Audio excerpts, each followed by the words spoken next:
Chapter 1.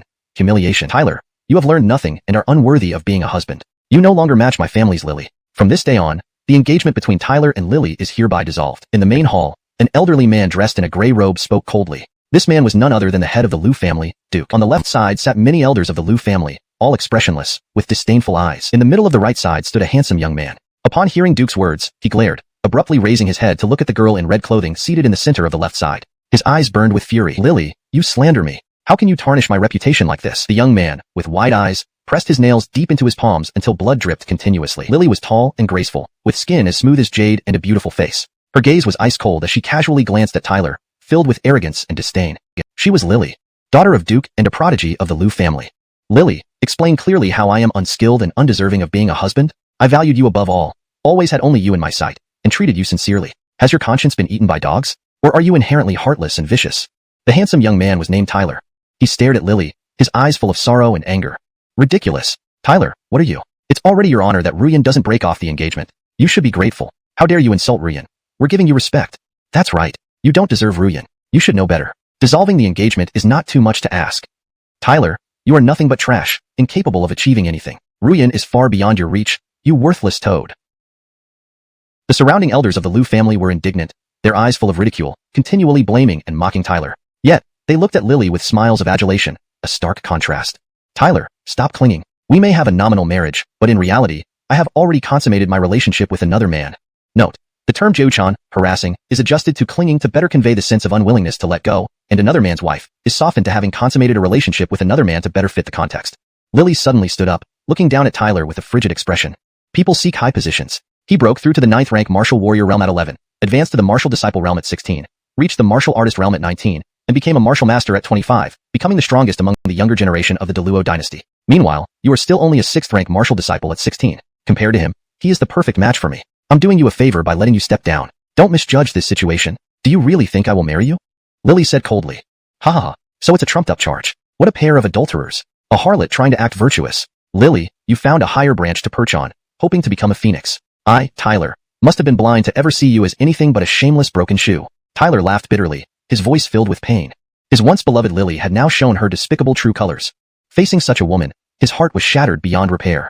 I really want to drown you and put you in a pig cage. Tyler clenched his fists, his anger flaring as he stared at Lily. Longer, please stay calm. The man in green robes beside him hurriedly warned, alarmed by Tyler's words. The Lin family could not afford to offend the Liu family. He was the patriarch of the Lin family and Tyler's father. He knew that the strongest of the current young generation in the Luo dynasty was Crown Khan Isaiah, son of the emperor. Lin Zhan's expression flickered between anger and hesitation, clenching and releasing his fists several times before the intense hatred slowly diminished. He understood that things had come to this point, and he could only bear it silently. With Lily now involved with a powerful new lover, harming her would likely bring destruction to himself, his father, and the entire Lin family. Seeing the youth calming down, Duke and Lily both showed relief. This boy, if he remains a mere martial disciple forever, it might be manageable. If he becomes stronger, he'll be a dangerous threat. Duke mused inwardly. Tyler, although my actions have hurt you deeply, you should accept fate. We are truly impossible together. Lily sighed heavily, her face darkening. There's one thing I must remind you. This time I came to dissolve the engagement at the Emperor's personal request. Lily raised her head arrogantly. You can take it as a threat, but now you should understand who that person is. Hearing her ultimatum, Tyler laughed coldly. You know well that in the martial continent, a woman's betrayal is a great humiliation to a man. If you felt we weren't suitable, you could have said so directly. I would have granted you that freedom, but using betrayal and another man's background to force my hand is despicable. Seeing Tyler's reasonable argument, Lily's face changed slightly. Glancing at Adalberto, who was sighing heavily and looked conflicted, she felt a twinge of guilt. Biting her lip, she hesitated for a moment before saying, perhaps I wasn't entirely right this time, but ultimately, it's because you were too weak.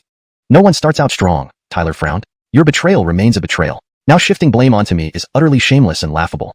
You will never be as good as him. Your dignity deserves to be trampled upon. Struggling futilely like a mad dog, Lily said indifferently. Hearing these words, Tyler's face darkened. Perhaps his pride couldn't endure the disdain from her, the woman he once loved. What if I become stronger than him? Tyler suddenly lifted his head, staring intently at Lily. In that case, I would remain chaste and loyal to you, sparing myself the stigma of infidelity. But that's just foolish dreaming. Lily's eyebrows knitted, her voice icy. If you don't understand, I will kill you here and now. Don't think I won't do it. Hatred over lost love is irreconcilable. One day, I will surpass and kill him. Tyler took a deep breath, glaring at Lily with determination. Talk about killing him after you earn the qualifications for the 6th Great Sex Examination. Lily glanced at Tyler coldly. 6th Great Sex Examination? Tyler was taken aback. In half a month, the 6th Great Sex will hold an examination in the capital. If you can't pass that, your words are merely ridiculous. If I win the 6th grade sex examination, what then? Tyler lifted his head suddenly, his eyes focused on Lily. Lily hesitated. Then I admit I misjudged you. But even then, I will be your strongest opponent. I don't believe you can succeed. It's not underestimation but fact. Whether you accept it or not, it won't change. Lily, don't tell me you don't know longer strength. What does he have to win the 6th grade sex examination? Adalberto, unable to contain himself any longer, angrily shouted, clearly supporting Tyler. This translation preserves the original structure, tone, and style of the Chinese text while ensuring fluency and coherence in English. Sorry, Uncle Lin, forcing things never ends well. As for Tyler not winning the 6th grade sex examination, that's his lack of capability and has nothing to do with me. Irritated by repeated questioning, Lily turned her head and coldly said to Tyler, if you don't want to be embarrassed, let's just dissolve the engagement. It will be a clean break. Lily, you needn't pretend like this. You want to dissolve the engagement simply because you believe I, Tyler, am unworthy of you. Frankly speaking, in my eyes, you are worth nothing now. He is indeed very strong, but I am only 16 years old. Even though I cannot match him at present, on what grounds do you assert I can't surpass him? Facing the haughty demeanor of the girl, Tyler finally could not hold back. Tyler's words left Lily speechless. Though he was only at the 6th rank martial disciple realm, he was only 16 years old. No one could predict his future achievements. Lily, let me warn you. Don't judge people based on your narrow view. Tyler spoke deliberately, making Lily shudder. Good. Don't judge people based on your narrow view. My son, Adalberto, will never be a coward. Hearing this, Adalberto immediately perked up, calling out repeatedly in approval. Staring at the resolute young man before her, Lily, accustomed to adoration, had never been spoken to like this before. Enraged, she ground her teeth, saying, why should I be lectured by you? If it weren't for your mediocrity, why would I have given up a good engagement and thrown myself into another man's arms? In short, all this is your fault. Fine.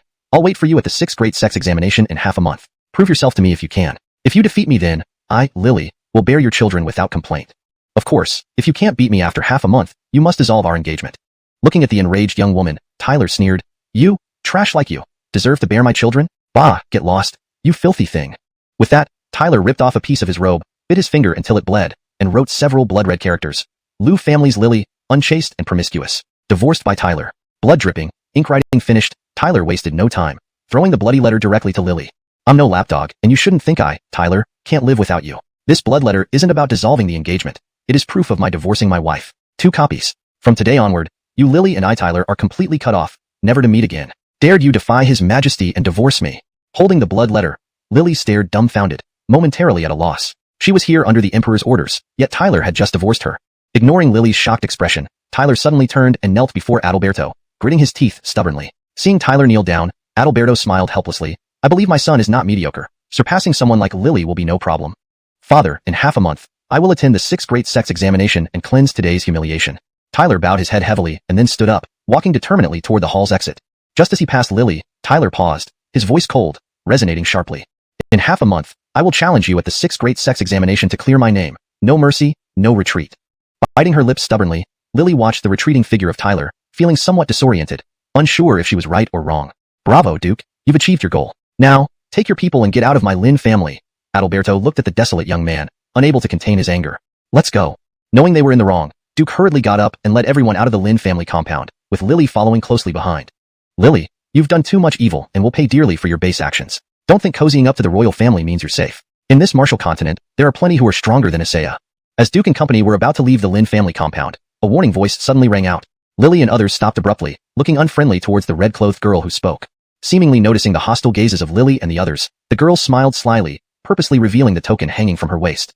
Seeing the token, Duke paled and fled the Lin family with Lily like startled birds, leaving everyone bewildered. Chapter 2. The Demonic God All Heavens Technique. With a grim expression, Tyler left the hall, his mind preoccupied. He arrived at the back mountain of the Lin family and sat on a stone, gazing indifferently at the majestic palace in front of him. That place was where the eastern palace of the Luo dynasty stood. Xianxia, you've pushed me too far. I swear I won't be human until this grudge is avenged, but the gap between us is just too large. The young man lifted his head, laughing bitterly. But such humiliation, I never want to experience it again. Everything is due to my lack of power. Tyler clenched his teeth. Although in the hall he had divorced Lily, her actions pierced Tyler's heart like a dagger repeatedly, and he would also offend the royal family entirely because of this. However, at that moment, he recalled the Dragon Phoenix jade pendant given by his mother when she was taken away by mysterious black-clothed men years ago. She had specifically instructed him that it could only be activated at 16. Mother, I'm already 16. It's time to activate it. With this thought, Tyler didn't hesitate and decisively activated the Dragon Phoenix jade pendant left by his mother. Whoosh! When Tyler initiated it, a brilliant light flashed before his eyes, followed by an invisible force that obscured the world, pulling him into it. In an instant, the space around Tyler transformed completely into an endless starry sky with countless stars visible, and meteors sweeping through space, creating ripples in space-time. Vast and spectacular. In this endless starry sky, there stood a golden tower guarded by 9 gold-cast dragons. Seeing this scene, Tyler was incredibly shocked. At the entrance of the tower, 2 golden pillars were inscribed with grand characters resembling couplets. Upper couplet, covered in wounds, thousands of difficulties await. Cowards need not enter. Lower couplet, breaking through thorns and waves, who can rival such awe-inspiring strength? Between the 2 golden pillars hung a horizontal board with 3 huge characters. Demonic God Tower. Facing the massive golden tower, Tyler was immensely shocked. The scene before him exceeded his imagination. Building a tower in the infinite starry sky and having it guarded by 9 true dragons. What kind of powerful existence could possess such ability? Demonic God Tower. Recalling the insults earlier, Tyler gritted his teeth and pushed open the bronze door of the tower directly. The bronze doors seemed to have been sealed for ages, dust scattering as they opened. Squeak. The bronze doors swung open. A tremendous surge of spiritual energy rushed out, forming a mighty storm that swept past Tyler, reaching up to the heavens, destroying everything in its path. Shortly after, countless inheritances appeared before Tyler. The inheritance of Sword God Hamptone. Is this the unrivaled super-strong one who once swept across the world with a single sword? Didn't rumors say he perished along with Blade God Igor in their battle? How could his inheritance appear here? At a glance, numerous inheritances carved with names caused Tyler's heart to shudder in shock. Fire God Bob's inheritance? Medicine God Kai Xianxiang's inheritance? Blade God Igor's inheritance? My God, what is this demonic God Tower? Aren't these all super-strong figures from legends who dominated the world? Their legacies are all here? What's going on? Whether it was Sword God Hamptone, Blade God Igor, or Fire God Bob, each one of them was an unbeatable super-strong figure in the Wu continent. Sword Saint Wuxia, who swept across the world with a single sword. Fire God, who mastered fire to such an extent that it could extinguish immortal gods. Medicine God Kai Jianxiang, whose alchemy could resurrect the dead and repair broken bones. And Igor, the renowned Blade God, who once cleansed the demon race with a single blade, safeguarding the human race. Besides them, countless names unknown to Tyler shared inheritances alongside Igor, Hamptone, and others, clearly indicating they were at least formidable super-strong figures comparable to them. Such super-strong figures, their inheritances were actually within this mysterious tower. Prior to this, he only knew he possessed this Dragon Phoenix Jade Pendant, the only thing his mother left behind. But once the Jade Pendant was opened, it revealed a very mysterious giant tower before him, leaving him both elated and sad. Who built such a tower? So many super-strong inheritances. Why did it end up in my mother's hands? Who exactly was my mother? Tyler gazed at the tower, puzzled. Clearly, his mother was no ordinary person. Though there were no clues, some hints could still be vaguely seen. The next moment, radiant golden light burst forth from the inheritance, converging and transforming into a world-dominating aura, then suddenly shooting into his brow center.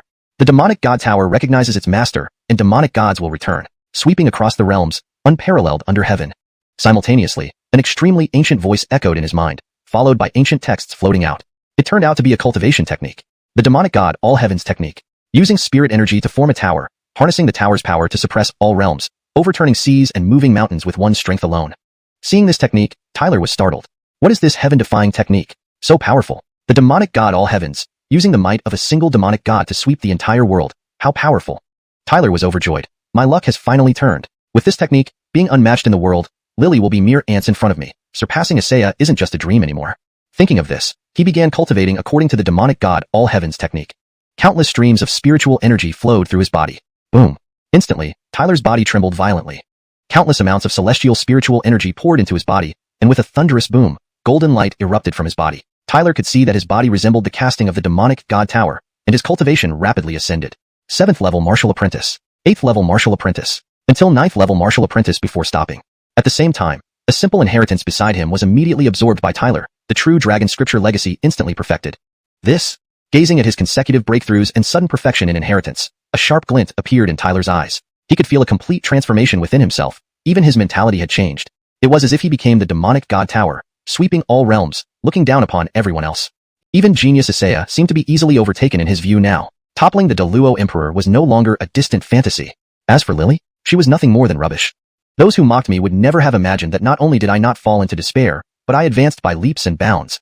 In one day and night, he experienced tremendous changes. From Lily's betrayal, to activating the demonic god tower and cultivating the demonic god all heavens technique, breaking through to the 9th level martial apprentice. Lily, Xianxia, the Luo Emperor, you bullied and humiliated me. If I don't avenge this, I am unworthy to be human. One day, I will repay your inflicted pain doubly. Chapter 3. He who insults others shall be insulted. The morning sun shone down from the sky, casting its warmth upon the young man who was sitting cross-legged on the rear mountain in deep meditation. Phew. After a long period of meditation, Tyler exhaled deeply. A powerful stream of golden spiritual energy seeped through his pores and into his body, merging with his internal sea of chi. His eyes snapped open, and Tyler slowly stretched, his face beaming with delight. It feels great to grow stronger. He stood up slowly, and nearby, Penny's melodious voice rang out, Brother Tyler, you're really here. This girl always comes at just the right time. Smiling and shaking his head, Tyler strode forward, looking at the beautiful young woman walking towards him, his eyes brightening.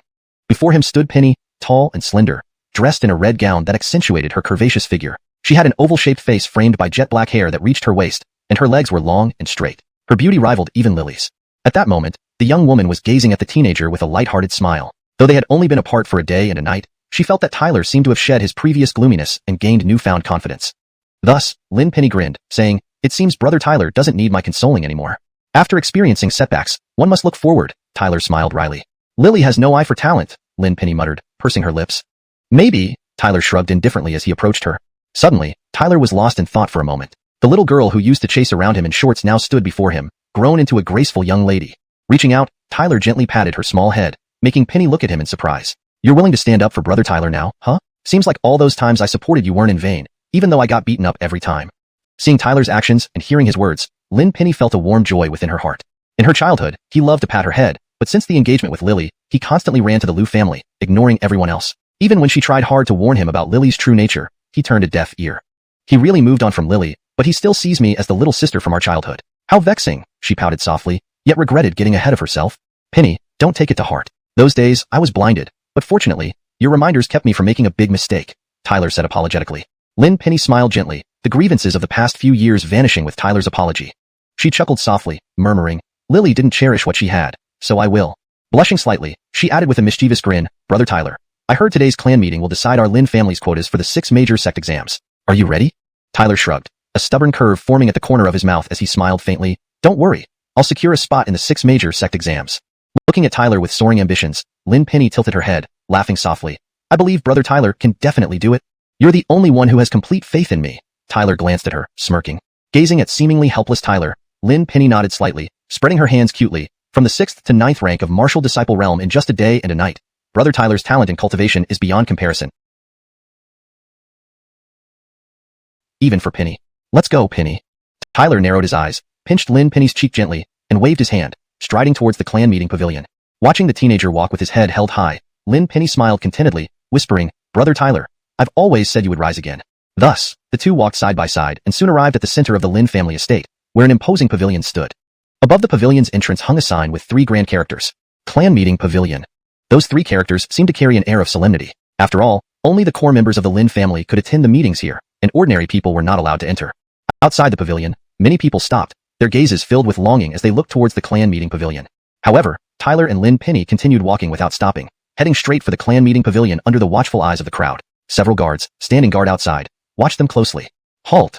As the duo approached the doors of the Clan Meeting Pavilion, a middle-aged man stepped out, coldly bowing. "This is Fisher, the pavilion manager. To enter the Clan Meeting Pavilion, you need to verify your identities." Frowning, Lin Penny retorted, "Superfluous." Without elaborating, she casually introduced herself, "I am Lin Penny." Upon recognizing her, Fisher bowed hurriedly with a laugh. "My apologies, Miss Penny. Can we enter now?" Lin Penny ignored him and walked directly towards the pavilion. However, Tyler, who followed closely behind, was stopped by Fisher and his men. "What do you mean?" Lin Penny's eyes grew cold. Smiling politely, Fisher replied, "He's different from Miss Penny." People around the Clan Meeting Pavilion cast mocking glances toward them. Times had changed. This Tyler still wanted to enter the Clan Meeting Pavilion? Feeling everyone's gazes upon him as if watching a clown, Tyler remained composed, saying coolly, "Fisher, are you blind? Even a lackey like you dares to stop me, the deputy clan head." "Deputy clan head?"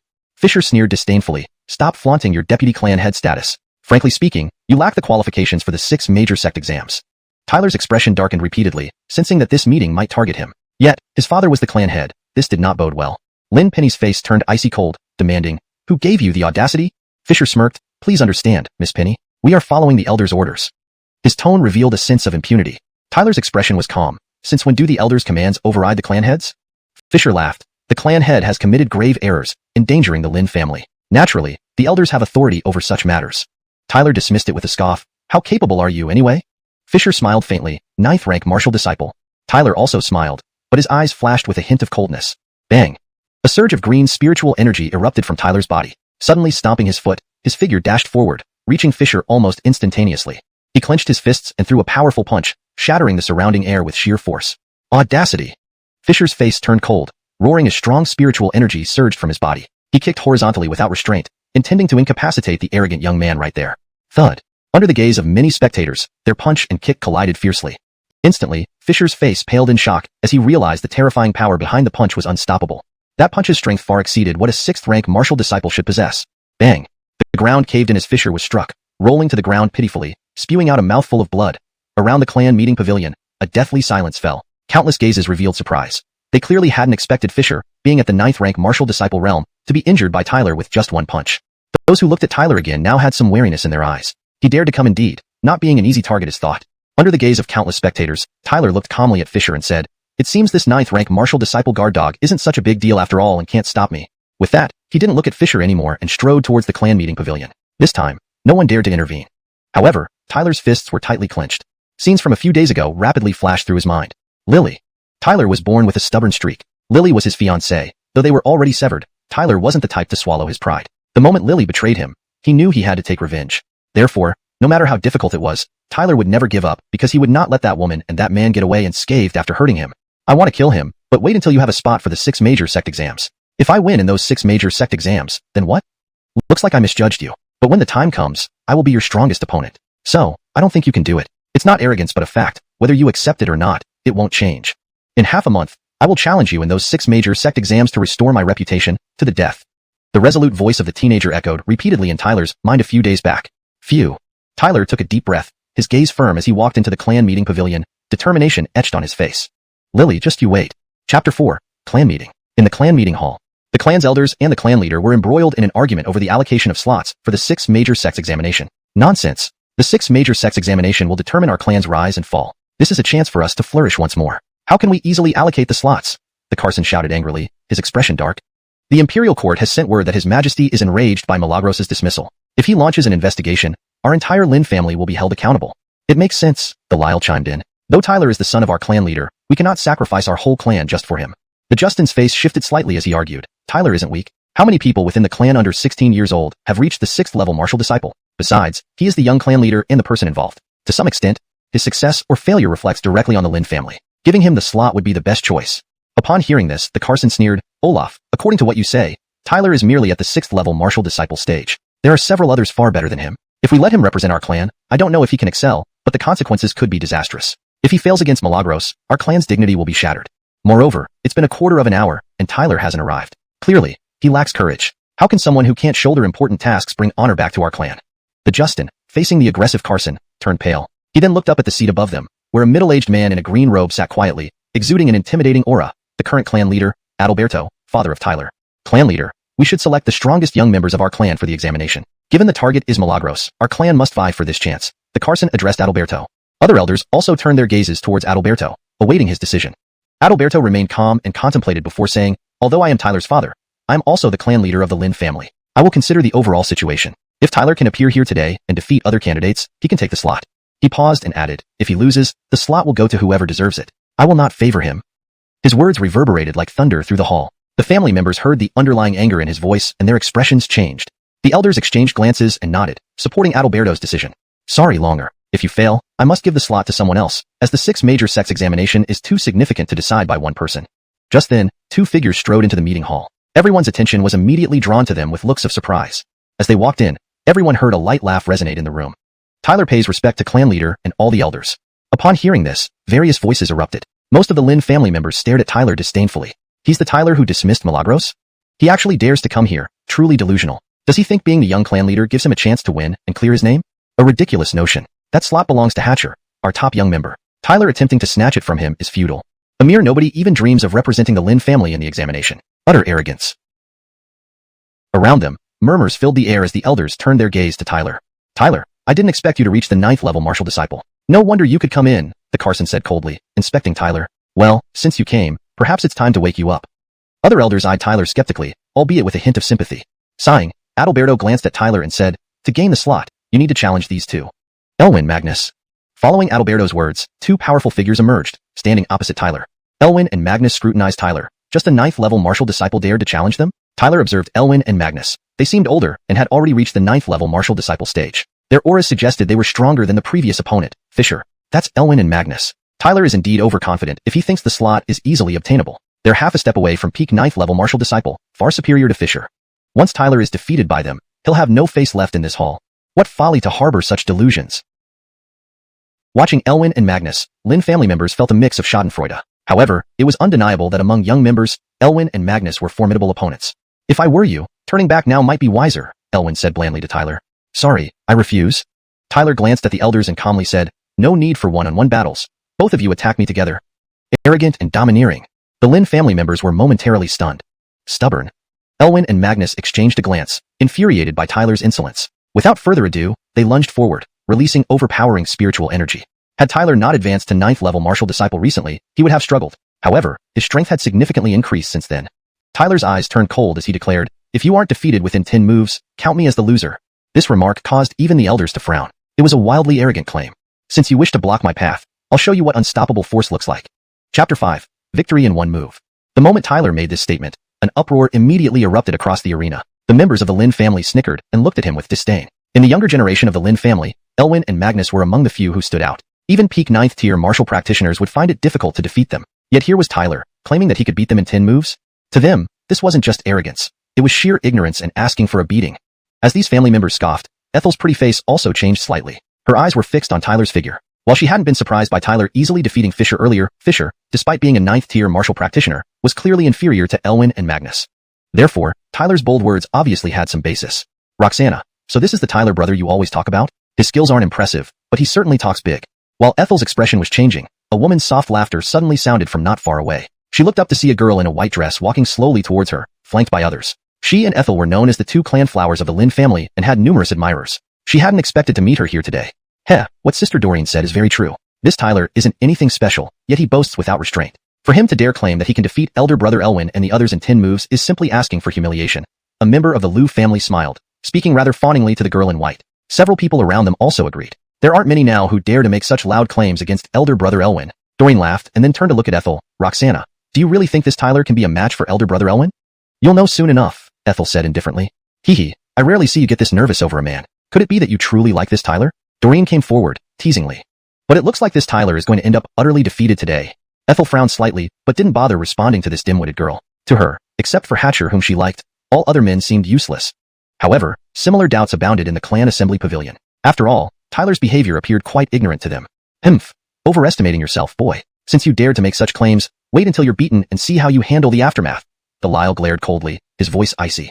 Beside him, the Carson shot a mocking glance at Tyler. With the strength of Elwin and Magnus, even a peak 9th tier martial practitioner would find it tough to win against them when they work together. And now, with Tyler only being a 9th tier martial practitioner himself, daring to boast like this, he was practically courting death. Since Tyler has spoken, Elwin, Magnus, both of you may go ahead together. Adalberto also glanced at Tyler in surprise, then waved his hand indifferently. Yes. Hearing the patriarch speak, Elwin and Magnus nodded, their figures moving instantly, eyes coldly staring at Tyler who had treated them like grass. Clearly, this had infuriated them. Without another word, they stepped forward, their bodies shaking violently as waves of power surged forth from them. Two 9th tier martial practitioner powers collided fiercely, a force so strong that many people's expressions changed. Tyler, let's see what skill you have to back your claim of defeating us within 10 moves. As surging spirit energy wrapped around him, Elwin sneered at Tyler. If you're just bluffing, you'll surely be humiliated today. Magnus added coldly. Renowned among the young generation of the Lin family, second only to Hatcher, seeing Tyler belittle them had already sealed his fate. A severe lesson was in store for him. Enough nonsense. But Tyler remained unfazed by their anger. He shrugged calmly, showing no hint of worry despite their overwhelming spirit energy. You. Tyler's calm response ignited their fury like a spark lighting the fuse. Their faces turned frigid, and without further ado, they lunged forward, powerful spirit energy gathering rapidly in their hands, followed by ear-piercing sonic booms as they ruthlessly aimed for vital spots on Tyler's body. Their attacks were astonishing, almost unstoppable. Yet facing such formidable power, Tyler did not waver. With a whirl of his own spirit energy, he repelled every single blow coming his way. Bang bang bang. Deflecting their assaults, Tyler remained rooted to the spot, the sharp sounds of fists and palms colliding echoing constantly. Observing this intense battle, several discerning people in the clan assembly pavilion began to feel a change. Everyone saw that despite facing Elwin and Magnus' relentless attacks, Tyler still stood firm. His spiraling spirit energy seemed to form an impregnable shield, neutralizing any threat posed by them. It became clear that Tyler's audacity had some backing. However, winning in 10 moves seemed unlikely. Countless eyes focused on the trio, anxiously counting each move as it unfolded.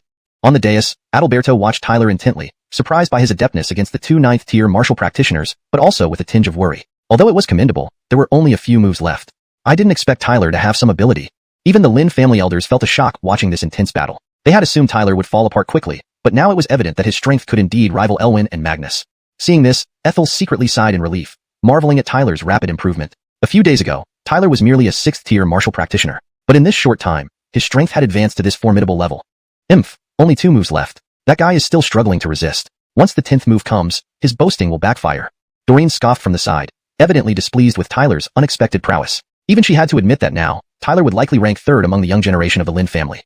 On both sides, the elders observed the fight with astonishment, especially the Carson and Lyle whose faces were turning green. With their experience, they could see that Tyler had barely used his full strength, whereas Elwin and Magnus had exhausted all efforts yet failed to defeat him. The gap between them was now apparent. Fortunately, this was already the 9th move. Boom! A fierce surge of spirit energy abruptly burst from the point of impact, causing many to look up. Elwin and Magnus were forcibly shoved back, while Tyler remained motionless from start to finish. Their strengths were clear, but only 1 move remained. Tyler, I must admit, you do have some skills, but this time, you will surely regret your arrogance. At this moment, Elwin's face was rather grim, but he soon sneered coldly. He had underestimated Tyler's strength, yet they still couldn't believe that Tyler could defeat them with just 1 move.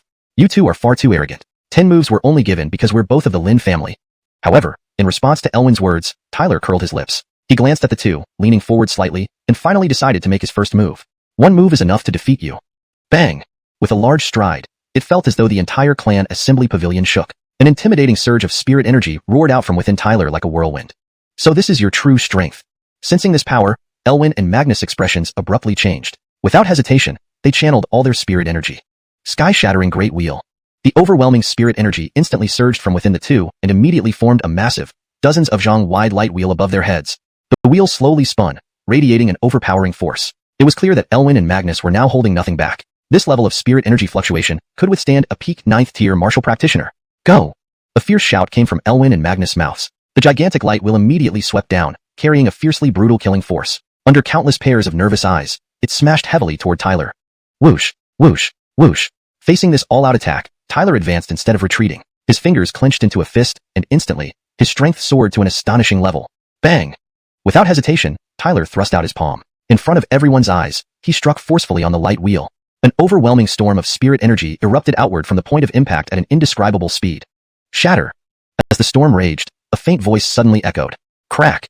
In the next instant, a cracking sound came from the gigantic light wheel. Finally, under countless shocked gazes, the light wheel, which contained all of Elwin and Magnus' power, completely exploded apart. PFT.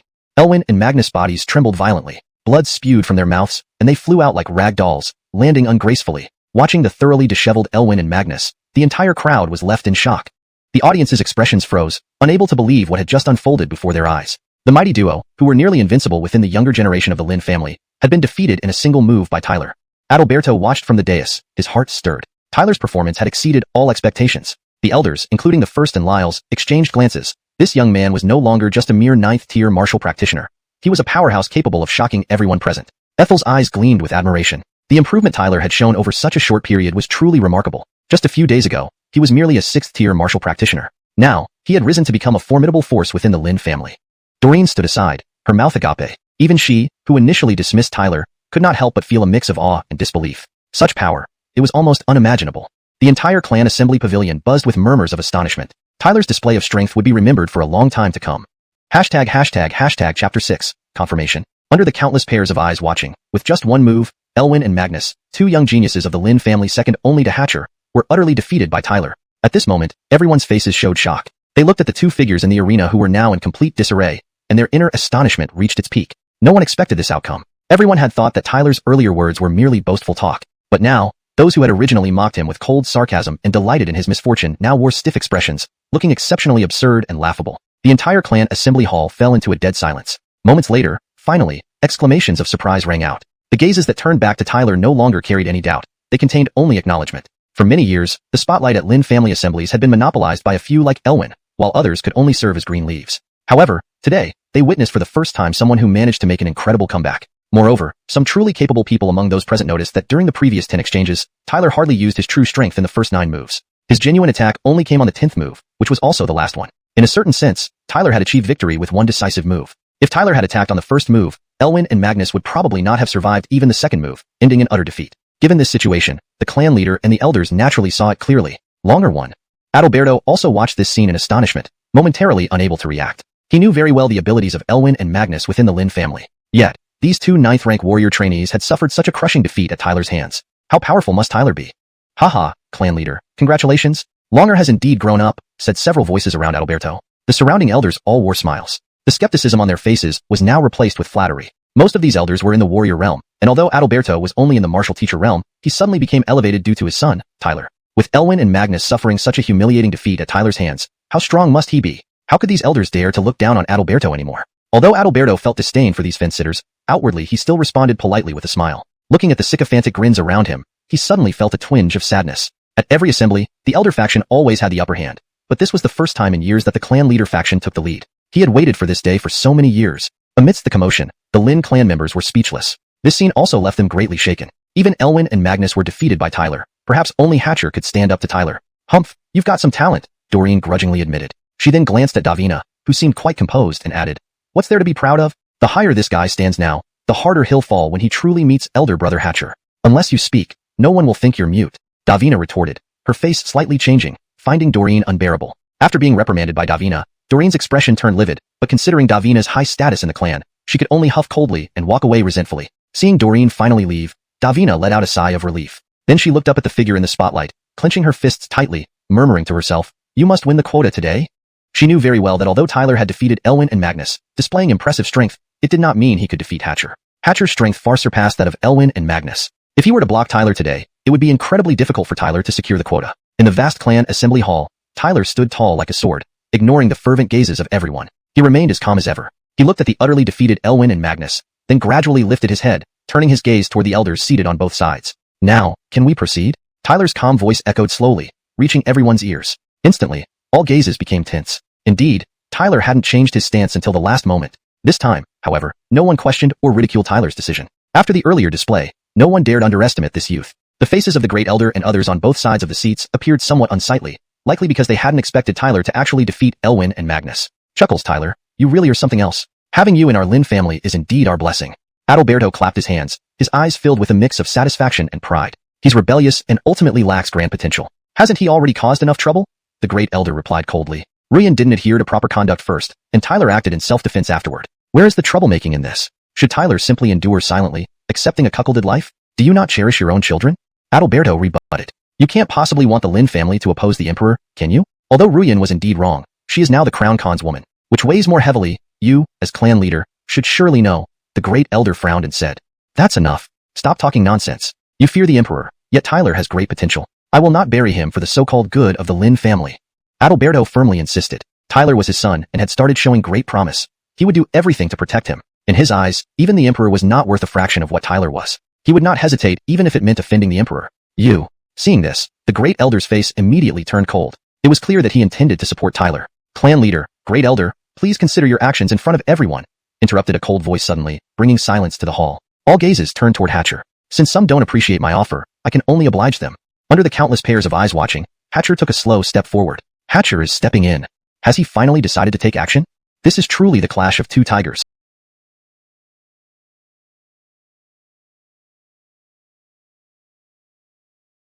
I can't wait to see who will emerge as the true first among the Lin family's young generation.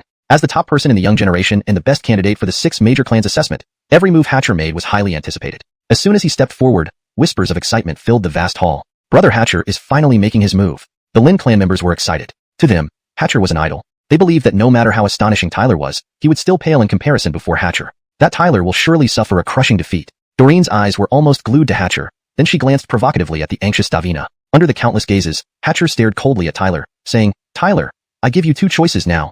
Admit defeat or get beaten to a pulp." Tyler raised his head, his eyes filled with an extremely obstinate look. He looked at Hatcher, and his calm voice made countless people gape in astonishment. "It's your turn." This translation adheres to the provided guidelines, maintaining the same paragraph structure and line breaks as the original text. It also preserves the original tone and style while ensuring naturalness and fluency in English. The storyline and logic are coherent with the previous content. Chapter 7. Tyler challenges Hatcher.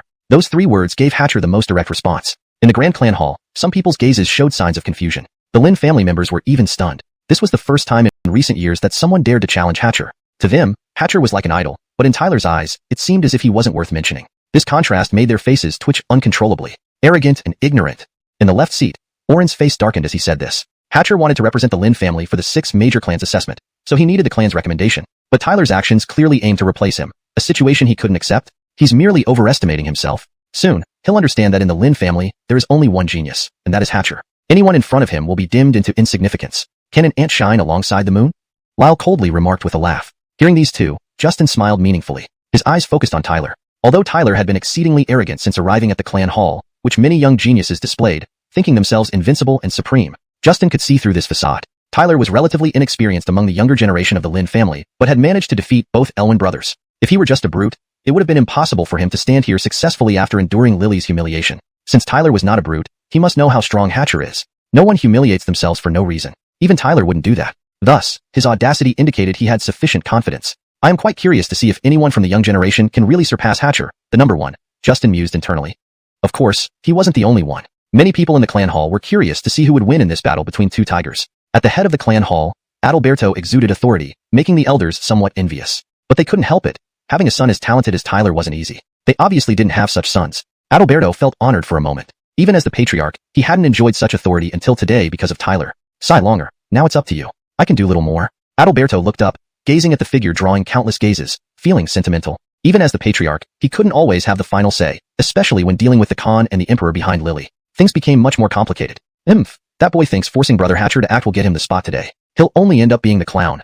When he loses to Brother Hatcher, we'll see how they all step down. They are relying on that sudden burst of strength. Once Brother Hatcher crushes him, they will show their true colors. Nonetheless, sneering remarks still echoed, causing Adalberto to look grim. Eventually, he could only let it slide, shifting his gaze to Tyler. He knew everyone was waiting for Tyler's downfall, and soon, various criticisms would flood in. Longer, you must prove them wrong. Adalberto muttered, believing that even facing the best of the younger generation like Hatcher, his son would surely turn things around. When that happens, these critical voices will have nothing more to say. Now all attention was on Tyler and Hatcher. Hatcher, hands clasped behind his back, looked grim, clearly enraged by Tyler's words. Hatcher was angry. Some powerful figures exchanged glances upon seeing this. It appeared the pride of the Lin family's youth, Hatcher, could no longer tolerate Tyler's arrogance. You're too arrogant, but it doesn't matter. Your arrogance should end now. Hatcher stared coldly at Tyler, eyes icy. That depends on whether you can handle it. Tyler replied calmly. In a few days, it seems you've gained some luck, boosting you from 6th rank warrior to 9th rank warrior, making you think you're qualified to replace me. As Hatcher spoke, a formidable spiritual energy fluctuation began emanating from him. But next, I'll make you understand that in my eyes, you've always been my foil. Now, I'll let you know just how wrong your choice is.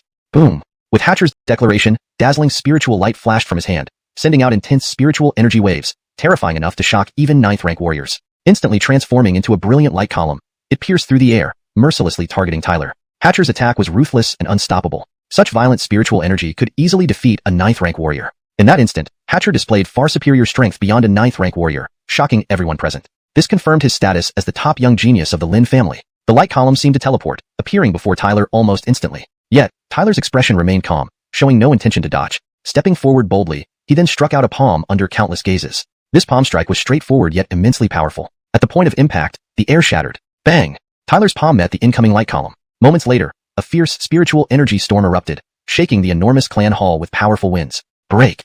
An astonishing force exploded, followed by Tyler's light shout. The light column capable of defeating a 9th rank warrior was shattered right before everyone's astonished eyes. Crack! As the light column burst, the entire hall shook violently, fragments flying like a splendid fireworks display. Amidst the scattered debris, all gazes turned to the figure walking out from the ruins. It was Tyler. In their first exchange, Tyler did not appear inferior at all, using only one palm strike to shatter Hatcher's powerful spiritual energy column capable of defeating a 9th rank warrior. Such astonishing power left everyone in awe, a solemnity spreading across all faces. They knew this fight would shock the entire Lin family. Under the watchful eyes, Tyler slowly lifted his head, looking at Hatcher. His voice rang out coolly. Hatcher, if that's all you've got is the so-called number one, then you're far too weak. Hatcher's expression turned utterly cold, a ferocious tone filled with rage echoing in the clan hall. Since you insist on humiliating yourself, I'll give you that chance. Chapter 8. Securing the spot. A chaotic sound erupted from the clan meeting pavilion, as if freezing the entire atmosphere. At the peak of the competition, everyone could see that Tyler and Hatcher were locked in intense opposition, vying fiercely. One must emerge victorious and one must fail. Moreover, during their first encounter, Tyler had already begun to display his formidable strength, shattering the spirit energy pillar that could defeat a 9th rank martial disciple with a single palm strike. Such power was truly astonishing. Some people began to gaze at Tyler, feeling rather incredulous. Despite being at the 9th rank martial disciple level, he possessed such incredible strength. That kind of power was enough to cause mountains to crumble and earth to split. Of course, although Tyler had demonstrated astonishing strength, when countless gazes turned to Hatcher in the sky, they knew that the latter's strength was equally terrifying. It was difficult to predict the true winner. Hatcher's icy eyes fixed on Tyler. The arrogance Tyler exhibited had made him extremely enraged. Regardless of whatever opportunity you have, don't dream of replacing me. Hatcher locked onto Tyler with a grim expression, letting out a cold laugh inwardly. Though he was indeed surprised by Tyler's strength, it was merely a surprise. Truly defeating him was far too unrealistic. The current Hatcher was set on ending the fight quickly. He intended to use his absolute power to show everyone that only he, Hatcher, was the most prominent person in the Lin family. Everyone else could only look up to him and chase after him like pitiful creatures, including Tyler. Anger surged within Hatcher, causing his figure to suddenly swell. His face darkened, and his hands rapidly formed bizarre seals. Rumble, rumble, rumble. As Hatcher formed the seals, the spiritual energy of heaven and earth violently churned around them, and waves of overwhelming spiritual energy surged from Hatcher's body like a tsunami. This surging spiritual energy condensed in front of Hatcher, vaguely forming a massive green python shadow dozens of feet tall. A tyrannical wave of power gradually spread. Hatcher's sudden action instantly startled everyone. Everyone could see he was going to cut through all obstacles swiftly. That is, some members of the Lin clan looked at the massive green python shadow before Hatcher, their faces paling, shock evident in their eyes. That's elder brother Hatcher's renowned technique, the Grand Heaven Python Seal. Instantaneously, the clan meeting pavilion was filled with uproarious voices. Many people clearly recognized what Hatcher was displaying. After all, Hatcher had heavily injured a martial realm expert with this move, indicating just how terrifying this skill truly was. Now that Hatcher had unleashed this move, it was clear he did not want to give Tyler any chance of turning the tide. He intended to settle the battle with one move, defeating Tyler. On the sides, many elders also looked grave, shocked. They hadn't expected Tyler to force Hatcher into such a situation. Tyler, next, I will let you witness my true strength with your own eyes. Hatcher bellowed fiercely. The enormous green python shadow before him gradually solidified, its colossal tail slowly swinging, creating shockwaves powerful enough to make even a 9th-rank martial disciple struggle to withstand. This guy is indeed tough. Tyler raised his head, staring at the massive green python shadow, his expression slightly grave. With Hatcher's strength and this move, even a peak 9th-rank martial disciple might not be his match. Tyler knew he needed to take it seriously. In the next moment, the green python shadow fully formed before Hatcher. He gave a sinister smile and abruptly pointed at Tyler. Boom! As Hatcher pointed, the green python shadow came alive, emitting a piercing roar towards the sky. Its massive tail swept across like sweeping 1,000 armies, tearing through the air, carrying unimaginable waves of terror, and smashing towards Tyler. Bang! The vast clan meeting pavilion shook violently under this terrifying power. Witnessing this killing blow, countless exclamations of shock echoed within the pavilion. Hatcher's renowned skill was indeed ruthlessly formidable. No one knew if Tyler could defend against it. Everyone's attention immediately turned towards Tyler. However, to their astonishment, facing such terrifying assault from Hatcher, Tyler showed no intention of evading. Instead, he tapped the ground and shot upwards, as if preparing to confront Hatcher's Grand Heaven Python Seal once more. This guy is crazy?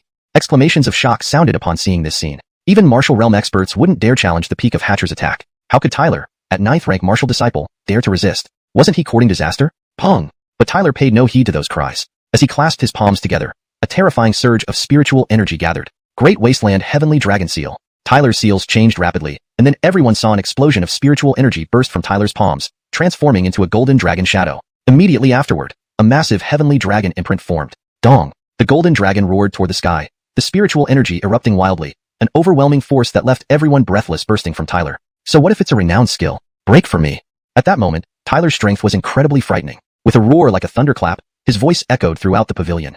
Whoosh! Tyler flicked his finger, sending the golden dragon seal sweeping out. The surrounding air violently exploded. 100-foot-long golden dragon pearl erupted from the seal, striking the massive green python shadow like a meteorite, under countless astonished gazes. Boom! The heavens seemed to tremble at this moment. Everyone felt dizzy and disoriented.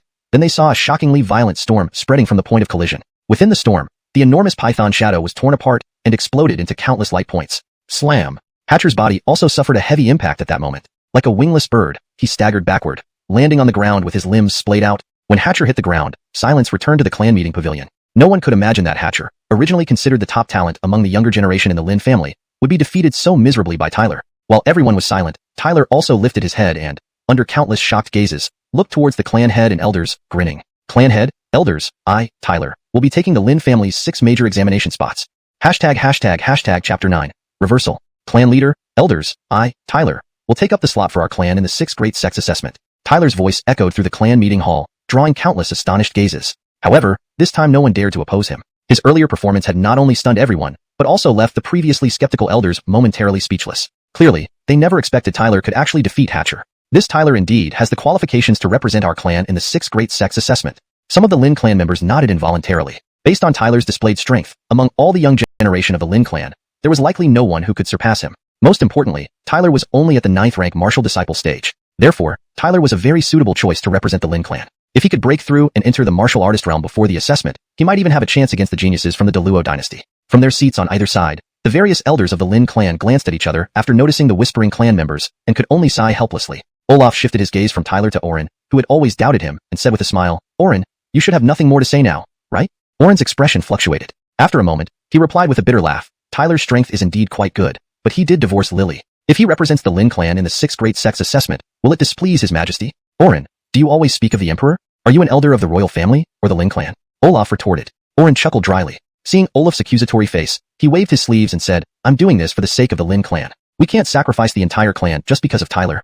Olaf rebuked. We've watched Tyler grow up. As elders, we should at least not let Isaiah trample him without lifting a finger. Seeing the elders argue endlessly, Sod frowned slightly and sighed lightly, saying, let's decide that Tyler brother represents the Lin clan in the 6th Great Sex Assessment. Please don't make things difficult for him any longer, Orin. Her words caused the meeting hall to fall silent. After a while, Orin and others laughed nervously and agreed. Orin, your intentions are good, but you're too cautious. If Isaiah, as a prince, bullies us like this, we cannot just stand by and do nothing. Otherwise, how can our clan stand tall and maintain its dignity? While speaking, clan leader Adalberto looked at Sod with surprise. Did Sod like Tyler? Considering her status, it was significant. After pondering for a moment, he slowly said, since Tyler defeated Hatcher, it's decided that he will represent the Lin clan in the 6th Great Sex Assessment. Upon hearing clan leader Adalberto's final decision, Tyler inwardly breathed a sigh of relief. Although the 6th Great Sex Assessment was a great opportunity, what he valued most was to clear his name. He and the Lin clan were humiliated because of Lily. If he couldn't clear his name, it would be a tremendous disgrace, leaving him restless. Thank you, clan leader. Tyler clasped his hands together and said. He knew that, at least for now, he had won the Lin clan's recognition, suppressing many disputes. This was the best outcome, having the qualification to participate in the assessment, and sparing his father from being caught between Orin and the emperor. Clan leader Adalberto gazed at Tyler meaningfully. For the first time, his usually calm face showed a touch of satisfaction as he said, being able to turn shame into motivation is what pleases me most about you. Even your victory over Hatcher can't compare to this quality. Tyler was taken aback. If a man lacks the ambition to strive forward after suffering hardships and setbacks, and only wallows in self-pity, then no matter how talented he is, he will find it hard to achieve anything. Clan leader Adalberto's old eyes shone with pride as he looked at Tyler, saying, although I rarely make decisive decisions for the Lin clan, if you hadn't shown up here today, I would have hesitated no more and abandoned you. But, thankfully, I don't need to abandon you, causing sorrow to those close to you and joy to those who hate you. Your performance this time is commendable. With these words, clan leader Adalberto nodded approvingly. The praise was evident in his tone. The surrounding elders of the Lin clan looked at Tyler with surprised eyes due to clan leader Adalberto's words. They knew Adalberto well. Over the years, few among the young generation of the Lin clan had received such praise from him. From clan leader Adalberto's words, it was clear that he highly acknowledged Tyler. Down below, Tyler looked at his father in disbelief, realizing he hadn't expected his father to approve of him. A weight lifted off his shoulders. Had he given up and let his father decide to abandon him, it would have been very difficult for him to regain trust and support. Thinking of this, Tyler couldn't help but smile. Regarding his father's previous suggestion, he harbored no dissatisfaction. Indeed, it was a way to protect him. No one expected Tyler to defeat Hatcher and secure the slot for the assessment. You securing the slot today exceeded my expectations. But don't be complacent, nor slack off. In a few days, the 6th Great Sex Assessment will start. Young talents from various forces within the Donghua dynasty will participate, so you mustn't tarnish the reputation of the Lin clan, clan leader Adalberto said solemnly. Tyler's focus was on the 6th Great Sex Assessment. Mentioning the 6th Great Sex brought up Dong Xianxia's Holy Origin Sect, Heavenly Sword Sect, Feathers Sect, Taisu Sect, Starry Sky Sect, and Wasteland Sect. Among the 6, the Holy Origin Sect was the strongest. The 6th Great Sex Assessment was a joint event hosted by these sects, essentially recruiting disciples from the young talents of various forces within the Donghua dynasty. It was also a competition among these young talents. Those who emerged victorious would elevate the status of their families and forces. Therefore, all major forces within the Donghua dynasty viewed the assessment extremely seriously. Participants were top-notch talents, making the competition far more intense than today's clan match. Moreover, the opponent's strength would exceed Hatcher's. It was true competition. I understand, clan leader. I won't be arrogant, Tyler nodded with a smile. Over the years, the Lin clan's performance in the 6th Great Sex Assessment wasn't great, inviting ridicule. Hence, the clan leaders placed great importance on this year's assessment. Good. Clan leader Adalberto nodded satisfactorily and said, the imperial family, being the strongest force in the Donghua dynasty, has oppressed our Lin clan in recent years to prevent us from growing. At this point, Adalberto couldn't help but give a cold snort and continued. Over the years, our Lin clan has been extremely tolerant. Now that the imperial family has become excessively overbearing, we no longer need to indulge them. So you must put in extra effort and strive to shine brilliantly in this 6th Great Sex Assessment, upholding the prestige of the Lin clan. Tyler nodded once again. Chapter 10. Martial Artist Realm. The clan meeting gradually concluded, but its impact continued to reverberate through the Lin family. For several days, the entire Lin family remained immersed in the intense clan meeting battles. Within the Lin family, Tyler was not particularly outstanding. If not for the incident with Lily, few clansmen would have paid much attention to him. Even though he was a young patriarch of the Lin family, compared to prominent figures like Hatcher, there was still a noticeable gap. Thus, few had expected Tyler to fare well against Hatcher. However, a sudden change unfolded right before their eyes. The seemingly unremarkable Tyler powerfully defeated Hatcher and secured the position as the top member of the Lin family, successfully earning a spot in the 6th Great Clan's evaluation. Everyone understood that with his astounding strength, he was likely to achieve a commendable ranking in the evaluation. This left people in shock, and they finally realized that it wasn't so implausible for Tyler to compete with Lily after all. As a result, Many became curious about the upcoming 6 Great Clans evaluation. According to rumors, Lily of the Liu family was determined to win, who would ultimately come out on top. Therefore, Tyler had undoubtedly become a standout figure in the Lin family. Regardless of where he was, respectful gazes always followed him, and respectful greetings filled him with a sense of the stark contrast from the past. In the Luo dynasty, securing a spot in the 6 Great Clans evaluation was the ultimate goal for all the younger generation. To obtain this coveted spot, one needed both the endorsement of a powerful family and to reach the 9th level martial disciple realm. Both conditions were indispensable. Everyone viewed the 6 Great Clans evaluation slot as their direction of effort because it was the only shortcut to entering the 6 Great Clans. Only those who secured a slot had the qualification to become disciples of the 6 Great Clans. The 6 Great Clans had strict recruitment criteria. The primary condition was to reach the 9th level martial disciple realm before the age of 16. This single requirement was enough to halt countless young aspirants. In the current Luo dynasty, the number of young people meeting this requirement probably wouldn't exceed 10. From this, one could see how high the recruitment standards of the 6 Great Clans truly were. Despite these stringent requirements, countless talented youths continued to strive towards this goal because of the immense power of the 6 Great Clans. Even Tyler was aware that, although the Luo dynasty was vast, it might be considered just a small place in the eyes of the 6 Great Clans. Here, even the dynasty's rulers rarely surpassed the martial king realm, while such strength would likely be overshadowed by any elder within the 6 Great Clans. After all, true martial ancestor-level powerhouses existed within the 6 Great Clans, beings capable of devastating destruction with mere gestures. For promising youth like Tyler, striving to stand out in the immensely competitive martial continent required the 6 Great Clans as an essential pathway to strength. Brother Tyler, are you really going to face Lily in the 6 Great Clans evaluation? From what I know, she has already entered the martial artist realm, making her quite formidable, Ethel said worriedly as she looked at the youth beside her on a stone-lined path within the Lin family compound. I can't back down on my words now, can I? Tyler replied casually. You're being foolish. She's clearly setting a trap for you to fall into, Ethel said angrily. Don't worry, Roxana. I have confidence in myself, Tyler smiled. Ethel's beautiful eyes narrowed, gazing at Tyler. His confident and handsome smile gave her a peculiar feeling, as if nothing could bring him down. Humph, it's not me who will be hit, after all, Ethel huffed, displeased. You seem quite concerned about me? Tyler couldn't help but laugh as he watched the girl stomp her foot in frustration. Yes, I'm concerned about you. What's wrong with that? Ethel blushed slightly, then glared at Tyler. I'm worried you'll be knocked out and tarnish the Lin family's reputation. Tyler laughed. He had always had an excellent relationship with Ethel, growing up together like childhood sweethearts. Ethel paused, glanced at Tyler, and hesitated before saying, If you don't have much chance of winning, I could help you beat that Lily into a pulp. Although Isaiah is a bit troublesome, can't you have a little more faith in me? Tyler sighed, spreading his hands. Humph, what good does faith do if it doesn't guarantee victory? Ethel retorted. She usually ignored anyone asking for her help, yet here she was dealing with this overconfident guy again, which left her feeling somewhat annoyed. Tyler watched Ethel's graceful figure as she walked away and chuckled. As night fell, Tyler sat quietly in his room, palms moving in intricate patterns as he practiced. Surrounding him, celestial energy continuously gathered and flowed into his body through his cultivation practice. With each surge of energy, a faint green glow appeared on his skin. Inside his chi-si, the green energy surged and swirled. Compared to just a few days ago when he first reached the 9th level martial disciple realm, his strength had significantly increased, showing that Tyler hadn't neglected his practice during this period. The energy circulated according to the routes specified in the Divine Magic Heaven Manual, turning into green energy that entered the chi-si, enhancing the overwhelming sensation even more deeply. Tyler's practice of the Divine Magic Heaven Manual was becoming increasingly smooth, yet he had yet to fully reach the martial artist realm. However, he felt that this breakthrough was drawing near. With a calm expression, Tyler calmly refined the surging energy in his chi-si. As he absorbed the final wave of energy, he sensed a slight tremor in his chi-si. Suddenly, the boundless green energy within started surging upward at an unimaginable speed, filling his entire body with an unprecedented sense of power. Tyler felt a slight surprise at the change within his chi-si and couldn't help but smile. It was indeed an unexpected gain, breaking through to the martial artist realm at this moment. Tyler smiled. Now that he had reached the martial artist realm, he was ready for the 6 Great Clans evaluation. Lily, if you want to stop me from entering the 6 Great Clans, you'll have to prove you have the capability.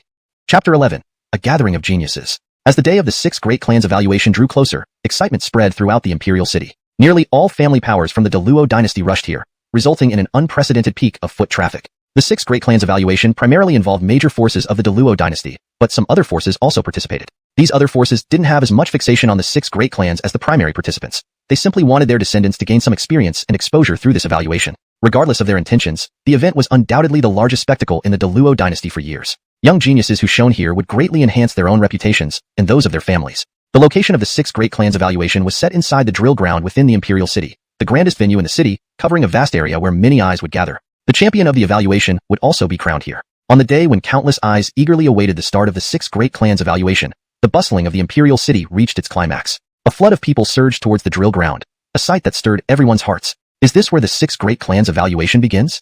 Tyler asked in surprise as he arrived at the drill ground. Behind Tyler were all the young generations of the Lin family, with Patriarch Adalberto leading the way and the Justin beside him. Yes, Adalberto nodded, smiling proudly and appreciatively. Tyler's recent rise filled him with increasing satisfaction regarding his son. With Tyler's current strength, standing out will be a natural consequence, the Justin smiled. Adalberto's face lit up as well. He had heard that Tyler had successfully entered the martial artist realm a few days ago. Even considering all the young generation in the entire Deluo dynasty, there could be counted on one hand those at this level.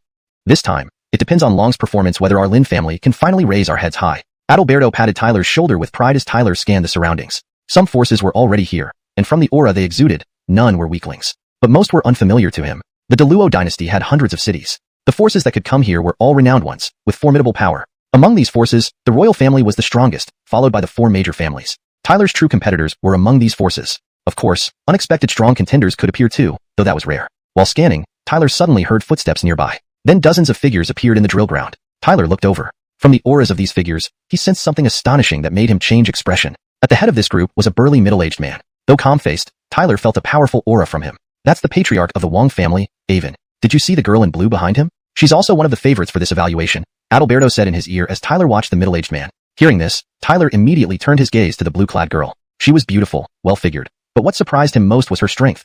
She had also reached the peak of 9th level warrior apprentice. Wang family Sheila. Tyler commented quietly. On the way to the drill ground, Adalberto had introduced him to the strongest young geniuses of these families, and Sheila was a genius of the Wang family with whip skills that reached mastery. While Tyler stared at the blue-clad girl, she seemed to notice him and turned to meet his eyes. Martial artist realm, quite impressive. The blue-clad girl smiled softly, murmuring to herself.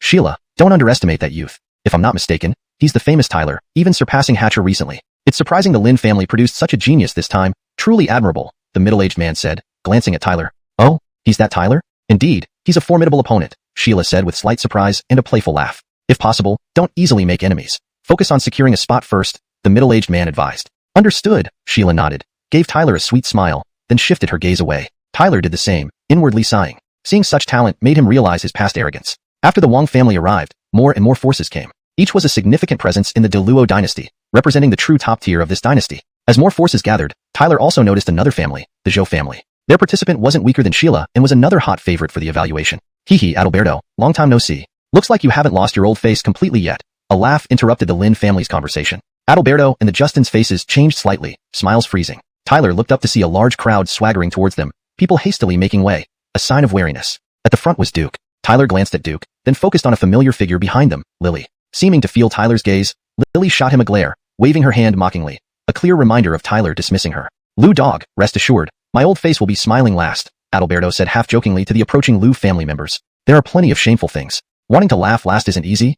Duke chuckled coldly, sweeping his gaze over the Lin family and stopping at Tyler. Sensing the overwhelming spiritual energy within him, Duke's brows furrowed inconspicuously.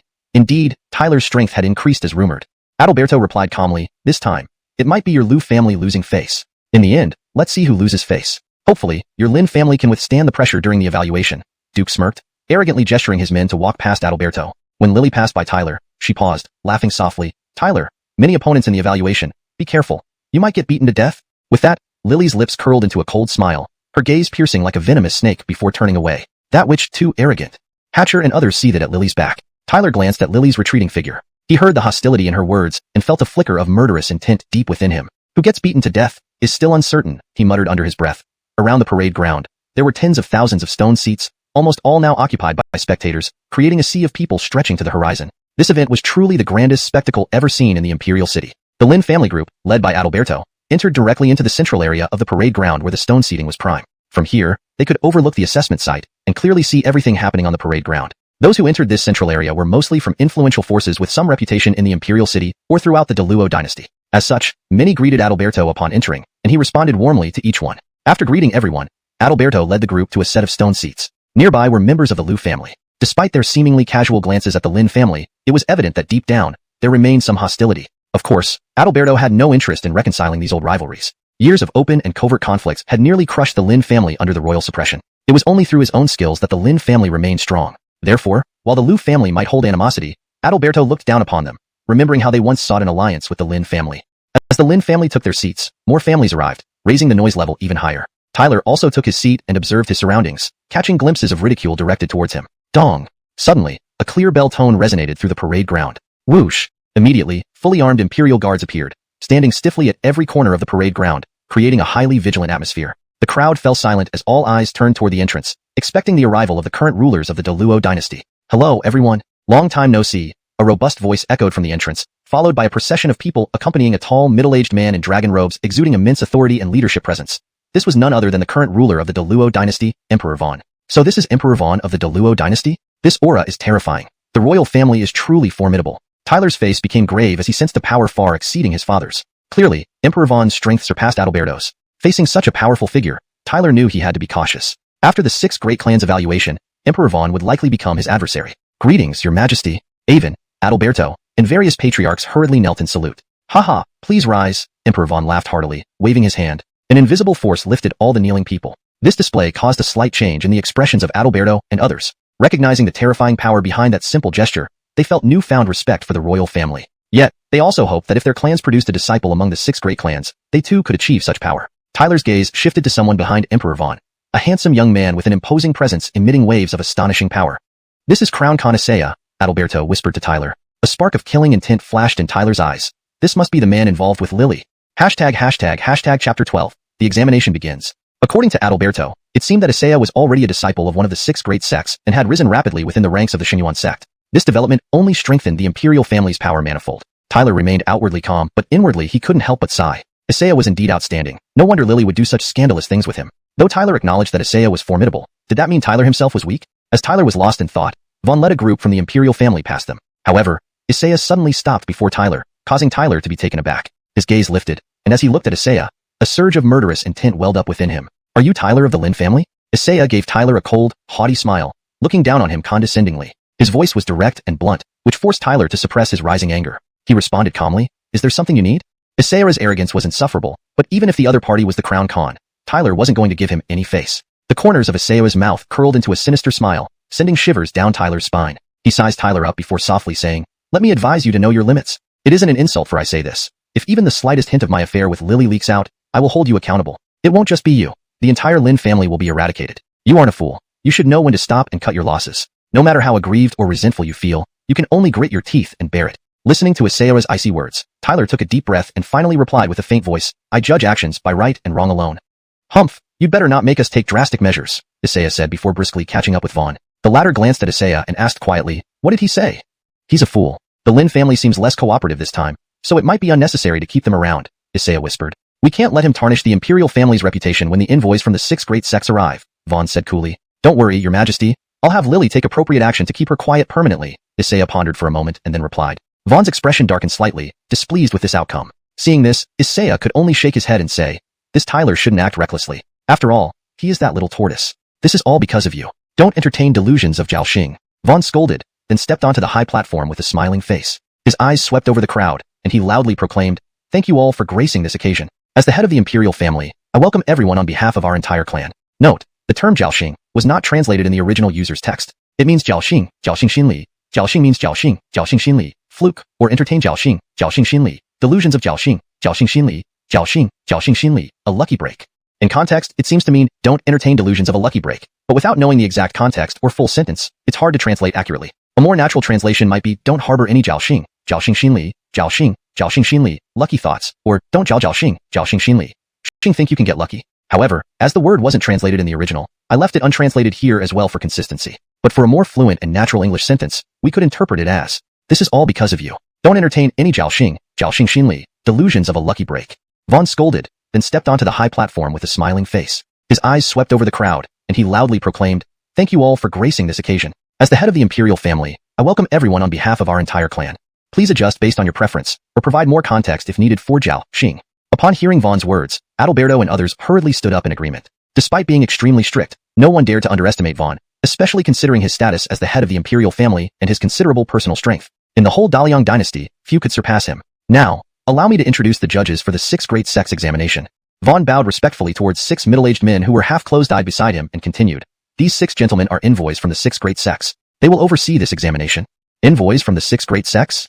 Upon hearing this, Adalberto and the rest were greatly surprised. They quickly got up and greeted the 6 men. Anyone coming from the 6 great sects was no ordinary person, and thus they couldn't afford to look down on them. Adalberto sensed that these 6 envoys from the 6 great sects, despite appearing lazy, possessed astonishing strength, surpassing even Vaughn. This was actually reassuring since he initially worried about Vaughn interfering. The 6 envoys from the 6 great sects only nodded slightly at Adalberto and the others. Though their attitude wasn't overly courteous, Adalberto and company could only chuckle nervously, knowing that their affiliation with the six great sects warranted serious respect. When the six envoys from the six great sects sat on the high platform, almost everyone felt an exhilarating excitement. The Xianxia sect, it's really the Xianxia sect. Just becoming a disciple of the Xianxia sect means achieving the Wulin Jing stage. A Wulin Jing expert is considered a significant figure throughout the entire Daliang dynasty. People exclaimed eagerly, including members of major families who placed great hopes on their young descendants.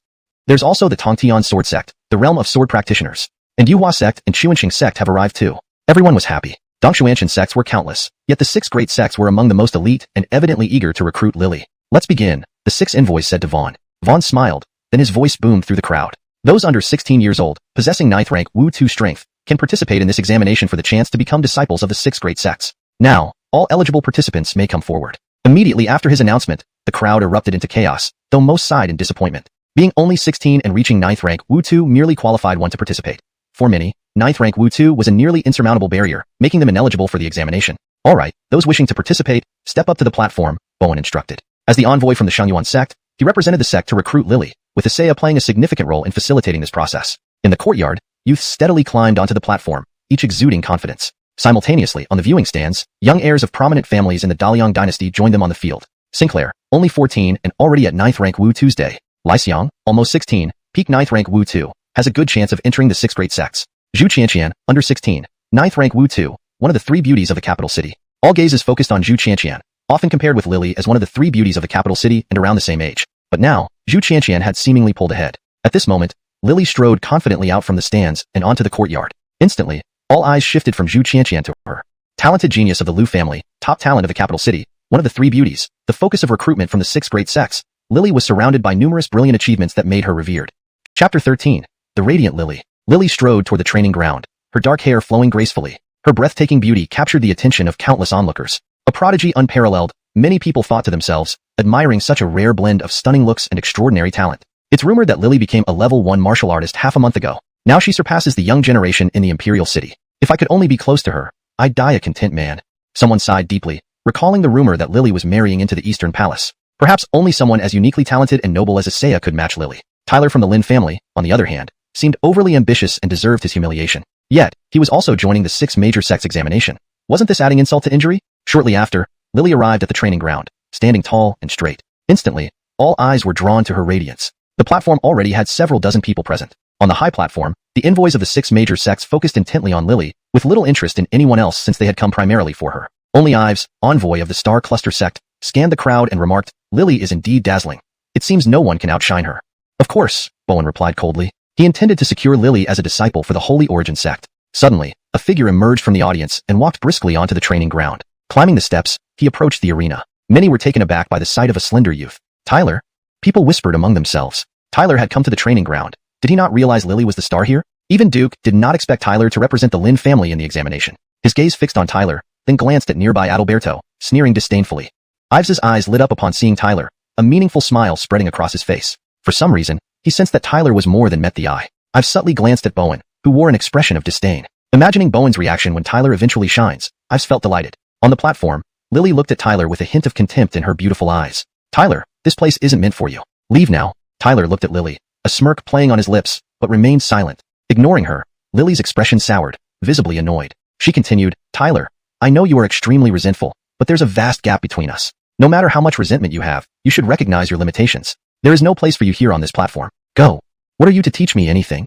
Tyler said indifferently, turning away from her. At 16, he saw through her hypocrisy and felt ashamed of his past devotion. He had once been sincere, but now realized how much she had hurt him. "Tyler," Duke called from the audience. Tyler looked up to see Duke smirking. "Nephew Tyler, my daughter Lily has been by your side these years, hoping you would improve. Despite her efforts being fruitless, she has done her best. But who knew you turned out to be an animal?"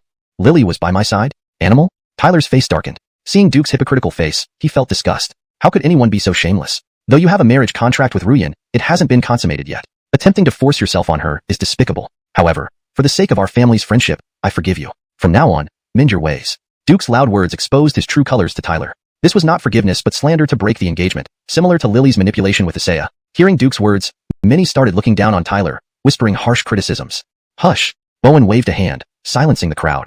Staring coldly at Tyler, he declared, "You, worse than an animal, do not deserve to participate in the six major sects examination. Get lost." The other envoys exchanged surprised glances. They knew Bowen was trying to curry favor with Lily but stayed silent. Tyler's face turned icy. How disgraceful it was for the prestigious Holy Origin sect to defame him just for Lily. I am here to take the examination. What's wrong with that? Sir, as an envoy of the Holy Origin sect, even if you value Lily highly, you shouldn't immediately humiliate and drive me away based on one-sided accusations. If all members of the 6 major sects act like you, it would be truly regrettable. Audacious. Bowen raged. No one dares question me like this. Sir, if you defile me because of Lily, I am utterly disappointed. Tyler stood firm, unwavering. Ives agrees with Tyler. Such bias can lead to grave mistakes, Ives added. Bowen looked at Ives, saying, didn't expect you to support him, Ives. Let's wait and see. If he turns out to be as despicable as described during the test, don't blame me for being harsh. Let's begin the examination.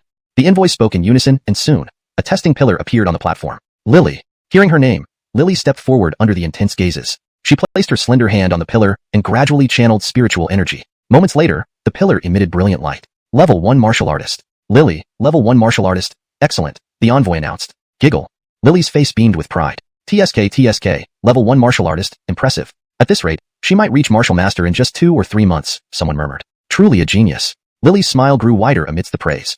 Well done, fitting for a Holy Origin sect prospect, Bowen cheered loudly, seeking to win her favor right away. Other envoys also extended offers to Lily, except Ives, who remained silent. Lily gazed arrogantly at Tyler, her eyes full of disdain, like a phoenix looking down on a clueless clown. Now, they were worlds apart. With Tyler's displayed talents, he would likely remain within the Great Luo dynasty, while Lily's promising abilities would ensure her future at the 6 major sects. Ah, what a pity, Lily sighed inwardly, recalling the promising Tyler of years past. Entering the martial novice realm at 10, he became the youngest martial novice in the Lin family and the entire Great Luo dynasty. Back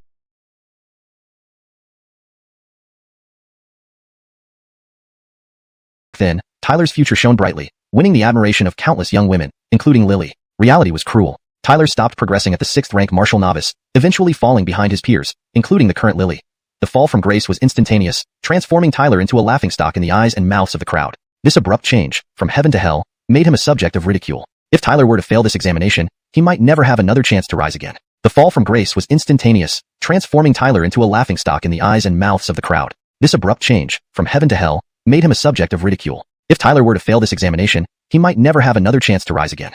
Chapter 14. The posture of the bright moon. As more people took the examination, the number of those who failed the first round also increased. The atmosphere in the drill ground became somewhat somber, with those who didn't qualify hanging their heads in dejection. Standing on the platform of the drill ground, Tyler no longer paid attention to the examinations. Among the hundreds of examinees, only a dozen or so had reached the 9th rank warrior apprentice stage. None like Lily, at the 1st rank warrior apprentice stage, had appeared yet. The number of untested candidates on the platform gradually decreased until, eventually, only Tyler remained. Next, Tyler.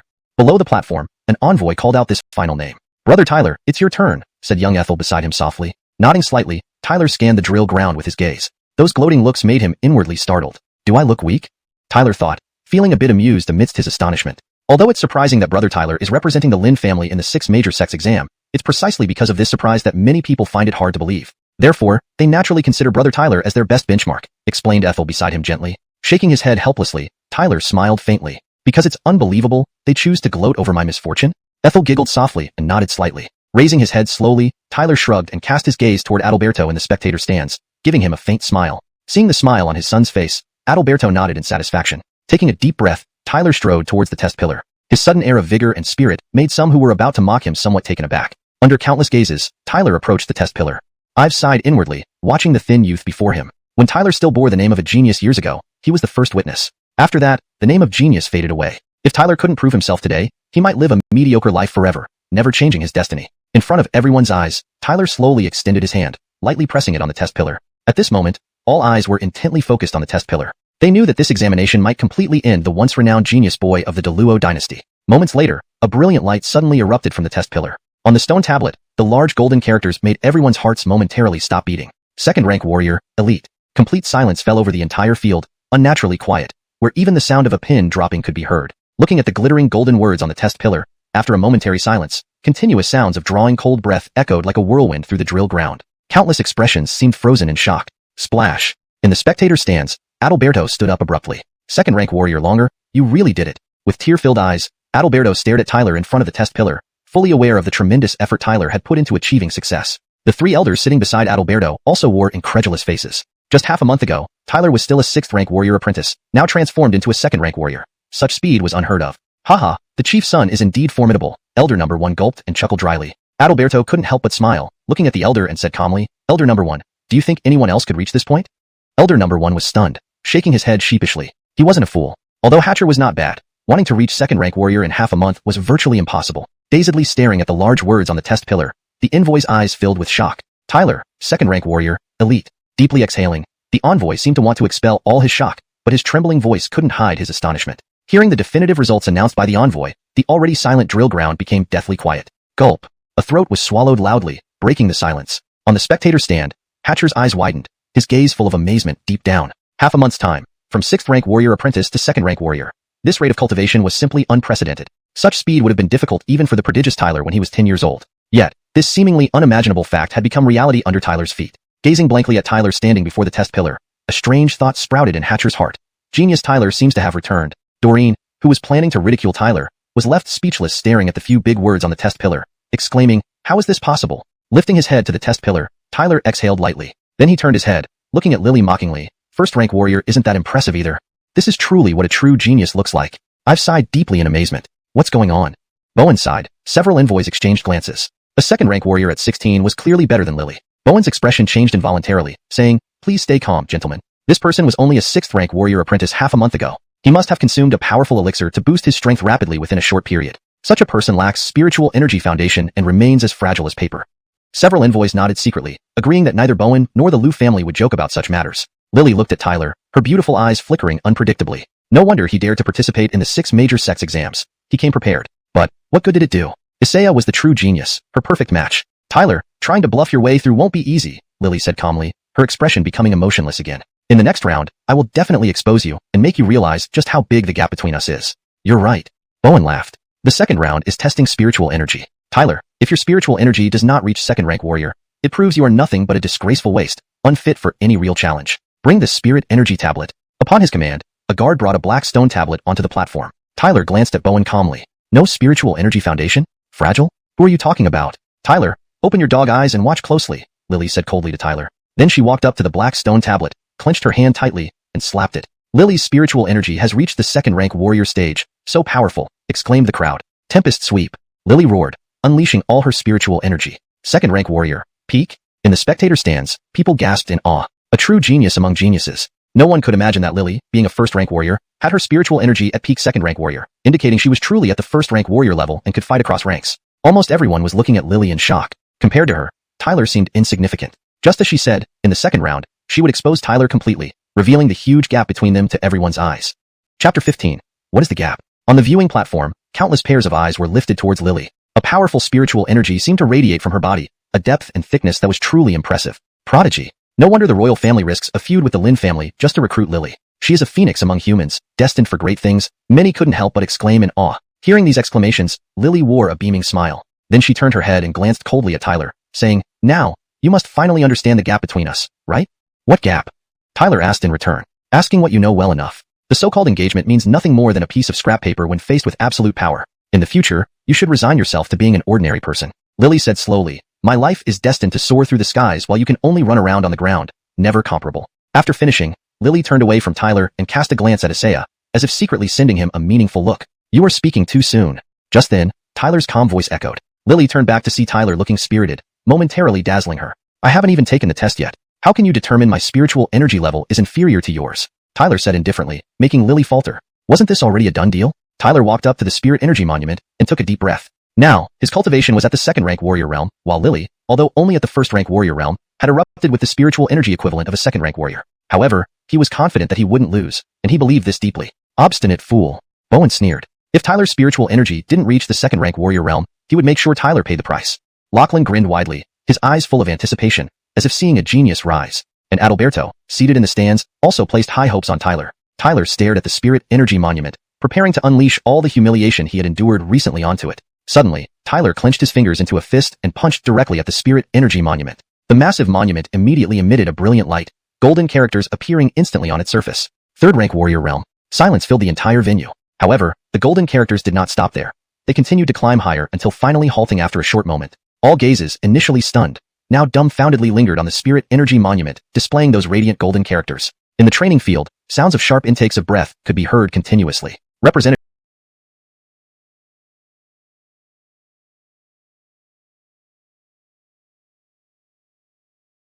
from the great Luo dynasty's family forces, including the 6 major sects, were all agape, their faces full of disbelief. They originally came to recruit Lily, but now an unexpectedly outstanding figure had emerged, completely surprising them. At 16 years old, Tyler was at the second-rank warrior realm with a spiritual energy level that had reached the fourth-rank warrior realm. Among all present, only 2 words could describe this. Unbelievably terrifying. The Lin family is going to prosper. Numerous people in the audience muttered to themselves, unable to resist swallowing hard. With such achievements, almost anyone could imagine this clansman's boundless potential. With these results, perhaps in a few years, the Lin family will have a super expert at the Martial King realm. The crowd exchanged glances, all sharing the same astonished thoughts simultaneously. Martial King realm. Any family or force producing a Martial King realm expert within the Great Luo dynasty would see a significant rise in status, regardless of its size. At that time, even the royal family might have to show some respect. After all, there were only a handful of Martial King realm experts in the Great Luo dynasty, each of whom wielded enormous influence. A single stomp could shake the dynasty, and even the royal family would not dare easily provoke such a powerhouse. It should be noted that the emperor of the Great Luo dynasty, Amir, was only at the Martial King realm.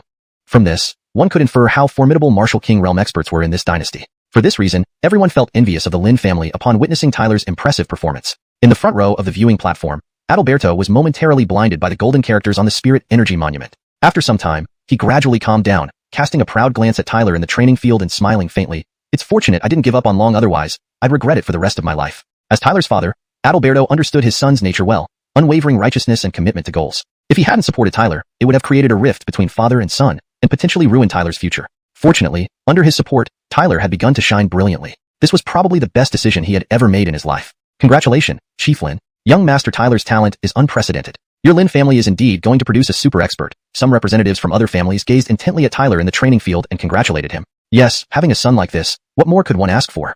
Adalberto laughed loudly, the relief and excitement on his face nearly uncontainable. He returned salutations to them all, seemingly casually sighing, then may your kind words come true. When my son achieves greatness, the Lin family will host grand feasts, and none of you will leave sober. Certainly. Everyone chimed in, all sharing the same intention, to cultivate ties with the Lin family. Even if they couldn't be friends, they certainly could not become enemies, because the Lin family had Tyler. At this moment, however, Tyler fixed his gaze on Lily, a hint of disdain curling at the corner of his lips. I'd like to ask the Liu family why I've stagnated while you, Lily, managed to stay by my side. With these words, Tyler took a deep breath, releasing a whirlwind of overwhelming spiritual energy from his body. Fourth-rank warrior apprentice realm. This time, the golden characters on the Spirit Energy Monument changed once more. Complete silence enveloped the field, a deathly stillness. Everyone was dumbstruck. These golden characters had struck a blow to their hearts, as well as harshly slapped Lily across the face. In the next round of the assessment, I will expose you for what you are, making you fully understand the extent of the gap between us. My life is destined to soar through the skies, while you can only scramble around on the ground, forever incomparable. Lily's words were still fresh in everyone's ears, but now they sounded absurdly laughable. Lachlan's gaze grew unusually bright. Taking a deep breath, he announced resolutely, the Stellar Sect has ultimately decided. We want Tyler, not Lily. Clearly, Tyler stood out even more compared to Lily. The Stellar Sect chose Tyler over Lily. This statement struck everyone's hearts like a hammer. Chapter 16. Unveiling the True Self. Tyler stood on the platform of the training ground, his eyes fixed on Lily, a faint murderous aura emanating from his gaze. If not for breaking through to the second-level warrior realm, it would have been difficult for Tyler to possess the spirit energy equivalent to that of a fourth-level warrior. Tyler stared at Lily without uttering any nonsense. The inscription on the spirit energy steel clearly stated, fourth-level martial spirit realm, far more convincing than any words. He, Tyler, had demonstrated with action who truly was beneath whom. For truth prevails over rhetoric. Lily was now in a daze, her mind blank, unable to believe what she saw when the words, fourth-level martial spirit realm, appeared. Tyler had surpassed her. Today, the 6 major clans gathered, and they were using this opportunity to proclaim Lily as a genius and an anomaly, preparing to escort her into Xianxia sect and marry her into the Eastern Palace to become the crown counts. They also intended to tell everyone that Lily was far beyond Tyler's reach. Tyler was merely a frog longing for swan meat. Had Tyler remained a mere 6th-level practitioner today, everything the Liu family hoped for would have proceeded smoothly. Everyone would have agreed that Tyler didn't even deserve to be Lily's backup, let alone her husband, a huge insult to Lily. For the Lin family to aspire to wed Lily from the Liu family was nothing but a pipe dream, unrealistic. Ironically, reality turned out to be the exact opposite, as if mocking the Liu family. Now, who could dare say Tyler wasn't worthy of Lily? At 16, he was already a 2nd-level warrior, with spirit energy matching that of a 4th-level warrior. Who could compete? Tyler, you are quite adept at hiding your true strength. Duke looked at Tyler with icy cold eyes. It was too late to turn back now. Regret wouldn't help. He only had one path left, to cling to the royal family's support. Even if Tyler was an anomaly and a genius, what could Duke do? He believed Lily's choice wouldn't be wrong, especially since the imperial family ruled the Liu dynasty. Tyler raised his head and glanced at Duke, finding him utterly laughable for twisting the facts and labeling him as the villain. As everyone knows, I have a marriage pact with Lily. However, I never imagined that at some point, Lily engaged in illicit affairs with another man outside, accusing me of incompetence half a month ago and forcing me to dissolve our engagement. The reason for dissolving the engagement was to please that outsider. I could never have imagined my beloved Lily could be so despicable and malicious. Tyler recounted the events calmly, revealing the truth to all. As they listened, they felt immense humiliation for the young boy. Compared to Tyler, Lily seemed incomparably reprehensible. Lily was truly despicable. Everyone, since our families united, how much has my Lin family supported the Lu family is clear to all within the royal court. Yet their actions now are worse than beasts. From the spectator stand, Adalberto couldn't help but speak. Such a clan, such a vile girl. It's pitiful that my Long actually viewed her as his love. What does Lily have to match my son Tyler? With those words, Adalberto waved his hand firmly, declaring resolutely, 6 years ago, I accepted the marriage proposal for my family, tarnishing my son's reputation. Today, I declare to the capital city, this engagement is null and void. Lily will no longer be my Lin family's daughter-in-law. The entire venue fell silent. Who was the real protagonist today? Survival of the fittest. The Lin family's move was justified and impeccable. If Tyler had remained a 6th-level practitioner and failed the examination, who would have dared question Lily's talent given her impressive ability? Lily's fair face contorted with rage. Today, instead of showcasing her superiority, Tyler's rise turned everything in his favor. Adalberto and Tyler's statements had thoroughly unveiled her facade and exposed her true nature to everyone present. Furthermore, just then, Lachlan chose Tyler over her. Instead of being the center of attention, today marked her greatest humiliation. All because of Tyler. Tyler! Lily glared at Tyler malevolently. You won't die easily. She never thought she'd come to this. I won't die easily?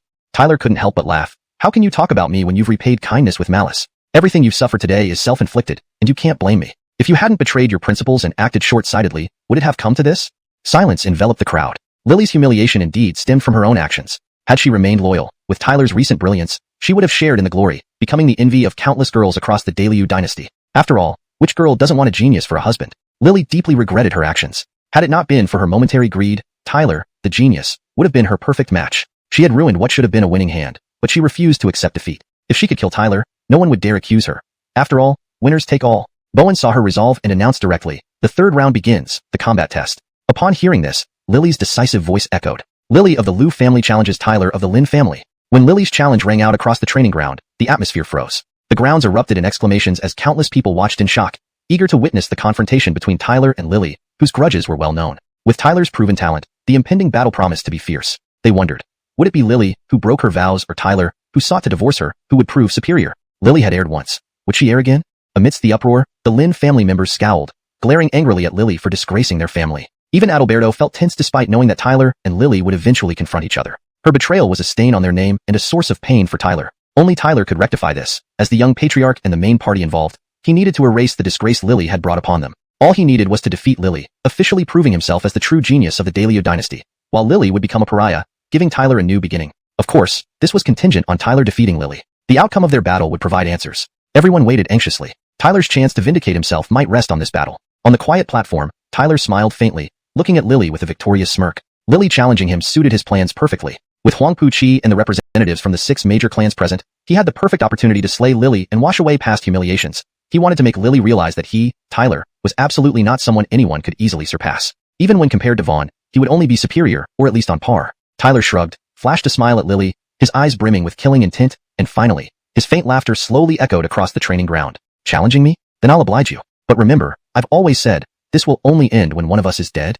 ##### Chapter 17. Tyler battles Lily. Under the gaze of the entire crowd, Lily strode forward boldly. At the same time, the spiritual energy fluctuations emanating from her body surged visibly to the naked eye. In just a few breaths, her spiritual energy had already reached the 2nd-rank warrior realm. The intensity of her spiritual energy was far more powerful than any opponent Tyler had faced at the clan gathering previously. When Lily finally stopped, her spiritual energy had stabilized firmly at the 2nd-rank warrior realm. The domineering spiritual pressure enveloped the entire training ground as if it were under siege. Lily had actually advanced to the 2nd-rank warrior realm right at this moment. Below the training ground, a murmur of excitement broke out among the onlookers once again. No wonder Lily showed no fear towards Tyler's 2nd-rank warrior realm. She could also smoothly advance to the 2nd-rank warrior realm herself, making this confrontation quite interesting. The faces of the Elder Council members changed slightly as well. With both Lily and Tyler now at the 2nd-rank warrior realm, things were getting complicated. Clan leader, will Tyler lose? The chief elder asked Adalberto, concerned. If Tyler lost this time, their Lin family might truly be finished, and the Imperial family would undoubtedly take advantage to try and eradicate them entirely. Olaf pondered for a moment before replying, Tyler is no fool. I believe he must have prepared himself in advance. If he wasn't confident, he wouldn't have provoked Lily. Clearly, they had no choice but to trust Tyler now. Hearing this, Adalberto smiled slightly. He looked up at Tyler facing off against Lily and said softly, Don't worry, little Lily can't stop my Long's path. Standing on the training ground platform, Lily's gaze held a trace of murderous intent as she stared at Tyler. The power of a 2nd-rank warrior realm gave her such an advantage. If not for Tyler blocking her way this time, she might not have forced her breakthrough until one day she could secure her position within the Sacred Yuan sect. I originally planned to hold back. Lily's spiritual energy erupted around her like thunderous explosions. She gazed icily at Tyler and continued, but given our betrothal, I think it's necessary to eliminate you. Tyler's expression flickered. Staring at Lily, he said slowly, I hope you still retain some decency. You no longer have the right to mention the betrothal even in half a word. Pausing, he added, additionally, I must say, you really are a low-life woman. So, this time, I'll take your life. Although it may seem cruel, I need your blood to cleanse my humiliation. Tyler's calm voice reverberated through the training ground, causing everyone else to be momentarily stunned. They stared blankly at Tyler, who remained composed. It was unimaginable that those almost murderous words came from his mouth. His statement essentially made Lily a target marked for death. Hadn't he noticed that Lily had also reached the second-rank warrior realm? Even with his earlier display of talent, facing Lily at the same rank gave him no right to be so arrogant. Interesting, Royal Einar muttered, watching Tyler with interest. A slight laugh escaped his lips. Was this Tyler truly so foolish? Lily's eyes turned extremely cold as she glared at Tyler, her expression gradually twisting into fury. Haha.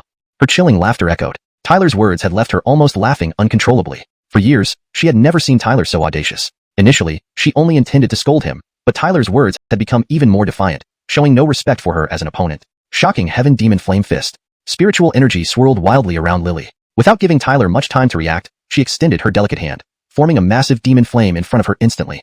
The Shocking Heaven Demon Flame Fist was taught to her by Einar and was a martial technique from the sacred Yuan sect, incredibly terrifying when executed. Lily soared into the air, manipulating the giant demon flame like a killing god carrying Mount Tai, inducing despair just from its appearance. Die!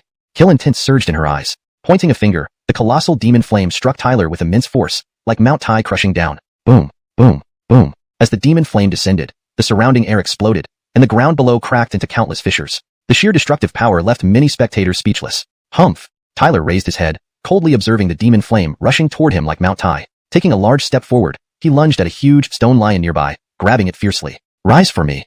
A shout emerged from Tyler's mouth, and an overwhelming surge of spiritual energy enveloped the area. The stone lion trembled violently under countless astonished gazes, then abruptly floated into the air. With Tyler's current spiritual energy, moving a mountain would be possible. Lifting a stone lion was trivial.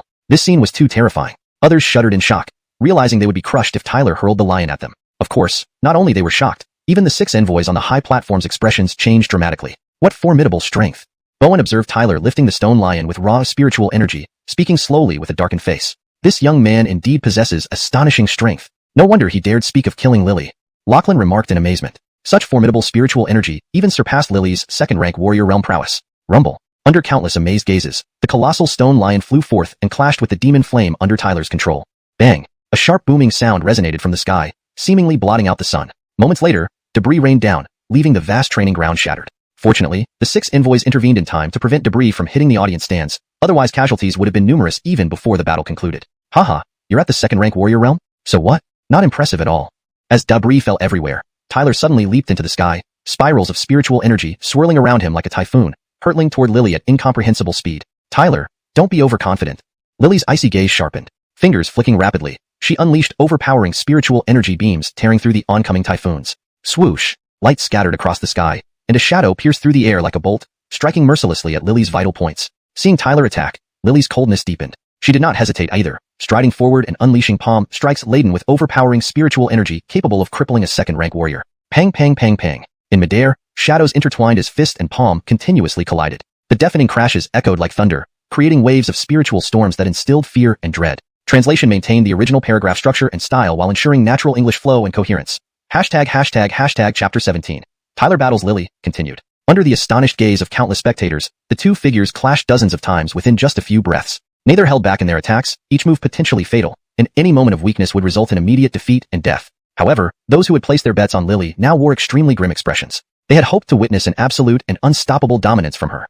They had always believed that once Lily made her move, the arrogant Tyler would be utterly crushed. But the scene before them now revealed the brutal reality, making them realize that Tyler's arrogance was well-founded. They could no longer deny that Tyler's strength had indeed reached a level where he posed a genuine threat to Lily. Even Duke, who had pinned great hopes on Lily, looked exceptionally troubled and watched the battle between the two with mounting tension. The sight of Tyler effortlessly lifting a massive stone lion had left a profound impact on him. Huang Fuqi also wore a dark expression.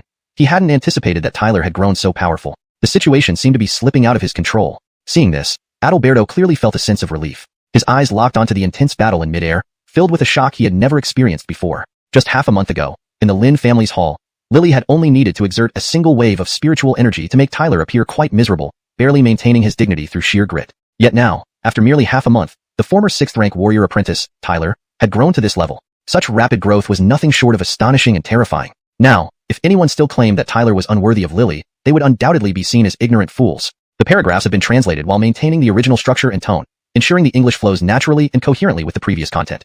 Chapter 18.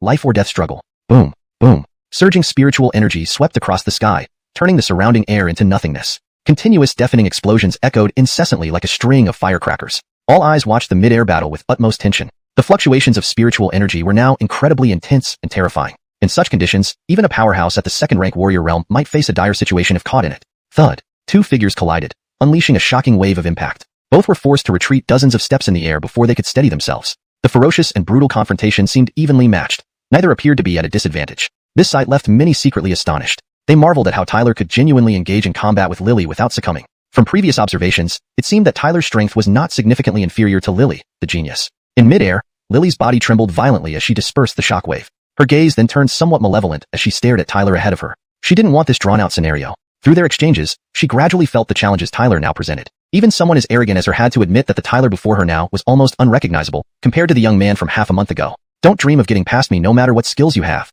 Lily glared fiercely at Tyler, a cold sneer in her heart. Though Tyler's strength surprised her, he couldn't escape her grasp. It was impractical to expect him to truly defeat her. Lily planned to swiftly settle this mess. She intended to declare her supremacy over all challengers using absolute power, proving that only she, Lily, stood out as the most prominent genius in the 6 major sect examination. Others would merely be stepping stones, especially Tyler, whom she once saw as insignificant and beneath her notice just half a month ago. This must be his last-ditch effort. Thick waves of killing intent surged within Lily. Her feelings for Xianxia were complex, both admiration and adoration. Her betrayal of Tyler stemmed partly from knowing he could never compare to Xianxia. To gain his respect, she needed to prove herself worthy of standing by his side. Do you think some amateur moves can defeat me? Don't delude yourself. Lily's eyes brimmed with murderous intent as she roared fiercely, her hands moving rapidly. Boom. A vast surge of spiritual light spread once more. Towering black and white beams condensed before her. Impermanence sword, Deathbringer. These beams swiftly converged, transforming into a massive black and white sword several dozen zhang long. Whoosh. The colossal sword exuded a perilous aura and slashed out with deadly force. Tyler did not hesitate. He immediately unleashed the divine demon, All Heaven's Art. Within mere breaths, the giant sword loomed before Tyler and slashed down mercilessly. Hum. Just as the sword was about to strike Tyler, a dragon-like hand emerged and seized the sword midair. Sizz. With a powerful wrench, the hand caused the giant sword to explode into fragments. Whisper. A murmur rippled through the crowd, stunned by the ease with which Tyler deflected Lily's fearsome attack. It's impossible. Lily could barely contain her rage. Her sword was her ultimate move, capable of slaying any second-rank warrior realm expert. Yet, Tyler shattered it with a single hand. Tyler looked up at Lily, his gaze mocking her like a jester. Upon fully activating the divine demon, All Heaven's Art, he felt an immense surge of power far surpassing Lily. Clearly, the divine demon, All Heaven's Art's terrifying power exceeded common expectations. Boom. Tyler's gaze grew cold, his palm clenched, and he thrust forward, unleashing a palm wind like that of a deity or demon, tearing through space and slamming down mercilessly upon Lily.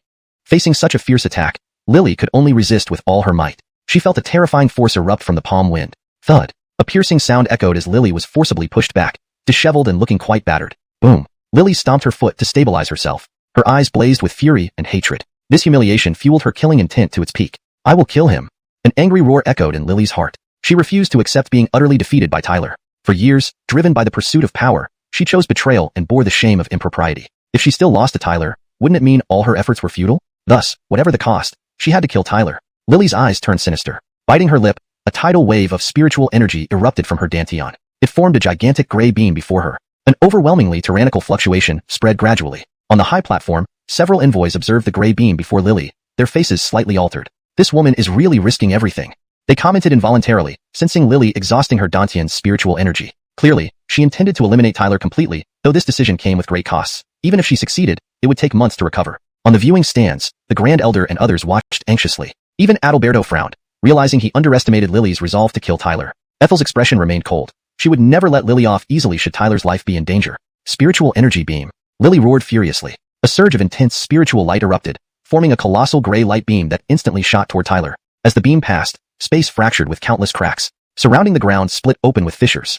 Facing this lightning-fast, terrifying attack, Tyler remained unperturbed, clenching his fist. Let you witness the true power of the divine demon, All Heaven's Art. He murmured to himself, his gaze turning ruthless as boundless spiritual energy surged from his fists. An indistinct deity or demon seemed to emerge within his palms. Divine Demon Fist. His voice resonated as the gigantic fist pounded forward, piercing through space to strike the beam containing all of Lily's spiritual energy. Boom. Their clash was earth-shattering, causing everyone's eyes to widen. Who would prevail in this life-or-death struggle? Chapter 19. Ruthless Blow. Bang. A fierce collision erupted mid-air, where the black and white beams and the colossal fist imprint split the sky into two halves. Two formidable spiritual energies fiercely eroded each other, trying to wipe the other out. At the point of impact, cracks emerged around them, causing everyone to tremble in awe. Even some envoys from the 6 major clans couldn't help but change their expressions. Innumerable gazes fixed tightly on the collision point. Everyone knew that this exchange would likely decide the victor. On the spectator platform, Orin squinted nervously, trembling due to anxiety. They had come so far, one step away from success. A failure here would truly mean a loss at the last hurdle. Adamarise bit her lower lip tightly and prayed silently, her eyes fixated on Tyler. Under the gaze of many, in mid-air, the intense collision continued. Lily watched as his face grew even more livid. He had used all his strength yet still could not decisively suppress and kill Tyler. This scum. Lily's eyes were bloodshot like a gambler who had lost everything. He glared at Tyler viciously and shook his body again, unleashing all his remaining spiritual power. If someone could see inside his body now, they would find Lily as weak as a deflated balloon. Bang! Driven by Lily's all-out counterattack, the black and white beams surged higher, seemingly overpowering the divine fist imprint for a moment. Seeing this, cries of shock rose across the skies. Tyler raised his head, staring indifferently at Lily's struggle, then suddenly made a hand seal. Bang! Inside the fist imprint, a golden light seemed to bloom, radiating brilliantly upwards. Divine suppression. Tyler's calm voice echoed loudly. The golden-lit fist imprint crashed down fiercely, its brilliance spreading out. The previously surging black and white beams were instantly suppressed. The golden fist imprint descended with unstoppable force, directly striking Lily's black and white beams. Bang! A sound of explosion echoed as the black and white beams were blasted apart by Tyler's golden fist imprint. Fear flashed strongly in Lily's eyes. She realized she was no match for Tyler, and turned to retreat hastily. Tyler watched Lily retreat coldly, snapping his fingers, sending the golden fist imprint tearing through space and smashing into Lily's body fiercely. Thud! A heart-stopping sound spread as Lily's body flew sideways, spurting blood everywhere, dyeing the arena red. As blood rained down, Lily's shadow fled frantically. A flash of killing intent appeared in Tyler's eyes. The golden fist imprint hurled again towards the retreating figure, showing he didn't plan to let Lily off easily. Unable to escape with her severe injuries, Lily found the golden fist imprint appearing overhead before mercilessly crashing down. Shock flooded Lily's eyes. Countless people gasped, startled by the young Tyler's ruthlessness, especially when it looked like he intended to ruthlessly crush her. Boy, spare Lily, and I will reward you generously. Suddenly, Xianxia from the spectator's platform called out as Tyler's fist imprint was about to strike Lily. However, hearing the treacherous man's voice, Tyler's killing intent intensified. His attack became even fiercer as the golden fist imprint still mercilessly struck Lily. Ah! Next moment, a scream resounded as Tyler's fist imprint slammed ruthlessly into Lily's crown, exploding open, splattering blood, and her body fell limply to the ground. Crash! Lily hit the ground heavily, causing a depression. Lying motionless, life ceased within her. Sigh. Everyone inhaled sharply, their faces changing as they looked up at Tyler, his ruthlessness making their skin crawl. This Tyler, despite his youth, showed remarkable severity. Tyler descended from midair, gazing coldly at Lily's dead body, saying faintly, "You owe me this. Remember, do not be an adulteress again." Puff. Hearing this, Duke, already shaken, spat out a mouthful of blood, staggered, and fainted dead away. Silence enveloped the entire arena before countless gasps echoed. Lily is killed. Shocked gazes fixated on the scene. No one had expected the formidable Lily to be personally killed by Tyler. Lachlan also gaped, muttering, "This boy is truly incredible." Earlier, he thought Tyler and Lily would only end up mutually exhausted. But unexpectedly, Tyler destroyed Lily's ferocious assault and swiftly gained the upper hand, killing her outright. How is that possible? Bowen also roared out, standing abruptly, eyes glued to the arena, filled with disbelief. He couldn't believe Lily died at Tyler's hands. Echoes of uproar reverberated throughout, but regardless of their incredulity, Lily's corpse proved it, a harsh reality. Those participating in the 6 major clans assessment were all stunned. They swallowed hard simultaneously, looking at Tyler with newfound respect. They knew how terrifying Lily was, yet even such a powerful figure had fallen to Tyler. Suddenly, tidal waves of cheers erupted from Lin family's viewing stand. All members were jubilant and proud. The disgrace brought by Lily's behavior these past weeks was finally avenged today, clearing their heads held high once more. Now, they fully acknowledged Tyler's superiority over any young member of their clan, earning genuine admiration. "The clan chief, Tyler won," exclaimed Orin joyfully. Adalberto smiled widely. "What fantastic news." Adamarise beamed too, relieved Tyler had triumphed, else she would have stepped in herself. What an ungrateful little scoundrel. As the Lin family cheered nearby, Isseia's face turned dark as if he was ready to kill. Although Lily was just one of his playthings, she had still been in his bed. Now, Tyler had killed her right in front of him, slapping him in the face, an insult he could not tolerate. His anger surged even higher when he saw that Tyler ignored his warning. Xianxia glared furiously at Tyler and said, "You've gone too far today. If you have any respect for the royal family, immediately cripple yourself, and out of regard for the Lin family, I will spare your life." Upon hearing this, Adamari's brows furrowed instantly. She knew well that Tyler would never listen to Xianxia, even if he were the crown prince. The envoys from the 6 major clans observed coldly, curious about how Tyler would react in the face of such a powerful adversary like Xianxia. Just as expected, upon hearing Xianxia's words, a look of disdain crept onto Tyler's lips. He slowly raised his head, his eyes cold as he stared at Xianxia and replied indifferently, "What are you?" Tyler's outright rejection stunned many present once again. Clearly, they did not expect him to be audacious enough to ignore even the crown prince Xianxia. After all, Isaiah was no small fry like Lily. Do you dare repeat that? Isaiah's expression grew icily cold, his gaze brimming with rage. Tyler's defiance had thoroughly infuriated him. In the royal family, Isaiah's status was second only to Emperor Daliu, wielding unparalleled power. No one, not even the nobility within the royal family, dared to cross him. Yet now, Tyler had publicly disrespected him without a hint of courtesy. As the crown prince, you do not set an example but instead toy with another man's wife. Now, you openly abuse your power in front of everyone. Such behavior is truly the royal family's disgrace and misfortune. When this becomes known, it will become a laughingstock for all. Isaiah, know this. Your name will be etched into the annals of shame for the Daliu dynasty. Tyler showed no fear in the face of Isaiah's fury and murderous intent. His voice thundered across the skies, his words firm and righteous, sharp as a blade. Everyone present felt their faces change drastically, and Isaiah's eyes turned colder still. Tyler's remarks were not just a declaration, but also a direct challenge to his authority.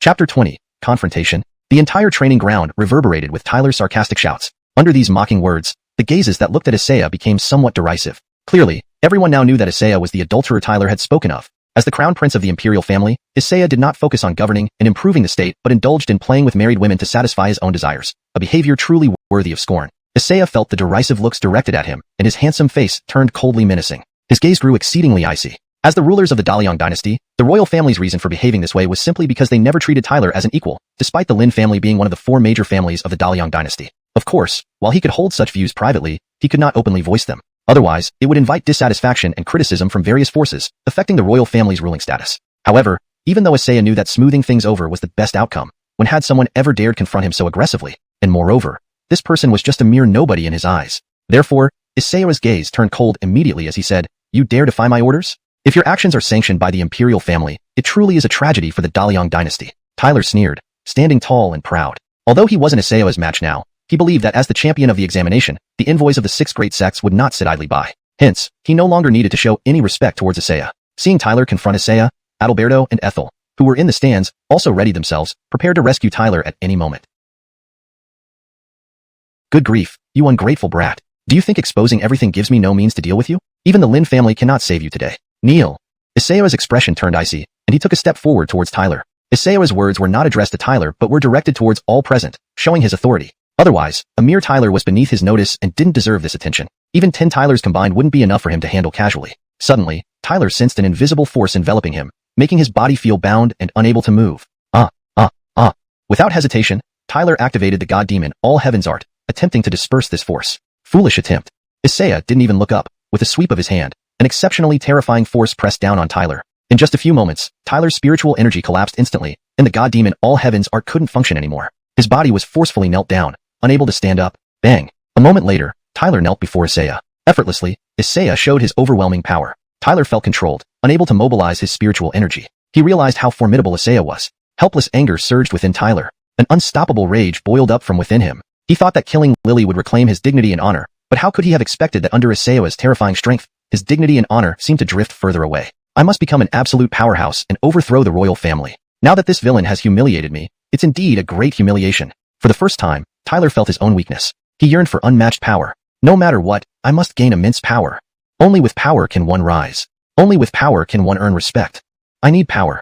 Tyler roared inwardly, struggling fiercely, yet it was futile. Seeing Tyler easily subdued by Isaiah, Duke said venomously, "Your Highness, please uphold justice for my daughter. Kill this bastard and make him suffer immensely, so that Ru Yen can rest in peace. Otherwise, her death would be meaningless. If you don't set an example, it will be hard to deter the riffraff." Indeed, life for life is only natural. Your reasoning is quite sound. Isaiah's gaze turned colder, ready to act. Stop, this boy cannot be killed. At this moment, a voice from the grandstand stopped Isaiah. It was Lachlan speaking. Lachlan looked at Isaiah sternly and said, "This boy is the champion of the six great sects and is a promising talent. If you kill him, where will it place us six great sects? Even the Sacred Origin sect couldn't protect you. Since Envoy Lachlan says so, I'll let him off this once." Isaiah's face fluctuated between dark and light, glancing at Bowen, who shook his head, forcing Isaiah to suppress his murderous intent. "Get out. If I hear you slander me again, I will clean the house for the Lin family myself." Isaiah waved his sleeve, and a powerful force slammed into Tyler, causing him to roll across the ground continuously. Tyler steadied himself and stared at Isaiah, roaring, "Isaiah, you forced me to kneel and humiliated me today. A true man seeks revenge. Dare you wait 3 years for me? 3 years? What do you intend? Are you planning to take revenge after 3 years?"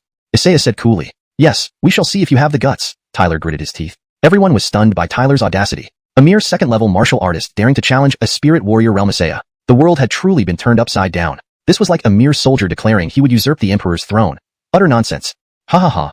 Isaiah laughed unexpectedly, slowly replying, "You insignificant ant, dreaming of killing me. Not even 30 years would make you capable. But 3 years it is. Let's see how much you grow." Thud. Tyler suddenly knelt down, pointing skyward, swearing, "By heaven, within 3 years, Tyler, will fight Isaiah to the death. If I violate this vow, may I be struck by lightning and die miserably."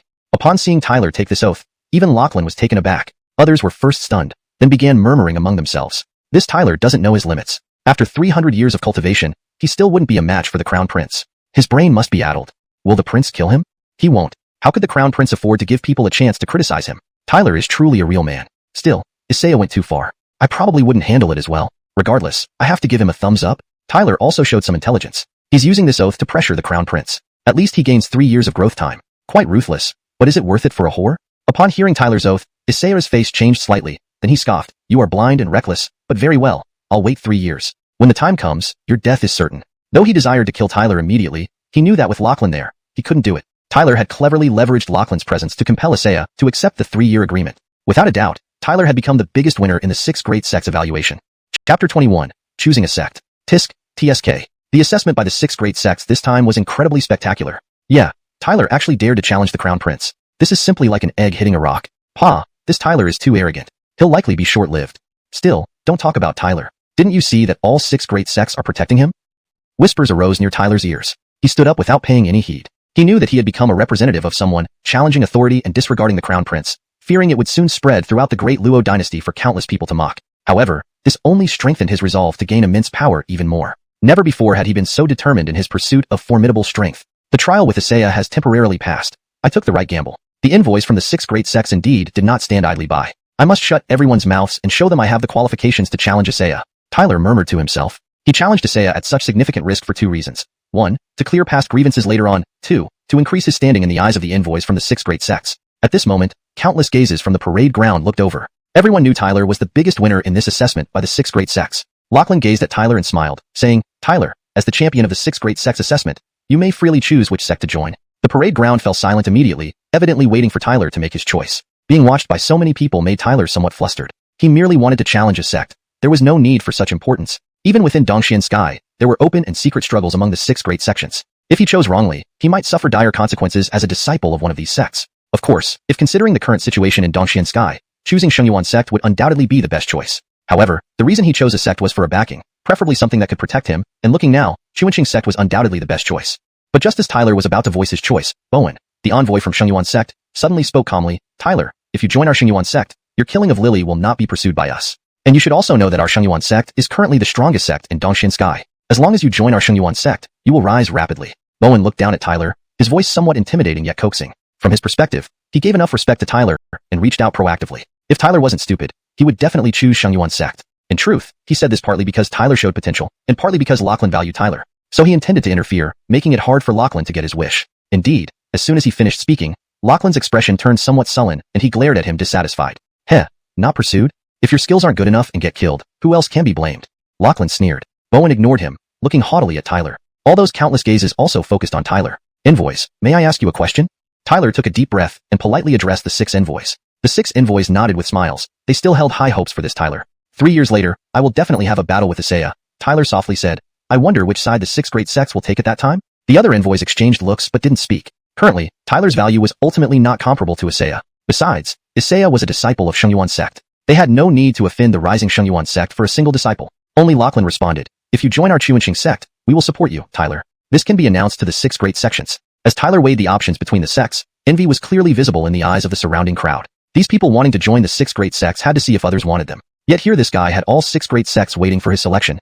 After some contemplation, Tyler smiled, looked up at the 6 envoys and said, "Honorable envoys, I wish to join Xianxia sect." A wave of uproar erupted on the parade ground. Countless people looked astonished, obviously not expecting Tyler to choose Xianxia sect. It must be known that among the 6 great sects, while Xianxia sect isn't weak, it's not outstanding either. Moreover, overall, Xianxia sect disciples are arguably the weakest among the 6 great sections. Therefore, in some sense, it wasn't the optimal choice of a sect. So, many couldn't help but wonder why Tyler would forsake the most powerful Xianxia sect to join Xianxia sect. Regarding the clamor around him, Tyler felt a bit helpless. Xianxia sect was indeed very strong. Joining it would give him a significant advantage. However, due to Isaiah, Tyler obviously couldn't do this. Furthermore, if Isaiah set traps and Xianxia sect turned a blind eye, he would face numerous obstacles. Why go through the trouble when things would be so difficult? As for the other sects, though their strength was also immense, their neutrality toward the conflict between him and Xianxia indicated they didn't want to commit to either side. What meaning would joining have then? Thus, in the end, it seemed Xianxia's sect suited him best, especially since Lachlan had previously spoken up strongly to protect him. On the dais, the 6 envoys of the 6 great sects heard Tyler's choice with varying expressions.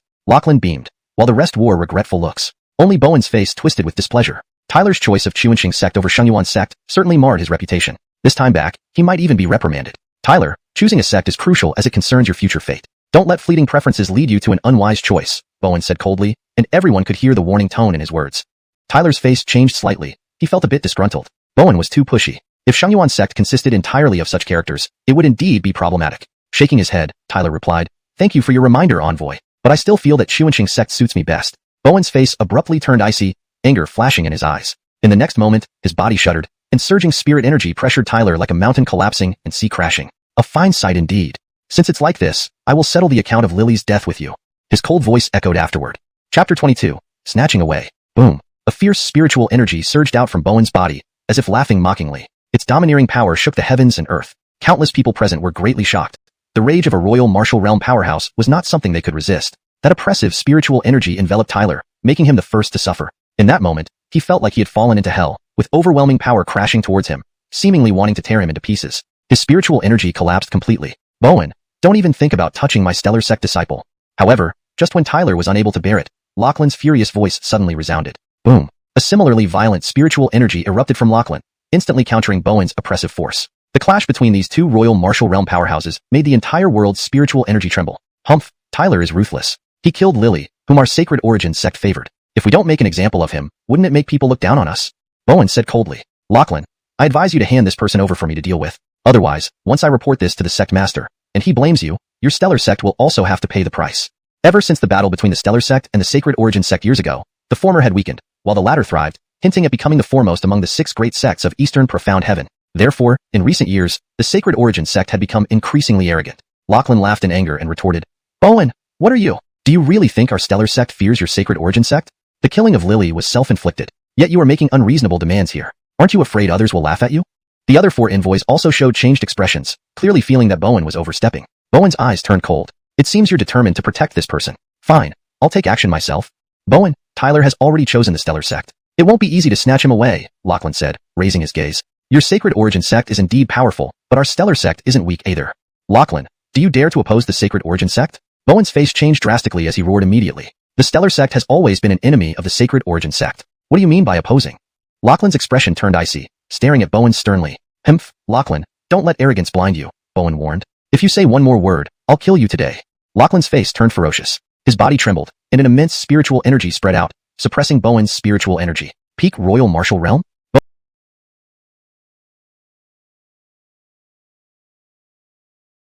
Bowen clearly felt the suppression from Lachlan's spiritual energy, and his face changed abruptly. Then he shouted, Kill me? You aren't worthy. Saying this, a powerful spiritual energy surged from Bowen's body. Though not as formidable as Lachlan's, it wasn't far behind. For a moment, both prepared to fight. In the training ground, everyone watched the tense standoff between the 2 envoys, all terrified. They looked at Tyler. He was now a prized asset. In the air, Lachlan and Bowen glared at each other, their eyes filled with murderous intent. It was hard to imagine that moments before, they were envoys from the same 6 great sects. Tyler watched in surprise, realizing how quickly the situation had escalated, and their seriousness was no joke. It seems the rivalry between the Sacred Origin sect and the Stellar sect can be used to my advantage. Tyler muttered to himself, imagining 3 years later, during his decisive battle with Xianxia, the Stellar sect would surely stand by his side.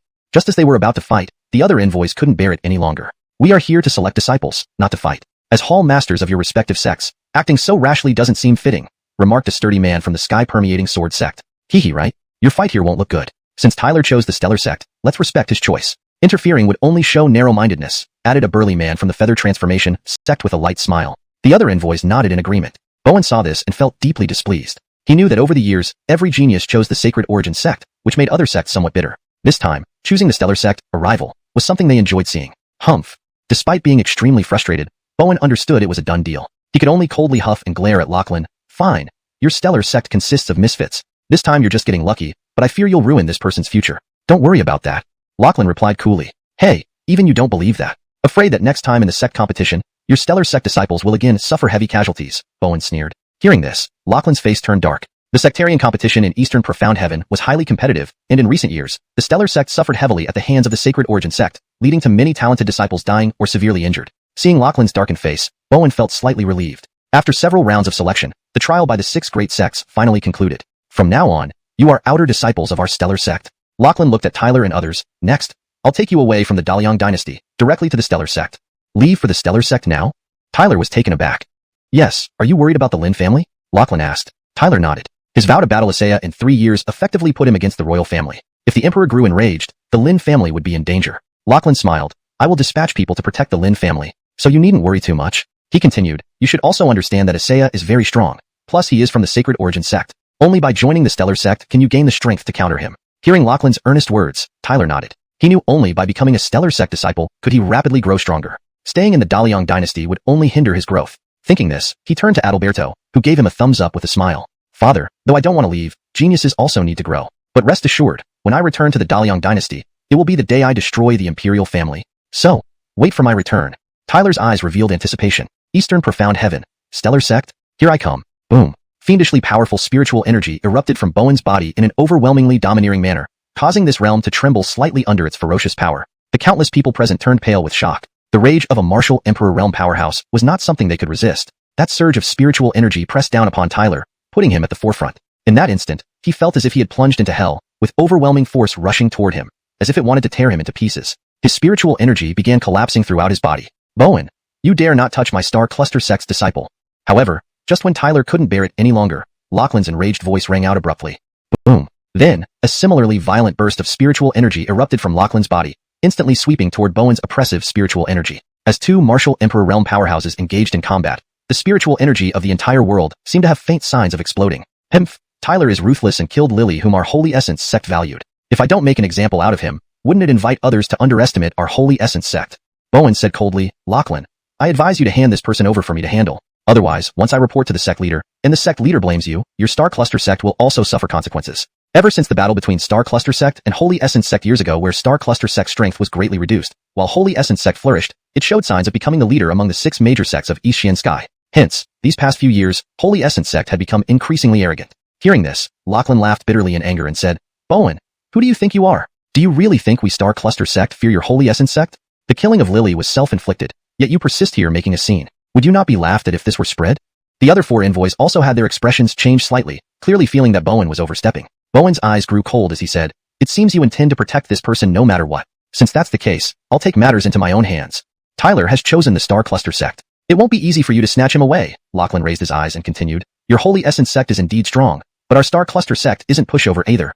Lachlan, are you daring to oppose our Holy Essence sect? Bowen's expression changed drastically as he roared immediately. Our Star Cluster sect and your Holy Essence sect are already adversaries. Why speak of opposition? Lachlan's face turned icy, staring intently at Bowen, his voice low and stern. Humph, Lachlan, don't let your mind be muddled. Not knowing your true worth, Bowen retorted with a cold look. Do you want to say more? I'll kill you today. Lachlan's face suddenly turned fierce. His whole body shook violently as immense spiritual energy radiated outward, suppressing Bowen's spiritual energy. Martial Emperor Peak? Bowen clearly sensed Lachlan's suppression of his spiritual energy, his expression changing abruptly. Then he also roared, kill me? Are you fit enough? As his shout ended, Bowen's body surged with turbulent spiritual energy, not far behind Lachlan though not quite reaching his level. In an instant, both were ready to fight. On the training ground, everyone looked at these 2 suddenly confrontational envoys with trembling caution. Their gazes then turned to Tyler, who now seemed highly sought after. In mid-air, Lachlan and Bowen glared at each other fiercely. Both had an underlying ruthlessness, unimaginable given their earlier camaraderie as representatives of the 6 major sects. Tyler observed this scene with surprise, clearly not expecting them to fall out so quickly. From the look of determination on their faces, this was no mere play. It looks like there's genuine rivalry between the Holy Essence sect and the Star Cluster sect, which suits me perfectly, Tyler muttered quietly. He almost imagined 3 years later, during his final battle with Xianxia, Star Cluster sect would stand firmly by his side. Just as both men were about to engage, the other envoys from the 6 major sects could no longer stand it. You 2 came here to choose disciples, not to fight. As hall leaders in your respective sects, it seems improper to act on impulse. A sturdy man from Heavenly Sword sect spoke first. He indeed, news of a fight here would sound bad. Since Tyler chose Star Cluster sect, we should respect his choice. Interfering would only appear too petty. A tall man from Feather sect added lightly. The other envoys nodded in agreement. Bowen flashed a displeased look. He knew that most geniuses usually chose Holy Essence sect, making other sects feel uneasy. This time, the genius selected the adversarial Star Cluster sect, something that secretly pleased them. HMPF. Despite feeling extremely upset, Bowen realized the situation was settled. With a cold snort, he glared at Lachlan. All right, Star Cluster sect is full of misfits. Fine, you get lucky this time. but be careful you don't ruin the youth's future. That's none of your concern, Lachlan responded coolly. Heh, don't even you believe yourself? Just wait until the next sect competition.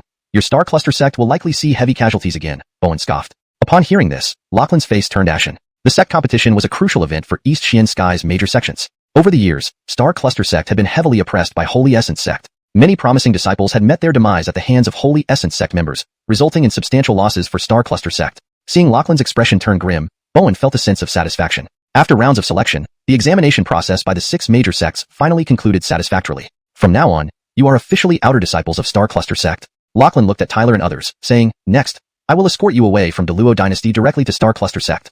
Now, Tyler was taken aback. Yes, are you worried about the Lin family? Lachlan saw his reaction and asked. Tyler nodded. He had vowed to fight Xianxia to the death in 3 years, essentially offending the royal family. If the Luo Emperor got angry, the Lin family would be in danger. Lachlan smiled slightly, saying, I'll dispatch someone to safeguard the Lin family, so you needn't worry too much. He then looked at Tyler. You should understand that Xianxia is very strong, and being a disciple of Holy Essence sect, you can only gain the strength to counter him within Star Cluster sect. Hearing Lachlan's sincere words, Tyler nodded. He knew joining Star Cluster sect was crucial for his rapid growth, whereas staying in donghua dynasty would hinder his progress. Thinking this, he turned to Adalberto, who gave him a thumbs up with a smile. Dad, although I don't want to leave, even geniuses need room to grow. But rest assured, when I return to donghua dynasty, it will be the day I crush the royal family. So, I must come back. A glint of anticipation flickered in Tyler's eyes. East Xianxia, Star Cluster sect? I'm coming. Hashtag chapter 23, joining the Star sect. Above the sky, a flying boat sped along rapidly. On board the flying boat were several disciples chosen by Lachlan from the donghua dynasty. On the deck of the flying boat, Lachlan sat cross-legged. Behind him sat Tyler, Ethel, and over 10 other selected disciples from the donghua dynasty, all sitting in a meditative posture. Tyler was seated at the front, clearly indicating his leadership among the disciples. Lachlan glanced at the disciples and slowly said, There is one thing I must tell you. Although you have passed the test of the 6 great sects, this does not mean that you will truly make a name for yourselves in the Star sect. Upon hearing this, the expressions of the disciples changed drastically. In the Dongxian Sky region, there are thousands of dynasties, each with their own geniuses who also passed the 6 great sects tests. By the time we arrive, there will be thousands of new disciples. These people, like you, are geniuses from their respective dynasties. After arriving at the Star sect, all new disciples will have 3 months to prepare. After this period, the outer sect assembly will commence, and only those who pass it can enter the 4 halls and become inner sect disciples. Only the top 10 from the outer sect assembly will pass, and others will have to wait until they reach the top 10 to be allowed into the 4 halls. Tyler's expression also changed upon hearing this. The competition was incredibly fierce. It seemed that making a name for oneself in the Star sect would not be as easy as they thought. In the younger generation of the donghua dynasty, they were indeed considered geniuses, but once they arrived at the Star sect, where geniuses gathered, they would merely be ordinary new disciples. Leaving the donghua dynasty for the Star sect, the elders of their families hoped they could bring honor to their clans. If they failed to stand out, it would be a significant setback for them. Lachlan looked at the disciples but didn't say much more, as the Star sect's evaluation of disciples was extremely strict. Not everyone would ultimately make it into the 4 halls, and naturally, some would be happy while others would be disappointed. When you arrive at the Star sect, all new disciples will be divided into ordinary disciples, outstanding disciples, and excellent disciples. Lachlan smiled. Among you, only Tyler and Ethel are classified as outstanding disciples. The rest are ordinary disciples.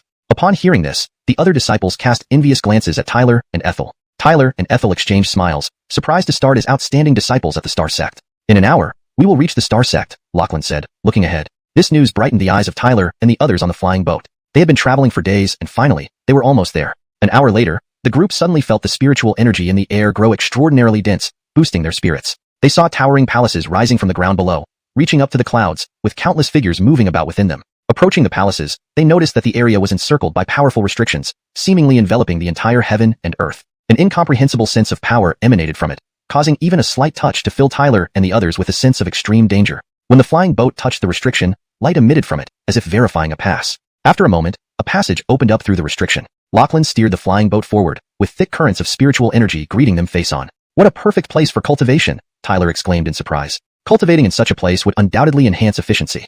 Is this the Star sect? Others asked in amazement. Yes, this is the outer sect of the Star sect, Lachlan replied with a smile. Once you pass the outer sect assembly, you will see the true Star sect. I will now take you to register. With that, he led Tyler and the others off the flying boat and into an enormous training field. At that moment, countless figures were seen cultivating, with spiritual energy soaring high into the sky. As Lachlan approached the training field, several disciples in Star sect robes immediately came forward, respectfully saying, Greetings, Director Lachlan. They are the new disciples this time. Lachlan nodded and then turned to Tyler and the others. Tyler, follow me. He then led them directly to a huge palace behind the training field. Why is Elder Seth not here? Lachlan asked one of the Star sect disciples en route. Elder Seth is away. Currently, Supervisor Drake is in charge of outer sect affairs, the disciple replied. Oh, Lachlan's expression flickered, but he didn't say more. Walking through the training field, they arrived at the huge palace and pushed the door open. Ah, Director Lachlan, what a rare visitor. A figure inside the palace greeted loudly. Tyler glanced over and saw a chubby middle-aged man, whose smile seemed somewhat sinister despite its warmth. Stop fooling around, Lachlan sternly replied. Well, aren't I just delighted to see Director Lachlan? The man named Drake replied with a half-smile. Lachlan ignored him and looked at Tyler and Ethel, saying, these two are top geniuses from the donghua dynasty and need outstanding disciple status. The others should have ordinary disciple status. Drake glanced at them, frowning slightly. Ordinary disciple status is no problem. To be frank, Director Lachlan, all outstanding disciple spots for this session are already filled. How about this? Give them temporary ordinary disciple status for now, Drake suggested. Lachlan waved his hand, coldly scoffing. Stop trying to fool around. As the director of the Vermilion Bird Hall, can't I decide on 2 outstanding disciple statuses? Drake hadn't expected Lachlan to get angry. He quickly replied, I wouldn't dare. I'll do as you ask. He then looked meaningfully at Ethel and Tyler, saying, outstanding disciple status can easily draw envy and trouble. You might want to consider this? In my opinion, ordinary disciple status might be better suited for you. Clearly, he wanted them to back down. Tyler, however, smiled, replying, no need. I don't seek trouble, but I'm not afraid of it either. Taken aback, Drake turned to Ethel, and you? I'll follow him, Ethel directly answered. Drake sighed, registering Tyler and Ethel as outstanding disciples and handing them identity tokens. You may go now. Tomorrow, proceed to the Spirit River for cultivation. You'll soon realize that outstanding disciple status can be a double-edged sword, Drake chuckled dryly. Lachlan, unwilling to waste more words, immediately led Tyler and the others away. Drake watched them leave, tossing the registration book aside with a scornful expression. Such arrogant young fools. Giving you respect and you turn it down. Don't blame me when I make things difficult for you. Chapter 24, Turmoil. Tyler and Ethel followed Lachlan out of the Grand Hall. Lachlan turned to flash them a smile, saying, I'm heading to the Xianxia Hall next. You two will cultivate here for the next 3 months. Thank you for your care and attention along the way, Messenger Lachlan, Tyler said gratefully. Though Lachlan was traveling to the donghua dynasty because of the 6th Great Sex assessment, he truly owed this man a debt of gratitude. Moreover, Lachlan had stepped up when Xianxia and the sacred primordial sex messenger had tried to bully him. Thus, Tyler felt deep gratitude towards Lachlan. Beside him, Ethel also nodded slightly. Although she hadn't interacted much with Lachlan, she could see that he was fair in his dealings and showed no slacking toward new disciples. Indeed, he was quite a good person. Lachlan waved a hand, laughing. Call me Hallmaster Lachlan from now on. If you need anything, you can come find me at the Xianxia Hall. He glanced back at the Grand Hall and murmured, Drake isn't a good character. By giving you both outstanding disciple status, that guy is likely to try and trip you up. While he won't openly oppress you, he can stir up conflict among disciples. You have to be cautious since anyone picked from those dynasties to join the Stellar Clan won't be pushovers. So in the past, there have been cases where outstanding disciple status has been taken away, but don't hesitate because of this. Fight back if someone provokes you. As long as it's reasonable, no one can do anything to you. But remember that strength is fundamental, Lachlan advised. Tyler nodded. After further instructions, Lachlan smiled and waved at them before tapping his foot on the ground and flying off into the sky. Watching him leave, Tyler's gaze scanned the unfamiliar surroundings of the Stellar Clan, understanding that this was where his rise would begin, because the Stellar Clan could make him even stronger. Well, let's go. It's just another sect. Ethel looked at Tyler, smirking. At least I'm with you. Tyler couldn't help but smile. He felt a flicker of joy, realizing that as long as Ethel was by his side, he really didn't have much to fear. Back in the Lin family, he had been the tragic youth toyed around by Lily, but now, he had left the donghua dynasty and arrived at the Stellar Clan, a behemoth filled with geniuses. People grow more mature after experiencing hardships. However, Tyler knew that the real competition might only be just beginning. Standing firm in the Stellar Clan wouldn't be easy, but fortunately, he wasn't alone. Ethel wasn't Lily. Tyler lifted his head, the warm sunlight falling on his handsome face, a confident and charming smile playing on his lips. So what if it was the Stellar Clan? Or filled with geniuses? He had walked through the darkest moments and was far from who he used to be. Let's go. Tyler spoke to Ethel and strode forward toward the new disciple dormitory. The next day, as dawn broke over the darkness enveloping the Stellar Clan, something unusual started brewing among the Outer Sect disciples. Word spread that a new disciple joining the Outer Sect this time had won first place in the 6th Great Sex assessment and rejected an offer from the sacred primordial sect to join the Stellar Clan instead. What stirred most of these Outer Sect disciples, though, was that this new disciple received the outstanding disciple status on his very first day. Outstanding disciples were usually given to those who performed exceptionally well in the Outer Sect. Many disciples had worked hard to earn such a title this year, but none expected it to be snatched by a newcomer. This caused considerable resentment among them. Even though they knew a champion from the 6th Great Sex assessment was extraordinary and brought glory to the Stellar Clan, earning some rewards was understandable, yet many still felt furious. A new disciple trying to get ahead so quickly showed blatant disrespect to the veteran disciples. In the older disciples' dormitory, amidst a brightly lit pavilion, a crowd gathered. Voices buzzed in discontent, reflecting intense agitation. At the center of the pavilion, a group encircled a young man in a green robe whose face was clouded with anger. Brother Clifton, calm down. Anyone would be upset by this? Disciples around him sympathized, attempting to soothe his fury. These disciples were at a loss too. Brother Clifton was one of the veterans with the best chance of becoming an outstanding disciple this year, and he had spared no effort. But unexpectedly, a new Outer Sect disciple managed to snatch the title before everyone else. No wonder he was fuming. Just a new disciple joining the Stellar Clan. Even if he's the champion, he should keep a low profile and not seek the limelight like this. To gain the status of an outstanding disciple, he needs to spend several months proving himself in the Outer Sect.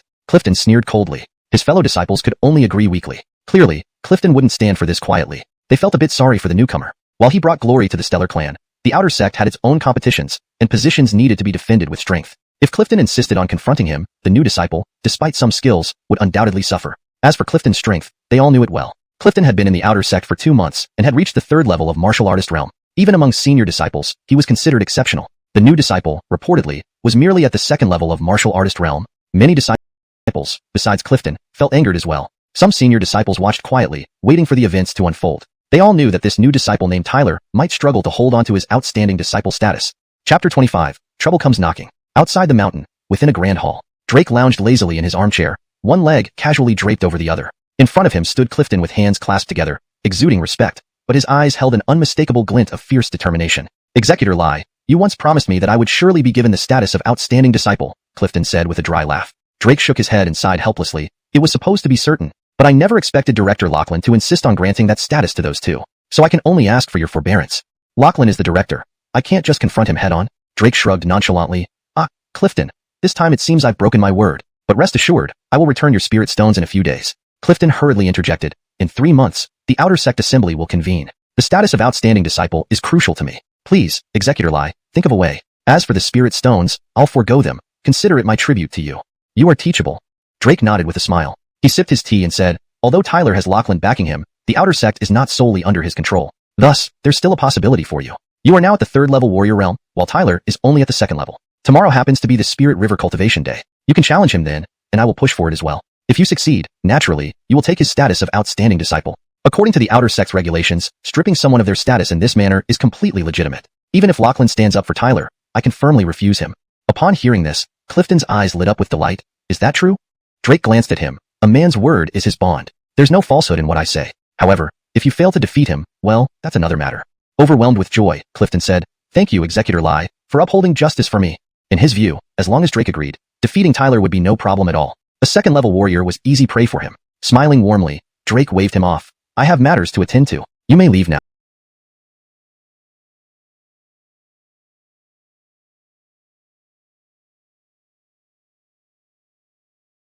With a satisfied smile, Clifton departed. Watching him go, Drake smirked and murmured, that Tyler truly acts without regard. He hasn't even apologized to me yet. I was willing to let it slide, but how disrespectful. Even though I cannot suppress you outright, I can create some obstacles for you. If your status is publicly replaced by someone else, even if you appeal to Elder Seth or Director Lachlan, they won't be able to do anything about it. Apart from him, this outer sect also had Elder Seth. However, Elder Seth focused on cultivation, making Drake essentially the overseer of daily affairs, and thus having almost absolute authority. Inside a bustling pavilion sat dozens of people. In the center sat a calm individual, relishing the flattering words of the surrounding disciples. This person was Eider, not only an outstanding disciple, but also the top disciple in the outer sect and the 3rd prince of the Dali dynasty's royal family. Henceforth in Star Sect, we will certainly follow Eider brother like a general follows a leader. Even if it means going through fire and water, we shall not hesitate. A disciple named Han Song said with a smile. Others nodded in agreement. In 3 months, Eider would surely enter the inner sect, proving his boundless potential. Now is the perfect time to cling to power. Eider laughed. As senior outer sect disciples, when faced with challenges from new disciples, we must stand united against them. These newcomers are too arrogant. When I tried collecting protection fees, they dared ignore us. After beating them up, I felt quite vindicated, someone complained angrily. Eider's expression flickered slightly but maintained a smile. You did well. Since these newcomers don't know their place, they need a lesson. The others nodded in approval. What about the 2 outstanding disciples from the Dali dynasty? Should we give them a taste too? Another disciple asked. Someone scoffed. Do you mean Tyler and Ethel? Eider's lips curled slightly. I've received news that tomorrow Clifton will target Tyler. Though Clifton is an ordinary disciple, he is among the best seniors and quite powerful. With him taking action, Tyler will have a hard time tomorrow. One of them perked up and chuckled. Seems like that guy's luck has run out. He's been an outstanding disciple for barely a day and will be replaced. Everyone laughed, clearly viewing Tyler as a joke. In their eyes, Tyler would soon become the shortest reigning outstanding disciple in the outer sect's history. Eider waved a hand. Tyler counts as one of my adversaries. I want him walking on thin ice and facing endless difficulties. Eyes brightened. They saw an opportunity to ingratiate themselves with Eider, so they all confidently guaranteed, leave it to us. Swoosh. The next day, as many disciples gathered on the Spirit River platform, sudden whooshing sounds came from ahead. Several figures flew over and landed on the platform, led by none other than Tyler and his group. The previously noisy platform instantly fell silent as countless gazes focused on Tyler. Some looks were filled with mockery. Tyler obviously noticed this, but showed no fear on his face. He knew he was a new disciple, and despite being an outstanding disciple, gaining everyone's heartfelt respect would be challenging. The senior disciples would surely be dissatisfied with his status. He knew exactly how to deal with it. Whispers started circulating immediately. 2nd level warrior realm? Just this level of strength and he qualifies as an outstanding disciple? How is that possible? A second-level warrior as an outstanding disciple? What a joke. Perhaps he obtained it through back channels? Countless doubts continued to echo. How does a second-level warrior qualify as an outstanding disciple? If even this person can become an outstanding disciple, what does that make us third-level warriors? For a moment, nearly every disciple watched Tyler intently, like predators eyeing prey. Third-level warriors were particularly angry. They were still ordinary disciples, so why should a new second-level warrior gain such a prestigious title? New disciples were envious, their eyes wide open. Only the top 10 senior disciples remained indifferent, yet their gaze towards Tyler was cold and calculating, like hunters sizing up their prey. Iter observed this scene with a cold expression, determined to block Tyler at every turn, following orders from the Emperor. On the Spirit River platform, Tyler paid no mind to the whispers. Are you the newly appointed outstanding disciple, Tyler? After a brief pause, Clifton stepped forward, staring at Tyler and coldly asked, "The show begins?" Seeing Clifton initiate, the other disciples eagerly anticipated the outcome. Anything? Tyler smiled lightly and replied, "Tyler, you did indeed perform well by winning the championship in the 6 major sects evaluation. However, with your current strength, you probably don't qualify for the status of outstanding disciple. So I advise you to give up this title. It might be wiser," Clifton said coolly. "What if I refuse?" Tyler smiled lightly. Clifton squinted his eyes and slowly replied, "Since you insist on being so stubborn, then don't blame me for being impolite." Impolite, huh? Tyler nodded slightly, stepping forward under the watchful eyes of countless outer sect disciples. Finally, he said to Clifton with a look of surprise from the crowd, "Go ahead, make your move." Clifton wanted to replace Tyler's status as an outstanding disciple. Although Tyler was a new disciple, he certainly wouldn't yield without a fight. Therefore, the two could only settle this by their own abilities and fists. Chapter 26. No more than this. So he's a pretty gutsy guy after all. Some outstanding disciples watched this scene in shock. Soon, their eyes revealed an approving expression. Today, Clifton would obviously not let this matter drop easily. The best way to resolve this situation was simple. It was all down to strength. Strength was the universal key in any part of the world, and the same rule applied to the outer sect of the Starry Sky sect. Clifton also knew very well that even if he defeated Tyler today and replaced his status as an outstanding disciple, it was unlikely to change the fact that Tyler was the champion of the 6th sect examination. After all, Tyler did contribute greatly to the Starry Sky sect. Therefore, the sect would never undermine him just because of Clifton's replacement. However, his insistence on challenging Tyler stemmed from 2 reasons. 1. He could not accept losing his status as an outstanding disciple to Tyler. 2. He wanted to use this opportunity to crush this new disciple's arrogance. He had to make Tyler understand something, that even though he was the champion of the 6th sect examination, he still needed to be humble among the outer sect. What surprised Clifton was that Tyler actually accepted his challenge so straightforwardly and decisively. It truly embodied the saying, "The young calf fears no tiger." As a result, no matter whether he won or lost next, this boldness alone was enough to earn Tyler respect. As for the talk about humiliation, it was nonsensical. After all, regardless of what happened, Tyler was merely a new disciple of the outer sect who lost to the veteran Clifton. It wasn't considered disgraceful at all. In a distant tower near the Spirit River platform, 2 figures stood there. They both gazed towards the direction of the Spirit River platform. One of them was none other than the hall master of Zhuke Hall, Lachlan. Beside him stood a middle-aged man in a black robe. His posture was upright like a sword, suggesting he was far from an ordinary person. This middle-aged man was currently an elder of the outer sect, Seth. Heh, this kid indeed always does things in his own unique way. Lachlan looked towards the distant Spirit River platform with a smile, chuckling. "Seems like you have high regards for this Tyler," Seth smiled faintly and said softly. "Certainly, he's definitely someone with great potential. Given time, he will surely become accomplished. If nothing goes wrong, he is bound to be one of our Starry Sky sect's most prominent young disciples." Lachlan smiled, then paused, adding, "Even compared to those kids on the heavenly ranking list, he might not be inferior. To receive such praise from you, young people like him are few and far between." Elder Seth laughed, glanced at Tyler, then nodded and said, "This little guy seems quite extraordinary indeed. Of course, that's precisely what we wish to see. He's now a disciple of our Starry Sky sect. As long as he doesn't betray us, we'll forever protect him. Do you think who will win this challenge between these two?" Seth turned to Lachlan and asked with a smile. "Clifton is not Tyler's match." Lachlan smiled, remembering how back in the Great Luo dynasty, even Isaiah of the Sage Yuan sect had no solution against Tyler. For Clifton to want to replace Tyler's position as an outstanding disciple was probably a misjudgment. Is that so? Hearing this, Seth couldn't help but laugh. Then, he looked towards the distance with interest and murmured, "Then I'll certainly be watching closely to see just how outstanding this Tyler, whom you highly regard, truly is." Brave. Clifton stared at Tyler, who stood forward, his eyes slightly narrowed, revealing a hint of viciousness. In all honesty, this was the first time he had been challenged by a new disciple in such a bold manner. Without hesitation, he stepped forward forcefully. A fierce spiritual energy spread out like surging tides, surpassing Lily of the Great Luo dynasty in terms of intensity. Tyler showed no weakness either. He calmly met Clifton's gaze, and then a raging spiritual energy began to emit from his body slowly. When everyone sensed Tyler's spiritual energy, they realized he wasn't someone easy to deal with. Disciples with decent skills changed their expression slightly, feeling astonished. From this spiritual energy, they could feel that Tyler's strength was not weak at all. After all, such fierce spiritual energy didn't belong to a mere second-level martial realm warrior. Pity he's ultimately only a second-level martial realm. Some disciples shook their heads privately. Compared to Clifton, who was at the third-level martial realm, Tyler was inevitably slightly inferior. Boom. Clifton glared at Tyler coldly, anger flaring in his eyes. Fierce spiritual energy covered his entire body immediately after. The roaring spiritual energy swirled around him like a tornado storm, fully exposing his third-level martial realm power. Many outstanding disciples frowned, clearly sensing that violent spiritual energy. Though Clifton was arrogant, he indeed possessed some talent. Hee, senior brother Eider, do you think who will win? At one corner of the Spirit River platform, an outstanding disciple asked Eider in front of him with a smile. Eider remained composed, slightly lifting his lips. For such a fight, he had no particular interest, except for Tyler. Indifferently he replied, though Clifton is just mediocre among old disciples, taking down a second-level martial realm should be feasible. There's virtually no suspense in this battle, the outstanding disciple added mockingly. So it seems that Tyler will undoubtedly be the shortest-serving outstanding disciple in the history of the outer sect? Eider answered lightly, 8 or 9 out of 10 chances. It was clear that neither Clifton nor Tyler deserved much of his attention. This was nothing more than a farce to him. Boom. Under countless gazes, Clifton's surrounding spiritual energy surged, and then he stomped the ground, causing it to collapse. Like a lightning bolt, his figure dashed out toward Tyler. Fierce spiritual energy enveloped his body, forming a sandstorm-like aura. Wherever he passed, the air cracked open. I will utterly crush you. Clifton's eyes were ferocious. His fingers clenched into a fist instantly as the spiritual energy within his body erupted, radiating a domineering force that startled even several outstanding disciples. Clearly, Clifton threw this punch with all his might. Tyler stood with his hands behind his back. Watching Clifton approaching closer, the ferocious spiritual energy fists were rolling over toward him, sharp as daggers.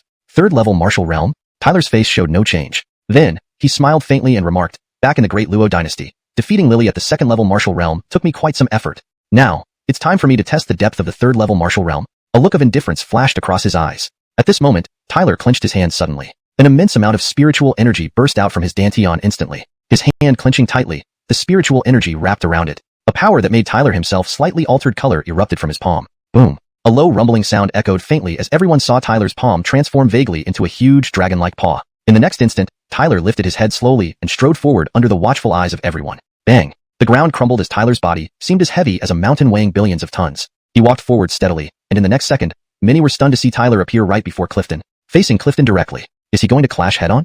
Shocked exclamations arose as everyone was taken aback by Tyler's sudden move. Just a second-level martial realm dares to be so arrogant in front of me. Clifton snarled viciously, unleashing all the spiritual energy inside him. Mountain blocking fist. His fist slammed out, and the raging spiritual energy seemed to transform into Mount Tai, thundering incessantly with astonishing might and extreme ferocity. The fierce illusion of Mount Tai rapidly expanded in Tyler's eyes. He waved his sleeves, and the dragon-like palm suddenly struck out. At that moment, the air exploded directly. In just a few breaths, under the watchful gazes of countless onlookers, Tyler's palm collided explosively with Clifton's fierce punch. This palm contained all of Tyler's strength. Boom! An indescribable storm of spiritual energy erupted. Not far away, Lei Yuan, who was observing their clash, abruptly changed expression. Countless pairs of eyes looked at the point where the punch and palm collided, shocked. They saw Tyler's palm tear through Clifton's punch with overwhelming force. Bang! The fierce illusion of Mount Tai was instantly shattered into fragments. A powerful force ravaged the area. Clifton's eyes were filled with disbelief because he felt an unimaginable, terrifying power pouring down like a deluge, completely overwhelming his own strength in a devastating manner. His second-level martial realm spiritual energy offered no resistance. How is this possible? He shouted in horror. Boom! The air exploded as Tyler's palm shattered all defenses and struck heavily against Clifton's body. Bang! A piercing sound rang out, and Clifton's body twisted from the impact, rolling off the Spirit River platform like a dead dog. Complete silence fell over the scene. One by one, shocked gazes turned toward Tyler. Tyler calmly looked at Clifton, whom he had sent flying off the platform with one palm, and said coolly, third-level martial realm. Nothing more than this. Eider's expression finally changed slightly. Others gaped in astonishment. None had expected third-level martial realm Clifton to be utterly defeated by Tyler in just one strike. They originally thought Clifton would crush Tyler, but who could have imagined that Tyler would instead crush Clifton? Chapter 27. Establishing Authority. On the Spirit River platform, the atmosphere was eerily silent. The shock in people's eyes clearly showed that the outcome of Tyler and Clifton's duel had greatly exceeded their expectations. Although Clifton was only an ordinary disciple of the outer sect, he was somewhat well known among his peers. Thus, when these outer sect disciples witnessed such a result, they were all deeply astonished. TSK, it seems the champion of the 6 major sects examinations does have some genuine ability. Yeah, Tyler has just entered the outer sect, but if he trains here for some more time, entering the top 10 of the outer sect wouldn't be impossible. It looks like we'll have a formidable figure among the new disciples. Haha, that would be good. This way, we can also hold our heads high and stop being bullied by the senior disciples every time. It's hard. As far as I know, quite a few of the top 10 senior disciples have already reached the 5th stage warrior realm, while we new disciples don't even stand a chance. There's nothing we can do. Those guys are just too crazy. We can only endure and work harder. Once someone catches up and surpasses those top 10 senior disciples, our new disciples will surely regain our prestige. It's so hard. Whispers echoed around the Spirit River platform. Those outer sect disciples now looked at Tyler without any of the previous doubts, instead filled with a newfound respect. Despite being a new disciple, Tyler's strength had earned their recognition. Brother Tyler is still as awesome, Sinclair and the other new disciples from the Donghua dynasty said with relief after being initially shocked. They felt invigorated because, after Tyler defeated Clifton, they could feel that the senior disciples regarded them with less disdain. See who dares to say we new disciples are all good for nothing now. Liam remained silent, but his body slightly relaxed. Even though he had conflicts with Tyler back in the Donghua dynasty, they ultimately came from the same place. If Tyler had been defeated, it wouldn't have been good for him either. After all, now they shared a common fate. Either they all prospered, or they all suffered. Hee, not bad. One of the top 10 senior disciples at the front of the Spirit River platform smiled, looking at Tyler with amusement. Clifton is just a wimp, he added, clearly dissatisfied with Clifton's miserable defeat. Defeating Clifton, a new disciple, undoubtedly impacted the high status of the senior disciples. Eider, what do you think? One of the senior disciples asked, smiling at Eider. Eider cast a cold glance at Tyler before shifting his gaze. He has some skills. His cultivation level is almost reaching the 3rd stage warrior realm, which is quite rare. But, ultimately, his own cultivation is too low. That palm strike did indeed defeat Clifton, but he used all his strength. So, compared to us, he still falls short. In conclusion, he has some small abilities, but there's no need to take him seriously. Hearing Eider's evaluation, the other top-tier senior disciples laughed. Their superior strength made them naturally disregard Tyler's performance. Before, they had despised Tyler. Now, they considered him a minor figure at best. As top-tier senior disciples, they held a condescending view towards new outer sect disciples. Finally, Clifton sighed in frustration. Tyler's spirit energy might only be at the 2nd stage warrior realm, but its depth could rival that of the 3rd stage. What scared Clifton more was Tyler's terrifying power. He knew that if Tyler had struck with full force, even as a 3rd stage warrior, he wouldn't have just been defeated miserably but seriously injured. Junior brother Tyler, you're stronger than me. Your strength deserves the outstanding disciple title. I accept it without reservation. Clifton bowed respectfully to Tyler. Tyler immediately returned the gesture. Clifton showed admirable humility and did not harbor resentment for losing to him, which made Tyler view him a bit higher. Compared to life and death struggles outside, the competition within the outer sect was much milder. Seeing Clifton's acknowledgement, Sinclair and others breathed a sigh of relief. Tyler's actions today seemed to have established his authority. Then, Tyler scanned the crowd with a faint expression. Is there anyone still unconvinced who wishes to challenge me for the outstanding disciple title? Silence fell. Ordinary disciples dared not provoke Tyler after seeing Clifton's fate, while the outstanding and top-tier disciples watched quietly from the sidelines. No one dared to speak. Seeing this, Tyler didn't press further. He moved to his assigned training platform, looked up at Drake, the overseer, and asked, Supervisor Lai, should we begin the Spirit River training? Drake finally snapped out of his thoughts, surprised by the outcome. He had originally intended to use Clifton to humble Tyler and gain some benefits, but ended up empty-handed. Little did Tyler know, defeating Clifton would likely make the senior disciples treat him even worse. Future days would certainly see more struggles. Whether Tyler could withstand them as easily then remains to be seen. Drake's gaze shifted as he retracted his attention. Then, scanning the many disciples on the Spirit River platform, he announced loudly, Spirit River training begins. With his words, he pointed a finger, sending a beam of light into the Spirit River, seemingly activating some kind of restriction. In an instant, the entire world seemed to come alive. All disciples lifted their heads in astonishment as streams of spiritual energy flowed ceaselessly into the Spirit River. The river surged, continuously absorbing spiritual energy from the surroundings, releasing vast waves. Above the Spirit River, the spiritual energy churned, creating a magnificent spectacle. Tyler also looked up, his eyes filled with anticipation. He wanted to see just what benefits this Spirit River training would bring. Chapter 28, 3rd Level Warrior Realm. Swish, swish. On the massive Spirit River, countless torrents of pure spiritual energy surged out. Such a vast amount of spiritual energy. Tyler looked at the endless surge of spiritual energy from the river. A trace of astonishment appeared in his eyes. He could sense that this spiritual energy was more potent than that between heaven and earth. Buzz. The overwhelming spiritual energy covered all the cultivation platforms completely and gradually enveloped the figures sitting cross-legged upon them. All outer sect disciples hurriedly closed their eyes and quickly entered a meditative state to absorb the abundant spiritual energy with all their might. Tyler also closed his eyes and began circulating the divine devil heaven power technique, his suction force spreading out immediately. The surrounding overwhelming spiritual energy reacted instantly, transforming into streams of white vapor that continuously flowed into Tyler's body through his pores. Soon, the spiritual energy inside his body greatly increased and soared upward. Truly deserving of being called Star Sect, Tyler couldn't help but exclaim. Such Spirit River cultivation was something ordinary forces could never qualify for. And at this moment, Tyler believed more deeply that only in the Star Sect could he truly strengthen his power to its utmost. Only in the Star Sect could he reach the Spirit Warrior realm in the shortest time, and possess the strength to contend with Xianxia of the Holy Origin Sect. Tyler's heart gradually calmed down as he rapidly entered the state of meditation. As Tyler immersed himself in cultivation, the Spirit River in front of him kept emitting powerful spiritual energy, causing the cultivation platform to be filled with radiant lights. Therefore, during the following period, Tyler fully absorbed the spiritual energy. Spirit River. At this point, the overwhelming spiritual energy on each cultivation platform had gradually dissipated, indicating that the Spirit River cultivation session was coming to an end. Countless disciples were seated cross-legged on the platforms, their faces filled with joy, evidently having made significant progress in their spiritual energy. Most importantly, they truly tasted the benefits of entering the Star Sect. This kind of unique cultivation method was impossible in the outside world. Ordinary powers didn't even have a chance. Ethel also stretched, her slender waist displaying graceful curves, attracting many admiring gazes despite themselves. As an outstanding disciple, Ethel was now more famous among the new disciples than Tyler, and even some excellent senior disciples couldn't resist showing admiration. After all, Ethel was too beautiful, making many people fall head over heels and unable to resist wanting to get close.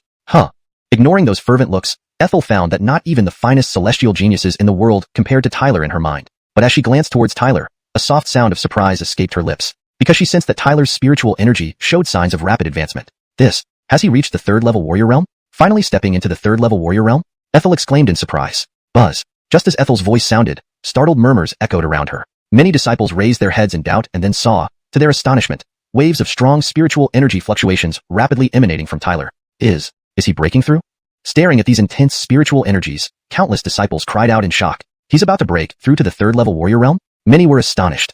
This scene was unmistakable. It signaled a breakthrough. However, that earlier surge of spiritual energy seemed stronger than what one typically associates with the third-level warrior realm.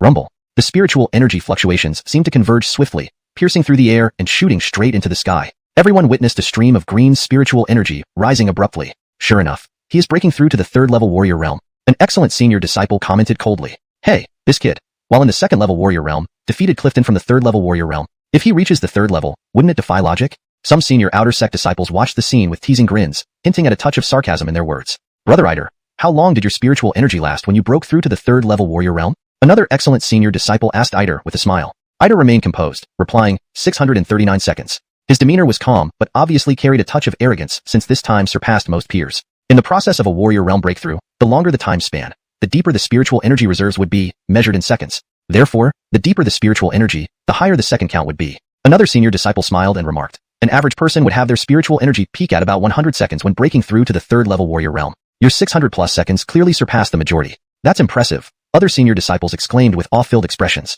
I only managed around 300 seconds when I broke through to the third-level warrior realm. So did I. No wonder Brother Ider is ranked first in the outer sect. Ider smiled faintly. I once gained some fortune which allowed me to exceed the norm. No wonder. The others nodded in agreement. Being mostly fourth-level warrior realm cultivators, none of them could match fifth-level Ider.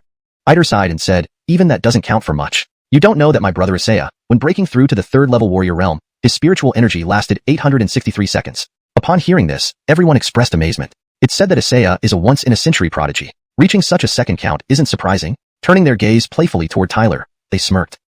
We wonder just how many seconds Tyler can achieve? Previously, Tyler defeating Clifton somewhat disgraced them as senior disciples. Now, if they could bring Tyler down a notch, it would please them. He won't possibly exceed us, right?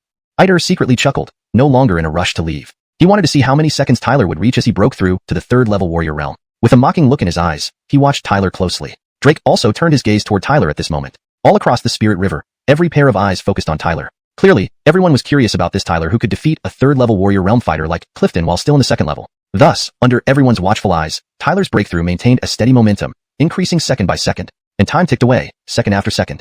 ####Chapter 29. Astonishing everyone. Every eye turned upward, fixating on Tyler. Streams of elemental energy from the heavens and earth poured into his body without ceasing. This scene was familiar to everyone present. They had experienced the same phenomenon during their own breakthroughs in the martial realm. Typically, the longer the breakthrough process took, the more profound one's spiritual energy became. The time was measured in seconds. While it wasn't necessarily true that a higher number of seconds equated to greater future accomplishments, at least within the martial realm, those with more seconds would have a significant advantage. To some extent, this also symbolized one's strength. The more powerful a person was, the longer their breakthrough process often lasted. That Tyler has truly advanced to the third-level martial realm, but it's been over 50 seconds, which is quite impressive. It seems it's still increasing. It should be stopping soon. Amidst the murmurs, the flow of elemental energy continued to pour into Tyler's body. Time rapidly passed under countless watchful eyes. 100 seconds went by in an instant. Almost everyone was staring intently, counting down the seconds. 100, 200, 300. In just a few moments, the count reached 350 seconds, yet the flow of elemental energy showed no signs of stopping. 400 seconds. 500 seconds. When it hit 500 seconds, the faces of the senior disciples from the outer sect began to show unease, as this duration exceeded the time they had spent breaking through to the third-level martial realm. How bizarre, they muttered sourly, because when they reached the third level, it only took them slightly over 500 seconds. And now, Tyler had matched their performance.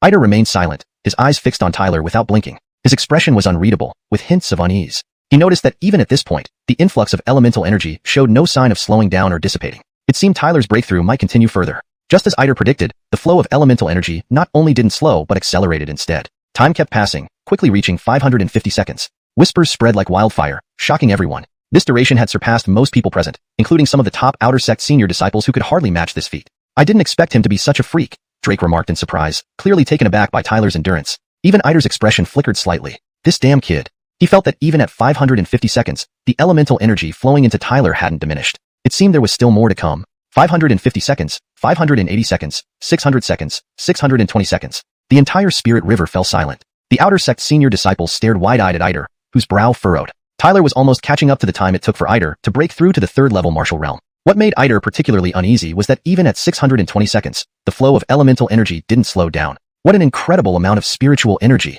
to last so long, the senior disciples murmured. Eider's gaze flickered, then he glanced deeply at Tyler and said faintly, "It's hard to say." In the hushed silence, the elemental energy kept pouring in. Under the astonished gazes of all, it finally stretched to 700 seconds. This endurance left many speechless, as even those in the fourth-level martial realm couldn't achieve this kind of duration. Yet, Tyler managed it upon reaching the third level. Though this didn't necessarily determine his future strength, it did mean Tyler had an advantage in the martial realm. Reaching the third level and surpassing their fourth level, this was a significant edge. More whispers filled the air, and everyone watched in shock. Suddenly, the flow surged again, surpassing 600 seconds and directly hitting 700. At this point, even the senior disciples began to show visible signs of unease. 700 seconds, it rivaled the best geniuses. Tyler actually had this kind of power? 700 seconds already, it should stop soon, right? Someone asked, wiping cold sweat from their forehead. But the elemental energy seemed disobedient, continuing to accelerate past 700 seconds. The astonished exclamations echoed incessantly. Eider and the senior disciples looked increasingly grim. 730 seconds, 750 seconds, 800 seconds. Before long, it reached an astonishing 800 seconds. All around, the shocked exclamations were deafening. People couldn't believe their eyes. How many in the Eastern Xian heaven had achieved 800 seconds in the martial realm? Practically none. These few individuals were legendary throughout the Eastern Xian heaven. Under countless shocked gazes, time continued to pass, eventually slowing down and stopping at 996 seconds. 996 seconds. Silence blanketed the world. Everyone was stunned. They had never heard of anyone breaking through to the third-level martial realm with such an unprecedented achievement. How much spiritual energy did it take? Not even some fifth-level martial realm experts here could match this, yet Tyler had done it upon breaking through to the third level. In terms of spiritual energy, Tyler in the third-level martial realm probably wouldn't be far behind fifth-level martial realm practitioners. How was Tyler capable of this? The silence was oppressive, and Eider's face was livid. He had always dismissed Tyler as nothing more than an insignificant ant. But now, this insignificant ant clearly demonstrated his potential, a potential too great to ignore. Even Isaiah couldn't match this feat. Eider realized that Tyler's future was boundless. Tyler's talent was formidable. I must cripple him, Eider thought. He imagined the threat Tyler posed once he grew stronger.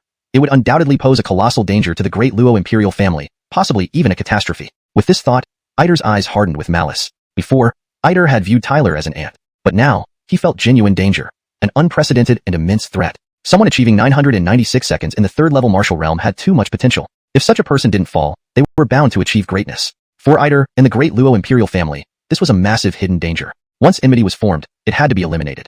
From a distance, Drake's gaze swept over, casting a surprised look at Tyler before turning to the other disciples and saying, "Today's cultivation session ends here. From now on, each of you must begin your cultivation in the Spirit River every day." The idea of cultivating in the Spirit River was something everyone eagerly sought. They had already tasted its benefits. Daily cultivation in the Spirit River was something they all welcomed wholeheartedly. Additionally, according to outer sect regulations, any disciple who breaks a record during Spirit River cultivation will be promoted directly to outstanding disciple status. A murmur rippled through the crowd as Drake's words spread. On the Spirit River platform, numerous envious and resentful gazes were cast toward Tyler.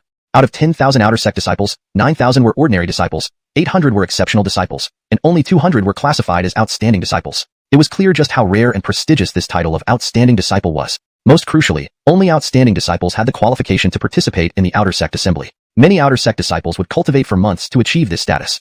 Yet Tyler, after being in the outer sect for less than 10 days, had managed to become an outstanding disciple, a feat nothing short of astounding. However astounding it might be, they all knew deep down that with Tyler's displayed strength and talent, he indeed deserved this recognition. Tyler himself was momentarily taken aback by Drake's announcement, but quickly his eyes lit up with joy. This meant he was one step closer to the outer sect assembly. "Thank you, Warden Lai." Tyler hurriedly clasped his fists in gratitude, but before his voice had fully faded, Eider swiftly gave a signal. A low shout abruptly sounded. "Wait."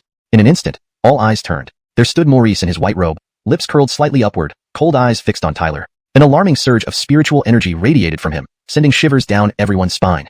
Chapter 30. Maurice's opposition. On the Ling River platform, the atmosphere turned somber with the intrusive shout. A few outer sect disciples exchanged glances and then remained silent. They all knew that Maurice was one of the top 10 outstanding senior disciples of the outer sect. Even without Tyler's previous victory over Clifton to retain his status as an outstanding disciple, it was unlikely he would easily allow a new disciple to become an outstanding disciple. Not far away, many senior outstanding disciples did not voice their opinions like Maurice, but there was a hint of disdain in their eyes. They had worked tirelessly for months to become outstanding disciples, yet now, Tyler was just a new disciple. Furthermore, They were all led by Eider. Since this was Eider's intention, they naturally opposed it. Despite Tyler breaking the Ling River cultivation record earlier, this still didn't gain the recognition. Sinclair and others' expressions changed slightly, looking at Tyler with some anxiety. They, too, were new disciples from the Deluo dynasty and naturally hoped to see Tyler promoted to an outstanding disciple of the Outer Sect. But with Maurice voicing opposition, there was growing concern. Regardless, in the Outer Sect, Maurice's reputation and strength were undoubtedly above Tyler's. However, under the watchful eyes of Sinclair and others, Tyler remained calm, showing no anger. This composed demeanor earned him some respect from Sinclair and others. From their acquaintance till now, it seemed Tyler always managed to turn crises into opportunities, creating miracles. Nearby, Drake looked up at Maurice and Xianxia, furrowing his brows. Upon seeing Eider's expression, he immediately understood. "Maurice, what do you have to say?"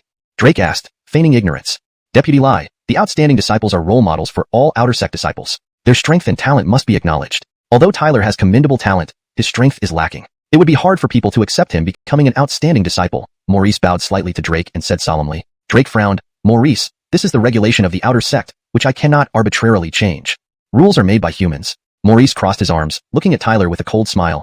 "I simply don't think Tyler is qualified enough to be an outstanding disciple." Upon hearing this, many Outer Sect disciples on the platform exchanged uneasy glances. These words were highly insulting. Sinclair and others' eyes flashed with anger upon hearing Maurice's words. Unconsciously, they regarded Tyler as their pillar, so seeing him insulted naturally made them feel resentful. Despite their inner resentment, they dared not speak up much since this was the Outer Sect of Xianxia sect, and Maurice's status and strength far exceeded theirs. Thus, the gazes of Sinclair and others turned to Tyler, only to see him smiling. Under everyone's gaze, Tyler faced Maurice without any sign of panic. In response to Tyler's gaze, Maurice twisted his neck, crossed his arms, and released a domineering aura towards Tyler. As a fourth-stage martial artist, he could look down upon Tyler. "Senior brother Maurice, what qualifications do you consider adequate?" Tyler asked with a smile. "Acknowledged strength." Maurice replied coldly. "I just entered the Outer Sect, and many seniors may not know me well. So, regarding strength, I indeed lack advantages. However, I can confidently state that at the next Outer Sect Assembly, I will secure a top 5 ranking and not disgrace the title of Outstanding Disciple." Tyler's voice echoed across the platform, leaving many disciples momentarily stunned. Such boldness was remarkable. The strength of new disciples was significantly weaker than senior ones, and securing a top 5 rank in the Outer Sect Assembly was not an easy feat. "What qualifies you to make such claims?" Maurice sneered. "With my 996-second record when I broke through to third-stage martial artist." Tyler smiled. Maurice paused, smirking. "That isn't very convincing. You're only at the third-stage martial artist level now. Where do you get your confidence?" "If junior brother Tyler truly achieves a top 5 ranking in the Outer Sect Assembly, we would have no objections to his promotion as an outstanding disciple." An outstanding disciple with some fame in the Outer Sect interjected after some thought. "Indeed, if he really can achieve it, the promotion would be justified." Following that disciple's remarks, several other outstanding disciples voiced agreement. While Maurice was being difficult, they knew that reaching 996 seconds at the third-stage martial artist level indicated great potential. If Tyler could indeed achieve a top 5 ranking, it would be an uplifting moment for all Outer Sect disciples. After all, for years, the top 10 spots at the Outer Sect Assembly were dominated by senior disciples, leading to a sense of helplessness. Seeing so many people supporting Tyler, Maurice was furious. This is too frivolous. Based on what can a new disciple, no matter how impressive his potential, compete against top-tier senior disciples? If he can't, can senior brother Maurice? Maurice's face turned pale. As the 10th-ranked disciple in the Outer Sect, if he could easily match top-tier senior disciples, he wouldn't settle for the 10th spot. Taking a deep breath, rage flaring in his eyes, Maurice declared, "Well argued. Nonetheless, based on this, I still believe you are not worthy to be an outstanding disciple." His statement caused a stir among the crowd. This kid is finally going to get what he deserves. From now on, he'll likely be a laughingstock in our Xianxia sect, remarked an outstanding senior disciple, finding it amusing. Many who disliked Tyler nodded in agreement. The group of Deluo dynasty disciples, including Sinclair, grew worried and felt uneasy. Closer to the Ling River, Xianxia watched coldly, unable to hide his triumph. After today, Tyler would surely be the least accepted outstanding disciple in Xianxia sect's history. Drake remained unperturbed, saying calmly, "Tyler, since Maurice questions you, you need to prove you're qualified for promotion." He added, "Of course, if you can't defeat him, your promotion will be delayed." All eyes were on Tyler. With a calm expression, Tyler responded casually, "Can I refuse?" His statement immediately drew ridicule, and those who looked at him started viewing him with contempt. Such cowardice rendered him unfit to be an outstanding disciple. Drake gave a faint smile. No. If Tyler refused, this charade might not continue. Tyler eyed Drake and stated, "I seriously suspect you're colluding against me." Drake laughed inwardly at Tyler's suspicion, thinking to himself, "So what? You deserve it." With a grand gesture, he announced, "I hereby declare that Maurice's challenge to Tyler is official, starting now. Let me be the judge of this challenge." Suddenly, another voice interrupted before Drake could finish speaking. Drake's expression changed as he glared fiercely at the source of the voice. "Who dares cause trouble in my Outer Sect?" Before he could finish, he was speechless, seeing a middle-aged man appear nearby, staring intently at him, making Drake uneasy. "Elder Seth." Drake, taken aback, forced a smile on his face and quickly rose to greet with clasped hands. "Why have you come?" A wave of astonishment rippled through the Ling River platform. Numerous Outer Sect disciples cast surprised glances at the middle-aged man, for this was their first time seeing an Outer Sect elder in person. Although they had heard rumors of an elder within the outer sect, none had ever seen him. No one could have anticipated that the outer sect elder would appear here today. Seth shot a cold glance at Drake and said, "If I hadn't come, you'd probably think you could get away with anything, causing chaos within the outer sect. What punishment do you deserve for such misconduct?" Cold sweat trickled down Drake's forehead as he admitted, "I have sinned." Seth refrained from further reprimanding Drake in front of the many disciples and simply said, "Go receive your punishment." Drake hurriedly replied, "Yes," before limping away with weak knees to accept his penalty. This kid must have had incredible luck to draw Elder Seth. Morris's brows furrowed slightly. Originally, according to his plan with Iter, this challenge, presided over by Drake, would ensure Tyler suffered a severe defeat, losing limbs or breaking bones, to utterly eliminate any chance of him turning the tables. However, it seemed this approach wouldn't work now. But Maurice wasn't overly concerned since that was just a precautionary measure. "Maurice, Tyler, your challenge will not be today but 3 days from now. By then, you two can settle the matter once and for all." After some deliberation, Drake finally spoke, fully aware that if Tyler were to become an outstanding disciple, passing Morris's challenge was essential. "And Tyler, since you've only just joined the Outer Sect and haven't yet studied Outer Sect martial arts, after today, you can head to the Outer Sect Martial Arts Hall to choose one martial art to cultivate." Tyler was momentarily stunned. It seemed that Elder Seth lacked confidence in his ability to defeat Maurice, hence giving him 3 days to learn Outer Sect martial arts. "Since Elder Seth has decided this, I naturally agree." Maurice smiled slightly, clearly understanding Seth's intentions. He glanced at Tyler with a mocking smirk and remarked, "Junior brother Tyler, you've been given 3 last-minute days to prepare. Better give it your all, so you don't end up thoroughly defeated by me." With that, Maurice chuckled mockingly, leaving no doubt about his belief that Tyler was not qualified to become an outstanding disciple of the Outer Sect. Tyler returned a confident, unwavering laugh. "Thank you for the concern, senior brother Maurice. Then, let's meet again in 3 days. Chapter 31. Cramming at the last minute. The shock caused by Kobe's cultivation gradually dissipated after Elder Seth appeared. The countless disciples surrounding the cultivation platform left with awe, fully understanding that from now on, all Outer Sect disciples would know about a new and astonishing disciple named Tyler. Achieving threefold warrior realm for 996 seconds was an almost unbelievable record, nearly surpassing all of this year's batch of Outer Sect disciples. Just as the shock began to settle, another event stirred uproar among many. Maurice, one of the outstanding elder disciples and ranked 10th in the Outer Sect, intended to challenge Tyler. Upon hearing this news, many jaws dropped in disbelief. Though those in the know understood that Maurice opposed because Isaiah did, they couldn't help but think how unlucky this new disciple Tyler was to face such a rare occurrence, a senior challenging him so soon after joining. Geniuses were plentiful within the Star Cluster sect, yet incidents where newcomers encountered such challenges upon entering were extremely rare. Everyone knew the massive gap between seasoned elder disciples and new ones. Maurice was even more formidable, ranking 10th in the Outer Sect. Numerous disciples understood Maurice's prowess. At fourfold warrior realm, he stood among the top-tier existences in the entire Outer Sect. Even if Tyler had successfully reached threefold warrior realm, it was just that, threefold warrior realm. However, while many knew the gap between them, no one spoke of Tyler's overconfidence or inadequacy this time. His previous performance was enough to make all Star Cluster Sect disciples view him differently, especially since no one could deny whether he could maintain this exceptional performance. 3 days later, there will be an exciting spectacle. Many disciples, after exchanging glances, felt curiosity bubbling up inside them. They were eager to see whether Tyler could produce another miraculous performance against an outstanding elder disciple like Maurice. Moreover, everyone clearly knew that if Tyler succeeded in defeating Maurice, he would become the fastest new disciple in Star Cluster Sect's history to rise to the ranks of the elite. Considering this, numerous disciples felt a mix of curiosity and growing anticipation for the challenge 3 days away. The next day, new disciple dormitory. Tyler pushed open the door, feeling the warm sunlight as he stretched lazily. Another beautiful day had begun. Due to his outstanding status, Tyler lived in a small independent pavilion, far superior to the living conditions of ordinary disciples like Sinclair. "You're looking quite good." As Tyler stretched, a soft laugh suddenly rang out. Looking up, he saw Elder Seth standing not far away, smiling at him. Tyler smiled and saluted with a fist press. "Greetings, Elder Gao. You did well this time, reaching 996 seconds. This record broke the mark held by most Star Cluster Sect disciples," Seth said as he approached, sizing Tyler up with amusement. "Breaking records." Tyler shrugged, now aware that he had not only surpassed most Star Cluster Sect disciples, but also Isaiah. "But you can't get complacent. On the martial continent, strength is paramount. The weak will always suffer," Seth warned. "I understand."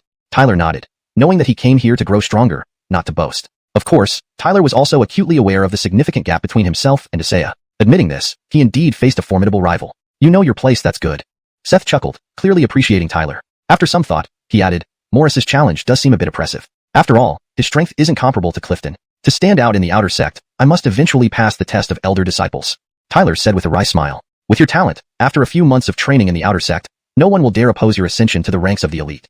Seth paused, shaking his head, "But it's too late to change now. Moreover, you aren't someone who can be bullied. Let's go. I'll take you to the Outer Sect's martial arts hall. As an Outer Sect disciple, you need to practice our martial techniques." With that, Seth took off into the air, heading forward without further ado. Tyler quickly followed suit. Though just the Outer Sect, the area was vast, with hundreds of towering halls rising from the ground. From these halls came faint sounds of practice, exuding vibrant energy. Guided by Seth, the two flew for several minutes before finally landing outside a large hall in the southeastern part of the Outer Sect.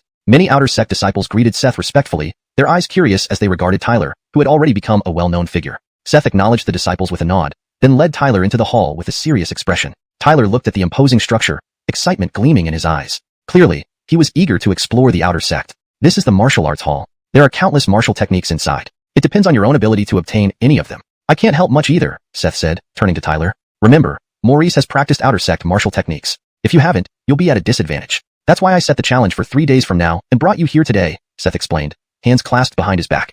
Tyler understood and bowed. Thank you, Elder.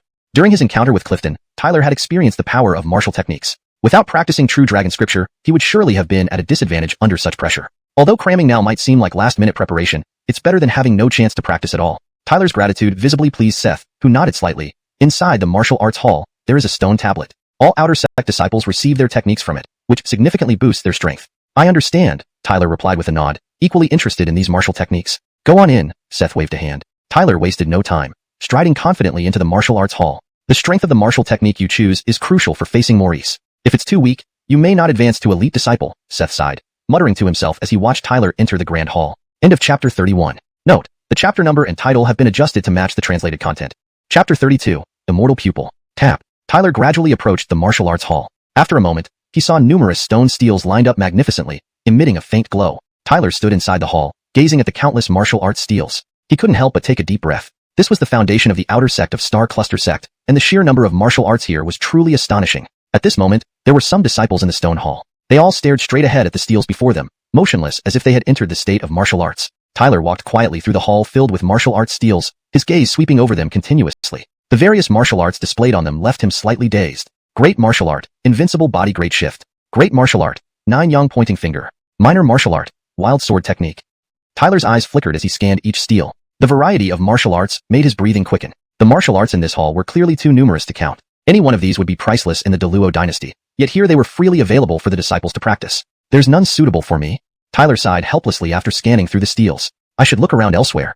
Tyler lifted his head, his gaze moving towards the center of the hall. Then he strode forward between the rows of steels. After a while, he suddenly stopped, and his gaze turned somewhat surprised as he looked not far away. Not far from him stood 2 massive stone pillars. Between them were 4 approximately 100-jong tall black steels standing silently. The black steels were ring-shaped, entirely dark, covered with what appeared to be intricate patterns. Strange symbols could be faintly seen floating, and an unimaginable wave of energy emanated from within the black steels. Moreover, this kind of energy wave was something the other steels did not have. Standing not far away, Tyler felt this wave cover him. His expression immediately changed, and even his body began to tremble slightly. That feeling was as if he had been transported into an ancient world of martial arts. Looking around, everything was full of martial techniques. An overwhelming sense of power surged up, making the spiritual energy in his body unconsciously circulate. Tyler's gaze swept across the first steel, where 4 ancient characters emerged. Divine Power Fist. Tyler stared at the 4 ancient characters. From these words, he felt a fierce and domineering aura come rushing toward him. It seemed that this Divine Power Fist must be a powerful and aggressive martial technique. This Divine Power Fist seems quite good. Tyler's eyes gleamed, hesitating slightly, then he strode forward toward the second steel. On the second steel was half of a broken finger. Black mist swirled around the broken finger, releasing a furious intent that even made Tyler feel a chill down his spine. Yin-Yang Heaven Slaying Finger. This Yin-Yang Heaven Slaying Finger martial art was extremely violent, drastically different from the fierce and powerful nature of Divine Power Fist. However, that ferocity was like a leech that one could hardly resist. Tyler hesitated for a while in front of the steel, ultimately shaking his head. This martial art was too violent and unsuitable for him. Without hesitation, he moved to the third steel. On the face of the third steel, there was a large hand which seemed to be capable of covering the sky, radiating an ominous sense of power. Tyler stared at the hand, then noticed 3 ancient characters written on it. Sky Imprisoning Hand. This Sky Imprisoning Hand martial art was clearly terrifying. Tyler stood in front of the steel, pondering for a while, ultimately shook his head and turned away reluctantly. The Sky Imprisoning Hand was indeed formidable, but he already possessed the true dragon scripture. Tap. Tyler eventually came before the 4th steel. He calmed himself, then fixed his gaze on the steel in front of him. The steel was blank except for a closed black eye pupil on its dark surface. Tyler stared dumbfounded at the black eye, feeling as if it could see through him. The sensation made his hair stand on end. What a peculiar martial art. But despite its peculiarity, Tyler continued to stare at the black eye pupil. In the next instant, he saw the black eye on the steel actually open. Seeing this, Tyler's pores stood up. Suddenly, a faint ray of black light shot out from the eye, entering Tyler's forehead. Then, some ancient text slowly appeared in his mind. From these ancient texts, the name of the martial art inscribed on the steel was revealed to be Immortal Pupil. 3 days passed in a blink of an eye. By now, the outer sect training ground was teeming with people, their loud clamor reaching high into the sky. On the elevated platform of the training ground sat Seth, Lachlan, and several outer sect managers. Has Tyler not arrived yet? Seth asked suddenly. Lachlan nodded with a smile. He's probably still practicing martial arts. The news of Maurice challenging Tyler has spread throughout the entire Outer Sect. Almost all Outer Sect disciples are gathered here, hoping to witness this new disciple's prowess, Seth said helplessly. And given Tyler's character, I doubt he will back down from the challenge. So it seems we cannot delay any further. We can only wait, Lachlan laughed awkwardly. Both Seth and Lachlan wanted to see how Tyler would perform against Maurice, ranked 10th in the Outer Sect. Would he be utterly defeated, or would he shine brightly again? As Seth and Lachlan conversed, the training ground became restless due to Tyler's prolonged absence. Morris's expression was gloomy. It was rumored that since entering the martial arts hall, Tyler hadn't come out. Could he be a coward? Hee, senior brother Maurice, it looks like your challenge might end in futility, said a top disciple, smirking. If so, his promotion as an outstanding disciple would also become null and void, Maurice replied calmly. Tyler is a new disciple. You'd better hold back so as not to tarnish our reputation. Another top disciple pondered before speaking. No mercy, just following Brother Eider's wishes, Maurice retorted with a dismissive grin. Being targeted by Brother Eider is quite an honor for him. The other top disciples chuckled in agreement. Why hasn't Brother Tyler come? While the top disciples laughed, Sinclair and the other new disciples were visibly worried. They knew how widely publicized the challenge was. If Tyler didn't show up today, it might invite criticism. Even if he did come, it would be hard for him to match Maurice, who wasn't on Clifton's level. After a long wait, the sun set. Seeing this, Seth and Lachlan shook their heads helplessly. It seemed Tyler really wasn't coming today. Since Tyler hasn't come, today's challenge will be postponed? Just as Seth abruptly stood up, about to announce the postponement of the challenge, and before he could finish his sentence, a wave of disapproving booing echoed through the training ground. Whoosh! However, just as the booing started, a slender figure suddenly darted in at lightning speed and landed within the training ground. Finally, he has come. I didn't wait for nothing after all. Maurice lifted his head, his gaze locking onto the slender figure. A smirk of triumph curled the corners of his mouth. Chapter 33, Tyler battles Maurice. Tyler has finally arrived. Suddenly, the sound of breaking air rang out. On the training ground, countless pairs of eyes turned their attention towards the incoming figure who appeared in their line of sight. Swish! The tall and slender figure strode confidently into the midst of many watching gazes, arriving at the training arena. He bowed to Seth and Lachlan on the platform, apologizing slightly. I am late, seniors. It's fine as long as you've come. Seth smiled faintly while sizing up Tyler, but found no significant difference between him now and 3 days ago. Junior brother Tyler, I thought you were a coward. From atop the platform in the training arena, Maurice slowly narrowed his eyes, looking down at Tyler with a smile. How could junior brother refuse your challenge? Speaking of being a coward is simply unfounded. Tyler replied with a smile. Haha, courage. Maurice burst into laughter. Suddenly, a ferocious wave of spiritual energy surged outward from his body, making several disciples change expression one after another. Feeling the surging spiritual energy emanating from Maurice, Tyler's face changed slightly too. A fourth stage warrior indeed can't be underestimated. Meanwhile, since Tyler's arrival, countless eyes around the training arena focused on him. Although his impressive performance during the Spirit River cultivation had spread widely, not just among the Outer Sect but also amongst top disciples, few had actually seen him in person. Today, most Outer Sect disciples had gathered here. Is that senior brother Tyler? It said he has only been in the Outer Sect for less than 10 days and dares to challenge someone like senior brother Maurice, who ranks 10th. You're really not well informed. Senior brother Tyler was the champion of the 6 major sects assessment. Moreover, he rejected St. Yuan Sect's invitation and chose our Xianxia sect instead. His capability isn't ordinary. Champion of the 6 major sects? Truly an outstanding individual. Talents like him have always ended up in St. Yuan Sect these past years. But senior brother Maurice is no match for those opponents. Senior brother Tyler might stumble today? Senior brother Tyler does look handsome. I kind of bet on him. Big breasts, small brain. Whispers filled the air around the training arena as all disciples watched Tyler curiously. Among them were some young and beautiful female disciples, adding more lively chatter about Tyler's appearance, warming up the atmosphere considerably. Hearing the surrounding whispers, Tyler couldn't help but smile, glancing around. He realized how many disciples were present. Most were already 2nd stage warriors, or even 4th stage warriors, though 5th stage warriors were still rare. It seems competition in the Outer Sect is intense as well. Tyler sighed inwardly, understanding why Xianxia sect was one of the 6 major sects. Its depth far surpassed any dynasty. In their Deluo dynasty, young 4th stage warriors were considered geniuses. But here, they were merely Outer Sect disciples. Elder Seth, since junior brother Tyler has arrived, shouldn't we start the challenge? Many disciples are waiting to see. Seth nodded and then looked at both, slowly saying, sure, but remember you're brothers of the same sect. Even in a challenge, it should be restrained, not risking anyone's life. Yes. Both Tyler and Maurice nodded respectfully in response. Seeing this, Seth relaxed and waved his hand. Very well. Let the challenge begin officially. Tyler, if you can withstand Morris's attack, you will smoothly become an outstanding Outer Sect disciple, and the fastest one in history. I understand, Elder. Tyler nodded, stepped onto the platform, and said with a bow, Senior brother Maurice, let's begin. As Tyler's words echoed, the murmurs in the training arena ceased, and everyone watched curiously to see if Tyler could stand against Maurice. Becoming an outstanding disciple isn't so easy. At least I won't go easy on you. Maurice stared intently at Tyler. Go easy? Senior brother Maurice, you overestimate yourself. Tyler shook his head with a faint smile. Arrogant little fool.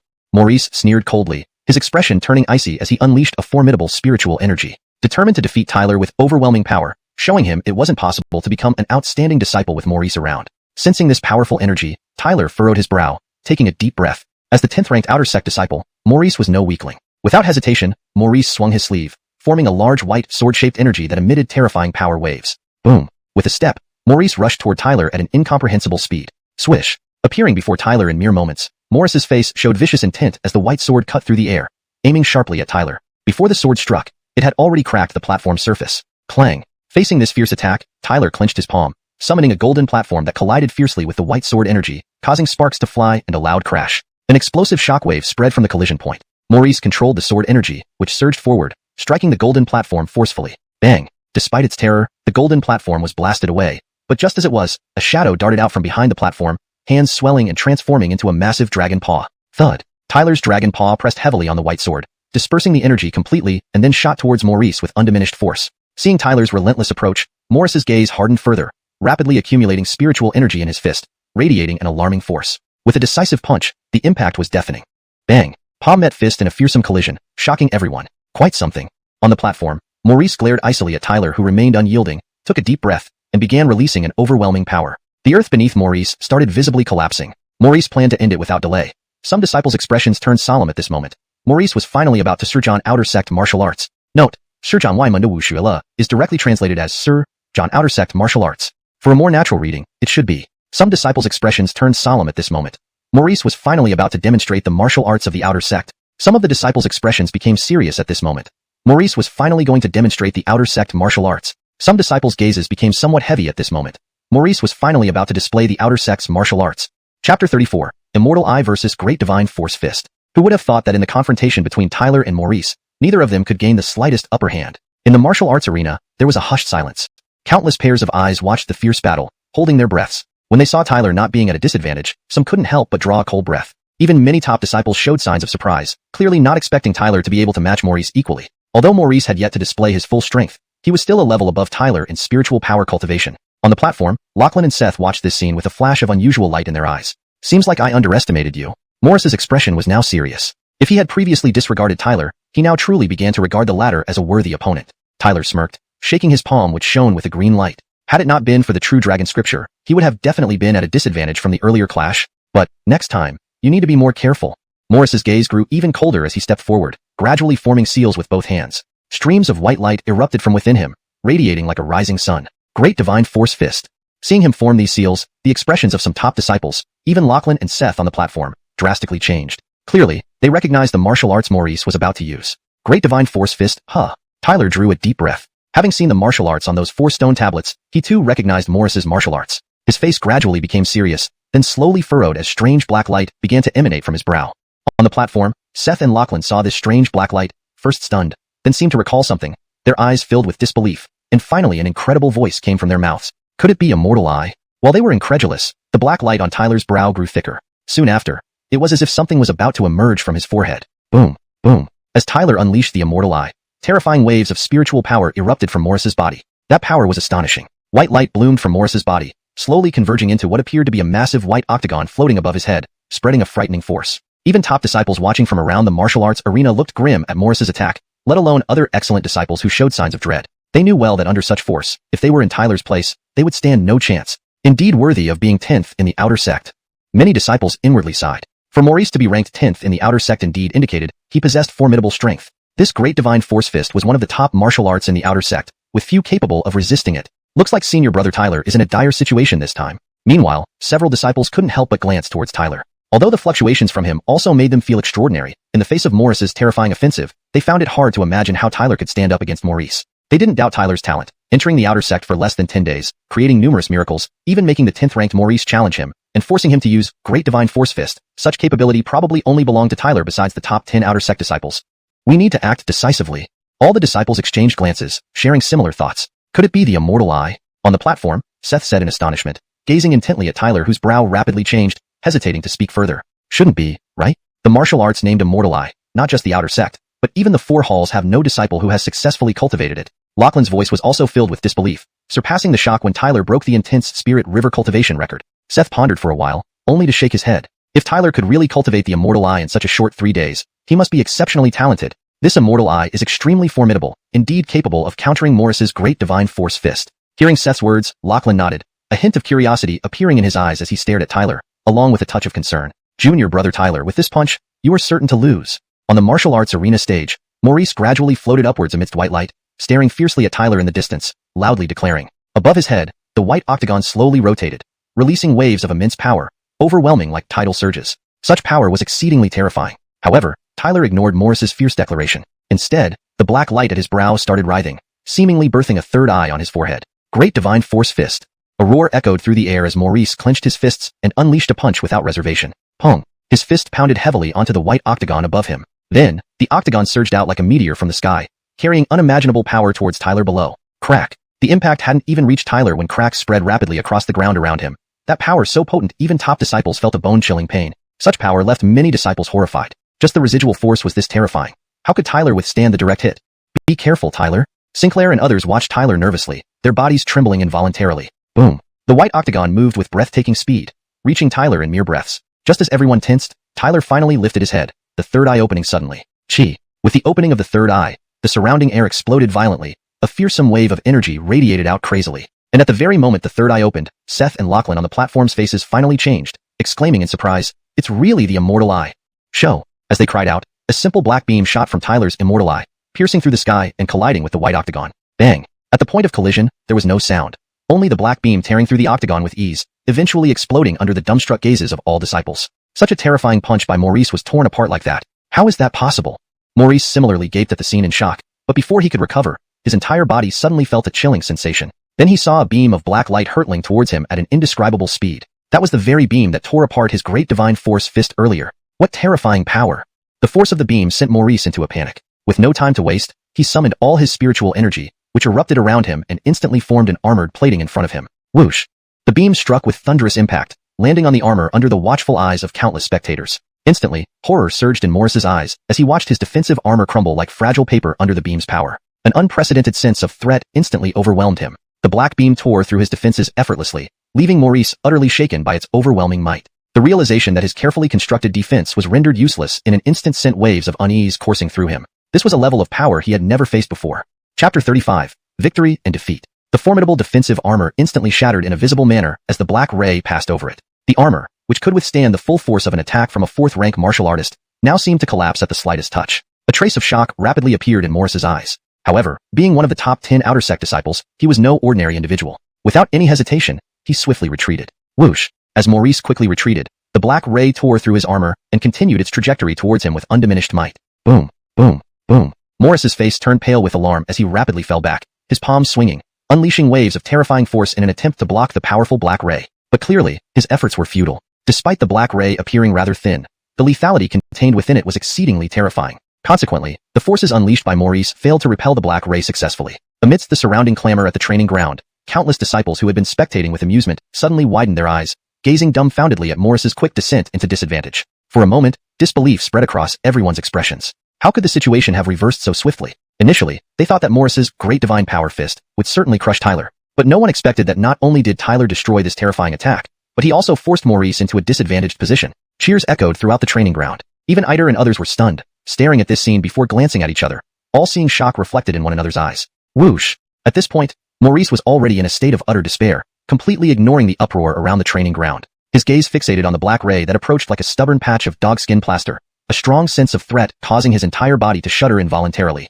No good. Maurice's expression abruptly changed. The black ray had pierced through the air and caught up to him. I don't believe it. Just a measly ray. How can I not resist it? Continuously retreating put Maurice in a furious rage. He gritted his teeth, and an overwhelming surge of spirit energy burst forth from his body. Without delay, he unleashed a powerful punch. However, the black ray remained unstoppable, piercing right through his punch and hitting Maurice's body heavily. Puff! Maurice spat out a mouthful of blood and was thrown backward, landing helplessly on the ground, obviously suffering severe injuries. The training ground fell silent. All eyes focused on Tyler, who had defeated Maurice, swallowing hard in awe. As outer sect disciples, they knew very well how strong Maurice was, yet even so, he still fell to Tyler. This was enough to prove that Tyler was indeed stronger than Maurice. Iter and others, observing this scene, felt somewhat shocked. Tyler, do you have the immortal eye? Seth, standing on the platform, looked somewhat dazed at Tyler in the arena and slowly spoke. As soon as these words left his lips, a wave of gasps echoed across the training ground, especially among the elite disciples whose eyes immediately revealed deep shock. The immortal eye is the most powerful and hardest skill to master in outer sect martial arts.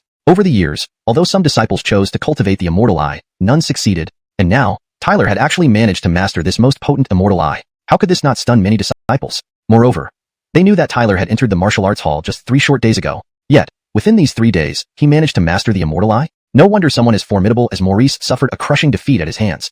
This guy is really a freak. Numerous disciples exchanged looks, their expressions becoming exceptionally solemn. They were all immensely proud, but compared to Tyler, they seemed rather mediocre. Of course, what they didn't know was that Tyler's success in mastering the immortal eye was not only due to his natural talent, but also because of the assistance of the divine tower. The immortal eye was extremely domineering, making it nearly impossible for an ordinary person to grasp its essence, but with the divine tower, Tyler was able to fully control it. All gazes were fixed on Tyler in the arena, while the third eye on his forehead gradually closed, disappearing entirely. When the immortal eye closed, a hint of weakness appeared in Tyler's body. The power of the immortal eye undoubtedly gave him a pleasant surprise, but it consumed too much spirit energy. If he hadn't held back during that strike, Maurice would have likely lost more than half his life instead of just suffering serious injuries. After all, this was still the outer sect, and Maurice was a fellow disciple.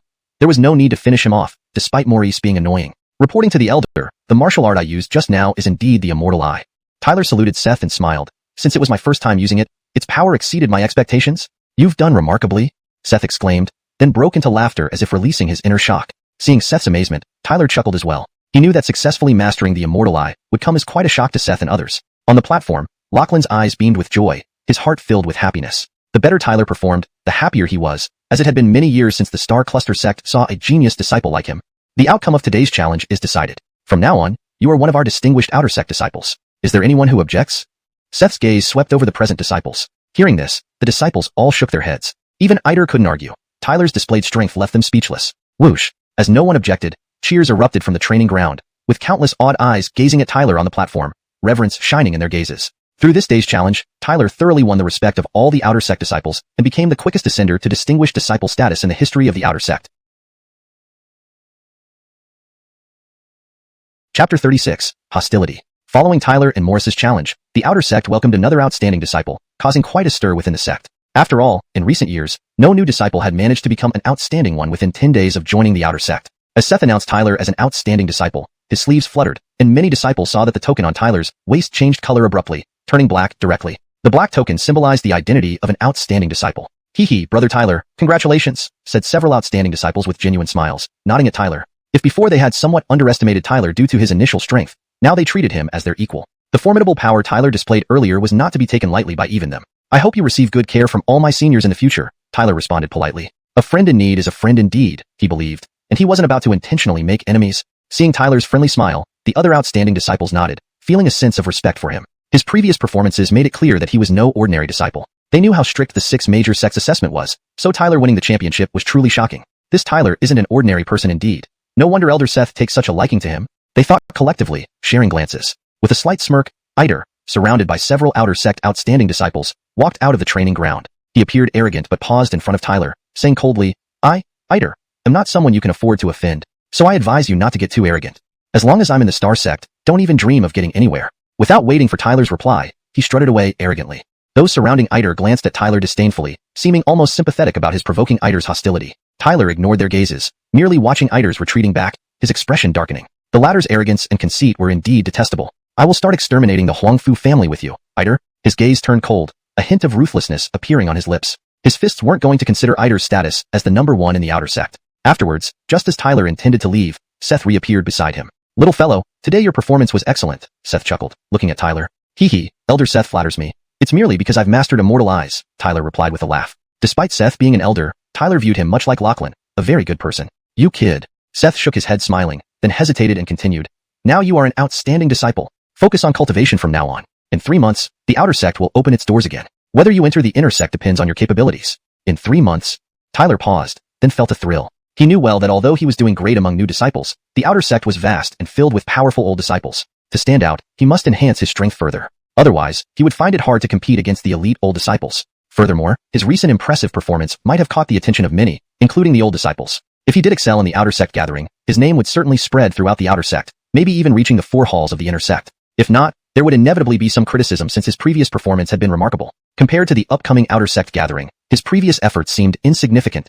Looking into Seth's approving eyes, Tyler nodded, realizing he bore others' expectations. I'll do my best, Tyler murmured softly. I heard Director Lachlan mention that you and Isaiah of Holy Origin sect seem to be mortal enemies? Seth pondered for a moment before asking Tyler. Caught off guard, Tyler looked up, seeing the somewhat profound expression on Seth's face. He felt uneasy, forcing a laugh, unsure how to respond. Should he tell Seth he planned to use the Star Sect's power against the Holy Origin sect? That could lead to his expulsion in days. Cluck, cluck, you're quite ambitious. Xianxia is already a notable figure among the younger generation in Dongxian heaven, matching even our Star Sect's celestial rank disciples. Numerous geniuses from other sects have challenged him but met failure. Seth patted Tyler on the shoulder, his smile grandiose. Killing him is quite a challenge, but I believe in you. If you manage to kill Xianxia, imagine the outrage among the elders of Holy Origin sect. Tyler smiled bitterly, feeling Seth overestimated him. He understood the gap between himself and Xianxia remained significant despite all his efforts. However, this gap was closing, no longer as insurmountable as it once was. He had achieved considerable results through years of effort, and was no longer the weak youth who vowed to force Xianxia away. Taking a deep breath,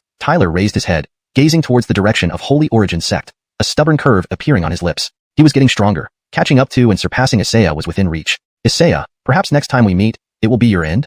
Chapter 37. Stone Cliff Mountain. After the challenge concluded, the Outer Sect disciples returned to their usual training routines. However, during breaks from their practice, countless Outer Sect disciples had a new topic of conversation, Tyler's challenge with Maurice. News that Tyler had successfully cultivated the immortal pupil spread rapidly, inevitably causing a series of astonishment. Some Outer Sect disciples were secretly awed by Tyler's talent. Thanks to the challenge between Tyler and Maurice, Tyler finally secured his place within the Outer Sect. His status as an outstanding disciple significantly elevated his standing among the next day. As Tyler walked out of the pavilion, he was surprised to see Elder Seth approaching. He asked with a smile, Elder Seth, is there something? Yes, you will be leaving the sect for a while. There are tasks for outstanding disciples to complete in the Outer Sect. Consider it an external training exercise, Seth replied with a grin. Leaving the sect?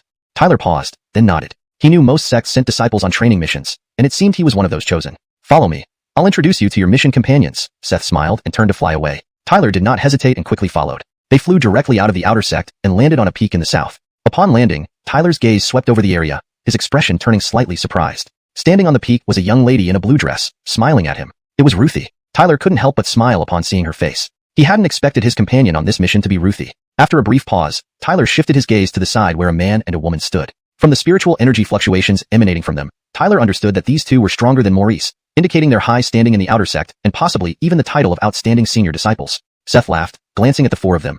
You four will head out on this mission with Ruthie leading. The specifics of the task will be explained once you're underway. Tyler froze momentarily, looking at Ruthie in surprise, clearly not expecting her to be appointed to this important role. Let's get going.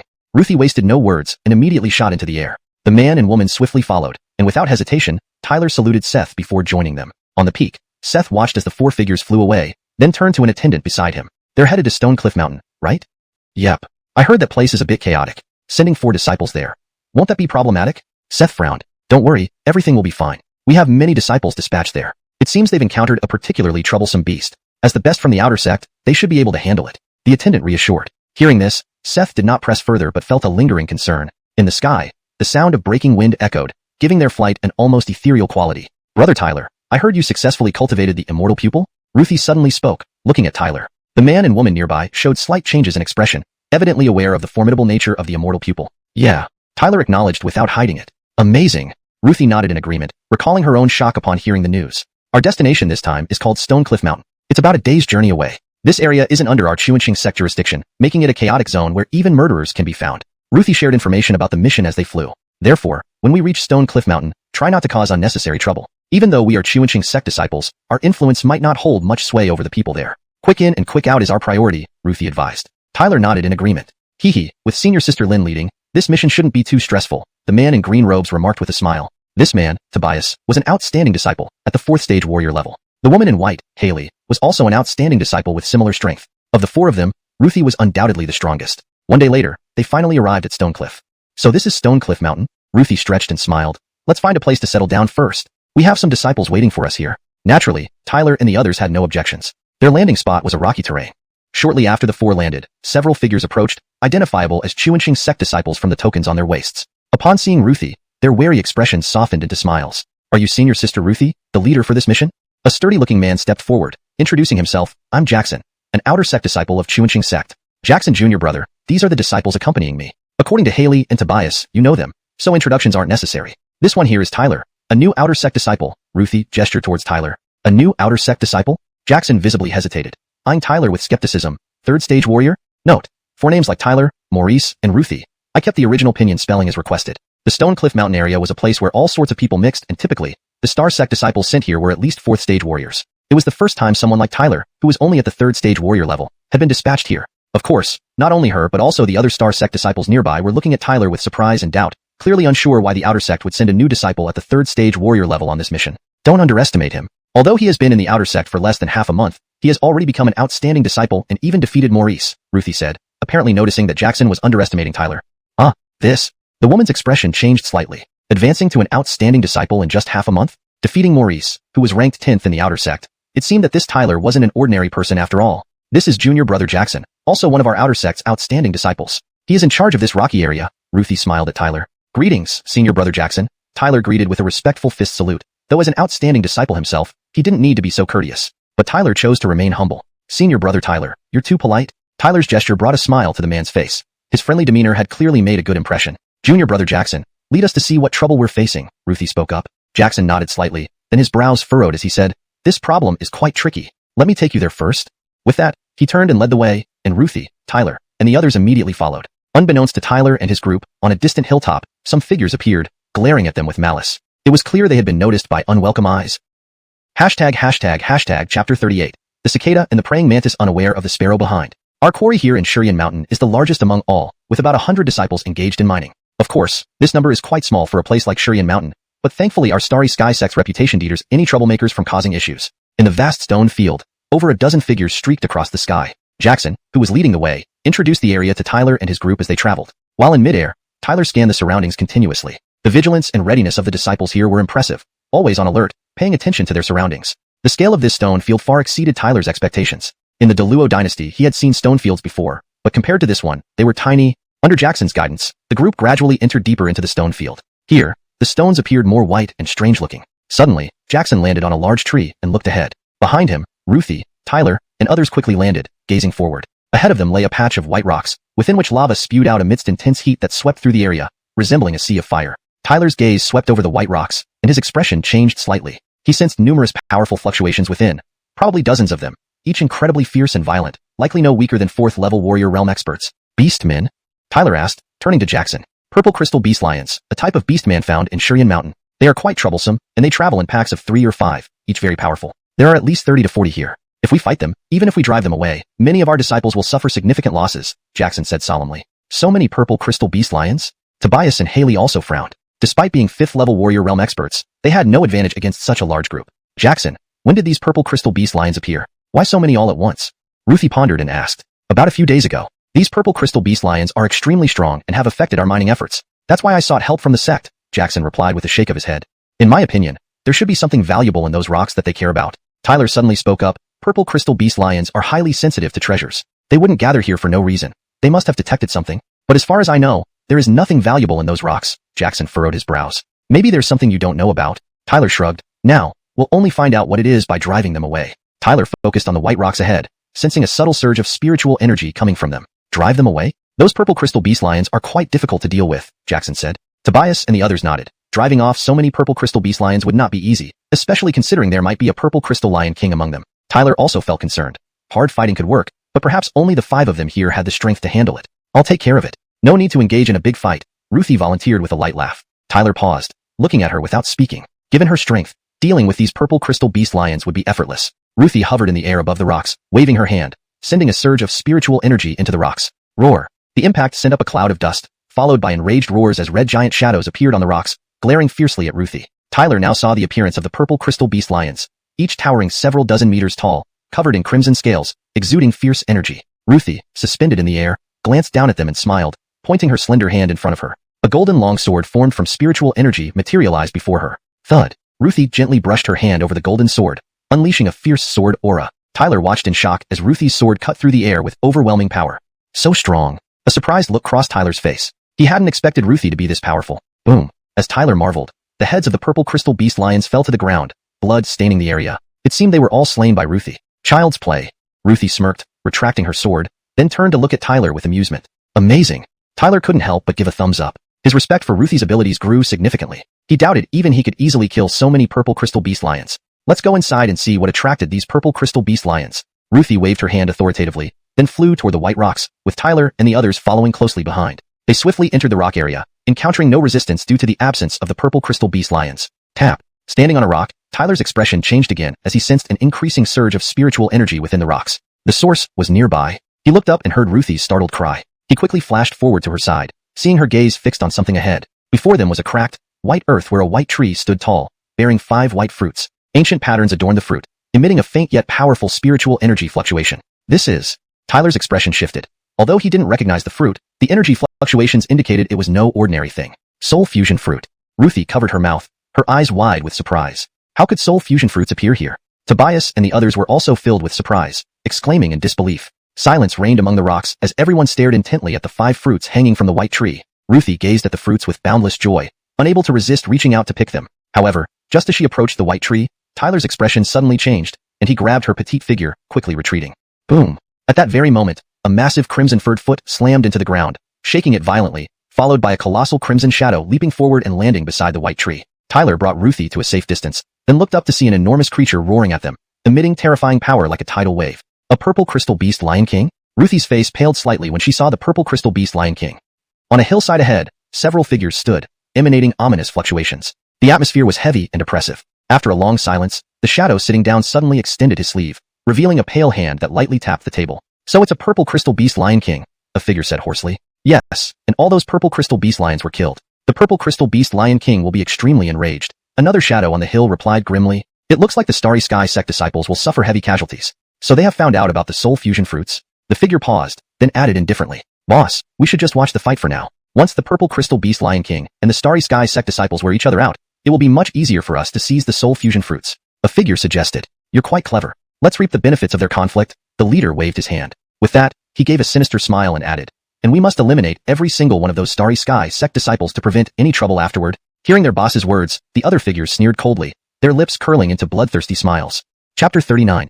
Anakin. Dust soared into the sky, and at this moment, everyone's eyes were on the gigantic creature not far away. The massive figure looked much like the earlier purple crystal demon lions, but was even more enormous and vividly scarlet. Seen from afar, it resembled a colossal lion, with its blood-red pupils displaying a viciousness akin to that of humans, revealing that it had awakened intelligence. Is that the Anakin? Tyler's expression changed slightly at Ethel's exclamation. From the body of this demon lion, he could sense an extremely fierce and volatile aura, indicating that its strength was far superior to the ordinary purple crystal demon lions they had encountered before. I didn't expect the Anakin to show up. This fellow is a tyrant in the Stone Rock Mountain, but it seldom emerges. Who would have thought it would come here this time? Jackson frowned as he gazed at the Anakin and remarked coldly, Senior Sister Lynn, are you both alright? Tobias and Haley approached Tyler and Ethel, asking with concern. We're fine. Ethel and Tyler shook their heads, then focused intently on the Anakin. Get lost as far as possible. I must have these spirit fusion fruits. The Anakin's immense body suddenly shook, its crimson eyes staring at Tyler and company, bellowing fiercely. This Anakin clearly could speak human language. If it weren't for its power not being overly formidable, it probably could have transformed into human form long ago. Funny, this stone land belongs to our Starfall sect. Since when do you have a say? Anakin, if you're not foolish, scram now, or else, you'll regret it. Don't blame me for not warning you. Jackson laughed coldly. Ha ha ha, I've seen too many ups and downs in my life. Your Starfall sect means nothing to me. You brats think you can make me yield? Not in your dreams. The Anakin snarled with fierce laughter. How arrogant. Ethel's eyes flashed with anger. You're merely at the 4th level warrior realm. You don't have the right to be so audacious in front of us. Though demons were usually tough-skinned, this Anakin, despite being only at the 4th level warrior realm, radiated a power comparable to a 5th level warrior. However, their group also had multiple 4th level warriors. Together, they could likely match the demon lion without much advantage for either side. Brother Tyler, the spirit fusion fruit is valuable. We must get it. Ethel turned her gaze to Tyler, whispering softly. What does it do?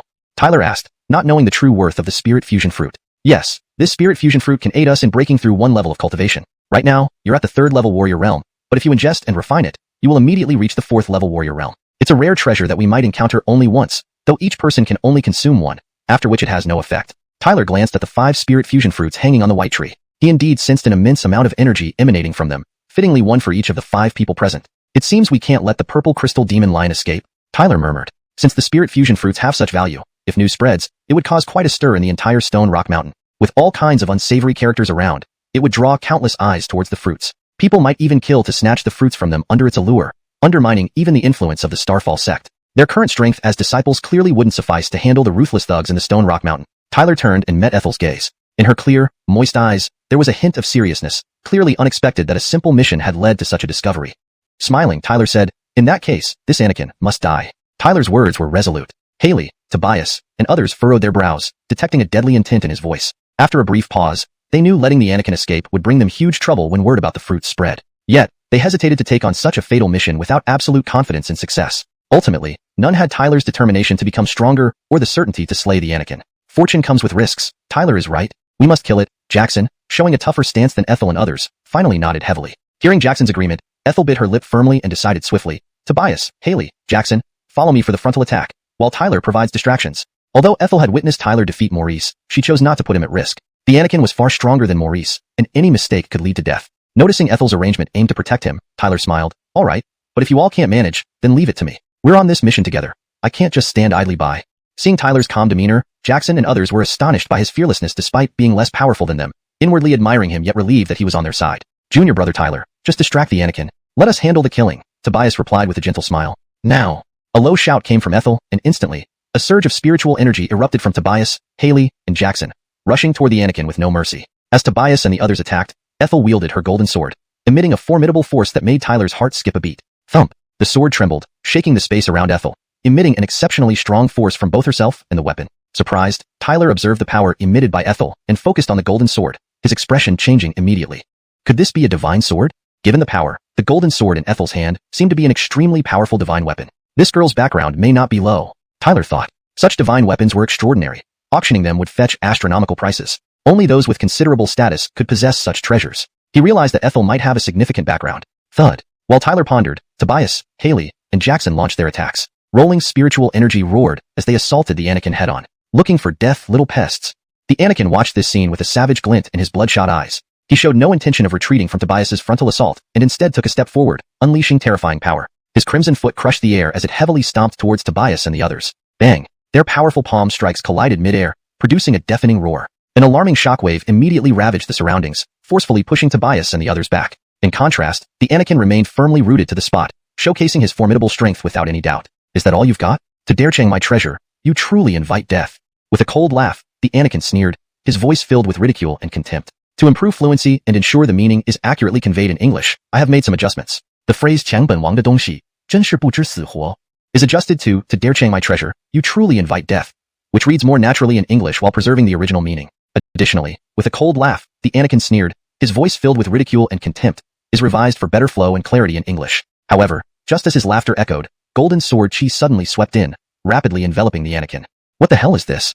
Roaring in anger, the demon lion charged at the sweeping golden sword chi. With a crackling sound, the sword chi was deflected by his brute force. Useless. Seeing the sword chi unable to penetrate his charge, the Anakin grinned ferociously. But his laughter froze when he realized the golden sword chi had inflicted bleeding wounds on his head and quickly spread over his body like parasites. With these golden sword chi surrounding him, the Anakin's expression changed drastically because he discovered that wherever the sword chi passed, it caused excruciating pain in his body and even disrupted his spiritual energy. Little girl, you die.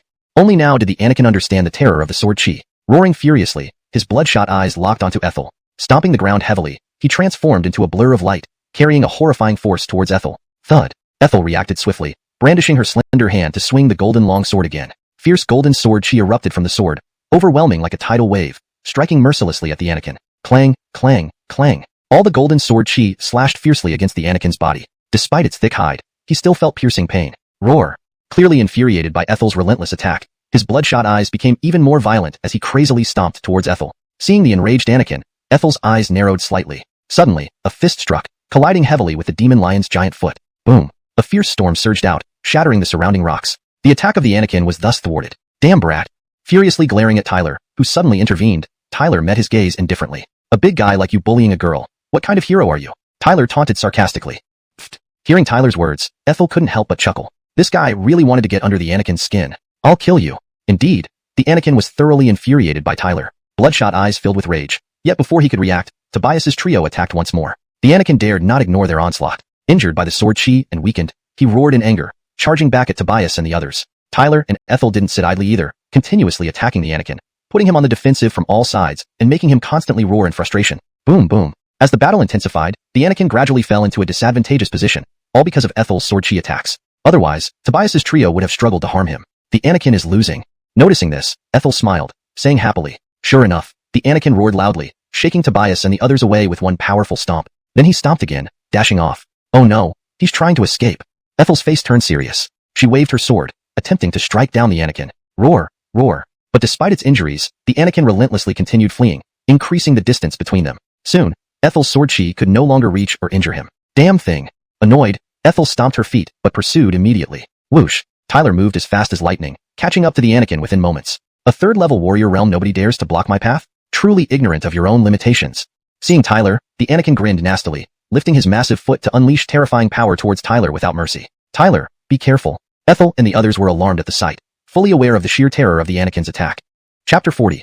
Annihilation. Bang. A massive foot rushed towards Tyler, but his expression remained serene. The immortal pupil abruptly reappeared between his brows. The black immortal pupil emerged from the center of Tyler's forehead, releasing a terrifying wave of energy at that moment. Swoosh. As the immortal pupil appeared, a gray beam carrying an extremely formidable destructive power suddenly shot out. As the beam passed, space seemed to warp, and the face of the vicious Anakin twisted with sudden dread, as an unprecedented sense of danger surged in his heart. Roar. A furious roar erupted from the Anakin's mouth. Crimson light burst out of his body, quickly forming a red crystal sphere around him, which encapsulated his entire form. That crimson crystal sphere seemed unbreakable, brimming with terrifying defensive power. However, the black beam did not pause. It penetrated the air directly and then, in a flash, struck the red crystal sphere. SHH. At the moment of impact, a series of ear-piercing cracks resounded. Then, a pair of blood-red eyes within the sphere revealed a look of terror because they saw that wherever the black beam passed, cracks rapidly spread across the surface of the sphere. Asterisk crack. Crack. Asterisk. Cracks swiftly spread over the entire crimson sphere. Shatter.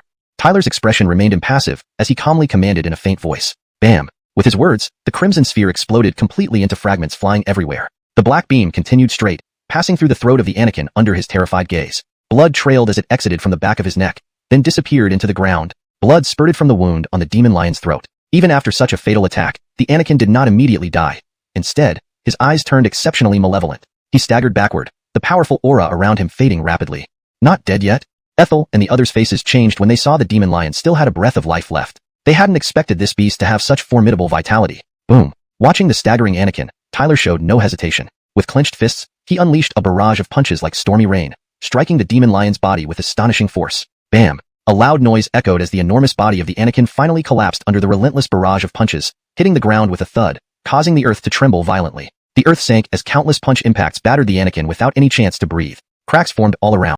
Tyler looked at the nearly dying Anakin, a cold glint flashing in his eyes. He clenched his hands, which swiftly inflated into two merciless iron palms. Whoosh! In an instant, Tyler appeared above the Anakin, gripping the iron palms tightly and smacking them repeatedly onto its body. Bang bang bang. Sharp, heavy blows, accompanied by incomparable power, erupted from the iron palms. Ethel and the others watched dumbfounded as Tyler brutally beat the Anakin to death. What a brutal fellow. Tobias swallowed hard, involuntarily drawing a deep breath. His whole body felt slightly numb. Initially, he thought Tyler was the weakest among them, but who would have thought that this guy could be so violent, practically single-handedly killing the level 4 martial realm Anakin. It was simply too freakish. Under the gazes of Ethel and the others, who now regarded him as some kind of monster, Tyler gradually withdrew his palms, waved his hand, and retracted his spiritual energy. He looked at them and shrugged. To kill such a beast, you have to take advantage of its weakness or it might escape, leaving us in trouble.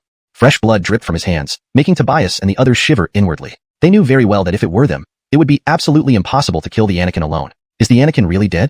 Haley chuckled awkwardly and asked. He's dead, Tyler smiled and replied. Haley let out a silent sigh of relief, then raised her hand to scoop up some dirt, burying the demon lion's body. As a girl, she couldn't bear to see such a bloody scene. The immortal pupil is indeed terrifying. It's quite impressive that you managed to cultivate it successfully, Ethel glanced at Tyler. Had it not been for Tyler using the immortal pupil to critically injure the demon lion, they would never have managed to slay it. Tobias and Haley also gave Tyler uneasy looks, devoid of their previous superiority. After witnessing his true strength and ruthlessness, they clearly didn't dare treat him as just an ordinary disciple anymore. Tyler smiled faintly. Every use of the immortal pupil consumed vast amounts of spiritual energy, leaving him somewhat weakened now. We should enjoy our spoils next.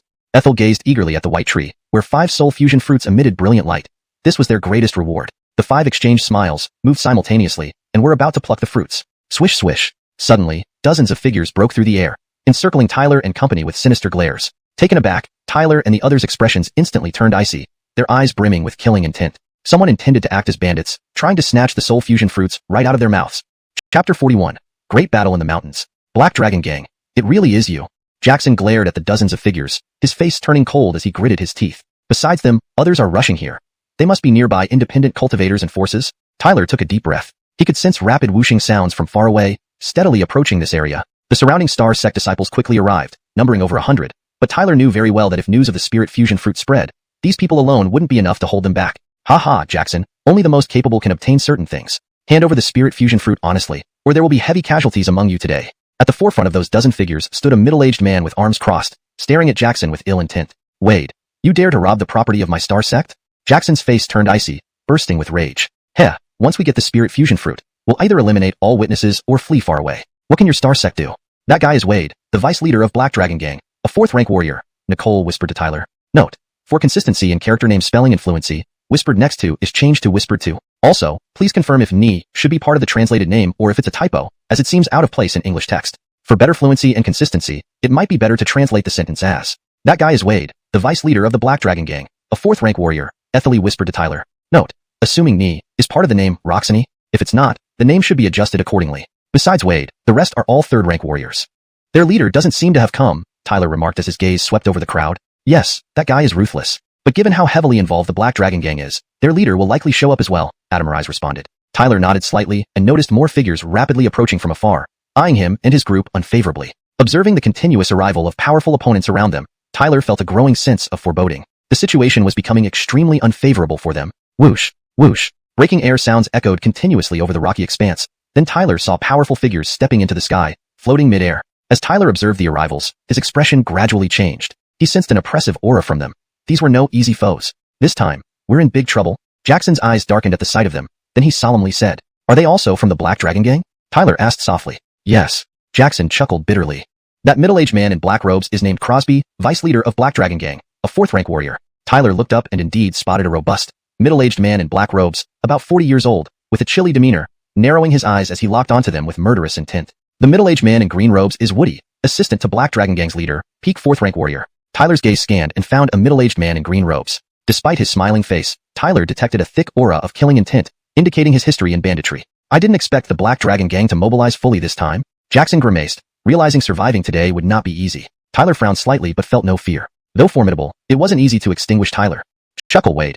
Are you sure those 5 fruits are the spirit fusion fruits? As Tyler frowned, Woody, the Black Dragon Gang leader dressed in green robes, smiled and looked at Wade, asking. Jackson's face paled.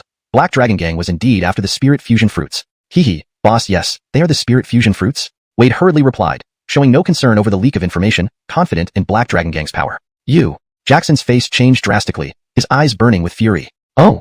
When Wade confirmed it, there was an uproar in Black Dragon Gang. Eyes filled with greed appeared instantly, and someone swallowed nervously laughing. I didn't expect to find such heavenly treasures as spirit fusion fruits. Seems like the sky dropped a pie. Woody also showed shock at the mention of spirit fusion fruits. Then, his face revealed greed as he stared at Jackson, saying, spirit fusion fruits are valuable. How about handing it over to our Black Dragon Gang? Jackson's face turned cold, ready to speak, but Tyler stepped out and stared at Woody, declaring, one word, scram. Well, what a reckless little punk. Since you're so obstinate, we'll have no choice but to cleanse you and take the spirit fusion fruit.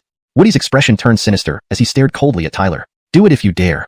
Tyler advanced, his face turning fierce, emitting a terrifying aura that made several Black Dragon Gang members uneasy. How could a Star Sect disciple look so dangerous? Jackson, Adamaris, and others exchanged glances, noticing the unease in their opponents' eyes, and felt secretly relieved. It seemed that dealing with these guys would require meeting brute force with brute force. Heh, quite interesting. A mere 3rd rank warrior dares to talk trash in front of me? Are Star Sect disciples now rushing to dig their own graves?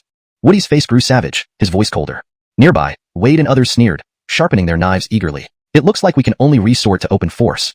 Woody spoke sternly. With Star Sect disciples unyieldingly fighting to the death, they could only use force. If they got the spirit fusion fruit, this trip wouldn't be in vain. Blockers die.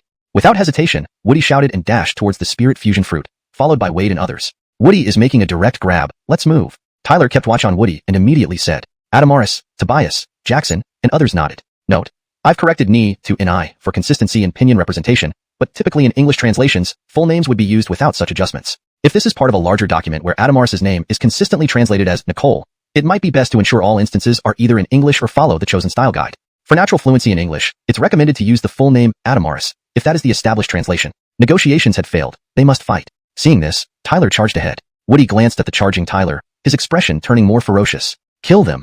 He roared loudly, and Wade led several warriors forward. Tobias, Fongqing, Tyler shouted. Sure. Tobias and Jackson nodded, and immediately intercepted Wade and others with their warriors. Intense combat erupted chaotically. Meanwhile, Tyler and Woody raced directly toward the spirit fusion fruit. Over time, the number of strong fighters around them dwindled. Moments later, Tyler was left only with Nicole and Lou Liming, while Woody had Crosby and 3 others. Correction. Moments later, Tyler was left only with Nicole and Haley, while Woody had Crosby and 3 others. Note, I kept the names as they were in your provided text, including the incomplete ni character and Nicole. If ni is a part of the name, it should be fully translated or transliterated. Please verify if this is correct or if it should be adjusted. For a more fluent read in English. Moments later, only Adamaris and Haley remained by Tyler's side, while Woody was accompanied by Crosby and 3 others. Woody shot a nasty glance at Tyler and waved his hand. Crosby and the other 3 immediately attacked Tyler's trio. Brother Tyler, I can hold off 2 of them. Haley's body emitted a surge of spirit energy, watching 2 figures intently. Tyler, go for the fusion spirit fruit. Leave the other two to me, Adamirai said, facing two fourth-rank warriors. Chapter 41. Battle in the Mountains. Black Dragon Gang. So it's really you. Jackson glared at the dozens of figures, his face turning cold as he gritted his teeth. Besides them, some others have come upon hearing the news. They should be nearby rogue cultivators and forces. Tyler took a deep breath. He could sense from afar that several extremely rapid sounds were heading towards this place. The surrounding star sect disciples swiftly flew over, numbering over 100. However, Tyler knew very well that if the news about the spirit fusion fruit spread, they wouldn't be able to hold them off with just these people. Haha, Jackson, certain things belong to those who can claim them. Hand over the spirit fusion fruit honestly, or there will surely be heavy casualties here today. At the forefront of the dozens of figures stood a middle-aged man with crossed arms, eyeing Jackson maliciously. Wade, how dare you snatch what belongs to our star sect? Jackson snarled, his face icy. Heh, once we get the spirit fusion fruit, we can eliminate all witnesses or flee far away. What can your star sect do? The middle-aged man known as Wade smirked chillingly. That guy is the vice leader of Black Dragon Gang, Wade, a fourth-rank martial artist. Sod whispered beside Tyler.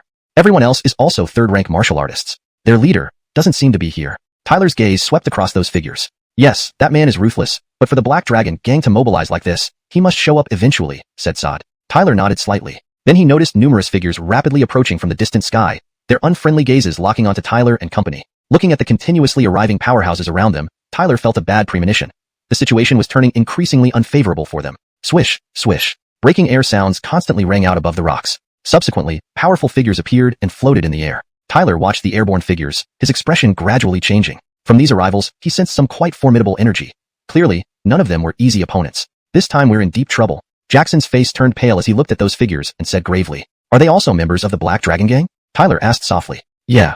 Jackson forced a bitter smile. That middle-aged man in black robes is named Crosby, the vice leader of the Black Dragon Gang, a fourth-rank martial artist. Tyler looked up and indeed saw a middle-aged man in black robes, looking around 40 years old, stocky and menacing. His half-closed eyes held a faint killing intent as he locked onto them. That man in green robes is Woody, the assistant leader of the Black Dragon Gang, peak fourth-rank martial artist, explained Sod. Tyler glanced over and saw a middle-aged man in green robes. Despite his smiling face, Tyler could sense a strong aura of death from him, indicating this person wasn't someone to mess with. Who would have thought the Black Dragon Gang would launch such a full-scale attack? Jackson's expression darkened, realizing it wouldn't be easy to survive today. Tyler frowned but didn't feel any fear. Although these guys were strong, it wouldn't be easy to destroy him. Hey Wade, are you sure those 5 fruits are the spirit fusion fruits? As Tyler frowned, the green-robed Woody smiled and asked Wade. Jackson's face changed, confirming the Black Dragon Gang aimed for the spirit fusion fruits. Hee, boss, they're definitely the spirit fusion fruits, Wade replied without any worry, confident in the Black Dragon Gang's strength. You. Jackson's face changed drastically, fury in his eyes. Well? Upon hearing this, a wave of excitement rippled through the Black Dragon Gang crowd. Greedy looks appeared on many faces, and one person chuckled nervously. Didn't expect to find something like the spirit fusion fruit here. Even Woody was surprised, then showed greed on his face, staring at Jackson and saying, Spirit fusion fruit is good stuff. Why don't you give it to us, Black Dragon Gang? Jackson's face turned cold, about to speak when Tyler stepped forward and stared at Woody, shouting, One word for you. Get lost. Good insolent brat. Since you're so stubborn, we Black Dragon Gang will have no choice but to wash you all in blood to take the spirit fusion fruit, Woody said coldly. If you have the ability, go ahead. Tyler stepped out, his face turning ferocious, emitting a terrifying energy. It made many Black Dragon Gang powerhouses feel uneasy. This star sect disciple seemed dangerous. Jackson, Sod, and others exchanged glances, noting the unease among the enemies and feeling relieved. It looked like dealing with these people required ruthlessness. Heh, quite interesting. A mere third-rank martial artist dares to talk big to me? Is this how star sect disciples nowadays court disaster? Woody's face twisted viciously, his voice growing colder. Wade and others sneered and prepared to attack. It seems we can only use brute force. Woody said grimly. Now that the star sect disciples showed no fear, they could only rob openly. Once they got the spirit fusion fruit, this trip wouldn't be wasted. Anyone in my way dies. Woody roared, leading the charge toward the spirit fusion fruit. Wade followed closely behind. Woody is attacking. Let's move. Tyler shouted. Sod, Tobias, and Jackson all nodded. Talks had failed. They needed to fight now. Seeing this, Tyler charged forward with the others. Woody watched Tyler et al. Charging in, his face becoming even more sinister. Kill them. Upon his order, several martial artists led by Wade immediately rushed out. Tobias, Fongqing, Tyler yelled. Got it. Tobias and Jackson nodded, immediately taking on the attackers with other martial artists. Intense combat erupted instantly, throwing everything into chaos. Tyler and Woody both aimed straight for the spirit fusion fruit. Their accompanying fighters decreased as they fought. After a moment, Tyler was left with only Sod and Lulimin. Woody had only Crosby and 3 others remaining. Woody gave Tyler a sinister look and signaled his team. Crosby and the others immediately attacked Tyler and his 2 companions. Senior brother Tyler, I can handle 2. Lulimin unleashed spiritual energy, focusing on 2 figures. Big brother Tyler, you go after the spirit fusion fruit. The other 2 are mine. Sod faced 2 peak 4th rank martial artists. Be careful, Tyler cautioned. Sod nodded slightly. Senior brother Tyler, just hold off Woody. We'll eliminate the others and come to assist you, Lulimin said. In her view, Tyler was merely at the 3rd rank warrior stage. while Woody was at the peak of the 4th rank warrior stage, making the gap between them quite significant. Tyler merely smiled upon hearing this, not saying much more, and then charged forward resolutely. Moments later, both Tyler and Woody were alone, rushing directly toward the spirit fusion fruit. From a distance, numerous observers shook their heads in silence. This Tyler truly seemed to be seeking his own doom, daring to intercept Woody alone without any backup. Woody suddenly stopped. He looked at the recklessly pursuing Tyler and curled the corner of his mouth into a poisonous smile. You've got some guts, coming here alone without any help. It looks like today is your day to die for sure. Note, the paragraph structure and line breaks have been maintained as requested. The names are consistently translated according to previous usage. The tone and style remain intact, ensuring the story flows naturally and logically with previous content. ####Chapter 42. Tyler battles Woody. The eyes of countless onlookers converged on Tyler, and Woody's expression was icy cold, clearly harboring murderous intent due to Tyler's previous obstruction. In his view, with his peak 4th rank martial artist strength, killing Tyler would be as easy as flipping a palm. If you want to die, just attack directly instead of spouting useless nonsense. Truly fitting for an antagonist. However, under the countless gazes, Tyler's indifferent gaze became even more intense. Then, he stared at Woody and sneered. A commotion erupted almost instantly among the crowd upon hearing Tyler's words. Many were dumbfounded, finding it hard to believe that a mere 3rd rank martial artist would dare challenge Woody, who had reached the peak of the 4th rank. Did he really think that because he was a Star Clan disciple, Woody would show mercy? Heh, these Star Clan disciples have indeed become more arrogant. Does this kid know who Woody is? Does he really think the Black Dragon Gang leader is a pushover? Challenging Woody. This kid is probably dead meat. What an overconfident fool. Whispers filled the air, filled with disdain and ridicule toward Tyler. Not far away, Ethel and others exchanged worried glances, but they knew Tyler wasn't one to boast recklessly. Since he spoke up, he must have some confidence, but Woody is at the peak of the 4th rank. Hee. Amidst the uproar, Woody's already vicious face grew even more menacing. Instead of raging, he let out a cold laugh, which sent chills down everyone's spine. These days, there are more and more ignorant fools. Woody licked his lips, revealing sharp teeth, his eyes flashing with cruelty. Boy, I'll send you to hell so you can understand the consequences of your words. His voice dripped with sarcasm, exuding a bone-chilling, frenzied killing intent. Swish. Just as Woody finished speaking, a cruel look appeared on his face. With a step, he darted forward. Tyler, be careful. As Woody lunged, Ethel, Tobias, and others noticed immediately, their faces paling as they called out in warning. However, Tyler remained unperturbed by the charging Woody. Whoosh. A fist infused with wild spiritual energy shot towards Tyler like a razor-sharp blade, splitting his clothes where it passed. Humph. With one punch successful, Woody pressed closer, another sneer forming as he aimed another deadly blow at Tyler's skull. Boom. As the fist neared Tyler's head, Tyler's hand shot out, grabbing Woody's fist firmly. Squeak. Fierce force surged towards Tyler's hand, but stopped abruptly upon contact. Tyler's face was equally cold. With a sudden tremor, astonishing power erupted from his palm, rapidly infiltrating Woody's fist. Whoosh. Under the onslaught of this astonishing power, Woody's fist dimmed slightly. Ignorant fool, humph. Think you can match me with such strength? Woody's expression changed. Then, he laughed wickedly, stomping his foot. Vast spiritual energy surged from him, enveloping his fist. With a mental command, the energy transformed into a jagged spear that lunged ruthlessly towards Tyler's throat. Woody was incredibly ruthless and efficient, clearly no ordinary opponent. Tyler knew that in terms of sheer spiritual energy, he couldn't match a peak 4th rank martial artist like Woody. So, he didn't intend to clash head-on. Instead, he swiftly cast multiple green shields to intercept the spear. Clang clang. Sparks flew as the spear's force fiercely battered through the shields, yet Tyler used them to retreat from the spear's range. Why are you avoiding my attacks now? Doesn't fit your earlier bravado? Woody taunted, his expression growing even fiercer. Tyler glanced at him, the coldness in his eyes intensifying. The current situation was extremely unfavorable for them. Everyone present coveted the soul fusion fruit, but hesitated due to the Star Clan's presence. If Tyler lost to Woody, that hesitation would turn into immediate action. Some would surely act out of greed, attacking decisively. Such a scenario was dangerous and what Tyler most wanted to avoid. He knew these opponents were hardened killers. If he fell behind by even a bit, they'd swarm and overwhelm him. So, he couldn't afford to fall behind, not even against this peak 4th rank martial artist. You want to snatch from me? Have you considered if you've got the lifespan for it? Tyler halted mid-retreat, his eyes brimming with killing intent. He took a deep breath and rapidly formed seals with both hands. A black light emerged from his brow, splitting open to reveal the immortal eye. Whoosh. A black beam shot towards Woody. His smile froze, replaced by a look of heavy concentration, sensing the intense danger. Good boy, you've got some skills. Woody sneered, gripping the jagged spear and shouting as a torrent of spiritual energy poured forth. The spear thrust down furiously. Whoosh. A massive, dark spear shadow, brimming with terrifying power, erupted from Woody's spear and struck the black beam. Upon collision, a tumultuous wave of spiritual energy spread wildly, causing astonishment among the onlookers. They hadn't expected a mere 3rd rank martial artist to unleash such a formidable attack. Blocked. Tyler watched Woody, wielding the spear, his face paling. This was the first time his immortal eye attack had been blocked. Clearly, the gap in strength between them was significant. This kid, what a fearsome attack. Even Woody was surprised. Though he dispersed the black beam, his spear shivered subtly.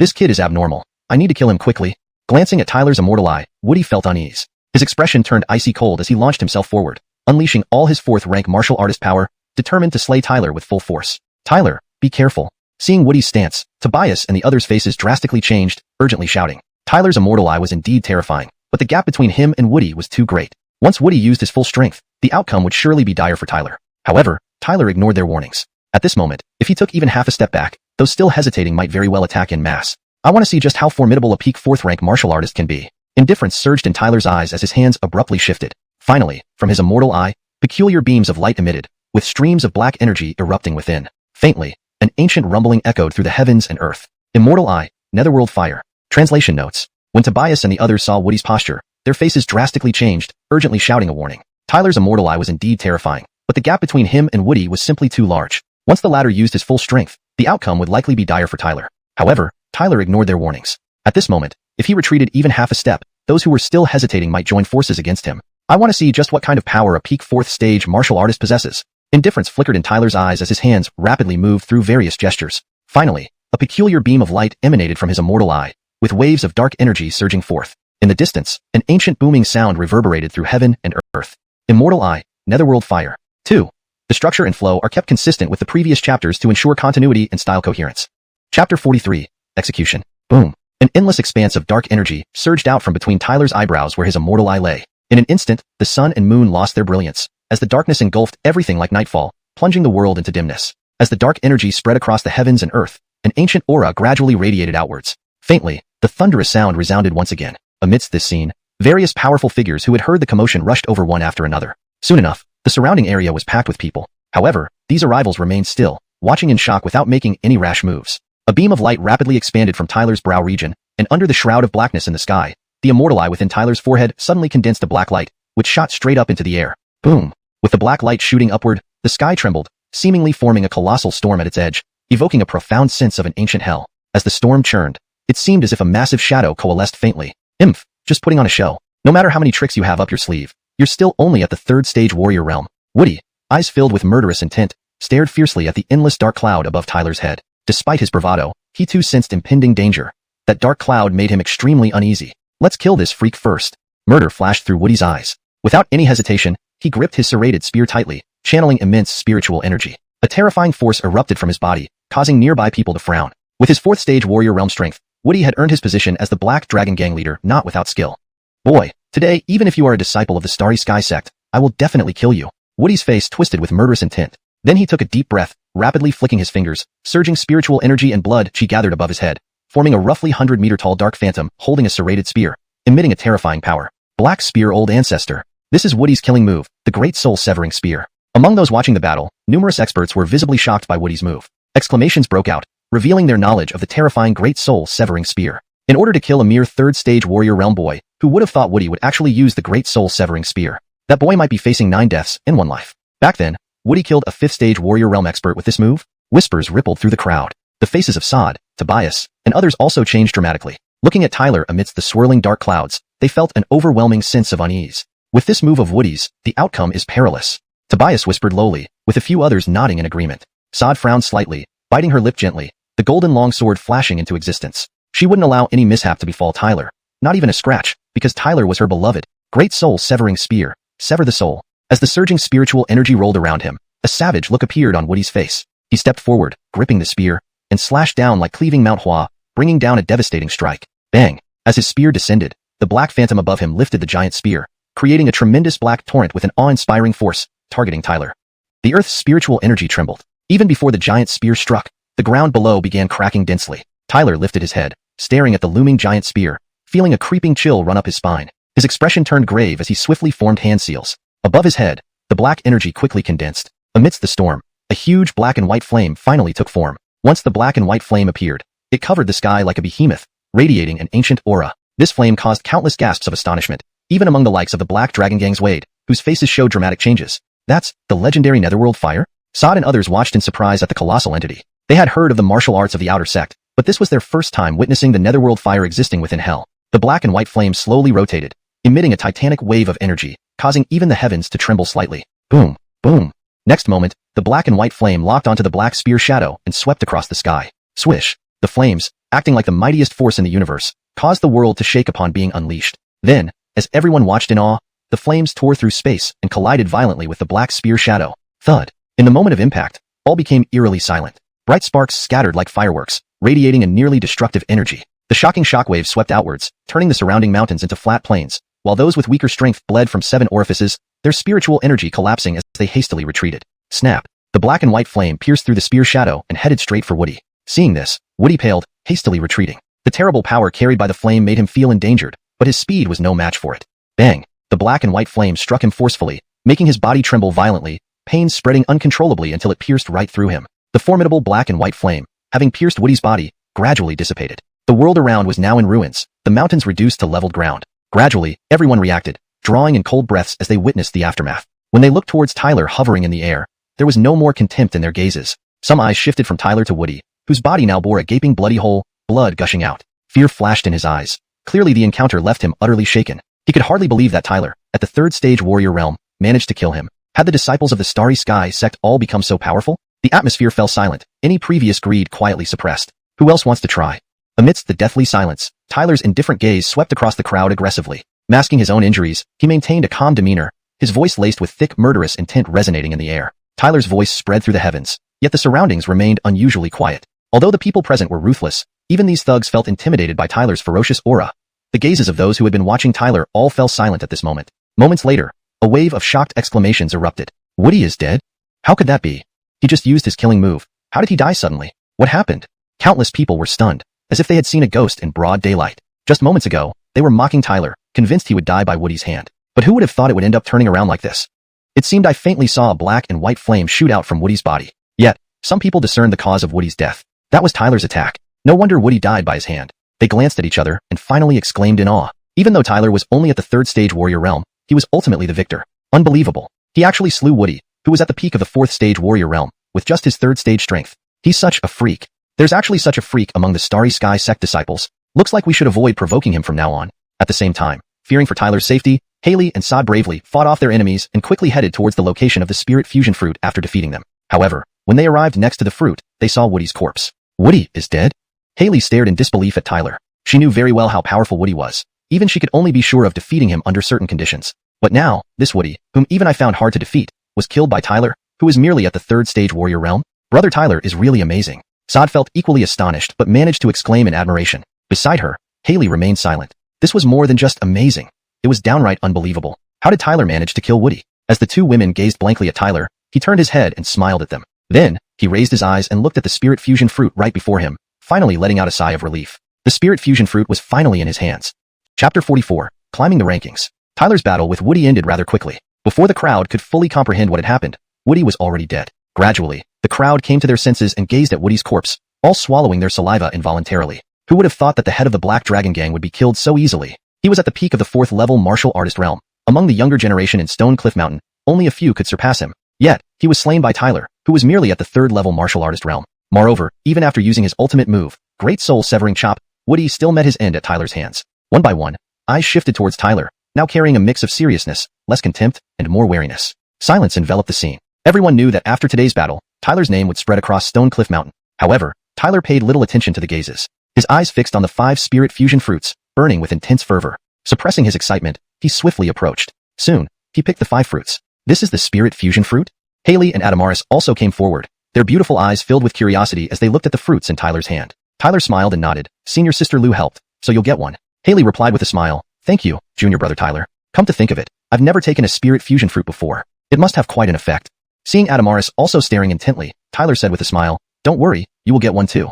Adamaris blushed and hurriedly explained, I just wanted to know what it looks like. As they talked, outside the rocks, many eyes saw Tyler picking the spirit fusion fruit, leading to some unrest. Everyone knew the importance of these fruits, causing many stronger cultivators to feel restless, their spiritual energy subtly surging. If they could seize the spirit fusion fruits, their strength would skyrocket. Sensing this commotion, Tyler's gaze hardened as he coldly spoke. The fight's over. Still hanging around? Waiting to die? He showed no mercy towards these restless figures. Hearing Tyler's words, they chuckled nervously. If it were the old Tyler, they might have dismissed him easily. But now, Tyler had killed Woody, displaying terrifying power. They dared not offend him again. Thus, they all slinked away quietly. Let's go. Our mission is complete. We should return to Starry Sky Sect. Tyler looked up at the direction of Starry Sky Sect, a chilly gleam in his eyes. Iter, if you want to block my path, it won't be that easy. This time, let me start with you. A day later, Tyler and company returned to Starry Sky Sect. Without hesitation, Tyler consumed the spirit fusion fruit, successfully advancing to the 4th level martial artist realm without issue. After breaking through, Tyler immediately went to tell Adamaris the good news. You broke through? Adamaris asked first, examining him. Yes, Tyler nodded. She smiled. It seems the spirit fusion fruit really works wonders. Then she looked at Tyler and said, in 2 months, there's the Outer Sect Conference. You plan to deal with Iter, right? Yeah, Tyler nodded. Iter had hindered him before. He viewed the latter as an obstacle. Besides, Iter was Isaora's brother, currently at Starry Sky Sect. He wouldn't let this opportunity slip. Iter isn't easy to handle. He's at the 6th level martial artist realm and has been a senior disciple for long. With various techniques, few in the Outer Sect can match him, Adamaris elaborated. Moreover, I heard he once obtained the inheritance of the ancient Golden Crow, making his strength increase rapidly. If he exerts himself fully, he might be unbeatable in the Outer Sect. The inheritance of the ancient Golden Crow? Tyler's expression changed slightly, his eyes turning serious. Indeed, Iter was formidable. Even Tyler felt some difficulty when facing such power. With his current strength, he could contend against a 5th level martial artist with full effort, but facing a 6th level would be tough. Your strength is considerable, but your base is still small, merely at the 4th level martial artist realm. The gap between you and Iter is huge. So, in 2 months, you need to work hard to reach at least the 6th level martial artist realm, Adamaris said sternly. Tyler nodded. His strength equaled that of a 5th level martial artist, but being just at the 4th level himself was indeed a weakness. Advancing 2 levels within 2 months to reach the 6th level wasn't easy. To break through to the 6th level martial artist realm in 2 months isn't impossible, just a bit challenging, Adamaris smiled. There's a pill called the martial artist pill in the Outer Sect, which greatly accelerates advancement. If you can obtain one, you should reach the 6th level martial artist realm within these 2 months, Adamaris added. Tyler nodded. The martial artist pill would indeed be beneficial for him. Such precious pills were hard to come by. But here comes the problem, Adamaris hesitated. The martial artist pill is valuable. We probably can't afford it. Adamaris sighed helplessly, feeling stumped. Can't afford it? Tyler paused then grinned. I have an idea. What? Adamaris looked at Tyler curiously. Tyler laughed, gently holding Adamaris's slender hand. Mountain Man has a cunning plan. Adamaris blushed at the intimate gesture, but didn't pull away. Tyler led Adamaris to the central square of the Outer Sect, where the Earth ranking board stood. Hall Master Lachlan told me that anyone who leaves a mark on the Earth ranking board can receive rewards, including the martial artist pill. Tyler gazed at the board, noting Iter was ranked first. You want to leave a mark on the Earth ranking board? Adamaris was surprised. Tyler nodded slightly. This isn't a bad shortcut. Since you plan to confront Iter, ranking on the Earth board will test your strength and show how far you are from him. Adamaris pondered aloud. Yes, knowing oneself and the enemy ensures victory. Tyler smiled. He wondered just how strong Iter, the top-ranked member of the Outer Sect, truly was. He wasn't here to play. You're indeed clever. Perhaps only you would dare to do this in the Outer Sect, Adamaris smiled, foreseeing the buzz Tyler's challenge would create. I aim to be the first, daring to take unprecedented steps. Tyler smiled, placing his palm on the Earth ranking board. Instantly, waves of robust spiritual energy erupted like a tsunami, causing the board to glow brilliantly. Boom! A deafening roar echoed through the Outer Sect, drawing all disciples' astonished gazes upward. Finally, they saw the Earth ranking board's rankings change. Chapter 45, the 4th. Whoosh! A dazzling light, like a blooming firework, erupted in the sky outside the Outer Sect. Then, under the countless pairs of astonished eyes, the Earth rank began to change. Buzz! Everyone could see with their own eyes that a golden light was rising at an indescribable speed within the Earth rank. In just a few breaths, it had already broken into the top 10. Rustle! Immediately, a wave of astonishment erupted in the Outer Sect. It must be understood that the Earth rank is a symbol of honor for the Outer Sect, and each one of those in the top 10 is a top disciple, possessing strength superior to that of a 5th-tier warrior. Who knew who would dare pluck hair from the tiger's head this time? Hee. These guys on the Earth rank always hog the spotlight without doing much. Do they really think all other disciples are good for nothings? Although these top disciples are somewhat arrogant, there's no denying their strength. If anyone dares to provoke them, they'll surely regret it. Hee. So we're in for some good drama? The changes on the Earth rank immediately alarmed countless disciples of the Outer Sect. Various voices spread out, but clearly they all considered this disciple a brash rookie, because any changes to the Earth rank require the approval of Iter, who has the final say among the disciples of the Outer Sect. Even dragons have to coil up for him, and tigers have to lie down. Under the countless gazes, that ray of light continued its ascent. 9th, 8th, 7th, and when the light reached 5th place, finally, some people started feeling shocked. After all, anyone who can make it onto the Earth rank isn't an ordinary person and certainly possesses formidable strength, especially the top 5. Those 5 individuals stand out even among all the disciples of the Outer Sect. In recent months, no one could shake their positions on the Earth rank. Yet now, someone has made it to 5th place for the first time. Countless eyes watched as the light climbed to the 4th rank and then began to slow down, almost like a turtle race. But still, it ultimately replaced the original 4th place holder. After the light replaced the 4th position, the previously ranked 4th name started sliding down to 5th, and the former 5th slid to 6th and so on. That 4th place guy being replaced seems to be Jeffrey, huh? Ha ha ha, this guy sure has bad luck. In the Outer Sect, many people laughed sarcastically, then turned their gaze to the 4th ranking spot. Earth rank, 4th place, Tyler, new Outer Sect disciple. Russell. The entire Outer Sect seemed to burst into uproar. Countless eyes stared at the Earth rank in disbelief. New Outer Sect disciple? Tyler? Is this Tyler actually stronger than Jeffrey? The uproar in the Outer Sect lasted long. Everyone looked at each other with wide eyes. This Tyler seems to be a little too incredible, doesn't he? How can Tyler be this powerful? I didn't notice anything unusual about him. Perhaps he wanted to be on the ranking board and chose to challenge the ranks? Hee. Tyler is quite bold for a newcomer. Jeffrey is no pushover. Replacing his rank like this, given his character, will likely lead to a confrontation. Yes, and those whose ranks slipped might also gang up on him. Ha ha ha ha, regardless, Tyler is a role model for us all. In the outer sect, countless eyes were on the Earth rank, followed by a flurry of discussions. Clearly, everyone was surprised by Tyler's sudden rise through the ranks. The changes on the Earth rank also attracted the attention of many new disciples. They stared in shock at Tyler's name on the list. No one expected that this guy would achieve such an extraordinary feat, climbing to the 4th position of the Earth rank in less than a month since joining the outer sect. In the senior disciples' dormitory, atop a pavilion, Iter lifted his head, his gaze dark as he stared at Tyler's name on the Earth rank. A chill glint appeared in his eyes. This guy isn't a pushover indeed. No wonder he dared to challenge me. Indeed, he has some ability, but he's too arrogant. Does he really think the top disciples on the Earth rank are all useless? Iter sneered. The top disciples on the Earth rank possess at least the strength of a 5th-tier warrior. Tyler's sudden charge up the ranks seemed like a suicide mission to him. The happier you are now, the more miserable you'll be later. And at the next outer sect conference, I'll make you understand what total defeat means. The corners of Iter's mouth curled up, and he felt confident. As long as I, Iter, am here in the outer sect, you, Tyler, must tread carefully. At this moment, Elder Seth and Master Lachlan also noticed the changes on the Earth rank. They looked at Tyler's name, eyes filled with anticipation. It seems that fierce competition will unfold at the next outer sect conference. Who will ultimately become the champion? 4th.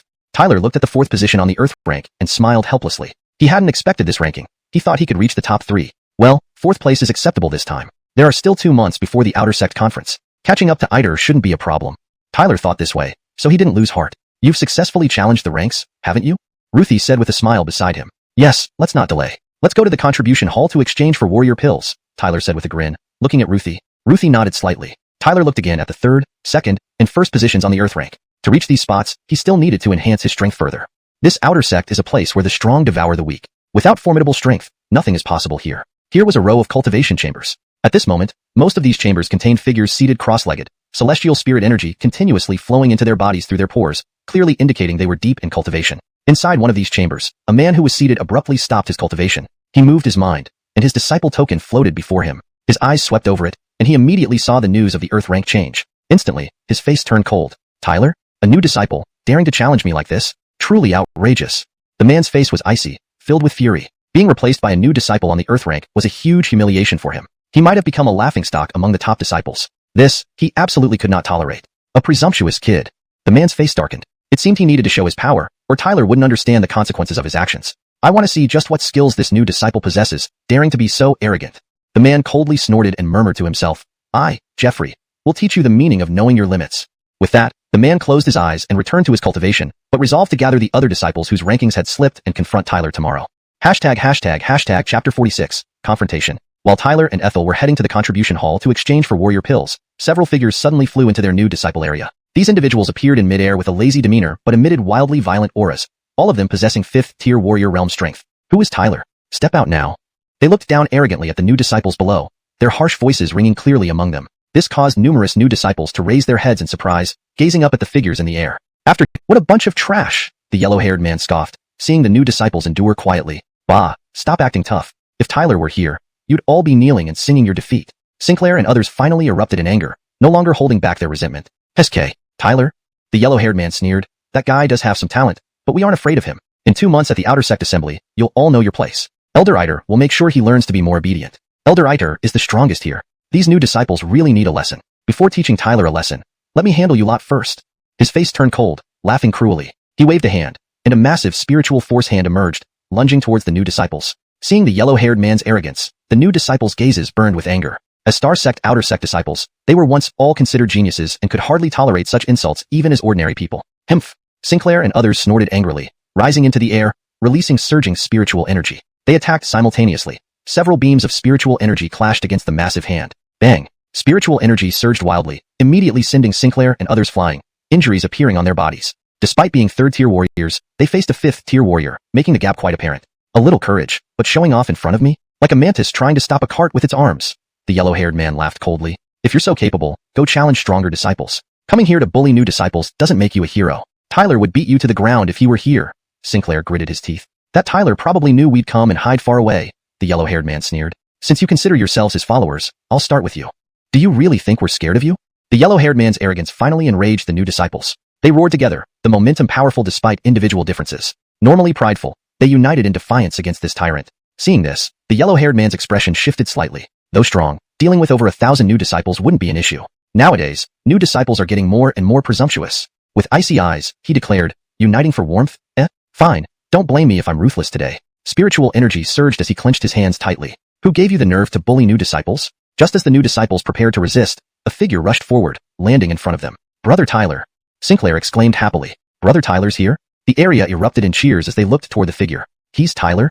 The hovering figures heard this, paused, and looked at Tyler, sneering. So this kid finally showed himself under pressure from Jared. Boom. The moment Jared finished, his body burst with spiritual energy, dashing towards Tyler, roaring, Tyler, kneel before me. Seeing these arrogant figures, Tyler's eyes flashed coldly. They actually dared to confront him. As Jared approached, Tyler's coldness increased. He clenched his fists and thrust out a palm. Bam! Air exploded, creating a piercing sonic boom. Jared felt the power and furrowed his brows. This Tyler had replaced Jeffrey on the Earth rank, indeed possessing talent. A new disciple, daring to be arrogant in front of me? Despite surprise, Jared wasn't intimidated. He tightened his fists, summoning spiritual energy, smashing a punch covered in fierce spiritual energy towards Tyler's palm. Break! Tyler's palm expanded drastically, emitting a terrifying force that struck Jared's fist. Bang! A monstrous spiritual energy storm accompanied by deafening noise erupted. Jared's face showed shock as he was blasted away, spitting blood. He was directly injured by Tyler. How is this possible? Shocked,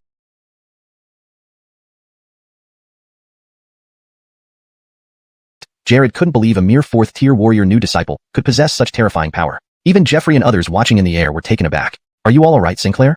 Tyler turned his head to look at the new disciples, who had nothing but joy in their eyes, showing no hint of dissatisfaction towards him. This made him feel a bit guilty. After all, this incident was caused because of him. Just suffered a small loss. That guy might have some skills, but he didn't dare to do anything serious to us. Sinclair smiled at Tyler, with a mix of admiration and reverence in his eyes. He had seen how Tyler's single palm had injured the senior disciple, who was at the 5th-tier warrior realm, earlier. It was clear that Tyler's strength had increased even more compared to just a few days ago. This incident was due to me, and it has involved everyone, Tyler said with a self-reproachful expression as he bowed respectfully to the many new disciples present. Hee, brother Tyler, what are you talking about? Being able to rank 4th on the Earth rank is all your ability. On the contrary, these people are just being unreasonable. We all stand behind you. One of the new disciples laughed. That's right, brother Tyler. Ranking 4th on the Earth rank is the pride of all new disciples. These senior disciples are just narrow-minded and bullying us by relying on others' power. Indeed, brother Tyler, you must seek justice for us. Absolutely don't let them ride roughshod over us. The numerous new disciples expressed their indignation, venting out their frustration from before. It was clear they were already extremely dissatisfied with Jeffrey and his group. Seeing this scene, Sinclair also smiled and said to Tyler, it seems everyone looks up to you, but I imagine Jeffrey and the others won't give up easily. Thank you all for your trust. Tyler nodded slightly and said calmly, rest assured, if anyone dares to offend me, I will strike back. Since they've come to challenge me, there's no point in enduring any longer. It would be a waste of life. At this point, he raised his head and looked at the several figures hovering in midair, saying, Jeffrey, if you think I took your position on the Earth rank and embarrassed you, then this time, I'll make sure you lose all your face. So now, it's time we settle our accounts. Translation. The translation aims to stay true to the original Chinese text while ensuring fluency and naturalness in English. Character names like Tyler and Sinclair are kept as pinyin. The tone and style are maintained, and the storyline remains coherent with previous content. The paragraph structure and line breaks mirror the original text for readability and context retention. Hashtag Chapter 47. Intimidation. The black-haired man hovered in midair, his icy gaze fixed on Tyler who stood among the new disciples. A mocking smirk played on his lips. To him, Tyler's strength was barely enough to contend with a 5th-rank warrior. So, you're Jeffrey. Tyler raised his head at this moment and looked up at the black-haired man in the air. He smiled and said, your bullying has really broadened my horizons. No wonder you only dared to rank 4th on the Earth list without daring to aim for higher positions. In my view, you are quite timid. Jeffrey's face darkened upon hearing Tyler's words. His eyes turned fierce as he retorted, what an ignorant and arrogant little punk. Even at this point, you dare to be defiant before me. Truly fearless to your own detriment. You seem rather arrogant yourself, Tyler replied with a shake of his head. The coldness deep within his eyes intensified. He stared at Jeffrey and calmly continued, rest assured, even if you wanted to apologize today, I wouldn't accept it. For humiliating my friends, you will have to pay me back with interest. Jeffrey froze for a moment, then burst into laughter as if he had just heard the biggest joke in the world. He glanced at the senior disciples beside him and sneered, did you hear that? He said I should pay him back with interest. What is he even worth? A few men nearby also cast disdainful looks at Tyler. Was this guy still unaware of why they were here? Boy, it looks like from now on you'll find it extremely difficult to navigate the outer sect, Jeffrey laughed. His eyes turned increasingly chilling as he spoke coldly. Just you? Tyler asked nonchalantly. Jeffrey chuckled darkly at Tyler's unconcerned demeanor. Truly arrogant words, he remarked. Do you really think becoming a 4th-rank warrior means something impressive? Everyone here is at least a 5th-rank warrior. And so what if you injured Jared? Let me tell you, he's the weakest among us. At this point, he turned to look at the others and declared, whoever cripples him, I'll recommend them to Elder Iter. Clearly, those who came with him had all targeted Tyler, and none of them harbored good intentions. As Jeffrey stated, they were all at least 5th-rank warriors, and Jared was the weakest among them. Regardless, Tyler remained a mere 4th-rank warrior. Knocking out Jared was something each of them could easily achieve. So, in their eyes, Tyler still wasn't much of a threat. Soon, a tall man stepped forward. His eyes held a vicious gleam. He grinned ferociously at Tyler and said, "I've trampled many geniuses before, and after today, there will be one more, you." Boom. Raging spiritual energy erupted from his body. This man was indeed a powerful 5th rank warrior, and his strength surpassed Jared's. Bang. His foot stomped the ground fiercely, causing it to collapse instantly. His figure shot towards Tyler like a snow leopard. Shadowless kick. The tall man roared, using his leg as a weapon. Spiritual energy surged, delivering a sweeping kick with devastating power that shattered the air around it. It was an overwhelmingly dominant move. Though the tall man appeared arrogant, his true strength left many present slightly awestruck. Tyler watched the sweeping kick approach with a trace of surprise flashing across his eyes. If I hadn't reached 4th rank warrior, facing this man would have been quite challenging. Tyler smiled faintly. He didn't dodge but instead slowly clasped his palms together, then took a sudden step forward and smacked his palm against the incoming kick. In an instant, the palm shadow collided violently with the sweeping kick. Clang! A piercing sound echoed as an indescribable wave of spiritual energy blasted outward, causing cracks to appear on the ground beneath Tyler's feet. Bang! But even as the cracks appeared, everyone saw Tyler's palm strike send the originally menacing tall man screaming in pain, flying horizontally away. Thud! Thud! The tall man landed on the ground with bloody wounds, lying pitifully and continuously screaming in agony. It was clear that his injuries were severe. A stunned silence fell over the crowd. Countless eyes stared blankly at this scene, swallowing hard. No one expected that such a terrifying sweeping kick from the tall man would be neutralized by Tyler's single palm strike. However, the tall man's attack had been full force, and being a 5th rank warrior himself, the power of that kick was formidable enough that even other 5th rank warriors would find it difficult to withstand. Yet, how did Tyler manage to deflect it with just one palm? All eyes gazed at Tyler in astonishment. Though he was merely a 4th rank warrior, the strength he possessed was truly formidable. Amidst the numerous shocked gazes, Tyler smiled faintly. He looked at the intimidated people and asked, "Is anyone else willing to make a move? If so, do it quickly." The few figures in midair exchanged glances, ultimately shaking their heads reluctantly. They began to withdraw. Tyler's previous palm strike had demonstrated his terrifying strength.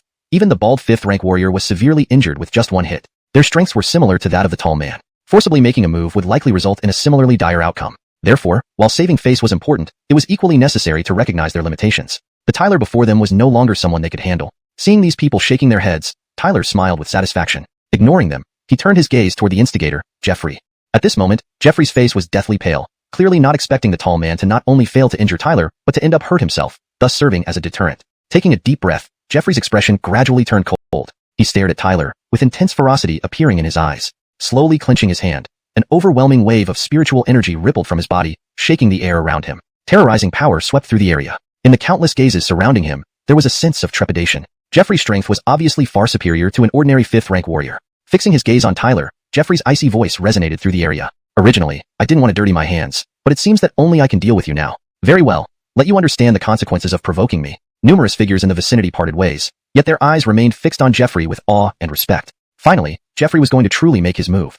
Chapter 48. Tyler battles Jeffrey. In midair, Jeffrey's gaze was firmly locked on Tyler, emitting a terrifying and violent fluctuation. Even before attacking, the power radiating from him already surpassed that of the towering man earlier. Truly worthy of being Jeffrey, murmured the crowd in hushed tones. There was no doubt about Jeffrey's strength. Even among the outer sect disciples, he was an outstanding figure. He had clearly reached the peak of the 5th level martial artist realm, far stronger than ordinary 5th level martial artists. This time, Tyler is bound to stumble. Indeed, comparing the two, it was obvious that Jeffrey held the advantage. Being at the peak of the 5th level martial artist realm, his chances of victory seemed much higher. "Humph, let's see how you jump around this time." Jared's face remained cold. Initially, he thought dealing with Tyler would be easy, but now it turned out to be increasingly challenging. Matters had escalated to the point where he had to personally involve Jeffrey. However, it was time to end this. Jared glanced at the several senior disciples nearby and said coldly, "Block off Tyler's retreat. This time, we cannot let him escape."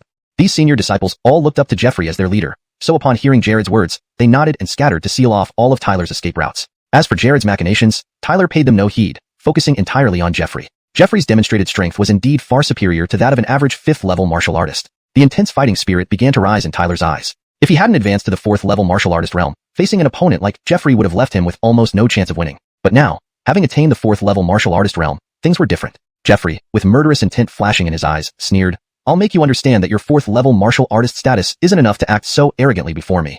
You might still be proud of replacing my name on the Earth rankings, but I have to regretfully inform you that those records are from months ago. So now, you're only equivalent to me from a few months back." Jeffrey slowly clenched his fists, black spiritual energy continuously emanating from his body. The pressure of that spiritual energy swept across the area, making many new disciples below change expression. That level of spiritual energy was just one step away from the 6th level martial artist realm. This Jeffrey's strength exceeded that of the tall man from before. Several gazes couldn't help but turn towards Tyler, yet the latter's face remained calm, showing no signs of panic or trepidation despite Jeffrey's oppressive spiritual energy. "Boy, now you finally realize you've offended someone you shouldn't have." Jeffrey's eyes turned icy as he tapped the ground with his toes and swiftly darted forward. His fingers formed a fist, launching a punch that unleashed a torrent of dark spiritual energy with tremendous force, hurtling rapidly towards Tyler. Tyler watched the approaching dark spiritual energy and, with a flick of his finger, thrust out a piercing strike. A beam of bluish-green light shot from his fingertip like a sharp sword, horrifyingly intense. Pong! The two attacks collided fiercely, resulting in a sharp collision sound. Soon after, both attacks shattered simultaneously.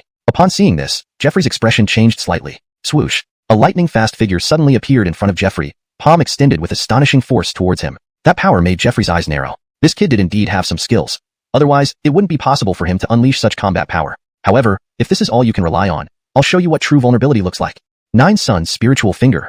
Jeffrey's lips curled, forming a finger with black light swirling around it. It seemed like blazing suns were passing over the black light. With a swift jab of his finger, it transformed into a finger of blazing sunlight, slicing through the air and heavily impacting the incoming palm strike. Dong! Two powerful attacks collided, causing an indescribable shockwave of spiritual energy to spread out, eroding each other violently, trying to tear apart the opponent. Break for me.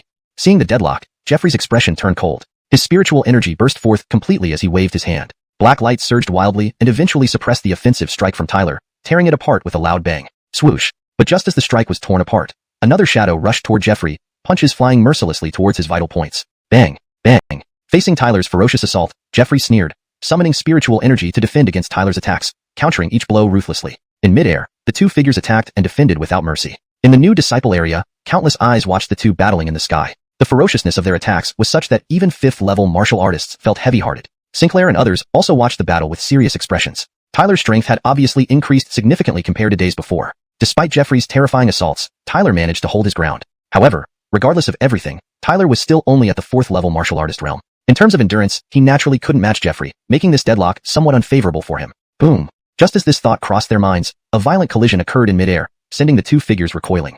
Tyler retreated dozens of steps, while Jeffrey only retreated a few steps. Clearly, Jeffrey held the advantage in the previous clash. You brat has some skill. No wonder you could replace my ranking from months ago, Jeffrey sneered. Tyler's demonstrated strength indeed rivaled that of a 5th-level martial artist, which was quite rare. But don't celebrate too soon. This isn't over yet.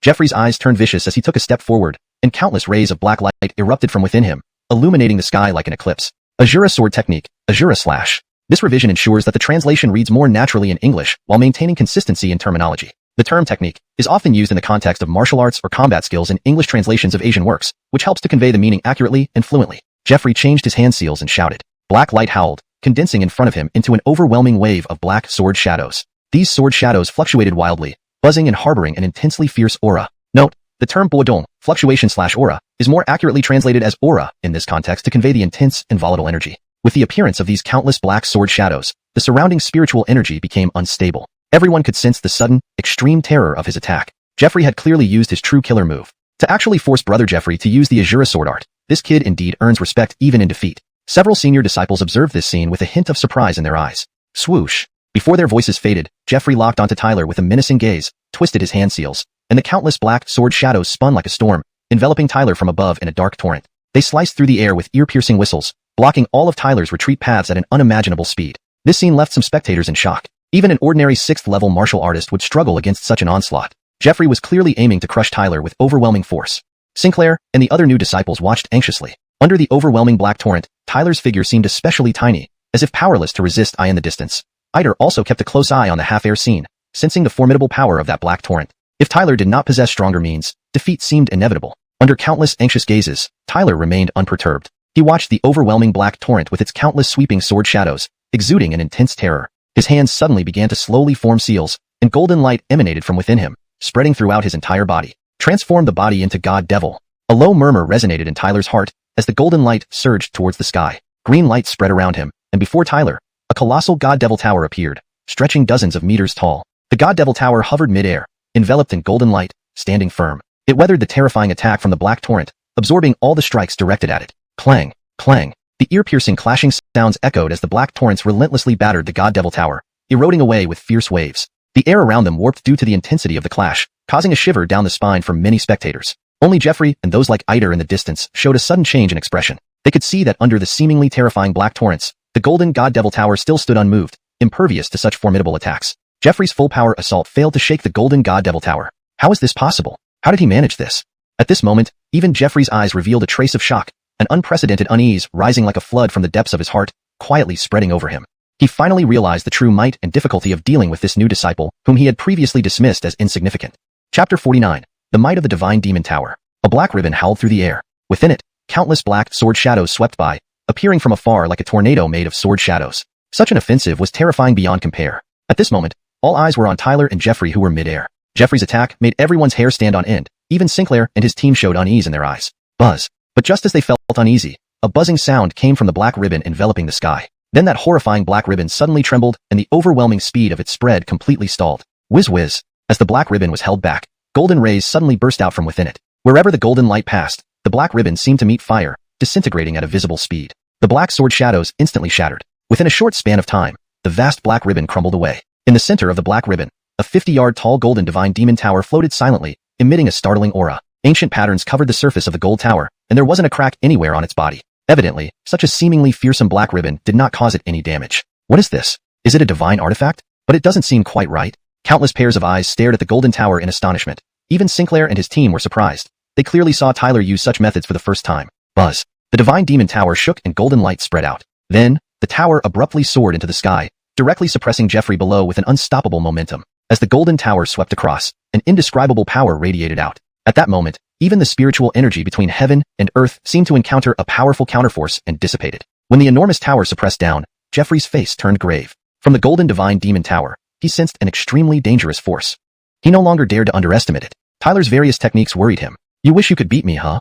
However, Jeffrey was no ordinary individual. He had formidable strength. Immediately suppressing his worries, he roared, and black spiritual energy surged out like mountain-crushing waves. Black light enveloped his body and, amidst a thunderous roar, transformed into a colossal black beast stepping in the sky. This black beast had a pitch-black body like it was cast from coal. Large black waves flashed over its body and two black horns adorned its head. On these black horns, cold black stars flickered, sending continuous terrorizing fluctuations. That's a black wasteland beast? Seeing Jeffrey transform into the black giant beast, Sinclair and his team changed expressions. Jeffrey actually used such a technique. He seemed helpless. Roar.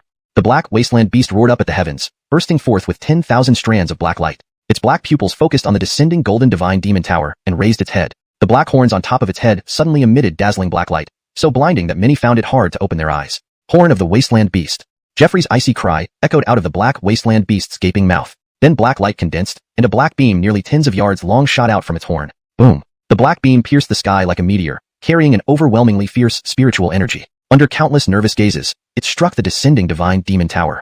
Get lost. Jeffrey's transformed black wasteland beast roared, and the black light clashed fiercely with the divine demon tower, creating a violent shockwave that raged outwards, incredibly alarming. Get lost? Suppress it.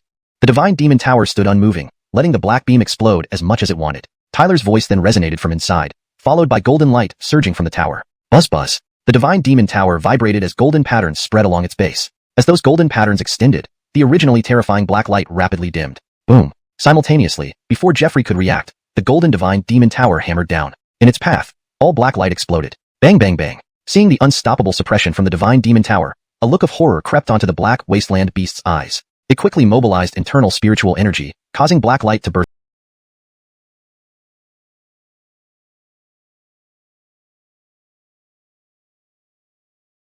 out. But whenever these fierce black beams touched the golden patterns on the divine demon tower, they shattered with astonishing speed. This scene resembled snow meeting the sun, melting rapidly. The golden divine demon tower pressed down relentlessly, advancing as if on flat ground, while the black wasteland beast's eyes filled with utmost horror. Boom. Finally, the divine demon tower slammed down, striking the massive black wasteland beast under numerous shocked gazes. Buzz. The impact sent the sky trembling violently. Golden light swept out in all directions from the divine demon tower, enveloping Jeffrey's transformed black wasteland beast in its brilliance. A pained roar erupted as black light faded and rapidly diminished, ultimately transforming back into Jeffrey. Pong. Jeffrey flew away miserably, spewing blood from his mouth. His once mighty aura vanished almost instantly, and the surrounding spiritual energy fluctuated collapsed. Jeffrey fell clumsily to the ground, the heavy impact creating a large crater, cracks extending outward from it. Pooh. Jeffrey lay there battered, his hair in disarray, looking pale upward with a stunned expression. The crushing suppression of the golden divine demon tower left his attacks thoroughly shattered. That kind of force was absolutely overwhelming. Sigh. Seeing this scene, many people couldn't help but draw in a cold breath, their eyes filled with disbelief. Several senior disciples above were also dumbfounded, staring blankly at the now pale Jeffrey on the ground, unable to comprehend this outcome. Jeffrey, whose strength was comparable to 6th-tier warrior realm, actually lost? Moreover, to a mere 4th-tier warrior realm new disciple? They turned their heads, glancing at each other, then all fell silent. Their opponent was too strong this time. They had really hit a wall. This kid. Far away, Iter watched coldly, focusing on the golden divine demon tower. An unexpected surprise flickered in his eyes. Tyler's true strength indeed exceeded his expectations. This kid was definitely not as simple as he appeared. He needed to prepare more for the outer sect assembly in 2 months. He indeed has some talent. Many top disciples exchanged glances, giving a high commendation. Although they weren't afraid of Jeffrey, defeating him wouldn't be easy. But Tyler managed to achieve this with only 4th-tier warrior realm strength. Even they had to admit their admiration. On the square of the new disciples area, Sinclair and his group also reacted, their faces instantly filled with overwhelming joy. This time, all new disciples were especially impressed. As a new disciple, Tyler managed to defeat a top-tier elder disciple like Jeffrey. Such ability was enough to make them sincerely convinced. They glanced at the stunned elder disciples who had come with Jeffrey, feeling some hidden satisfaction deep in their hearts. The humiliation they endured previously was finally repaid. In midair, the golden tower transformed back into Tyler. Tyler looked down at the battered Jeffrey with a calm expression. In a flash, he appeared before him. Seeing Tyler right before his eyes, Jeffrey felt a twinge of fear but steeled himself to say, "Kid, I admit defeat this time, but this isn't over." "Not over." Tyler stared at him, the corners of his mouth curling slightly into a curve that made Jeffrey's heart throb uneasily. Yet he gritted his teeth and said, "What else can it be? You initiated this attack. Don't you think you should kneel and apologize?" Tyler said casually. "Are you serious? Kneel and apologize to those ants? Have you lost your mind?" Jeffrey's face stiffened as he shouted fiercely. "You'd better do as I say, otherwise, I don't mind breaking all 4 of your limbs today. That way, you might never be able to hold your head high in the outer sect again," Tyler said, smiling mildly, a smile that sent a cold sweat running down Jeffrey's back. "Sometimes, when you act, you must bear the consequences. Otherwise, you'll keep repeating the same mistake. You dare." Jeffrey's body trembled as he roared, "You dare to treat me like this? Don't you know I am Brother Ider's man? If you do this, can you withstand his wrath?" "I'm sure I can." Tyler gave him a cold glance and then struck out with a palm, instantly breaking all 4 of Jeffrey's limbs. You.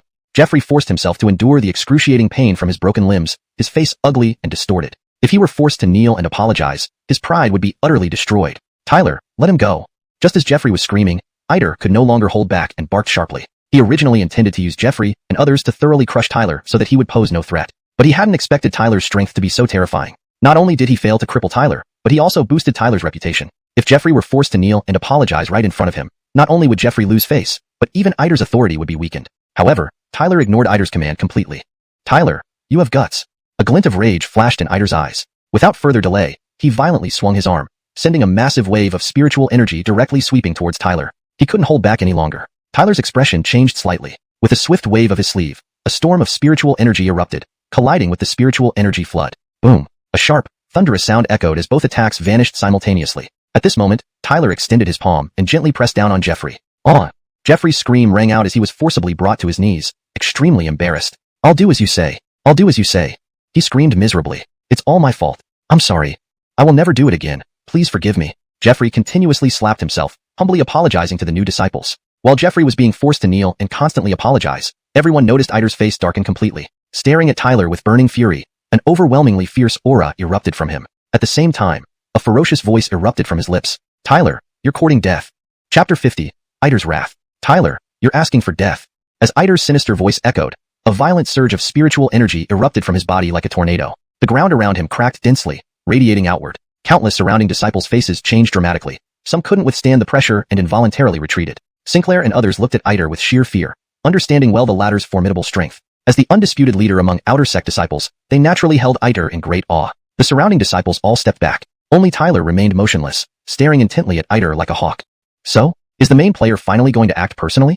Tyler said coldly, as powerful spiritual energy also began to emanate from within him. Ider's eyes were icy, filled with rage. Today, when Jeffrey and others came to confront Tyler, it was clearly with his approval. He had intended to use this opportunity to heavily damage Tyler, making his life difficult in the outer sect. But he never expected that Tyler could even defeat Jeffrey. Furthermore, this was the first time he saw Tyler showcase such terrifying strength. Though Tyler's spiritual energy cultivation was only at the 4th level warrior stage, his combat power was formidable enough that even ordinary 5th level warriors found it challenging to contend against. In summary, Tyler's formidable combat prowess made him unmatched by ordinary 5th level warriors. At present, Tyler had used his terrifying strength to swiftly overpower Jeffrey in just a few moves. This undoubtedly foiled Ider's plans. Meanwhile, Tyler gained considerable attention from this event. Such an outcome clearly deviated from Ider's expectations and control, hence he felt compelled to take action. "Ungrateful dog, I originally planned to deal with you at the outer sect assembly in 2 months, but since you're being so obstinate, today I'll show you that you're nothing more than an insignificant ant in my eyes." Ider's voice sounded ice cold. Upon finishing his sentence, Ider took a step forward, and spiritual energy surged in his hands, its intensity far surpassing that of Jeffrey. Seeing Ider's imposing aura, Sinclair and others were startled. Was Ider about to make his move? They anxiously glanced at Tyler, only to find no trace of fear on his face. Seeing Tyler remain calm, Sinclair and the others' anxiety eased somewhat. Their spirits lifted, They knew that despite being the top disciple, Eider might not have an easy time with Tyler. What a conceited guy. I've long wanted to see what skills this so-called top outer sect disciple actually has. Tyler shrugged and grinned. His eyes gradually grew colder, and as he moved his arms slightly, a powerful surge of spiritual energy quietly gathered between them. Neither backing down, their spiritual energies clashed, creating a tense atmosphere. All the outer sect disciples present watched this scene with wide eyes. None had expected Tyler to confront Eider head-on. These two were the strongest among new and old disciples. They wondered who would surpass the other. Hold it right there. Suddenly, a booming voice reverberated through the air, resonating like thunder. It carried with it a fierce wave of spiritual energy that suppressed both Tyler and Eider. Disciples raised their heads to see a robust figure descending before landing right between the two. It was Seth. Even the proud Eider showed some restraint in front of this person. Seth was an elder of the outer sect, an influential figure within the outer sect and even the Starry Sky sect. Naturally, he didn't dare offend him. Seth's gaze swept over Tyler and Eider as he sternly said, "The outer sect assembly is coming soon. If you wish to spar, do it there. Creating chaos here, do you still acknowledge me as an elder?" Hee, Elder Seth misunderstood. "We were just practicing." Eider smiled, realizing today he couldn't deal with Tyler. He turned to Tyler and said, "Tyler, your time is running out. On the day of the assembly, I will personally cripple you. You'll understand then that you're nothing but trash in front of me." His enmity towards Tyler stemmed from the Donghua dynasty. Even now, without those issues, he would likely still view Tyler as an enemy, because Eider sensed that Tyler posed a threat. Previously, Tyler was merely a minor annoyance, but lately, Tyler's prominence and assertiveness among outer sect disciples caught Eider off guard. He realized the danger. He couldn't tolerate a threat from the Luo dynasty endangering his position, or even affecting the Huangfu family. Winning the outer sect assembly was crucial for his future prospects and status in the Starry Sky sect. Thus, he had to incapacitate Tyler. Tyler sensed the intense hostility in Eider's eyes but dismissed it, smiling calmly and saying, "I'm waiting, but when you fall into my hands, I won't mind crippling you." "Just you?" Eider's expression darkened, mockery flickering at the corner of his lips. "Elder Seth, we'll go back first." Ignoring Eider, Tyler bowed to Seth, and then turned to leave with Sinclair and others following. Looking at Tyler's retreating figure, Sinclair and others were filled with admiration. Tyler's victories over Jeffrey and standing up to Eider had thoroughly impressed the new disciples. Earlier, they dared not provoke the senior disciples mainly due to Eider's presence, but now they had Tyler on their side. This newfound confidence made them less wary of Eider. They exchanged glances, then followed closely behind Tyler. More new disciples joined, forming a grand procession. Seeing this momentum, many senior disciples remained unperturbed, acknowledging that these newcomers weren't as easy to bully anymore. Observing this, Eider's face twisted in rage. Not only did he fail to harm Tyler, but he inadvertently bolstered Tyler's influence among the newcomers. Taking a deep breath, Eider clenched his fists tightly, glaring at Tyler's back with intense malice. "This is your last stand. At the outer sect assembly, I'll crush you. I'll teach you what it means to be an ant." Note: chapter numbers and titles may vary depending on the source material. ##### Chapter 51. Outer Sect Assembly. Night descended. In the cultivation room, Tyler sat cross-legged on a cushion. With a flicker of intent, the Ling fusion fruit appeared in his hand. He gazed at the fruit before him, his eyes gleaming slightly. Encountering Eider today had forced him to admit that the latter's strength was indeed terrifying. However, this did not make him entertain any thoughts of giving up. On the contrary, it ignited a fierce battle spirit within him. He knew all too well that Eider was the obstacle on his path within the Star Cluster sect. Only by defeating him could he truly embark on the path of becoming a formidable figure. "Eider, whether you are stronger or weaker will be revealed at the outer sect assembly. At that time, I'll show you that my path cannot be easily obstructed by just anyone. All that your family has inflicted upon me will be returned twofold. To defeat you and your kind is what it means to become a true powerhouse. So, you just wait." With these thoughts, Tyler no longer hesitated. Clenching his fist, the Ling fusion fruit shattered instantly, transforming into vast torrents of energy that surged into his body. Sensing this power, Tyler immediately channeled the God Devil All Heaven art. Meeting Eider today had undeniably brought a sense of danger to him. After all, regardless of anything, Eider was the top disciple of the outer sect, and his strength far surpassed Tyler's current state. Therefore, to close this gap, Tyler had to boost his power. "If I can't even enhance my strength like this, how can I talk about reclaiming my glory and dignity?" There seemed to be a roar echoing inside Tyler's heart. Buzz. Almost as if sensing Tyler's determination, several days later, he successfully broke through smoothly. And this breakthrough wasn't to the 5th rank martial artist stage, but directly to the 6th rank martial artist stage. 6th rank martial artist. An uncontrollable surge of joy welled up within Tyler. With the aid of the Ling fusion fruit, he had finally advanced his spirit energy cultivation to the 6th rank martial artist stage. With his current cultivation and the might of the God Devil All Heaven art, his true power would rival that of a 7th rank martial artist. Even facing Eider, he now stood a fighting chance, as the gap between them had significantly narrowed. He gazed at the sky, his hand clenching slowly. "Eider, let's have a showdown at this outer sect assembly." As time passed, 2 months flew by. The next morning, the outer sect of the Star Cluster sect erupted with excitement. All the disciples were raring for action, their eyes burning with intense fighting spirit, and the din of countless voices filled the air. Today was the day of the outer sect assembly. The 6 major clan examinations were merely tests, but this outer sect assembly was the real platform to prove themselves. Only by shining here could they truly start to leave their mark within the Star Cluster sect. Obviously, this competition would be fierce. It was the first contest between senior and junior disciples. Those who emerged victorious would likely have the opportunity to stand head and shoulders above the rest, overlooking all, becoming one of the great powerhouses. But to do so, They first had to clear this hurdle today. Only after passing this test could they truly enter the inner sect and reach higher levels. Thus, over these past 2 months, every disciple diligently practiced and strove to improve their strength, aiming to distinguish themselves and achieve fame today. In the area designated for new disciples where Tyler stood, the atmosphere was equally vibrant. On the square, all the new disciples had gathered, numbering around 1,000. Tyler and Ethel stood in the center of the square, observing the electrifying scene. Tyler's eyes also sparkled with battle spirit. Brother Tyler, we're all gunning for the top spot. Don't mess up when the time comes. Sinclair laughed loudly. Tyler smiled and replied, don't worry, the championship of the Outer Sect Assembly is mine. Sister Ethel, if Brother Tyler doesn't pull through, you better push him hard, a new disciple teased, prompting agreement from many others. Clearly, Ethel enjoyed high respect among the new disciples. Ethel observed this, her delicate face breaking into a smile. Her beautiful eyes glanced at Tyler as she chuckled. You heard that? Tyler couldn't help but laugh as well. Then you must give me a hand. If I catch you holding back, I'll spank you. Laughter echoed throughout the square. Everyone knew about the close relationship between Tyler and Ethel. The usually indifferent Ethel only showed such warmth when with Tyler. All right, all disciples, follow me to the venue of the Outer Sect Assembly. A figure called out from nearby. Zane appeared in midair, looking down at the numerous new disciples with a faint smile. Let's go.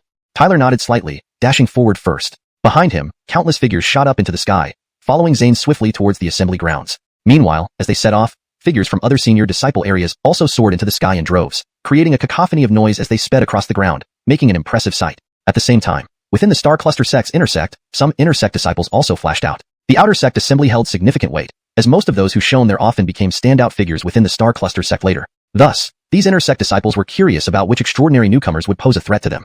Tyler and the others followed Zane northward, slowing down after about 10 minutes, gradually landing. They then looked toward the colossal mountain range not far away. Before the mountains lay an expansive plain, teeming with people. All Outer Sect disciples had gathered there, creating a deafening clamor. Following their arrival, several dozen figures walked confidently from the crowd, causing the surrounding disciples to step back. Leading them was the handsome and suave Eider. Behind him were the top Outer Sect disciples, exuding overwhelming pressure. When Eider and his group saw Tyler, they exchanged malevolent glances. Tyler ignored them. Whoosh! Just as all the Outer Sect members converged here, a cloud slowly drifted overhead from the front. Despite its apparent slowness, it swiftly appeared in the sky above. As the clouds dispersed, 5 figures emerged. 4 wore gray robes, while the one in the middle donned a green robe. Tyler and the others focused their gaze on these 5 figures in the sky, their expressions solemn. They sensed that upon the appearance of these 5, the heavenly chi in the surroundings converged around them as if they were lords of this world. That's our Star Cluster Sect's 4 Hall Masters. The one in the middle is Sect Master Aaron.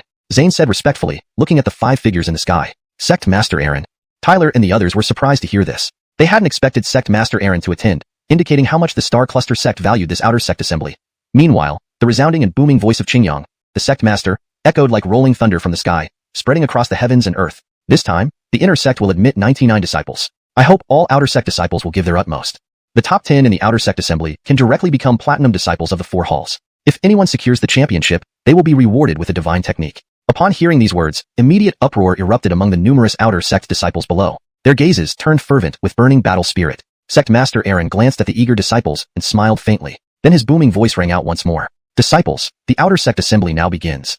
Boom. As Sect Master Aaron's words fell, the ground immediately trembled. In the next instant, countless waves of spiritual energy surged towards the sky as figures rushed forward like tidal waves, dashing towards the towering mountain ranges with unyielding fervor. The scene was truly spectacular. Let's go. Today is the day for us to display our prowess. Eider looked at this scene and immediately smiled coldly, his unfriendly gaze turning towards Tyler not far away. He then waved his sleeves forcefully,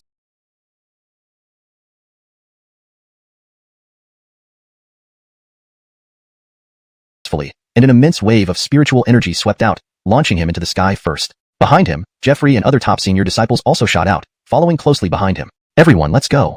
Tyler glanced at Eider's retreating figure, took a deep breath, and a fierce battle spirit welled up in the depths of his eyes. Ethel, Sinclair, and the others also had blazing expressions, nodding vigorously. All those months of rigorous training in the Outer Sect were for today, to finally showcase their skills. With these words, the group followed suit, ready to unleash their full potential in the grand assembly ahead.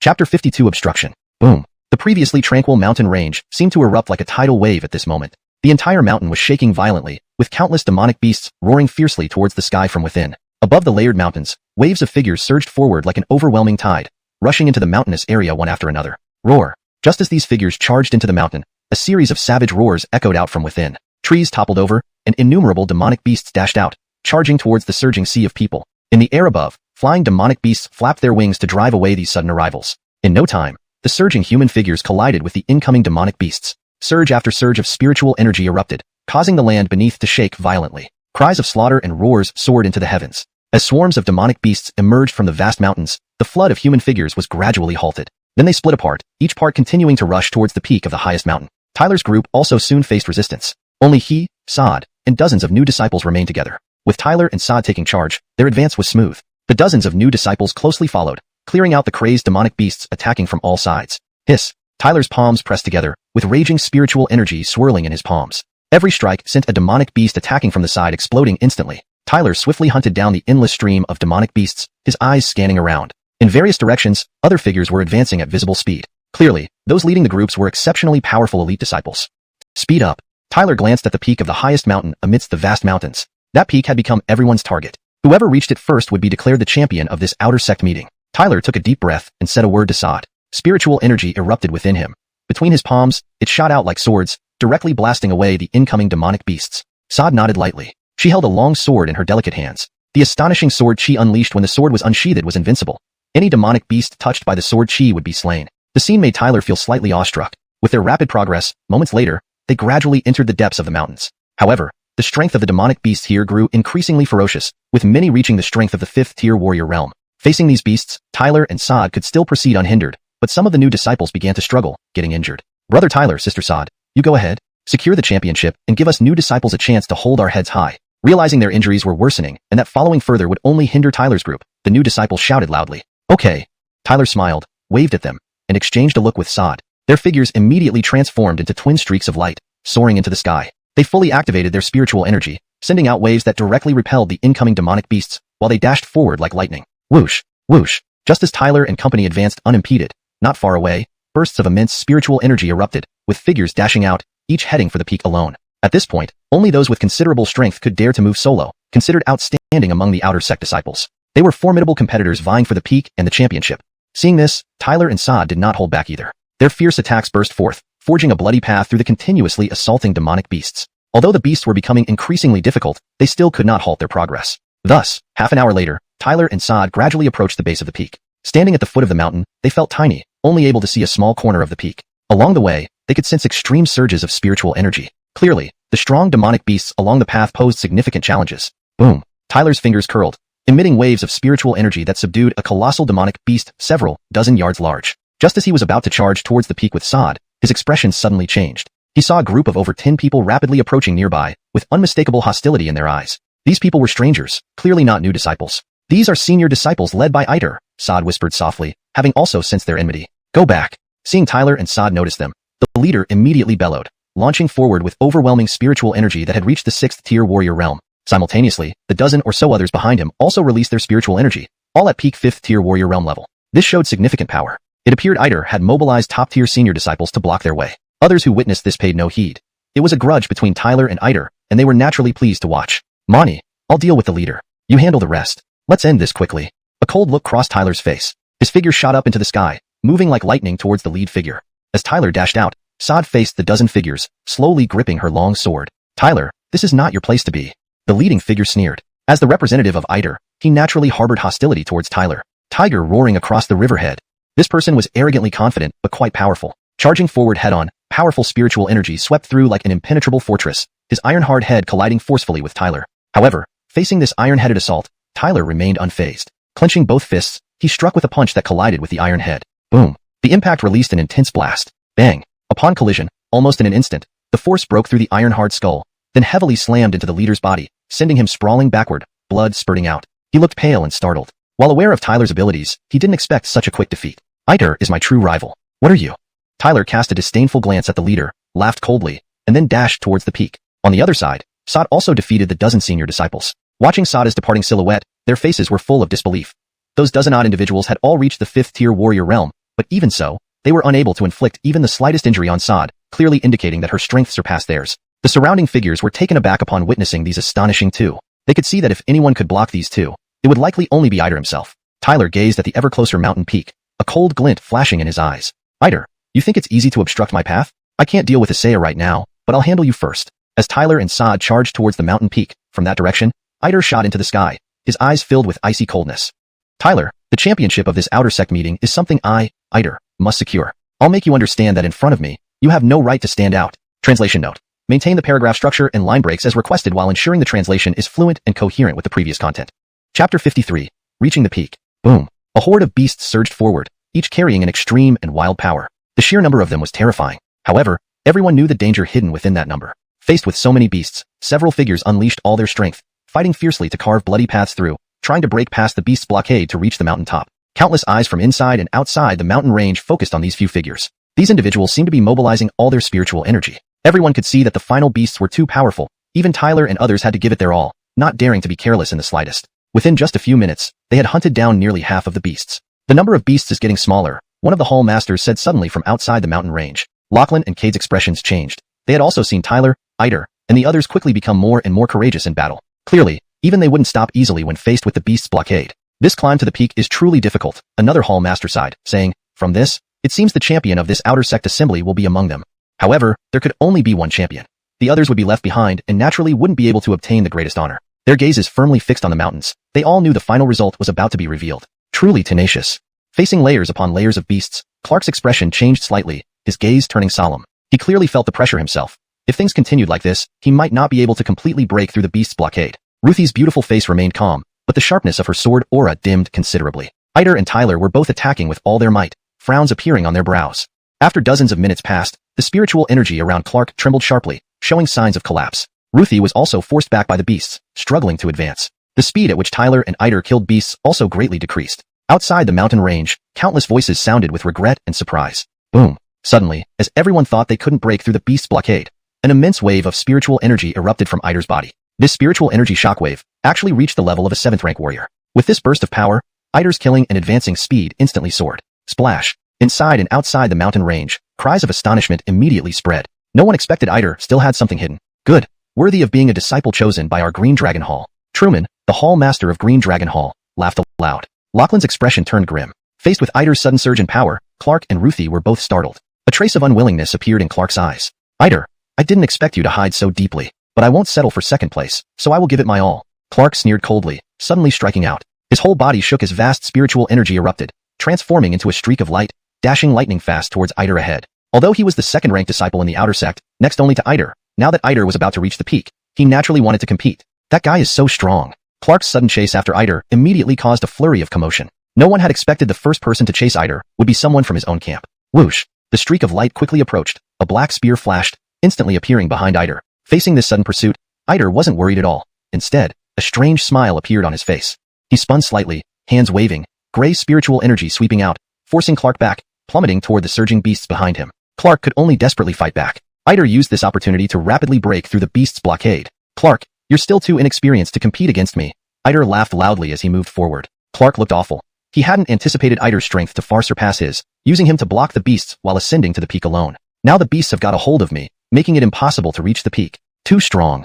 Inside the mountain range, countless voices of amazement echoed. No one expected Eider to be this powerful. It looks like the champion can only be Eider. Truman laughed out loud, glancing sideways at Lachlan with a mocking smirk. Currently, Tyler, Ruthie, and Clark were all tangled up by the beasts, unable to break through any further to reach the peak. Not far away, Tyler watched Eider ascending the peak, his expression becoming grave. He then took a deep breath. Eider, you've actually entered the 7th-rank warrior realm. Indeed formidable. But do you think this guarantees your victory? Perhaps you're thinking too much.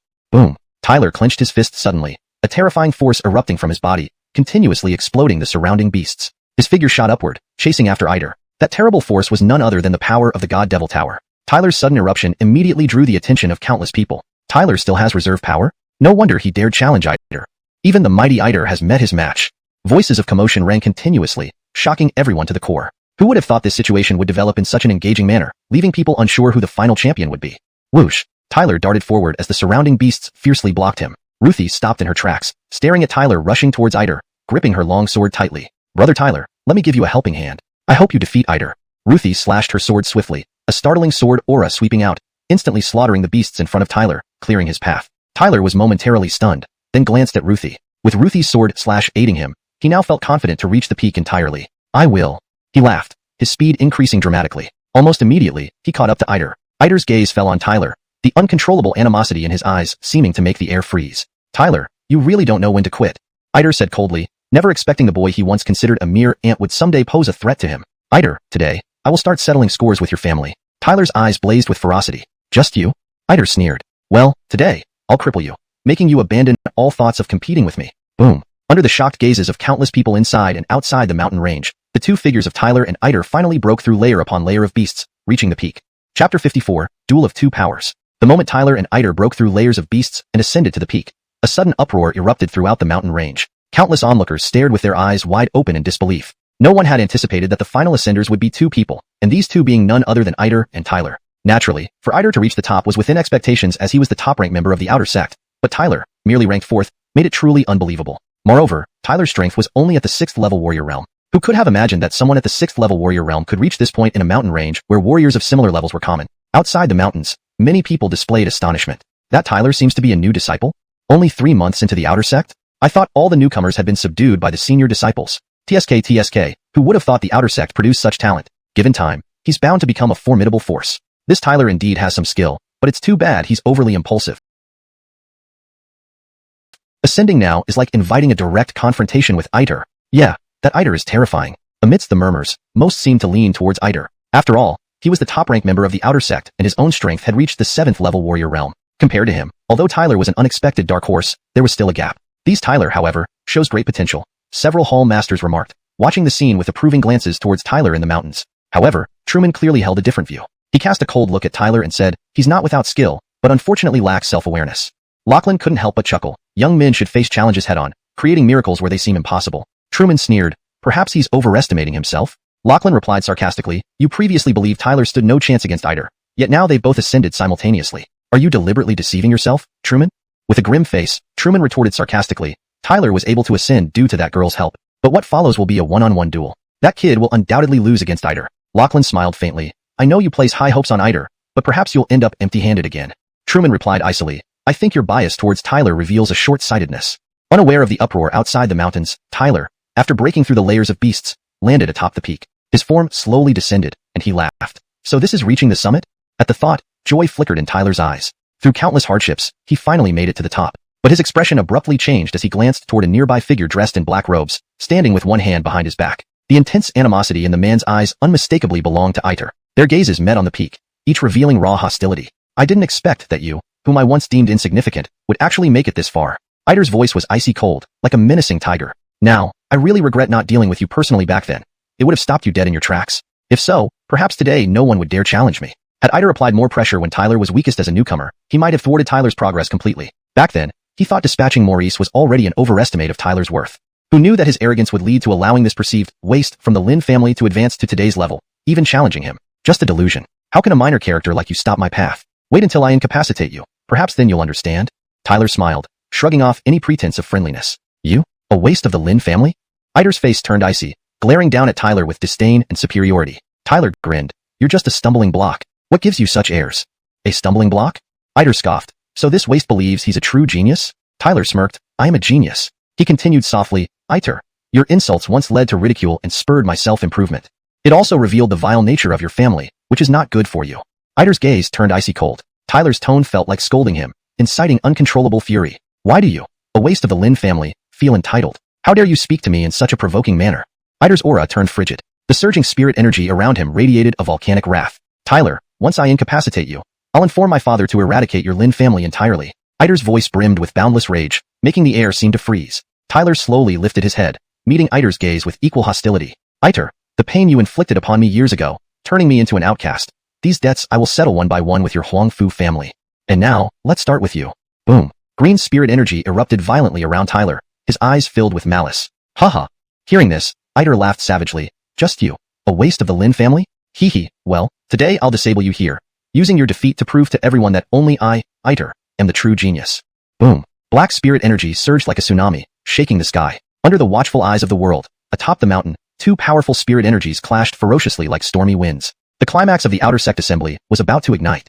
Chapter 55, The Contest for Chief. Whoosh. Two surging waves of spiritual energy clashed in the sky, emitting ear-piercing sounds. The tense atmosphere caused the air itself to seem frozen. All eyes were on the mountaintop, where people watched intently, holding their breaths in anticipation. At this moment, Tyler and Iter's eyes flashed with a cold light. In an instant, they launched themselves forward. Within moments, two immense waves of spiritual energy collided fiercely. Boom. The explosion resonated loudly, creating storms from the spiritual energy blasts that wreaked havoc. Countless towering trees on the mountaintop were reduced to fragments. The two formidable spiritual energies continued to clash and erode each other, a battle devoid of any flashy maneuvers, purely a test of the depth of spiritual power. In such direct confrontation, Iter clearly had an advantage. After all, He was at the 7th stage warrior realm while Tyler was only at the 6th stage warrior realm. When it came to sheer spiritual power, Ider had the upper hand. Thus, under such collision, Tyler's spiritual energy seemed slightly overpowered. Tyler, did you see that? This is the gap between you and me. Ider stood in midair, a tidal wave of gray spiritual energy pouring out from him continuously. He locked his gaze on Tyler and sneered. I don't want to waste time with you. Once I cripple you, I will be the chief. Ider clenched his fist, and suddenly, fiery spiritual energy erupted, forming a massive storm about 100 meters wide that sealed off all space around Tyler. Bang! Ider looked at Tyler ensnared by the gray spiritual energy, and his expression turned cold. His palm shot out sharply, causing a piercing sound. The gray spiritual energy storm began to whirl rapidly, unleashing a dominantly powerful force straight towards Tyler. He aimed to destroy Tyler as easily as crushing weeds. He intended to completely crush this Lin family disgrace. He wanted everyone to know that only he, Ider, could be the true genius, shining and outstanding. Thud. The enormous gray spiritual energy storm, infused with Ider's boundless killing intent, unleashed terrifying destructive power and struck Tyler fiercely. Buzz. Instantly, the golden spiritual energy surrounding Tyler fragmented. Faced with a 7th stage warrior realm opponent's full attack, his 6th stage warrior realm spiritual power was clearly insufficient to withstand it. Outside the mountains, sighs of regret could be heard. Would this new disciple, Tyler, lose so quickly to Ider? It seemed the gap between them was indeed too large. Still, reaching the summit with only 6th stage warrior realm strength was already commendable. Ethel maintained her calm demeanor, but furrowed her eyebrows slightly at the fragmenting golden spiritual energy. Surely Tyler wasn't so easily defeated? Just as Ethel mused internally, her face suddenly changed as she saw the fragmented golden spiritual energy currents converging again. Golden light condensed, forming what seemed like a massive golden tower. The golden tower appeared before the gray spiritual energy storm, faint bell-like sounds echoing from within. The golden light flowing over its surface held steady against the storm's bombardment. Ider's expression also shifted, a cold glint flashing in his eyes. He waved his hand, and the gray spiritual energy storm surged, unleashing a horrifying power sufficient to easily overpower a 6th stage warrior, crashing into the golden tower formed by Tyler's spiritual energy. Boom! Against the relentless bombardment, the golden tower let out booming sounds, with streams of golden patterns radiating out.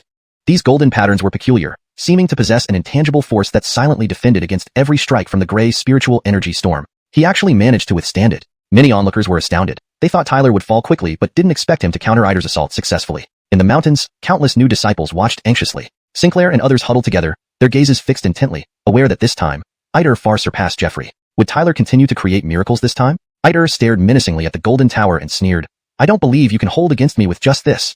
Fierce tiger battle halberd. Ider clenched his hand, and the gray spiritual energy storm converged, forming a monstrous halberd made of gray light in the sky, emanating a terrifying aura as if it could tear the heavens apart. Go!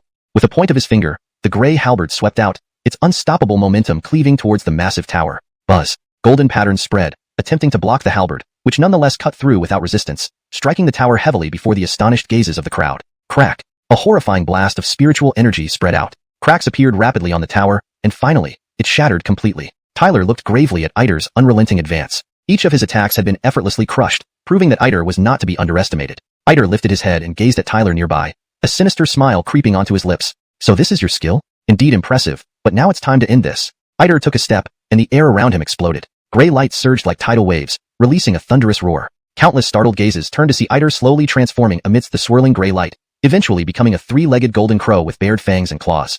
This golden crow was entirely crimson, flames wrapping around its 3 legs as the ambient temperature rose dramatically. As this 3-legged golden crow emerged, everyone felt an exceptionally terrifying energy surge through the air. That is, everyone's eyes widened in shock. Is that the legendary ancient golden crow?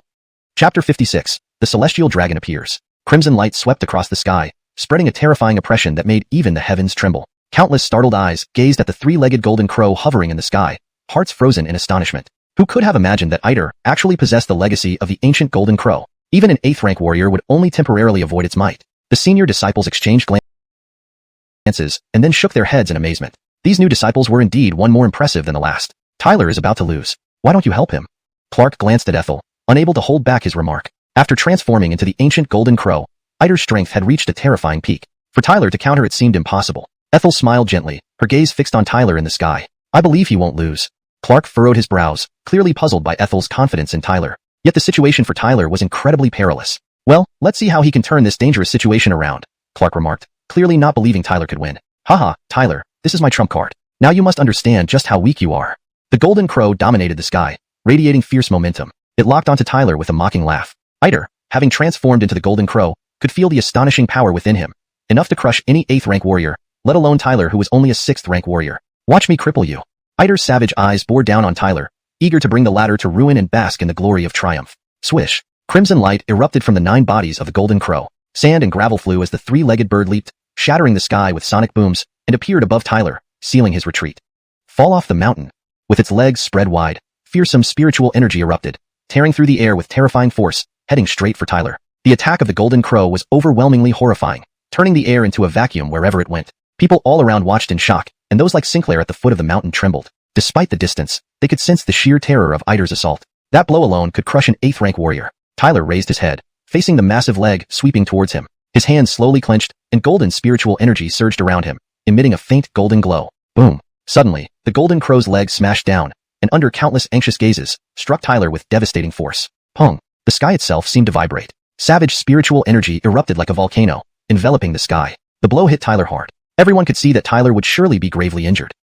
Brother Tyler didn't budge at all? Sinclair exclaimed, staring at the crimson light-filled sky. Numerous new disciples were stunned, some astonishedly looking at Tyler. According to logic, Tyler should have been severely injured and falling now. Clearly noticing this, others also looked up, seeing a stream of gold emerging beneath the golden crow's leg. Many faces changed as they saw dozens of feet-long rays of golden light converging into a gigantic tail, blocking the attack and protecting Tyler. How is this possible? Incredulous exclamations rang out. No one could imagine how a 6th-rank warrior could withstand an attack powerful enough to crush an 8th-rank warrior. How is this possible? The same voice came from Iter, whose eyes widened in horror at the sudden appearance of the giant golden tail protecting Tyler. He couldn't accept this outcome. He was supposed to crush Tyler without resistance. Boom! Iter's golden crow roared angrily and struck with ferocious force. Tyler's indifferent eyes watched Iter's frenzied attack. His hands suddenly formed seals. Boom! A dragon's roar resounded through the sky, causing the spiritual energy around to tremble. What is that? Sudden cries of alarm echoed. Everyone looked up to see golden spiritual energy surging like a tidal wave before Tyler, forming a colossal golden dragon spanning thousands of feet. The dragon's roar made the sky shake. Golden light flooded the scene, eliciting horrified expressions. An ancient golden dragon appeared as if from a timeless realm, its presence surpassing Iter's golden crow. Tyler's strength now rivaled Iter's. Outside the mountains, senior disciples watched in amazement. This battle was extraordinarily intense. At the base of the mountain, Clark's face turned grave, sensing danger even from Tyler. Ethel remained calm, smiling. Though surprised by Tyler's performance, she always believed in him. No one could steal away what belonged to him. Above, surrounded by golden light, Tyler felt the overwhelming power within. He slowly raised his head, eyes filled with golden light, and gazed at the menacing golden crow. Iter's heart trembled. What he thought was a sure victory now faced unexpected changes. His golden crow seemed to quake before Tyler's ancient dragon. This guy was too terrifying. Thinking this, ruthless thoughts swarmed Iter's mind. If Tyler continued growing, the Star Clan and the Huangfu family might face catastrophe. He couldn't accept that. Cripple him. Driven by ruthless determination, Iter unleashed a barrage of attacks, crimson light rolling like waves, crashing against Tyler with unstoppable force. Clearly, he wanted nothing more than to bring Tyler down.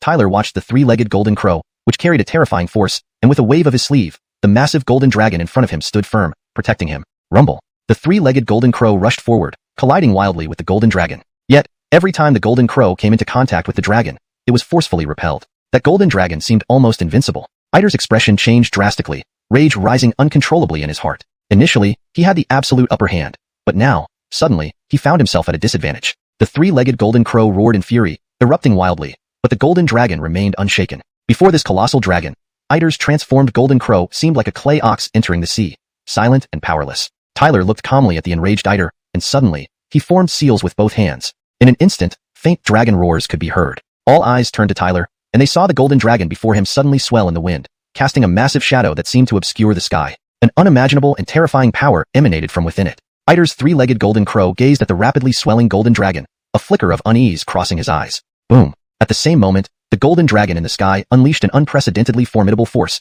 shattering the air. Under the shocked gazes of everyone present, it struck down. The impact was earth-shaking. The golden dragon surged downward with unmatched might, breaking through the barriers of the sky. Its roar shook the heavens as it collided head-on with the 3-legged golden crow. The sheer magnitude of the clash reverberated across the entire area, sending shockwaves rippling through the crowd.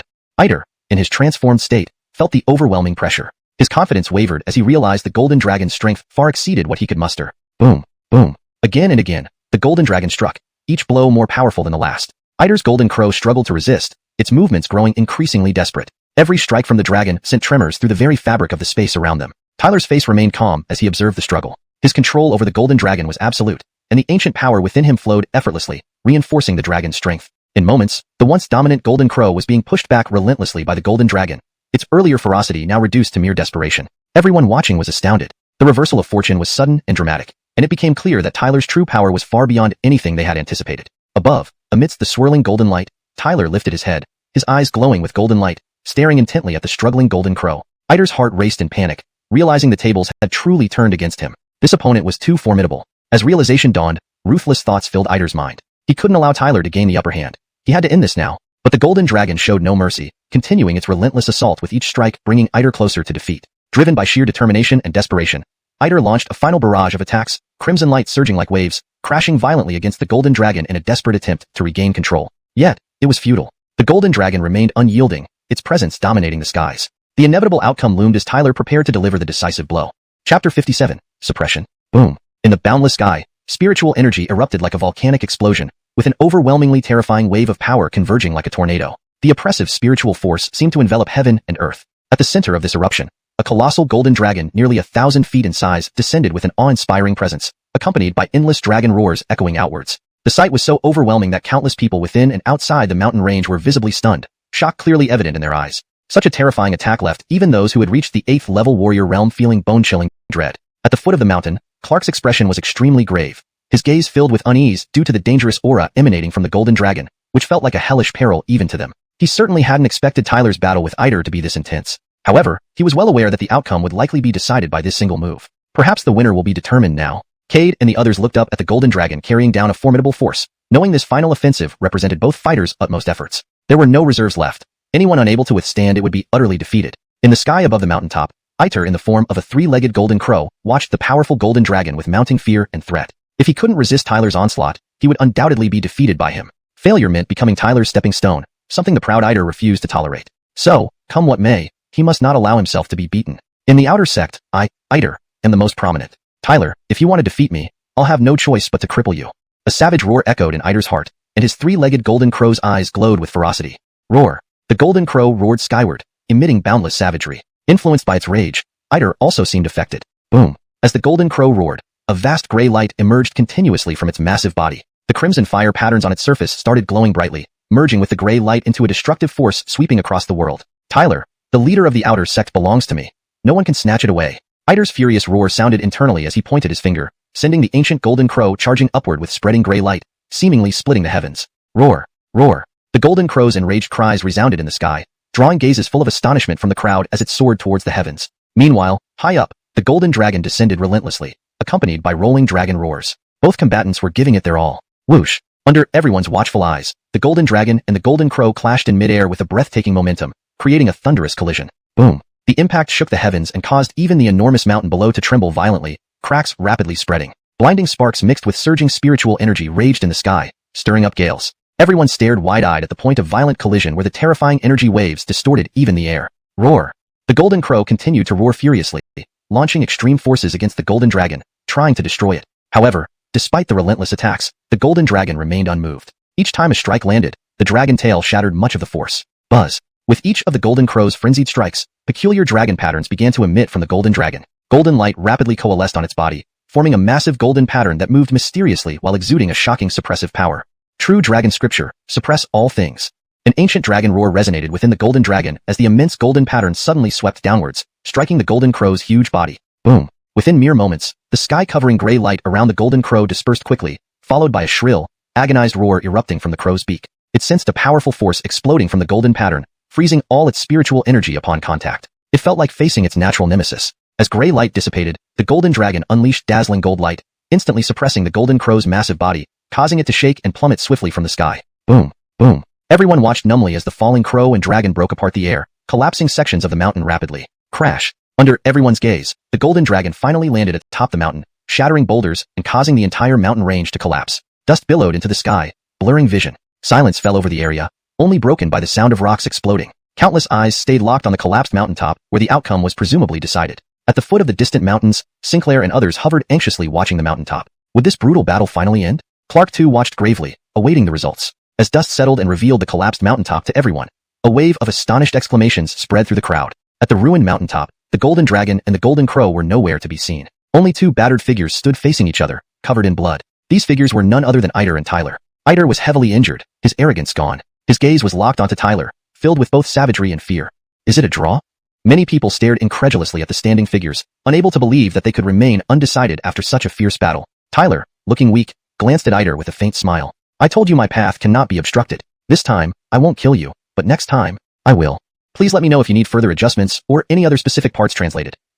Hearing this, Eider finally spat out a large mouthful of blood, and then his body crashed to the ground with a thunderous thud. His eyes were filled with utter shock and disbelief. He had actually been defeated by Tyler. Was this guy really that terrifying? He was clearly only at the 6th level warrior realm, yet why was he still able to defeat him? Eider's mind was blank. No matter how hard it was for him to accept, he knew deep down that perhaps only Xianxia would be able to stop Tyler's advance. Please let me know if you need further adjustments or any other specific parts translated. Chapter 58. The Champion of the Assembly. The tumultuous spiritual energy between heaven and earth finally began to dissipate at this moment. Countless gazes turned toward the mountaintop, or more accurately, they all converged on Tyler. At this point, Tyler's handsome face appeared slightly pale, and the astonishing fluctuations of spiritual energy that had been emanating from within him had weakened considerably, making him seem somewhat feeble. However, no one dared to speak lightly of his current weakness. Even the elder disciples wore somber expressions. The brutal battle earlier had also left a deep impression on them. Such a level of combat was beyond what even the present elder disciples could endure, let alone new disciples. This new disciple named Tyler had earned everyone's respect and attention through his prowess. At the foot of the mountain, countless new disciples watched in amazement at the scene. After a brief silence, someone couldn't help but applaud, raising their hands. Gradually, more and more applause broke out, echoing like waves crashing against the sky and earth. Tyler's earlier performance left them astonished while also allowing them, as new disciples, to truly hold their heads high before the veteran outer sect disciples. At least from now on, when they encountered arrogant elder disciples, they could retaliate with pride. We new disciples also have our standout figures. Suddenly, thunderous exclamations erupted like waves, shaking the very heavens and earth. No one had expected that Eider would lose this competition. Countless people stared at the Tyler standing atop the mountain in disbelief. Although they knew Tyler was formidable, they hadn't held much hope for him, given how powerful Eider's reputation had been. Thus, Eider's defeat came as an immense shock. While many disciples were stunned by the outcome, Lachlan smiled faintly. He looked at Truman and said with amusement, "It seems your Azure Dragon Hall misjudged him." Truman's expression stiffened. This result was indeed unexpected. However, being the Hall Master, he merely replied coldly, "He is indeed a talented individual. It is not unreasonable that Eider lost to him." His gaze swept over Tyler unexpectedly before landing briefly on the battered Eider, clearly showing his profound disappointment. Cade, the sect master, cast a profound look around and then loudly proclaimed, "Ladies and gentlemen, congratulate the champion of the assembly. May the disciples of our Starry Sky sect be invincible under heaven." The entire assembly, filled with admiration and awe, bowed their heads and saluted Tyler. Cheers echoed throughout the skies. "Congratulate the champion of the assembly. May the disciples of our Starry Sky sect be invincible under heaven." Boisterous shouts resonated across every corner of the Starry Sky sect, all disciples looking at Tyler with admiring eyes. Who would have thought that Tyler, with his 6th level martial realm strength, could defeat Eider, who possessed 7th level martial realm power? Was this the true strength of Tyler? One should know that in previous assemblies, nearly all champions were claimed by elder disciples. Tyler's stunning victory was genuinely a dark horse. Cade smiled and spoke again in his booming voice. "All disciples who pass the outer sect assembly may enter the inner sect." Those who passed rejoiced and exclaimed, "Thank you, sect master." Cade's gaze then shifted to the top 10 disciples. The top 10 in the assembly may join one of the 4 halls and attain platinum disciple status. The top 10 disciples, their eyes gleaming with joy, thanked the sect master. Then, his gaze landed on Tyler, revealing a trace of appreciation. "Tyler, as the champion of the assembly, you can choose any hall freely. Do you wish to join which hall of the Starry Sky sect?" When Cade's words rang out, all gazes turned back to Tyler. As the champion, whichever hall Tyler chose, he would undoubtedly receive special attention. Cade, looking at Tyler, smiled and continued, "In our Starry Sky sect, the Azure Dragon Hall is the first, the White Tiger Hall is second, the Black Tortoise Hall third, and the Vermilion Bird Hall fourth. You are free to choose." Everyone's eyes remained fixed on him. Of the 4 halls, the Azure Dragon Hall seemed the best choice, but Tyler heard it was already set on Eider. Now that he had defeated Eider and won the championship, he felt he had embarrassed the Azure Dragon Hall. He wouldn't rush to invite trouble. Tyler took a deep breath, gazing at Cade and the others, and calmly declared, "Report to Sect Master. I wish to join the Vermilion Bird Hall." He came to the Starry Sky sect to grow stronger. As he wasn't fully grown yet, he naturally needed protection. Tyler's words left everyone dumbfounded. Even Cade and others were momentarily stunned, looking at Tyler in surprise. His choice was certainly unexpected. Hall Master Truman of the Azure Dragon Hall glared coldly at Tyler. Cade pondered for a moment and slowly said, "Tyler, think carefully. The Vermilion Bird Hall is the 4th hall and offers less advantages compared to the others. Among the 9 great disciples of our Starry Sky sect, only one comes from the Vermilion Bird Hall." Tyler responded straightforwardly, "In my journey through the Donghua dynasty, enduring many dangers, I reached the Starry Sky sect largely due to the protection of Hall Master Lachlan. In a sense, without Hall Master Lachlan, I would not be here today. So, choosing the Vermilion Bird Hall is a way to repay his kindness." Upon hearing Tyler's words, Cade and others viewed him differently. They hadn't expected such a sense of gratitude. Hall Master Lachlan hadn't expected Tyler to remember this detail either. Looking at Tyler, his satisfaction grew. He said, "Since this young man isn't disdainful of my small Vermilion Bird Hall, I will nurture you with all my might." Tyler hurriedly thanked him respectfully, sensing Hall Master Lachlan's high hopes for him. Cade also nodded and said, "Since you've chosen so, I, as the sect master, will grant it. From now on, you are a disciple of the Vermilion Bird Hall." Hearing this, Tyler breathed a sigh of relief. He was now officially a disciple of the Vermilion Bird Hall. Tyler's final choice of the Vermilion Bird Hall surprised everyone immensely. While the Vermilion Bird Hall was still part of the Starry Sky sect, it was far inferior to the other 4 halls. Some felt sorry for Tyler, considering his displayed talent. Had he chosen another hall, he might have soared rapidly and become one of the top disciples in the Starry Sky sect within a few years. Cade then looked at Tyler again, saying, "As the champion of the assembly, there is another reward for you." With a wave of his sleeve, a scroll appeared out of nowhere. The scroll emitted intense fluctuations, warping space around it. "This is the Wind Thunder Divine Record, a great mystic technique." The words caused immediate uproar. Countless fervent gazes followed the scroll falling toward Tyler. A genuine great mystic technique. One should know that even outside the Dongxian heaven, a minor mystic technique could cause storms, let alone a great one. Tyler himself was agitated, eyes fixed on the scroll. A real mystic technique. Even in the martial arts hall, he had never seen such a mystic technique. Although he had practiced some martial arts techniques, even the immortal pupil paled in comparison to this Wind Thunder Divine Record. Apparently, obtaining a mystic technique from the Mystic Hall in the inner sect was also exceedingly difficult. "Thank you, Sect Master." Tyler received the scroll with excitement, his face glowing with joy. Seeing Tyler receive the scroll, Sect Master Cade also smiled. Then his gaze turned to Adamaris, saying, "You should join the Azure Dragon Hall. It would be most suitable for you." The Azure Dragon Hall was undoubtedly the best choice. At this thought, many disciples envied Adamaris immensely. However, what no one expected was that Adamaris replied without hesitation, "I want to be with Tyler, so I will also join the Vermilion Bird Hall." As these words came out, countless envious and resentful gazes fell upon Tyler, as if they wanted to devour him alive. Seeing Tyler accept the scroll, the Patriarch of Cade smiled. He then looked at Adamaris and said, "You should join the Azure Dragon Hall. It would be more suitable for you." Undoubtedly, the Azure Dragon Hall was the best choice. When this thought crossed their minds, many disciples felt extremely envious of Adamaris. However, to everyone's surprise, Adamaris replied without hesitation, "I want to stay with Tyler, so I will also join the Vermilion Bird Hall." Upon hearing these words, countless envious and jealous gazes were cast towards Tyler, as if they wanted to tear him apart. ####Chapter 59, The Heavenly List. Envious, jealous, and resentful gazes were cast upon Tyler. After all, anyone witnessing a heavenly maiden declare her intention to be with a man would feel somewhat heartbroken, wishing it was them in that man's place. Most discontented of all was Truman, the hall master. His eyes stared at Tyler with dissatisfaction. The calm expression on his face vanished, replaced by alternating shades of red and white. Over the years, this was the first time he had encountered consecutive refusals to join the Azure Dragon Hall. Tyler was excusable since Lachlan indeed had a favor over him. But why would Ethel also refuse? Just because she wanted to be with Tyler? This made Truman fume with anger. Even though he was impressed by Tyler's performance, now he felt that this young man might not be trustworthy. As for the countless envious gazes, Tyler could only sigh helplessly. It really was a case of being shot while lying down. Seeing the situation, Cade, the sect leader, could only nod helplessly. Bang! In the next moment, the 4 hall masters acted simultaneously, dividing up these disciples within moments. These disciples clearly lacked the privilege to choose their halls themselves, but were forcibly selected by the 4 hall masters. Yet, they did not complain about this selection process. After all, being able to enter one of the 4 halls filled them with joy. There was nothing to grumble about. The disciples who failed the outer sect assembly hung their heads in disappointment, knowing very well that they would remain outer sect disciples until the next assembly. And even if they succeeded next time, they would still lag behind these current disciples. These new hall disciples took full advantage of the head start. Catching up would be extremely difficult, if not almost impossible, from this point on. Thus, some were jubilant, while others fretted. Cade's gaze swept across everyone as his booming voice resounded in every disciple's ears. "Take them away. The 4 hall masters will lead you into the respective halls. After entering the halls, strive further and avoid becoming arrogant or complacent." The disciples obey. All disciples nodded in agreement. Tyler glanced at Hall Master Lachlan.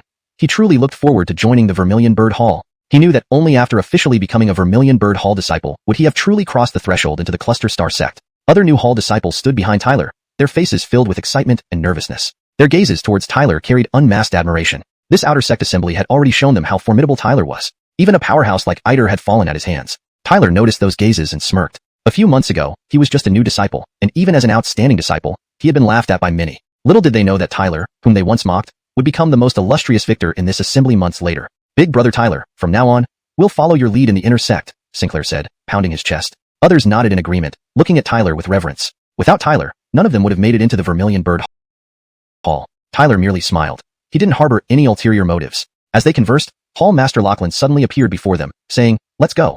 I'll take you to the Vermilion Bird Hall." Boom. Hearing this, all disciples became ecstatic. Seeing this, Lachlan only smiled, accustomed to such reactions. With a wave of his sleeve, surging spiritual energy erupted, lifting all disciples into the sky. Flying through the air, disciples curiously observed the towering palaces below. The flight lasted over 10 minutes before they finally landed. "Have we arrived at the Vermilion Bird Hall?" Many quickly lowered their heads to look below. Before them stood majestic palaces rising into the clouds. People floated through the sky using spiritual energy, forming a breathtaking scene reminiscent of a divine land. All disciples gaped in awe. Hall Master Lachlan smiled, observing their stunned expressions, and then led them to descend from the sky. Upon landing, everyone felt the powerful aura of heaven and earth spiritual energy enveloping them, making their hearts broaden and their own spiritual energy strengthen. Clearly, the spiritual energy here was far superior to that in the outer sect. "Huh? That is. Suddenly, several disciples exclaimed, and Tyler looked up too. Not far away, a glowing stone tablet stood. Atop the tablet were 2 golden characters, drawing everyone's attention. Heavenly List. This is the Heavenly List? One disciple couldn't contain their surprise. In the outer sect, they only knew of the earthly list. In our Cluster Star sect, the top 4 hall disciples are all ranked on the Heavenly List. They are known as the 9 sacred sons of Cluster Star sect, Lachlan explained slowly. To put it simply, the Heavenly List is a symbol of honor, revered by all Cluster Star sect disciples. Naturally, it is also the goal for each disciple. Hearing this, all disciples gasped in shock, their eyes burning with fervor as they gazed at the so-called Heavenly List. Tyler and Ethel also looked at the tablet with curiosity. Heavenly List number 9, Zion, Azure Dragon Hall. Heavenly List number 8, Wang Jingyu, White Tiger Hall. Heavenly List number 7, Lu Zixuan, Black Tortoise Hall. Heavenly List number 6, Zhou Ban Tian, Azure Dragon Hall. Heavenly List number 5, Li Xiaoyao, Black Tortoise Hall. Heavenly List number 4, Zhu Wushuang, Vermilion Bird Hall. Heavenly List number 3, Elliot, Vermilion Bird Hall.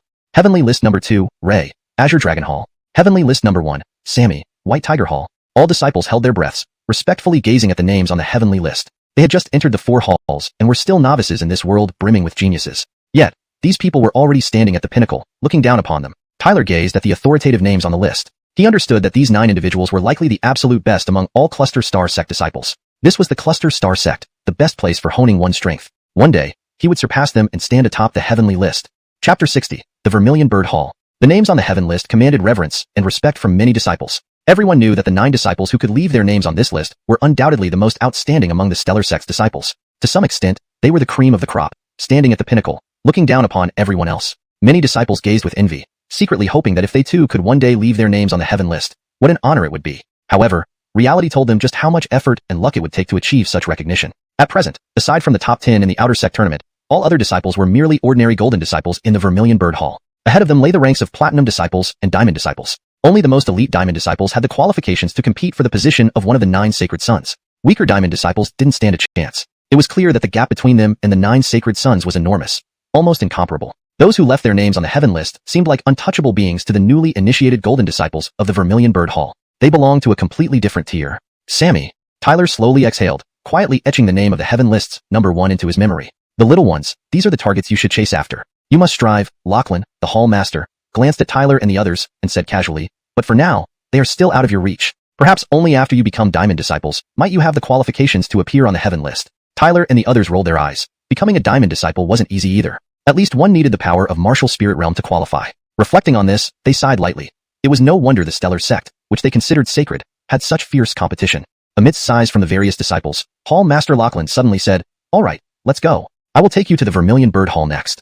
Flying for several minutes, Hall Master Lachlan finally slowed down. Tyler and the others looked ahead to see a towering mountain peak reaching into the clouds, as if it blocked the sky. On top of this peak stood massive palaces. Hall Master Lachlan smiled as he gazed at the palaces, then flashed forward and appeared above them instantly. Before the palace was a vast training ground where thousands of figures sat meditating. On the platform above, 3 figures sat silently. Powerful spiritual energy surged around them like volcanic eruptions, deep and unfathomable, imposing and awe-inspiring. These were clearly disciples of the Vermilion Bird Hall. Though all under the same banner, Tyler noticed that these disciples were led by the 3 figures on the platform. On the left was a burly man with a stern expression, radiating intense spiritual energy. He was Jackson, a Diamond disciple and a contender for the position of chief disciple in the Vermilion Bird Hall. On the right was a girl in blue, slender and graceful, with skin white as snow and a charming infant-like face. Many gazes fell on her intermittently, but her cold demeanor and status as a Diamond disciple made many disciples feel inadequate. She was Neve, another contender for the position of chief disciple. In the center stood a tall man with an arrogant smile, exuding an air of invincibility. His neutral expression commanded respect, and even Jackson and Neve felt wary. He was Adair, also a Diamond disciple, and one of the hottest contenders for the chief disciple position. These 3 were the strongest among the Vermilion Bird Hall's disciples. The thousands of figures before the palace saw Hall Master Lachlan and quickly bowed in unison, respectfully greetings, Hall Master Fu. Hall Master Lachlan nodded and then scanned the crowd sternly, saying, everyone, these are the new disciples joining our Vermilion Bird Hall. Please welcome them. Welcome, fellow disciples, the crowd echoed, clapping together. Turning to Tyler, Hall Master Lachlan said, you were the champion of the Outer Sect tournament, so from now on, you are a Platinum disciple. Thank you, Hall Master Fu, Tyler replied. He received the Platinum badge amidst countless envious gazes, knowing he had officially become a Platinum disciple of the Vermilion Bird Hall. The Platinum badge hung at his waist, emitting faint waves of pressure. Many disciples watched him enviously. They knew that the Platinum badge symbolized high status. After receiving the badge, Tyler stood to one side. Then, Hall Master Lachlan's gaze shifted and he announced, in half a month, there will be an exchange meeting between our Vermilion Bird Hall and the Azure Dragon Hall's Platinum disciples. The prize is the Star River Cave Mansion. As per tradition, the one who contributes the most during the meeting will receive it. This announcement stirred excitement among the thousands present. The Star River Cave Mansion was a top-tier cave mansion that greatly benefited cultivation, usually reserved only for diamond disciples. For a platinum disciple exchange meeting to offer such a prize was unprecedented. Now, all eyes turned to see who would be selected. If chosen by Hall Master Lachlan, it could mean the rare opportunity to gain a top-tier cave mansion. This was like a pie falling from the sky, unexpectedly bestowed upon the platinum disciples. Numerous gazes focused on Hall Master Lachlan, as everyone waited to know who would be chosen to participate. After some consideration, Hall Master Lachlan spoke slowly. Nevin. A black-robed platinum disciple named Nevin nodded. Clearly, Hall Master Lachlan intended for the top platinum disciple to lead the charge. Xavion. Hall Master Lachlan continued. This choice was expected, as Xavion was the second strongest among platinum disciples, right after Nevin. After selecting Xavion, Hall Master Lachlan paused, then turned to Brian, the third-ranked platinum disciple, who remained calm. Hall Master Lachlan seemed hesitant, but eventually shifted his gaze to Tyler, standing nearby. Tyler. This pronouncement stunned everyone, including Jackson, Neve, and Adair, who were equally surprised. No one had anticipated that Hall Master Lachlan would select the newly initiated Tyler. Chapter 61. Brian's Obstruction. When Brian's slow voice sounded, the entire Xianxia hall fell silent for a moment, immediately followed by waves of commotion. Everyone gazed at Tyler with astonishment, his face equally surprised. Nevin and Fitzroy were also taken aback. Exchanging glances, they felt somewhat unexpected but didn't say much. After all, this was a personal choice of Director Lachlan, and they were among the chosen ones. However, despite not saying much, a hint of unmasked skepticism lingered in their eyes. Though they had witnessed Tyler's battle with Eider, knowing he wasn't as simple as he appeared, Eider was merely a 7th-rank warrior then. Yet, now Tyler faced an opponent with martial master capabilities, making them question his abilities. The commotion spread beyond just Nevin and company. Even Tyler couldn't help but change expression slightly, then glanced oddly at Ethel beside him, who similarly wore a look of surprise. Clearly, she hadn't expected Tyler to be selected by Director Lachlan either. Though many expressed doubt, Lachlan was the hall master. Combined with the fact that it didn't concern others directly, no one dared speak out. The wave of commotion alone clearly indicated their lack of support for Tyler. Brian gave Tyler a strange look before hesitating, finally clasping his hands together. Director, Tyler is only a 6th-rank warrior. Is it not too risky for him to participate in the exchange? The exchange was extremely important, so those chosen bore immense pressure. If they won, all was well, but if they lost, criticism would inevitably follow. Although everyone wished to shine in this exchange, no one wanted to face such scrutiny. In the hall, Lachlan pondered for a moment before slowly turning to Tyler. Tyler, what do you think? When Brian heard this, a flash of unnoticeable triumph flickered in his eyes. Clearly, Lachlan could not make unilateral decisions. Everything must serve the greater good of Xianxia Hall. Turning towards Tyler, Brian inwardly sneered. This guy is still too weak. He really thinks being favored by the hall master means he can lord over us? It's easy to bring you down. This turn of events suited him perfectly. Under many gazes, Tyler maintained a calm demeanor, especially regarding Brian's dissatisfied looks, which he had long noticed. Indeed, Tyler did want the Star River Cave Mansion, but ultimately, actions spoke louder than words. However, Brian's obstruction irritated him. He guessed Brian felt Tyler snatched his chosen place, thus obstructing him. Turning his head, Tyler cast a cold glance at Brian. Noticing his gaze, Brian folded his arms, coldly saying, "Younger brother Tyler, be practical. 2 large steps may lead to falling. Listen to your senior brother. It might be wise to give up." Tyler chuckled without comment. Senior brother Brian, speak plainly, don't skirt around. Brian's brows furrowed, sarcastically chuckling. Since you insist, here it is. I believe you lack qualifications for this exchange. Tyler stared at Brian. And what qualifications are those? Brian's lips curled faintly, responding casually, strength? I've only recently joined Xianxia Hall, perhaps many seniors don't know me. In terms of strength, I have no advantage. But, I assure you, I will not lose in this exchange. Tyler's steady voice echoed in Xianxia Hall, momentarily stunning some disciples. Those words were incredibly confident. The white gold disciples from Qinglong Hall were generally stronger than those of the other halls. For Tyler to remain undefeated wasn't easy. Why do you dare say this? Brian coldly asked. Because I'm the champion. Tyler smiled lightly. Brian grew cold, waving a hand, mockingly laughing. This isn't very credible. You're only a 6th-rank warrior. Where's your confidence? If younger brother Tyler truly excels in the exchange, we have no objections. A prestigious white gold disciple of Xianxia Hall hesitated for a moment, suddenly speaking up. Indeed, even senior brothers Nevin and Fitzroy can't guarantee victory given the difficulty. True, defeating other halls' elite white gold disciples isn't easy. More white gold disciples voiced an agreement. Even though Brian objected, they understood the potential represented by the championship. If Tyler achieved what he said, it would greatly benefit Xianxia Hall. For years, they'd been beaten by other halls' disciples, leading to a feeling of inferiority when meeting them. They didn't want another defeat. Humph. Seeing support shift to Tyler, Brian snorted, angrily shouting, "He's boasting. You're too trusting. How can he, a 6th-rank warrior, possibly compete against the best of Qinglong Hall? If he can't, can you, senior brother Brian?" A disciple rebutted. Brian's face darkened. Qinglong Hall's white gold disciples were indeed formidable. If he could easily contend, would he willingly stay beneath Nevin and Fitzroy? Senior brother Brian, anything else to say? Tyler laughed. Brian inhaled deeply, fury surging in his eyes. Fine. However, this still can't convince all the disciples. I understand. Tyler ignored him, addressing Director Lachlan. Director, I can handle the selection. Hearing this, Nevin and Fitzroy laughed. If younger brother Tyler can manage, that's perfect. Next, Tyler stepped forward, looking at Brian. If you defeat me, I'll relinquish my place. Tyler knew Brian wouldn't back down easily. The best solution? A straightforward fight. Since Brian wouldn't relent, there was no need for courtesy anymore. Ripples surged through the hall. Unstoppable when provoked, fitting for a champion. Nevin and Fitzroy watched with slight amusement. Did Tyler mistake Brian for Eider? Despite being the champion, Tyler's gap with Brian remained significant. Brian's strength far exceeded Eider. Many Xianxia Hall disciples frowned, understanding Brian's power well. While they saw Tyler's impressive strength earlier, Brian wasn't Eider. He was one of the top 3 white gold disciples in Xianxia Hall. Brian laughed instead of getting angry, staring at Tyler mockingly. Tyler, how arrogant you've become. Do you think I'm Eider, that waste of space? Since you insist on disgracing yourself, so be it.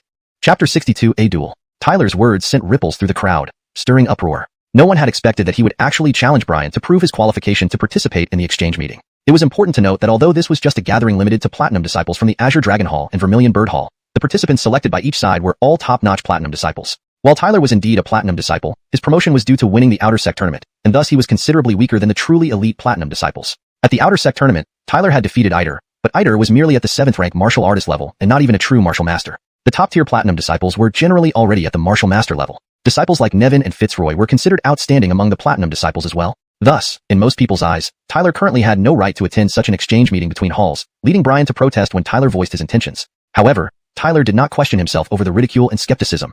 Instead, he argued his case logically and earnestly. Lachlan was also surprised, clearly taken aback by Tyler's boldness. His expression then shifted. He chose Tyler ultimately to fully tap into his potential. But Tyler was still only at the 6th rank martial artist level. Although he had defeated the 7th rank martial artist Eider at the Outer Sect tournament, even Eider probably lacked the qualifications to participate in such an exchange meeting. If it were a regular disciple, Lachlan would never have allowed them to join this meeting. But Tyler was the champion of the Outer Sect tournament, which still held some weight. So, Lachlan chose Tyler over Brian, merely cautioning, Tyler, don't be impulsive. You don't need to mind others' opinions. With your potential, you will surely show your prowess in half a month. Although he valued Tyler, Lachlan still believed that Tyler had fallen for Brian's provocation. Moreover, this exchange meeting is of great importance. How can you privately arrange this? What kind of discipline is this? Brian cast a cold gaze at Tyler, echoing Lachlan's sentiments. He had protested mainly to provoke Tyler and seized the opportunity to replace him. Yet, he hadn't anticipated that this Tyler, who appeared to be merely at the 6th rank martial artist level, could speak so arrogantly. Tyler calmly said, Hall Master, as they say, strength is paramount. If I lack capability, it might be better for me not to attend the meeting to avoid disgracing the Vermilion Bird Hall. Brian sneered, good judgment. Tyler glanced coldly at him again and continued, the reason the senior disciples do not recognize me is simply because I am at the 6th rank martial artist level, making me unsuitable for the exchange meeting. If I show my true strength, I believe the senior disciples would have nothing more to say. Finally revealing his intentions, Tyler understood that, being new to the Vermilion Bird Hall, many disciples likely viewed him as inexperienced and harbored resentment over Lachlan selecting him. They hadn't openly opposed him since it didn't affect their interests directly, but they must have been dismissive of Tyler inwardly. Otherwise, Brian wouldn't have dared to intervene publicly. In this situation, to establish himself firmly in the Vermilion Bird Hall, Tyler needed to earn the respect of his fellow disciples. As a newcomer, he lacked credibility, especially within the Inner Sect where the title of Outer Sect tournament champion carried little weight. Therefore, he chose to prove himself. Any doubt would crumble before absolute power. Indeed, as expected, when Tyler spoke, the entire Vermilion Bird Hall burst into exclamations, all the disciples dumbfounded. No one had expected Tyler to be so arrogant, to dare challenge Brian for a position. Wasn't that too audacious? After all, Brian was one of the elite among Platinum disciples, far surpassing Eider. Where did Tyler get the audacity to make him an example? Even Nevin and Fitzroy were taken aback, exchanging glances and seeing mutual surprise. Clearly, they hadn't anticipated Tyler's audacity. Jackson was also astonished. It seemed Tyler wasn't the type to back down easily. Wasn't this approach too reckless? He really is a fearless novice, Neve and Adair remarked with derision. Other Diamond disciples nodded, apparently thinking Tyler was overly ambitious and underestimating the situation. He had guts, but lacked corresponding ability. Lachlan, watching Tyler with astonishment, hesitated for a moment before asking, are you sure you want to do this? He paused, adding, Tyler, remember, Brian is already at the 1st rank martial master level. If you're not a match for him, it will be final, and even I cannot change it. Tyler nodded calmly, I'm certain. Truly a fearless calf challenging a tiger, Brian sneered, then looked at Hall Master Lachlan. Since Brother Tyler insists, let's grant him his wish. If by some chance he beats me, it won't be difficult for you. However, that possibility is almost zero. Lachlan frowned, showing hesitation. Tyler challenging Brian directly took them by surprise. They had thought Tyler would be more rational, knowing Brian was among the top 3 Platinum disciples in the Vermilion Bird Hall. As Hall Master, Lachlan was well aware of Brian's capabilities. Slowly, Lachlan announced, since you've made up your mind, set the duel for 4 days hence. The victor will have the right to attend the exchange meeting. Lachlan's gaze lingered on Tyler. In a way, he hoped Tyler would win, proving he was indeed promising. Yet, if Tyler lost, Lachlan couldn't help feeling disappointed. Such impulsiveness hindered true greatness. Lachlan murmured to himself, Tyler, I hope you can win. Translation note **. This translation maintains the original tone, character names, and pinyin, and narrative flow while ensuring grammatical correctness and readability in English. Chapter 63. Martial Steel Cultivation. As the time for Tyler's and Brian's competition was set, Numerous gazes in the Hall of Vermilion Bird instinctively settled on Tyler. Those gazes carried a hint of pity. Clearly, few genuinely believed that Tyler could defeat Brian. After all, the latter was at the true martial artist realm. To some disciples, it even seemed that Tyler had found an excuse to pass the chosen position for the exchange meeting to Brian because he realized what a hot potato it was. This thought made some disciples secretly smirk. It appeared that this new disciple named Tyler was somewhat practical, knowing that the exchange meeting wasn't something he should participate in. Alright, today you will begin your martial steel cultivation. Lachlan's gaze swept over the hall, quelling the uproar within, then looked at Tyler and the others, saying, "You've just entered the Hall of Vermilion Bird, so you must cultivate diligently. Practicing here is truly twice the result with half the effort." Just as his voice fell, Lachlan tapped his finger, activating the martial steel within the great hall. A vast and mighty spiritual energy spread out from him. At this moment, Tyler and the others noticed their Vermilion Bird Hall disciple tokens hanging from their waists glowing. The light seemed to resonate with the martial steel, transforming into mist that enveloped their entire bodies.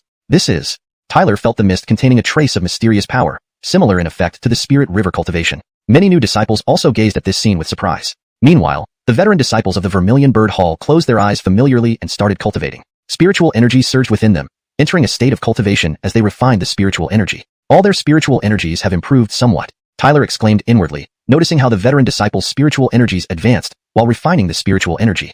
Without further hesitation, Tyler closed his eyes and began to cultivate, quickly entering the state of cultivation. The surrounding martial steels actually enhanced spiritual energy. Tyler suddenly realized and was delighted. Originally, this cultivation method in the Hall of Vermilion Bird had such benefits. With this enhancement, his own spiritual energy would greatly increase. Thinking of this, he did not hesitate further. His heart stirred, and he circulated the divine demonic all-heaven art as if transformed into invisible hands, absorbing the spiritual energy dispersed in the world. Buzz. The increase in spiritual energy gradually boosted Tyler's strength as a vast amount of spiritual energy was refined and finally merged into Tyler's sea of chi. Feeling this boost, Tyler was greatly invigorated. I wonder how much my spiritual energy can reach under this kind of improvement.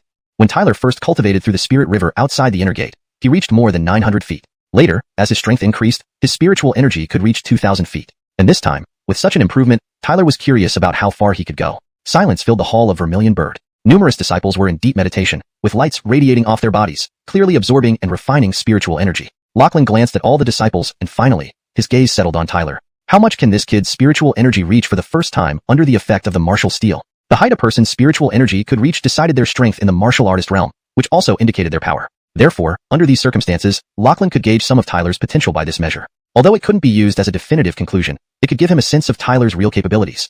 Lachlan's gaze turned towards the steel in the Great Hall. There, names emerged one by one from its luster. This was the martial steel, recording the heights of spiritual energy reached by generations of disciples of the Hall of Vermilion Bird during their first cultivation assisted by the martial steel. In Lachlan's memory, back when the Hall of Vermilion Bird was still strong, many talented disciples appeared, among whom the top 10 disciples on this martial steel managed to achieve 5,000 feet of spiritual energy during their first cultivation. But since then, the Hall of Vermilion Bird had declined. These past years, no disciple of the Hall of Vermilion Bird had entered the top 10 of this martial steel, relegating it to the fourth hall of the Stellar Sect. After a long while, inside the Great Hall, now most disciples had finished their cultivation, and some new disciples whispered excitedly, clearly feeling the benefits of cultivating with the martial steel. It was evident that the treatment within the inner gate was indeed better than the outer gate. Amidst the whispers, someone noticed that Tyler was still tightly closed-eyed, and some surprise arose because his cultivation time exceeded theirs. Why is Tyler still cultivating?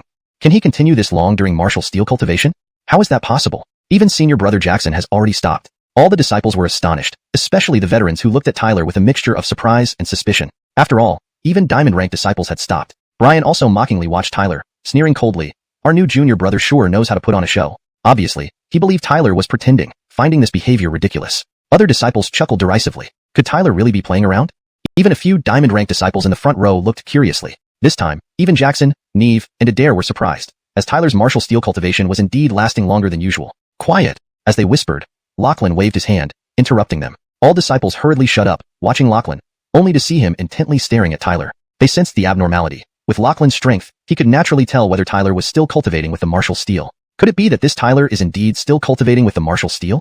Seeing that Lachlan did not expose Tyler, they doubted. Buzz. Just as they doubted, a buzzing sound emanated from the space centered on Tyler, followed by spiritual energy currents gathering and enveloping him continuously. The spiritual energy currents entered Tyler's body upon contact, merging into his sea of chi. All disciples held their breaths, counting the time it took for the spiritual energy waves to arrive. 50 feet, 100 feet, 500 feet, 1,000 feet. Shortly after, it reached 4,000 feet, and now many veteran disciples were visibly shaken. Because 4,000 feet surpassed most platinum-ranked veteran disciples. Only the top 3 platinum-ranked disciples could reach this level. Brian's face, previously full of mockery, became slightly stiff. Because even at 4,000 feet, the spiritual energy currents around Tyler showed no signs of stopping. Under the shocked gazes of countless people, The spiritual energy currents continued pouring in relentlessly. 4,200 feet, 5,000 feet, 6,000 feet. When it reached 6,000 feet, the whole hall erupted in shock. All disciples gasped, involuntarily glancing at the martial steel in the hall. On the martial steel, 6,000 feet could already enter the top 10. These past years, no platinum-ranked martial artist disciple had ever reached 6,000 feet in their first cultivation assisted by the martial steel.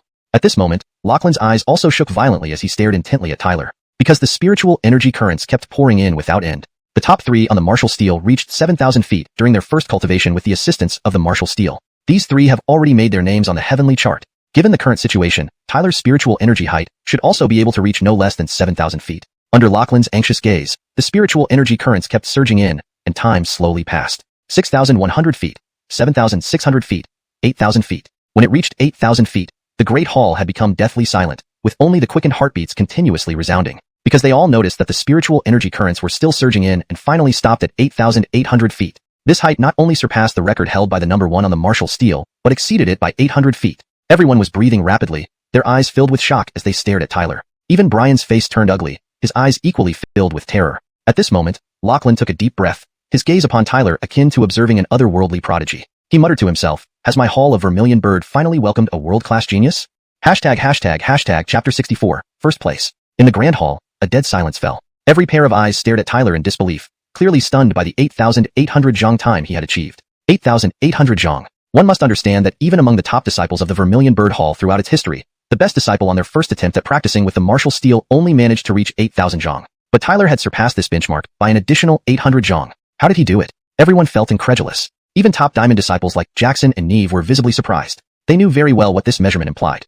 It signified that at least in the martial realm, Tyler's foundation would far surpass theirs, because the amount of spiritual energy he absorbed this time was several times more than theirs. Junior brother Tyler is indeed no ordinary person. No wonder the Hall Master values him so highly, Jackson remarked in awe. He was kind-hearted and did not feel any jealousy toward Tyler's displayed talent. Instead, he was happy that such a talented disciple had emerged in their Vermilion Bird Hall. However, not all disciples shared his sentiments. At least Brian, who was glaring at Tyler with a pale face, didn't. Brian was indifferent about the Vermilion Bird Hall being reduced to the 4th rank within the Stellar Sect. In his view, it was due to Hall Master Lachlan's incompetence, and not something he should worry about, especially as a platinum disciple. But Tyler's arrival affected his interests. The slot for the exchange meeting, originally reserved for him, had been given to Tyler, making him a laughingstock in the Vermilion Bird Hall. This was utterly intolerable for him. Despite Tyler being the champion of the assembly with great potential, he had only just arrived at the Vermilion Bird Hall. How could he be qualified to attend the exchange meeting? To Brian, it was favoritism from the Hall Master, which he deemed unfair.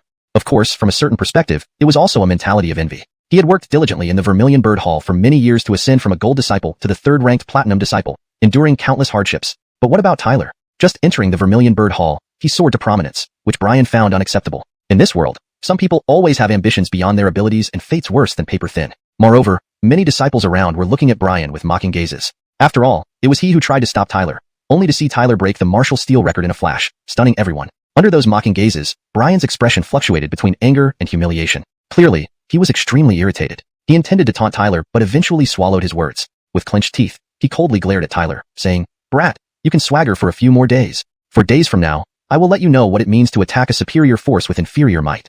Tyler's spiritual energy foundation indeed shocked him, but so what? Regardless, Tyler was still merely a 6th-rank martial practitioner. As for Brian, he had long entered the 1st-rank martial master realm. The huge gap between them was not something a spiritual energy foundation could bridge. Therefore, Brian planned to make Tyler realize that, no matter how strong his foundation was, it remained a foundation. At least now, Tyler didn't have the capability to challenge him. You may have an excellent spiritual energy foundation, but without matching strength, it's insignificant. So, you'd better keep a low profile for now. Amidst the astonished gazes, Tyler opened his eyes. He introspected his sea of chi, where a vast amount of spiritual energy swelled. This practice session using the martial steel had allowed him to smoothly advance to the 9th-rank martial practitioner realm, leaping over the 7th and 8th ranks.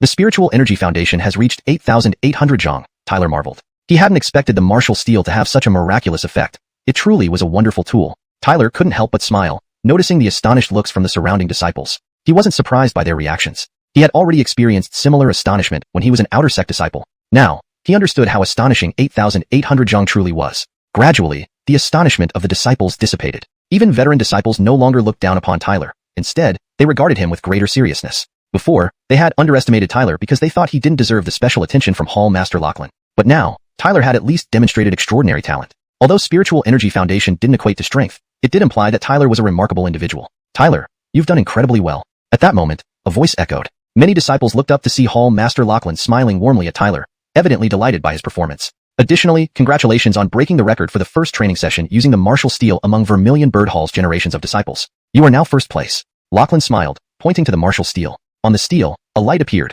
replacing the top position with Tyler's name. Tyler, 8,800 zhong. Tyler was somewhat startled, not expecting to take first place so easily. However, don't become arrogant over this. Being number one is merely symbolic and cannot measure one's true strength. You must continue to strive harder, Lachlan warned, fearing Tyler might become complacent. I understand, Tyler replied with a smile. He didn't take much pride in this title since what he truly sought was the top spot on the heavenly list. Curiously, Tyler asked, I wonder how far the 9 heavenly listed saints reached during their first practice with the martial steel? Lachlan gave him a meaningful look before answering. Each of the 9 saints achieved at least 7,000 to 8,000 zhong. Especially Mushy Xianxia, the number 1 on the heavenly list, who reached 8,779 zhong. Looking at Tyler, Lachlan felt increasingly satisfied. It seemed heaven had a plan. When the Vermilion Bird Hall was reduced to the 4th hall, a genius disciple emerged. Tyler gaped in amazement, nearly gasping for breath. So, he had not only broken the Vermilion Bird Hall's record, but also the entire Stellar Sect's record. That was unbelievable. He now realized that catching up to and surpassing the 9 heavenly listed saints wasn't entirely impossible. Today's martial steel practice ends here. Dismissed, Lachlan waved his hand. The disciples complied. Brian bowed and left, but he cast a discreet glance at Tyler, his eyes flashing with a cold gleam. So what if you're number 1? For now, disciplining you is still effortless for me. For days later, once I crush you underfoot, Hall Master Lachlan and the other disciples will understand that I'm more qualified for the exchange meeting. ###Chapter 65. Reactions from all sides. The next day, as the Azure Dragon Hall commenced its martial steel training, many disciples noticed the changes in rankings on the steel. Even Master Truman and everyone else were momentarily stunned. 8,800 feet. Master Truman sighed in amazement. This disciple named Tyler truly had some talent. It was indeed a pity that he hadn't joined the Azure Dragon Hall. Perceiving the regret in Master Truman's tone, one disciple looked at the martial steel and couldn't help but remark, this guy seems rather short-sighted. Another disciple chuckled and said, I heard that Hall Master Lachlan specifically chose him to participate in the exchange meeting between the Vermilion Bird Hall and our Azure Dragon Hall. That disciple then sneered, adding sarcastically, it seems Hall Master Lachlan thinks too highly of him. Though Tyler's achievement of 8,800 feet seemed incredibly impressive, what use was it really? At most, it only indicated that Tyler might have stronger spirit energy foundations in the martial artist realm. But they must remember that all disciples representing the Azure Dragon Hall in the exchange meeting were at least martial adepts. Therefore, being strong in the martial artist realm merely showed that Tyler excelled there but didn't mean he could match a martial adept. In the eyes of many Azure Dragon Hall disciples, Hall Master Lachlan was overvaluing Tyler, which caused dissatisfaction among other disciples in the Vermilion Bird Hall, like Brian. After all, no matter how much foundation Tyler had, he was currently only at the 9th level martial artist realm. What kind of disciples were participating in the exchange meeting? They were the top platinum ranked disciples from both halls, the elite among martial adepts. So, selecting Tyler, who was merely a 9th level martial artist, despite defeating Iter of the 7th level martial artist in the Outer Sect Conference, was seen as a hasty decision by many. He does have a point. Several disciples nodded in agreement. I've heard that this caused internal strife within the Vermilion Bird Hall, especially for Brian, who should logically be their 3rd participant since he is one of the 3 top platinum-ranked disciples there. Brian? I've heard of him. He's quite formidable. But still, Tyler challenging Brian for the spot, with a match in 3 days, isn't fair. Considering the already low chances of victory for the Vermilion Bird Hall, this internal conflict makes things worse. Perhaps Hall Master Lachlan is trying to motivate the Vermilion Bird Hall's disciples. Pressure can lead to improvement. If so, Hall Master Lachlan might be thinking too simply. They all shook their heads, clearly disdainful of Tyler's achievements. Regardless, the internal conflict within the Vermilion Bird Hall is beneficial to us in the Azure Dragon Hall. It's good. We'll just watch the show. The disciples exchanged amused glances. After finishing the martial steel training, Truman scanned the room and called out, Elliot, Jacob, Granville. We're here, Master. Upon hearing Truman speak, the 3 disciples quickly responded. For this exchange meeting, you will represent our Azure Dragon Hall. Is there any problem? Truman asked calmly. Wearing black robes and sitting at the head of the platinum-ranked disciples, Elliot smiled lightly and replied, Don't worry, Master. The Vermilion Bird Hall's platinum-ranked disciples are nothing special. Truman nodded. In a cave residence, a disciple turned to Adair and asked, Senior Brother Adair, what do you think about Brian and Tyler's upcoming match? Adair narrowed his eyes and said, Brian has a higher chance of winning, but Tyler cannot be underestimated. He is no ordinary person, even if he is only at the 9th level martial artist realm. His voice was calm, exuding a sense of strategic foresight. The disciple laughed and said, Indeed, without some true skill, he wouldn't have become the champion or attracted Hall Master Lachlan's attention. Adair smirked and continued, Hall Master Lachlan wants to win this time, which is understandable. Our Vermilion Bird Hall falling to 4th place is somewhat embarrassing, making me feel inferior compared to disciples from the other 3 halls. But once I become the chief disciple of the Vermilion Bird Hall, I will restore our hall's glory and ensure the other 3 halls don't look down upon us. He aimed to claim the position of chief disciple at all costs. The rest of us congratulate you in advance, Senior Brother Adair. Several disciples smiled respectfully. Junior Brother Tyler, this Beidou cave residence is yours now. Jackson led Tyler and others to a cave residence, smiling. Tyler was surprised, never expecting that becoming a platinum-ranked disciple would come with an independent residence. A very good perk indeed. More importantly, this was a second-tier cave residence, which could aid cultivation. Junior brother Tyler, it's clear that the Hall Master values you greatly. Never before have I seen him entrust such an important task to a new disciple. After all, this exchange meeting concerns the honor of the Vermilion Bird Hall, Jackson commented. But Jackson understood the value of humility. Knowing his own mediocre talent, he hoped to see more talents emerge from the Vermilion Bird Hall, leading it to glory. Tyler nodded. I'm quite taken aback by such favor. Frankly, he didn't expect Hall Master Lachlan to value him so much, leaving him rather unprepared. Jackson sighed lightly. Junior brother Tyler, you shouldn't undervalue yourself. For years, we haven't had fresh blood in the top 10 of the conference. So naturally, the Hall Master pins high hopes on you. Who knows, perhaps in time, you might be another Sammy? Mentioning Sammy, even Jackson's eyes gleamed with admiration. However, he knew the probability of Tyler becoming another Sammy was minimal. Sammy was the strongest in the entire Stellar Clan sect, the top name on the heavenly list. Though Sammy was once the conference champion, over the years, only he had achieved such status. Tyler smiled slightly. I will try my best. Looking at Ethel beside him, he turned to Jackson and asked, can two people live in this cave residence? Of course, Jackson chuckled. Without hesitation, Tyler took Ethel's hand. Roxana, shall we live together? Ethel blushed furiously and remained silent. Despite her feelings for Tyler, she felt embarrassed in front of others, fearing they'd think she was promiscuous. Seeing this, Jackson was speechless. Initially, he thought Tyler was trying to save space for the hall, not realizing his intention was cohabitation. He smiled slyly. Junior brother Tyler, you sure have good fortune. Beside them, Sinclair and others watched, their expressions growing complex. This display of public affection was intensely unsettling. Tyler ignored them, maintaining a dignified demeanor. Pausing for a moment, Jackson added, Junior brother Tyler, the Hall Master also instructed me to tell you that he hopes you obtain the Star River Cave residence. Understandably pressured, Tyler nodded. I'll do my best. Seeing this, Jackson didn't press further and led Sinclair and the others to other residences. Watching Jackson walk away, Tyler's expression changed slightly. He could see the Hall Master's high expectations for him, knowing it could easily breed resentment among other disciples. However, he wouldn't give up because of this. He had come to the Stellar Clan sect to become stronger, and now that he possessed the strength to deal with Isaiah, how could he possibly refuse the Star River Cave residence being offered to him? So, he was determined to get it. As soon as he thought of this, he pulled Ethel along and strode confidently into the cave residence. If anyone dared to block his way, he would simply kick them aside. In another cave residence, a group of over 10 disciples gathered around Brian, clearly placing him at the center. Hall Master is too biased. That Tyler is just a greenhorn. Even as the champion of the conference, he's only at the 9th level martial artist realm. Yet, he was chosen so casually to participate in the exchange meeting. Exactly. The third participant for the exchange meeting should logically be senior brother Brian. This is far too unfair. And I believe Hall Master values Tyler so much that even if our Vermilion Bird Hall wins the exchange meeting, the Star River Cave residence will still go to Tyler. What has that kid done to deserve this? Being the conference champion isn't such a big deal. He's not the only one. Many disciples grumbled in anger, all expressing their indignation on behalf of Brian. Brian sneered and said, that Tyler wants to snatch my place? He's too inexperienced. Don't worry. In the match 3 days from now, I will take back the exchange meeting spot from Tyler. By then, even Hall Master won't have anything to say. His words sparked laughter among the disciples. Senior brother Brian is absolutely right. Tyler might have some skills, but ultimately, he's just at the 9th level martial artist realm. He needs to understand what experience means. In front of us, he's just an empty talking greenhorn. Exactly. Seeing everyone's aggrieved expressions, Brian's lips curled into a ruthless smile. Tyler, I'll make you understand that even if Hall Master expects much from you, you still need the ability to live up to those expectations. At these words, the few platinum-ranked disciples beside him nodded in agreement, then burst into laughter. It seemed that in 3 days, Tyler would become a laughingstock of the Vermilion Bird Hall. Being the conference champion means nothing when it can't override everything in the Vermilion Bird Hall. Chapter 66. The duel approaches. The Northern Dipper Cave Mansion. Hee hee. Tyler smiled at Sod, then said in a serious tone, living together isn't bad. At the very least, we can look out for each other. Sod blushed and shot him a glare. Although she liked Tyler, she still had a girl's sense of propriety and couldn't simply live together with a boy like that. Don't be a pervert, Sod said in mock anger, then surveyed the cave mansion. The 2-room layout put her mind somewhat at ease. From now on, I'll stay in the left room, and you in the right, Sod stated. This time, Tyler obediently nodded, not daring to further provoke Sod. Even though they both cared for each other, he needed to respect her feelings as a young girl. Some things couldn't be rushed, after all. Forcing it wouldn't end well. Sod entered the left room, while Tyler sat cross-legged on the bed in the right room, taking a deep breath. From now on, he was officially a disciple of the Vermilion Bird Hall. 3 days later, he would face Brian in a duel. Knowing there was some gap between them, Tyler began to practice the Wind Thunder Divine record without hesitation. News of the duel between Tyler and Brian quickly spread within the inner sect. However, disciples from the other 3 halls treated this as a joke, showing little interest. Of course, this wasn't surprising, as even in the Vermilion Bird Hall, few believed Tyler could win, despite being the champion of the Outer Sect tournament. After all, Brian was a true platinum disciple of the Vermilion Bird Hall, having reached the first-rank Martial Master realm. His strength far exceeded Ider's. Thus, most people viewed Tyler's challenge to Brian as merely asking for humiliation. With such thoughts circulating among the disciples, the 3 days passed in a flash.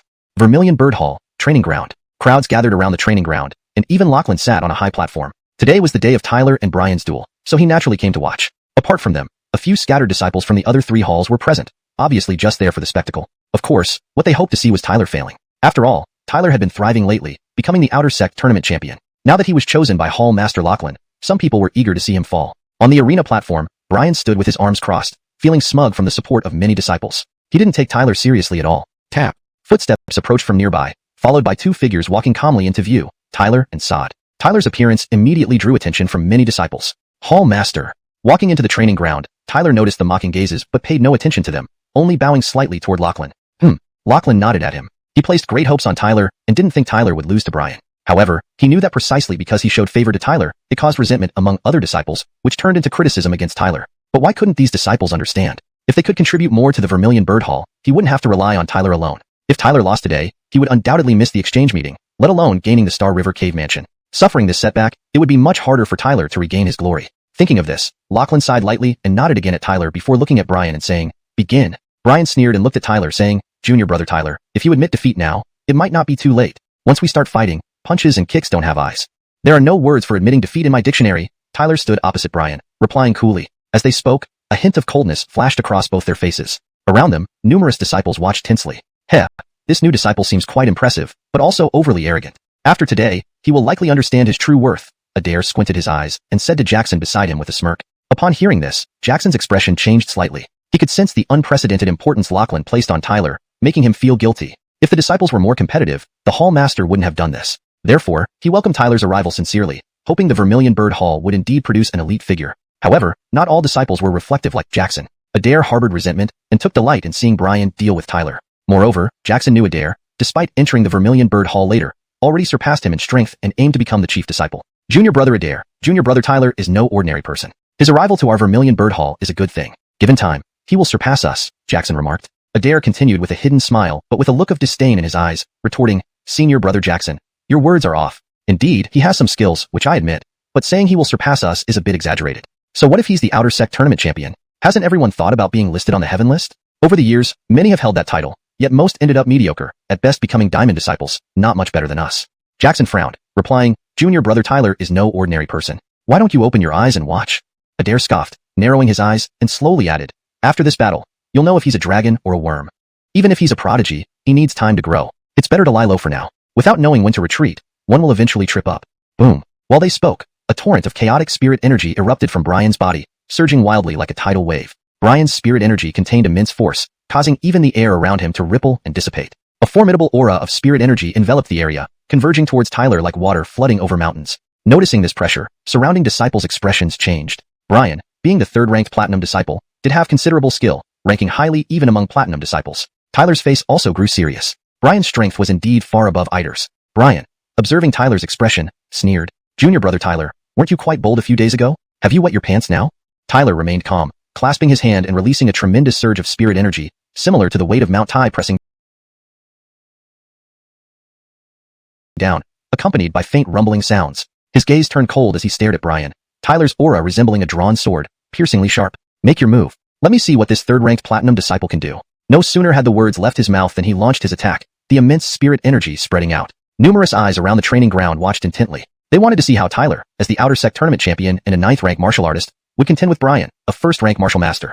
Chapter 67, Tiger Python Technique. Boom. Golden spiritual energy roared outward, and a massive wave of spiritual energy surged forth, as if transforming into a raging dragon, carrying an astonishing momentum, attacking Brian. But when Brian saw this, he merely sneered coldly, his whole body suddenly shaking. Green spiritual energy erupted out, carrying an incomparably fierce fluctuation, directly colliding with the golden wave. The two waves of spiritual energy collided, instantly creating a fierce storm that raged around, cracking the ground into countless fissures, leaving everything in disarray. The collision of the two spiritual energies clearly favored the green one. After all, Brian was a first-level martial artist, his spiritual energy much more substantial than Tyler's. But Tyler's spiritual energy was not weak either, so it took some time before the green wave finally obliterated the golden one. And just as the golden wave was destroyed, a shadow appeared like a ghost before Brian. A fist emerged mercilessly, striking toward Brian's vital points. "Humph, those skills of yours are nothing but third-rate tricks." Brian sneered, clasping his hand as a palm wind shot out. The palm wind aimed at the fist, unleashing its silvery power, tearing through the air, shattering everything in its path. Brian's face was icy cold, the palm wind expanding wildly, turning into 100 palm prints, relentlessly smashing towards Tyler. Each palm print was terrifying, even a 9th-level martial warrior would find it difficult to resist. Tyler's fist glowed brilliantly, surrounded by golden spiritual energy, and after a moment, clashed with the 100 palm prints. Clang, clang. Sparks flew as each collision caused surges of spiritual energy to explode. Around the training grounds, numerous eyes watched the two figures engaged in fierce battle.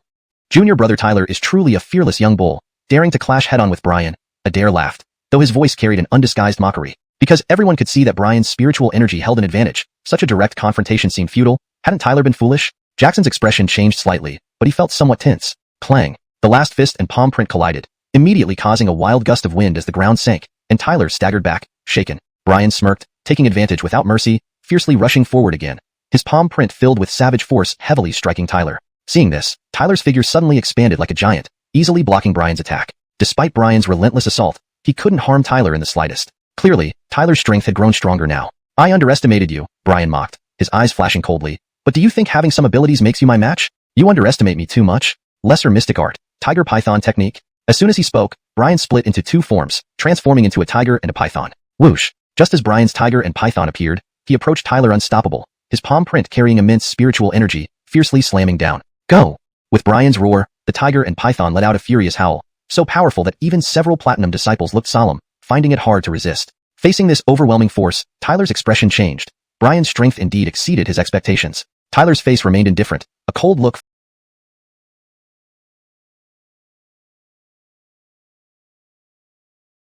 flashing across his eyes. His hand rapidly formed a seal, and patterns spread across his skin as his power surged. Divine Demon Grasp Hand. Tyler silently cried out, a huge hand grabbing forward, golden spiritual energy immediately surging, producing a faint booming sound. The hand tore through the air, exploding the ground beneath it, which couldn't withstand such force. This move from Tyler made several disciples gasp in surprise. Clang! The tiger and python met the large hand, a thunderous crash resounding. Boom! A powerful shockwave of spiritual energy spread out, pushing both Tyler and Brian backward, surprising many watching disciples. Tyler retracted his hand, calmly looking at Brian nearby, who stared back with an ugly expression. Tyler's sudden counterattack had caught him off guard, managing to withstand his full, fierce strike. No wonder you're so confident. You do have some skills, Brian sneered. Tyler remained unperturbed, simply staring at Brian and saying coolly, your strength is only that much. Brian's face turned cold, smirking mockingly. So you think you're stronger than me? His words surprised the surrounding disciples, believing Tyler was still talking nonsense despite being at a disadvantage. Ignoring these gazes, Tyler said, of course. If you know your limits, concede quickly, otherwise don't blame me for getting serious, Brian sneered. But Tyler did not respond further. His hands slowly moved, and the spiritual energy within him started trembling intensely. Rushing water sounds emerged as boundless spiritual energy radiated from him, hinting at alarming power. Do you think I'm trash like Eider? With your measly 9th level martial warrior, you want to defeat me? Brian sneered coldly. Tyler's face was calm, sharply inhaling, coldness flashing in his eyes. The spiritual energy within him surged at this moment. Boom, boom. In a few breaths, a brilliant stream of spiritual energy rushed upward from Tyler's forehead, accompanied by sharp roars. Heavenly Wind and Thunder Scripture. Wind Stance. Boom. The spiritual energy vortex began rotating rapidly, spreading terrifying force, stirring up sand and rocks in the sky. The surrounding disciples were greatly shocked. Their eyes widened in awe at the rapidly spinning spiritual energy vortex above Tyler's head, clearly sensing its formidable power. Brian's mocking smile froze, disbelief filling his eyes. Heavenly Wind and Thunder Scripture? You actually mastered it? He was extremely surprised because just days ago, Tyler had just received the scripture. How could he already use it now? The Heavenly Wind and Thunder Scripture was a great mystic art, far surpassing lesser mystic arts in power. Even among the platinum disciples of the Vermilion Bird Hall, very few could master such an art. But Tyler didn't hesitate. He had planned to use this technique against Brian. So, he coldly stared at Brian, pointing abruptly. Boom. The spiritual energy vortex unleashed terrifying force, blasting outward, enveloping Brian in a burst of frightening power. Take this.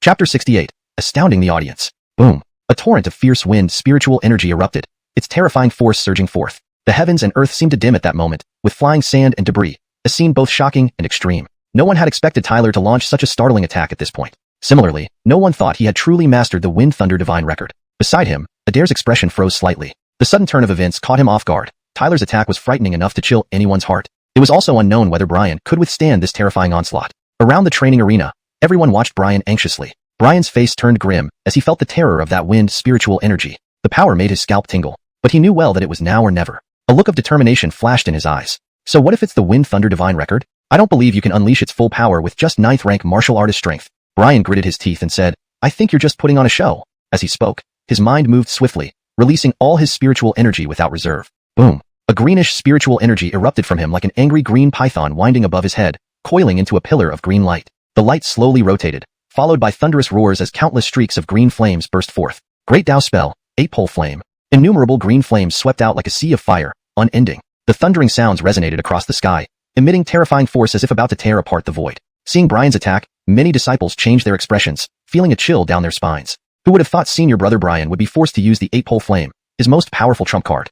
The disciples focused intently on the arena. Clearly, Brian sensed danger from Tyler's attack and pulled out all stops, unleashing his ultimate move. Now, it was a matter of whose attack would prove superior. Buzz. Under countless tense gazes, the sea of fire surged and finally collided with the terrible wind spiritual energy. Boom, boom. Surging spiritual energy ravaged the area, tearing fissures into the ground. The wind spiritual energy struggled briefly before being suppressed by the endless sea of flames. Within moments, what seemed like a formidable wind spiritual energy was overwhelmed. This sight left many disciples astonished. They hadn't anticipated that such seemingly fearsome wind spiritual energy would collapse so easily. How is that possible?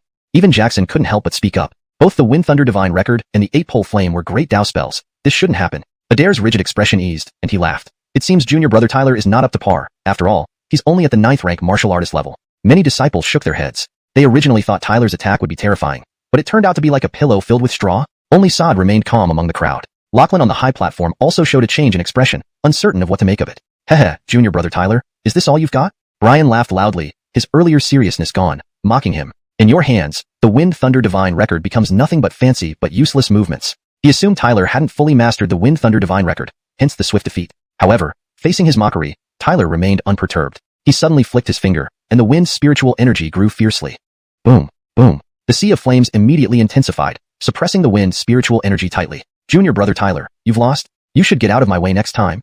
Brian shouted as the raging sea of flames rushed towards the wind's spiritual energy. Once it tore through the wind's spiritual energy, Tyler would surely be severely injured, determining the outcome of the battle. Buzz. The sea of fire surged wildly towards the wind's spiritual energy. Above, the wind's spiritual energy swirled, with a faint image of a wind wheel visible within, now shimmering faintly. The winds of the world converged upon it. Boom. Suddenly, an extremely terrifying spiritual energy exploded outward. Boom, boom. What had been roughly 10 feet wide expanded to nearly 1,000 feet, its tyrannical force even stronger than the sea of flames. What? Such overwhelming spiritual energy startled many disciples, who looked on in horror. It was hard for them to imagine how the wind's spiritual energy could be so strong. Adair's expression changed dramatically, his eyes narrowing, then widened in shock. This Tyler is truly formidable, he muttered. If Tyler managed to master both wind and thunder, how terrifying would he be? Boom. Amidst the shocked exclamations, the wind's spiritual energy swept down, bursting forth with unimaginable force, engulfing the sea of flames. Crack. In an instant, the sea of flames was torn apart. The green flame shadows that touched the wind's spiritual energy were instantly destroyed completely. Everyone, including Brian, stared dumbfounded. How is this possible? Why is his wind's spiritual energy so terrifying? Brian paled, having believed he was assured victory until this moment. Around the training ground, there was silence. Disciples exchanged glances, all stunned. They hadn't expected such a rapid reversal. Adair's face darkened, eyebrows furrowing. He too had believed Brian would win. Tyler gazed calmly at Brian, waving his hand. The wind's spiritual energy surged towards Brian, making him panic. I forfeit. Facing the impending terrifying force, Brian was terrified, especially seeing Tyler's indifferent gaze. Reluctantly, he admitted defeat. Otherwise, if struck by the wind's spiritual energy, he'd certainly be gravely injured. Bang! With those words, Tyler waved his sleeve, causing the wind's spiritual energy to shatter just before hitting Brian, yet still sending him flying onto his back. Phew! Tyler exhaled deeply, his gaze calm. His surrounding spiritual energy gradually dissipated, hinting at some exhaustion. Clearly, using the Wind Thunder Divine Record was his limit. Many disciples noticed this, but no one dared doubt or belittle him anymore. Tyler's demonstrated strength left everyone intimidated. After all, Tyler was only at the 9th rank martial artist level, yet decisively defeated 1st rank warrior Brian. Such strength was truly alarming. Moreover, Tyler was clearly much stronger now compared to the outer sect assembly. This growth was terrifying. You won this time, Tyler said indifferently. Brian's face fluctuated between various emotions, extremely unwilling to accept this result, which he hadn't foreseen. Around the training ground, whether it was the Zhuge Hall disciples or those from the other 3 halls who had come to watch, all stared at Tyler with mixed shock and uncertainty. The disdain in their eyes from before had vanished, replaced by a more serious expression. Previously, many of the disciples did not hold much regard for Tyler's supposed championship in the outer sect assembly. After all, no matter what, Tyler had only just joined Zhuge Hall and still relied on his own strength. However, now, Tyler had undoubtedly proven this point to them. Amidst the silence, Lachlan nodded slightly, his eyes filled with satisfaction. Tyler's victory also came as a surprise to him. Initially, he thought that Tyler had merely fallen for Brian's provocation due to youthful impulsiveness, but it seemed he had underestimated Tyler. With a hearty laugh, his gaze swept over the Zhuge Hall disciples. This battle, Tyler has won. Is there anyone among you who still disagrees? Upon hearing this, the disciples remained silent. Seeing this, Lachlan nodded again and looked at Tyler. Since that is the case, in 10 days, you will represent our Zhuge Hall at the exchange meeting with Qinglong Hall. Yes, Tyler replied respectfully. Around the training ground, Sinclair and the other new Zhuge Hall disciples cheered excitedly. This battle had undeniably made them, the new disciples, feel immensely exhilarated. Adair watched this scene with a grimace, realizing that after this battle, Tyler had firmly established himself within Juke Hall. Any future attempts to deal with him would require serious consideration from other disciples. After all, the strength Tyler displayed in this battle was enough to intimidate everyone present. He glanced at the rather battered Brian and sighed inwardly. Such a failure. He had hoped to use Brian to dampen Tyler's spirit, making it easier for Lachlan to stop harboring high hopes for him. But now, it seemed this plan had turned into nothing, and instead, Lachlan had become even more satisfied with Tyler. In the end, Tyler was the one who had the last laugh. Chapter 69. Sensation. The result of Tyler's match with Brian quickly spread throughout the Vermilion Bird Hall, instantly causing a stir. Many people viewed this match as a fight with no suspense at all. After all, although Tyler was the champion of the Outer Sect Assembly, that was only among the Outer Sect disciples. On the other hand, Brian was ranked third in the Vermilion Bird Hall and was a Platinum disciple, a Warrior Master Realm powerhouse. The gap between their strengths was quite large. Thus, many people paid little attention to this match. But who would have thought that the final outcome would be Brian's crushing defeat? What? Tyler defeated Brian? When Neve heard this news, she was instructing some female disciples in cultivation. Her pretty face immediately turned into one of disbelief, exclaiming sharply, "How is that possible? You must be mistaken." The disciple who brought the news chuckled dryly and replied, "The result has already spread across the entire Vermilion Bird Hall, and many witnessed it firsthand. Tyler indeed defeated Brian." Neve's expression wavered, because she had previously believed Tyler would surely lose to Brian. This result was completely contrary to her expectations. "Senior sister, it seems you underestimated that Tyler." A disciple smiled sweetly. Neve lightly bit her red lips and snorted. Who knows if Brian wasn't intentionally holding back under pressure from Hall Master Lachlan? That's why Brian suffered such a heavy defeat against Tyler. She still found it unbelievable. Tyler was just at the 9th rank warrior realm, right? Even though he defeated Eider of the 7th rank warrior realm at the Outer Sect Assembly, Eider was still far from being Brian's match. And Brian, even at his weakest, was a 1st rank warrior master realm powerhouse, an outstanding figure among the Platinum disciples of the Vermilion Bird Hall. The disciple who reported the news detailed everything. Brian didn't hold back. He was forced to use all his strength. It seems Tyler mastered the Wind Thunder Divine Scroll. Oh! A few female disciples exclaimed with surprise, so this young man has some real skills. Even among the Vermilion Bird Hall's Platinum disciples, very few can master great divine techniques. He did it in just 4 days. Truly incredible. We've heard that this Tyler is a promising talent. Who knew it would turn out to be true? Several female disciples marveled. Seeing others continuously praise Tyler, Neve pouted and said, "You fangirls, praising him so much, are you infatuated with him?" The female disciples exchanged glances and sighed. Not likely. Although Tyler is somewhat handsome, we wouldn't swoon over his looks. We simply feel that since our Vermilion Bird Hall has fallen to the 4th place, if a powerful disciple emerges, it would be for the best. Yes, handsomeness cannot be eaten, another added. If Tyler is truly a prodigy and can lead our Vermilion Bird Hall to glory, it would certainly be excellent. We could also finally hold our heads high. One female disciple paused, then asked curiously, "Senior sister, now that Tyler has defeated Brian, he will be one of the candidates for the Exchange Assembly next month. Do you think he can win then?" Neve shook her head. "It's hard to say. Based on what I've seen, Tyler does have some ability, but he's only just joined the Vermilion Bird Hall. His victory over Brian was due to the Wind Thunder Divine Scroll. If I'm not mistaken, that technique might have been his trump card. Had Brian held his ground, Tyler would have lost." A nearby disciple nodded. "Senior sister is right. After using the Wind Thunder Divine Scroll, Tyler appeared quite weak. He likely couldn't continue fighting." Neve smiled. After all, he's only at the 9th rank warrior realm. No matter how profound his spirit energy foundation, it can't compare to Brian, a 1st rank warrior master. So even if he participates in the Exchange Assembly, he likely won't be much help unless he advances to the warrior master realm before then. To my knowledge, the Azure Dragon Hall's candidates for the Exchange Assembly are Elliot, Jacob, and Granville. All 3 rank among the top in the Azure Dragon Hall's Platinum disciples. They are terrifyingly powerful, especially Elliot. So our Vermilion Bird Hall's chances of winning this Exchange Assembly are less than 30%. With such low odds, one Tyler may not be able to turn things around. Hearing Neve, the disciples grew worried. One female disciple laughed inwardly. "Senior sister, Tyler hasn't done anything to upset you. Why do you keep picking on him?" Neve paused, then straightened her ample chest, sternly saying, "Blame him for being the Outer Sect Assembly champion." All the disciples exchanged speechless glances. They knew this senior sister admired Aiden, the current number 1 on the heavenly list, who was also an Outer Sect Assembly champion. In Neve's heart, Aiden was a 1 in a million existence. No other Outer Sect Assembly champion could compare to him, which was why she dismissed Tyler due to her admiration for Aiden. "Senior sister, I don't think we should underestimate Tyler. With his talent and potential, he could achieve great things in time. Maybe he can surpass senior brother Aiden. Didn't you see how Hall Master Lachlan supported him despite objections?" A female disciple looked at Neve hesitantly. She didn't want to see Neve pining for Aiden. Given Aiden's status, the likelihood of him showing interest in Neve was nearly 0, so she boldly pointed it out, even if Neve would get angry. However, Neve wasn't pleased and scoffed. "Senior brother Aiden is an unparalleled existence. 100 Tylers combined wouldn't match him. You can rest assured, this will never happen. Moreover, he's struggling enough as it is. At the Exchange Assembly in a month, he might be humiliated back to his original state, and even Hall Master Lachlan might lose faith in him. As for defeating Elliot and the others, that won't be easy at all. Regarding him surpassing senior brother Aiden, maybe in his next life?" Neve sneered and turned away. Many female disciples were left speechless by Neve's refusal to recognize Tyler's potential and talent. Couldn't she see it? The news of Tyler's victory over Brian quickly reached the Azure Dragon Hall as well. In a cave residence, Elliot sat with his leg crossed, flanked by Jacob, Granville, and some Azure Dragon Hall disciples. The Vermilion Bird Hall's Platinum disciples are too weak. A new disciple like Tyler can defeat Brian. Rank 3rd there?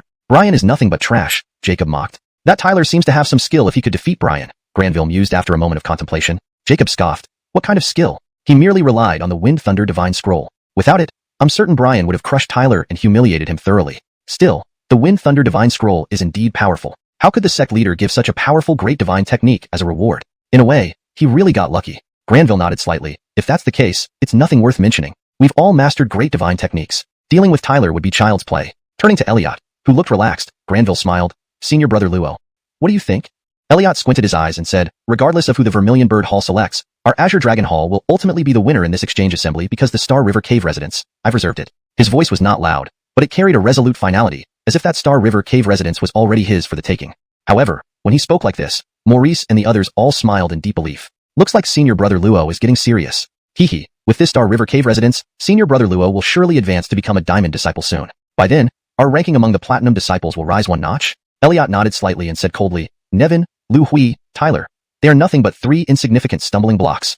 Chapter 70, Treasure Quest. As time went by, the excitement caused by Tyler's match with Brian gradually subsided. After the commotion settled down, most disciples accepted this outcome, considering that this match was merely an internal competition between platinum disciples within the Vermilion Bird Hall and had little to do with the other 3 halls. Most importantly, those who witnessed Tyler's battle with Brian were well aware that although Tyler defeated Brian, it was only because of his inferior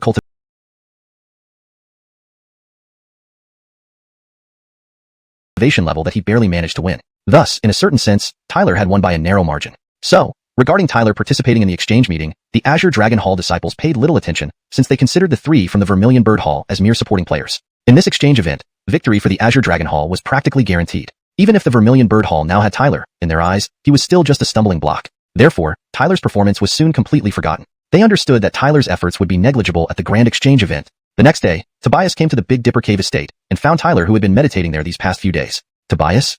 Tyler looked at him in surprise, and Tobias smiled back. I've come to see the Vermilion Bird Hall's new star, Tobias said, smiling. Come with me. My elder brother Dwight wants to see you. Elder brother? Dwight? Tyler was puzzled. He seemed unfamiliar with Dwight, having never interacted before. Yes. Tobias nodded. Don't worry, it's something good. We've shared adversity together, so I certainly wouldn't harm you. After saying this, Tobias walked ahead, and Tyler followed suit. Leaving the cave, Tobias led the way, and about several minutes later, Tyler entered a unique cave estate following Tobias. Inside, a robust man dressed in green stood straight with a welcoming smile as he watched them enter. Brother, Tobias said respectfully to the green-clad man. Tyler also gazed at the renowned figure within the Vermilion Bird Hall with some surprise. Greetings, senior brother Dwight, Tyler greeted, bowing. Don't be so formal, Dwight smiled. I summoned you here because I received a treasure quest from the Starry Sky sect and wanted to see if you'd like to join. Treasure quest? Tyler was taken aback, then sighed helplessly. But I'm not yet at the Warrior Master realm. While naturally interested in treasure quests, disciples at Tyler's level didn't have the qualifications to undertake such missions, even if they were platinum disciples. Nowadays, who in the Vermilion Bird Hall doesn't know that though you're not a warrior master, you are comparable to one. So strength is not really an issue, Dwight explained with a smile. Why would senior brother Dwight seek me out?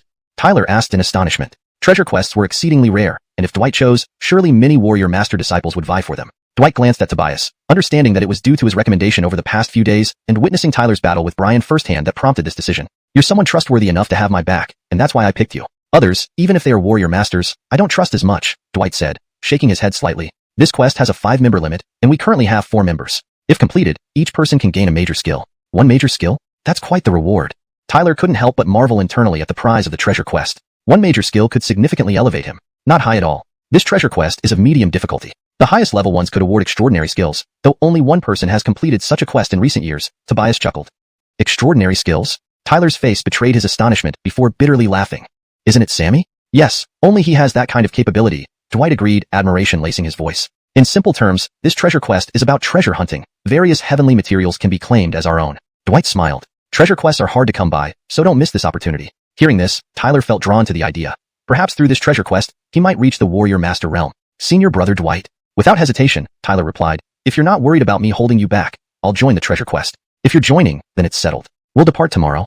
Dwight nodded. Tyler also nodded, then bid farewell and left to inform Ruthie about his temporary absence. The next day, while Tyler was still brushing his teeth, he saw Nikolai standing before the right room, her eyes filled with longing. Although she knew they would only be apart for a few days, she still felt a tinge of reluctance. However, she did not oppose it. Ni seems to be mistakenly included, possibly should be Nie as part of the name. Typically, it should be presented as Adamarize or similar respecting the original name style. The next day, while Tyler was still brushing his teeth, he saw Adamarize waiting for him, her eyes filled with longing. Though she knew he'd only be gone for a few days, she still felt a tinge of reluctance. Nevertheless, she didn't oppose it. To ensure fluency in natural reading, here's a refined version. The next day, while Tyler was still washing up, he saw Adamarise standing gracefully before the right room, her eyes gazing at him with a hint of yearning. Although Tyler had informed her last night that he would be leaving with Dwight on a treasure hunt mission, and they would only be apart for a few days, she still felt a slight reluctance in her heart. Yet, she did not voice any objections.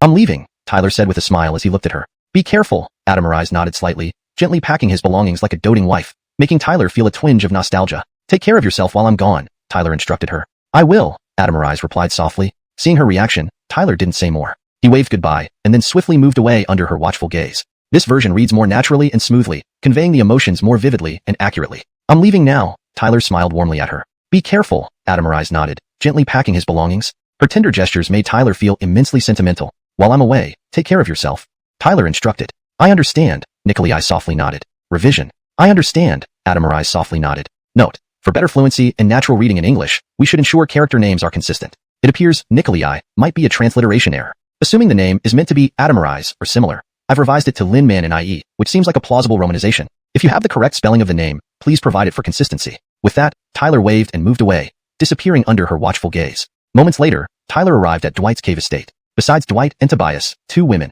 whom he had never met, were present. Understanding they must be the other two teammates for the treasure quest, Tyler listened as Dwight introduced him, Tabitha and Godwin. "He's Tyler, our fellow companion," Dwight gestured toward Tyler. Hearing his name, Tabitha and Godwin looked at him curiously. "Hee, so you're the one who beat Brian. Your reputation does indeed precede you," Tabitha laughed warmly. Tyler smiled wryly. "Hoping we cooperate well," Godwin added amiably. "Absolutely," Tyler replied, feeling some fondness for the two senior sisters. Sensing their strengths, both Tabitha and Godwin appeared stronger than Brian, seemingly at the peak of the first-tier warrior master realm, just needing time to ascend to the second tier. Among the platinum disciples of the Vermilion Bird Hall, this was quite commendable. Of the 5 people here, Tyler was clearly the weakest at the 9th-tier warrior realm. "Everyone's here, let's set off," Dwight suggested with a smile. All present nodded in agreement. "Let's go," heading to the Northern Spirit Abyss. Dwight moved first, leading them out of the Starry Sky sect, while the others quickly followed. Chapter 71. The Northern Spirit Abyss. The Northern Spirit Abyss is located in the southern direction of the Starry Continent. This area is relatively bustling and attracts a fair amount of people. The reason for this is that it is believed to have been an ancient battlefield thousands of years ago. In that earth-shattering battle, countless ancient powerhouses perished here, and there's even a rumor that among those fallen were warriors of the martial god level. Due to these stories, over the years, numerous adventurers have flocked here in droves, combing through the Northern Spirit Abyss thoroughly. Some fortunate souls have indeed found precious treasures and obtained martial techniques and cultivation methods from those ancient powerhouses, catapulting them from obscurity to fame as renowned powerhouses on the Starry Continent. These tales further increase the influx of people into the Northern Spirit Abyss, making it not just a bustling place but also a famed treasure land despite not being a prominent city on the Starry Continent. As dawn broke, countless figures could be seen streaking through the vast Northern Spirit Abyss, their silhouettes flashing one after another in the sky, all heading toward the deepest parts of the abyss. The rapid passage of these figures caused the entire abyss to tremble, with countless beasts roaring up at the sky, displaying their ferocity towards these intruders. The ground shook as chaotic spiritual energy surged wildly. Occasional cries of agony echoed from within the abyss, clearly weaker individuals who had fallen victim to the beasts. At the same time, some beasts were ruthlessly hunted down by the many strong cultivators entering the abyss, resulting in a scene of carnage filled with blood and violence. Whoosh! Tyler and his 4 companions flew through the sky, witnessing the intense activity unfolding below. Clearly, the Northern Spirit Abyss was in turmoil, with ambitious forces and cultivators beginning to stir, indicated by the surging spiritual energy waves rising into the heavens, revealing the number of formidable cultivators entering the abyss. "We should speed up. We can't let others get ahead of us," Dwight said, glancing around and noting the growing activity in the abyss. Without hesitation, she added softly, "Let's move."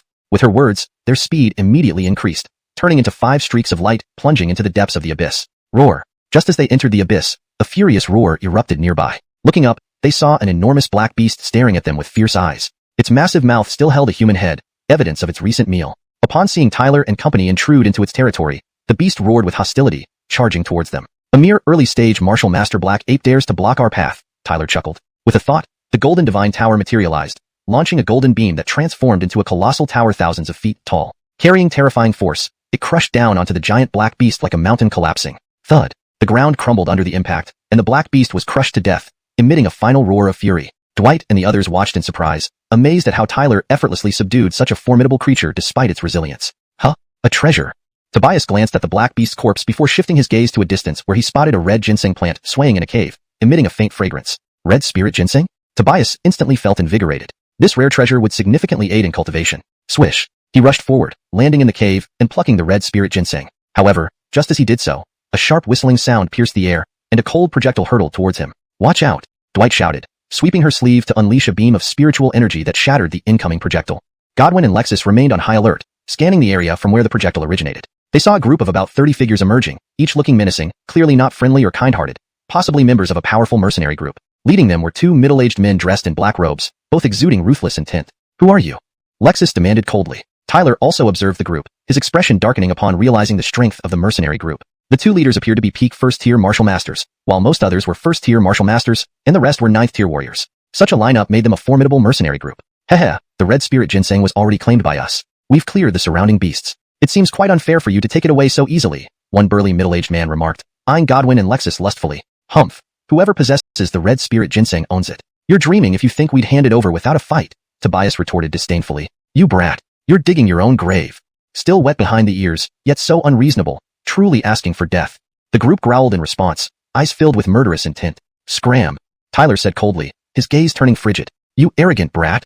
One of the leaders sneered. Our soaring dragon mercenaries have ruled this part of the northern spirit abyss for years, and no one has dared to challenge us like this. Clearly, they recognized Dwight's considerable strength but outnumbered them, and all experienced warriors. He doubted the 5 before him could withstand their might. That's because you've never faced me, Tyler replied calmly. And you dare to be arrogant, boy. Believe it or not, I'll make you pay. Just a measly 9th-tier warrior daring to boast like this. It's beyond arrogance. A one-eyed man roared, eyes burning with malice. Whoosh. Tyler's expression turned indifferent as he lunged forward like a snow leopard. Golden spiritual energy surged around his palm, sending shockwaves rippling through the air. You asked for it. The one-eyed man bellowed, striding forward with a fist shaped like a hawk's claw, tearing through the air as he attacked mercilessly. Bang! The fist and palm clashed wildly, sending surges of spiritual energy rippling outward. The one-eyed man's expression immediately changed, followed by a tanjiao, painful scream, as the sound of bones snapping echoed from his fist. Swoosh! Tyler's expression was cold as he moved in close, delivering a whipping kick that sent the man flying. The man hit the ground hard, instantly left gasping for breath. Tyler's move was decisive. By the time the others regained their senses, the one-eyed man was already unconscious, covered in blood, in an extremely pitiful state. How is this possible?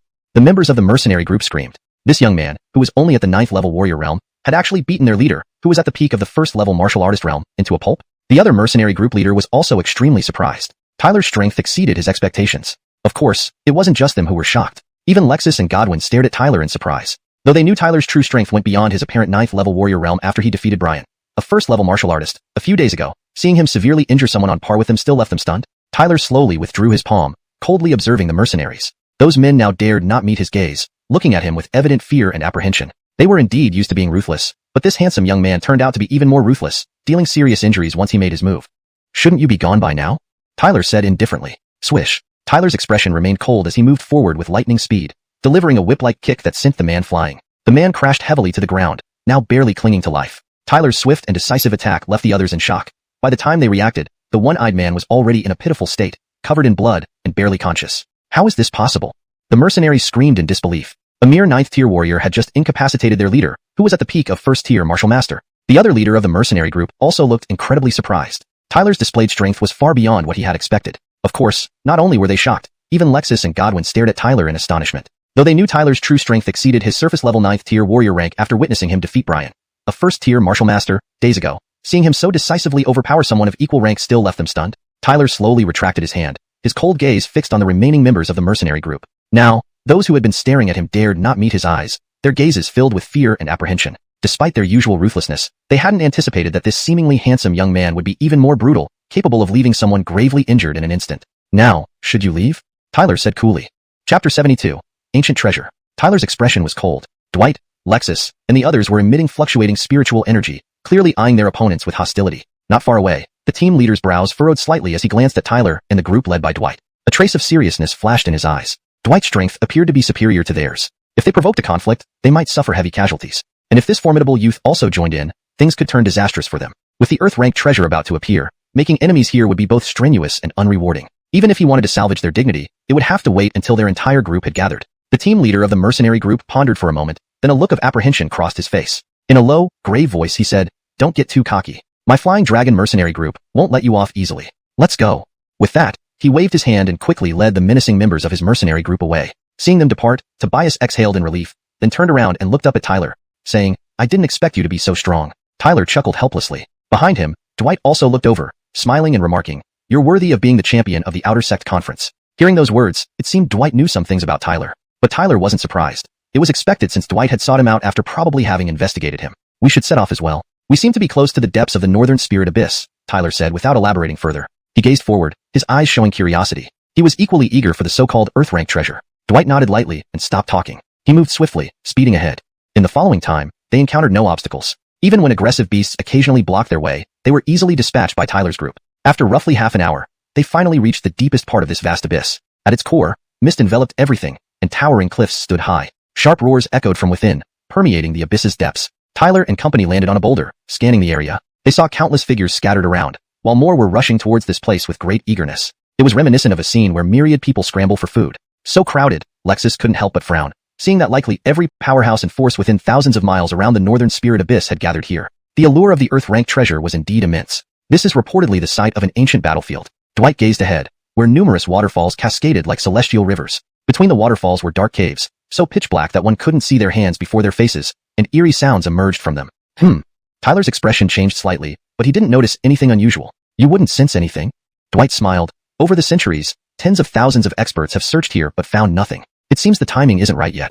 Ancient powerhouses were far stronger than those today. Finding something left behind by them wouldn't be easy. Tyler nodded slightly. An entity that could interfere in an ancient battlefield must have been a regional overlord, reigning supreme. Thus, obtaining anything they left behind wouldn't be simple. Now we just have to wait for the Earth-rank treasure to appear. I think the time should be near. Dwight scanned the abyss and murmured softly. As time passed, Tyler and his companions stood quietly on the boulder. More and more experts and forces arrived at this deep spot, creating considerable noise that made the northern spirit abyss's heart incredibly chaotic. Suddenly, Tyler's expression changed. Looking up, he saw piercing whistling sounds erupting ahead, accompanied by surges of dominating spiritual energy fluctuations. Under Tyler's gaze, two groups of dozens of figures sped towards them, eventually landing nearby. Tyler wasn't familiar with these groups. However, their impressive lineup immediately drew attention from many others. Many factions and experts frowned, realizing this would be a fierce competition for limited treasures. These are the Black Dragon Gang and Heaven Earth Bandits. Godwin's beautiful eyes focused ahead, her eyebrows creasing. Although not major forces on the entire Starry Sky continent, the Black Dragon Gang and Heaven Earth Bandits were influential around the northern spirit abyss.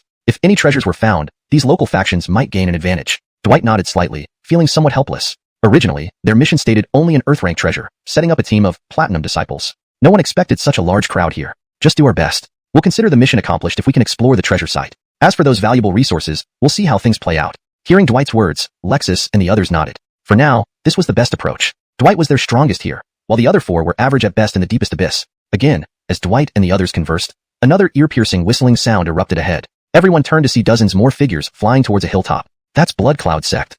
Tyler observed the approaching red-robed figures with fierce gazes sweeping around. A hint of danger tingled within him despite the decent spiritual energy emanating from them. These guys are ruthless, Lexus remarked upon noticing Blood Cloud Sect, her face displaying disdain. Dwight also noticed. Although Blood Cloud Sect wasn't numerically strong, their spiritual energy was extremely powerful, rivaling the Black Dragon Gang and Heaven Earth Bandits. Somehow, he felt a greater threat from Blood Cloud Sect.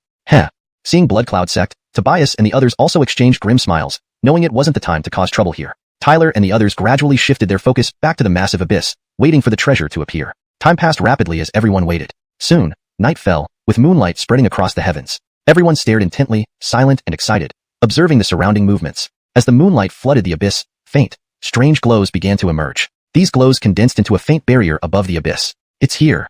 Countless voices shouted in exhilaration. The anomaly finally appeared. As people rejoiced, the world's spiritual energy started to vibrate and rapidly converge towards the abyss. The light within the abyss grew brighter, forming an ancient scene under the horrified gazes of the onlookers.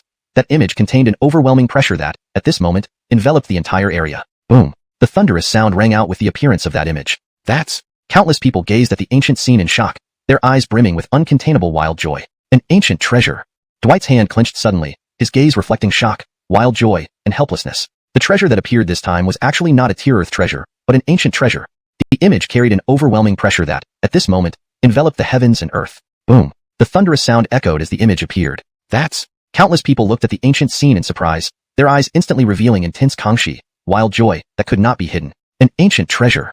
Dwight's hand clenched tightly, his eyes reflecting shock, wild joy, and helplessness. The treasure that emerged this time was actually not a Tier Earth treasure, but an ancient treasure. Note: I've edited for fluency and accuracy while maintaining the essence of the original text. I removed redundant sections and ensured consistent terminology. Ancient treasure. Dwight's hand clenched suddenly, his gaze revealing shock, wild joy, and helplessness. The treasure that appeared this time was not an Earth-rank treasure, but an ancient treasure. That image carried an overwhelming pressure that, at this moment, blanketed the heavens and earth. Boom! The thunderous sound echoed as that image appeared. That is, countless people gazed at the ancient image in surprise, their eyes instantly filled with unconcealable wild joy. Ancient treasure. Dwight's hand clenched tightly, shock, wild joy, and helplessness flashing across his gaze. The treasure that appeared this time was not a mere Earth-class treasure, but an ancient treasure. The revised translation aims to maintain the intensity and emotional tone of the original text while ensuring it reads naturally in English. The term Kongxi, wild joy, is consistently used for cohesion.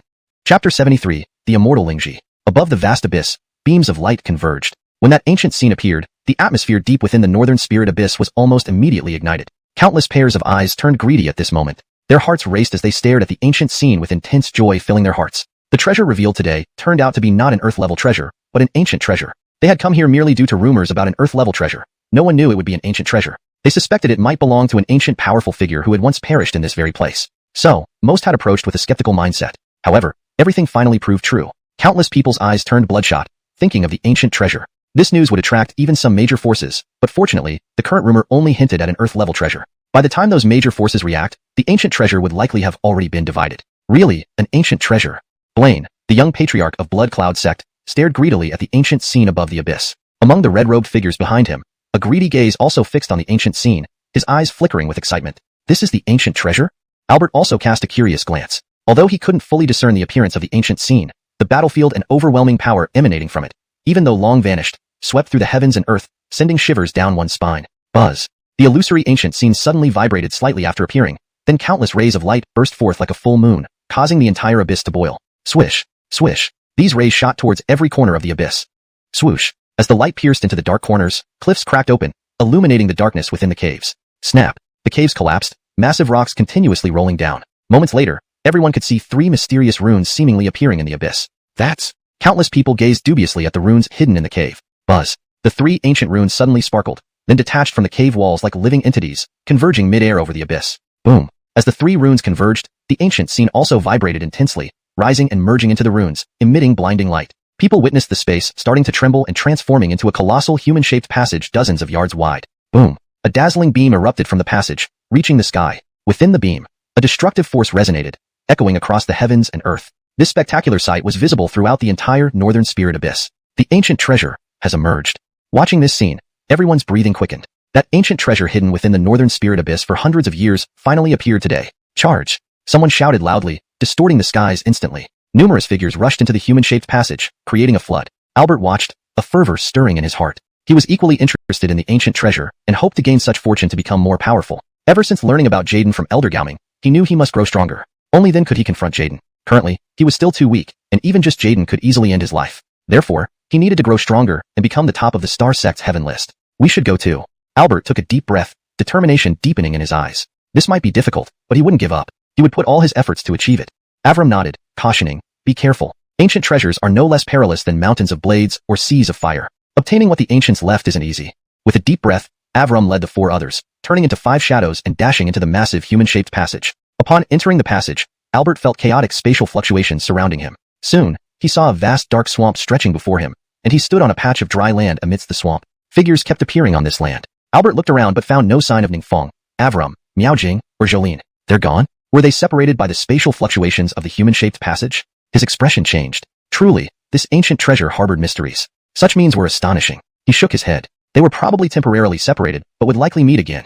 Given their strength, unless they encountered formidable opponents, they should be fine. For now, he needed to protect himself first. Looking up, he surveyed the vast swamp surrounding him, noticing multiple large patches of land nearby. Sounds of commotion also reached his ears. Seems I need to leave here first, Albert muttered, looking toward the edge of the swamp, which should lead deeper into the treasure.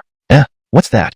Just as he planned to leave, startled cries echoed from the flat ground. Albert's face changed, and his eyes followed the direction of the cries, only to see golden lingji mushrooms swaying in the dark swamp. Powerful spiritual energy rippled through the air. That's... Staring at the golden lingji, Albert paused, then exclaimed in surprise, these are immortal lingji mushrooms? Immortal lingji, a rare heavenly material, greatly benefits cultivation. Such materials are invaluable. Unexpectedly, so many were growing in this swamp.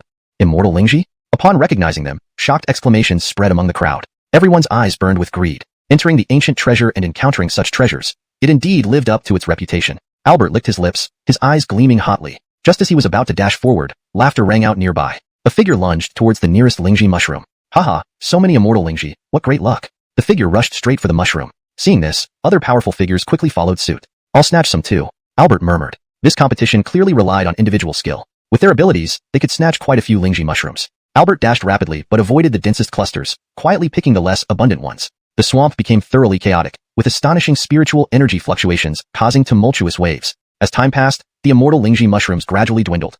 However, none of them knew that as the immortal Lingji mushrooms dwindled, a hint of killing intent started to emerge from the eyes of many powerful figures. Boom, boom. Rampant spiritual energy fluctuations erupted from the abyss with astonishing momentum. Countless figures attacked. Each attack was met with crashing sounds, and blood continuously spewed as figures were sent flying. However, more importantly, one by one, those immortal Lingji mushrooms were being gathered. Facing the continuous onslaught of powerful figures, the immortal Lingji mushrooms were soon divided and left in short supply. The swamp area gradually calmed as time passed, with the chaotic scramble coming to an end. The remaining immortal Lingji mushrooms quickly fell into the hands of the stronger participants. When the last immortal Lingji mushroom was claimed, an uneasy silence fell over the area.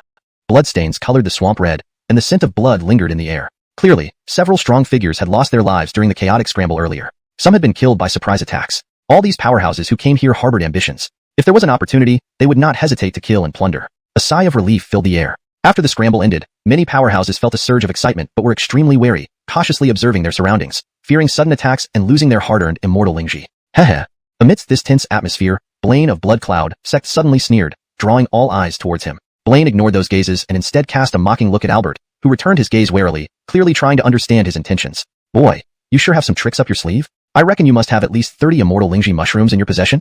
Blaine said with a twisted smile. This statement immediately caused a stir among the crowd on the swampy ground. Many eyes instantly turned unfriendly. They only had around 5 or 6 mushrooms, while Albert supposedly possessed 30. Greedy glances immediately fell upon Albert. In the distance, Huafeng watched this unfold with her group from Black Dragon Gang. She could see that Blaine was challenging Albert, but did not intervene. She was not acquainted with Albert and saw no reason to help. It looks like that kid is going to be in trouble. Although he's crafty, he's just a 9th-rank martial artist, and he's alone. Carrying 30 immortal Lingji mushrooms will make it even harder for him to protect himself. A cold voice sounded behind Huafeng, belonging to a burly middle-aged man. Zhou Elder, what should we do? Huafeng nodded slightly and then chuckled. We'll watch from the sidelines. We already have some immortal Lingji mushrooms. There's no need to provoke anyone. Besides, that kid isn't weak either. It won't be easy for Blaine to defeat him and take the mushrooms, the burly man whispered. Indeed. Huafeng nodded lightly, then glanced curiously at Albert nearby. She had seen his companions earlier. They were strong. But now, alone, could he survive? This bastard. Albert frowned deeply at the greedy and hostile gazes. Blaine had cleverly placed him in a difficult position. 30 immortal Lingji mushrooms were enough to make many wish for his demise. I bet your Blood Cloud sect has at least dozens of immortal Lingji mushrooms too, don't you think? Albert suddenly smirked at Blaine. Blaine's expression changed slightly. Even if they had so many mushrooms, what difference did it make? With their strength, would others dare to attack them? Why don't we place a bet? You and I fight one-on-one. If I lose, all my immortal Lingji mushrooms are yours. If you lose, you give them all to everyone here. What do you say?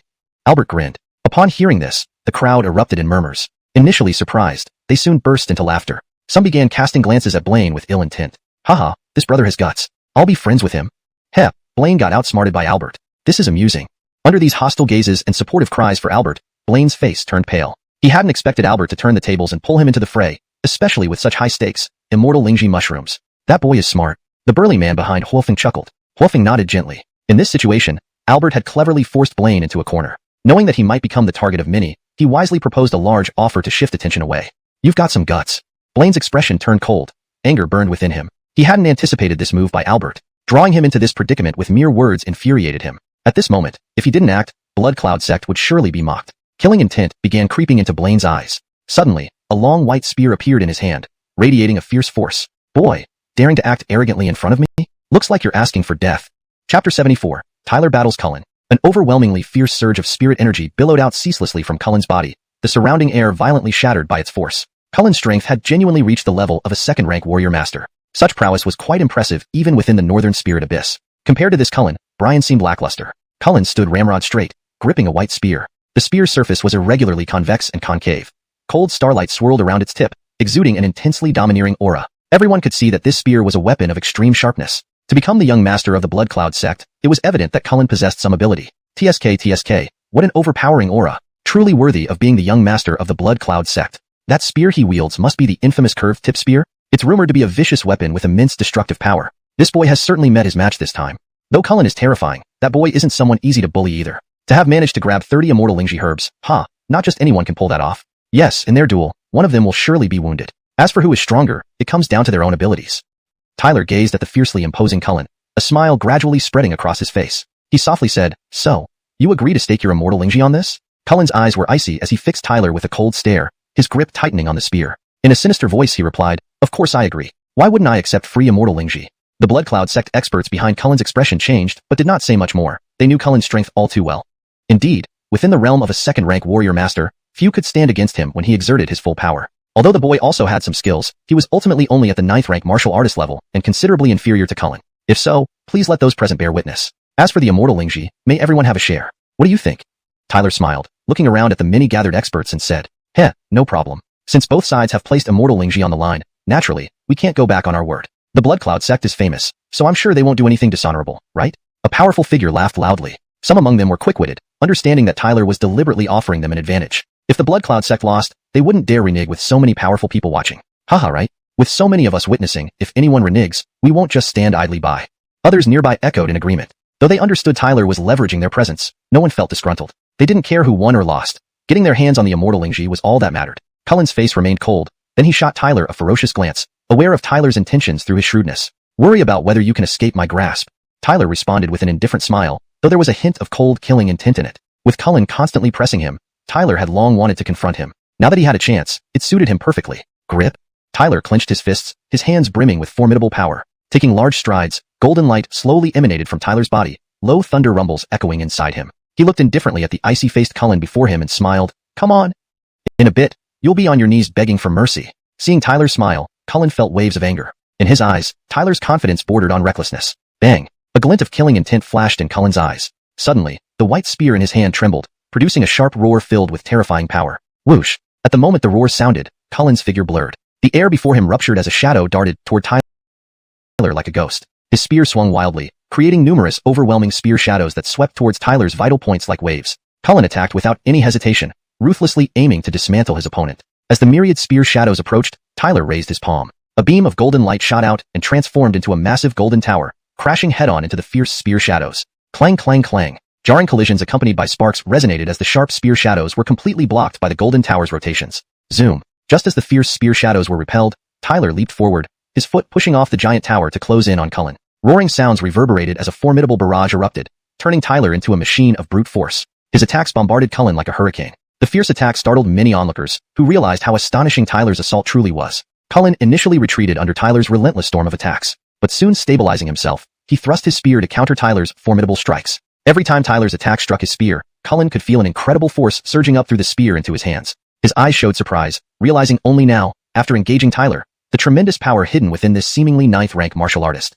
Pound pound pound. The two figures clashed repeatedly, sending wild waves of force sprawling out. The swamp ground around them was battered mercilessly. Surrounding gazes grew heavy, watching the intense battle between the two. They could clearly see how each blow was lethal. If struck, severe injuries would ensue. That youth is extraordinary indeed, managing to evenly match Cullen armed with the curved-tip spear. He's pretty good, almost deceived by his apparent 9th-rank status. At this rate, Cullen might be forced to use his ultimate moves.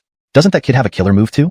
Many eyes locked onto the battling pair, whispers circulating amidst the crowd. Two fighters, originally viewed as having a clear disparity in strength, fought with such intensity. Boom. Tyler delivered a powerful roundhouse kick striking directly onto the white spear. The fearsome force bent the spear slightly. Bang. Fierce spirit energy surged from Cullen's body, making the white spear glow brilliantly, its power deflecting Tyler's leg strike. Quite skilled. Cullen gripped the white spear tightly. He lifted his gaze to the nearby Tyler and smirked, a savage look in his eyes. Pointing the spear at Tyler, he softly said, "Next, I'll finish you in one move." Boom. Following Cullen's words, a torrent of spirit energy burst forth from his body like a volcanic eruption. The curved-tip spear in his hand also expanded wildly in response. One move to kill me, huh? Tyler looked at Cullen, whose strength had suddenly surged, a glint of killing intent appearing in his eyes. Let's see who will prevail. Tyler strode forward boldly, without the slightest hint of fear. Hashtag Chapter 75, Ruthlessness. Roar. A piercing dragon roar abruptly echoed across the swamp, sound waves rippling out and scattering the surrounding spiritual energy. This dragon roar carried a thick aura of dragon dominance, an aura that made many of the nearby powerhouses flinch in surprise. One by one, astonished gazes turned toward Tyler. At this moment, Tyler's body was enveloped in dragon scales. Under the armor of scales, Tyler almost seemed like a true gigantic dragon, the overwhelming dragon presence and power sending shivers down the spines of onlookers. What kind of technique is this? It's terrifying, actually capable of cultivating the dragon dominance, usually found only in powerful dragon clans. This guy can't be underestimated. Many powerhouses sensed the terrifying fluctuations emanating from Tyler's body and their expressions changed. It was rare to see a human with such dragon dominance. Frightening power. From a distance, Kingston watched Tyler, whose body radiated dragon dominance under the protection of dragon scales. His eyes flickered with gravity as he murmured lightly. He must have inherited some sort of dragon legacy. Hence he has this dragon dominance. The middle-aged man behind Kingston exclaimed in surprise. Such a powerful dragon legacy isn't something you get easily. This youth might also come from a significant background. Kingston frowned slightly. They didn't know much about Tyler. He had never appeared before in the North Spirit Abyss until recently. Most people thought Tyler was just an independent cultivator who had acquired some formidable techniques through chance encounters. But judging from the current situation, it didn't seem to be the case. But Han is about to unleash his ruthless moves. Kingston lifted his gaze slightly, fixing it on Han. At this point, Han was surrounded by terrifying white light coiling around the curved spear in his hand, shaking continuously. Sharp booming sounds reverberated, as if they were tearing apart the heavens and earth. The fluctuations emitted by Han's body were extremely terrifying, signaling that this young lord of Blood Cloud sect was ready to use his ultimate killing move to exterminate the youth. No wonder you're so arrogant. You've got some skills. Under the infinite white light wrapping him, Han resembled a war god. His white light-filled eyes glinted cruelly as they stared at Tyler, grinning sinisterly. You're no different. Tyler's golden-eyed gaze met Han's, and he smiled faintly before clenching his fists tightly. A force resembling that of a celestial dragon rapidly spread throughout his body, limbs, and bones. Now, Tyler felt incredibly powerful, sensing that nothing standing before him could withstand his single palm strike. Tyler had completely unleashed the power of his heavenly dragon inheritance. The strength was truly astonishing. I know you're not weak, but I'll make you understand now that you aren't qualified to stand before me. Han's cold face oozed with growing killing intent as he gripped the shaking white spear tightly, its terrifying fluctuations becoming even more alarming. One move to take your life. Han's lips curled into a savage smile. Suddenly, countless white lights howled out as the white long halberd immediately transformed into white light, swiftly becoming a massive wave of white magma several hundred zhang wide, emitting a domineering fluctuation. Bang bang bang. As the white magma swept out, the spiritual energy of this world violently churned. Kill. Han suddenly pointed at Tyler, his voice roaring thunderously across the land. Boom. With the command, the colossal white magma spun once before surging forth. In that instant, the surrounding space dramatically twisted. Watching this fearsome attack, numerous powerhouses looked on in shock. Han's move could definitely kill a second-level martial master, let alone the 9th-level martial warrior Tyler. It seems the young man's fate is dire. As everyone thought this, the white magma already hovered above Tyler's head, crashing down relentlessly with incomparable force. The enormous white magma loomed larger in Tyler's vision. The dragon scales covering his body seemed to sense the impending danger and burst into dazzling brilliance. Let's see who kills whom.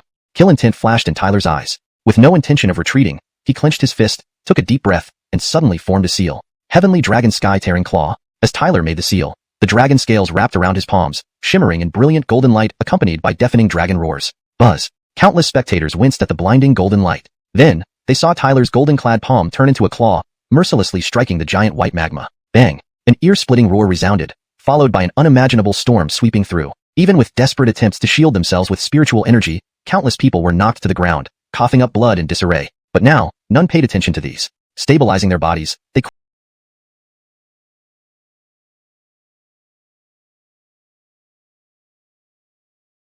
quickly turned their gazes to where the golden and white lights clashed, all showing signs of astonishment. They could see that under the fierce impact of the white magma, the golden-clad youth stood like Mount Tai, unshakable. Shatter!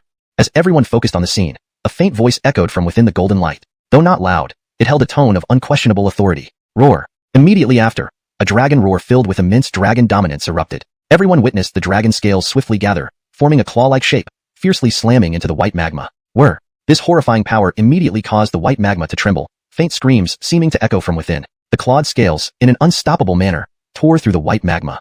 Whoosh! When the magma was torn, a beam of white light flew backward, transforming back into a white long halberd before flying away dully. Spurt! As the white halberd flew backward, Han's complexion turned pale instantly. Blood spurted from his mouth as his eyes filled with utter disbelief. He couldn't believe his deadly attack was torn apart by Tyler. It was clear. Victory was decided. The golden light dissipated, and Tyler's eyes turned cold as he gazed at the pale-faced Han. A hint of coldness flashed in his eyes as he surged forward, appearing instantly before Han and delivering a punch directly at his forehead without hesitation. Was this guy actually going to kill Han? Countless spectators watched in stunned silence. To dare slay Han right before the eyes of Blood Cloud Sect's powerhouses. Too ruthless. Chapter 76, A Clean Retreat. Swish. Tyler moved with exceptional decisiveness, while Cullen, due to his earlier clash which left him injured internally, was momentarily dazed. He could only watch helplessly as Tyler approached with an indifferent expression on his face. Instantly, a look of terror filled Cullen's eyes. He finally understood how ruthless Tyler truly was. Boy, you dare. Just as Tyler's merciless punch was about to strike Cullen's forehead, a thunderous shout erupted from the Blood Cloud Sect forces. Almost immediately, a figure darted out like a wraith, appearing beside Cullen in the blink of an eye. He then pressed his palms together and swiftly pushed forward. Sizzle. A formidable spiritual energy condensed between his palms, releasing an intensely destructive force. A third-rank martial master? This destructive power made Tyler's complexion change abruptly. Especially the ferocious strength contained within caused him to frown. The Blood Cloud Sect actually had a third-rank martial master among their ranks. With his attack blocked, Tyler's cold gaze intensified. Without dodging, his violent punch collided head-on with the attacker's palms.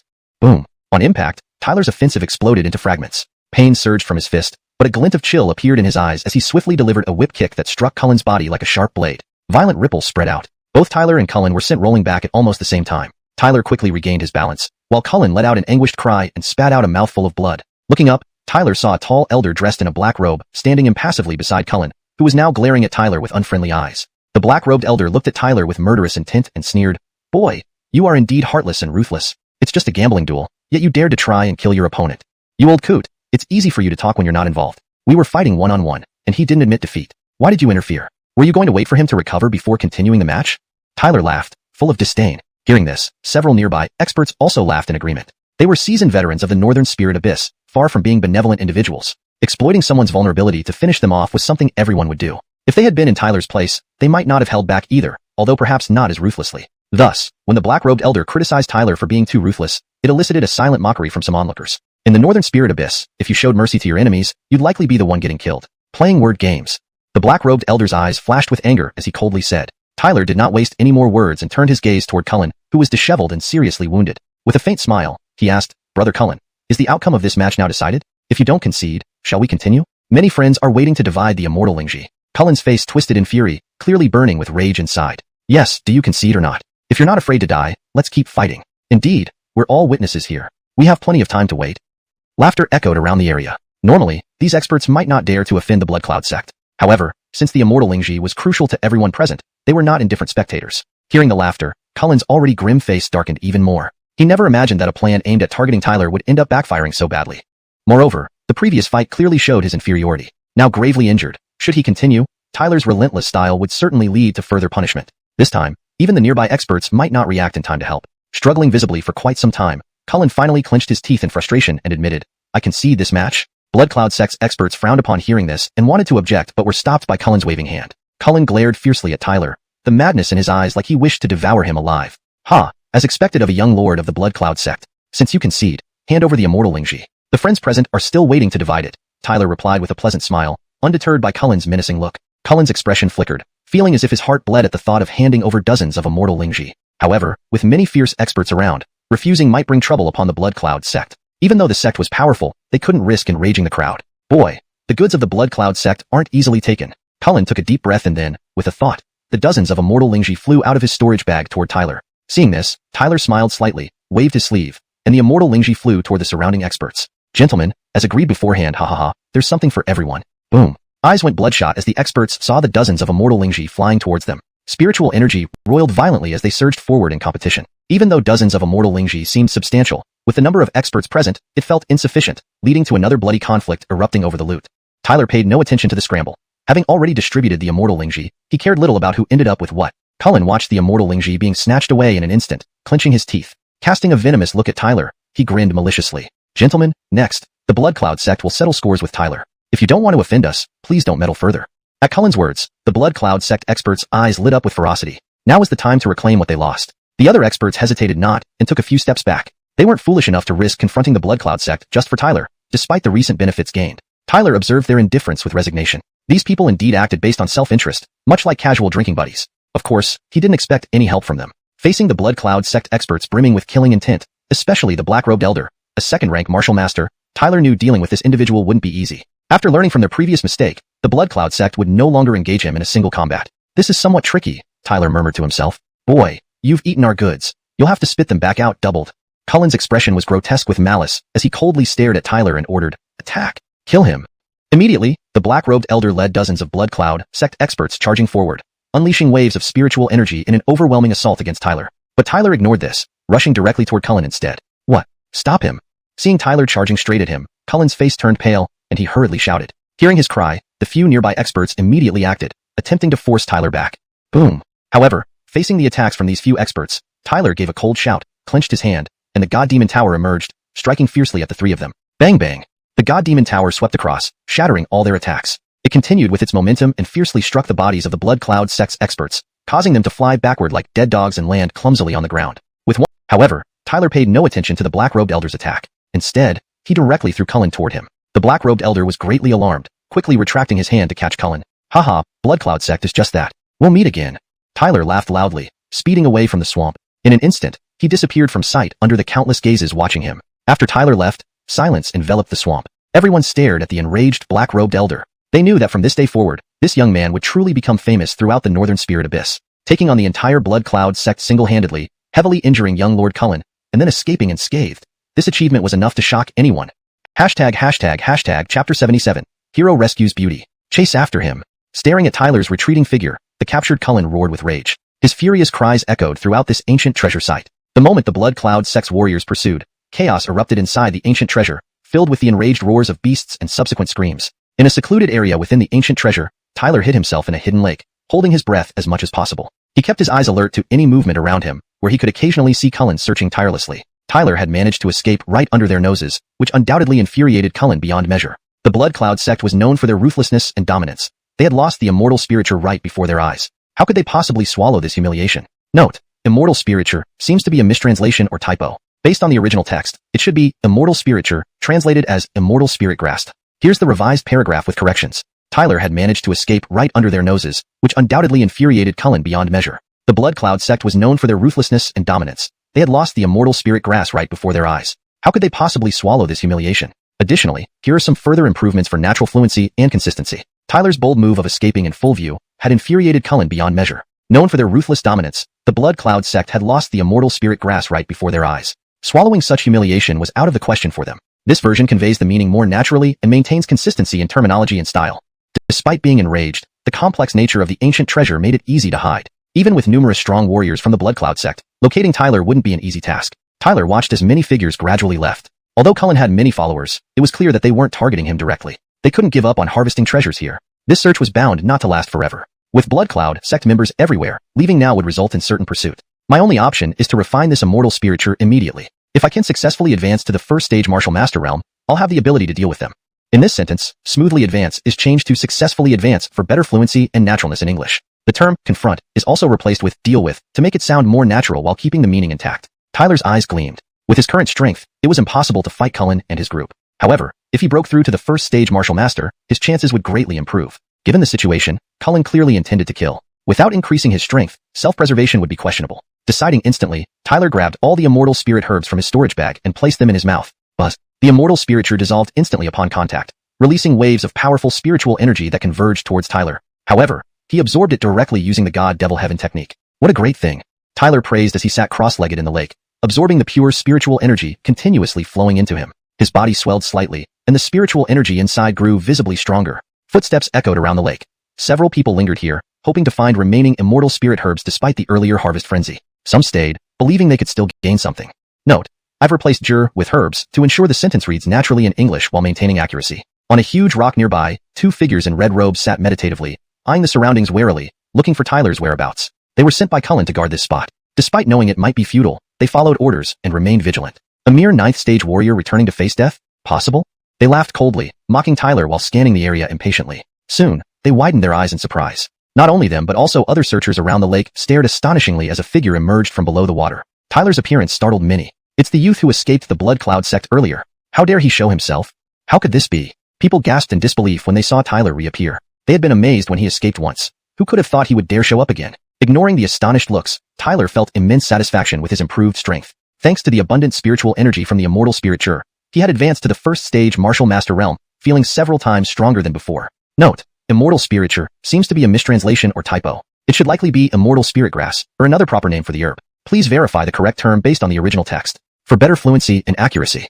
Ignoring the astonished gazes around him, Tyler felt a surge of satisfaction. Leveraging the potent spiritual energy from the immortal spirit grass, he had now ascended to the first stage Martial Master realm, feeling several times more powerful than before. Satisfied, Tyler glanced around. Cullen and his men had long left. He expected this and shook his head, planning to leave when his expression changed. He spotted two figures in red robes staring at him malevolently from a nearby boulder. They even sent people to search for me? Tyler's expression turned indifferent as he saw the red-robed duo. Their eyes flickered with cruelty, and without hesitation, they attacked. With their second stage Martial Master strength, killing a 9th stage warrior shouldn't be difficult. But as they struck, a piercing sound sliced through the air. Tyler appeared before them. You want to kill Conley, so prepare to die. His cold voice resonated in their ears. Not good. The two froze, black spears appearing instantly, aiming at Tyler with ruthless force. Two large hands shimmering with golden light swiftly caught and shattered the black spears, grabbing them tightly. Their defenses crumbled instantly. the force tearing their bodies apart into blood mist. Afterward, Tyler smiled, dusted off his hands, and walked away. Bystanders watching the scene sweated nervously, regarding Tyler with fear and shock. No one expected this young man to return and effortlessly kill 2 second-stage martial masters from the Blood Cloud sect. Clearly, they had met their match. Grateful not to have offended him, they quickly resumed searching for the remaining immortal spirit herbs. Meanwhile, Tyler moved deeper into the treasure site, seeking Dwight and the others. More hands make light work in such dangerous territory. I wonder where they are. Tyler sped through stone chambers, his expression shifting as he passed more areas, noticing fewer people. Should be deep enough now. Finally, reaching a stone hall ahead, crowded with figures. ##### Chapter 78. Confrontation in the stone hall. Just as Tyler was about to leave, a sinister laugh echoed from within the stone hall. Hee hee, little girl, you might as well submit to us. Your tender skin can't withstand our rough treatment. No way. Following the laughter was an icy cold response filled with disgust and fury.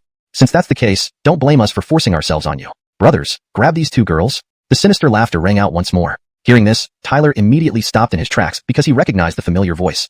It belonged to senior sister Lexis. Lexis and Godwin's faces turned pale at the situation, but soon their eyes blazed with anger. They clenched their fists, determined not to let the other side succeed, even if it meant death. Attack together, capture her, and make them submit beneath us. Cameron addressed Giles, and both lunged forward, unleashing powerful spiritual energy fluctuations towards Lexis and Godwin. The intensity of their attack made several onlookers shudder. Seeing the incoming attackers, Lexis and Godwin gritted their teeth, ready to fight to the death. Heaven Gang is one of the 3 major forces around North Spirit Abyss. How did it fall to the level of bullying women? Suddenly, a mocking voice echoed through the stone hall. Who?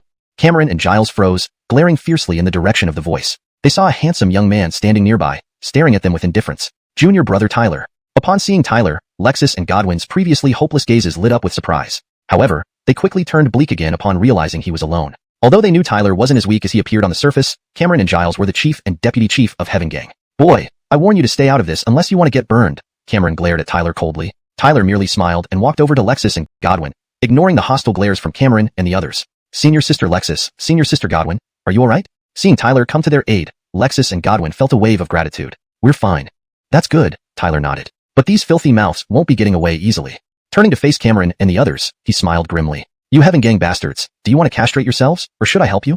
The crowd in the stone hall was stunned. This boy must be here to provoke them. Such words would certainly invite retaliation from Heaven Gang. Sure enough, Cameron and Giles's faces turned cold, their eyes gleaming with murderous intent. Note: maintaining paragraph structure and line breaks as in the original text. This chapter captures the tension and conflict building between Tyler and the villains, highlighting Tyler's courage and determination to protect his companions. The dialogue maintains the original tone and style while ensuring natural English fluency.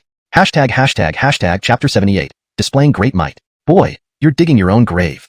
In the stone hall, Cameron and Giles glared at Tyler with venomous eyes. They hadn't expected the audacity of this young man, daring to defy them so boldly. Boss, if we kill this kid, that girl will be ours to play with, someone from Heavenly Earth Gang said in a sinister voice. Did this brat really think their gang's reputation was just paper thin? Cameron and Giles exchanged glances and nodded. They stepped forward, releasing a surge of violent spiritual energy. Cameron's tone was icy cold as he said, Kid, saving a damsel in distress may feel good for now, but I must tell you, the aftermath won't be pretty. With a mental command, a black long halberd appeared in his hand, radiating a fierce aura, a powerful weapon indeed. Clearly, he had been thoroughly provoked by Tyler. Seeing this, Lexis and her companion's beautiful eyes turned cold as they prepared to intervene, but Tyler stopped them with a gesture. You're injured. Let me handle it. Tyler smiled at Lexis and the others. Seeing his smile, Lexis, who had felt somewhat helpless, felt reassured. After spending time together, they knew Tyler well enough to trust that he wouldn't engage in a fight without being fully prepared. Just be careful. We'll help you hold off the others, Lexis whispered softly. Tyler nodded and slowly advanced, gripping a golden spear that suddenly materialized in his hand. Stepping up? Quite brave. Cameron, seeing Tyler step forward, couldn't help but laugh out of rage. This boy was truly blinded by beauty. With only first-rank warrior's strength, how dare he challenge him, who was a third-rank warrior? What madness! Others in the stone hall also shook their heads in disbelief, not understanding where this young man got his courage to oppose Heavenly Earth Gang. But since you've chosen to play the hero, you'll have to pay a terrible price. Cameron had killed countless first-rank warriors over the years and would not take Tyler seriously due to his rank. His eyes gleamed with ferocity as he surged forward, spiritual energy sweeping the hall, causing it to shake. Boy, die! In moments, he appeared before Tyler, eyes wild, his halberd stabbing down with no restraint, unleashing all his spiritual energy. The halberd emitted a terrifying shadow dozens of feet long, piercing through the air. Even before hitting the ground, the impact sent cracks spreading across the floor. Cameron's attack was relentless, aiming to kill Tyler instantly. Deep breath. Tyler took a deep breath, his eyes turning indifferent. He tightly gripped the golden spear, spiritual energy rapidly flowing within him, golden light bursting forth, enveloping his body like a golden statue. Whoosh! Tyler shouted lightly, thrusting his spear out. A golden light flashed, and a spear beam erupted, colliding head-on with Cameron's halberd shadow. Boom! The clash produced a deafening roar, shockwaves sweeping outward. Pillars crumbled, and bystanders scattered, fearing collateral damage. Thunderous explosions filled the air as dust swirled around, revealing two figures locked in an evenly matched battle. This kid actually held off boss? People from Heavenly Earth Gang were astonished. A single strike from Cameron would severely wound even a third-rank warrior. Yet this youth blocked it effortlessly. Not bad, but angering Cameron means certain death, some murmured coldly. Giles squinted, watching Tyler struggle against Cameron. The spiritual energy seemed unusual. Though weaker than Cameron, it was extraordinarily potent, enabling Tyler to withstand Cameron's attack. Lexus and her companion breathed a sigh of relief when they saw Tyler unharmed, but remained vigilant, ready to intervene if necessary. You have some skills? Cameron, gripping his halberd tightly, looked at Tyler with cold eyes. He thought a single strike would eliminate this weakling but underestimated his opponent's power. Tyler also marveled at holding back such a fierce assault, realizing his recent advancement to first-rank warrior significantly boosted his strength. Third-rank warrior, nothing impressive. Time to end this quickly. Smiling, Tyler maintained his vigilance. Inside the ancient treasure, he couldn't afford a prolonged battle. Summoning the God Demon Tower, it grew immensely, glowing with powerful spiritual energy. From the tower emerged a colossal golden dragon. Cameron paled, realizing he shouldn't underestimate this boy. He tightened his grip on the halberd, spiritual energy surging like volcanic eruptions, covering the entire stone hall. Now, receive my attack. Facing the terrified Cameron, Tyler pointed at the God Demon Tower, which descended with overwhelming force. God Demon Tower, suppression. Cracks spread across the ground as spiritual energy raged. Some stronger individuals were forced back, spitting blood. Mad Demon Slash. Faced with the God Demon Tower's might, Cameron's eyes filled with horror. Spiritual energy surged, transforming into a demonic figure, its halberd shadow fiercely cutting towards the tower. Clash. Under stunned gazes, the demonic figure collided with the God Demon Tower, producing a terrifying shockwave. Boom. The stone hall turned to rubble as the demonic figure let out a mournful cry, shattering under the tower's pressure before Cameron's horrified eyes. Wham! The God Demon Tower's remaining force struck Cameron mercilessly. Chock! Cameron tumbled, crashing into the wall, blood streaming from his broken head. Lexus and the others watched in astonishment. Tyler's strength had grown so formidable. Hashtag Chapter 79, Retreat in Shock. Dust gradually dissipated within the stone hall, and the countless pairs of eyes inside were filled with astonishment as they gazed at the wretched-looking Cameron. This was especially true for the people from Heavenly Earth Gang, who stared wide-eyed, clearly finding it hard to believe what they were seeing. Who would have thought that Cameron, a third-stage martial artist, would suffer such a crushing defeat at the hands of a mere first-stage martial artist? How could this be? They muttered in disbelief, their previous arrogance completely erased. Now, when they looked at Tyler, their gaze was tinged with fear and respect. In midair, Tyler's gaze fell on the pitiful Cameron. A cold glint flashed across his eyes, and he moved swiftly, closing in on him again. It was clear he intended to deliver a final blow while his opponent was down. You dare! Giles shouted fiercely when he saw Tyler advancing, revealing a black long knife on his palm, which surged with fierce spiritual energy, lashing out at Tyler in an instant. Tyler felt the overwhelming power of the black long knife and couldn't help but show a hint of surprise. Giles's strength was even greater than Cameron's. Humph! Tyler didn't waste words. With a wave of his sleeve, the God Demon Tower emerged, instantly blocking the black long knife. Boom! Boom! In midair, the God Demon Tower clashed fiercely with the black long knife. The surging spiritual energy blasted the surrounding air, reducing the already damaged stone hall into rubble. Tyler looked up at the collision in midair, his expression changing slightly. He hadn't expected Giles's strength to reach such a level. If Cameron had possessed similar strength, Tyler wouldn't have been able to injure him so easily, and might even have suffered injuries himself. His thoughts shifted. Clearly, he shouldn't underestimate opponents lightly in the future. If possible, he needed to enhance his strength to avoid being at a disadvantage when facing formidable adversaries. Despite these thoughts, Tyler didn't slow down, charging directly toward the wretched Cameron. Stop him! Giles barked angrily when he saw Tyler's undeterred advance. Held back by Lexus and the other woman, he couldn't react quickly enough. Yes. Several dozen powerful members of the Heavenly Earth Gang responded hastily, rushing towards Tyler. Get lost. Tyler's expression darkened as he gripped the golden spear, enveloped in a torrent of golden light. With a powerful swing, he unleashed spear lights like a torrent, sweeping away the approaching members of the Heavenly Earth Gang. Most of them were only first or second stage martial artists and stood no chance against Tyler. The golden spear's onslaught tore through their defenses, leaving them severely wounded. Tyler advanced unimpeded, breaking through their defenses. In a flash, he appeared before the terrified and battered Cameron. Don't do anything rash! Cameron cried out, his eyes filled with terror. How could a first-stage martial artist be this terrifying? Tyler smiled slightly, stepped forward, and delivered a kick that shattered Cameron's testicles, causing unbearable agony. Better not move. Tyler hoisted Cameron by one hand, turning his attention to Giles, who was now pale and livid. Otherwise, I can't guarantee his life. Boy, if you dare kill him, the Heavenly Earth Gang will never let this go. Giles snarled, his hands clenched tightly with rage. Spare me your empty threats, Tyler chuckled, his demeanor turning cold. Unless you castrate yourself to save him, what say you? You! Giles exploded with fury, glaring at Tyler as if wanting to tear him apart. Ignoring him, Tyler pressed the golden spear against Cameron's heart. A trickle of blood dripped down the spear, causing Cameron to tremble in terror. Seeing this, Giles's eyes widened in anguish, staring venomously at Tyler. The others of the Heavenly Earth Gang dared not act rashly. Witnessing this standoff, numerous onlookers gasped in shock. Tyler truly was a monster to have forced both leaders of the Heavenly Earth Gang into submission. Lexus and her companion reined in their attacks and joined Tyler, watching Giles cautiously. A pity. It seems saving him isn't as important as preserving his dignity, Tyler remarked sardonically, driving a wedge between Giles and Cameron. This statement caused the captured Cameron to look accusingly at Giles, as did the other members of the gang. Realizing this, Giles could only glare bitterly at Tyler. Reluctantly, he decided to yield, understanding that failing to act might result in him losing everything. Fine, I'll castrate myself, but you must release him. Giles gritted his teeth. No problem. Tyler nodded coolly. You castrate yourself, and I'll release him. No tricks.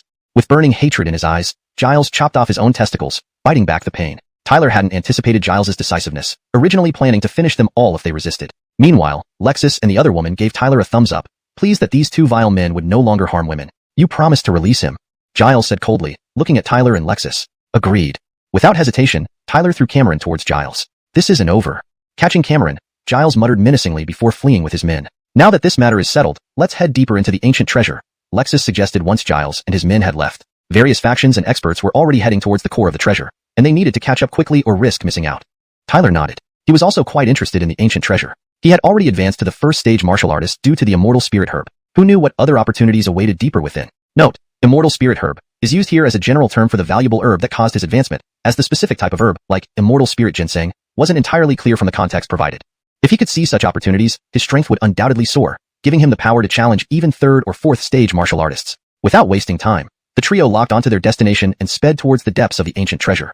##### Chapter 80. Narrow encounters with old enemies. As they continued deeper into the ancient treasure, there were signs of many rare treasures and numerous powerful figures around. However, Tyler and his two companions did not stop but rushed straight toward the heart of the treasure. Their journey became faster as a result of their continuous movement. After several hours, Tyler began to feel that the stone palaces in this area had become more magnificent. Towering, massive stone structures stood, and there were faint rumbling sounds echoing all around. The pressure here is getting stronger. On a wasteland, Tyler appeared, looking up at the darkened sky. An intangible force spread out, making the spiritual energy within their bodies feel somewhat stagnant. The pressure inside this ancient treasure was undoubtedly far more intense than outside. Junior brother Tyler, the number of strong people gathering nearby is also increasing, Lexus observed, scanning the surroundings. Tyler nodded lightly. He too sensed powerful fluctuations in the vicinity, much stronger than any they had previously encountered. Their goal seemed unanimous, to find opportunities deep within the ancient treasure. They're all converging, Tyler muttered to himself. He knew that among those attracted by the ancient treasure, there were formidable characters. Before, they remained hidden, but now,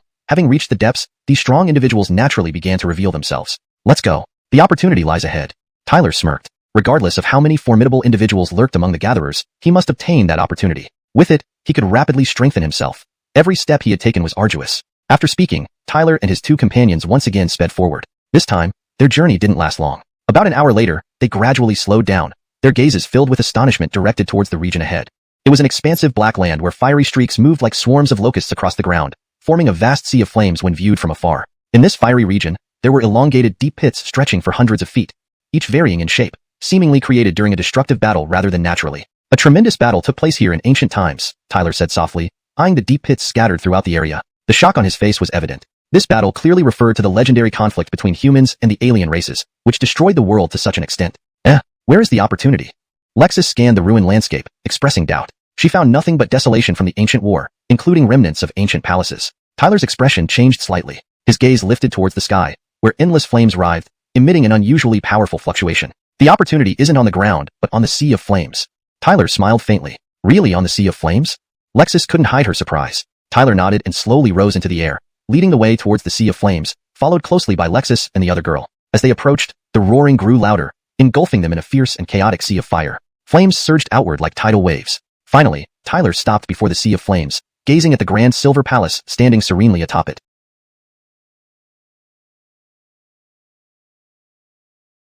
Its ancient aura was palpable. Is this the opportunity? Looking at the silver palace atop the sea of flames, Tyler took a deep breath, a fervent curiosity burning in his eyes. The greatest opportunity in the ancient treasure awaited inside. After enduring countless hardships, Tyler had finally arrived. Suppressing his excitement, Tyler scanned the area. There were already several figures gathered around the sea of flames, powerful individuals who had remained hidden until now. Among these, Tyler unexpectedly saw some familiar faces, members of the Black Dragon Gang and Heaven Earth Fort, who had also come. Giles noticed Tyler's gaze and immediately turned pale, seemingly surprised that Tyler had made it here. Clive glanced at Tyler with surprise, acknowledging the difficulty in surviving against the Blood Cloud sect. Yet, he paid no heed to their gazes. A mysterious fluctuation pervaded the entire area, causing everyone present to feel uneasy, as if encountering a superior being. Even the spiritual energies of the surroundings seemed to disperse under the pressure.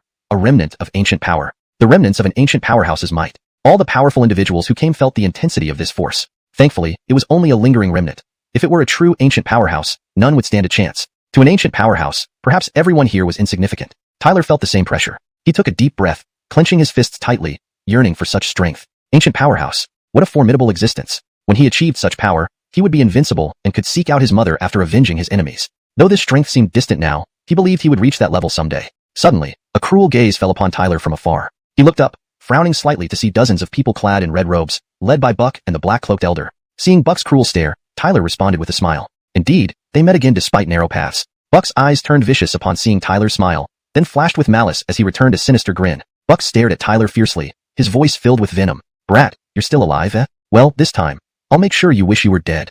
Chapter 81, Showing Might. The murderous intent in Cullen's voice reverberated through the sky, immediately drawing some attention. Everyone froze when they saw his anger was directed at a young man. Then all of them revealed pitying expressions. How dare this youth offend the young master of Blood Cloud sect? Did he not know how ruthless this guy is? Pity or no pity, no one dared to speak up. The Blood Cloud sect was one of the three major forces in the Northern Spirit Abyss, aside from Black Dragon Gang and Heaven Earth Outpost. None of the other factions could stand against them. Due to the ancient treasure still being under wraps, the few powers who were even more formidable than Blood Cloud sect did not receive any news about it. Therefore, here, the three major forces had the advantage. Offending them here would not end well. Tyler looked at the bloodthirsty Cullen and could not help but smile. Seems like I didn't teach you enough just now. Cullen's face twisted in rage. He had always been tyrannical in the past, so how could he accept or tolerate such a loss over something like the immortal spirit grass? Elder, kill him, Cullen said through gritted teeth. This time, don't let him die too quickly. Since he has appeared before me again, I will definitely make him taste worse than it. The old man in black robes who was the elder nodded his head. He stared malevolently at Tyler and was bewildered by the audacity of the latter. Was this boy really unafraid of death? He shook his head, however, none of that mattered now. Since this boy dared to come, they would absolutely not let him off easily. Taking large strides forward, he fixed his icy gaze on Tyler as vicious spirit power surged forth, revealing peak third-class martial artist strength. Peak third-class martial artist. Lexus and Godwin's delicate faces paled slightly as they watched the black-robed elder. They did not know how Tyler offended the Blood Cloud sect people, but as juniors of the same sect, they would not just sit back and watch. Junior brother Tyler, let's fight him together. With the three of us, we're not inferior to him, Lexus gritted her teeth. From the looks of it, Dwight and the others hadn't arrived yet, so the three of them could only do their best. Upon hearing this, Tyler shook his head. Senior sisters, if you make a move, then those Blood Cloud sect people will probably not stand by idly. So, leave this old man to me, and you just prevent anyone else from interfering. Senior brother Dwight will hear the commotion here, and should arrive very soon. After that, we'll have nothing to fear. Tyler said. But you, Lexus and Godwin hesitated. Considering the Blood Cloud sect's numerical superiority, what Tyler suggested might be the best solution. And since Tyler wanted to fight alone, there must have been some preparation behind the decision. Alright, be careful. The two girls exchanged glances and finally decided. Tyler nodded his head, stepped forward, and fixed his gaze on the elder. If not for his cleverness earlier, he probably would have fallen into the clutches of this old fellow. Meeting him again, it would not be easy for this old fellow to capture him once more. You boy, quite daring. The elder glared fiercely at Tyler, clenched his hand, and an enormous broadsword materialized. Without wasting words with Tyler, his spirit energy surged outwards before he swung his sword down in a mighty arc. Swoosh. The air seemed to split apart instantly, revealing a several dozen meter long, overbearing blade glow hurtling ferociously towards Tyler. Many faces changed upon seeing such overwhelming power. That old man was certainly not someone to trifle with. He showed no restraint even when facing a first-class martial artist like Tyler.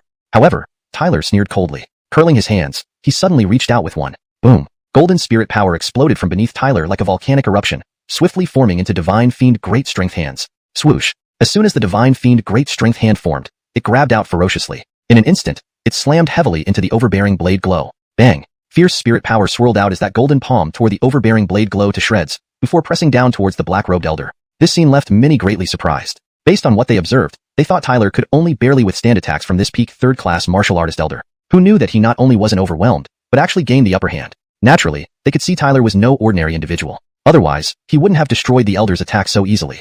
Humph.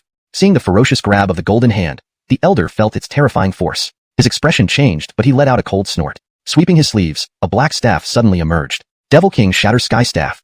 Whoosh. That black staff smashed down into the air, smashing right into the approaching golden hand. Instantly, an overpowering force erupted and the golden hand crumbled. Even though he destroyed the golden hand, the black staff was unable to withstand the impact, collapsing into ruins. The elder dashed forward like a wraith, appearing before Tyler almost instantly. The great sword in his hand slashed through the air, aimed straight for Tyler's throat. Tyler frowned, summoning the Divine Fiend Tower to block it in front of him. Clang. A loud crash resounded, fierce spirit energy roiling out as Tyler's body was sent flying backward. Even the Divine Fiend Tower trembled under the impact. Buzz. But just as the Divine Fiend Tower began to shake, golden light surged outwards. It turned blindingly bright, growing to be hundreds of meters tall, slamming down forcefully onto the Elder. Get lost. The Elder howled fiercely, swinging his sword. Streams of blade light slammed continuously into the Divine Fiend Tower, yet failed to stop its descent as it landed directly onto the Elder. Aya! The Elder let out a scream, his entire body turning into a bloody pulp. Phew! Witnessing this, everyone couldn't help but gasp in shock. Their gazes turned incredulous toward Tyler. This youth, using the power of a first-class martial artist, suppressed and killed a peak third-class martial artist powerhouse. How could this be so abnormal? So strong. Lexus and Godwin were similarly astonished. Although they already knew that Tyler's current strength surpassed theirs, they never imagined it to be this formidable. No wonder he dared to fight alone. Now, it's your turn. Flash. After suppressing the black-robed Elder, Tyler's indifferent gaze fell upon Cullen. Repeated provocation also made Tyler have the heart to kill. It was best to seize this opportunity to finish him off while he was weakened. You. Seeing Tyler approaching him, Cullen was struck with terror. Chapter 82, Brendan. Whoosh. Tyler's expression remained calm, and within a few breaths, he appeared before Cullen. He clenched his palm and then unleashed a devastating strike towards Cullen's crown. Seeing Tyler suddenly attacking with lethal intent, Cullen's complexion drastically changed. Fortunately, he wasn't an ordinary fighter. Though he hadn't reached the peak of third-tier martial master, he was still quite formidable. With a loud shout, spiritual energy surged around him as he swept out a leg in defense. Devil King's sky-crushing leg. As the kick flew out, the spiritual energy enveloped it like a colossal Devil King, whose claws stretched so wide they seemed to obscure the sky. Clearly, Cullen's attack was not weak. Tyler, unfazed by this display, abruptly activated the Divine Devil All-Heaven technique. His palm transformed into a massive golden hand that clashed heavily with Cullen's devilish leg. Bang! A thunderous roar echoed, followed by turbulent spiritual energy waves spreading outwards. Cullen's body trembled violently, and a spurt of blood shot from his mouth as he tumbled away like a dead dog. Tyler's full-strength attack was something even the peak third-tier martial master Elder in black robes couldn't withstand. For Cullen to resist with just a third-tier martial master strength was clearly wishful thinking. Die! Tyler sneered, a murderous intent flashing in his eyes, and once more he dashed towards the crumpled form of Cullen. Everyone watching was shocked. This youth was unbelievably ruthless, willing to kill even someone like Cullen? Did he not fear completely antagonizing the Blood Cloud sect? You dare! The Blood Cloud sect's experts were also greatly alarmed and shouted angrily. However, none of them could match Tyler and thus couldn't save Cullen. Ignoring their uproar, Tyler glared at the terrified Cullen and struck with a fist. It was best to eliminate a heartless and ruthless enemy to avoid future troubles. Phew! Just as Tyler was about to deliver the killing blow, a figure in gray robes suddenly appeared from a corner. Clang! The gray-robed figure flicked his sleeve, releasing a powerful force that tore through the air and intercepted Tyler's fist at unimaginable speed, forcing him back several steps. Killing my son won't be that easy. The gray-robed figure chuckled coldly, his eyes fixed on Tyler with a trace of murderous intent. He was none other than the leader of the Blood Cloud sect, Brendan. Seeing Cullen appear, the Black Dragon Gang and Heaven Earth Fort experts were also greatly surprised. He tried to kill me first, so I'm only defending myself, Tyler said, staring at Brendan. He sensed an overwhelmingly terrifying power emanating from the latter, making it clear that Brendan was much stronger than the previous Elder in black robes. What a fine defense, Brendan sneered and shook his head. If I kill you now, it would be self-defense too. With that, Brendan's face turned icy, and a sea of terrifying force erupted from him. In a single step, he ghost-like approached Tyler. Tyler furrowed his brow and swiftly retreated. Trying to escape? Brendan laughed savagely, closing in on Tyler in mere moments before unleashing a punch that reduced everything in its path to nothingness. Tyler's expression grew serious, knowing better than to meet this head-on. He pointed a finger, causing the Divine Devil Tower to materialize and clash against Cullen's punch. Bang! The sound echoed as the Divine Devil Tower was sent flying. Seeing this, Tyler's expression changed. Brendan's strength was indeed terrifying. As the leader of the Blood Cloud sect, he had managed to repel the Divine Devil Tower with just one punch. You can't escape from my grasp. Brendan's face twisted nastily as he lunged forward, suddenly pressing down with a palm. Blood Cloud Heaven-tearing palm. Boom! With one palm, the void seemed to collapse. Brendan's Blood Cloud Heaven-tearing palm was incredibly formidable. Tyler gritted his teeth upon witnessing Brendan's relentless attack. Just as he prepared to fight to the death, an astonishing force came sweeping from nearby. Boom! The shocking force struck against Brendan's palm, holding it off. Who? Brendan asked coldly. Cullen, although you're the leader of the Blood Cloud sect, going after our Star Cluster sect disciple is a bit too much, isn't it? A faint voice sounded from a distance. Many people looked up to see two figures rapidly approaching. Senior brother Dwight, junior brother Tobias. Seeing the newcomers, Lexus couldn't help but feel relieved. These two had finally arrived. Brendan stared coldly at Dwight, sensing a powerful spiritual energy fluctuation from him. Indeed, each disciple of the Star Cluster sect was extraordinary. I didn't expect that Star Cluster sect disciples would come to join in on the fun, Brendan said coldly. The Northern Spirit Abyss isn't your personal playground. I'll come whenever I want, Dwight replied with a smile. You, indeed, have a lot of guts. You've managed to offend the Black Dragon Gang, the Heaven Earth Fort, and the Blood Cloud sect all in such a short time, Tobias remarked humorously. They saw I was weak and decided to bully me, Tyler explained helplessly. Is that so?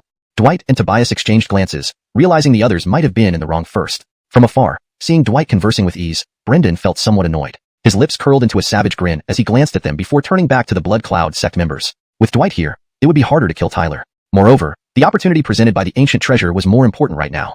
Once the ancient treasure was secured, dealing with these minor characters would be a cinch. As Brendan rejoined his people, everyone around became alert, especially those from the Black Dragon Gang and Heaven Earth Fort, who raised their defenses even higher. Brendan noticed this, but simply smiled scornfully without paying much attention. Dad, we must shred that boy to pieces. Brendan's expression changed, saying, not that we won't kill him, but the timing isn't right yet. Have patience.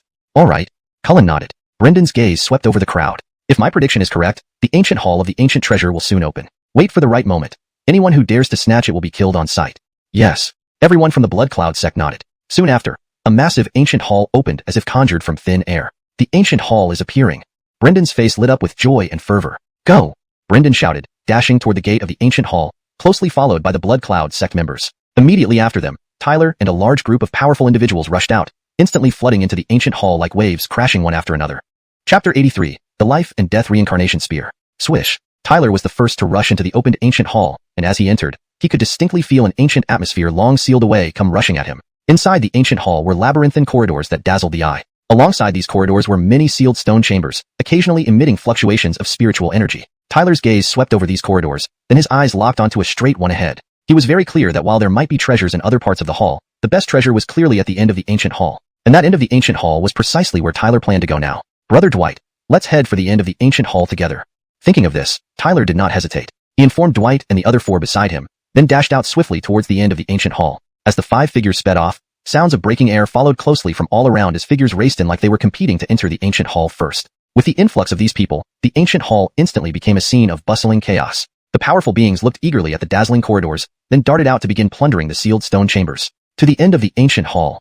Brendan also led Blood Cloud sect strong individuals inside. Similarly, they didn't search for treasures here but rushed directly toward the direction of the end of the ancient hall. After them, Black Dragon Gang and Heaven Earth Fort's powerhouses also followed. Moreover, some concealed powerhouses tagged along behind closely, evidently knowing that the finest treasures should be located at the end of the ancient hall. 5 silhouettes flashed rapidly through one corridor after another. On the way, Tyler and the others did not stop for anything. Even when tremors from some sealed rooms indicated the presence of treasures, they paid no heed.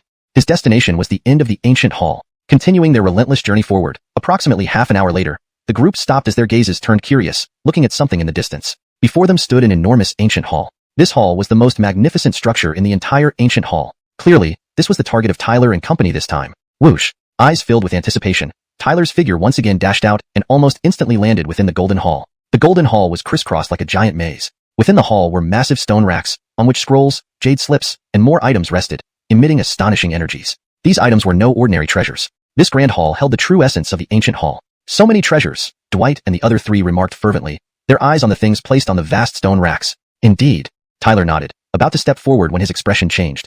Breaking air sounds came from behind as countless figures thunderously arrived, landing one after another within the great hall. Turning around, Tyler saw the various powerhouses from the Black Dragon Gang, Blood Cloud sect, and Heaven Earth Fort gathering. Upon entering the great hall, these powerhouses naturally noticed the treasures on the stone racks and immediately showed greedy expressions, confirming that good stuff was indeed found at the end of this ancient hall. Junior brother Tyler, look over there. Just as Tyler observed the arriving powerhouses in the hall, Dwight's surprised voice suddenly rang in his ear. Tyler turned around and cast his gaze. At the deepest part of the hall was a huge altar. In the middle of the altar stood a stone figure clad in armor. An incredibly terrifying pressure seemed to emanate from within it. Moreover, the stone figure's eyes were sharp and seemingly capable of seeing through everything, with faint rumbling echoing. Under the pressure from the stone figure, Tyler's face slightly changed. His eyes turned heavy. Just the statue exuded such overwhelming might. It was hard to imagine how formidable its real existence would be.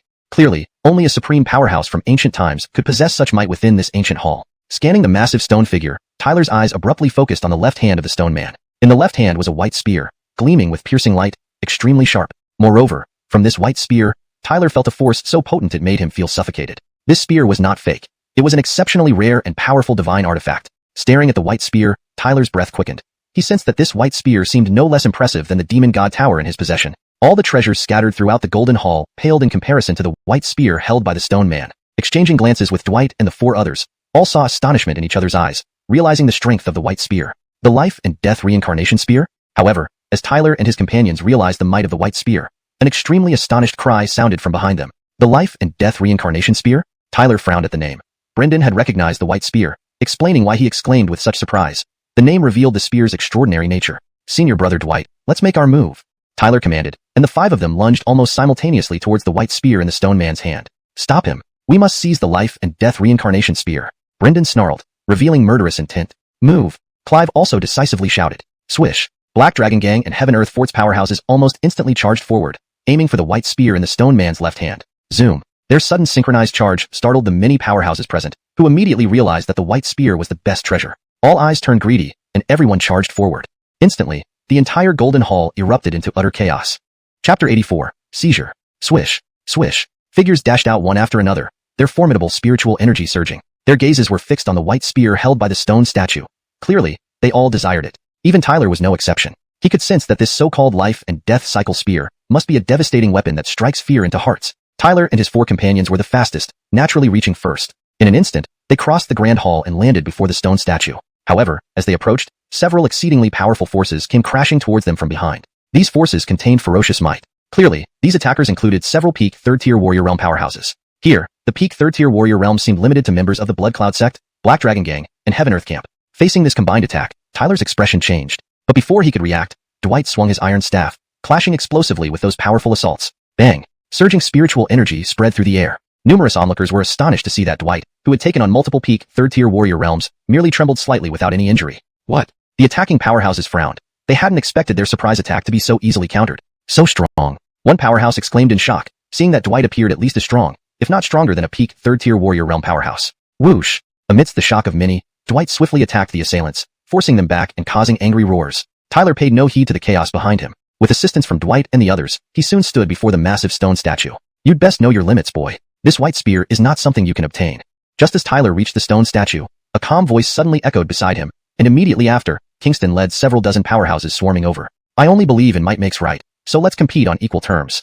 Tyler smiled faintly. Kingston seemed capable, but Tyler felt no fear. Brother Tyler, you go for the white spear. We'll hold them off. Godwin, Lexus, and Tobias volunteered, raising their spears and rushing at Kingston and company. Seeing this, Tyler hesitated not a moment and grabbed for the white spear. Heh, we can't leave empty-handed, can we? The white spear clearly became everyone's target. As Tyler reached for it, a cold laugh suddenly rang out. Tyler's expression changed sharply as he saw figures swiftly approaching. People from the Heaven Earth Camp?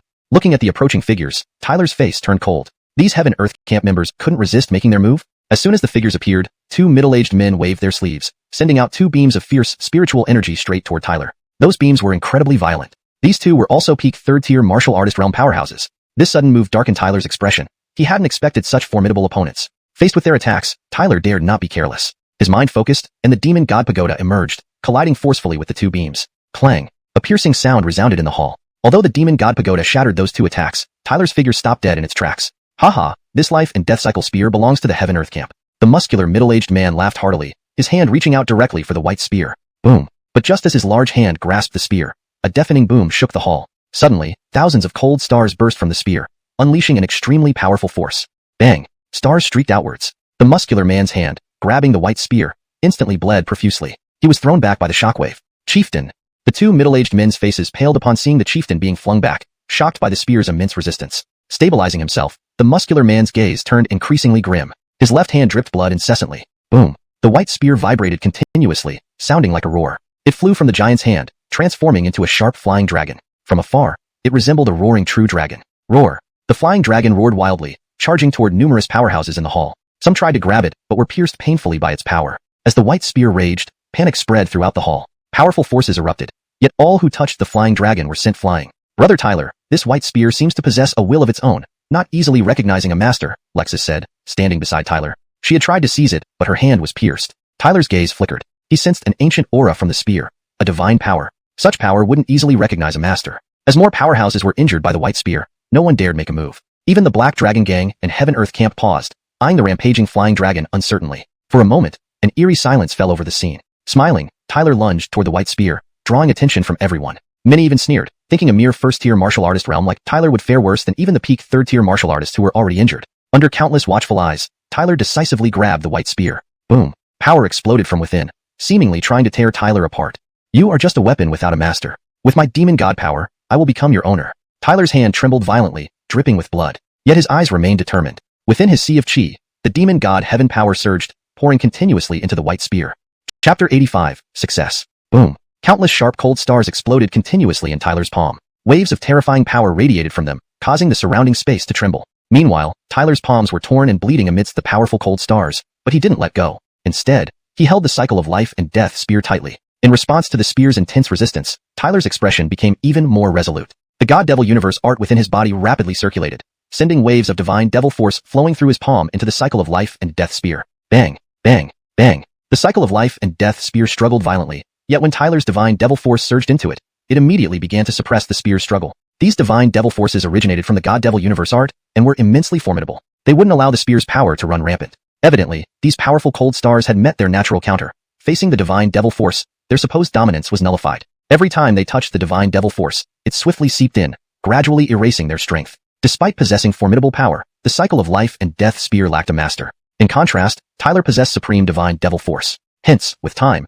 the spear's resistance grew increasingly weaker as the divine devil force began taking control of it. Above the hall, Tyler floated in midair, gripping a 10,000-foot cold star in his hand. Many thought he would be crushed or torn apart by it since compared to it, he seemed insignificant. Within the hall, many spectators watched this spectacle from the sidelines. They didn't believe Tyler could control the cycle of life and death spear, which had stumped everyone else. However, their skepticism soon turned to shock as they saw the originally formidable cold star gradually diminish in size and intensity. This transformation stunned countless onlookers. Could Tyler really have controlled the cycle of life and death spear? How was that possible when even a peak third-stage martial artist couldn't achieve this? Transform.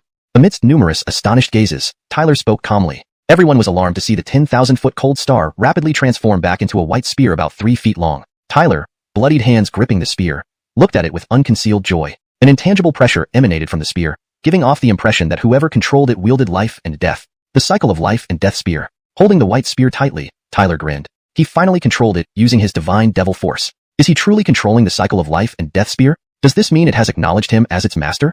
In the hall, the surprised experts gradually came to their senses. One couldn't help but exclaim enviously. Not far away, the Skyland gang members looked pale. Despite their collective effort, the spear fell into Tyler's hands. Kingston also appeared displeased, feeling regret over losing such a powerful weapon. The atmosphere inside the hall became tense as many looked at Tyler unfavorably. Faced with hostility, Tyler's gaze turned cold. With the cycle of life and death spear in hand, he wasn't afraid to open up a bloodbath. Swish. Dwight, Tobias, Lexus, and Godwing rushed to Tyler's side. Boy, hand over the cycle of life and death spear.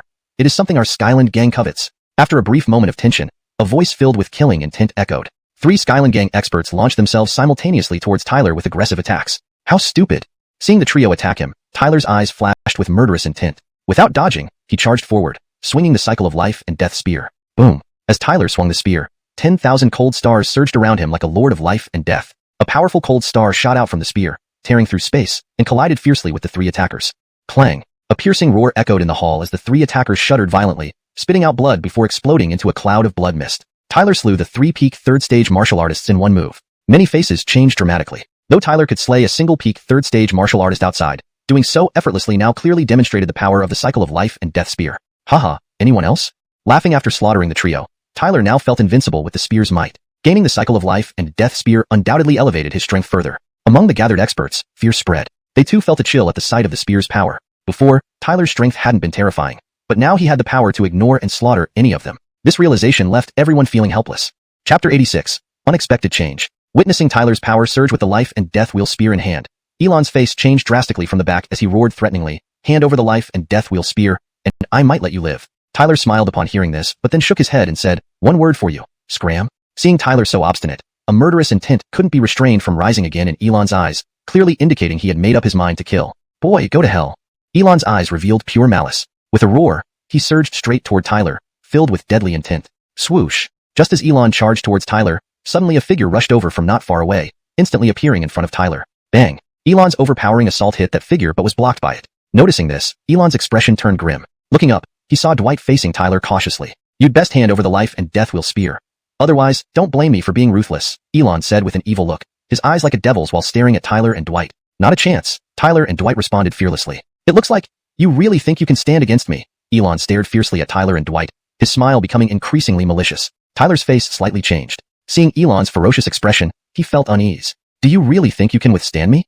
With one step, Elon moved forward. His gaze became savage, and almost immediately, Tyler and Dwight's faces changed dramatically. They noticed an extremely terrifying spiritual energy fluctuation spreading from Elon's body. This fluctuation had already reached the 4th-level martial artist realm. It turned out Elon hadn't used his true strength from the beginning. This was his real strength, the 4th-level martial artist realm. Both Tyler and Dwight looked warily at Elon, whose spiritual energy fluctuation soared. They realized the Blood Cloud Sect Master was indeed hiding his abilities. His power surpassed all present here, evoking genuine fear. "Master, it's not good." The young master has been gravely injured by that boy and is at death's door. From behind, a powerful member of the Blood Cloud sect exclaimed urgently. Upon hearing this, Elon's already ferocious eyes brimmed with even more murderous intent as he stared intently at Tyler, his cold voice seething with madness. You've gone too far, kid. Soon, I'll grind your bones to dust and scatter them to vent my rage. However, Tyler didn't flinch at his menacing aura. His eyes remained calm. Ever since they were targeted by Brandon, they knew reconciliation was impossible. Even if Tyler hadn't injured Brandon, Elon wouldn't have let him off. Trash from the Blood Cloud sect dares to boast before a disciple of the Stellar Clan. Are you not afraid of provoking our clan's higher-ups into slaying you all?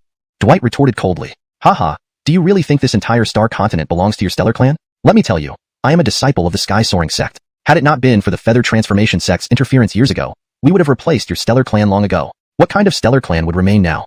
Elon laughed loudly. But the final outcome is your defeat, Tyler replied, delivering a well-timed rebuttal to cool down Elon. Elon's smile froze, slowly clenching his hand.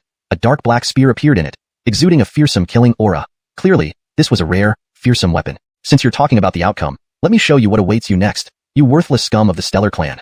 Suddenly vicious-eyed, Elon stepped forward and flicked his black spear, causing black light to sweep across the sky, enveloping endless black water that seemed to howl around them, spreading a fearsome killing aura across heaven and earth. Black water soul reaping spear.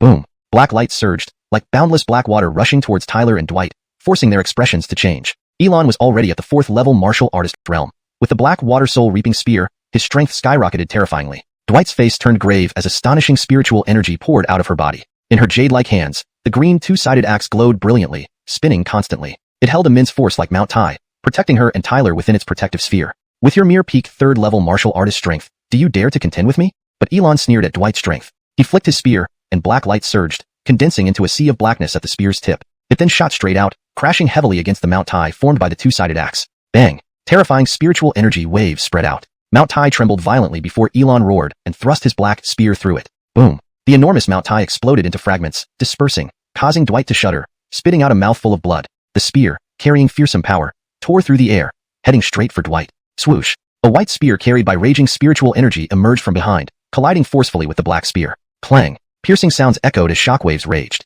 The black spear was repelled. Tyler's grip on his spear cracked, bleeding profusely as he was pushed back, coughing blood and pale-faced. Brother!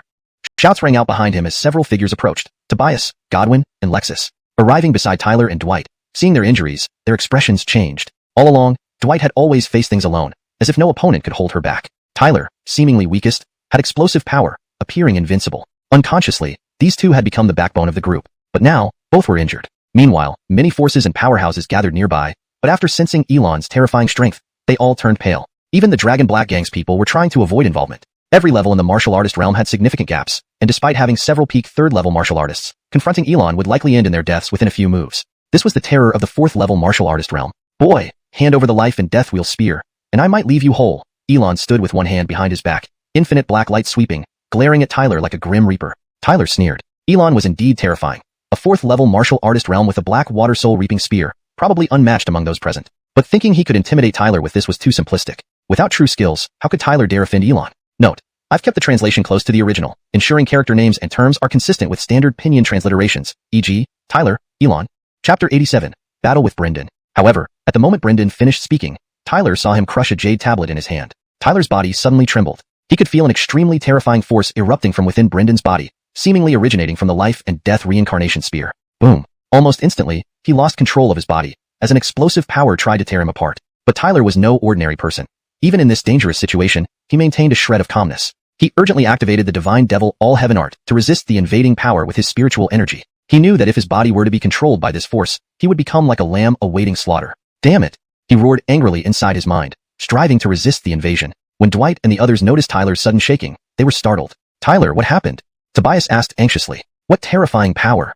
Dwight's expression changed as well, saying, could it be that Brendan has detonated the life and death reincarnation spear? What should we do? Godwin hurriedly asked. This power was too horrifying. Even they found it difficult to withstand. If Tyler were to be invaded, wouldn't he face great peril? I told you, if you don't hand over the life and death reincarnation spear, all of you will die today. Brendan looked coldly at Dwight and the rest, eyes full of killing intent, causing shivers down one's spine. Brother, what should we do? Tobias said anxiously, as Brendan's strength was overwhelming, and Tyler was now out of control, putting them in a very disadvantageous position. Maverick, take Tyler and leave first. I'll stay with Godwin to buy some time for you. Lexus looked icily at Brendan and suggested. At this point, Dwight alone clearly couldn't match Brendan. Their best bet was the three of them holding him off together. Tobias was panic-stricken because he knew that even with Lexus and Godwin's help, they would still struggle against Brendan. When the time comes, we'll do our best to hold Brendan off. If there's a chance, bring Tyler back for reinforcements. Perhaps we'll have a fighting chance, Dwight sighed, his voice low. Brother! Tobias exclaimed in alarm. Don't argue. This is our only option. Dwight's usually gentle demeanor became stern. Tobias gritted his teeth, then nodded reluctantly, supporting Tyler and quickly retreating to a safe mountain peak, watching nervously. Brendan watched indifferently, then slowly waved his dark spear, causing a shudder through the area, filled with a murderous aura. Now that you're afraid, I'll send you all to hell. Ahead, Dwight, Godwin, and Lexus stood side by side, powerful spiritual energy surging, stirring up sand and stones in the sky, making the ground tremble. Among them, Dwight was the strongest, having reached the 4th stage Martial Master realm, while Godwin and Lexus had reached the peak of the 3rd stage Martial Master realm. United, their strength was formidable. However, none of them were confident they could match Brendan, but surrendering was out of the question.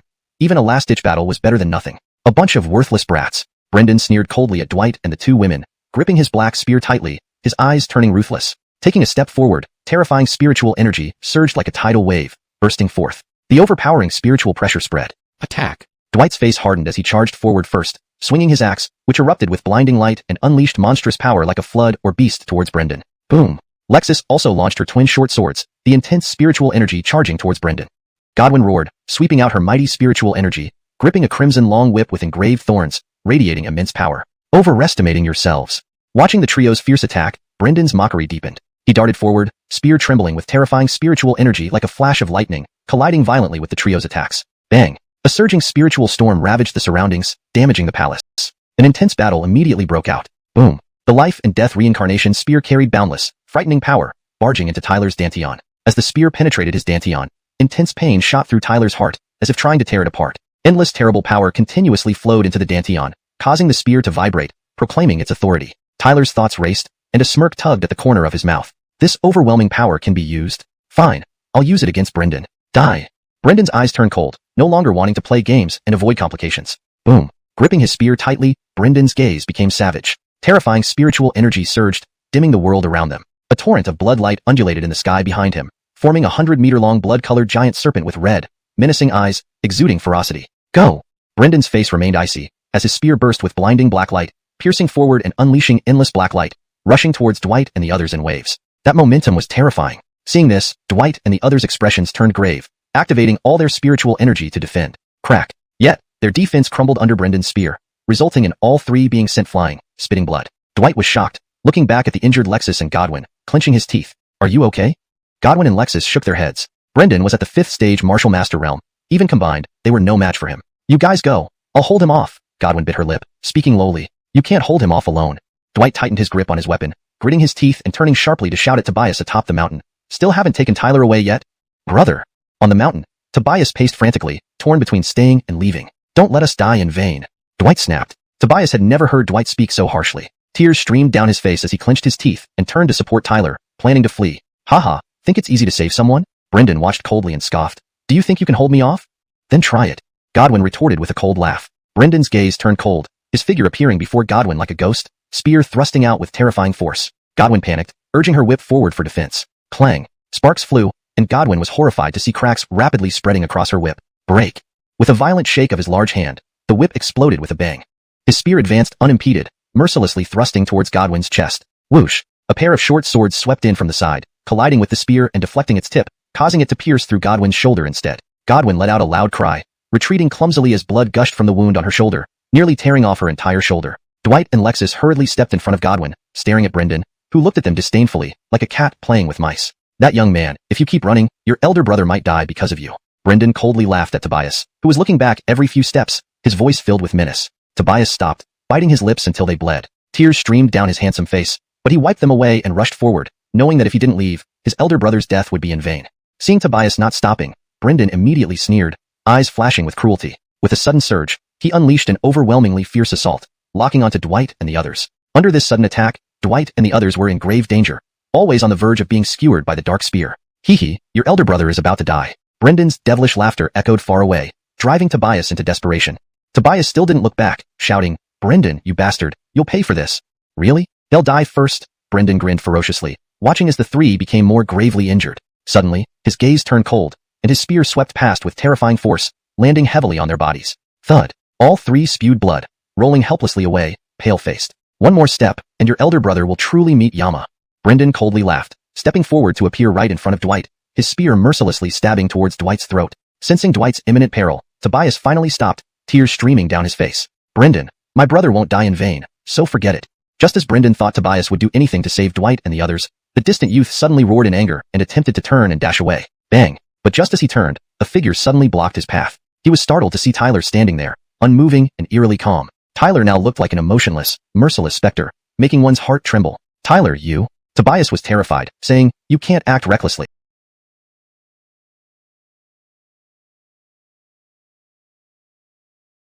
Otherwise, my elder brother will never rest in peace. Tyler smiled faintly at Tobias, and a soft voice echoed, don't worry, as long as I'm here, none of us will die. Translation completed, maintaining the original tone and structure. Chapter 88, Taking Action. On the mountaintop, Tobias stared at Tyler, whose expression was rather terrifying. Although he didn't quite understand why Tyler would say such things, he obstinately said, don't do anything foolish. He had no idea what confidence Tyler drew from, but regardless, the current situation was already a dead end. The power of Brendan was too terrifying. Even his elder brother couldn't match him, let alone Tyler, who was merely at the third stage martial artist realm. Leave with your elder brother and others once I give the signal. Run as far as you can, don't worry about me, understood? Tyler's eyes were bloodshot, his voice growing more authoritative and resolute, brimming with an aura of endless battle, making one shudder upon hearing it. Tobias recoiled in fright, taking a few steps back. At this moment, Tyler seemed to be struggling to contain his ferocity, the bloodstains on his body continuously spreading as if he was a devil risen from the depths of hell. Staring dumbly at Tyler, he nodded absent-mindedly. Seeing this, Tyler didn't speak further. He suddenly turned around, and with a flash, quickly charged towards Brendan. His low voice reverberated. Brendan, the item you desire is in my hands. If you want it back, let's see if you have the capability. Ha, truly fearless because of ignorance, Brendan replied coldly, his eyes glinting menacingly like that of a venomous serpent focusing on Tyler. Tyler, you? Dwight and the other two were visibly shocked. They had struggled hard just to keep Brendan occupied to buy some time for Tobias to escape. Why would Tyler suddenly rush back, disregarding everything? Trust me. But Tyler did not elaborate further. At the brink of death, you still put up a show of pretentiousness and overconfidence.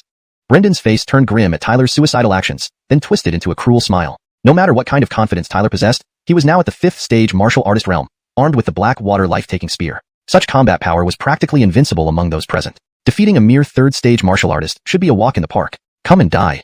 Brendan lunged forward abruptly. His spear carrying boundless spirit energy tore through the air and pierced toward Tyler ruthlessly. Tyler, be careful. Dwight and the others hurriedly cried out when they saw this. However, Tyler remained unmoved by their shouts. As Brendan's spear came within a hair's breadth of him, Tyler suddenly stretched out his hand and caught the spear tip. Screech. The fierce spear emitted a sharp sound in Tyler's grip, blood trickling down the spearhead, dyeing Tyler's palm entirely red. Brendan's expression flickered, sensing something amiss. The Tyler before him seemed much stronger than before. Tyler held the spear tip firmly, slowly lifted his head, and smiled faintly at Brendan. Boom. A shocking force erupted from within Tyler, so powerful that the entire world dimmed. A bloody fissure quietly appeared on Tyler's body due to the overwhelming force, which even exceeded human endurance despite his robust physique. Brendan and Dwight all looked surprised at the scene, completely stunned. Meanwhile, Tobias swiftly rushed over, supporting the injured Dwight and the other two. Remembering Tyler's previous words, he took them away hurriedly. Faking powers and abilities. Brendan's eyes turned cold again, withdrawing his black spear from Tyler's grip, dragging blood along. He took big strides, spear in hand, creating a storm of shadowy spear images enveloping Tyler.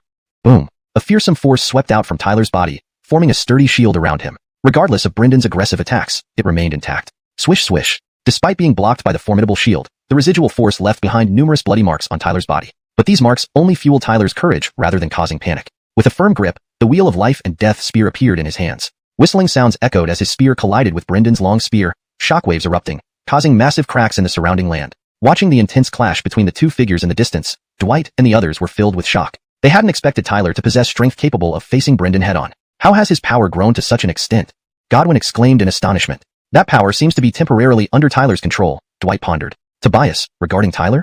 I think Tyler is using this power to fight against Brendan, while also depleting this energy through the battle. Dwight sighed lightly, looking towards Tyler in the distance. Now, it all depends on whether Tyler can withstand Brendan. Clang. Long spear clashed with long spear, shockwaves distorting the air around. Brendan's complexion grew increasingly nasty, his eyes filled with tension. He couldn't believe Tyler could actually confront him directly without any sign of disadvantage. Tyler's strength seemed to match his own now. Though bewildered by this change, Brendan quickly figured out the reason. It must be due to that intrusive, formidable power. His gaze shifted, expression vicious, staring at Tyler. Indeed. In that case, let me send you to the afterlife. Brendan lunged forward fiercely, immense spiritual energy sweeping out. A roaring black dragon gradually formed behind him, emitting dense murderous intent skyward. Black dragon, Black Sea ritual. Brendan roared, the black dragon opening its vast mouth, transforming into an endless sea of darkness covering the sky, spreading malevolent aura throughout the heavens. Humming noises resonated as the black dragon carried irresistible terror downwards. Wherever the Black Sea passed, all things became nothingness. Die! Brendan sneered, seeing Tyler slowly raise his head, the corner of his mouth curling in disdain. Roar! An immeasurable force erupted from Tyler's body, forming an endless ocean behind him. Within that ocean, a colossal heavenly dragon coalesced, locking onto the black dragon. Upon appearance, the heavenly dragon's might made the earth and sky tremble. Tyler stood amidst surging power, the contemptuous curve on his lips deepening. Allow me to accompany you. Chapter 89. Annihilation. Roar. The celestial dragon blocked out the sky, its eyes filled with savagery as a terrifying force surged heavenward, shaking the earth for 100 miles around. Witnessing this scene from afar, Dwight and his two companions wore looks of shock on their faces. Roar. The celestial dragon let out an ear-splitting roar, then charged forward, rapidly heading towards the incoming Black Sea to deliver a powerful strike. Boom. The celestial dragon collided with the Black Sea in the sky, generating a spiritual energy shockwave that formed a storm. It ruthlessly ravaged everything below, reducing mountains to flatlands and causing surrounding boulders to collapse continuously. Sizzling sounds were heard as the celestial force spread. Whenever it touched the Black Sea, it melted like water encountering fire. Tyler's mastery of celestial dragon power was simply frightening to the extreme. How is this possible? Seeing this scene, Brendan's expression immediately changed. He couldn't help but howl in disbelief. His ultimate move had absolutely no effect against Tyler. This damned guy is so terrifying. Brendan gritted his teeth. How could this kid be such a monster, still handling the formidable power inside him? Hold it back for me. He roared furiously, his long spear trembling as surging spiritual energy poured into the Black Sea in a bid to counter Tyler's assault. Roar. Faced with his obstruction, the celestial dragon growled even more fiercely, its killing intent intensifying. In an instant, wherever it passed, the Black Sea shattered, spreading destruction across the heavens and earth as if turning the place into a vacuum. Bang! Bang! The Black Sea exploded repeatedly as the celestial dragon tore through it, heading straight for Brendan. This can't be happening. Brendan's gaze turned manic at the sight of the charging celestial dragon. A fifth-rank martial artist like him was being forced into such a corner by Tyler, a third-rank martial artist. How could he accept this? Wuxia technique, Wuxia 8 extreme spear. Brendan formed hand seals, and an unending surge of spiritual energy condensed above him, forming a massive black spear studded with cold stars, exuding a deadly aura. Clearly, this was also an extremely terrifying divine skill. Buzz. As soon as the black spear appeared, it pierced through the sky, bringing with it an intense killing aura as it clashed violently with the celestial dragon. Bang! A deafening sound echoed, spiritual energy shockwaves surged out, and both Tyler and Brendan seemed hit hard, then rolled away. Spit. Blood spurted from Brendan's mouth, his eyes full of malice and rage. Looking over at Tyler, who was also injured, Brendan felt a mix of frustration and fear. This brat was becoming more formidable by the second. That bastard! Brendan's eyes were cold, inwardly roaring with frustration. Even he now felt some trepidation about Tyler. However, Tyler paid no attention to his roaring. He allowed his wounds to spread as he stared intently at Brendan, then licked his lips. Swish. With his eyes locked on Brendan, Tyler launched another swift attack. I'll kill you, little brat. Brendan roared, unleashing an endless surge of spiritual energy as he fought fiercely with the advancing Tyler. Each move was deadly, neither showing any mercy. Dwight and the others watched the fierce battle from afar, feeling their scalps go numb. Both combatants seemed to have lost all rationality. Bang! In the sky, the two figures constantly engaged in close combat, then spat blood as they were sent flying back. Brendan trembled, grinding his teeth as he muttered, "Little brat." Looking at his worsening injuries and the intense pain surging within, his body quivered slightly. Gone was his initial arrogance, replaced by caution. This has to end quickly, or things will get complicated. Brendan's gaze shifted. The current situation had far exceeded his expectations. He hadn't thought he'd be forced to this extent by Tyler. Whoosh! But just as his gaze flickered, the bloodied Tyler charged again, unleashing relentless attacks targeting Brendan's vital points. Without hesitation, Brendan defended with all his might. "Boy, I'll kill you." Enraged that what was supposed to be an easy capture had turned into a stalemate, Brendan thrust his spear towards Tyler's heart with lightning speed. However, facing such a fierce attack, Tyler did not dodge. Instead, he tilted his body slightly, allowing the spear to miss, then lunged forward, instantly closing the gap between him and Brendan. Seeing Tyler approach, Brendan sneered. Looking for death, huh? Such reckless tactics were practically asking to die. Swish! Tyler's fingers flicked rapidly, golden light surging. Seizing the moment when Brendan's face twisted in viciousness, Tyler struck swiftly, aiming for Brendan's crown with terrifying power. Brendan's face changed as he hastily raised his hands to protect his head. Tyler's eyes flashed. With a burst of strength from within, his fingers became razor-sharp. At that moment, Brendan sensed unease but couldn't react fast enough. Tyler's sharp fingers struck his hands, tearing through them mercilessly, before plunging deep into Brendan's crown. Sizzle! A low sound rang out as the golden light penetrated Brendan's skull from behind. Brendan's body froze instantly, his eyes wide with incomprehension and horror. Tyler's fingers had pierced through his crown. Those who kill shall themselves be killed. Tyler lifted his head indifferently, offering a grim smile to the stunned Brendan. If you want to kill me, you should be prepared to be killed.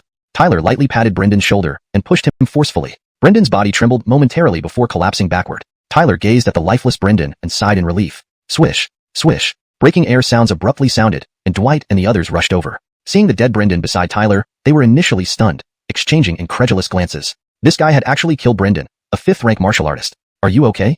Tobias hurriedly helped the heavily wounded Tyler up. Not dead yet.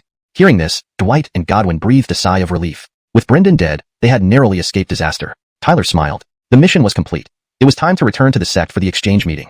Chapter 90 Wanted List. Above the Starry Sky sect, 5 figures swooped in from afar. They gazed down at the familiar sect and saw those all too familiar silhouettes below, the deep-seated tension in their hearts gradually dissolving. Only after experiencing that kind of slaughter outside could one truly appreciate the serene ambience of the Starry Sky sect. Here, they could completely let go of all unease, because as long as they were disciples of the Starry Sky sect, they would be protected by it. There's a reason why they say the tree provides the best shade. After revealing their identities, Tyler and his 4 companions swiftly entered the Starry Sky sect, heading straight for the mission hall. Now that they had successfully completed the mission, they needed to submit it first to receive their due rewards. The mission hall was located southeast of the Starry Sky sect. Towering palaces emerged endlessly, surrounded by countless people streaming in and out. The mission hall was clearly one of the busiest places in the Starry Sky sect. However, only disciples with certain capabilities generally came here to take on missions, especially those destined for the Starry Sky continent, which required strict strength limitations. Under Dwight's lead, Tyler and his companions landed before the mission hall, and then walked straight in. Inside, the hall was spacious with numerous colossal stone tablets standing in it, each engraved with various missions.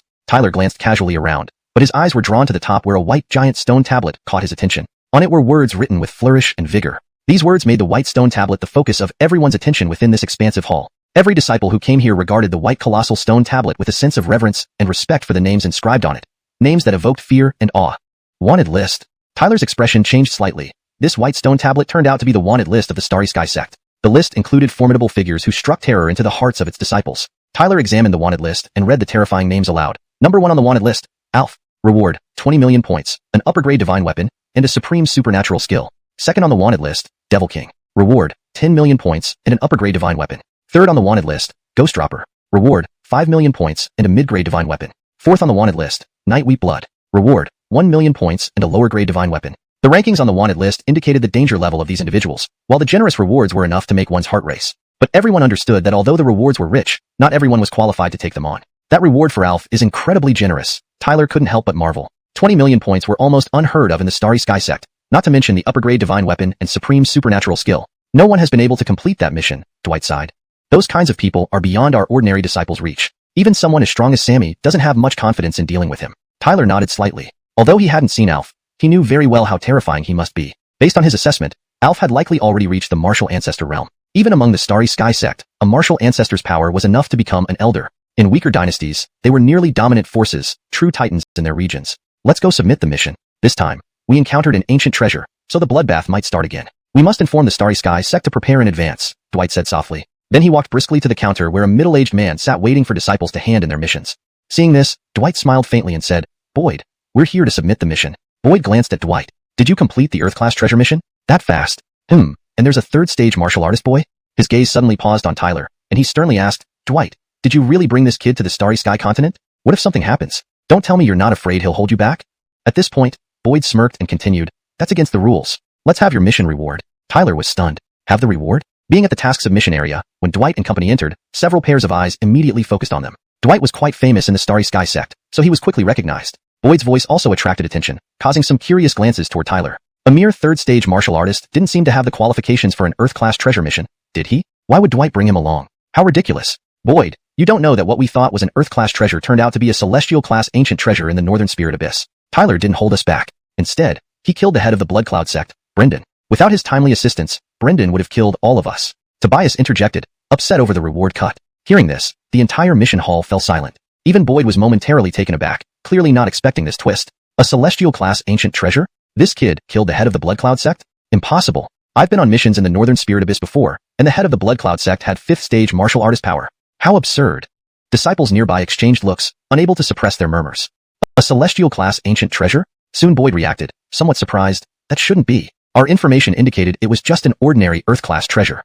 You made a mistake. It was indeed a Celestial-class ancient treasure. Tyler has the Life and Death Cycle Spear as proof, Tobias retorted. Life and Death Cycle Spear? You're serious? Bring it out and show me. Hearing this, Boyd's expression changed drastically as he quickly requested. Tobias spoke the truth. Dwight nodded lightly. Brendan belonged to the Netherworld sect and had 5th-stage martial artist power. Indeed, Tyler killed him. The mission was extremely dangerous, so please reconsider the punishment. Beside him, Godwin and Lexus nodded vigorously. The hall fell silent again. Even Boyd stared disbelievingly at Tyler, amazed that he had killed a 5th-stage martial artist at only 3rd-stage martial artist strength. Wasn't this too outrageous? Caught under everyone's gazes, Tyler stood proudly, smiling. Boyd, yes, I did kill Brendan. Here's the life and death cycle spear. Please examine it. Upon hearing this, surrounding disciples were shocked. Tyler's feat seemed unbelievable. To kill a 5th stage martial artist at his level. 5th stage martial artist strength was exceptionally rare among Starry Sky sect disciples, indicating exceptional prowess. Boyd examined the life and death cycle spear, then his gaze fixed on Tyler. Alright, your mission rewards will be doubled this time. However, I need to report this matter to the sect leader. You 5 should not leave the Starry Sky sect for now. You might be asked for further details at any moment.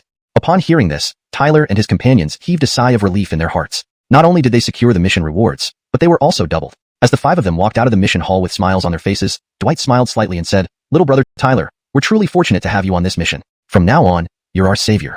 Tobias and the other 3 beside him also nodded in agreement. Without Tyler's help during the mission, they would likely have all perished in the Northern Spirit Abyss, let alone complete the mission and return alive. If you hadn't held him off at such great cost, it would have been difficult for me to eliminate Brendan. So, if we're being honest, you all played a significant role in taking down Brendan, Tyler replied with a smile. Seeing that Tyler was not claiming all the credit for himself, Dwight and the others looked at him with even greater respect. They promptly said, "We won't say thanks for such a great favor. If there's anything you need from us in the future, don't hesitate to ask." "Absolutely," Tyler responded without pretense, smiling. The mission had brought him immense gains. His strength had skyrocketed, and he now possessed the life and death cycle spear. In the end, Tyler was the biggest winner from this mission. Dwight, seeing Tyler's response, also laughed. "Let's settle on that then." Tyler nodded with a smile, bowed to them, and said, "Since the mission is completed, I'll head back to my cave residence." He hadn't seen Ethel for nearly half a month, and he missed her dearly. He couldn't wait to see her and give her an unexpected surprise. "Alright, let's meet up again when we have time." Dwight and the others nodded in agreement. With that, Tyler didn't delay any further. Turning around, he swiftly headed towards the direction of the Beidou cave residence. Chapter 91. A short separation is better than a new marriage. A few minutes later, his figure finally came to a stop. The familiar North Dipper cave residence appeared before him. Zila. Tyler walked into the North Dipper cave residence. He scanned the quiet interior of the residence, and then opened the main bedroom door that had been left ajar. He cautiously entered. Inside the room, there was a faint fragrance in the air that smelled rather pleasant. Tyler's eyes were drawn to the bed, where a delicate young girl lay. She wore a red dress that accentuated her curvaceous figure, creating an almost ethereal beauty. Tyler looked at the sleeping girl with deep affection and approached quietly. Just as he was about to reach the bed, the girl seemed to sense his presence. Her calm eyes suddenly opened with alertness, and her body emitted a startling surge of spiritual energy. However, when she saw it was Tyler, the vigilance in her eyes and the spiritual energy from her body dissipated instantly. She smiled warmly and said lightly, "Brother Tyler, you're back without saying a word. I thought it was a thief." Her tone was filled with excitement. Tyler looked at the girl whom he hadn't seen for nearly half a month. There seemed to be a trace of longing in her eyes, even though she tried to hide it. He, too, had been thinking of her constantly. "Without seeing you for nearly half a month, each day felt like a year. Mammy, I miss you so much." Tyler stepped forward and sat beside the girl, smiling. "Really? I don't like lies," replied Gloria, her previous longing disappearing upon hearing his words. "Of course, why would I lie to you? Have you missed me during these days? Tell the truth." Tyler feigned a question and suddenly wrapped his arms around her waist. "Ah." Startled, Gloria grabbed Tyler's hand quickly, casting him a shy yet reprimanding look and softly said, "Why do you touch me right after returning? It's broad daylight. Aren't you ashamed?" Tyler couldn't help but chuckle at her pouting face. Seeing Tyler laugh, she blushed slightly, leaning her head on his shoulder, whispering, "What are you laughing at?" "I'm laughing because you're being too reserved. After all, a short separation is better than a new marriage. We can't just sit and chat, can we?" Tyler smiled faintly, and without waiting for her response, pressed his lips to hers. Girls don't fall for such tricks easily. Though startled by Tyler's sudden kiss, Adamarise didn't resist but instead responded, expressing their mutual love and longing. After a moment, Tyler pulled back, savoring the soft sweetness of her lips. He smiled and said, "You truly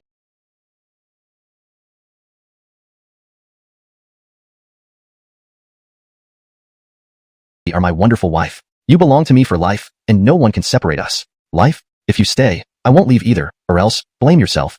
Her lovely face showed nothing but affection. She was utterly fond of Tyler. "I, Tyler, vow to hold your hand till death do us part. Should I break this vow, may the heavens strike me down."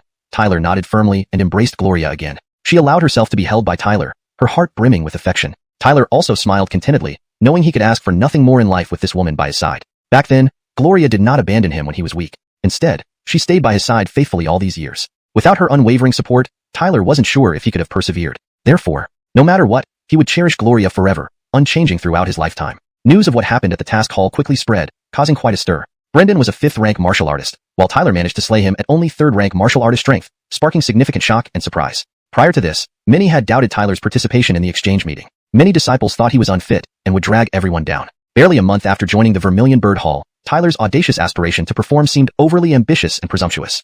Thus, many thought Tyler's participation would likely result in humiliation. However, since Tyler returned from the Northern Spirit Abyss, doubts began to fade. Especially those well-informed knew that Tyler not only slew Brendan, but also obtained the ancient artifact, Life and Death Reincarnation Spear. This made Tyler incomparably stronger now. As a result, nobody dared doubt his participation in the exchange meeting anymore. Henceforth, Tyler, once laughed at, became one of the most talked about figures in the upcoming exchange meeting, making it more interesting. When news of Tyler slaying Brendan swept through the entire Vermilion Bird Hall, it caused another wave of astonishment. Everyone was stunned and found it unbelievable. Indeed, it was incredible. Brendan was a 5th-rank martial artist, whereas Tyler was merely a 3rd-rank martial artist. Logically, Tyler should have been no match for him. However, no matter how improbable it seemed, Tyler's slaying of Brendan was undeniable. Therefore, the disciples had to accept this fact. Lachlan, upon hearing this good news, smiled broadly, feeling relieved and hopeful about Tyler. It was as if he had found a gem. Since Tyler joined the Vermilion Bird Hall, Lachlan had sensed a newfound hope. Initially, Lachlan himself lacked confidence in Tyler, hoping but not daring to believe. He had no better choice.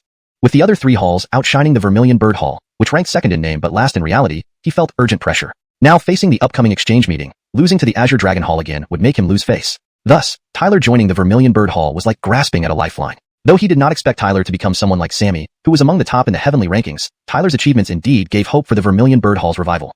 Perhaps fate had intervened, granting them an extraordinary talent during their decline. Hearing Tyler slew the 5th-rank martial artist Brendan during the Northern Spirit Abyss mission, in the Grand Hall of the Azure Dragon Hall, the Hall Master Truman sat at the head of the table, looking somewhat incredulous, clearly astonished by the news shaking the Vermilion Bird Hall. At the forefront of the disciples below stood Tai Wuxing, the chief disciple, who stated calmly, "Hall Master, according to reports, Tyler indeed slew Brendan at the Northern Spirit Abyss." The other disciples present murmured in disbelief. Vermilion Bird Hall truly found its genius. They must have gotten lucky. Considering Brendan's strength, he was already formidable in the Azure Dragon Hall. Truman sneered, his face turning grim. Initially, he extended an olive branch to Tyler, but Tyler respectfully declined. Now seeing Tyler stand out, Truman naturally felt resentful. Tucci remarked indifferently, and as far as I know, even the sect master had high hopes for Tyler back in the outer sect. At that time, the outer sect elders were putting obstacles in Tyler's way, but now they've been replaced. This statement caused an uproar among the crowd. What? The sect master actually has high hopes for Tyler? Many disciples found it hard to believe. Everyone present knew how significant the sect master's recognition was. Any disciple he approved of would surely rank on the heavenly list. Thus, when they heard that the sect master also had high hopes for Tyler, they were naturally taken aback. What qualities did Tyler possess to gain such favor from the sect master? It seemed too bizarre. Isidro glanced at Truman and said calmly, "That Tyler is indeed somewhat extraordinary." Truman narrowed his eyes and commented, "So, Tyler does seem like a promising candidate. It's just too bad he ended up in the Vermilion Bird Hall. It's like burying a pearl under dust." Isidro smiled and replied, "Indeed, as you say, Hall Master." Truman continued coolly, "In a few days, we will have the exchange meeting between our Azure Dragon Hall and the Vermilion Bird Hall." His gaze swept across the room and finally settled on Elliot, Jacob, and Granville. Elliot sneered, seemingly sensing Truman's scrutiny, and said, "Hall Master, rest assured. Although Tyler has some skills, to me, he's just an inexperienced brat. I'll cripple anyone who dares to challenge us in this meeting." He thumped his chest, clearly confident in his abilities. Haha, with senior brother Luo taking action, success is guaranteed. This way, the Vermilion Bird Hall will end up with nothing again. Jacob and Granville chimed in with disdainful voices. "Hall Master, this time, our Azure Dragon Hall will definitely win without a doubt." The other disciples added in unison, laughing heartily. They all seemed to view the upcoming exchange meeting as a sure thing. Seeing this, Truman smirked coldly but inwardly delighted. He knew the Vermilion Bird Hall had been preparing comprehensively, only to end up with nothing. They stood no chance against his Azure Dragon Hall. As for Tyler hoping to turn the tide at the exchange meeting, it was completely out of the question. After all, the disciples of the Azure Dragon Hall were far superior to mere 5th-rank martial artists like Brendan. Chapter 92.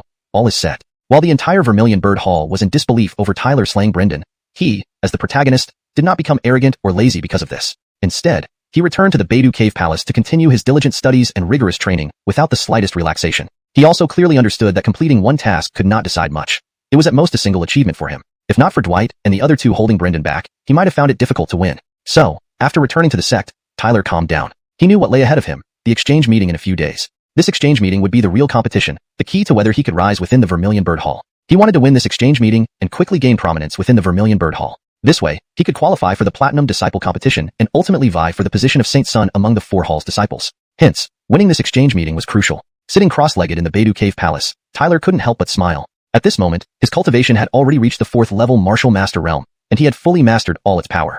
Moreover, after several days of cultivation, Tyler had not only thoroughly practiced the Wind Thunder Divine Record, but had also successfully cultivated the Fire God Scripture, which was the great divine technique rewarded from the previous mission. He freely manipulated the Wind Thunder Divine Record and the Fire God Scripture with ease, leading to a faint smile. Everything seemed set, awaiting only the opportune moment. After entering the Vermilion Bird Hall, he finally felt ready to show his true capabilities. Hopefully, the Azure Dragon Hall disciples wouldn't disappoint him.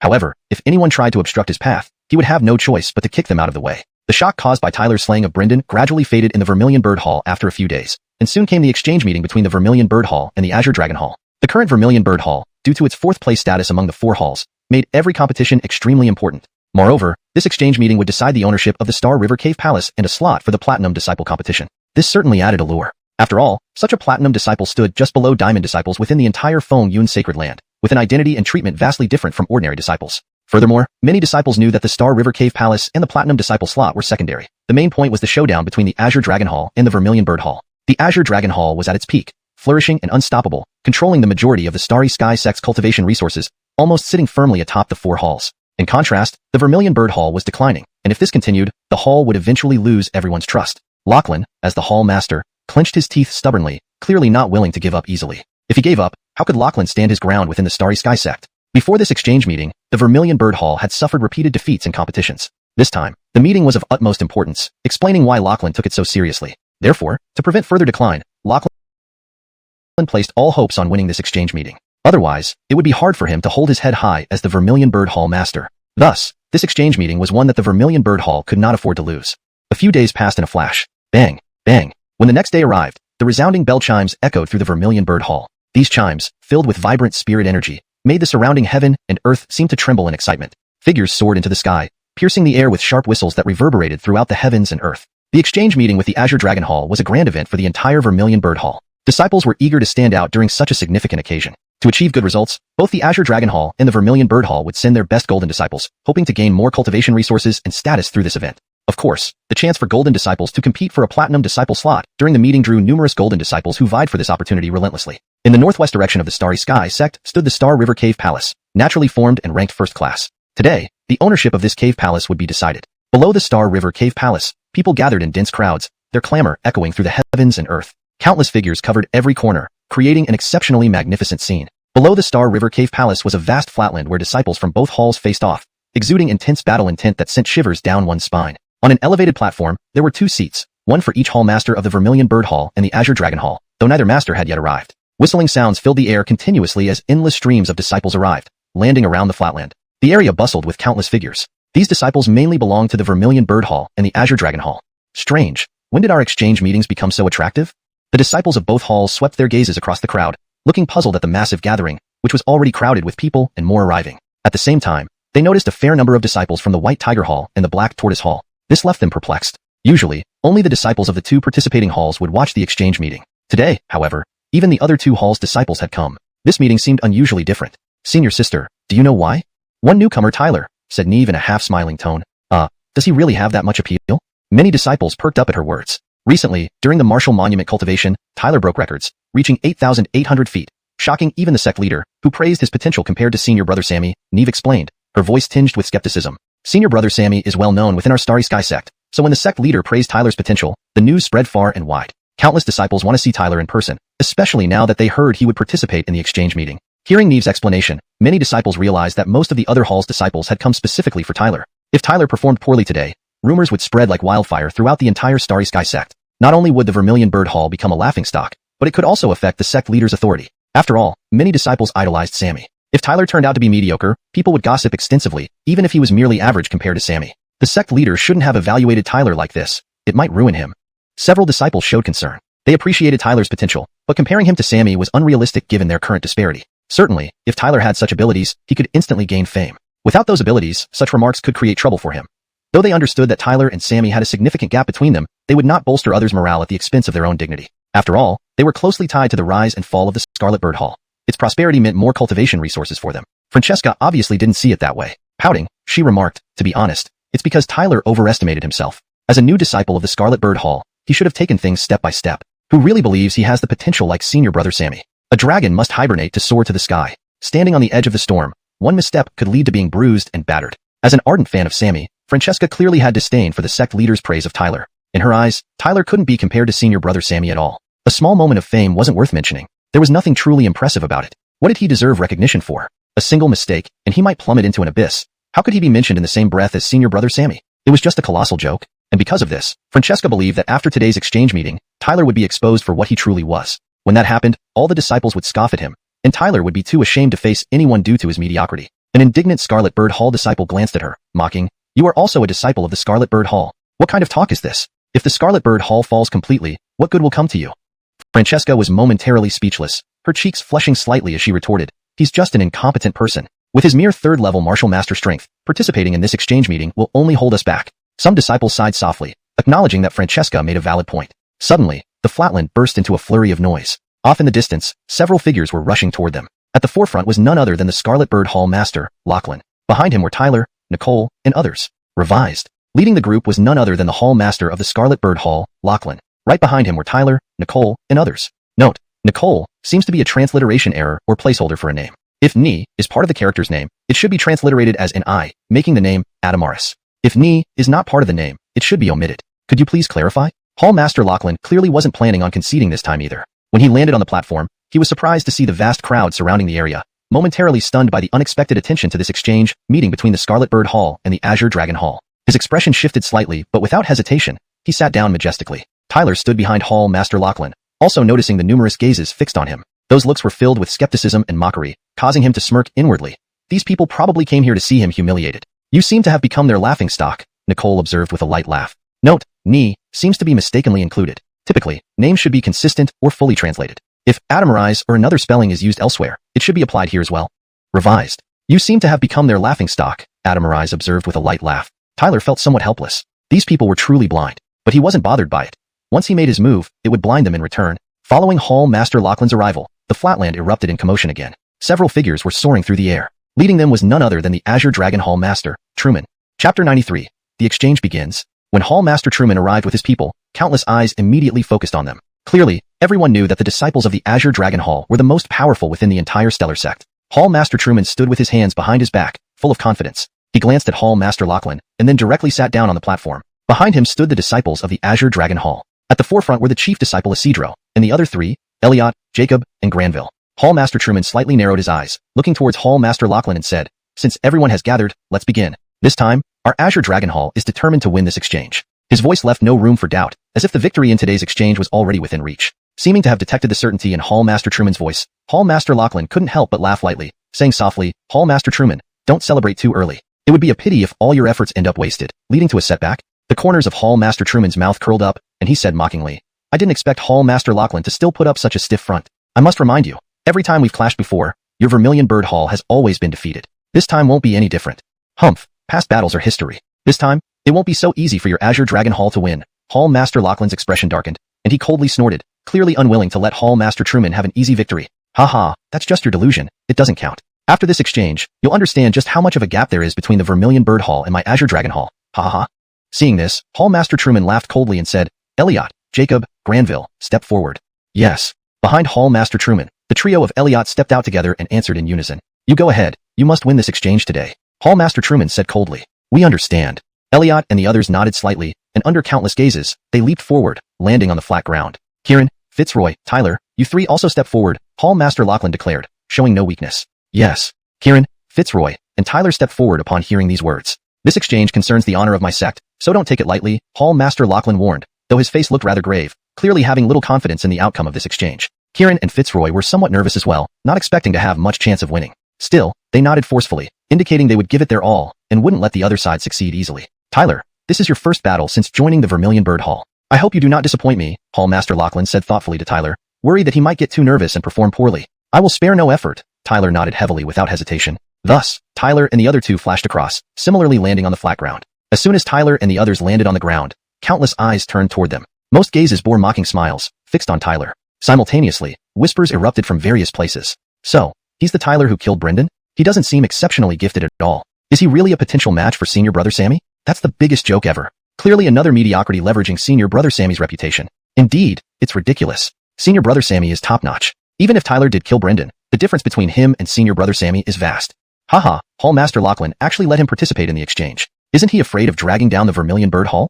He's cannon fodder, a substitute. Hee, it's quite entertaining. For the Vermilion Bird Hall to win, that would be strange indeed. Yeah, what a joke. He's only at the 4th rank warrior stage. No matter how impressive his strength, he's no match for Elliot and the others. Fearful. Looks like he's just here to feed the opponent. I feel so sorry for Fitzroy and Kieran, paired with such a poor teammate. Most of those disparaging Tyler were fans of Sammy. Hence when they heard Tyler had potential like Sammy, they wanted to see who Tyler was, speaking harshly about him. Fitzroy and Nevin standing beside Tyler instantly frowned, feeling humiliated to hear Tyler being called a poor teammate. Besides, those mocking comments seemed to stir chaos, even before the competition started. They exchanged bitter glances, shaking heads helplessly. Clearly, they felt implicated by Tyler. However, despite their frustrations, neither Fitzroy nor Nevin lashed out at Tyler. They needed to stick together against outsiders, so even if Tyler irritated them, they said, "Junior brother Tyler, ignore their clamor. Just focus on doing your best. Right, seniors?" Tyler nodded and smiled. Luckily, Fitzroy and Nevin weren't overly nitpicking, or he'd be caught in a difficult position. As for those mockers, he would find a chance to embarrass them. He wouldn't be gentle with these schadenfreude seekers. Under countless gazes, the representatives of both halls faced each other head-on.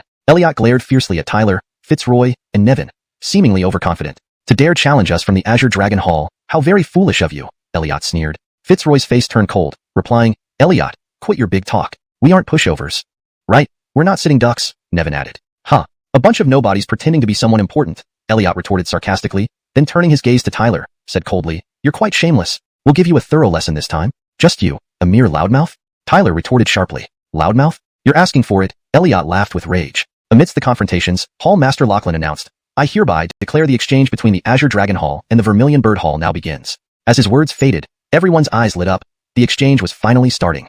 Chapter 94. One win, one loss. On the flat ground, 6 figures stood facing each other in a standoff. Though none of them spoke, the formidable spiritual power they exuded swept through the area like autumn winds scattering leaves. Countless spectators were on edge. The upcoming exchange competition had everyone's blood boiling with excitement. The 6 figures almost represented the strongest presence among the gold disciples of the Zhuge Hall and the Qinglong Hall today. Such strength was considered top-notch even when looking at all 4 halls. Now, with these top disciples about to clash, it was naturally quite eye-catching. Who will ultimately win this time? It should be the Qinglong Hall. Elliot is the most powerful gold disciple there. It's unlikely that any others could match him. But who knows? Zhuge Hall's strongest gold disciple Nevin isn't someone to be underestimated either. That's true. The other disciples aren't necessarily weaklings either. Jacob and the others are not easy targets. Underestimating them could mean running into tough opponents. The situation now is quite uncertain. After all, no one can be so powerful as to dominate over all the other disciples. Whispers filled the air around the flat ground. Everyone knew that the disciples participating in the exchange weren't ordinary individuals. At this moment, Elliot glanced at Jacob and Granville and said coolly, "Junior brothers, I'll go first for the first battle." Jacob and Granville perked up upon hearing Elliot take the lead and nodded, "Good luck, senior brother Elliot." Next, Elliot crossed his arms, staring at Nevin, Fitzroy, and Tyler, coldly asking, "Who goes first?" Nevin, Fitzroy, and Tyler exchanged glances before Nevin stepped forward modestly. "It's an honor to finally meet you, brother Elliot. Today, I get to experience your prowess firsthand." Elliot half smiled, "As you wish." When Elliot and Fitzroy faced off, gasps of astonishment echoed across the land. "That's Elliot. He's the strongest platinum disciple in the Qinglong Hall. Is he trying to put Zhuge Hall on notice?" Nevin is almost guaranteed to lose against Elliot. He's definitely trying to make an example out of someone. Tyler and Fitzroy's expressions also changed slightly. Knowing that Elliot, as the strongest platinum disciple in the Qinglong Hall, was no ordinary figure, they hadn't expected him to lead the charge unexpectedly. Does Elliot think senior brother Nevin is an easy target? Fitzroy thought to himself. This Elliot is too naive. Thinking this, Fitzroy couldn't help but chuckle. While he knew Elliot was strong, this was still overly optimistic. To him, Nevin was at least capable enough to challenge Elliot head-on. Nevin didn't waste words, meeting Elliot's gaze. "Let's begin." Immediately, the spiritual energy within Nevin's dantian erupted. Facing Elliot, Nevin dared not underestimate him, fully aware of how powerful Elliot was. As Nevin exerted his full strength, Elliot remained unperturbed, as if he already had the upper hand. Seeing Elliot's arrogance, Nevin's expression darkened. Then he shouted and unleashed a brutal leg sweep. A massive foot-shaped aura of spiritual energy appeared around him, moving with lightning speed towards Elliot, shattering the ground and producing a sharp sound. With this move alone, Nevin's attack would defeat an ordinary 6th-stage martial artist disciple. In just a few breaths, the enormous spiritual energy foot hovered above Elliot's head. Just as it was about to strike, Elliot disdainfully raised his head, 2 fingers extending outwards. Pop! His 2 fingers caught the immense spiritual energy foot, then severed it effortlessly. The giant foot shattered completely under Elliot's force. Gasps rippled through the crowd. All had seen the ferocity and destructive power of that spiritual energy foot, never expecting Elliot to tear it apart with just 2 fingers. How is that possible? Nevin was equally astonished. His face darkened, hands clenching as the surrounding spiritual energy coalesced into a colossal palm hundreds of feet long, which smashed down ruthlessly towards Elliot. "This time, let's see how you block this." Hearing Nevin's roar, Elliot merely smirked coldly. His fists clenched tightly, unleashing a punch nonchalantly. Almost instantaneously, palm met fist with a thunderous collision. Boom! A powerful shockwave erupted, ravaging the ground. Everyone watched the intense clash. After a moment, a loud crack was heard as the colossal palm disintegrated entirely. Even with his full strength, Nevin's final blow was crushed by Elliot's single punch. "What?" Nevin cried out in shock, his confidence shattered. Though Nevin wasn't a match for Elliot, he never imagined being overwhelmed so thoroughly. Whoosh! Before Nevin could recover, Elliot's figure flashed forward, a large hand grabbing toward him, posing a grave threat. Nevin hastily gathered all his strength to resist. Bang! Just as Nevin used his utmost effort, the hand grabbed him mercilessly. Crack! Terrified, Nevin realized his defenses crumbled instantly under that hand, which then seized him without losing momentum. Spurts of blood sprayed from Nevin's mouth as his body tumbled lifelessly to the ground, landing in a wretched heap. Ripples of astonishment spread once more. Countless disciples gaped at the defeated Nevin and the victorious Elliot, amazed by Elliot's overwhelming might. Nevin had used all his strength, yet Elliot remained unharmed, easily inflicting heavy injuries. Clearly, Elliot surpassed Nevin in power. Fitzroy and Tyler were similarly stunned. This crushing defeat by Nevin demonstrated Elliot's true strength. Qinglong Hall disciples laughed aloud while Zhuge Hall disciples looked extremely disheartened. Hall Master Truman smiled broadly at Hall Master Lachlan. Seems like your Zhuge Hall disciples are still as fragile as ever. Lachlan's expression soured. Looking at Elliot, he recognized his formidable power, likely beyond the 6th stage martial artist level, hence Nevin's total defeat. Spectators couldn't help but laugh, predicting another victory for Qinglong Hall based on this scene. After Elliot defeated Nevin, Jacob then directed a challenging gaze towards Fitzroy. It's your turn. As these words echoed, another wave of shock spread through the crowd. Only now did they realize that the Azure Dragon Hall disciples truly intended to swiftly overpower the Vermilion Bird Hall disciples and decisively win this exchange event. How dominant! If the Azure Dragon Hall succeeds, the Vermilion Bird Hall would surely be utterly humiliated. Seeing Jacob's haughty expression, not only did the onlooker disciples find it amusing, but the Vermilion Bird Hall disciples were also indignant and furious. This Jacob is too arrogant. Does he really think he's invincible? Jacob is indeed strong, but senior brother Fitzroy isn't someone to be trifled with either. Defeating him won't be easy. Jacob treats everyone as if they don't exist. Even a cornered rabbit will bite back, let alone the mighty Vermilion Bird Hall. Yeah, this shows how much he looks down on the Vermilion Bird Hall. I agree. Countless disciples whispered amongst themselves, clearly finding the situation unbelievable. The second match soon began. Fitzroy versus Jacob. However, just as the Azure Dragon Hall side was cheering loudly for Jacob, the outcome of the second match took an unexpected turn. This result made the cheers from the Azure Dragon Hall side come to an abrupt halt. Everyone's eyes widened in disbelief at this moment. Who could have thought that in the battle between Fitzroy and Jacob, Jacob would end up being the one who lost? It's your turn. As soon as these words were spoken, another wave of astonishment echoed through the crowd. Only now did everyone realize that the Qinglong Hall disciples were truly planning to swiftly overpower the Zhuge Hall disciples, thoroughly winning this exchange competition. How domineering. If the Qinglong Hall succeeded, the Zhuge Hall would be utterly humiliated. Seeing Jacob's arrogant demeanor, not only did the onlookers find it intriguing, but also Zhuge Hall disciples felt indignant and infuriated. This Jacob is too overbearing. Does he really think he's invincible? Jacob is indeed strong, but senior brother Fitzroy isn't an easy opponent either. Defeating him won't be so easy. Jacob is completely disrespectful. Even a hare will bite when cornered, let alone a prestigious Zhuge Hall. Yes, this is too disrespectful towards Zhuge Hall. I agree. Numerous disciples whispered among themselves, clearly finding the situation unbelievable. Soon, the second match began. Fitzroy versus Jacob. However, just as the Qinglong Hall supporters cheered loudly for Jacob, the second match produced an unexpected outcome. This result caused the Qinglong Hall's cheers to abruptly halt. Everyone's eyes widened in disbelief at that moment. Who could have thought that in the match between Fitzroy and Jacob, it would be Jacob who was defeated? Hashtag Chapter 95, the final battle. In the second match of the exchange meet, Fitzroy fought Jacob, and it was Jacob who lost. When both were left severely injured, the entire world seemed to fall silent.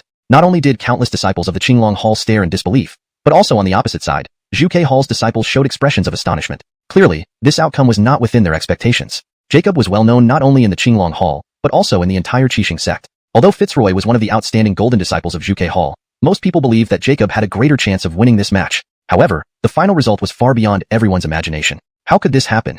Elliot looked at the heavily injured Jacob with an unpleasant expression and murmured involuntarily. Tyler also gazed at the severely damaged Yuan Qi of Fitzroy with a somewhat solemn face. He knew this was the best outcome achieved by Fitzroy at any cost. After all, if the Qinglong Hall secured 2 victories, then they could practically declare victory in this exchange meet. Because after the Qinglong Hall's 2 wins, the third match would be inconsequential regardless of whether the Qinglong Hall won or lost. From a certain perspective, Tyler almost wouldn't need to participate at all. But such a result came at too high a price for Fitzroy. Sigh. Tyler took a deep breath. Looking at the weakened Fitzroy, he couldn't help but feel some admiration. This lunatic.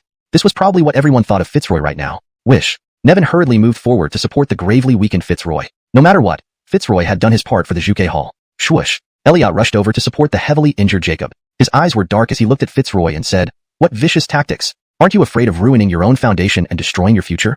Fitzroy smiled indifferently, wiped the blood from the corner of his mouth, and replied, "At least I succeeded, didn't I?" Succeeded?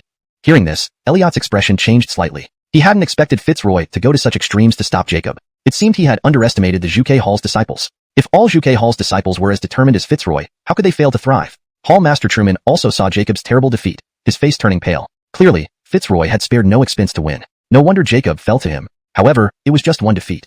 It was still acceptable. After all, Elliot had already won the first match, so Qinglong Hall wasn't necessarily at a disadvantage. If not, they might already be in a very passive position. Hee. We Zhuge Hall have won this round, Hall Master Lachlan said with a smile, though the smile stung the faces of Qinglong Hall's countless disciples. Elliot's face was grim as he instructed someone to carry the injured Jacob away and shifted his gaze to Hall Master Truman sitting on the platform. Haha, one win, one loss. Hall Master Truman smiled faintly. It seems your Xianxia Hall has gone all out.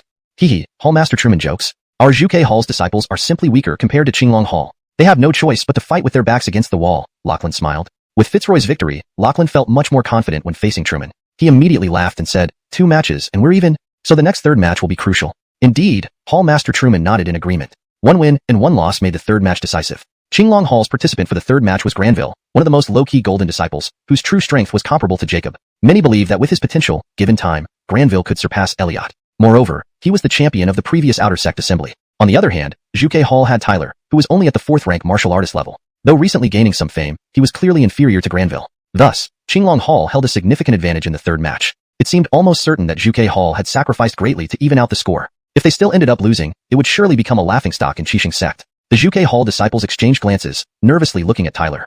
They never imagined that the third match, which seemed insignificant, would turn out to be the highlight of this exchange meet. Faced with the anxious gazes, Tyler could only shrug and shift his gaze to Lachlan, knowing that it ultimately depended on Hall Master Lachlan's decision. Countless gazes shifted from Tyler to Hall Master Lachlan. Lachlan smiled, seemingly without worry. It looks like my gamble on this third match was right. Lachlan's laughter echoed, causing the Xianxia Hall disciples' expressions to change. What did he mean? Did Lachlan predict this situation and still choose Tyler? Did he have such confidence in him? Lachlan's gaze swept across them before settling on Tyler. In a resonant voice he said, this third match concerns the honor of our Xianxia Hall. You must do your best. Disciple Tyler will give it my all. Tyler bowed and responded. Despite his confusion about why Lachlan had so much confidence in him, he naturally wouldn't refuse the opportunity for credit. Very good.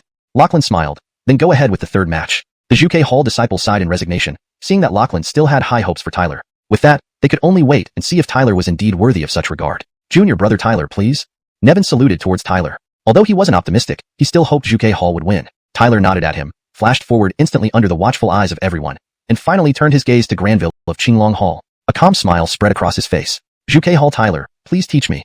####Chapter 96. Tyler enters the battle. Xianxia Hall's Tyler, please guide me. Tyler stood with his hands behind his back, and his calm voice echoed out. Instantly, countless disciples from the Qinglong Hall turned their gazes towards him, causing an uproar among them. The commotion carried doubts and uncertainty because they could all see that Tyler was merely at the 4th rank martial master level. At this strength, he would be considered average among the gold disciples of the Qinglong Hall. If compared to top-tier gold disciples like Granville and Jacob, he fell short by a significant margin. Does the Xianxia Hall have no one else? To send such an ordinary disciple to battle, wouldn't it be more straightforward to just admit defeat? Haha, indeed. Numerous skeptical whispers arose. However, as the party involved, Tyler remained unperturbed, showing no anger over the questioning remarks. Among the murmurs, Granville, dressed in black, lifted his head from the front of the Qinglong Hall. Looking at Tyler, there was no hint of contempt in his eyes. He knew well that Xianxia Hall sending Tyler meant Tyler wasn't someone weak. Even if Tyler were capable, Granville was confident of winning. Granville, it's all on you for this final battle, Truman, the Hall Master, said to Granville with a serious tone. Granville nodded, then flashed forward to stand before Tyler. His low voice spread out. Qinglong Hall, Granville. Tyler looked at the muscular man in front of him, his eyes narrowing slightly. Though Granville had yet to move, the spiritual energy emanating from him indicated he was even stronger than Brendan of the Blood Cloud sect. It was clear that Granville's strength had reached at least the 5th rank martial master level. You've been chosen by the Xianxia Hall's Hall Master while being at the 4th rank martial master level. I assume you must possess some remarkable qualities. Please don't hold back, Granville said coldly, not wasting any more words. Suddenly stomping the ground, a ferocious surge of spiritual energy shook the earth around him. This spiritual energy wave surpassed the 5th rank martial master level, almost reaching the 6th rank. With another breakthrough, Granville might seamlessly enter the 6th rank martial master realm. On the Xianxia Hall side, many disciples felt concern from Granville's intense spiritual energy fluctuations. Fitzroy and Nevin exchanged grave looks. Both were at the 6th rank martial master level, but barely stronger than Granville. If they were to fight in this third match, they probably wouldn't fare much better. Granville, indeed, lived up to his reputation as the most promising gold disciple of the Qinglong Hall. Almost stepping into the 6th rank martial master? Tyler's gaze on Granville showed some tension. This was undoubtedly the strongest opponent Tyler had faced. I initially thought you were just here to fill numbers, but I see you've been keeping your strength hidden, making me misjudge you, Granville said coldly from the hilltop, his eyes icy. But wanting to challenge me, Granville, is sheer fantasy. As his words faded, a chilling look appeared in Granville's eyes. Boom. In the next instant, a torrent of spiritual energy surged from Granville, collapsing the space around him. Disciples watching were startled by the intensity of Granville's power. Indeed, he was half a step into the 6th rank martial master realm. Spiritual energy wrapped around Granville, a strength so formidable that even some platinum disciples felt inadequate. Facing Granville's overwhelming spiritual energy, Tyler's expression changed. Truly, Granville was a top gold disciple from the Qinglong Hall, surpassing the previous Jacob. Clearly, Granville was quite formidable, but Tyler didn't panic. Grasping his palm, a vast amount of spiritual energy instantly surged from within him. Boom. A terrifying force erupted from him like a tempest. Bang. Almost immediately, their spiritual energies collided mid-air like two mountains crashing together, producing deafening explosions. Both were forced to retreat a few steps as the surrounding area filled with dust and debris. Granville launched the first attack, charging like a dragon crossing a river. A wave of spiritual energy gushed forth, forming powerful streams under his command. With a flick of his finger, these streams struck Tyler forcefully, tearing everything apart. I want to see just how valuable this year's Outer Sect meeting champion is. Granville sneered. Such an onslaught would force even a 6th-rank martial master to retreat temporarily. Recalling Tyler killing Brendan, Granville planned to overpower him completely with brute force. Sensing the brutal power in those streams, Tyler frowned, tightly gripping his fists, causing the earth beneath him to collapse. Whoosh! Instantly, columns of spiritual light formed around him, sweeping out like lightning. Boom! In an instant, these light columns collided with the streams of spiritual energy. Powerful shockwaves tore through the air, leaving the surroundings ravaged. But Tyler and Granville stood unmoved, easily dispelling the storms of energy with a wave of their palms. They seemed evenly matched. Seeing this, a vicious look emerged in Granville's eyes. Tyler hadn't shown any sign of weakness during the collision, indicating his strength was on par with Granville's. Didn't expect you to match my strength. No wonder you dared to join this exchange meeting, Granville sneered. But still, you're no match for me. Granville's body trembled suddenly, and he dashed forward like a shadow, closing in on Tyler at incredible speed. Tyler also charged forward, meeting Granville head-on. Sure. Within moments, they stood face-to-face under the watchful eyes of others, almost close enough to hear each other's heartbeat. Granville's eyes glinted with malice. His palms swelled, transforming into a knife-like weapon emitting an awe-inspiring force, shaking the very air. Transecting heaven palm. He clasped his palms together, unleashing a force that could crush everything in its path. A terrifying display of power. With just this one strike, Granville could easily defeat any martial master below the 6th rank. Facing the utterly terrifying punch from Granville, Tyler's expression also slightly tightened. Then he clenched his fists and, without dodging or evading, chose to confront it head-on. Boom! Tyler unleashed a punch that instantly burst forth with an exceptionally fearsome power. A punch and a palm cut through the sky like two enormous meteors, heading straight for each other. Seeing this scene, countless onlookers were taken aback, unable to help but draw in a sharp breath. Could this Tyler truly believe he could withstand Granville? Even Fitzroy had not been a match for Granville before. How much less so now when Tyler was even weaker than Fitzroy? Furthermore, the force behind Granville's palm strike at this moment was extraordinarily terrifying. Yet, Tyler dared to engage in a direct confrontation, clearly acting on impulse. Attempting to shatter a rock with an egg, Hall Master Truman couldn't help but smile inwardly, finding Tyler rather ignorant of the true extent of his own abilities. Boom! Under the watchful eyes of countless spectators, a punch and a palm collided heavily together. A smug smirk appeared on the corner of Granville's mouth, sensing victory. But soon, his expression turned rigid. Swoosh! Indeed, Granville's palm had suppressed Tyler's punch. Yet just as it was about to crush it, wind and thunder suddenly formed around Tyler's fist. As Granville's palm made contact with the wind and thunder,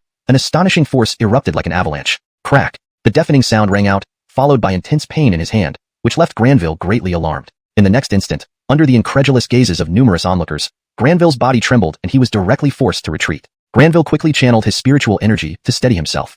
However, his palm was now broken and bleeding, with a bloody hole in the center. From their earlier clash, it was clear he was at a disadvantage. With fury in his eyes, he glared at Tyler. Tyler slowly raised his head, grinned at him, and even waved his unharmed fist tauntingly. That provocation was undoubtedly mocking Granville. Haha, didn't expect you to be such a weakling, Tyler said with a light laugh. Russell. At this moment, countless disciples in the vicinity couldn't help but gape in shock, constant exclamations spreading far and wide. Who would have thought that after such a direct clash, it was Granville who ended up injured first? Meanwhile, Tyler remained unscathed and had the upper hand.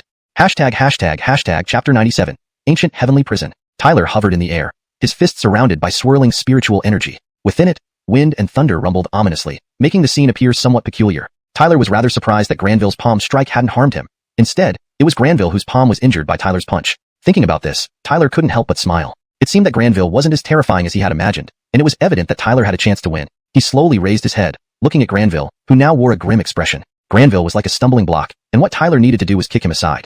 Never thought that someone who usually plays with eagles would end up having their eyes pecked out, Granville said coldly. As he spoke, terrifying spiritual energy surged from his body, causing a sonic boom in the air, a clear sign of his extreme anger. At this moment, Granville, who had always been confident, could no longer maintain his calm. Suppressing the injury on his palm, Granville changed his hand seals, and a torrent of spiritual energy erupted like a volcanic explosion, swiftly spreading around him. Tiger Roar Technique.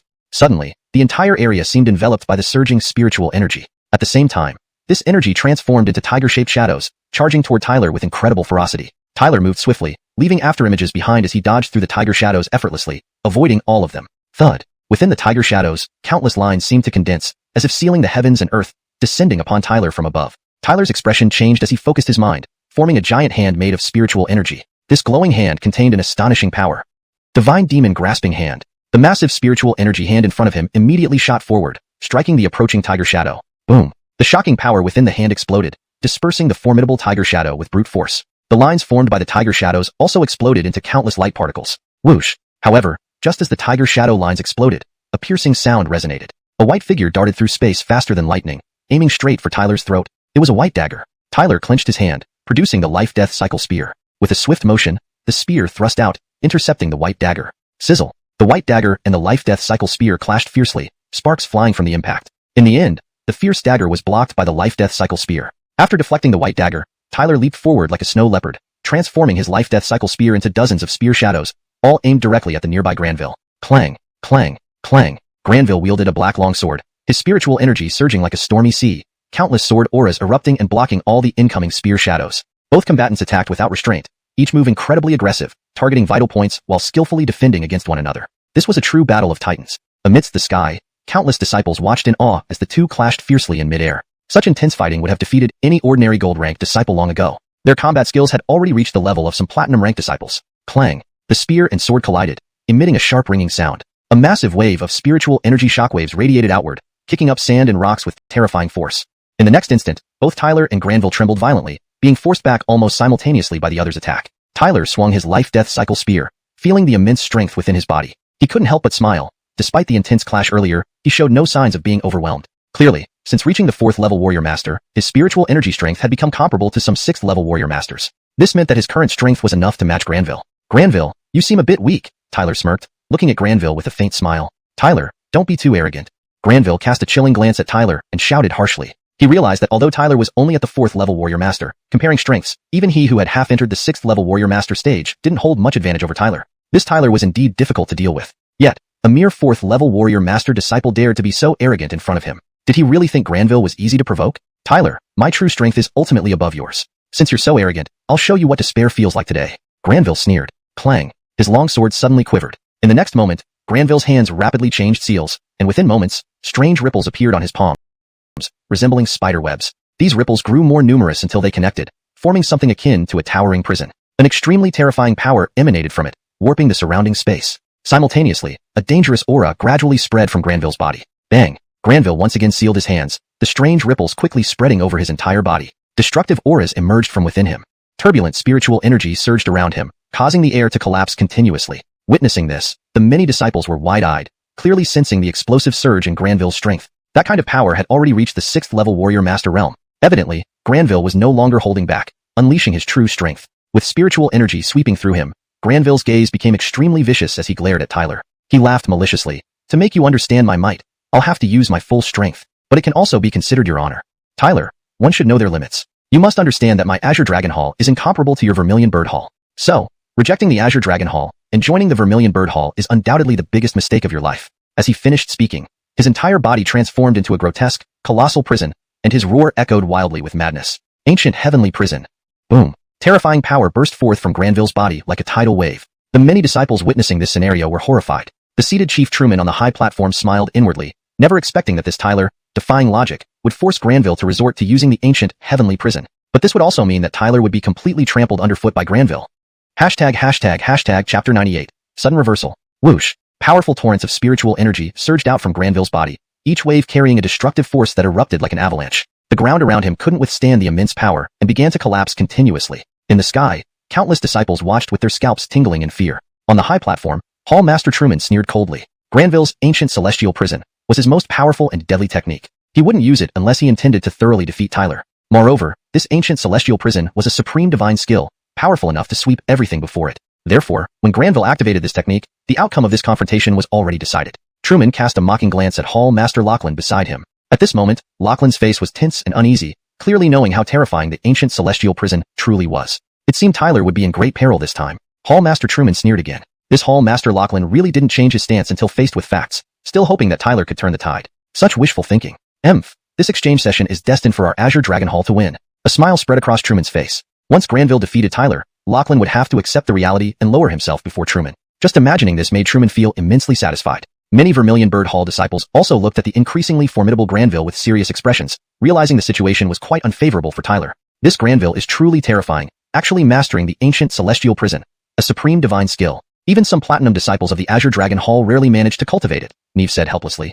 Jackson sighed. It seems Tyler has been pushed to the brink by Granville. Yeah, No matter how astonishing Tyler's strength might be, facing the ancient celestial prison, he will probably only end up utterly defeated. Neve glanced at Tyler with a hint of regret. Jackson chuckled dryly. Being pushed to the brink might just unleash Tyler's potential even more. Neve pursed her lips. I didn't think you'd have such high hopes for him. I think he's done his best. Forcing Granville to use the ancient celestial prison already counts as quite an achievement, though he will ultimately lose to Granville. She smiled bitterly, clearly believing Tyler's defeat was inevitable. Jackson sighed.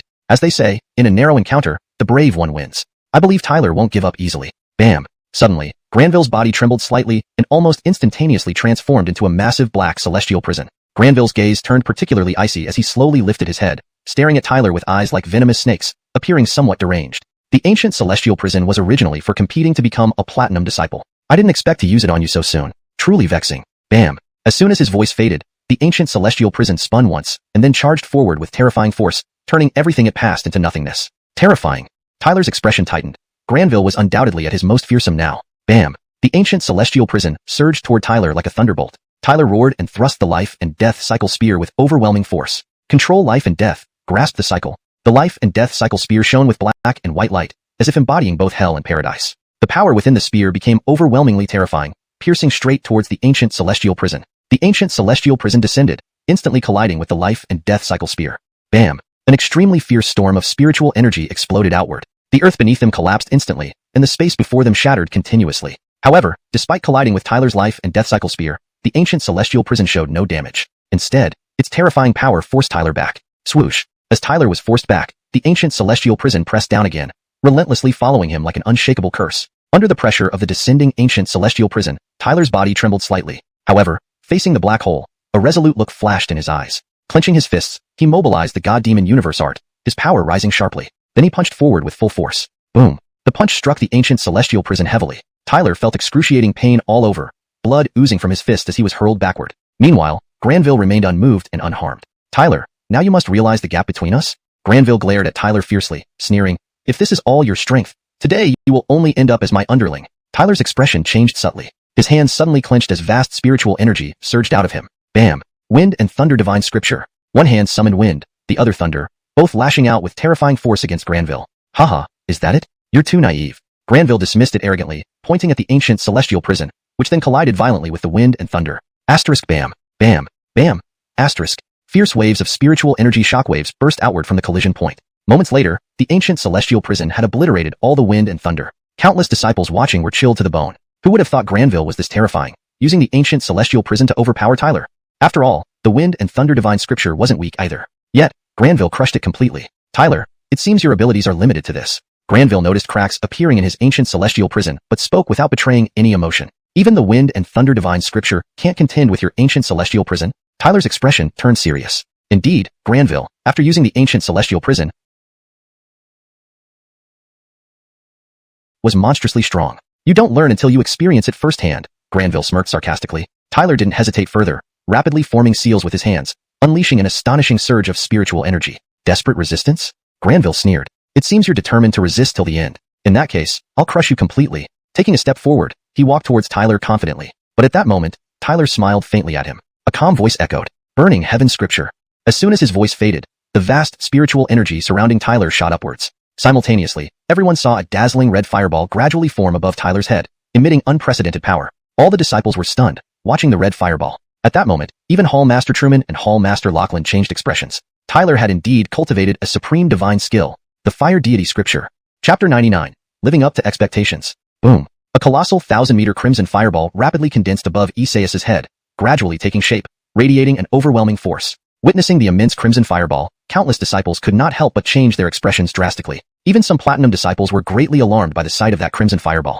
They knew that even if they faced it, they would find it challenging to resist. The supreme divine technique, the Fire God Scripture. No one expected Isaias to have also mastered a supreme divine technique. Under countless shocked gazes, Granville's grotesque face slowly stiffened. His gaze turned heavy as he stared at the enormous crimson fireball. This time, he finally sensed a threat from Isaias. Although he felt threatened now, he was already at a point where he had no choice but to take drastic measures. He could only win by completely destroying Isaias's Fire God Scripture to suppress Tyler thoroughly. A touch of madness flashed across Granville's eyes. Surging spiritual energy gathered around his body, releasing an unimaginable power almost instantly, causing the surrounding space to tremble violently. Just struggling in vain.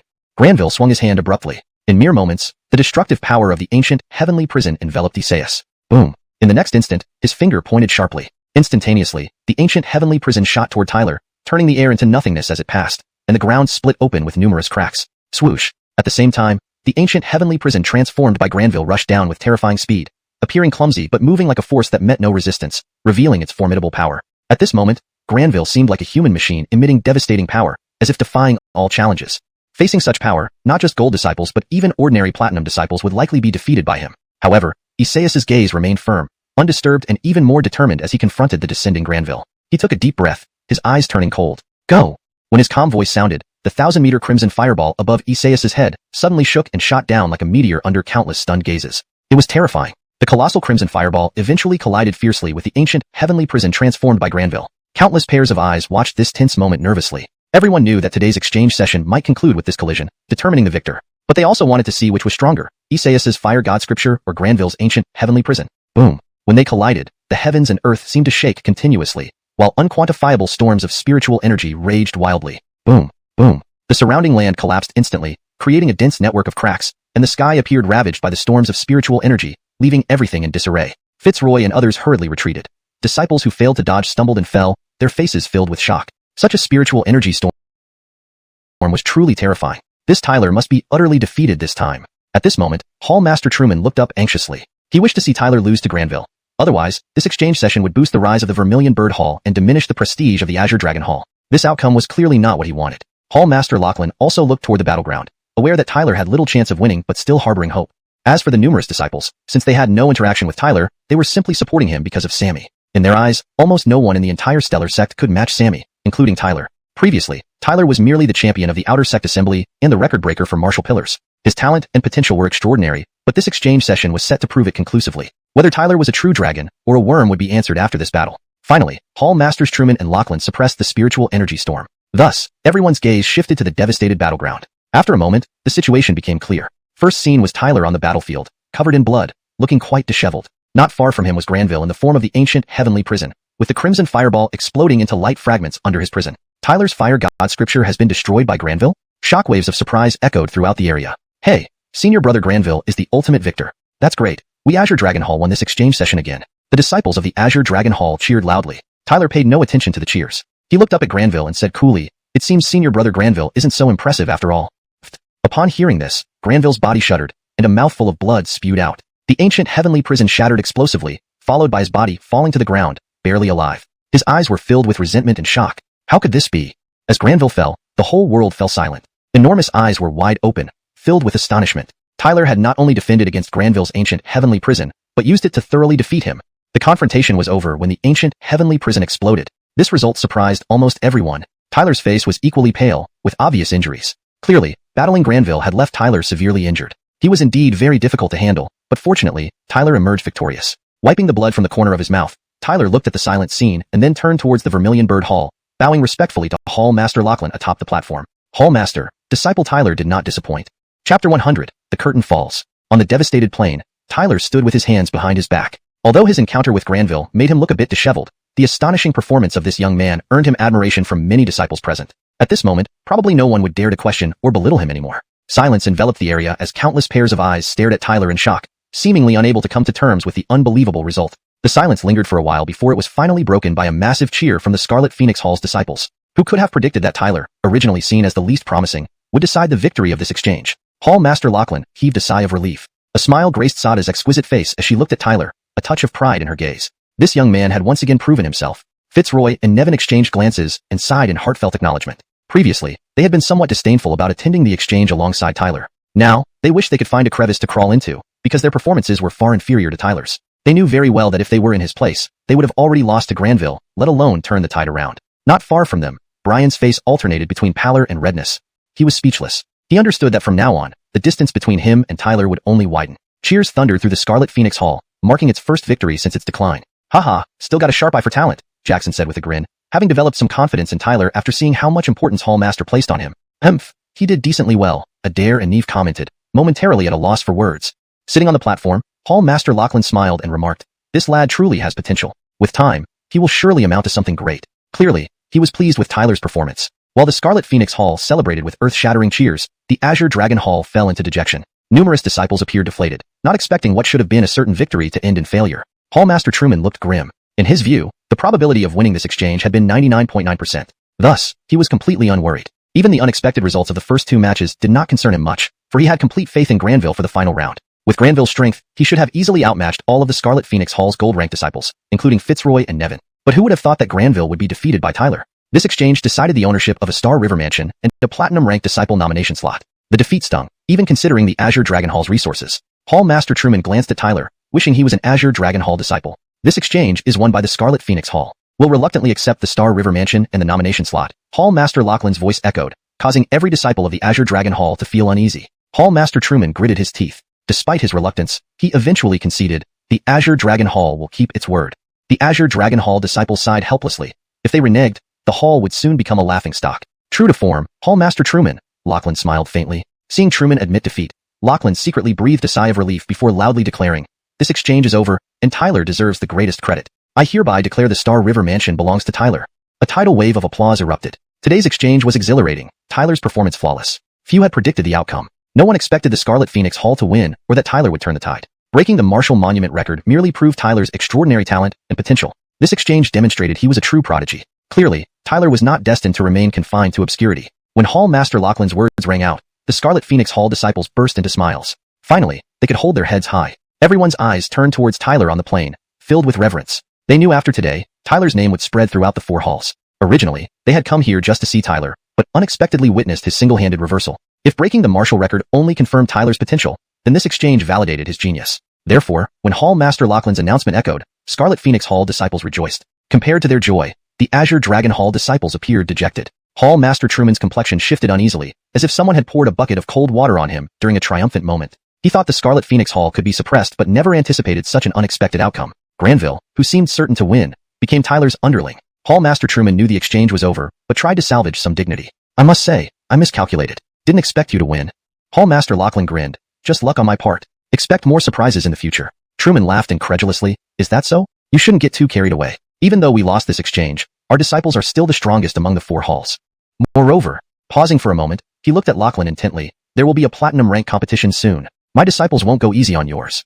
Lachlan's expression stiffened briefly before regaining composure. Your disciples' strength is undeniable, but ours aren't pushovers either, as shown by this exchange. Heh, your Scarlet Phoenix Hall disciples? Merely misfits. Truly laughable, Truman sneered before turning away. Watching Truman leave, Lachlan frowned. He knew Truman would seek to reclaim lost glory in the upcoming platinum rank competition. Regardless, he resolved not to let the Scarlet Phoenix Hall decline further.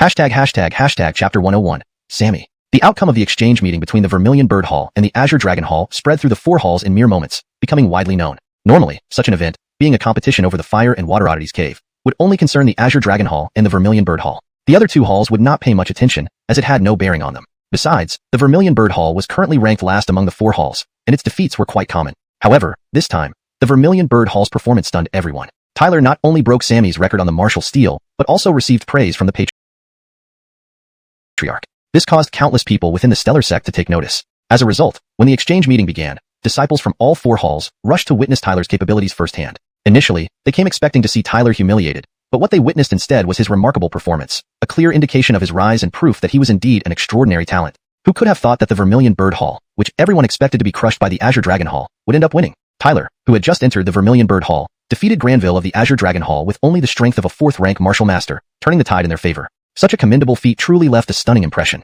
Even those who were there just for the spectacle could not help but be amazed by Tyler's performance in the exchange meeting. Therefore, after the meeting concluded, news of Tyler's exceptional performance quickly spread among the disciples of the four halls, causing a significant stir. This Tyler seems to be a true genius. Though he is only at the fourth-rank martial master level, he managed to defeat Granville, on whom the Azure Dragon Hall pinned great hopes. It's evident that this Tyler is no ordinary person. Given time, he will undoubtedly become one of our Stellar Sect's notable figures. No wonder even the Patriarch looks highly upon him. At this rate, this guy might have the potential to match senior brother Sammy. That's premature. This was just a simple battle between the gold disciples of the Azure Dragon Hall and the Vermilion Bird Hall. How can we draw conclusions so easily? Our Stellar Sect's outstanding disciples are at least top-notch Wu Zone realm practitioners. When they were ordinary disciples, they also outshone many. Tyler still has a long way to go. Who could disagree? Over the years, senior brother Sammy has already gained widespread acclaim. With his talent, one day he may surpass all the sacred sons of various sects, perhaps becoming unbeatable.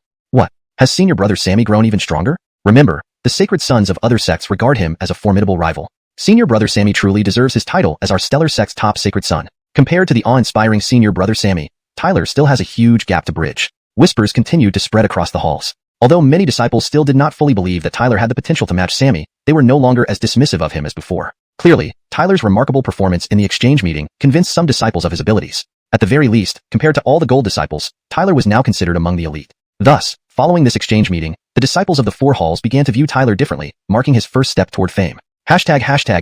Azure Dragon Hall. In a grand hall, two men were playing chess. One man, dressed in black robes, was Elliot, ranked second on the heavenly list. The other, wearing white robes, was Zion, ranked ninth on the same list. These two were admired by many young and ambitious Azure Dragon Hall disciples. Nearby, in a sparring ground, numerous Azure Dragon Hall disciples were diligently practicing, their eyes filled with admiration whenever they glanced at Elliot and Zion. I didn't expect the Vermilion Bird Hall to produce such a remarkable genius, Zion said with a smile, but his tone carried a hint of disdain. The genius you're talking about is Tyler, right? Elliot responded indifferently. From what I know, he does have some talent. That doesn't mean he can overshadow us, Zion retorted. Don't underestimate him. Patriarch Aaron mentioned that Tyler has the potential to match senior brother Sammy, Elliot remarked casually. Zion shook his head. That's just talk from Patriarch Aaron. Until he proves himself, it's all meaningless. Perhaps, but his performance in the exchange meeting today was indeed impressive. Calling him a true genius is not far-fetched. Zion waved his hand dismissively. It was just a battle between the Vermilion Bird Hall and our gold disciples. If this makes him a genius, then we must have geniuses everywhere. And this kid dared to refuse our Azure Dragon Hall. He certainly doesn't know what's good for him. Elliot smirked. Our Azure Dragon Hall is at its peak. Refusing to join us shows a lack of foresight. I agree. Moreover, dishonoring the Azure Dragon Hall like this crosses the line. Zion sneered. A mere gold disciple was nothing to worry about. He could easily make life difficult for anyone with a flick of his finger. In a grand hall. Sammy, clad in gray robes, sat with his eyes closed, but his gaze betrayed a hint of surprise. This disciple named Tyler is indeed somewhat remarkable, he murmured to himself, having heard about Tyler's impressive performance in the exchange meeting. Although they had never met, Tyler had caught his attention. Sammy was a proud individual, but due to Patriarch Aaron's high praise for Tyler, he found him intriguing. After all, Patriarch Aaron had discovered and nurtured him, possessing sharp judgment. Thus, Sammy felt slightly astonished by Tyler and acknowledged that, at present, Tyler was still inexperienced. Yet, Tyler's impressive performance in the exchange meeting made Sammy look at him differently. This boy seemed to have genuine talent. Potential to match me, huh? Sammy mused aloud. Tyler, let's see what you're really made of. To Sammy, the current Tyler was incomparably beneath him, and still lacked the qualifications to catch his eye. Chapter 102. News. Today, the Zhuge Hall undoubtedly held its head high with pride. Numerous disciples walked with their heads held high, and countless gazes continuously fell upon Tyler's tall figure. Ever since the exchange meeting between the Zhuge Hall and the Qinglong Hall concluded, Tyler had become the first among the golden disciples of Zhuge Hall. Even Nevin, as the former top golden disciple, admitted his admiration. He was well aware that if not for Tyler's final victory over Granville, which secured Zhuge Hall's win in the exchange meeting, Zhuge Hall would likely still be dead in the water, devoid of any morale. Tyler's remarkable performance during the exchange meeting clearly earned him everyone's respect. Tyler, we owe our turn of fortunes to you this time. I indeed did not make a mistake by trusting you, Hall Master Lachlan smiled at Tyler. Since the conclusion of the exchange meeting yesterday, his satisfaction with Tyler had only grown, his face often breaking into a broad smile, truly turning despair into hope. This is all thanks to Hall Master's support. Tyler returned a faint smile. He harbored gratitude towards Hall Master Lachlan, for just as a thousandly horse needs to meet a discerning patron, receiving the latter's recognition was a stroke of luck for him. Especially when most people doubted him, Hall Master Lachlan stood up for him, enough to earn his loyalty. I have already reported your participation in the Platinum Disciple competition. Therefore, from today onward, you must push yourself even harder. Hall Master Lachlan laughed happily. Thank you, Hall Master Lachlan. Tyler clasped his fists and said. Hall Master Lachlan waved his hand, saying, you deserve it. Rest assured, I will not bury talent. Although Hall Master Lachlan intended to secure Tyler a spot in the Platinum Disciple competition, if not for Tyler's outstanding performance in the exchange meeting, he might have faced resistance. After all, to most disciples, Tyler was just a newly admitted golden disciple, lacking the qualifications to participate in such a competition. However, after Tyler's stellar performance, no one dared to oppose it anymore, not even Adair, Neve, or Long Beachy, who could find no excuse to prevent Tyler's participation. After all, no one expected Tyler to perform so remarkably in the exchange meeting, stunning many who had underestimated him. Seeing Tyler humbly accept the praise, Hall Master Lachlan nodded approvingly. He looked at Tyler and asked with a gentle smile, Tyler, do you still wish to return to the Deluo dynasty to settle old scores? Yes. Tyler paused for a moment before nodding openly. Hall Master Lachlan's words suggested he knew about his past, so he acknowledged it directly. That Vaughn of the Deluo dynasty has already reached the Wuwang realm. If placed within our Star Cluster sect, he would be on par with a Hall Master. If you wish to settle old scores, it will be quite challenging. Hall Master Lachlan spoke slowly. When you became my disciple, I mentioned your feud with Vaughn to Sect Master Angelo. Back then, I suggested that the Star Cluster sect intervene to eliminate Vaughn, ensuring the safety of the Lin family to ease your concerns. Upon hearing this, Tyler felt moved and gazed at Hall Master Lachlan gratefully. After a moment's pause, Hall Master Lachlan continued, however, Sect Master Angelo did not agree. According to him, St. Yuan sect now supports Vaughn because the Crown Khan of the Deluo dynasty, Isaiah, has risen to prominence within the St. Yuan sect. Our intelligence reveals that Isaiah has become the chief disciple of St. Yuan sect and is even the designated successor to the Sacred Son, personally taught by the Grandmaster of the St. Yuan sect. Sect Master Angelo advises caution and observation. This matter involves two major sects and may lead to conflicts between them. As you know, our Star Cluster sect and the St. Yuan sect are mortal enemies. Tyler's expression changed slightly. The rise of Xianxia was indeed unforeseeable. It seemed he had entrenched himself deeply within the St. Yuan sect, making Tyler realize he needed to work even harder. Despite this realization, Tyler quickly regained confidence. Back then, he had managed to slay Lily and join the Star Cluster sect despite being a naive youth. He had turned adversity into triumph. Why couldn't he do so again? He had overcome difficulties before and would certainly avenge his enemies. But back then, he couldn't match Xianxia. In 2 years, however, he would surely eliminate Xianxia. Disciple is forever indebted to Hall Master Lachlan. But if Vaughn has the backing of the St. Yuan sect, isn't the Lin family in danger? Tyler asked uneasily. Vaughn could not touch him while he was in the Star Cluster sect, but could still target the Lin family anytime. His very presence in the Star Cluster sect was to resolve the issues surrounding the Lin family. Hall Master Lachlan smiled and replied slowly, I have already made arrangements for the protection of the Lin family. Vaughn can have the St. Yuan sect behind him, but your family will also have the backing of the Star Cluster sect. We will not sit idly by if Vaughn dares to act against them. However, resolving your feud with Xianxia will be up to you. Hall Master Lachlan looked at Tyler with a mix of helplessness and expectation. Originally intending to let Tyler focus on cultivation, Hall Master Lachlan now planned to send people to protect the Lin family. Grateful, Tyler bowed deeply to Hall Master Lachlan. His ability to protect the Lin family filled him with immense gratitude. Thank you for your arrangements, Hall Master. Disciple Tyler is eternally grateful. Tyler declared firmly, 2 years from now, I will slay Xianxia. His tone was resolute. Very well. Feeling the firmness in Tyler's voice, Hall Master Lachlan smiled approvingly. Tyler was indeed a promising talent. The Platinum Disciple competition will start soon. You should prepare accordingly. Yes. Tyler nodded. As time passed, the shock caused by the outcome of the exchange meeting between the Zhuge Hall and Qinglong Hall gradually faded from people's minds. However, Tyler's name became widely known within the Zhuge Hall. Indeed, the Star Cluster sect was one of the 6 major sects, with countless similar competitions. A regular exchange meeting naturally wouldn't remain fresh in people's memories for long, even though this particular result was unexpected. Most crucially, half a month later, the Star Cluster sect would hold the Platinum Disciple competition. This was the most significant event for all disciples within the entire sect, as becoming a Platinum Disciple meant taking a step closer to the status of a Diamond Disciple, with resources and positions far surpassing those of Golden Disciples. However, the Star Cluster sect's Platinum Disciple competition was incredibly brutal, with only a few spots available each time. Due to this fierce competition, numerous Golden Disciples trained diligently, resulting in intensely competitive Platinum Disciple contests every time. Thus, in the following period, the attention of countless disciples across the Star Cluster sect focused entirely on the upcoming Platinum Disciple competition. Every conversation revolved around it, speculating which Golden Disciples would emerge victorious and ascend to the Platinum rank. News of Tyler's participation in this Platinum Disciple competition spread rapidly, covering the entire Star Cluster sect. This sparked another wave of astonishment. This Tyler is really as fearless as a newborn calf. He has only been a Platinum Disciple for less than 3 months, and he dares to participate in the Platinum Disciple competition. Yes, it seems he's in too much of a rush. In our Star Cluster sect, there are hardly any disciples like him. He became a Golden Disciple less than 3 months ago, and now dares to enter the Platinum Disciple competition. Even our senior brother Sammy waited half a year after becoming a Golden Disciple before participating, and then succeeded in becoming a Platinum Disciple.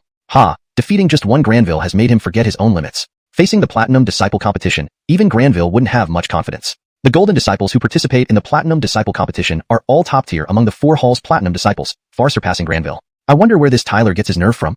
He truly doesn't know the extent of his incompetence. It looks like this kid is getting carried away. If he dared to join, let's see how things go for him. Soon enough, he'll realize how terribly wrong it was for him to join the Platinum Disciple competition. In a cave within the Qinglong Hall. Humph, this Tyler is truly ignorant. How dare he participate in the Platinum Disciple competition without even taking a look at himself in the mirror to see what he is? A disciple of Qinglong Hall said indignantly. Above the cave stood Iron Heartless in a black robe, smirking coldly. This is interesting. I was worried about finding an opportunity to deal with him, and now he's delivering himself on a platter. This is a good chance.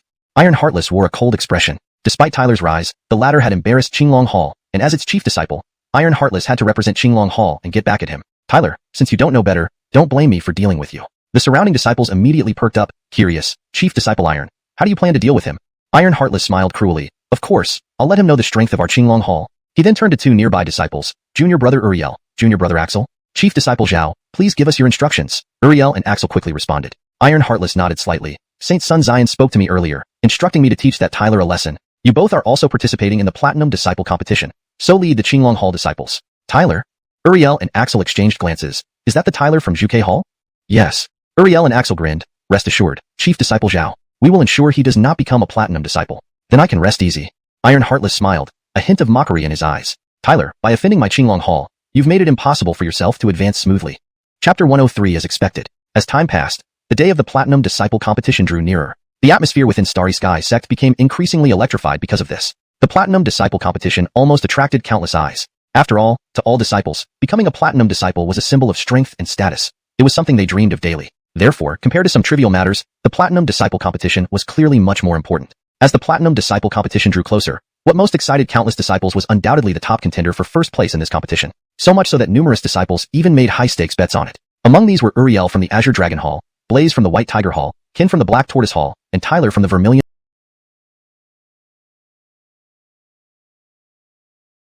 Bird Hall. They were all top performers among the current gold disciples of the four halls, whose power could not be underestimated. Therefore, they naturally became one of the choices for the first person in the Platinum Disciple competition. To many people, one of these four would undoubtedly be the winner this time. However, Tyler, who had recently gained fame, also received a few bets from disciples, just relatively fewer in comparison. Some disciples even believed that Tyler's strength was not inferior to the other three and thought he might also become the top one. But many disciples were doubtful about this. Despite Tyler's impressive performance at the exchange meeting, Granville and others were only at the 6th level martial artist stage after all. Thus, even though Tyler defeated Granville, he still had quite a gap compared to Uriel, who had long stepped into the 7th level martial artist stage. Therefore, those who bet on Tyler remained a rare few. Only when the Platinum Disciple competition ended would the final answer be revealed. Hence, most disciples had doubts about Tyler, even disputing opinions favorable to him, and if the other party was stubborn, then they would be scolded heavily. Of course, no matter what, Tyler would have the qualification to vie for first place in the Platinum Disciple competition. One cannot deny that this was already very remarkable, especially given that he joined the Vermilion Bird Hall only 3 months ago. And under everyone's anticipation, this Platinum Disciple competition finally arrived. When the Platinum Disciple competition arrived as expected, the whole Starry Sky sect seemed to come alive. This excitement even made the hearts of many disciples race faster. Though the number of disciples qualified for the Platinum Disciple competition was small compared to the entire Starry Sky sect, this event was still a grand ceremony for the sect. Because the Platinum Disciple competition attracted countless disciples, attracting them to the same extent as the Chief Disciple competition of the 4 halls. After all, everyone knew that even if they did not currently have the qualifications to participate in the Platinum Disciple competition, there would eventually be that day. Moreover, this was an essential hurdle for them to become Platinum Disciples. Compared to Gold Disciples, Platinum Disciples were the true core of the Starry Sky sect, whose cultivation resources and identity status were incomparable with Gold Disciples. Of course, this was also the goal every Gold Disciple strived to surpass. So, it was natural that the Platinum Disciple competition could attract countless disciples. In the Beidou Cave residence, Tyler, sitting idly in the living room, looked at Ethel who had just dressed up. His eyes brightened. Today, Ethel wore a blue dress, her beautiful appearance adding more youthfulness to her. Her hair flowed over her shoulders, and her slender legs along with her slim waist made Tyler's mind wander. Ethel walked beside Tyler and said with a smile, "Is there a flower on my face?" "My wife is just beautiful." Tyler smiled. "Smooth talker, you must be serious today." Ethel rolled her eyes, saying, "It's the Platinum Disciple competition today. Are you confident?" Tyler nodded smilingly, very confident. "Just wait and see my performance. I want to see what those disciples who want to target me can do." Indeed, he received news that someone was plotting behind the scenes during this Platinum Disciple competition, intending to trample him, making him their thorn in the flesh. These people were obviously sinister and would try to suppress him during the Platinum Disciple competition. Whoever they were and how they suppressed him, Tyler was ready to see it through. "I'm relieved then," Ethel nodded slightly. They left the cave residence, walking side by side, and soon arrived at a grand hall of the Vermilion Bird Hall, where many disciples were already gathered. This grand event, presided over by the 4 hall masters and attended by Master Aaron, caused a stir when Tyler and Ethel arrived. Not unexpectedly, they also caused a stir upon arrival. After all, the two were hot contenders for the Platinum Disciple competition. Numerous disciples of the Vermilion Bird Hall had smiles on their faces, and senior brothers like Jackson came forward to greet them. "Hee hee, Brother Tyler. I'm counting on you. Don't let me down," Clark laughed loudly. "Brother Tyler, I also support you. Wishing you success," Nevin added smilingly. Yes, other disciples chimed in, showing their hope for Tyler. Tyler nodded, smiling. Following his rising reputation, these Vermilion Bird Hall disciples began supporting him like he was their beacon of hope. Of course, Tyler's performance had thoroughly convinced them. Now, they not only didn't feel dissatisfied with Hall Master Lachlan's favoritism towards Tyler, but thought it should be so. However, some disciples kept a watchful eye on Tyler, with senior brother Adair being one of them. Francesca glanced at Tyler, surrounded by admiring disciples, with complicated eyes. She also found it hard to express her feelings, clearly not expecting that Tyler would rise to prominence in less than 3 months in the Vermilion Bird Hall. Evidently, Tyler had supporters within the Vermilion Bird Hall, standing out significantly despite not being a Platinum Disciple yet. In a sense, he was half a step away from being a Platinum Disciple. What a wave after another. Our Vermilion Bird Hall having Tyler is indeed fortunate. A neutral disciple sighed beside Francesca. Francesca shot him a glare. Fortunate? I don't think so. Just with Tyler, will our Vermilion Bird Hall truly flourish? He indeed has some ability, but you shouldn't overestimate him. In that exchange meeting, Granville only lost control. At best, Tyler has an advantage against Gold Disciples. But for the Platinum Disciple competition, it's somewhat of a stretch. Pausing here, she continued after a moment's contemplation. If Tyler focuses on improving himself, he might shine one day. If he continues without caution, this Platinum Disciple competition may well be his downfall. Though Francesca acknowledged Tyler's abilities, she still harbored some prejudice against him. Therefore, this time, Tyler might end up embarrassing himself. Meanwhile, disciples like Adair started mocking him quietly. "Tyler, this time you're finally going to be exposed for what you really are. You'll soon realize that you're nothing but an inexperienced boy who can't amount to anything." These remarks were laced with disdain and derision. a stark contrast to the admiration and anticipation that others felt towards Tyler. Clearly, not everyone was rooting for him. Chapter 104. The Platinum Disciple Competition begins. When the day of the Platinum Disciple Competition arrived as scheduled, Starry Sky Sect visibly surged with an indescribable fervor, its atmosphere escalating bit by bit, almost explosively. All of this was undoubtedly due to the Platinum Disciple Competition. This event garnered significant attention within the sect. Every time it occurred, previously unknown disciples emerged, shining brightly with their outstanding performances. After each competition ended, the 4 Hall's Diamond Disciples would often change because the Platinum Disciples always had the opportunity to advance to Diamond Disciple status. Thus, during the Platinum Disciple Competition, intense and fierce battles were inevitable. It wasn't just a competition for advancement. There was also the battle to become the top Platinum Disciple. Ultimately, who would succeed depended on individual prowess. With the arrival of the competition, Starry Sky Sect buzzed with excitement. Notably, many profound disciples emerged from their cultivation chambers, indicating their readiness to display their skills in the competition. These disciples possessed considerable strength, and their appearance clearly signaled their intent to stand out. Amidst this anticipation, countless discussions ensued, all speculating about who would emerge victorious among the Platinum Disciples. In a mix of curiosity and expectation, countless disciples waited eagerly for the competition to begin. When the day finally came, as expected, Starry Sky Sect was enveloped in deafening clamor. Across the 4 halls, numerous figures streaked across the sky like swarms of locusts, creating a magnificent spectacle. Before the main hall of Vermilion Bird Hall, disciples like Jackson looked excitedly at Tyler. Among the current disciples of Vermilion Bird Hall, only 10, including Tyler, were qualified to participate in the Platinum Disciple Competition. Senior brother Tyler, you must do your best. If you can stand out in this competition, you will truly become famous throughout Starry Sky Sect, one disciple shouted. Though Tyler had gained prominence within Vermilion Bird Hall, he was still limited to being a gold disciple within the hall. The Platinum Disciple Competition, however, gathered all the top gold disciples from the 4 halls. Tyler smiled. He didn't care much about becoming famous, but the promotion to Platinum Disciple was something he was determined to achieve. He nodded slightly at the other disciples, and then turned his gaze toward Ethel, who looked at him questioningly. Roxana, Tyler said firmly, no matter what, you have to believe in me. My strength may not be great now, but please trust me. One day, I will rise above all others. Then, I will make you the happiest woman in the world. Looking at Tyler's unwavering expression, Ethel felt deeply moved. She knew the immense effort and sacrifice Tyler had to endure to be with her. The path to becoming the best was fraught with thorns, yet Tyler would have to clear them regardless, making her heart ache. Really? I've always believed in you. No matter how long it takes, I will wait for that day, Ethel replied softly, her eyes filled with deep affection. Tyler gazed back at her, his own eyes reflecting equal emotion. We should head out now, Director Lachlan suddenly announced. Swish. As soon as he spoke, he took off into the sky, with Tyler and the others closely following behind. At the same moment, in Qinglong Hall ahead, Uriel led several disciples flying away, his cold eyes glaring at the direction of Vermilion Bird Hall, filled with malice. Tyler, we will meet in the Platinum Disciple Competition. Then, you won't escape my grasp. You'll understand just how powerful Qinglong Hall is. Simultaneously, after the departure of Qinglong Hall and Vermilion Bird Hall, White Tiger Hall and Black Tortoise Hall disciples also set off. Instantly, Starry Sky Sect was completely ablaze with activity, countless figures dashing towards the venue of the Platinum Disciple Competition, eager to showcase their abilities. The top gold disciples were especially driven. They wouldn't miss the opportunity to become Platinum Disciples. The competition venue was located northwest of Starry Sky Sect, where a massive square stood. This place usually hosted grand events like the Platinum Disciple Competition. The square could accommodate tens of thousands of people, and today it was packed, the deafening noise echoing into the sky. Starry Sky Sect seemed to be engulfed in the commotion. When Tyler and his group arrived at the giant square, they were taken aback by the sea of people. Truly, Starry Sky Sect lived up to its reputation. Asterisk boom. Boom. Asterisk. As time passed, the square became even more crowded. Moments later, thunderous bell sounds resonated. Immediately after the bell sounds, countless disciples sensed powerful spiritual energy fluctuations that seemed to freeze the entire area. Everyone looked up to see 5 figures appear silently and take their seats on the platform. They were none other than Sect Master Corbin and the 5 hall directors. Greetings, Sect Master. Greetings, 4 hall directors. All the disciples saluted respectfully, speaking in unison. Sect Master Cade smiled warmly and waved his hand. His bright voice echoed loudly. There are 16 talisman seals available in the competition arena. Only those who obtain these seals can advance to Platinum Disciple status. Simultaneously, these 16 will compete for the ultimate rank of number 1. Tyler silently marveled. Over 1,000 disciples were eligible for the competition, many of whom were exceptional, yet only 16 would advance. The competition was indeed brutal. Now, the Platinum Disciple Competition officially begins. Director Truman raised his hand, and his voice boomed. All disciples, enter the competition arena. With those words, the competition officially commenced. Chapter 105, The Contest Realm. Whoosh, whoosh. As Truman's sonorous voice reverberated, waves of mighty spirit energy surged forth. Figures stepped off the ground and dashed toward the contest realm with lightning speed. Instantly, the air was filled with a tearing sound, as if even the celestial spirit energy was being ripped apart. Senior brother Tyler, may you return victorious this time. Many Vermilion Bird Hall disciples greeted Tyler with smiling nods at this moment. They were almost negligible within the stellar sect. Whether they could gain respect depended on Tyler's performance in this contest realm.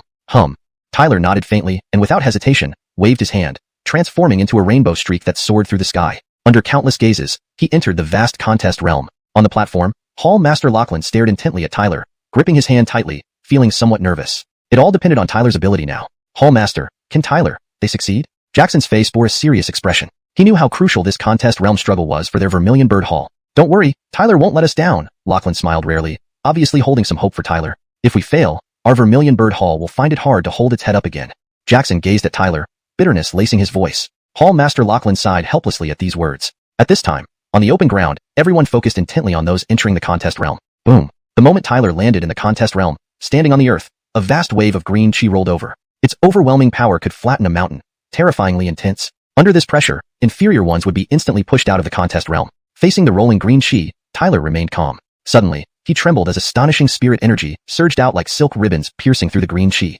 Swoosh. As the green chi was penetrated, Tyler rushed out like a snow leopard, dashing towards the mountain top at an incredible speed. During this time, surging spirit energy undulated across the vast earth, as all entrants utilized their own spirit energy to pierce through the green chi, rushing towards the mountain top. They knew well, regardless of fame, only 16 people could stand victorious in the end. Therefore, each one counted as potential rivals, vital for their future. To excel meant eliminating rivals wherever possible. Thus, clashes began right from the start of the contest realm competition. As some pierced through the green chi, rushing to the mountain top, they launched aggressive attacks against nearby disciples. Immediately, endless battles erupted across the vast contest realm, resulting in turbulent spirit energy explosions. Bang! Tyler's figure suddenly landed on a mountain peak, the earth below trembling beneath him. His figure darted out like a phantom, but as he just dashed out, a sharp was came hurtling from behind. Suddenly encountering an attack, Tyler showed no panic, immediately unleashing a palm strike where stunning spirit energy transformed into a giant spiritual palm, colliding fiercely with the oncoming attack. Bang! A fierce roar of spirit energy ensued. A figure appeared before, shaken back looking disheveled. Finally, struck by the green chi, it was propelled out of the contest realm. Tyler paid no heed, continuing his ascent to the mountain top. Within mere moments, he had encountered several opponents. All seemed intent on eliminating him, but ended up defeated by him. Lifting his head, Tyler observed the distant green chi, vaguely discerning a few figures calmly traversing it. Those were the standout performers among entrants. None of them were weaklings. Each possessed formidable strength. Tyler didn't intend to vie recklessly. He understood drawing undue attention wasn't wise. Besides, he wasn't arrogant enough to think he could single-handedly defeat all disciples. Whoosh! While pondering this, a light flashed nearby. This person unleashed a sudden punch which tore through the green chi, striking heavily towards Tyler's chest. Boom! Without hesitation, Tyler kicked out, intercepting the fist shadow with a loud thud. That figure did not continue but warily glanced at Tyler instead. Their eyes met, bodies maintaining an attack posture. Tyler recognized the figure. It was Brantley of the Black Tortoise Hall. Brantley possessed impressive strength. A flicker of surprise crossed Tyler's eyes as he sensed an incredibly strong spirit energy emanating from Brantley. Observing Tyler, though seemingly lower in cultivation, Brantley sensed danger from him. Clearly, Tyler, despite appearing weaker, had formidable strength. Therefore, Brantley simply nodded amiably at Tyler, heading for the mountain top, an unspoken truce. Watching Brantley leave, Tyler did not relax. Instead, he felt guarded, sensing several hostile figures rapidly converging upon him. Disciples from the Azure Dragon Hall finally made their move. These figures possessed dominant might. Their intense spirit energy suggested they were all 5th rank warrior masters, with their leader even peaking at 5th rank. This lineup was quite formidable. Gazes watching these figures sparked whispers. That's Azure Dragon Hall's disciple. The lead one seems Bo? Tyler caught the eye of those guys. They're notoriously tough. I wonder if Tyler can handle those guys? They're esteemed golden disciples of the Azure Dragon Hall. These few are notorious for ruthlessness. I doubt it. Poor Tyler. Bo lifted his gaze at Tyler and sneered, Tyler, if you know what's good for you, leave the contest realm. Sigh. Under countless gazes, Tyler's eyes flashed with disdain. Be gone. An iron-willed voice echoed from Tyler, silencing the whispers. Shocked gazes turned towards Tyler, surprised by his audacity despite facing Bo and others. Did he not realize they were Azure Dragon Hall disciples? Daring fool. Bo's expression instantly turned icy. He laughed coldly. Take him down. Boom. Instantly, torrential spirit energy burst from Bo and his companions. Each held black long pikes aimed at Tyler. Swoosh. They swiftly charged towards Tyler, long pikes carrying brutal force, mercilessly striking at vital points. These few moved with incredible speed, precision, and ruthlessness, coupled with their 5th rank warrior master strength, causing some onlookers to shudder in fear. Indeed, these Azure Dragon Hall disciples lived up to their reputation. Kid, blame yourself for refusing the olive branch. They sneered as the black long pikes thrust forward, striking directly at Tyler's body. As the pikes neared Tyler, smirks appeared on their faces. They could almost picture him suffering severe injuries. Clang. However, just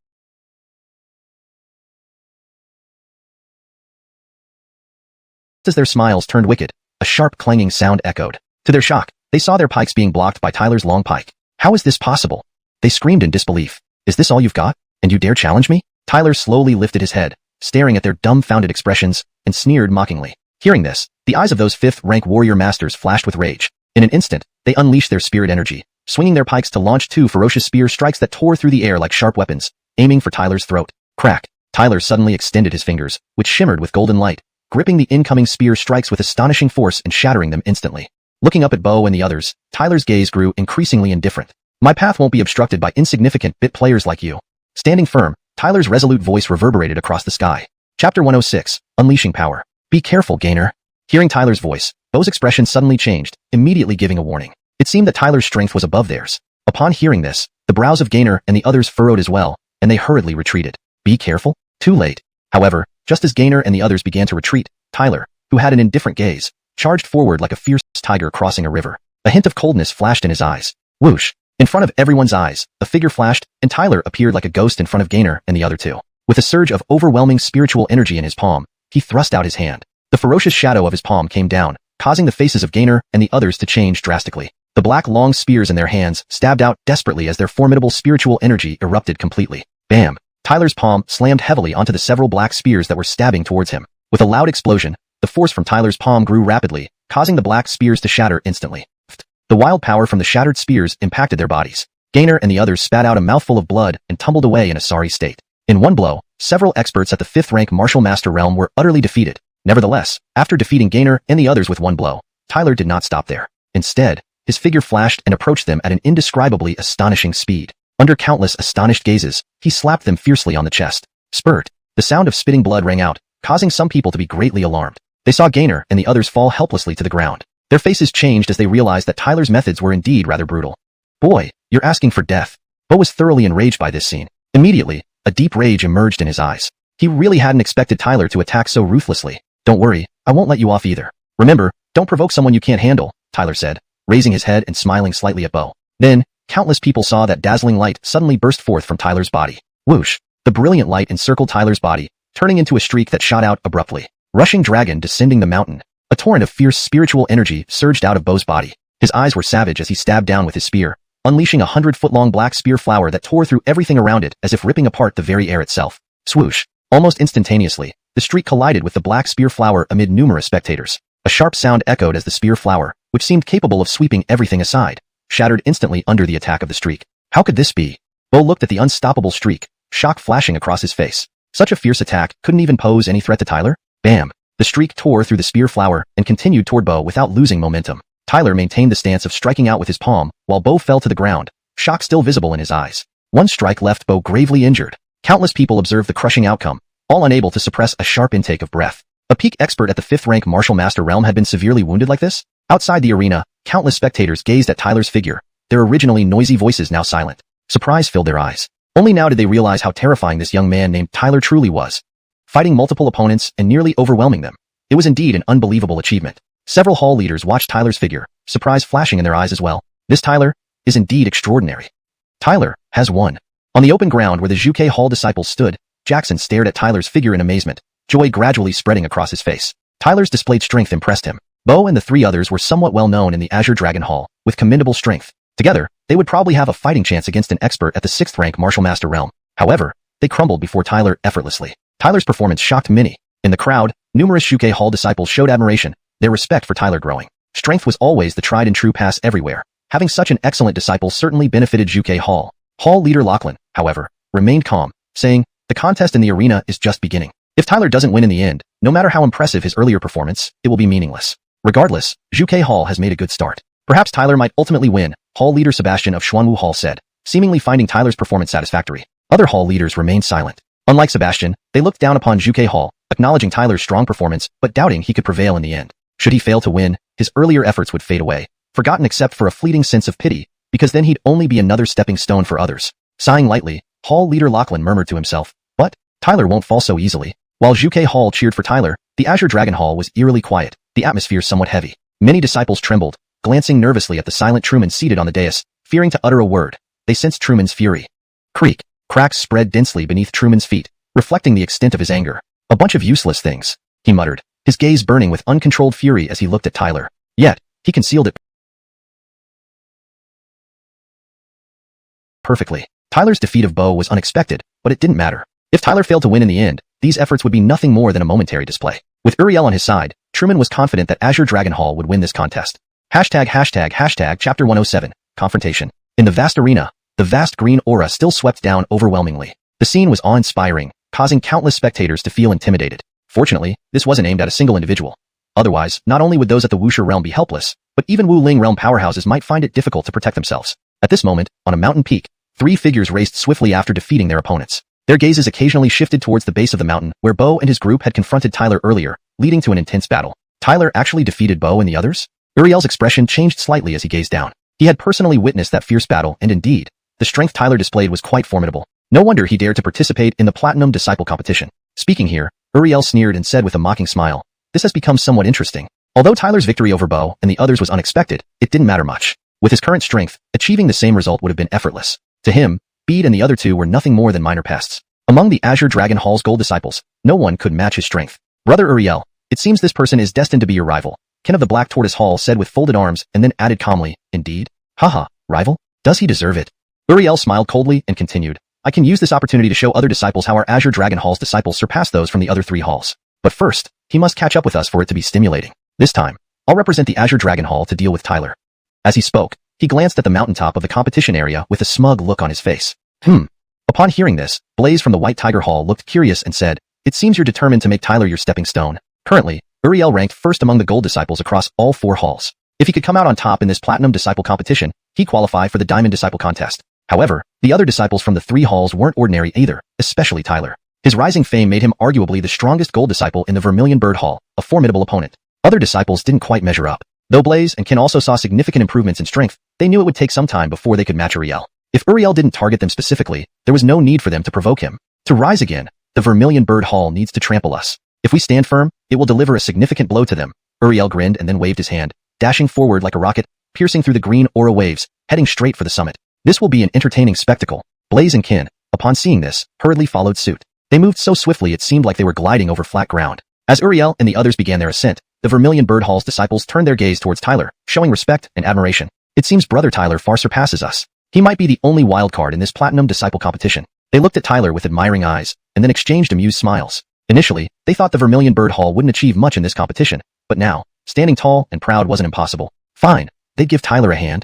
Meanwhile, as many people marveled at Tyler's performance, he wasted no time and rushed towards the summit with unparalleled speed. Crack! Amidst the surging green aura waves, faint cracking sounds could be heard. A figure darted through these waves, weaving between them. Within minutes, he appeared halfway up the mountain. When the other disciples saw him, their expressions changed. There was a hint of wariness in their eyes because they weren't sure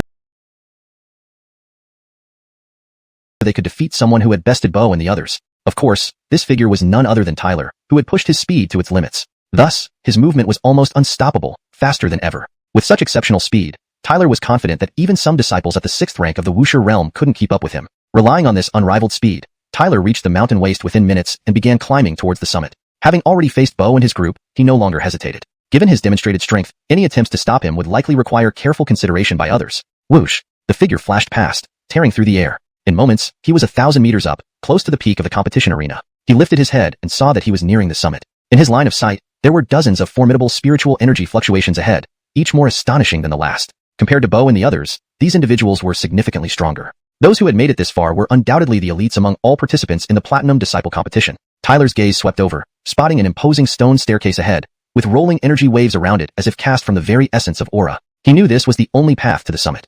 Only by passing this staircase could one successfully reach the peak. He lightly tapped the ground and transformed into a streak of light, dashing forward. But when he covered 10,000 meters, he abruptly stopped, returning to human form. Tyler stood calmly, looking up at the towering stone staircase. Numerous imposing figures stood silently along it. Each of these figures exuded an aura of power and authority, like wolves and tigers, surrounded by overwhelming spiritual energy, creating a tempestuous atmosphere. These were all candidates vying for the title of Platinum Disciple. However, the available slots were limited, with far more candidates than positions. To succeed, one needed to showcase overwhelming strength. Facing the imposing and unfriendly figures ahead, Tyler couldn't help but smile. Deep within his eyes, a piercing coldness emerged. This was the final step to the summit, and no one could make me stop.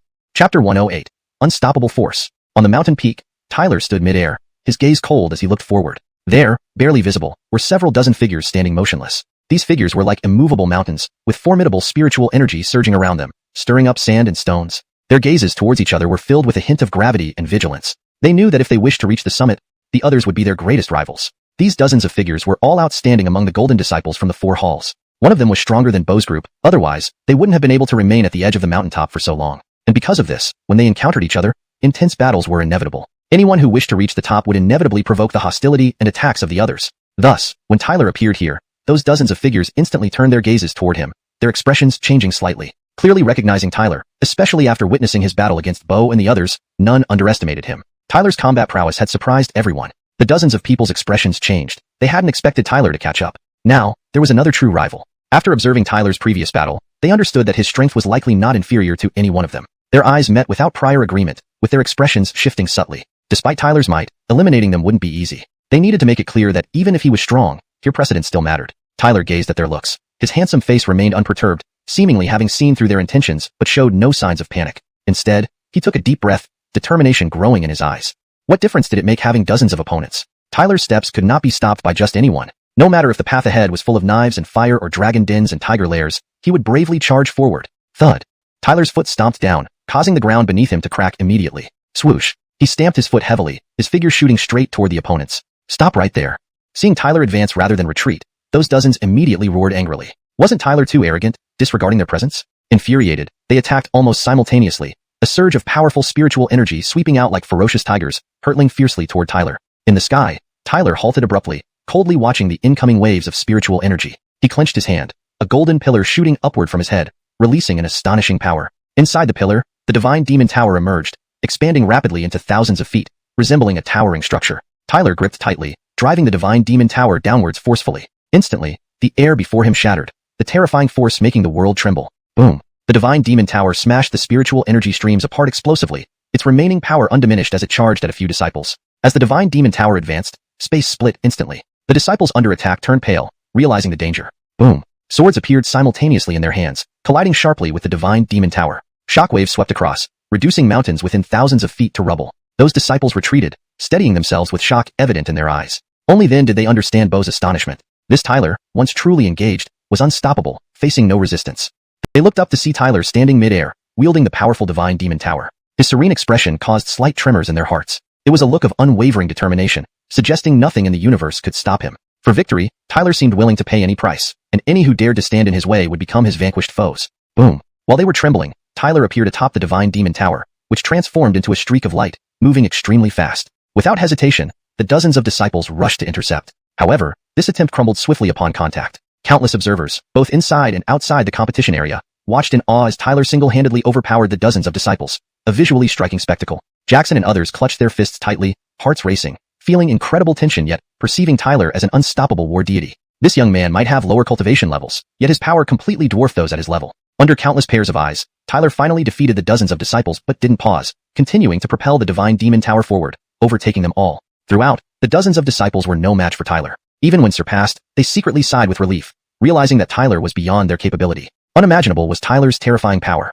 This encounter confirmed that Tyler was not an ordinary talent. Hence, they resigned themselves to defeat, acknowledging that Tyler's future achievements would be immense, and his steps couldn't be blocked by them. Rumors spread throughout the competition arena, with many amazed and incredulous. On the platform, the 4 hall leaders watched silently, observing Tyler atop the divine demon tower, brows furrowing slightly. This Tyler is unparalleled in bravery. Our Starry Sky sect has finally produced an excellent disciple, said White Tiger Hall leader Gerald, admiringly. Qinglong Hall leader Truman chuckled. There are many geniuses in the world, but only a few ultimately achieve greatness. Gerald smiled lightly and watched Tyler quietly, hoping to see more impressive performances from him.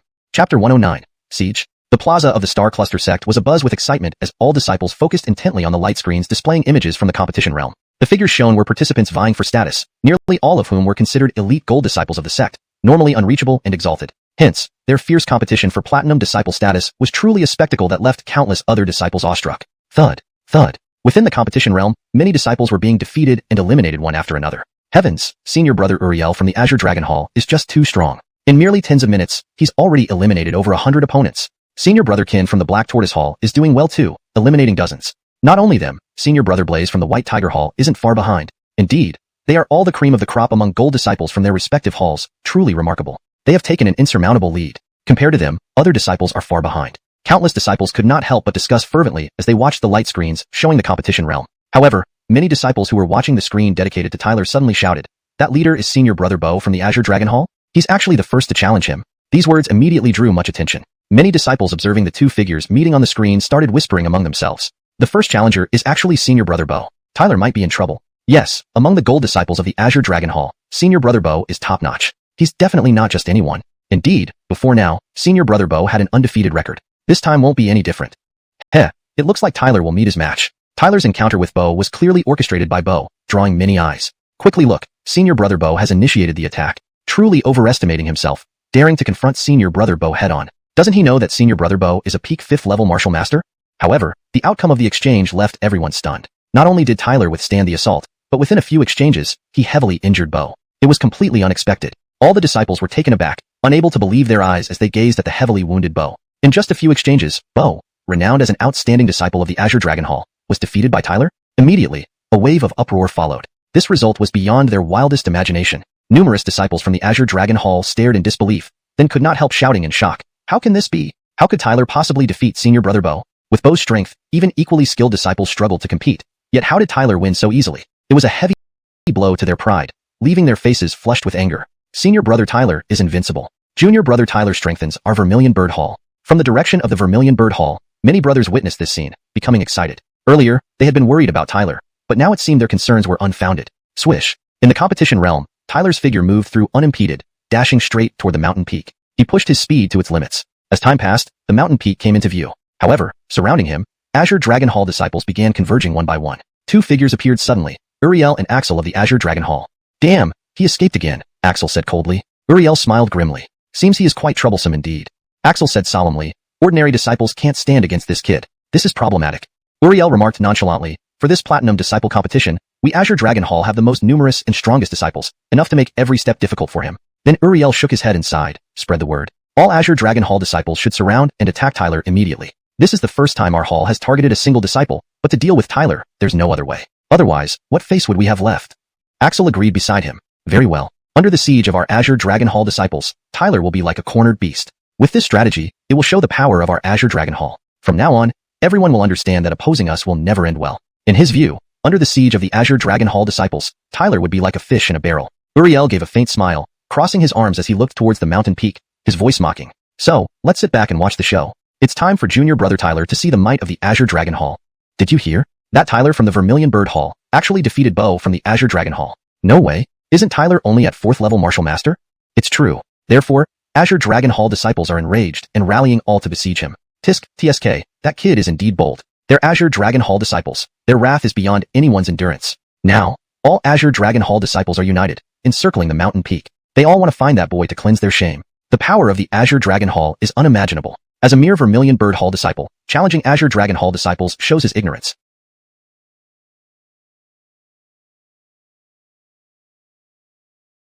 Should we go see? If we encounter him, we can join in subduing him and maybe curry favor with the Azure Dragon Hall. Hee, great minds think alike. That boy is only a 4th level martial master. If he encounters us, he'll surely have nowhere to run.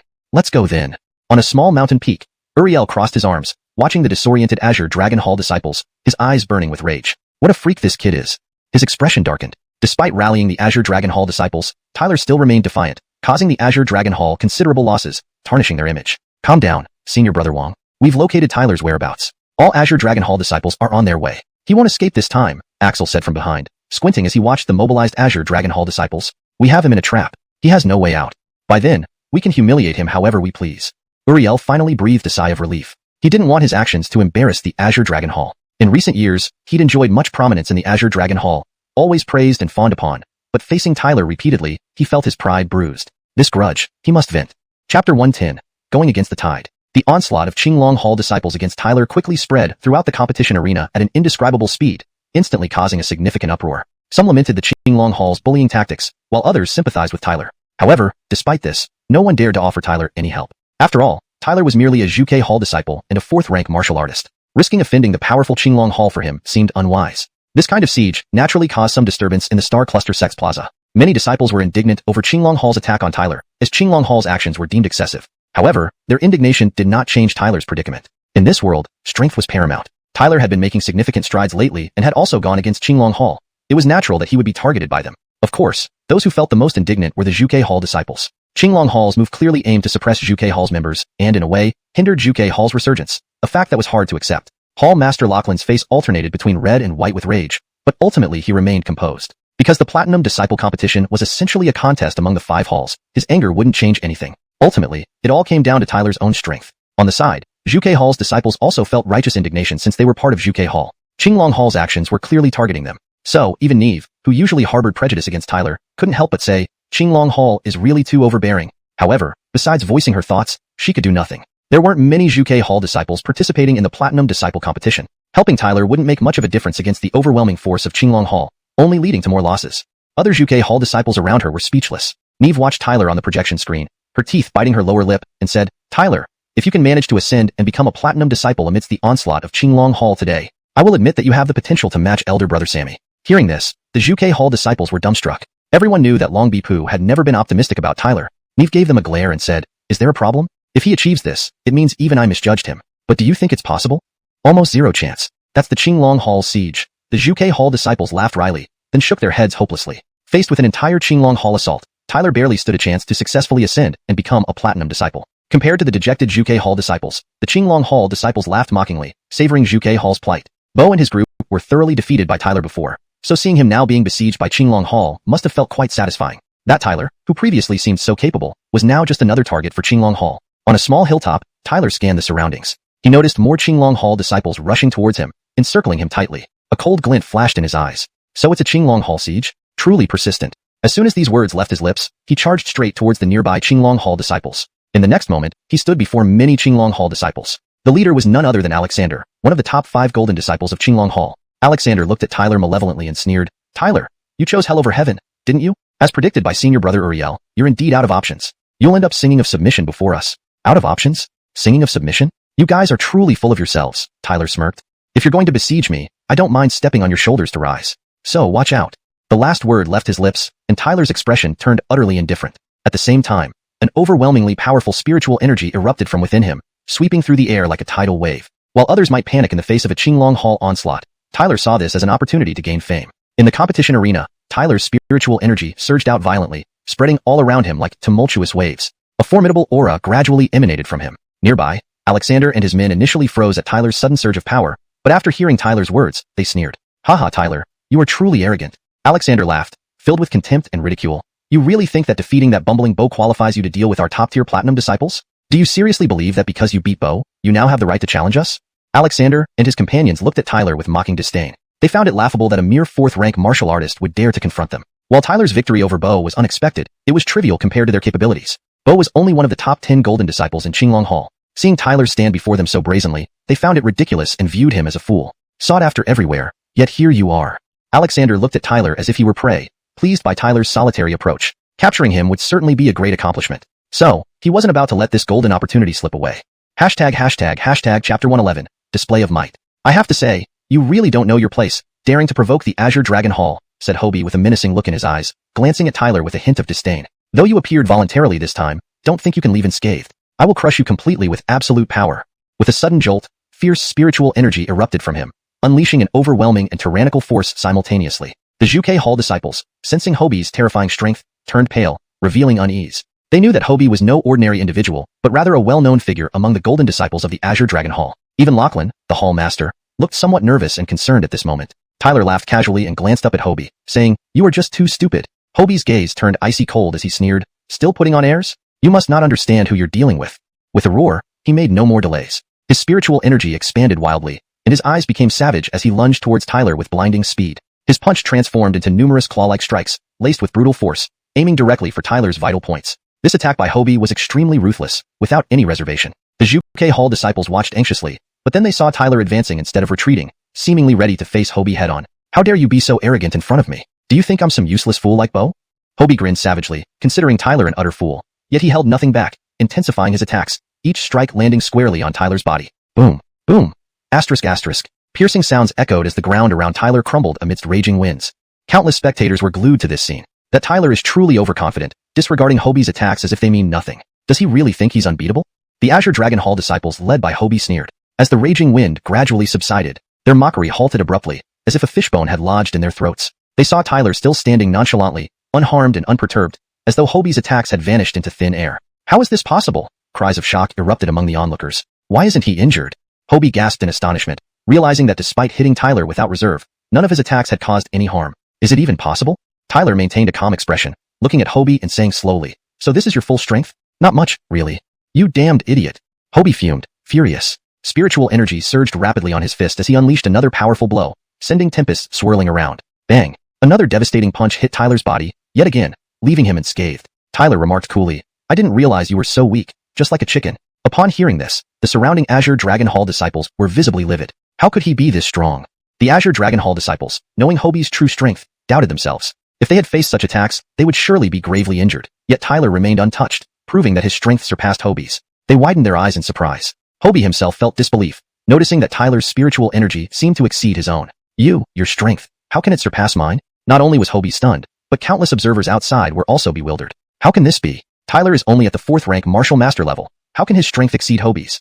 Unbelievable, Hobie looks tough but can't fight. Clearly, Tyler's strength far exceeds Hobie's to easily withstand his attacks. Yeah. The numerous disciples at the Star Sect Square were equally stunned, exchanging incredulous glances. They couldn't believe Tyler's formidable strength. Hobie was filled with dread and wariness. He hadn't expected that Tyler, whom he considered easy prey, would turn out to be a hidden tiger. In the astonished gazes of others, Tyler shrugged indifferently.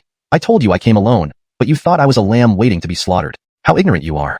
Suddenly, Tyler darted forward. His form moved like a snow leopard, tearing through the air, swiftly closing the distance between him and Hobie. Such incredible speed. Hobie's face changed drastically. Tyler's strength instilled an immense sense of danger in him. Confronting such a formidable opponent, Hobie lost all his earlier arrogance, trembling and hastily retreating in panic. But his speed clearly couldn't match Tyler's. Within moments, Tyler caught up to Hobie, clinging to him like a shadow. Wah! Disciples watching were stupefied. How is this possible? Hobie's body went limp in fear and rage, as intense spiritual energy erupted from within, enveloping Tyler. But Tyler simply waved his hand, shattering that energy effortlessly, before striking forcefully with a palm, crashing into Hobie's body like a storm. Crash! Hobie's body was thrown to the ground, utterly defeated. And as soon as he landed, Tyler struck again with lightning speed, another palm slamming down. Crash! The blow hit Hobie's chest, eliciting a cry of agony, and he was sent flying once more. Countless disciples stared dumbfounded, seeing Hobie reduced to a helpless punching bag, a far cry from the image of an Azure Dragon Hall disciple. The area fell into silence, with everyone finding it hard to believe that Tyler was thoroughly thrashing Hobie. They couldn't help but draw sharp breaths, especially those Azure Dragon Hall disciples led by Hobie, who were initially confident they could subdue Tyler effortlessly. But no one expected that even someone as strong as Hobie could be dominated by Tyler and now treated like a human sandbag. "What are you all doing? Hurry up and help me beat him to death." The ragged Hobie roared in frustration. Hearing this, the Azure Dragon Hall disciples hesitated no longer, launching full-force attacks against Tyler. "Think you're strong because there are many of you? Come on then." Tyler sneered dismissively. With blinding speed, he charged straight into the group of attackers. Crash! Crash! Asterisk asterisk. The situation descended into chaos.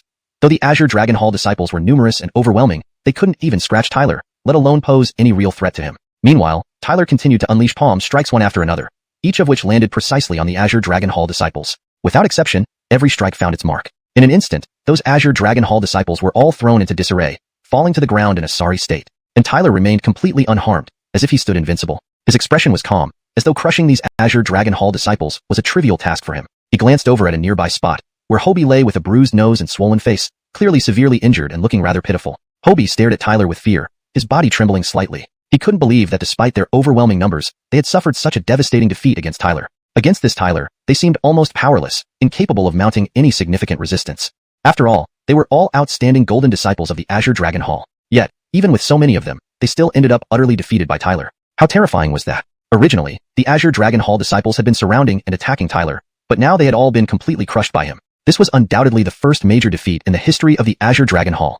Chapter 112. What is arrogance? Countless onlookers were astounded as Tyler easily crushed the Azure Dragon Hall disciples. Even among the Golden Disciple ranks, only a handful could so effortlessly overpower Azure Dragon Hall disciples. After this battle, Tyler's name will surely be among the top 10 in the Platinum Disciple competition. Some disciples couldn't help but exclaim in admiration. Previously, although Tyler had become well known within the Vermilion Bird Hall, it was still confined within that territory. Most people felt that he only had the qualifications to participate in the Platinum Disciple competition, likely serving as mere supporting cast. However, after this confrontation, many began to look at Tyler differently. Clearly few would still hold their previous views. This battle alone was enough to let him stand out in the competition. Jeffrey's face darkened as he stared intensely at Tyler. Initially, Jeffrey hadn't taken Tyler seriously, hence he volunteered when Uriel proposed dealing with him. Yet, Jeffrey couldn't have imagined his defeat at Tyler's hands. Tyler's strength clearly exceeded their expectations, and now they had turned into a huge laughingstock. Truly, Tyler is no ordinary figure. Some disciples couldn't help but shout in astonishment, their gaze towards Tyler filled with newfound respect. They admired how Tyler single-handedly overwhelmed the Azure Dragon Hall disciples. Tyler, however, wasn't overly contemplative. Instead, his resolve for the Platinum Disciple competition grew firmer. Although he was only at the 4th rank martial artist level, defeating small fry like Jeffrey was easy. However, facing stronger opponents wouldn't be as simple, yet he didn't plan to back down. Lifting his head, Tyler looked at the disheveled Jeffrey and others with an emotionless expression. You Azure Dragon Hall disciples are so easily defeated and still dared to surround me? You really think you can break a stone with an egg? If Tyler weren't powerful, these Azure Dragon Hall disciples might indeed cause him trouble since the Vermilion Bird Hall disciples couldn't aid him either. How dare you insult the Azure Dragon Hall?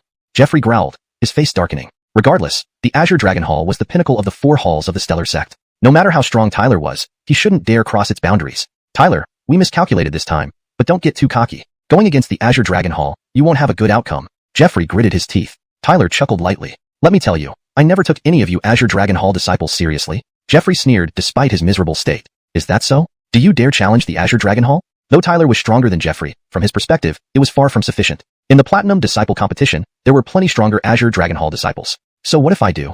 Tyler smiled slightly. Upon hearing this, Jeffrey sensed something amiss, but couldn't fathom what gave Tyler the audacity. Tyler's eyes swept over those led by Jeffrey, utterly dismissing them. From now on, I will deal with all participating Azure Dragon Hall disciples in the Platinum Disciple competition. So you're on your own. Of course, anyone who voluntarily withdraws from the competition can escape unscathed. At these words, the arena fell silent. The disciples in the Stellar Sect Plaza were stunned. No one expected Tyler to declare he'd deal with all Azure Dragon Hall participants. Jeffrey gaped at Tyler, his mind suddenly filled with dread. He knew very well that if Tyler followed through, all participating Azure Dragon Hall disciples would suffer greatly. Among the Azure Dragon Hall competitors, only a few like Uriel could possibly match Tyler. Tyler's actions spelled disaster for the Azure Dragon Hall contestants. Such retaliation was a blatant affront. In the arena, countless people stared at Tyler dumbfounded. The impact of Tyler's declaration far outweighed his earlier one-sided victory. After all, in past Platinum Disciple competitions, no one had ever dared target all Azure Dragon Hall disciples. Typically, besides the Azure Dragon Hall, none from the other 3 halls dared oppose them in the competition. Not even during the Vermilion Bird Hall's glory days did someone make such a bold statement. Thus, upon Tyler's declaration, apart from the Azure Dragon Hall, disciples from the other 3 halls were also shocked. While they wouldn't side with the Azure Dragon Hall against Tyler, if he truly wiped out all Azure Dragon Hall disciples, it would cause an uproar throughout the entire Stellar Sect. After all, everyone knew challenging the Azure Dragon Hall wasn't something just anyone could do. Tyler crushing Jeffrey already showcased remarkable skill, but sweeping all Azure Dragon Hall competitors would be earth-shattering. Jeffrey's face paled, his body trembling, eyes wide with shock. He hadn't anticipated Tyler's recklessness. Biting his teeth, he warned, Tyler, better stop while you're ahead. This will end badly for you. Tyler replied calmly, are you threatening me? I'm not afraid of threats. You. Jeffrey recoiled in surprise. The Azure Dragon Hall disciples under him trembled. They realized their strength wasn't enough against Tyler, and even Jeffrey had been bested. Tyler posed a significant threat to numerous Azure Dragon Hall disciples. Feeling chilled, Jeffrey hurriedly said, you insolent fool. The strength of the Azure Dragon Hall isn't something you can imagine. If you persist, you'll reap what you sow. He knew that in this competition, Uriel was the leader, the strongest among all participating Azure Dragon Hall disciples. If Tyler remained stubborn, it would infuriate Uriel entirely. Hearing Jeffrey's words, the Azure Dragon Hall disciples regained confidence, believing Tyler was no match for Uriel. Jeffrey felt somewhat reassured and glared at Tyler menacingly. Tyler, mercy has its rewards. Otherwise, you'll pay a heavy price. His voice carried a direct threat, but Tyler remained calm, smiling faintly. Isn't it natural for me to retaliate when you all gang up on me? There's no such principle in this world. Had Tyler lacked prowess, he would have struggled immensely against the Azure Dragon Hall's encirclement. Others would have been eliminated long ago. After all, these Azure Dragon Hall disciples were indeed troublesome. Humph, stubborn fool. Wait until you face Brother Uriel's wrath. Jeffrey retorted coldly, firmly believing only the Azure Dragon Hall pressured others, not vice versa. Playing with fire would lead to self-destruction. Let's go.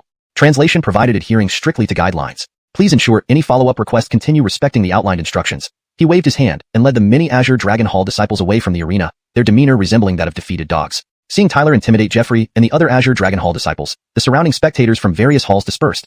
They had no intention of getting involved in the conflict between Tyler and the Azure Dragon Hall. Tyler smiled, realizing this battle had thoroughly alienated him from the Azure Dragon Hall disciples. He slowly lifted his head, his gaze fixed on the mountaintop, then without delay,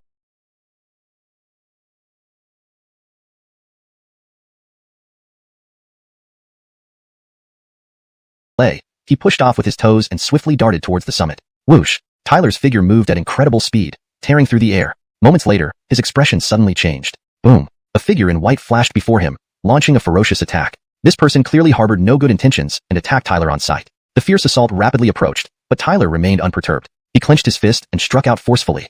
In an instant, their attacks collided with a thunderous impact. Bang! Spirit energy erupted, shaking the ground. Tyler stood his ground, though the earth beneath his feet cracked. His opponent staggered back, then fled without hesitation, clearly aware he was no match for Tyler. Wanna run? Dream on. But Tyler pursued relentlessly, flashing before the white-clad figure in an instant. You, how could you? The white-clad figure exclaimed in shock. Ignoring him, Tyler unleashed a punch with overwhelming force, striking the white-clad man mercilessly. Bang! The white-clad man rolled across the ground, landing messily and spitting out blood. It was none other than Storm of the Azure Dragon Hall. A rainbow of light flashed, and Storm vanished, clearly eliminated and teleported out of the competition zone. Tyler's lips curled into a cold smile. Another one. With that, Tyler surged forward once more. In the following time, Tyler began relentlessly targeting Azure Dragon Hall disciples, causing widespread panic among them. Even when they resisted with all their might, they still fell one by one, ultimately being eliminated. This left disciples from the other 3 halls staring in disbelief, secretly thankful they weren't from the Azure Dragon Hall, or else they might have faced Tyler's wrath too. However, just as Tyler was overpowering the Azure Dragon Hall disciples, a sudden figure appeared before him. Hee, truly impressive, Tyler. But don't you think it's disrespectful not to take our Azure Dragon Hall disciples seriously? Do you really believe we're all worthless? Tyler looked up at the newcomer. The surrounding disciples stepped back, their eyes filled with awe. This figure, standing arrogantly, gazed at Tyler as if playing with a mouse. It was none other than Uriel, the leader of the Azure Dragon Hall's Platinum Disciple Competition participants. Chapter 113. Uriel. Tyler's gaze was calm as he looked at the arrogant man before him and said, "You are Uriel of the Azure Dragon Hall, right?" Uriel also looked back at Tyler, replying casually, "That's right. So, you're here to deal with me?" Tyler asked slowly. "Indeed." Uriel nodded slightly. "Miles and the others also plan to handle me." Tyler shrugged at Uriel. "But unfortunately for them, they ended up as my defeated foes." Uriel gave a casual laugh. "They were just a bunch of trash, not worth mentioning. In front of me, you are destined to fail." Uriel stared at Tyler, full of arrogance and confidence. "Is that so?" Tyler gave an indifferent smile, then his gaze turned icy. With a mental command, the Divine Devil Tower appeared in his hand. He swung it and swiftly attacked Uriel. Quite daring. Uriel watched Tyler attack and sneered. Suddenly, his foot slammed into the ground, releasing a terrifying force from within him. Boom. At this moment, Tyler was already swinging the Divine Devil Tower with incredible power towards Uriel. The force made Uriel's body tremble slightly. An amateur's attack, daring to show off before me. Uriel's whole body shook as surging spiritual energy surged out, transforming into a black spear. Spear light surged violently, forming tyrannical spear shadows like ribbons, slashing towards Tyler. Clang clang clang. The Divine Devil Tower swung, emitting tower patterns that clashed with the spear shadows. Immediately, shockwaves radiated outward, creating countless cracks on the ground beneath their feet. Despite the heavy collision between the Divine Devil Tower and the spear did not gain any advantage. The power of the Divine Devil Tower was enough to counter the spear head-on. This little tower of yours is somewhat extraordinary. This must be a divine artifact, I suppose? Uriel said in surprise, sensing the extraordinariness of the Divine Devil Tower. Tyler's face remained expressionless as he waved his hand, causing the Divine Devil Tower to rapidly expand. Bang! Tower light rose, and a sharp whistling sound resounded as a tower pattern dozens of meters long slashed out from the Divine Devil Tower, pointing straight at Uriel. Even if this tower is a divine artifact, relying on it to contend with me seems overly optimistic, Uriel sneered, locking his 5 fingers onto the tower pattern. Sizzle! A brilliant crimson seal-like mark shot out from Uriel's fingers, landing directly on the tower pattern in an instant. Shatter! Uriel's eyes turned cold, and he suddenly thrust his finger forward. Pong! The red seal-like mark emitted radiant light while the tower pattern dimmed. Then, with a bang, it shattered. Holding the Divine Devil Tower, Tyler's eyebrows knitted slightly. Uriel's strength was indeed formidable. This guy had definitely reached the 6th rank martial master realm. Compared to him, people like Miles were far inferior. Tyler now understood how troublesome Uriel could be. This kind of opponent wasn't easy to deal with. If I disable you here, I'm sure the Vermilion Bird Hall would be very disappointed. Uriel laughed, then changed his hand seals, and a black heavy sword appeared in his hand. You don't have that capability. Tyler smiled faintly, gripping the Divine Devil Tower tightly. Golden patterns on the tower began to spin rapidly as his spiritual energy surged out like a flood. Walking ant trying to shake a tree. Uriel's disdain increased, and he rushed towards Tyler. Tyler looked at the rushing Uriel, inwardly sneering. Golden patterns appeared on his skin, and Divine Devil Power started crawling out. Boom. However, just as Uriel's attack neared Tyler, a graceful figure flashed past. The Azure Dragon Hall wants to bully people by force? Did they get my permission? The figure landed, and a white sash carrying immense power hammered towards Uriel. Bold. Uriel's face turned cold at the sudden white sash. He roared fiercely and swung his heavy sword, clashing with the sash head-on. Boom. A surge of spiritual energy raged, causing the surrounding ground to collapse. This graceful figure was, of course, Ethel. Not hurt, right? Ethel looked at Tyler and asked with a smile. With you as my timely reign, how could I be hurt? Tyler smiled. That's good. Ethel smirked, her beautiful eyes looking at Uriel coldly. Before we reach the summit, you cannot touch him. Isn't this Miss Ethel? Truly amazing, even pigs can climb trees. Uriel glanced at Ethel, sneering coldly. The current Ethel indeed left him impressed. Well then, this time let it go. Once we reach the summit, I won't spare him. Uriel looked at Tyler and sneered. I've heard you only rely on women. Indeed, as rumored. However, Tyler remained calm. He looked at Uriel and said coolly, relying on women is also a form of strength. At least I have someone to rely on. You. Uriel's face darkened. Don't be too arrogant. If you can't reach the summit, you'll disgrace yourself. With that, he turned and left. This Uriel is quite strong. You shouldn't underestimate him, Ethel warned, gazing at Tyler. Tyler nodded, muttering to himself. Don't worry, I won't let him off either. Hearing Tyler's words, Ethel breathed a sigh of relief. Alright, if you can't handle him, I'm still here. We really are in sync. Tyler glanced at Ethel and smiled. I will always support you. Ethel's serene eyes looked at Tyler. Uriel's strength can't be underestimated. Crushing the disciples of the Azure Dragon Hall might make him target you. Ethel knew Tyler's strength wasn't weak either. Though only at the 4th rank Martial Master realm, his abilities rivaled those of 5th rank masters. However, Uriel was at the 6th rank and was the top disciple of the Azure Dragon Hall, which meant his strength was undoubtedly formidable. Manny, rest assured, I'll handle him. Tyler nodded slightly, feeling confident. He naturally understood that Ethel had his best interests at heart. Initially, he aimed to secure a platinum disciple spot, but Uriel's arrogance pushed him to challenge him and compete. Ethel stared at Tyler, smiling. Then she looked ahead and said, "Let's go. It's time to reach the summit." Without hesitation, she leaped forward, and Tyler followed closely behind. On the way, no one blocked them. In less than 10 minutes, Tyler saw fewer surrounding mountains, and atop the highest peak stood 16 flags. Those are the passes for the Platinum Disciple competition, huh? Tyler raised his head, looking at the 16 flags on the summit. His blood seemed to boil. Meanwhile, down the mountain slopes, more disciples gathered, their eyes eagerly fixed on the flags at the summit. That place would be the real battleground for the Platinum Disciple competition.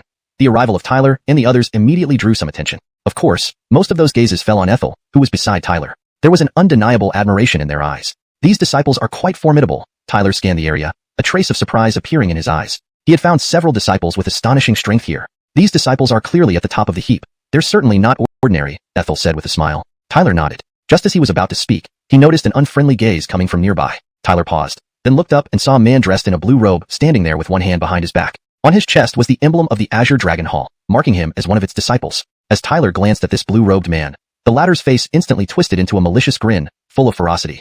Who is he? Tyler's expression changed slightly. Axel from the Azure Dragon Hall, second only to Uriel. Due to you? He's also the second person the Azure Dragon Hall has sent to compete for the Platinum Disciple title. Ethel also looked towards the blue-robed man and spoke. So, it's him. Tyler smiled inwardly. He intended to challenge all the Azure Dragon Hall disciples participating in this competition and couldn't go back on his word. To enter the arena, we must first capture the flags, he muttered softly. Yes, Tyler nodded slightly. Looking at the flags on the mountaintop, many of the disciples couldn't help but rub their hands in anticipation. Tyler, let's make our move, Ethel said after glancing at the flags on the mountaintop. All right. Tyler nodded, then both of them shot forward, heading toward different flags. Swoosh, swoosh, swoosh. As they moved out, other disciples rushed forward in droves, like a swarm of locusts. Senior brother Uriel, I will deal with Tyler. This time, I will restore the honor of the Azure Dragon Hall. Axel looked in the direction of Tyler and said coldly. Go ahead, Uriel nodded. Hardly had the words left his mouth when Axel darted off in the direction Tyler was heading. In an instant, all the disciples surged towards the flags. The true contest of the Platinum Disciple competition had finally begun. Chapter 114. The brave shall triumph in a narrow encounter. Swoosh. Tyler's figure shot forward at a rocket-like speed, dashing swiftly towards the mountaintop. At the base of the mountain were 16 stone mountains, and within each stone mountain was only one path leading to the top. Anybody wishing to reach the peak would inevitably encounter fierce battles. Several minutes later, Tyler appeared within one of these stone mountains. His gaze swept across the area, noticing some skilled disciples around him. It was clear that they had come for the flag atop this stone mountain. Russell.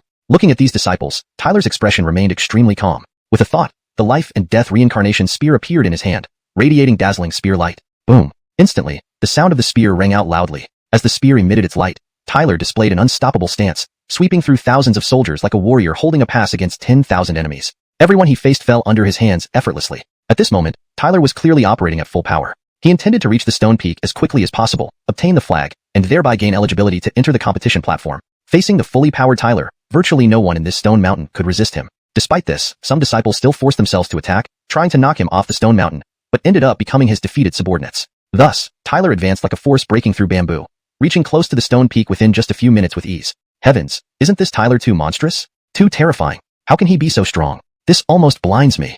If I knew Tyler would be on this stone mountain, I wouldn't have come to fight for this flag. Isn't competing for other flags better? The flag of this stone mountain will most likely end up in Tyler's hands, huh? That's really impressive. Well, not necessarily. Didn't another guy also seem unbeatable earlier? These two must be equally matched.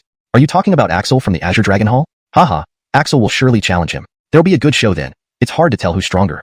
As Tyler neared the peak, murmurs arose around him. Many people now wanted to back down, knowing that with Tyler and Axel here, the flag would most likely end up in their hands. Whoosh. Ignoring the whispers, Tyler kept charging forward. After several dozen minutes, he lifted his head to look at the nearby peak, feeling his blood boiling. He knew that once he reached there, the flag would belong to him. Scram! Just as Tyler felt the excitement, a loud shout echoed, and a towering figure flashed toward him. Simultaneously, an overwhelmingly violent force surged toward Tyler. Break it! Facing the ferocious assault, Tyler showed no fear. He tightly gripped the life and death reincarnation spear and struck out, colliding directly with the violent force. Bang! A piercing roar sounded, causing the ground beneath Tyler's feet to explode. Axel? Tyler raised his head and looked at the approaching robust figure, recognizing Axel from the Azure Dragon Hall. No wonder this person dared to challenge him. Hee, indeed quite capable. To crush our Azure Dragon Hall like that, it seems I underestimated you. Axel laughed coldly, gazing at Tyler from a distance. But you should stop here. Be disgraced by me here. Axel smiled grimly, and then his eyes flashed with murderous intent. With a grip, a sharp gray giant sword appeared in his hand. The sword exuded a cold starlight that seemed to tear apart the air. Swoosh. Axel now resembled a ferocious beast, staring fiercely at Tyler. He sneered and moved at an indescribable speed, closing in on Tyler.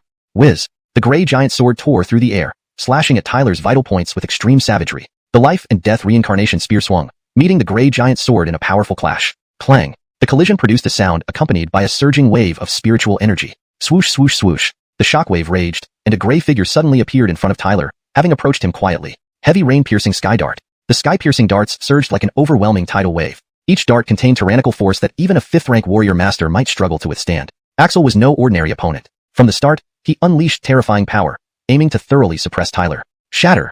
Facing the oncoming darts, Tyler's expression changed. He fiercely swung the life and death reincarnation spear, stabbing powerfully downwards. Pang, pang, pang. The darts collided wildly with the spear, producing booming sounds. Although the relentless attacks continually bombarded the spear, they couldn't break through, showing that despite Axel's strength, Tyler wasn't weak. Sharp sounds echoed from the impact, followed by a cold glint in Tyler's eyes. He suddenly swept the spear horizontally, striking all the sky-piercing darts. Boom. Cracking sounds resounded as countless darts were torn apart, forcing Axel to retreat a few steps. You do have some skills, Axel sneered, but only that much. Thud. He stomped the ground fiercely, charging at Tyler like a tiger. Continuous kick. Axel roared, forming numerous whip kicks with incredible power that shattered the air itself. Extremely fierce. Axel might seem arrogant, but his power was indeed formidable. Tyler watched the incoming whip kicks with slight surprise, acknowledging that Axel's strongest move was indeed his continuous whip kicks. Seems I can't underestimate Azure Dragon Hall's disciples after all. Muttering to himself, Tyler didn't dodge but clenched his fists tightly. Golden patterns appeared on his fists. This was divine power. Gripping his fist, Tyler stepped forward boldly, delivering a punch straight into the incoming whip kicks. Chapter 115, Flag in Hand. Clang. In a flash, a punch collided with a whip kick. A deafening explosion echoed, followed by an intensely surging spiritual energy storm that splashed out. The ground beneath Tyler's feet cracked into a dense network of fissures. Bang. However, just as the cracks appeared, everyone saw that with Tyler's punch descending, the previously unstoppable Axel let out a painful scream and was immediately hurled back in disarray. Boom. Boom. Axel's leg was bleeding profusely as his body rolled into the ground, shattering much of it before finally coming to a halt, gradually buried under boulders. The winner and loser were clear. Axel had been decisively defeated by Tyler. Silence fell over the entire arena. Countless people watched this scene in stunned silence, then drew in a sharp breath. No one had expected that Axel's fierce and continuous kicks would end up being blasted away by Tyler's single punch. After all, Axel had launched a fully unrestrained attack, and he was at the peak of the 5th-rank warrior master realm. Even other experts at the same level wouldn't dare to challenge his prowess. But how could Tyler, who was also at the 5th-rank warrior master level, land a direct punch and severely injure him? Those gazes stared at Tyler in astonishment. Although he was only at the 5th-rank warrior master level, the power he possessed was evidently terrifying. How is this possible? Axel couldn't stand up, roaring in disbelief. His face twisted and became menacing, and even his body trembled violently. Tyler, however, approached him with visible killing intent. A trace of fear finally surfaced deep within Axel's eyes, and he hurriedly crushed the life-saving talisman in his hand. As the talisman was crushed, the void above Axel abruptly tore open, then teleported him away. Tyler, don't be too arrogant. Senior brother Uriel won't let you off.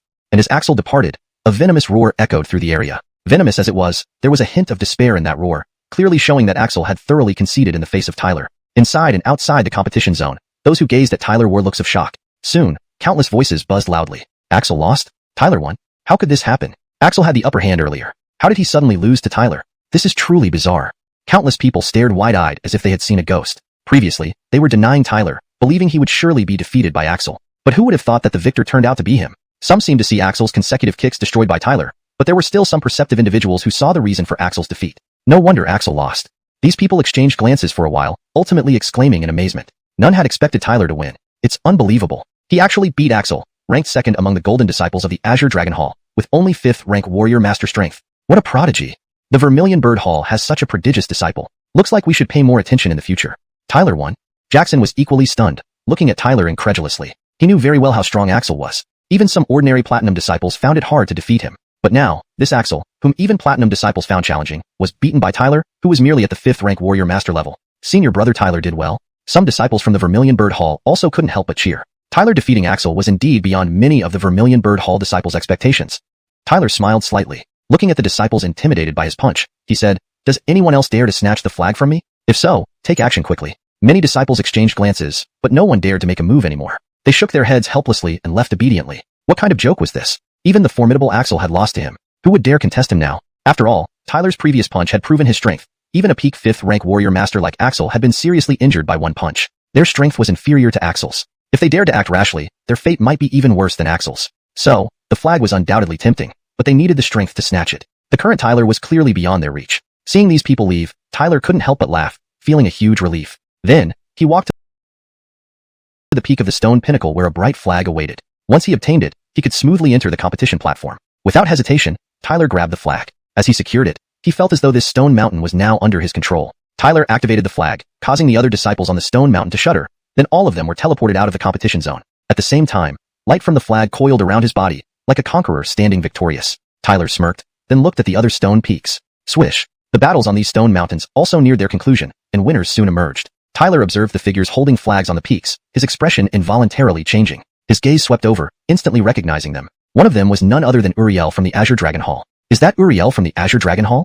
Looking at him, Tyler's gaze turned indifferent. This guy had indeed seized a flag. That's Kin from the Black Tortoise Hall. That's Blaze from the White Tiger Hall. Tyler murmured to himself. By now, 15 flags had fallen into the hands of the disciples. Uriel, Kin, and Blaze were the top contenders for first place among the Platinum disciples. It was expected they would obtain the flags. As for the others, it was somewhat surprising, indicating they were dark horses in this Platinum disciple competition. However, their gazes all focused on Uriel. Clearly, they all understood that he was the one most likely to win first place in this Platinum disciple competition. The last flag went to. Tyler's gaze suddenly turned to the last stone mountain, where a figure held a flag. It was unmistakably Ethel. That's predictable enough. Tyler looked at Ethel and grinned. The real battle for first place begins now. Tyler's gaze shifted back to Uriel and others. The contest for first place was truly the main event. Hashtag Chapter 116, the main event. In the plaza of the Star Clan sect, the small screens in the air had merged into one giant screen that dominated the sky. Now, countless eyes were fixed on the giant screen, where 16 figures who had secured the banners were displayed. These 16 figures radiated confidence. Climbing to the peak and capturing the banners was proof enough that they were no ordinary individuals. Uriel, Kin, and Blaze indeed secured their flags as expected. Being the top golden disciple from each hall, it's clear they are no ordinary beings, said someone. Besides them, Tyler from the Vermilion Bird Hall actually also captured a banner, which is quite surprising. The other disciples seem a bit unfamiliar. It appears this Platinum disciple competition has produced some dark horses, but perhaps the ultimate winner will be Uriel. After all, none of the others can match his strength. As the 16 figures appeared on the screen, murmurs rippled through the crowd in the Star Clan sect's plaza. That's wonderful. Junior brother Tyler and junior sister India both managed to capture the banners. Jackson shouted with joy at the Vermilion Bird Hall's location, pointing at the two figures. Other members of the Vermilion Bird Hall couldn't help but cheer loudly. Two disciples from their hall simultaneously securing the banners was a rare occurrence, and they never expected it would happen for Tyler and India this time. But the real contest lies ahead in determining who becomes the champion, some disciples mumbled. Hall Master Lachlan also raised his head, his gaze fixed on the giant screen. Uriel and others also held banners. Although he knew Tyler and India were strong, these guys were formidable too, especially Uriel, who was particularly difficult to handle. If anyone can win this Platinum disciple competition, they will become well known among the younger generation in the Star Clan sect. Tyler, you must try your best. Whether the Vermilion Bird Hall can turn things around depends on you, Hall Master Lachlan thought, gazing at Tyler holding the flag atop the stone peak. The 16 figures surrounded by the banners eventually landed on the competition platform. The final victor of this competition would be crowned first place. On the platform, the 16 figures eyed each other warily. I'm determined to win this championship, so everyone should step aside willingly, Uriel said arrogantly, glancing at Kin and the others. Haha, do you really think we're going to back down just because you say so? A voice replied without fear, clearly belonging to the Dark Horse Jackson. Without hesitation, Jackson launched a spiritual energy beam directly at Uriel, revealing himself to be a 6th-rank martial artist disciple. It seems I'll have to make an example of you. Uriel smirked coldly and effortlessly blocked the spiritual energy beam. How could this be? Jackson was taken aback, realizing something was amiss when he saw everyone looking at him as if he were a fool. You overestimated yourself? Uriel grinned menacingly. I suggest you kneel down and sing Conquer for me. With a wave of his hand, a golden needle shot out and struck Jackson's chest. Crack. A cracking sound echoed as Jackson's chest shattered, blood spilling as he fell to the ground. What? Ken and the others were almost speechless, their eyes filled with shock. They knew Uriel was powerful, but not to this extent. Now, does anyone still want to compete against me for first place? Uriel asked Blaze and the others with a sardonic smile. No one dared to respond. He cast a provocative glance at Tyler. Since no one else wants to, this championship is mine. Tyler stepped forward fearlessly. Not until I agree. Hearing Tyler's words, Uriel's face turned cold. He couldn't understand where Tyler got the audacity to challenge him like this. Did Tyler think that stepping onto the competition platform gave him the right to challenge Uriel? What an insolent punk, Uriel sneered, staring intently at Tyler. At this moment, an intense burst of spiritual energy surged from Uriel's body. Tyler's eyes met Uriel's. Did you really think I was joking when I said I'd sweep all the Azure Dragon Hall disciples? Everyone then remembered Tyler's earlier proclamation that he would defeat all the Azure Dragon Hall disciples. Indeed, every Azure Dragon Hall disciple except Uriel had been defeated by him. It was evident he wasn't kidding. Bold words from a naive youth. People familiar with Uriel's strength frowned. Tyler was truly inexperienced. You truly seek death, Uriel grinned maliciously, his hands slowly extending, emitting a golden needle. Tyler, since you insist on embarrassing yourself, fall to the ground and sing Conquer for me. Boom. Almost instantly, terrifying power erupted from Uriel like a volcanic eruption, shaking the earth. Clearly, Uriel was prepared to deliver a deadly blow. Tyler took a deep breath, rising into the air, with golden patterns gradually emanating from his body. Bang! His palms clenched tightly, Tyler's gaze became indifferent, and an astonishing force began to surge from within him. Uriel, if you want me to bow down and sing Conquer, you better show me your true strength. Boom! A deafening explosion echoed from within Tyler, golden patterns spreading across his body, exuding an awe-inspiring aura. Seeing Tyler's determination, Uriel's eyes widened slightly before he scoffed. So this was the reason for the boy's arrogance. But did he really believe he could be Uriel's match with such strength? Chapter 117. The struggle for first place. Even if a true platinum disciple were standing before me today, they wouldn't dare to act so arrogantly. You are merely at the 5th rank martial artist realm. What can you possibly do? Uriel sneered, his gaze turning extremely cold. With a flick of his sleeves, vast spiritual energy swirled in midair like a windmill. Moments later, it transformed into a 1,000-zhang crimson light seal with jagged edges. With a point of his finger, the jagged light seal shot forward almost instantly, tearing through the air and fiercely sweeping towards Tyler. Bang! Seeing this ferocious attack from Uriel, Tyler's expression changed slightly. Clenching his palms, golden light patterns immediately spread across his body. Facing an opponent as formidable as Uriel, Tyler clearly did not dare to underestimate him. After all, no matter what, Uriel's cultivation was still above his. To win, he had to give it his all. Boom! Numerous golden patterns writhed, and without any hesitation, Tyler stepped forward and unleashed a punch that burst with an incredibly terrifying force. The surrounding earth crumbled under the impact of that single punch, as countless golden patterns formed a massive giant shadow that pierced through the void, colliding head-on with the 1,000-zhang crimson light seal. Bang! A piercing roar resounded as a surging shockwave swept outward, like a storm unleashed upon the world. The surrounding air was violently torn apart. Countless gazes were cast, filled with astonishment. This clash was undoubtedly horrifying. You have the guts to take on my move. Tyler, enveloped in golden patterns, smiled. He looked at Uriel nearby, and then struck heavily with his palm. Bang! Cracks appeared beneath Uriel's feet, spreading like a spider web. Golden light spread out like locusts, striking Uriel with immense force. Power of an ant. Uriel's eyes turned icy cold. With just a sweep of his sleeves, an overwhelmingly powerful force erupted from within him, shattering the giant shadow outright. Uriel's strength at the 6th rank martial artist realm was indeed terrifying. Even though Tyler's current power rivaled that of a peak 5th rank martial artist, his attacks were easily destroyed by Uriel. Whoosh! However, as soon as the giant shadow was shattered, a ghostly figure suddenly appeared in front of Uriel, followed by a flash of spear light. A long spear stabbed towards Uriel's crown at unimaginable speed. Humph! Faced with such a vicious attack, Uriel merely smirked. He pinched his fingers, summoning black light to form another beam of light, blocking the incoming spear light. Whoosh! Whoosh! Whoosh! As the spear light was blocked, Tyler wielded his spear in rapid succession, aiming for vital points all over Uriel's body. Ting! Ting! Ting! Sharp sounds continuously rang out as people saw a ghostly figure closing in on Uriel. Shocking spears flashed, but each time the spear approached, a black barrier would appear and block it entirely. Tyler's attack was like a torrential flood or a fierce beast, making one's hair stand on end, while Uriel sat steady, effortlessly deflecting every attack. Do you have only this much strength? Trying to defeat me with this is quite delusional, Uriel said coldly, staring at Tyler. Tyler ignored his mockery and kept attacking. Unnoticed by anyone, as Tyler's attack continued, his internal spiritual energy began to oscillate, indicating that something terrifying was being prepared. Ting! Another sharp sound echoed as Uriel pointed his finger, stopping the spear. His finger gripped the heavy sword tightly, holding the spear in place. A mere egg striking a rock. Uriel's eyes mocked Tyler as he held the spear. Whoosh! Tyler stared indifferently at Uriel. In an instant, his figure blurred, closing in on Uriel, and kicked out with his leg. Boom! As Tyler kicked, his internal spiritual energy surged, releasing an extraordinarily powerful force. Pong! The ground beneath Tyler's feet exploded. At this moment, Uriel's expression finally changed. He could see that Tyler's current strength was several times stronger than before. Invisible kick. A roar erupted from Uriel's mouth. Black spiritual energy surged, quickly forming a massive foot in front of him. The giant foot emitted a frightening amount of spiritual energy. However, Tyler's kick did not falter in the slightest. A fierce look appeared in his eyes as the divine power inside him churned violently. These thunderous noises resonated within Tyler, eventually transforming into terrifying power infused into his leg. The golden patterns became even more dazzling at this moment. Bang! Like a fist hitting a wall of iron and stone, it collided with the giant foot. Everyone noticed that the entire sky seemed to shake momentarily. An unimaginable spiritual energy storm swept out, reducing everything around them to ashes. Bang! The storm raged, and everyone focused on the collision point. Suddenly, someone widened their eyes as a cracking sound echoed. A figure retreated clumsily. Rustle! Countless gazes fell on the retreating figure, causing exclamations of surprise to fill the air. They couldn't believe it when they saw that the figure retreating was none other than Uriel from the Azure Dragon Hall. Tyler's previous kick had shattered Uriel's invisible foot. What a freakish individual! Countless people froze, looking at Tyler with astonishment. To destroy Uriel's invisible foot directly with just 5th rank martial artist strength, what kind of terrifying power must he possess? This Tyler was indeed no ordinary person. Those who knew Uriel's strength frowned deeply, clearly not expecting Tyler's strength to be so fearsome. Uriel's eyes now fixed on Tyler with a sinister smile. I have to admit, I underestimated you. But everything ends here. Just as these words left his lips, a savage glint flashed in Uriel's eyes. His body shook violently, and the spiritual energy in the heavens converged on him entirely.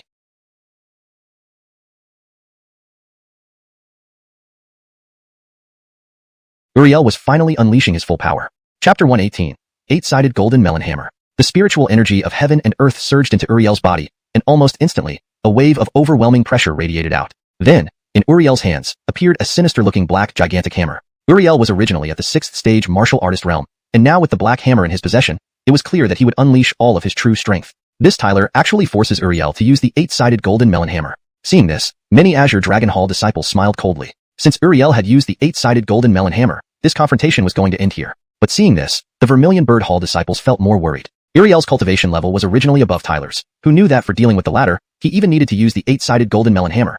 This meant that he wasn't going to give the latter any chance to turn the situation around. Under countless gazes, Uriel wore an icy expression, and there was a hint of savagery deep within his eyes. He locked onto Tyler tightly, and then changed his hand seals. Bang! With the change of Uriel's hand seal, the eight-sided golden melon hammer started spinning rapidly, forming a hammer shadow instantly. With its eight-sided protrusions, it emitted an exceptionally terrifying force. This power was evidently horrifying. Let it end here. Uriel stared at Tyler like a demon, his icy voice echoing. Without any hesitation, he waved his sleeve, sending the hammer light formed by the eight-sided golden melon hammer shooting out ruthlessly, sweeping away everything in its path. Simultaneously, an unimaginable pressure enveloped Tyler, sealing off all his escape routes as if drawing a circle around him, trapping him inside. Once unleashed, the eight-sided golden melon hammer revealed its terrifying power. Tyler looked up at the incoming eight-sided golden melon hammer, but even faced with such a terrifying attack from Uriel, he showed no trace of fear, instead revealing a heightened combat will. Eight-sided golden melon hammer. Tyler laughed, saying, just ordinary. After these words, Tyler clenched his fist, and white light gathered in his hand, turning into a white long spear. As the white spear appeared, a surprising aura of suppression spread outward. Bang! The life and death cycle spear sounded as it emerged, followed by the blade expanding madly in the wind. Within a few breaths, it grew into thousands of feet, before slashing out with a gun-like whine without mercy. When the life and death cycle spear slashed out, the eight-sided golden melon hammer, which was charging toward Tyler, suddenly trembled. Seeing this, Uriel's face changed, his eyes showing disbelief. Boom! The life and death cycle spear finally slashed out fully, sending hundreds of spear lights sweeping out, striking hard on the eight-sided golden melon hammer. Buzz! The eight-sided golden melon hammer immediately trembled, and the power it carried started rapidly collapsing like crumbling ruins. And at the same time, as the power of the eight-sided golden melon hammer crumbled, a fearsome force burst forth from the life and death cycle spear, causing the eight-sided golden melon hammer to tremble violently. Splash! Seeing this scene, countless disciples exclaimed in surprise. They thought that after Uriel unleashed the eight-sided golden melon hammer, victory would be assured, but they didn't expect such an outcome. Uriel's face also changed dramatically, noticing that the power of the eight-sided golden melon hammer had become weaker. Why are you stuttering, you weakling? Tyler smiled at the stunned Uriel, quickly forming a hand seal. The life and death cycle spear struck the eight-sided golden melon hammer again, and cracks rapidly spread over it. Whoosh! As the cracks spread, the eight-sided golden melon hammer could no longer hold on, the cracks spreading everywhere until, under the stupefied gazes, it shattered completely. Haha, that's all you've got. Tyler watched the iron-faced Uriel, smiling. Silence filled the competition arena, especially among those who knew Uriel's strength, their mouths wide open in shock. This result clearly exceeded their expectations. That eight-sided golden melon hammer was destroyed by Tyler's one spear? Well done, Brother Tyler. So impressive, Brother Tyler is my idol. The faces of the Vermilion Bird Hall disciples were full of joy. They never expected that Tyler could destroy Uriel's extremely powerful hammer so easily. In the air, Uriel's face gradually recovered, but it twisted with rage, his spiritual energy rolling nonstop. It was evident that he was extremely furious. I never thought you'd have this much capability. Uriel glared at Tyler fiercely. His enmity had reached its peak. Tyler's action made him unable to tolerate it. Boom! A surge of spiritual energy burst out of Uriel's body, condensing into a jade-green gourd. The jade-green gourd rotated above him, shaking the heavenly and earthly spiritual energy as it turned. What a foolish guy. Do you really think I, Uriel, only have this much strength? Uriel's eyes turned grim. He extended his fingers and pressed down towards Tyler. Tyler frowned. A sense of danger never felt before surging in his heart. 7-kill ghost gourd. Uriel's icy voice resonated in the sky. The next moment, the jade-green gourd penetrated the air, charging at Tyler. Bang! Tyler did not dare to be careless, gripping the life and death cycle spear and striking heavily at the jade-green gourd. Boom boom! The life and death cycle spear ultimately struck the jade-green gourd, but to Tyler's surprise, its attack was completely deflected by the jade-green gourd. It was as if trampling everything. This so-called 7-kill ghost gourd was terrifying indeed. Tyler quickly retreated, but the jade-green gourd pursued relentlessly, leaving a vacuum wherever it passed. My 7-kill ghost gourd leaves nothing intact. Uriel, watching Tyler's hurried retreat, showed a triumphant smirk, laughing grimly. I'll see how you escape my palm today. Tyler retreated continuously, but couldn't shake off the jade green gourd. Uriel's jade green gourd gave him an immense sense of danger, showing that Uriel was truly tough to deal with. Even Tyler's extraordinary strength found it challenging. I don't believe your 7-kill ghost gourd can overturn anything. Seeing the relentless pursuit of the jade green gourd, Tyler gritted his teeth, stopped, and with a firm grip, slammed towards the jade green gourd under Uriel's mocking gaze. Squish. The jade green gourd virtually covered Tyler in an instant, under everyone's astonished gazes. Chapter 119.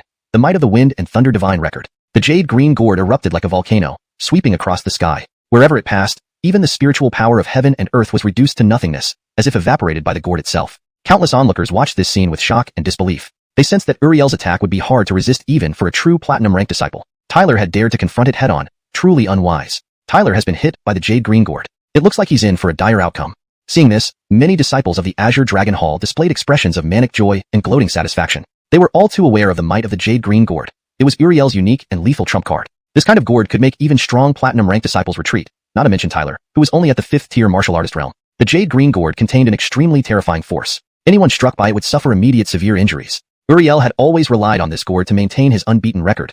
It was almost invincible among peers. Now, seeing Tyler struck, they could almost imagine his Tan defeat. Edited for fluency and accuracy. Uriel had always relied on this gourd to maintain his unbeaten record, an almost invincible tool among peers. Now that Tyler had been struck, they could almost picture his imminent defeat. While the Azure Dragon Hall disciples rejoiced, those from the Vermilion Bird Hall felt rather uneasy. They too recognized the overwhelming power of the jade green gourd. Silence engulfed the area as countless eyes watched Tyler enveloped by the gourd in midair. The first-place competition seemed to be reaching its conclusion swiftly. Uriel stood midair, his eyes filled with vicious intent. He stared fixedly at Tyler, harboring no illusions. He did not believe Tyler could withstand the gourd which made even platinum-ranked disciples retreat.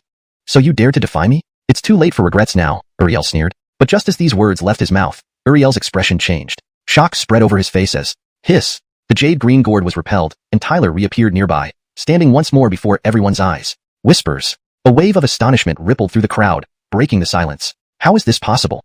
Eyes widened in disbelief. Junior brother/senior brother Tyler didn't lose? Vermilion Bird Hall disciples voiced their joy. But he seems injured. All gazes turned to Tyler, still in a striking pose but now drenched in blood. His palm was split and bleeding profusely, exposing white bone.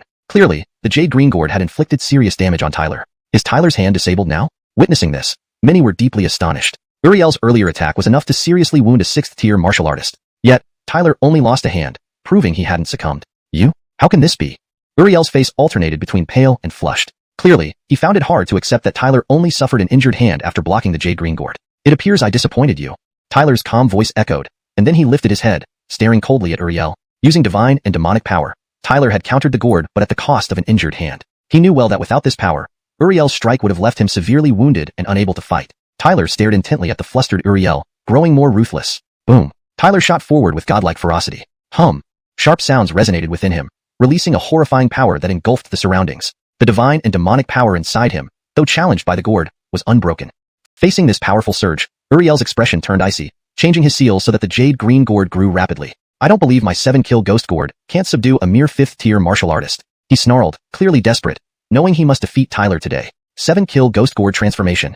Seals formed under Uriel's hands. His face twisted into a hideous grimace as spirit energy surged from him wildly. Sizzling sounds emerged, and above Uriel, the gourd vibrated rapidly, forming a black devil rune. The appearance of the rune caused the ground around it to collapse, radiating destructive force. Tyler looked up at the menacing rune. His body trembled, blood vessels bursting and meridians threatening to rupture under its power. Despite the overwhelming force, Tyler showed no fear. He understood he could not retreat.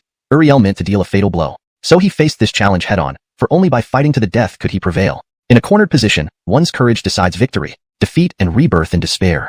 Hum. Spirit energy within Tyler surged out, creating a wind thunder phenomenon with a piercing sound. This wind thunder sweeps through the skies, suffocating the spectators. Wind and thunder divine record, go. Hum. Without hesitation, Tyler pointed, sending the wind thunder smashing towards the black rune. Under tensely watching eyes, they collided fiercely.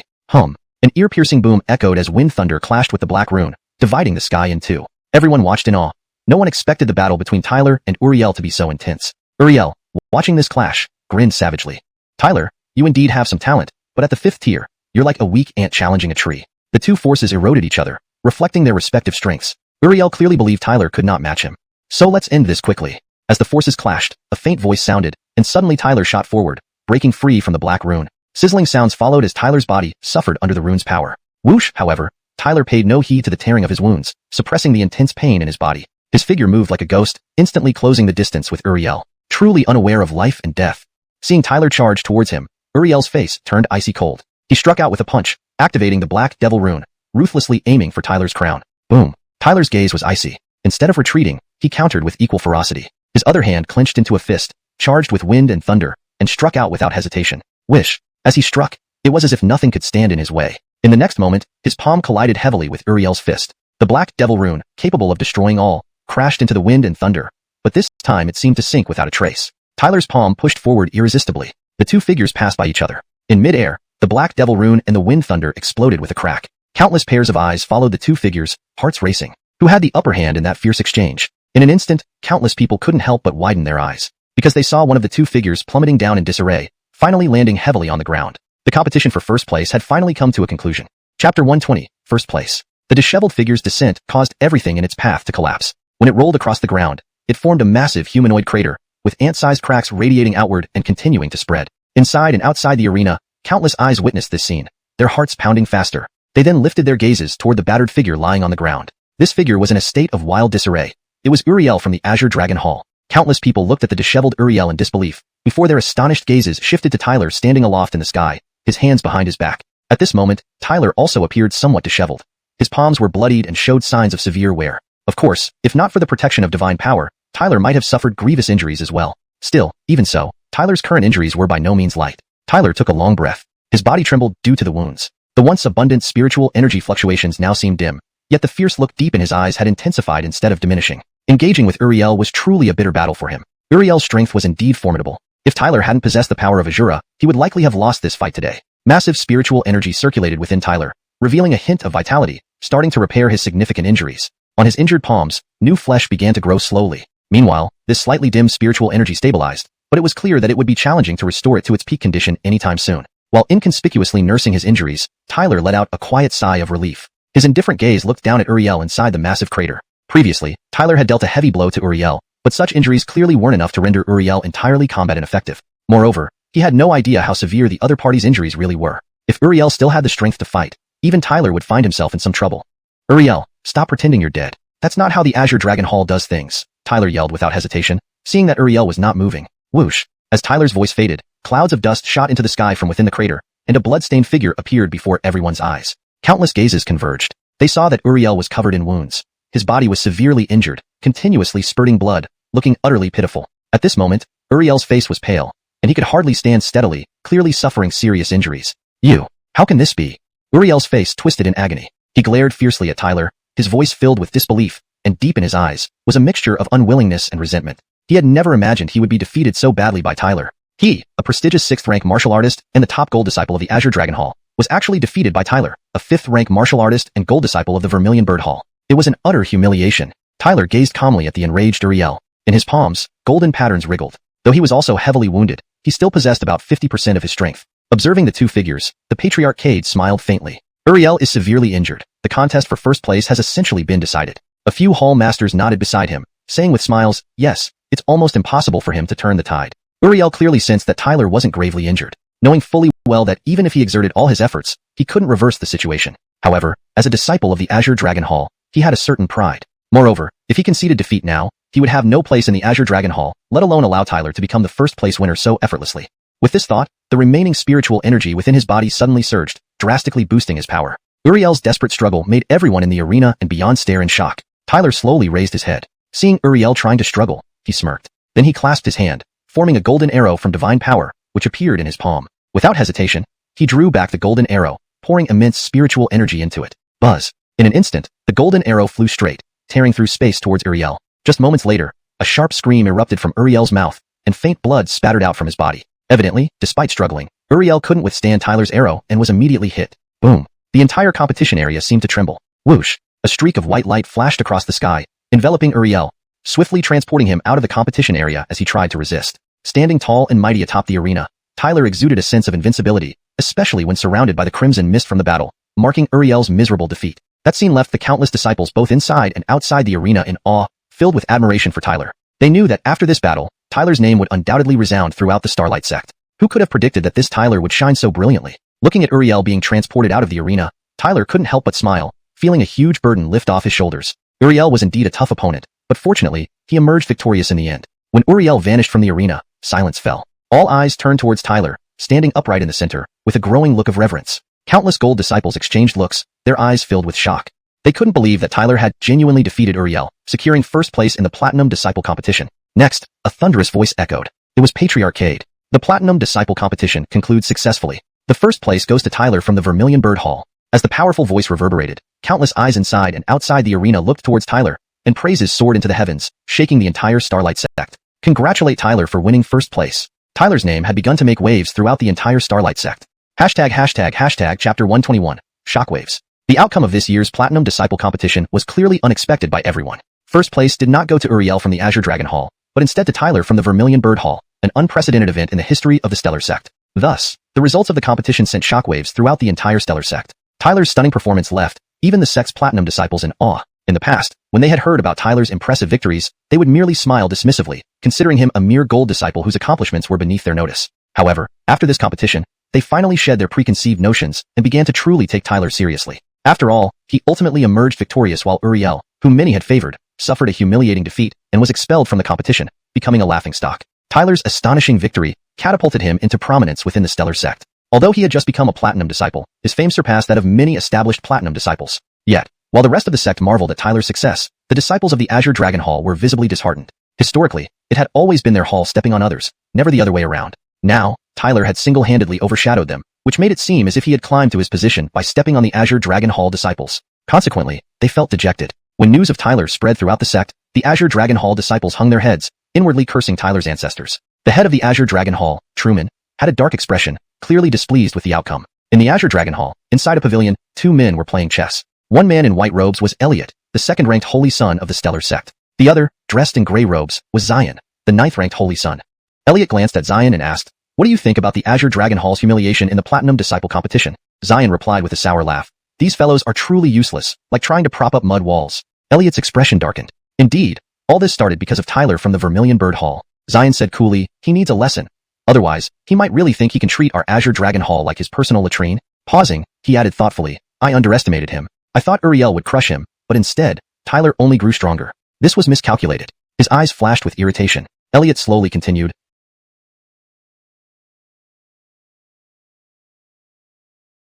Hall Master Truman is furious. All the Azure Dragon Hall disciples who participated in the Platinum Disciple competition received 100 lashes and have been confined to 3 months of seclusion. That seems quite harsh, given that they tried their best. Zion hesitated. "Why should we spare them after such a crushing defeat? We've never been so disgraced before." "Tyler must be bold indeed to challenge us so openly. He's truly overestimating himself," Zion smirked. "He's nothing more than a jumped-up clown. I could crush him with one hand." Elliot smiled faintly. "Don't act rashly, lest it appear that the holy sons of the Azure Dragon Hall are bullying someone weaker." Pausing again, he added, "Besides, Ethel, who accompanies him, is no ordinary person. Her true strength rivals ours." Zion waved his hand. "Still, we can't just let him revel in his success." Elliot smiled. "I hear Hall Master Truman has held private meetings with the Black Tortoise Hall and White Tiger Hall." "What kind of meetings?" Zion's eyes lit up. "Our Azure Dragon Hall disciples will participate in the Vermilion Bird Hall's Chief Disciple Contest. Imagine how it will look when an Azure Dragon Hall disciple becomes the Chief Disciple of the Vermilion Bird Hall." Zion couldn't help but laugh. "Haha, Hall Master Truman is indeed wise and powerful. This move not only saves face, but thoroughly humiliates Tyler.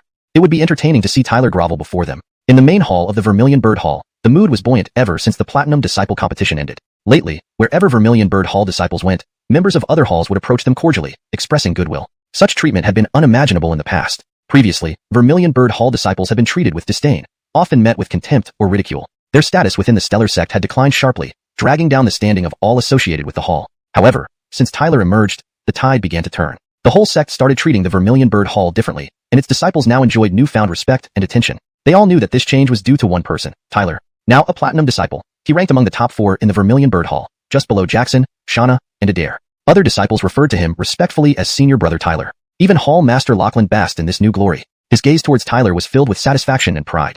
This competition had greatly bolstered the reputation of the Vermilion Bird Hall. Even senior hall masters now congratulated Lachlan on having such a remarkable disciple. With time, Tyler would surely become one of the sect's holy sons. "Tyler." Hall Master Lachlan smiled at Tyler. "Here is your reward for winning first place in the Platinum Disciple competition, the Spirit Nurturing Pill."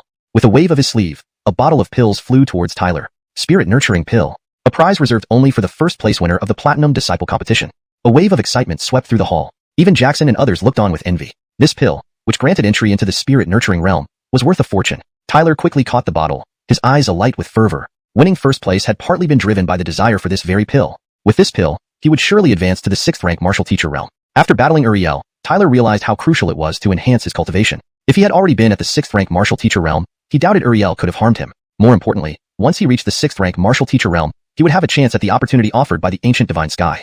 Chapter 122. The Ancient God List. Inside the cave dwelling, Tyler's expression was calm as he sat cross-legged on the bed. With a flicker of thought, the jade bottle containing the spirit-nourishing pill appeared in his hand. Tyler gazed at the pill inside the bottle without hesitation and immediately placed one spirit-nourishing pill in his mouth. Buzz. The pill dissolved upon contact with his tongue, releasing a torrent of powerful spiritual energy that rushed into Tyler's body. Tyler's body shook continuously, but he paid no attention to it. He decisively activated the divine demonic multiverse art, refining this surge of spiritual energy. As the spiritual energy poured entirely into Tyler's body, the fluctuation of his spiritual power gradually intensified. Although not incredibly fast, the increase was noticeable. In the silent cave dwelling, only the occasional crisp sound of spiritual energy resonating from within Tyler's body could be heard, quietly echoing in the room. Time passed slowly in this silence, and soon a day had gone by. Boom. On the second day, Tyler slightly opened his eyes while still sitting cross-legged on the bed. At this moment, his fluctuation was astonishing, reaching the peak level of 5th rank martial artist, where his spiritual power's intensity had grown immensely. However, this peak level of 5th rank martial artist was clearly not what Tyler aimed for.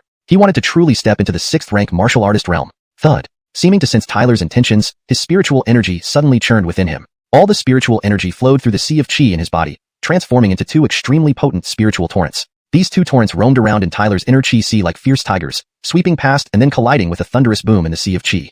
Upon collision, Tyler's body shuddered violently. Frightening fluctuations began emitting from within him. Even his 8 extraordinary meridians expanded slightly under these waves. Boom boom. The spiritual torrents collided and unleashed shockwaves that swept through his body like raging winds. In the midst of this chaos, a pure golden spiritual energy abruptly coalesced from nowhere. At the moment this golden spiritual energy took shape, the previously unruly spiritual energy within Tyler's body became docile, gathering together like obedient puppies and pouring entirely into the chi sea. Boom boom. With the absorption of this golden spiritual energy by the chi sea, Tyler could distinctly feel his internal spiritual energy rapidly increasing at a visible rate. The rapid increase of spiritual energy caused his body some mild pain, but Tyler ignored it. A smile of joy appeared on his face. He knew clearly that this golden spiritual energy was the result of his breakthrough into the 6th rank martial artist realm. This was his 6th rank martial artist realm spiritual energy. Fuse. Tyler reigned in his exhilaration, clenched his palm, and the ascending spiritual energy fused seamlessly into the chi sea. Now resembling an ocean, the chi sea absorbed all the incoming spiritual energy. As the overwhelming spiritual energy was absorbed, Tyler's power became increasingly formidable. Boom. When the last bit of spiritual energy was absorbed into the chi sea, Tyler felt a monumental change within his body. An awe-inspiring sensation of immense power. Swish. Tyler stood up completely, and at that moment, an overwhelmingly powerful fluctuation erupted from him. Finally, Tyler had entered the 6th rank martial artist realm. After achieving this, Tyler happily took Sabina with him to find Hall Master Lachlan.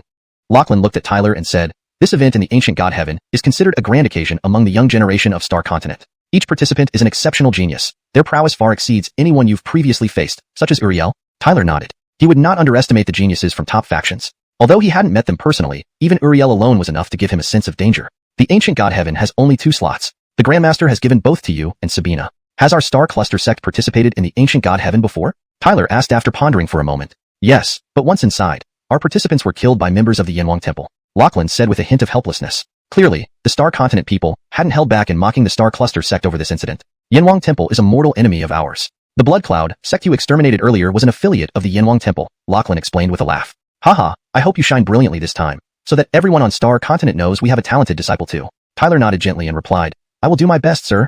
Although he knew that all participants in the ancient god heaven were prodigies from major forces, this did not instill fear in him. Others may be formidable, but Tyler was in no way inferior. If he lacked this confidence, he wouldn't have grown to his current state over the years. It would be great if you can achieve success. Our Star Cluster sect has high hopes for both of you, Lachlan continued. Tyler couldn't help but smile and said, "Your disciple will definitely live up to the expectations. There are 3 more days before the ancient god heaven opens. I'll provide you with some survival techniques, lest you think I'm stingy." Hearing this, Tyler grew increasingly excited. Even Sabina, who witnessed the interaction, smiled and shrugged, delighted that Lachlan was taking such good care of Tyler. "You've reached the 6th rank martial artist realm, but you still lag behind these geniuses, especially Yanwang Temple's Adam, who has already reached the 7th rank martial artist realm, far stronger than the Uriel you defeated recently. And since you killed Diawei and stole the life and death wheel gun, if you encounter Adam in the ancient god heaven, he will certainly come after you." Tyler nodded slightly. Indeed, Adam was quite formidable, incomparable to Uriel. Lachlan handed a book to Tyler. "Since you're participating in the ancient god heaven, you should know about these geniuses. This book contains information about today's young prodigies of Star Continent. Take a look." Hearing Lachlan's words, Tyler hurriedly accepted the book. Opening it slowly, several large characters came into view. Ancient God List. ##### Chapter 123. Hellfire Demonic Restraint. As the book opened, names streamed into Tyler's eyes. Ancient Deity List, Rank 10.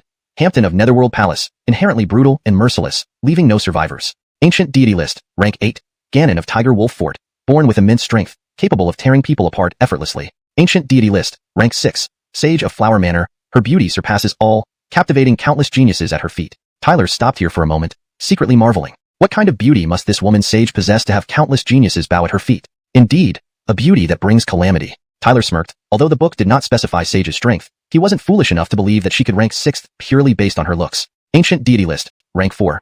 Bill of Heavenly Demon Sect, practitioner of Overlord Body Art, immensely powerful, once escaped unscathed from the hands of an 8th stage martial master. Remarkable.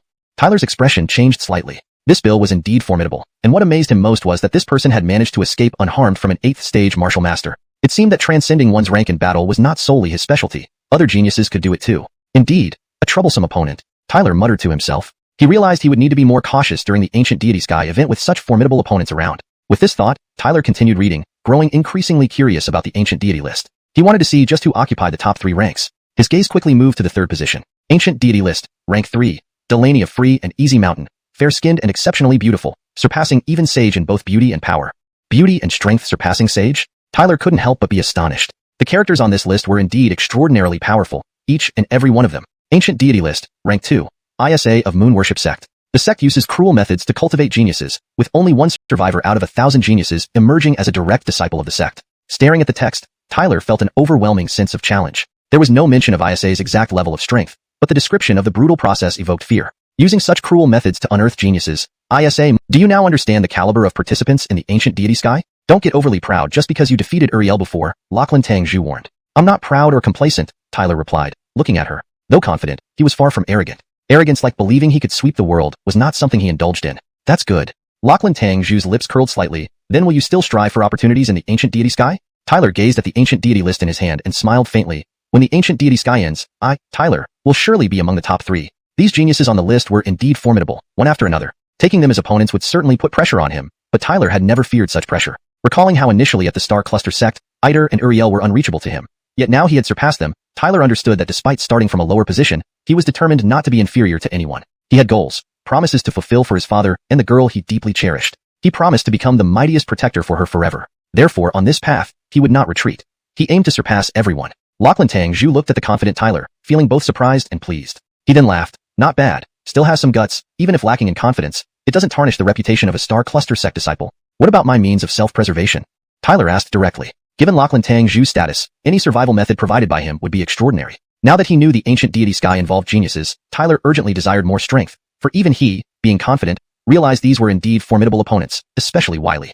Lachlan Tang-Zhu rolled his eyes at Tyler, then his mind flickered, and a dark beam appeared in his palm, emitting a powerful aura that made Tyler shudder slightly. With a flick of his finger, the dark beam flew toward Tyler. Tyler caught it carefully. As he held the beam, he noticed ancient inscriptions on it. This is an ancient divine art named Hellfire Demonic Restraint. When unleashed, it creates darkness and chaos, with power that can truly shake the heavens and earth. Tyler's eyes sparkled with joy. Lachlan Tang-Zhu's gift as a survival method came just in time. Chapter 124, Departure.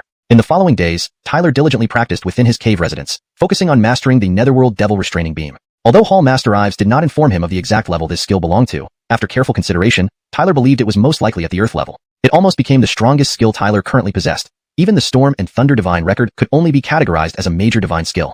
Certainly, advanced skills also increased the difficulty of successful cultivation, and the difficulty in cultivating the Netherworld Devil Restraining Beam made Tyler marvel despite his remarkable talent. After a few days, with the guidance of Hall Master Ives, Tyler could only just begin to master it. Yet, he firmly believed that success would eventually come. It was just a matter of time. Tyler was filled with curiosity about the true power of the Netherworld Devil Restraining Beam, once fully mastered. He imagined that the ancient god sky would bring fierce battles, and every increase in strength offered more chances for survival. Confronting those formidable warriors on the ancient god list, even Tyler had to remain cautious, never underestimating them. Hall Master Ives showed Tyler the greatest support at this moment, guiding him anytime. This special treatment even made some disciples envious since they knew Hall Master Ives was rarely so accessible. Normally, unless one established significant contributions, they didn't have the privilege of being guided by Hall Master Ives. Now, seeing Tyler receiving guidance whenever needed, how could others not feel jealousy and envy? However, no one dared speak out because everyone saw Tyler's importance to Hall Master Ives. With Ives's favoritism, Zhuke Hall truly had no one daring to provoke Tyler again, especially those who previously disliked him, like Adair and Neve. The final days quickly passed while Hall Master Ives continued guiding Tyler. On the seventh day, Zhuge Hall was unusually bustling today, gathering all its disciples. Tyler and Sod smiled and greeted everyone. Exchanging glances, Tyler and Sod seemed ready to face the battle together. Hold this. Suddenly, as Tyler sighed inwardly, Hall Master Ives flicked his hand, sending a ray of light towards Tyler. Catching it with his hand, Tyler saw a jade talisman emitting a powerful wave inside. If you encounter danger, activate it, Hall Master Ives said calmly. Tyler was startled. According to Hall Master Ives earlier, the ancient god sky wasn't open to just anyone, let alone someone as powerful as Ives himself. Forcibly entering it would trigger prohibitions. Clearly, Hall Master Ives intended to protect him personally once this talisman was activated. Activating prohibitions might cost him dearly. Touched by the gesture, Tyler held the talisman without hesitation, tucking it into his storage bag. Inside the ancient god sky, he must be extra cautious. Tyler, Sod, although we won't join you in the ancient god mountains, we'll be paying close attention to the events in the ancient god sky. All of us from our star cluster sect are waiting for your good news. Patriarch Bolivar smiled beside them. This time, the honor of our star cluster sect depends on both of you. Tyler and Sod respectfully clasped their hands to Patriarch Bolivar, saying, Patriarch, please rest assured. We will live up to everyone's expectations. With that, they stopped lingering and leaped toward the sky. Tyler, if you return safely from this trip, you'll qualify to challenge for the position of chief disciple in Zhuge Hall, Hall Master Ives said, looking at Tyler. Haha, many thanks, Hall Master Ives. The position of chief disciple awaits my return then. Tyler laughed and dashed off with Sod, disappearing into the horizon. Patriarch Bolivar and others watched them depart with sighs. Patriarch, reportedly, this year's ancient god sky might see the fiercest competition ever among the top powers, as they've sent nearly all their best talents. Hall Master Xiaoxing gazed at the direction Tyler left and turned to Patriarch Bolivar hesitantly, saying, our star cluster sect has suffered repeated defeats in past ancient god sky contests. Although Tyler is excellent, we can't rule out unforeseen circumstances. Others remained silent, remembering their sect's humiliation when a top talent was killed shortly after entering by another from the underworld hall. For this reason, Star Cluster Sect refrained from participating in Ancient God Sky for years until Hall Master Ives fought for Tyler's participation despite Patriarch Bolivar's initial reluctance. While Tyler was undoubtedly extraordinary, so were the other geniuses in the Ancient God Sky, each shrouded in mystery. Tyler's defeat might make their sect laughable once again. We, one of the 6 great sects, should not always hesitate. Patriarch Bolivar smiled. I know you're concerned about Tyler and Sada's safety, but we must believe in them. As for the outcome, it depends on their fate. Hall Master Xiaoxing nodded bitterly, unable to argue further. His concerns were not against Tyler but reality. After all, Tyler indeed lagged behind those ranked top 10 on the ancient god list. Since Tyler and Sod already set off, they could only wait now, hoping this time their star cluster sect would not suffer the same humiliation as before. Looking up, they stared at the direction of the ancient god mountains, imagining that in the upcoming period, it would become the most bustling place in star cluster continent, where countless geniuses would compete fiercely, some rising to fame, others falling from grace. No matter what, the end of the ancient god sky might bring changes to the ancient god list.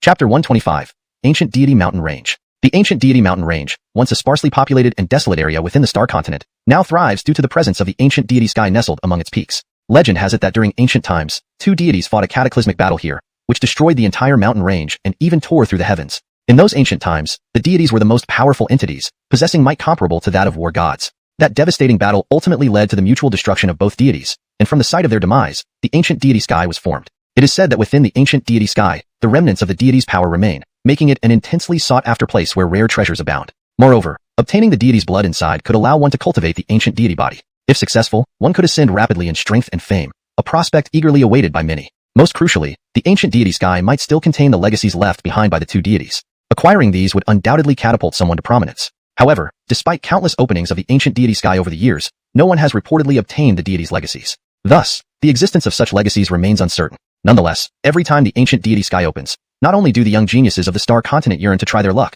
but also top-tier talents from outside the continent rush to the scene upon hearing the news. Consequently, the ancient deity sky has become a gathering place for geniuses across the star continent, leading to the creation of the so-called ancient deity records. Regardless, each opening of the ancient deity sky garners attention from countless people across the star continent. At this moment, Tyler and Ethel sped towards the ancient deity mountain range as quickly as possible after leaving the star sect. The ancient deity mountain range was located far to the extreme south of the star continent, distant from the star sect. Therefore, they did not dare to delay, fearing they might miss the opening of the ancient deity sky. Their journey was smooth, and with their full speed travel, they approached the extreme southern part of the star continent within half a day. As they got closer, Tyler began to notice more people heading in that direction, clearly bound for the ancient deity sky. The spiritual energy fluctuations emanating from these figures were quite formidable, indicating impressive strength, though not enough to intimidate Tyler and Ethel, as these individuals were merely slightly stronger than Uriel. Tyler and Ethel did not seek out acquaintances, but continued on their way as if it were their private world. The ancient deity mountain range. Since the birth of the star continent, this ancient region has been relatively desolate. However, with the discovery of the ancient deity sky, this once desolate area became one of the most famous regions on the star continent. Currently, the ancient deity sky was reopening, and thus the influx of people reached its peak. Figures continuously raced towards the ancient deity mountain range from all directions, converging like a single entity. The ancient deity sky had captured the attention of countless individuals on the star continent, and virtually no young genius would miss this opportunity to seize the blessings of the ancient deities and enhance their reputation. When Tyler and Ethel arrived at the ancient deity mountain range, they witnessed the throngs of people. The number of powerful individuals was astonishing, even making Tyler marvel internally. These people were not ordinary. They hailed from various factions and were undoubtedly top-tier geniuses among their respective factions' younger generations. Yet, here, even the most exceptional geniuses seemed to lose their luster. Tyler was amazed. He had met young geniuses at the Star Sect, but none could compare to the geniuses gathered here. Only now did Tyler truly understand what it meant to be a prodigious generation. Even the Star Sect represented only a small portion, while the ancient deity sky drew geniuses from across the entire star continent, underscoring its immense allure. We should head to the ancient deity pavilion. It's the closest place to the entrance of the ancient deity sky. Tyler pointed towards the highlands of the ancient deity mountain range, where a majestic pavilion was barely visible. Ethel simply nodded without a word. Tyler took the lead, and Ethel closely followed. After about 10 minutes, they slowed down and gradually descended. Their gaze shifted in astonishment as they saw a colossal ancient city surrounded by towering mountains. The city exuded an ancient aura, transporting them to a bygone era. In the center of the city stood a towering stone pavilion that emitted faint yet startling spiritual energy fluctuations. These fluctuations belonged to individuals whom Tyler recognized from his earlier travels. Despite the continuous arrival of figures from the sky, landing in the ancient city, those present showed no signs of disturbance, evidently confident in their own prowess. Tyler and Ethel entered the city and landed on its streets. As soon as they touched down, many envious gazes, directed at Ethel, appeared around them. Ethel was accustomed to such gazes and paid them no mind. In contrast, Tyler found it somewhat amusing, especially since some of the gazes also included hostile glares directed at him, as if blaming him for standing next to her. I suppose I'm being shot at while lying down, Tyler sighed humorously. You're benefiting from my fame. Ethel shot him a sidelong glance. Benefit like this, I'd rather not, Tyler replied. Ignoring the hostility, Tyler took Ethel's delicate hand and strode towards the stone pavilion. As they approached, a figure caught sight of them, eyes filled with murderous intent. It was Wiley, ranked first on the ancient deity list. Chapter 126, Mike. Tyler and Nicole walked side by side, striding toward the stone pavilion ahead. This stone pavilion was opulently grand, and faintly, it seemed as if a true ancient god was exerting pressure from within, radiating outwards. At this moment, numerous figures in the city were heading towards this location. Tyler scanned the area and noticed that the figures rushing towards this place were stronger than those in other parts of the city. Clearly, this was not a place anyone could enter. It was primarily for the geniuses of the younger generation from the star continent. Those with weaker strength naturally dared not enter easily, lest they be thrown out and make a fool of themselves. However, Tyler and Nicole did not stop. They strode right in. Upon entering the stone pavilion, they were met with a clamor. Tyler looked up and saw that the stone pavilion was divided into several levels, each level bustling with people, and each successive level containing stronger individuals. It had a very hierarchical atmosphere. As Tyler and Nicole entered the stone pavilion, the originally noisy voices on each level immediately quieted down. Countless fiery gazes were cast at Nicole. Tyler remained calm, leading Nicole to sit down somewhere. According to the instructions he had received earlier, this stone pavilion was named the Ancient God Pavilion, a gathering place for all the geniuses participating in the Ancient God Heaven event. Originally, Tyler intended to be low-key, but with Nicole's stunning presence, he knew he had become the focus of countless genius powerhouses in the Ancient God Pavilion. Some might have already begun to harbor hostility towards him. Indeed, as Tyler had expected, upon entering the Ancient God Pavilion, a hostile gaze immediately shot from the highest floor, filled with murderous intent. It belonged to Wiley, the first on the Ancient God list. Wiley sat on the highest floor, glaring fiercely at Tyler's direction. Then his gaze lingered lustfully over Nicole beside Tyler. Wiley was surrounded by several figures who clearly took him as their leader. These people were not ordinary among the younger generation of the star continent. Each possessed formidable strength. However, they all followed Wiley's lead. Beside Wiley sat an elegant figure in a white dress. Her smile drew countless greedy gazes within the Ancient God Pavilion. The woman wore a long white dress that accentuated her voluptuous figure, captivating everyone's attention. She had a youthful face and a charming demeanor that left many enchanted. Despite appearing dignified, many geniuses here couldn't hide their lecherous thoughts, wishing they could press her down countless times. This girl exuded an irresistible allure. Haha, what a naturally beautiful little sister. The woman in the white dress also noticed the stunning Nicole, then she glanced at Nicole's handsome companion, Tyler, and said lightly, "But this man beside her looks unfamiliar. Could it be that there's a new talent I don't know of on the star continent? He's nothing, just a platinum disciple who recently emerged from the star sect." Haha, he even dared to challenge Brendan. Wiley sneered coldly. "I thought he wouldn't dare to participate in the Ancient God Heaven, but seeing the situation now, he doesn't seem to take me." Wiley, seriously. The surrounding geniuses of the younger generation understood the antagonism between the two. Several of Wiley's followers laughed sardonically, staring at Tyler with unfriendly eyes. So he's the new rising star among the disciples of the star sect. That explains it. The woman in white was curious, then her beautiful eyes widened in surprise as she gazed at Tyler, saying, "It seems the star sect has produced an impressive genius this time." Star sect, although one of the 6 great sects, has seen its young disciples falter in recent years. Many have suffered heavy casualties, or simply dared not come. Why are they suddenly bold this time? Have they forgotten past lessons? One of Wiley's subordinates mocked, his words full of disdain for Tyler. His voice wasn't soft, so when he finished speaking, the Ancient God Pavilion became momentarily quiet, with mocking gazes directed at Tyler. Tyler's expression changed slightly, but didn't lose his composure. He appeared to be waiting to see how things would develop. Wiley's lips curled, ignoring Tyler's restraint. He discreetly signaled to the genius who had spoken. Noticing the signal, the genius grinned wickedly, swiftly appearing before Tyler within moments. Wiley doesn't want to soil his sight. Boy, choose. Either you leave here on your own, or die now. Hearing this, Tyler remained calm, responding unflinchingly, his voice echoing in the ancient god pavilion. If you want to deal with me, do it yourself. Sending these cannon fodder to their deaths isn't beneath your dignity as the top ranked on the ancient god list.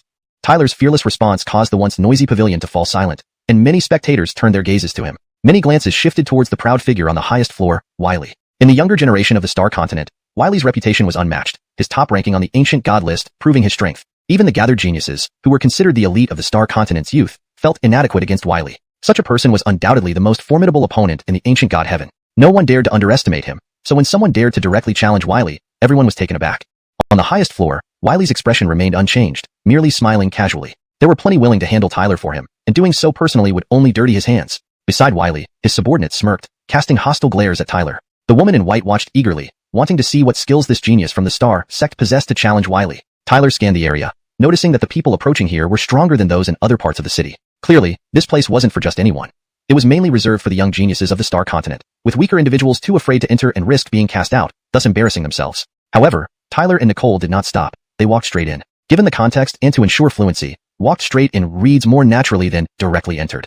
Also, it's better to maintain consistency in style by using Nicole, as per the user's original text, even though it seems there might be an encoding or character issue with Ni. Normally, it should be written as Lin Man Man, or the appropriate name. Upon entering, the clamor of voices surged at them. Tyler lifted his head to see that the stone pavilion had multiple floors, each one more densely populated than the last, and the occupants on higher floors were noticeably more powerful. The hierarchy was strictly maintained. As Tyler and Nicole walked in, the previously bustling sounds abruptly diminished, and countless intense gazes fixed on Nicole, who stood beside Tyler. Tyler remained calm, leading Nicole to a seat. According to the information he had obtained, this stone pavilion was called the Ancient God Pavilion, the gathering place for all geniuses participating in the Ancient God Heaven.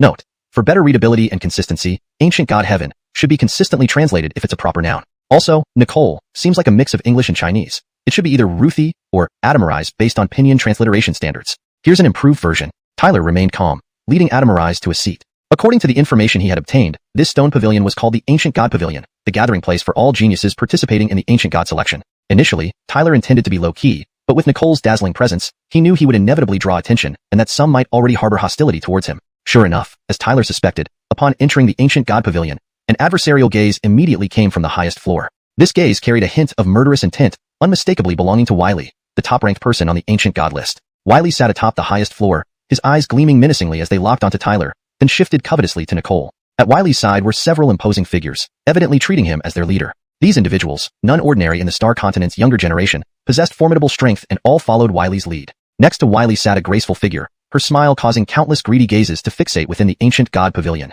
She wore a long white dress, her skin as smooth as jade, her voluptuous figure drawing endless stares. She possessed a youthful face and charming demeanor, mesmerizing everyone with her innocent yet alluring smile. Many geniuses appeared dignified, but secretly lusted after her, yearning to have her. This girl exuded an irresistible allure. Hee, what a naturally beautiful little sister, Zyra said, eyeing Adamaris's astonishing beauty. She glanced at Tyler, adding with a light laugh. But the man next to her is unfamiliar. Has there been a new talented youth emerging from the Star Continent that I haven't heard of? Don't call him talented. He's just some platinum disciple who recently emerged from the Star Sect. He's quite bold. Having defeated Yahweh, Wiley sneered. I thought he wouldn't dare join the Ancient God Heaven, but it seems he doesn't fear me, Wiley. Hearing this, the geniuses around Wiley understood the enmity between the two. A few loyal to Wiley laughed menacingly, their eyes fixed coldly on Tyler below. So, he's the new star among Star Sect disciples. That explains it. The woman in white showed interest, her gaze widening slightly as she observed Tyler. It appears the Star Sect has produced a capable genius this time. While the Star Sect is one of the 6 great sects, its younger generation has been lagging. In recent years, they either suffered heavy casualties or didn't dare come to the Ancient God Heaven. Why are they suddenly brave enough now? Have they forgotten past lessons? One of Wiley's followers laughed mockingly, clearly showing disdain for Tyler. His voice was loud enough to quiet the Ancient God Pavilion momentarily, directing amused gazes toward Tyler. Tyler's expression flickered, but he stayed calm, seemingly gauging the situation. A slight smirk formed on Wiley's lips. Ignoring Tyler's restraint, he subtly signaled one of his subordinates. Noticing this, the subordinate grinned fiercely, dashing forward almost instantly and standing before Tyler. Wiley doesn't want to dirty his eyes. Boy, choose. Either leave now or die soon. Tyler's expression remained serene, but his voice resonated bravely in the Ancient God Pavilion. If you wish to challenge me, do it yourself. Sending these pawns only tarnishes your reputation as the top on the Ancient God list. When Tyler's fearless words echoed in the pavilion, the noisy chatter ceased, and many curious eyes turned to him. Several gazes shifted towards Wiley on the highest floor, the most unassailable peak among the young generation of the Star Continent. His position as the first ranked on the Ancient God list attested to his strength. Even the gathered geniuses in the Ancient God Pavilion, all elite among the Star Continent's youth, lacked confidence against Wiley.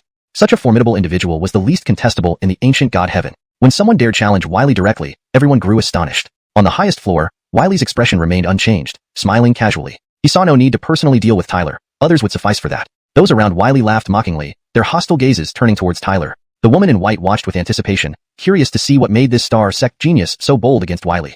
Chapter 127. Aura of Ferocity. Amidst the gazes of many within the Ancient Deity Pavilion, anticipating a spectacle, the expression of the talented powerhouse who had previously spoken to Tyler turned rather grim. He clearly hadn't anticipated that this individual, merely at the 6th rank Martial Master realm, would dare to label him as cannon fodder sent to his death. However, he did have some renown and didn't lose his temper on the spot. Instead, he took a step back and coldly smiled. Boy, I am James of the Black Dragon Pavilion. Be careful not to invite disaster with your words. The Black Dragon Pavilion was one of the significant forces in this starry sky continent, known for its ruthless methods. James was a top genius among the younger generation of the Black Dragon Pavilion, possibly even more powerful than a royal prince. Although James couldn't match the infamous Julian, within the Ancient Deity Pavilion, he was still an influential figure, someone who earned respect from many. He clearly intended to intimidate Tyler by leveraging the Black Dragon Pavilion's name. Black Dragon Pavilion? Never heard of it, came Tyler's unexpected reply. While speaking, Tyler's expression turned slightly cold. He hadn't expected Julian to act so hastily against him and to try killing him through proxies. This guy seemed quite arrogant, not taking Tyler seriously. Presumably, he believed anyone could easily defeat him, so under his signal, his henchman moved first. Ethel stood beside Tyler and said with a smile, "These people don't know how formidable you are, so naturally, they think you're an easy pushover." Shrugging helplessly, Tyler replied lightly, "They want to bully me because they don't know?" Ethel chuckled softly and nodded gently. Maintaining a calm demeanor, Tyler ignored James from the Black Dragon Pavilion. The Starry Sky Sect was the pinnacle force in the continent. If this were the Starry Sky Sect, the Black Dragon Pavilion wouldn't dare make such brazen moves. However, since this insignificant character was being aggressive, Tyler didn't mind showcasing his strength. Julian prided himself on superiority. Let him learn that messing with Tyler wasn't going to be so easy. Hearing Tyler treat the Black Dragon Pavilion with disdain, James felt rage building up. When did a mere 6th rank Martial Master dare act so arrogantly before him? Did he really think he was Julian? It seems you lack a good sense of your position. Well, with the power of the Starry Sky Sect, ignoring the Black Dragon Pavilion isn't unreasonable. James laughed, with disdain flickering in his eyes. But that doesn't mean you qualify for the same treatment. Boom. As the last word echoed, James's gaze turned chilly, and vast spiritual energy erupted from his body like a volcano, causing several geniuses in the Ancient Deity Pavilion to change color due to its overwhelming power. James's strength likely approached the 7th rank Martial Master realm. Such strength, while not among the absolute top tier, was formidable enough. Bang! With a savage look, James stomped, and his figure shot forward like a snow leopard. Enormous volcanic-like spiritual energy roared around him, fiercely aiming at Tyler. He planned to use sheer strength to teach this young man from the Starry Sky Sect a lesson, that the sect's name held no weight here. Where they were, nobody cared where you were from. If your skills weren't up to par, you'd go to hell. Black Dragon Leg. A roar rang out as oceanic fury surged from James's leg. A massive black dragon roared forth, bringing mountain-moving power toward Tyler. The gazes within the Ancient Deity Pavilion shifted, witnessing James's ruthlessness, using his ultimate technique right away. This black dragon leg was deadly. Getting hit would be devastating, suggesting the young man from the Starry Sky Sect had no place in the competition. Facing the impending Black Sea, Tyler remained unperturbed, though Ethel braced for the worst. Tyler smiled faintly as the ferocious Black Sea approached, making his body tremble slightly. Many geniuses in the pavilion watched Tyler in shock. Didn't he realize James's black dragon leg could be fatal? Was he just resigning himself? Moreover, there were no signs of Tyler defending himself. "This boy is playing tricks," someone murmured. The abnormal scene caused confusion among onlookers, even amongst the top-tier geniuses. "Since you're so arrogant, let me send you on your way." The attack arrived. Killing intent flashed in James's eyes. Even if Tyler resisted fully, it might be futile. Unbeknownst to all, just as James displayed killing intent, space vibrated violently. Then Tyler extended his hand with unstoppable force, grabbing the black dragon. Caught off guard, James spat out blood as the dragon shattered into black liquid. Drenched in black fluid, Tyler suddenly appeared before James, casually seizing him. Splat! Surprising spiritual energy burst forth, flinging James aside, covered in blood. He fell to the ground unconscious. Silence filled the Ancient Deity Pavilion. Gazes turned shocked, amazed at how Tyler, with just one hand, heavily injured James. How strong is he? Many geniuses gaped, their expressions shifting to wariness. Only a few within the Ancient Deity Pavilion could accomplish such a feat. The disciple from the Starry Sky Sect was indeed terrifying. Interlocking gazes returned to Tyler, now filled with greater reverence. Those who supported Julian, seeing James's condition, lost their nerve, no longer daring to challenge Tyler rashly. In the highest floor, silence prevailed. Julian's face darkened, while Zyra viewed Tyler differently. This young man from the Starry Sky Sect wasn't as weak as Julian claimed. So strong, someone murmured in admiration. After wounding James, Tyler slowly raised his head, his indifferent gaze landing on Julian, and a mocking voice rang out. Cannon fodder remains cannon fodder. It looks like your plan to use others as pawns didn't work out. Julian seethed in anger, twisting his neck in frustration before leaping down rapidly. As he descended, tension spiked within the ancient deity pavilion. Was the top-ranked Julian about to confront Tyler personally?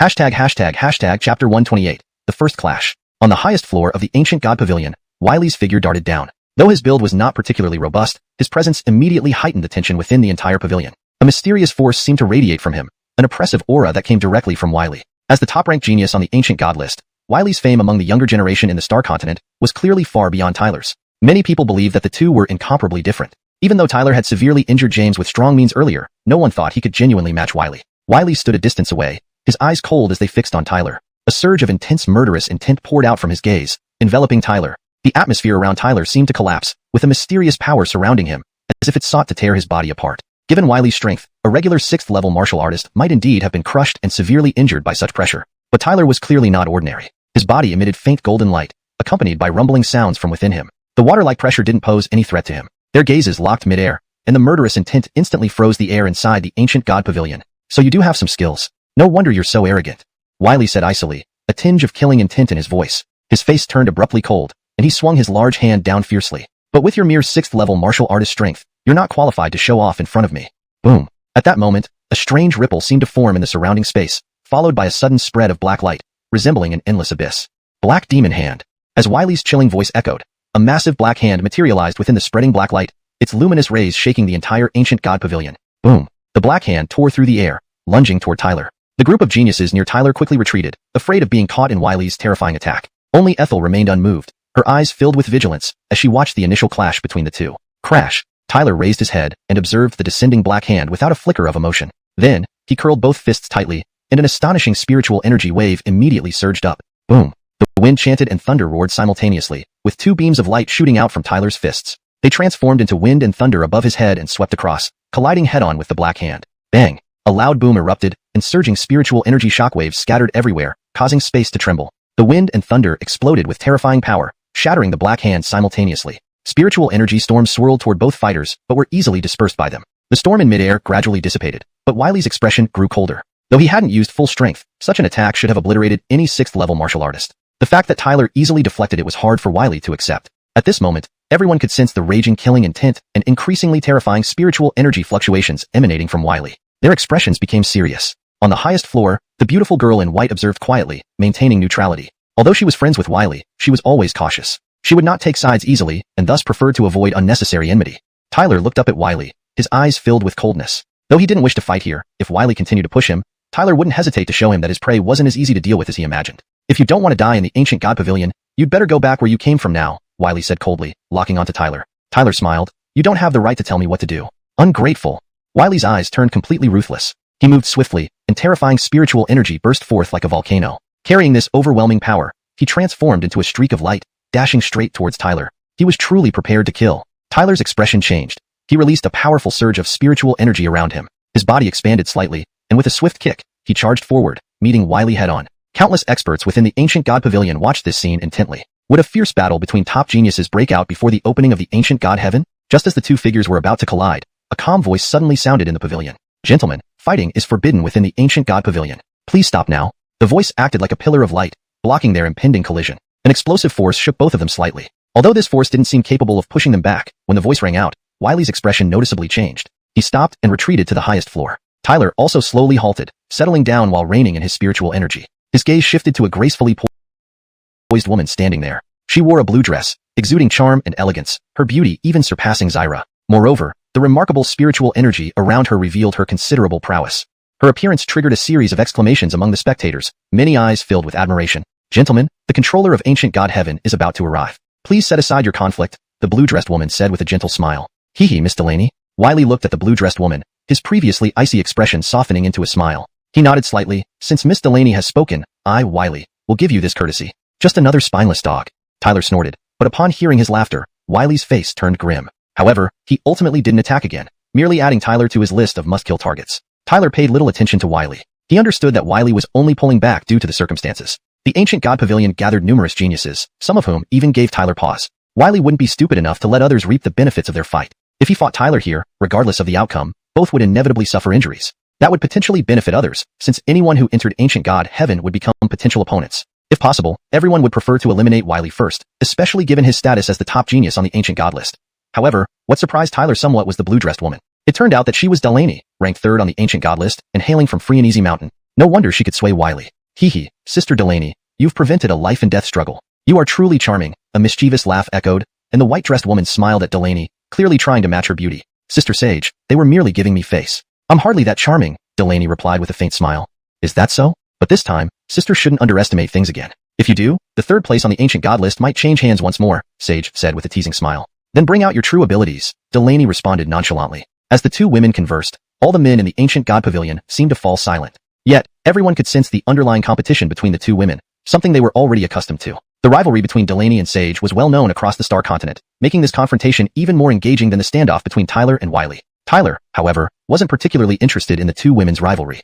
Seeing that Wiley had no intention of continuing the fight, he planned to quietly wait for the opening of the ancient god heaven. This disciple of the Star Sect, if you don't mind, may we get acquainted? Suddenly, Delaney's beautiful eyes shifted towards him, and she smiled gently. It seemed she had developed a slight interest in Tyler. Hee, cute boy. Would you like to be pampered by both of us? Sage's captivating gaze also turned towards Tyler, smiling. Swish. Suddenly, countless eyes in the ancient god pavilion focused on Tyler, filled with envy and jealousy. Tyler was taken aback, feeling his head spin. Why did they have to involve him in their contest? Many men coveted these two, but he didn't want to become a thorn in anyone's side. At such a moment, siding with either one would likely upset the other. Clearly, Tyler wasn't someone driven purely by lust, so he wouldn't fall into such traps. However, just as Tyler was about to respond, Ethel, who had been silent until now, suddenly smiled and spoke up, her voice challenging and sharp, ringing out in the ancient god pavilion. Do the two of you plan to snatch my territory? Translation of subsequent content. The original paragraph structure and line breaks are preserved to ensure the flow and tone remain consistent with the earlier parts. Tyler's response to the situation, as well as the interaction among characters, maintains coherence with the previous narrative while adhering to natural English expression. ##### Chapter 129, Eric. When Adamaris' sharp retort echoed through the ancient divine pavilion, countless gazes pierced through the room and fixed on Tyler. It was as if they wanted to swallow him whole. Now, these three women were all exceptional beauties, vying for his attention. Such an encounter would make almost any man envious with jealousy. Tyler felt slightly overwhelmed by the intense gazes. He glanced at Adamaris speechlessly, then bowed politely to Delaney and Sage and said, I appreciate your kindness, but there are people who regard me as a thorn in their side. It's better we keep our distance. His words carried a hint of helplessness, directed at someone everyone clearly understood. The gaze shifted toward the cold-eyed Brooklyn. Sage and Delaney smiled casually upon seeing Tyler decline their offer, choosing not to say more. However, their beautiful eyes couldn't resist casting another glance at Adamaris. By instinct, they sensed a strong threat from her. This threat left them somewhat astonished. Given their prowess, it was rare to feel threatened by anyone among the young generation on Starry Continent. Just how powerful could this stunning girl be? Little sister, don't misunderstand. We didn't mean to poach, the two women said, then turned back to their respective floors. Although Tyler was handsome and capable, he wasn't worth causing trouble over, especially since they weren't the type to steal others' partners. Besides, if Tyler could betray his lover for them, he might just do the same for someone else. Why invite such misfortune? Tyler shrugged. Looking at Adamaris' smiling face, he shot her an exasperated look and said, What are you jealous about? Adamaris waved her hand gently and smiled. Not at all, I'm just asserting my claim. Boring. Tyler replied with a huff, feeling rather helpless. Though Sage and Delaney were undeniably beautiful, they still paled in comparison to Adamaris. Besides, he wasn't the type of man who would juggle multiple relationships. I'm warning you, also reminding you not to fall for their charm. Adamaris shook her head and scanned the floors of the ancient divine pavilion. Among the young generation of Starry Continent, there are indeed a few outstanding individuals. Upon hearing this, Tyler's expression changed. His gaze swept across the floors, noticing significant spiritual energy fluctuations besides those from Sage, Delaney, and Brooklyn. Some of these fluctuations gave him a sense of danger. Tyler's eyes grew more serious. The geniuses listed on the ancient divine list were not to be underestimated, especially those ranked below Brooklyn. They could prove even more troublesome. It seemed that achieving supremacy in this year's ancient divine heaven competition would be no easy task, even for him. The atmosphere inside the ancient divine pavilion returned to calm. This time, however, the gazes directed at Tyler lacked the initial disdain and added a touch of caution. Clearly, Tyler's confrontation with Brooklyn earlier had revealed his true strength. With those gazes off him, Tyler sighed in relief. While he had showcased some of his abilities, it also served as a warning to others who dared challenge him. As Tyler surveyed the geniuses participating in this year's ancient divine heaven event, a clear bell sound echoed within the pavilion, silencing everyone instantly. All eyes turned expectantly toward the top floor, where a robust figure slowly emerged. With his appearance, the crowd grew visibly excited. Once again it's time for the ancient divine heaven to open, truly a gathering of prodigies. The robust figure gazed at the spirited young faces around the pavilion and laughed. Ladies and gentlemen, I am Eric, the pavilion master of the ancient divine pavilion.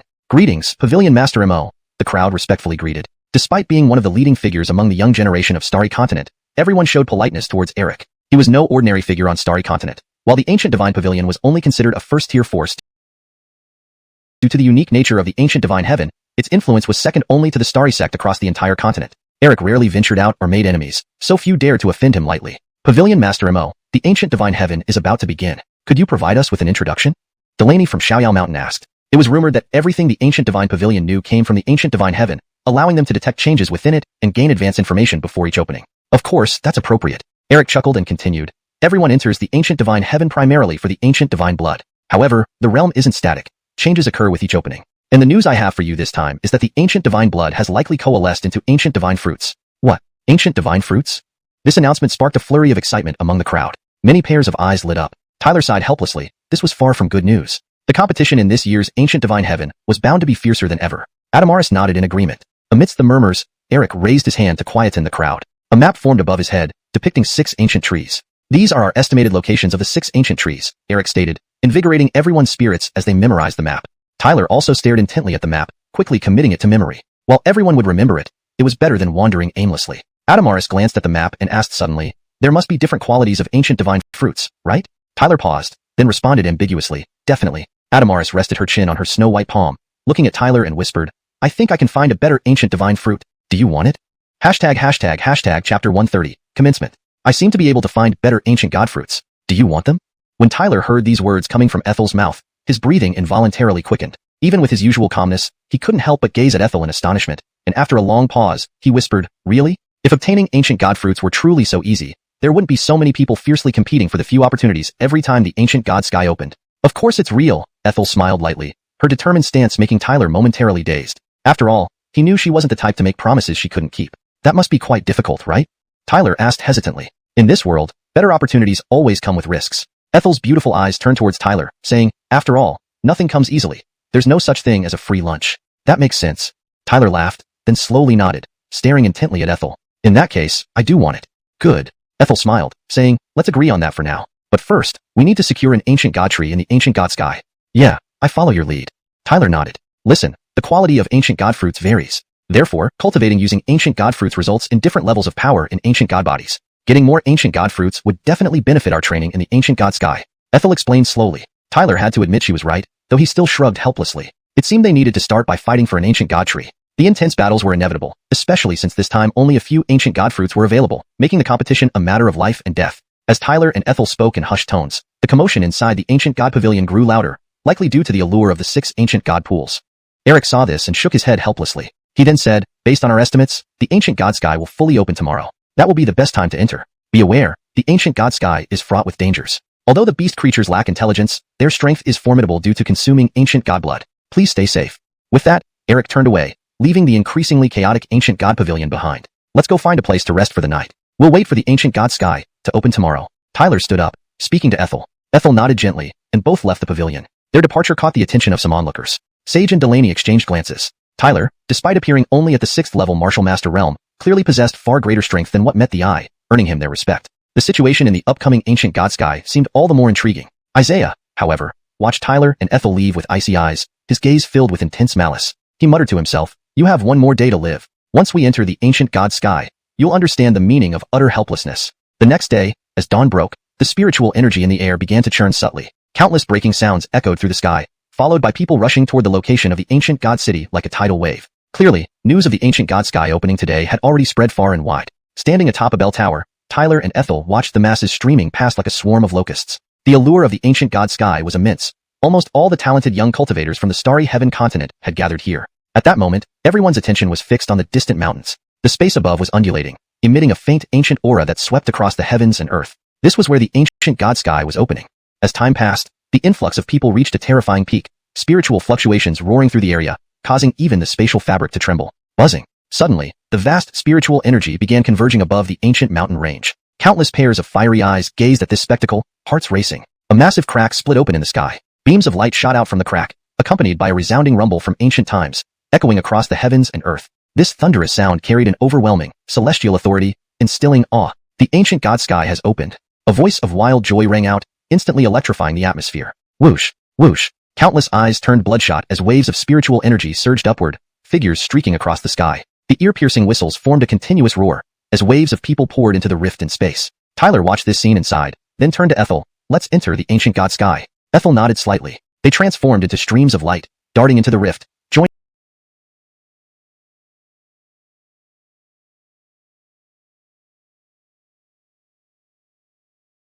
the throng entering the ancient god sky. The space above a plane trembled, figures emerging from the rift, indicating they had entered the ancient god sky. With the arrival of these figures, the once quiet plane quickly became bustling. People curiously examined their new surroundings, some unable to contain their excitement and speeding off in all directions. Tyler surveyed the plane, his expression subtly changing. For some reason, he felt a vague sense of unease. Shaking off his discomfort, Tyler summoned a mental map created from the ancient god pavilion's information. However, this map was enormous, and it took Tyler and Ethel some time to locate their position. We should be around here.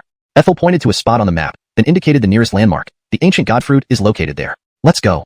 Only after finding one ancient god tree could Ethel find more. Tyler nodded without hesitation, dispersing the map and taking a deep breath. Though it was his first time here, he knew securing a tree among the sparse population would be extremely challenging. But no matter how difficult, he wasn't about to give up. Let's go. Tyler spoke softly, leading the charge towards the ancient god tree. Ethel closely followed, and together they flew toward their goal. Chapter 131. Racing Against Time. Whoosh. Two figures sped across the vast and seemingly endless sky, moving at such an extreme speed that their passage caused deafening sonic booms. The two figures covered thousands of miles in just a few breaths. After a brief moment, they suddenly halted, flashing down to land on a flat area below. The ancient divine tree shouldn't be too far from here, Nicole observed, her beautiful eyes surveying the surroundings. Tyler nodded, for he also sensed an incredibly formidable energy not far away, an energy that exuded ancient majesty. I wonder which geniuses have set their sights on this ancient divine tree. Tyler's eyes flickered. In this ancient divine sky realm, they only knew of 6 ancient divine trees. Yet, hundreds if not thousands of talented warriors had surged into this realm. It was easy to imagine how fierce the competition would be for these limited resources. Only the top talents would likely break through and reach the ancient divine trees, ensuring that the eventual struggle would be exceptionally brutal. The closer one got to the ancient divine tree, the more terrifying the guardian beasts became. They couldn't afford any negligence going forward. Thanks to Tyler's caution, the journey ahead went smoothly without any major obstacles. They passed over a mountain range before appearing atop a peak, then paused as their faces changed abruptly. What they saw was cracked earth, with fissures crisscrossing like the aftermath of a horrific and intense battle. On the highest point of this fractured ground stood an awe-inspiring mountain peak piercing the clouds, faintly colored like the blue sky. On closer inspection, it was clearly a crimson mountain. Ancient patterns could faintly be seen on the crimson mountain, the lines pulsating as though they possessed some form of sentience. An overwhelming pressure emanated from it, making one's heart tremble. The ancient divine tree should be on that crimson mountain. Tyler gazed at the crimson peak shrouded in clouds. It was obvious that the pressure emanating from there was the most terrifying. Nicole glanced at the shattered landscape and the crimson mountain with a composed expression. It seems that some others have arrived as well. Tyler nodded slightly. He also noticed some powerful spiritual energy fluctuations here. Indeed, those who entered this ancient divine sky realm were not lacking in talent. Let's wait and see. The ancient divine tree is right before us, but getting it won't be easy, said Tyler, his mind clear. He understood that the true danger lay closest to the ancient divine tree. This place was fraught with peril. Reaching this point wasn't simple. How much more difficult it would be to obtain the ancient divine tree. Nicole understood Tyler's caution after traveling together. She realized his prudence was indeed justified. Note, Nicole seems to be a mix of English and Chinese characters. Assuming ni is a name particle or a part of the name, it should be consistently used. However, if aiming for an English translation, names should be kept in their original form or fully translated/transliterated. Here's the corrected sentence assuming ni is part of the name. Nicole understood Tyler's caution after traveling together. She realized his prudence was indeed justified. Or, if ni should not be included. Lin Man understood Tyler's caution after traveling together. She realized his prudence was indeed justified. However, not everyone remained calm in the face of the ancient divine tree. Soon after Tyler and Nicole appeared, several figures emerged from the nearby mountain ranges, each exuding formidable spiritual energy fluctuations. Note, Nicole seems to be a mix of English and Chinese. Assuming ni is a character's name suffix or part of the name, it should be consistently transliterated or translated. If ni is part of the name, it might be better as Ruthie or another appropriate form. Here is a more polished version. Soon after Tyler and Ruthie appeared, several figures emerged from the nearby mountain ranges, each exuding formidable spiritual energy fluctuations. Those who managed to break through layers of beast defenses and reach the ancient divine tree first were certainly no ordinary individuals. There were roughly dozens of them. Sensing the danger on the crimson mountain peak, they did not rush headlong but advanced cautiously, ready to react quickly to any crisis. Whoosh! Scores of figures sped past, gradually scattering towards the crimson mountain peak. We should speed up too. Tyler smiled upon seeing this scene. He wouldn't let others beat him to the crimson mountain. People aiming to arrive first aren't just you, Nicole smiled, acknowledging that among the numerous geniuses, there were certainly others who shared the same thoughts as Tyler. Let's see who comes out on top. Tyler smiled back, filled with determination. No matter what, he was resolved to obtain the ancient divine tree. Whoosh! The sound of countless bodies breaking through the air echoed. Hundreds of figures soared through the sky, each enveloped in powerful spiritual energy, creating quite a spectacular sight. Roars sounded from the crimson mountain, where countless beasts, feeling the intrusion, roared ferociously, filled with bloodlust. The figures and the beasts clashed without hesitation, causing turbulent spiritual energy waves to rage through the sky. Spiritual energy storms swept across, eliminating numerous beasts, while the onslaught against the Crimson Mountain led to casualties among the geniuses. The Crimson Mountain had turned into a battlefield, drenched in thick, bloody stench. Though the beasts outnumbered the humans, they only had brute strength. Once the geniuses unleashed their skills, the beasts began to retreat step by step.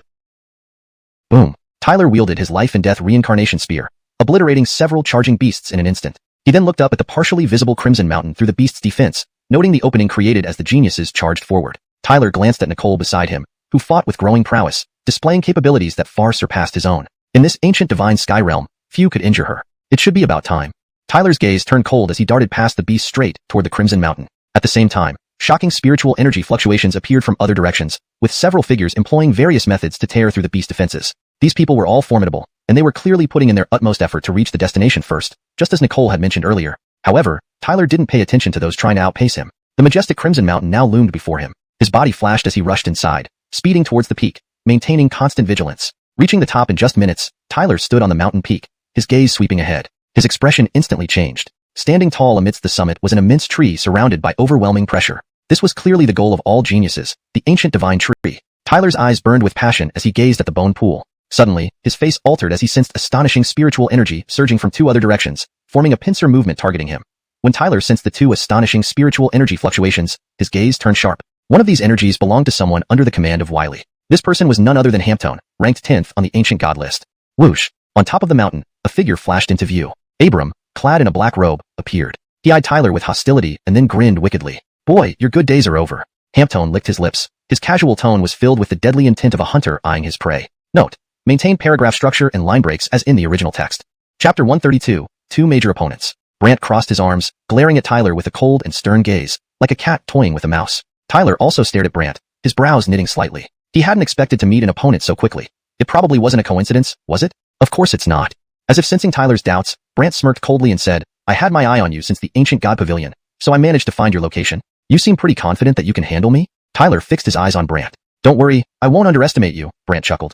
Which is why this time I'm not coming alone to ensure that you are thoroughly erased. With that, he gently clapped his hands. Boom. As Brant clapped, a surge of spiritual energy rose atop the Crimson Mountain, and a figure appeared. The newcomer had silvery hair and eyes filled with intense hostility and bloodlust. Instantly, a dense bloody smell permeated the peak as the man made his presence known. Tyler stared at him, his expression changing visibly as he recognized the silver-haired man, Conroy, ranked 9th on the ancient god list. Phew. Brant, just to deal with a 6th-rank warrior, you even brought me along? Have you become so cautious now?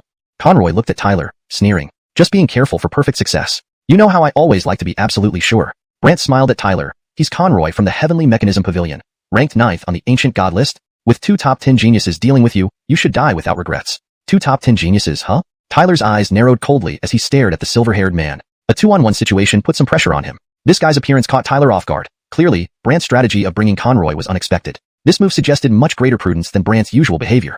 You certainly hold me in high regard.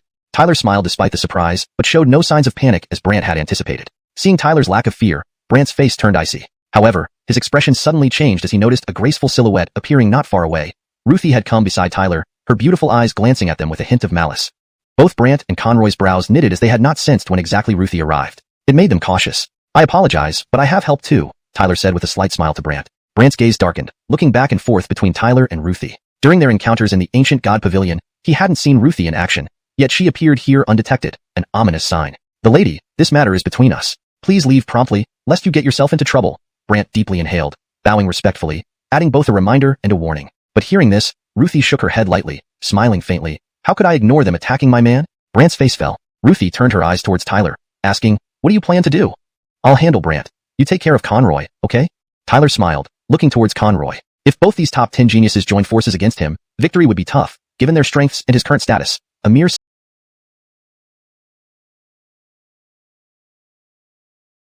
6th-rank warrior, while both opponents were authentic 7th-rank warriors. Do you want me to deal with them both?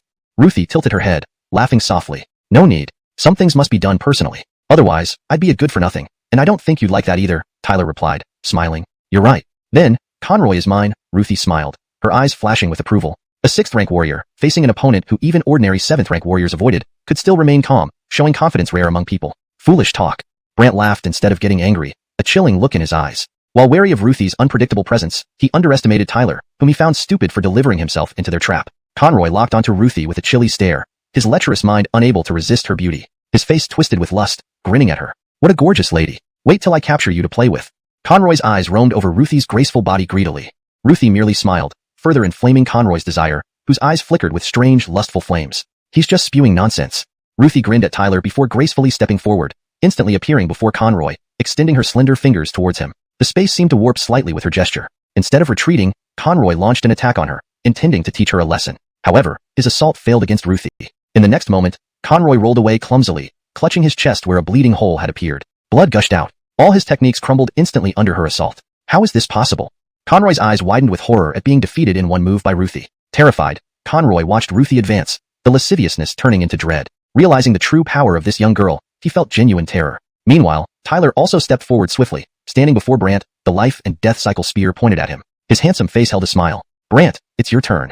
Chapter 133, Tyler battles Hampton. At the summit of Crimson Mountain, Hampton stood with his arms crossed, his gaze icy cold as he stared at Tyler. What an arrogant fool, he muttered under his breath. Then a sinister smile crept onto his lips. He continued to stare at Tyler and softly said, but I won't give you any chance to live. So, I will send you to hell in fear. Hampton's lips curled into a chilling smile. Suddenly, his body trembled and vast spiritual energy surged out like an ocean, engulfing the sky with its black hue. From afar, it seemed like the sky itself had been obscured. Hampton's strength had surpassed that of ordinary 7th-rank warrior masters, almost reaching the peak level. When compared to him, James was vastly inferior. Under such terrifying power, an ordinary 6th-rank warrior master would be utterly defenseless. This was Hampton's confidence. Tyler watched the vast, dark spiritual energy surge like an ocean and his expression grew slightly solemn. He never underestimated opponents like Hampton. The life and death wheel spear appeared in Tyler's hands, unleashing waves of terrifying force. Staring at Hampton, who was enveloped in surging spiritual energy, Tyler wielded the spear mercilessly, striking down upon Hampton. Hampton looked coldly at the incoming life and death wheel spear, grasped his hand, and suddenly a black spear appeared. Flames seemed to dance along its surface. Clang! The black spear thrust forward, and despite its seemingly razor-sharp tip, it stopped the life and death wheel spear dead in its tracks, bending only slightly. With this move, Hampton displayed the astonishing strength that placed him 10th on the ancient divine list. Buzz! The black spear vibrated,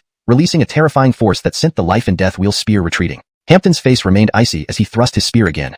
Bang! As Hampton's spear thrust forward, a black mountain erupted, overwhelming and terrifying spiritual energy shattering the air around it. The black mountain streaked across the sky, trampling everything in its path straight towards Tyler. As the black mountain approached, its surging spiritual energy seemed to tear through the heavens. Tyler's expression hardened, and gripping the life and death wheel spear tightly, he struck back fiercely. The spear collided with the mountain in midair, and shockwaves spread out, creating a dazzling spectacle as the space distorted from the impact. The black mountain recoiled, and Tyler, wielding the life and death wheel spear, was also forced back. The spear, now blackened by the powerful collision, resisted the attempt to shatter it. Pain shot through Tyler's palm, and he frowned. Indeed, Hampton lived up to his reputation as the 10th-rank genius on the ancient divine list. After this true confrontation, Tyler understood just how formidable his opponent was. In direct combat, Hampton clearly held the upper hand. If that's all you've got, you're truly hopeless, Hampton sneered, rapidly forming seals with his hands. Immediately, black spiritual energy swarmed around him, forming a vast sea-like torrent that pressed down on Tyler. Devil Domain Fist. The sea-like torrent descended, covered in black patterns, exuding an extreme and overbearing killing intent. Though Hampton showed disdain in words, his attacks were extraordinarily ruthless, not giving Tyler any respite. Clearly, he intended to crush Tyler with absolute power. Tyler drew a deep breath as he watched Hampton's increasingly domineering offensive. Then, he clenched his hand, and abundant golden spiritual energy gathered in his palm before he formed seals with both hands. Boom! A loud explosion echoed as wind and thunder rushed out, clashing with the descending sea-like torrent. Splash! Seawater splashed high into the sky like beautiful fireworks, spectacular and bright. Amidst the water splash, Tyler darted forward in an instant, appearing before Hampton and delivered a palm strike toward him. Boom! A heavy palm strike came rolling in, causing Hampton's body to shake violently. The fearsome force made the spiritual energy surrounding him tremble. An excellent counterattack. Hampton's eyes changed. Living up to his rank as the 10th genius on the ancient divine list, he immediately recognized Tyler's intention. Boom! Tyler's expression remained calm. As his palm approached Hampton, it unleashed a torrent of shocking spiritual energy, pressing down on Hampton's head like a massive mountain. This virtually flawless attack forced Hampton to retreat in a disheveled state. His spiritual energy became disordered due to Tyler's assault, allowing Tyler to press his attack. Hampton crossed his arms in front of him, protecting his body with spiritual energy and deflecting the palm strike's spiritual energy torrent. However, the result was his sleeves being torn apart, and even his arms bore some scratches, though not severe. He looked rather disheveled. After retreating hundreds of steps, Hampton managed to counter Tyler's attack, but the sight of the scratches on his arms darkened his expression. Outside the summit of Crimson Mountain, other geniuses who had been Zulan by the demonic beasts kept arriving. They saw the confrontation between Tyler and Hampton, instantly changing their expressions, wary and hesitant to act, lest they get caught in the crossfire. Revised. Outside the summit of Crimson Mountain, other geniuses who had broken through the obstruction of the demonic beasts kept arriving. They saw the confrontation between Tyler and Hampton, instantly changing their expressions, wary and hesitant to act, lest they get caught in the crossfire. Note: the term Tupul appears to be a placeholder or error in the user's input. It should be replaced with appropriate English words to ensure the sentence reads naturally and fluently. Here is the corrected and polished version. Outside the summit of Crimson Mountain, other geniuses who had Tupoa broken through the obstruction of the demonic beasts continued to arrive. Upon witnessing the clash between Tyler and Hampton, their expressions instantly changed. They were wary and hesitant to act, for fear of getting caught in the crossfire. After all, Hampton's ranking on the ancient divine list intimidated them significantly. Moreover, they weren't fools and intended to watch the situation unfold. Initially, they thought this battle would be one-sided, given the considerable gap between Tyler and Hampton. However, they soon realized they were wrong when they witnessed Hampton being forced into a disheveled retreat. The geniuses' faces tightened with surprise, no longer underestimating Tyler. Hampton's face turned ashen as he glared at Tyler, but Tyler paid no heed to his fierce gaze. He flashed forward again. Hampton was startled and quickly mustered his spiritual energy. Boom. Divine capture hand. A faint voice sounded from Tyler's mouth. Changing his seal, the vast spiritual energy condensed into a gigantic god hand. Swish. The divine hand flashed above Hampton and lunged down viciously. Hampton did not back down either. Changing his seal, a black flame erupted from his palm, blocking the divine hand. Seen from afar, the flame seemed to burn the heavens. The spiritual energy in the world became extremely violent, as if the air could turn into nothingness. Tyler's calm eyes stared at the flame and murmured, "Netherworld burning sky flame? Huh?" Chapter 134, Netherworld heaven burning flame. The black flame rose slowly from Hampton's palm. The horrifying power caused the spiritual energy in this land to tremble, and even the air emitted a scent of imminent evaporation. Tyler narrowed his eyes at the black flame. His calm face slightly changed. Clearly, even he could sense the intense danger coming from the black flame. What a terrifying netherworld heaven-burning flame. Outside the Crimson Mountain peak, those geniuses displayed expressions of surprise and couldn't help but exclaim in admiration. The ranking of the netherworld heaven-burning flame was quite high among divine abilities, and its difficulty of cultivation was exceedingly great. It was fortunate that Hampton was a genius from the Netherworld Palace. Otherwise, it would have been unlikely for him to cultivate the netherworld heaven-burning flame. Underneath the netherworld sky, Hampton gazed at Tyler with dark eyes, filled with icy cold killing intent deep within. He obviously hadn't expected to be forced by Tyler into using the netherworld heaven-burning flame first. Difficult brat, Hampton gritted his teeth, his eyes full of cruelty. If Tyler hadn't made him appear rather miserable earlier, he wouldn't have retreated further and further until he was compelled to use divine abilities as defense. Although ruthless, Hampton secretly raised his vigilance and retracted all underestimation towards Tyler. Huff. Upon seeing this scene, Tyler's expression changed. Facing Hampton, who was now using divine abilities, it would be very hard for him to gain the upper hand like before. Wanting to survive is not so easy. Hampton locked his icy gaze on Tyler, then without any hesitation, swiftly formed seals with both hands. Instantly, splendid flames erupted from the black fire. He pointed with a finger, and numerous flames surged out, transforming into a 9-colored fiery lotus in the sky. The lotus looked exceptionally radiant and seemed unstoppable. Flame lotus. Roaring, Hampton directed the 9-colored lotus to instantly rush forth, shaking the air as if creating a vacuum. Beneath the vacuum, deathly threats lay hidden. The 9-colored lotus rapidly grew larger in Tyler's sight. His hands suddenly formed seals, and brilliant golden light surged continuously. A towering golden tower shadow appeared between heaven and earth. As soon as the golden tower shadow appeared, countless golden lines emerged from the tower body, and massive golden patterns rushed out, colliding directly with the 9-colored lotus in mere moments. Boom! Dazzling flames spread like mushroom clouds, distorting the space due to the powerful collision. The ravaging spiritual energy storm made the surrounding geniuses on the Crimson Mountain change their expressions drastically, quickly retreating to avoid being affected. So this is that kid's means?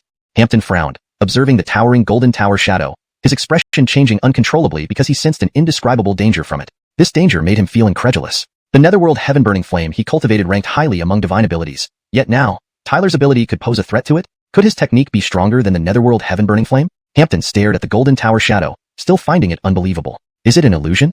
Hampton wrinkled his brows, ultimately shaking his head gloomily. Despite Tyler's frightening means, they needed strength to maintain them. He truly didn't believe that with his peak 7th rank martial artist strength, plus the netherworld heaven-burning flame, he couldn't handle a 6th rank martial artist.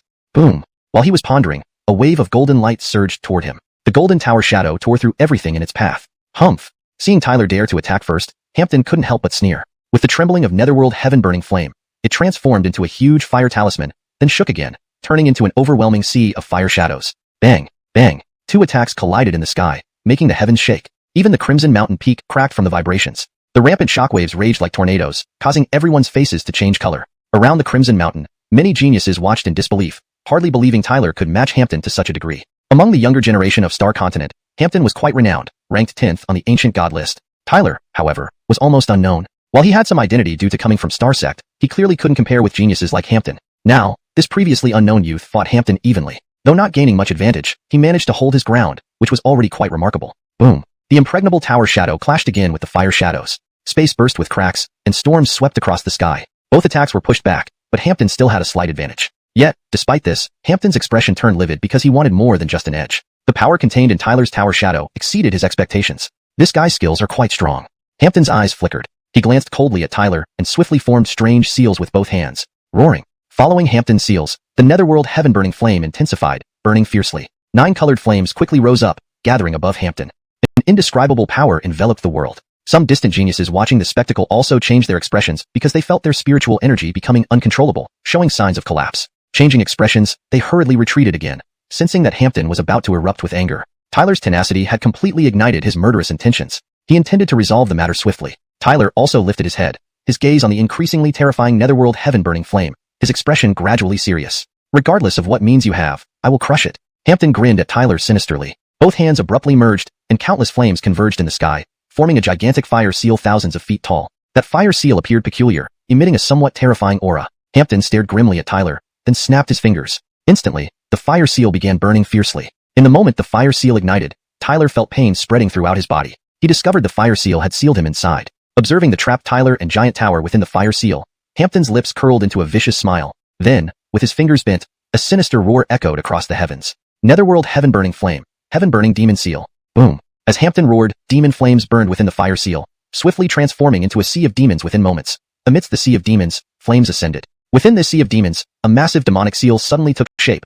The power contained within this demonic seal was enough to completely annihilate a 7th-rank martial artist genius. The demonic seal hovered silently, seemingly motionless, yet the terrifying force emanating from it caused space to continuously warp and tremble. Even Tyler felt his hair stand on end from the power contained within this single demonic seal, clearly sensing a hellish threat. This Hampton was indeed exceedingly terrifying. Next, you'll taste what it feels like to wish for death, but not be able to find it. Hampton, observing this scene, reached the peak of his viciousness at this moment. Chapter 135. Giving it everything. The colossal magic seal radiated an overwhelmingly terrifying power. Under that force, a typical 6th-rank warrior would have been rendered helpless long ago. Unfortunately for the seal, however, it was facing Tyler. At this moment, Tyler stared intently at the magic seal, sensing a death-like threat emanating from it. Clearly, Hampton had been forced to resort to his true trump cards. This magic seal undoubtedly possessed the terrifying strength to slay a 6th-rank warrior. The divine demon tower continuously emitted brilliant golden light, resisting that terrifying power. Tyler's handsome face became increasingly solemn. Hampton's attack exceeded Tyler's expectations. Tyler's brows furrowed slightly before he swung his sleeve. A powerful surge of spiritual energy swept out and poured into the divine demon tower without end. Buzzing sounds filled the air. The divine demon tower now resembled a bottomless pit, ungraciously absorbing all the incoming spiritual energy. As the spiritual energy continued to pour in unabatedly, the tower seemed to grow wildly, resembling a blazing red sun. While Tyler fully activated the divine demon tower, the black magic seal before him had reached its pinnacle of refinement. Hampton observed this scene with a relaxed posture, the tension in his body slowly easing. A ruthless glint flashed through his eyes. Do you think giving it your all will give you a fighting chance? Hampton sneered, then pointed abruptly with his finger. Witnessing this, the geniuses outside Crimson Red Mountain couldn't help but change their expressions. Clearly, they also sensed the terrifying force brewing within that magic seal. Under such an assault, even a 7th-rank warrior might find it hard to escape with their life. Tyler is truly extraordinary, managing to push Hampton to use earth magic art. However, this should be the end, one of the geniuses muttered. From what they understood, Hampton's attacks were genuinely terrifying. Over the years, there had indeed been 7th-rank warriors thoroughly annihilated by Hampton's assaults. Some nodded in agreement while feeling somewhat sympathetic. Tyler, despite not having a high cultivation level, was an exceptionally talented individual. If given more time, he could become a genuine genius among the young generation of Starry Sky continent. At that point, even if he encountered the top-ranked figure on the ancient god list, Isaiah, he might possess the power to fight. Unfortunately, there are no ifs in this world. Buzz. Just as the geniuses felt sympathy for Tyler, the giant magic seal in the sky buzzed. Its power shook the very fabric of space until it exploded. In an instant, everyone could see the magic seal swiftly approaching the gigantic tower, emitting radiant golden light. Its speed was like a thunderbolt, leaving everything in its path in a state of nothingness. Space cracks spread rapidly. The golden light on the divine demon tower quickly dimmed, and the pattern started showing signs of collapse. The black magic seal approached rapidly. However, just as the black magic seal neared, Tyler suddenly looked up. Crack. Hiss. In the moment he lifted his head, dazzling golden light erupted from the divine demon tower. Within a few breaths, the entire tower was bathed in radiant light. A golden red sun began to rise from the divine demon tower, halting its impending collapse. From nearby, Hampton, who had been observing all along,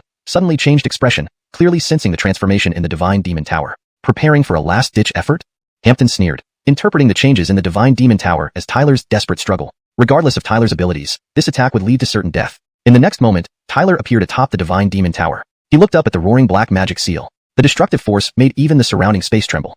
But this time, Tyler's face showed no panic. His hands slowly closed together before transforming into various gestures. A faint voice emerged from his lips. Divine Demon Heaven-Crushing Seal. The divine demon tower suddenly rotated, gathering radiant golden light, forming a golden seal above it. This move, the divine demon Heaven-Crushing Seal, evolved from the divine demon tower. Boom. The golden seal coalesced atop the tower, emitting a blinding golden glow. Without retreating, it clashed with the black magic seal in a breathtaking collision. It felt as though a thunderclap ripped through the heavens at the moment of impact. This deafening sound lasted only a moment, followed by countless spectators witnessing a cascade of radiant golden light bursting forth from the clash of the seals. The entire world seemed engulfed in golden light. An indescribable storm raged outwardly, causing the black magic seal to violently tremble, struggling under unimaginable force. Clang, clang. Piercing sounds echoed endlessly, and then many geniuses frowned as they noticed cracks appearing on the magic seal. Not good. The seal is breaking apart. Many gasped in horror and instinctively retreated. Boom. As they retreated, the black magic seal finally exploded, releasing brilliant golden light and black flames in every direction. Sputtering sounds filled the air as the originally retreating figures were caught in the blast, tumbling over mountains and causing massive collapses. The world became pockmarked and scarred in an instant. The storm's fury lasted several minutes before gradually subsiding. Figures emerged from the collapsed mountains, their gazes filled with shock as they looked towards the summit of the crimson red mountain. They were eager to know who had the upper hand in such an astonishing clash. And when their eyes landed on the mountain peak, they saw two figures still locked in combat. However, both were surrounded by extremely weak spiritual fluctuations and covered in blood. Bang! One of the figures finally disintegrated mid-air. Such a surprising result came from this intense confrontation.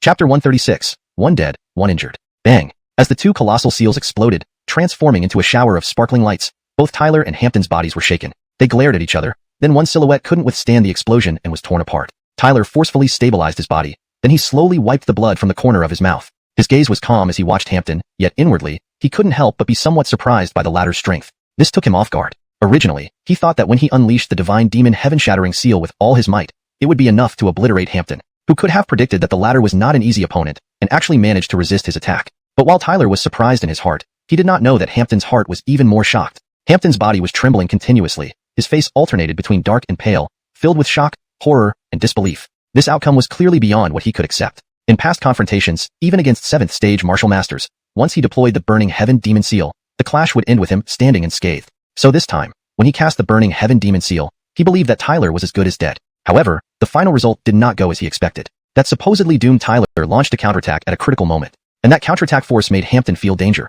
Ultimately, he barely managed to hold him off using the power of the burning heaven demon seal. He knew very well that if he hadn't used the burning heaven demon seal, the outcome would not just be severe injury, but death. How is this possible? Hampton's face was drained of color as he muttered weakly. His lips twitched, then icy eyes stared at Tyler, hatred surging within him.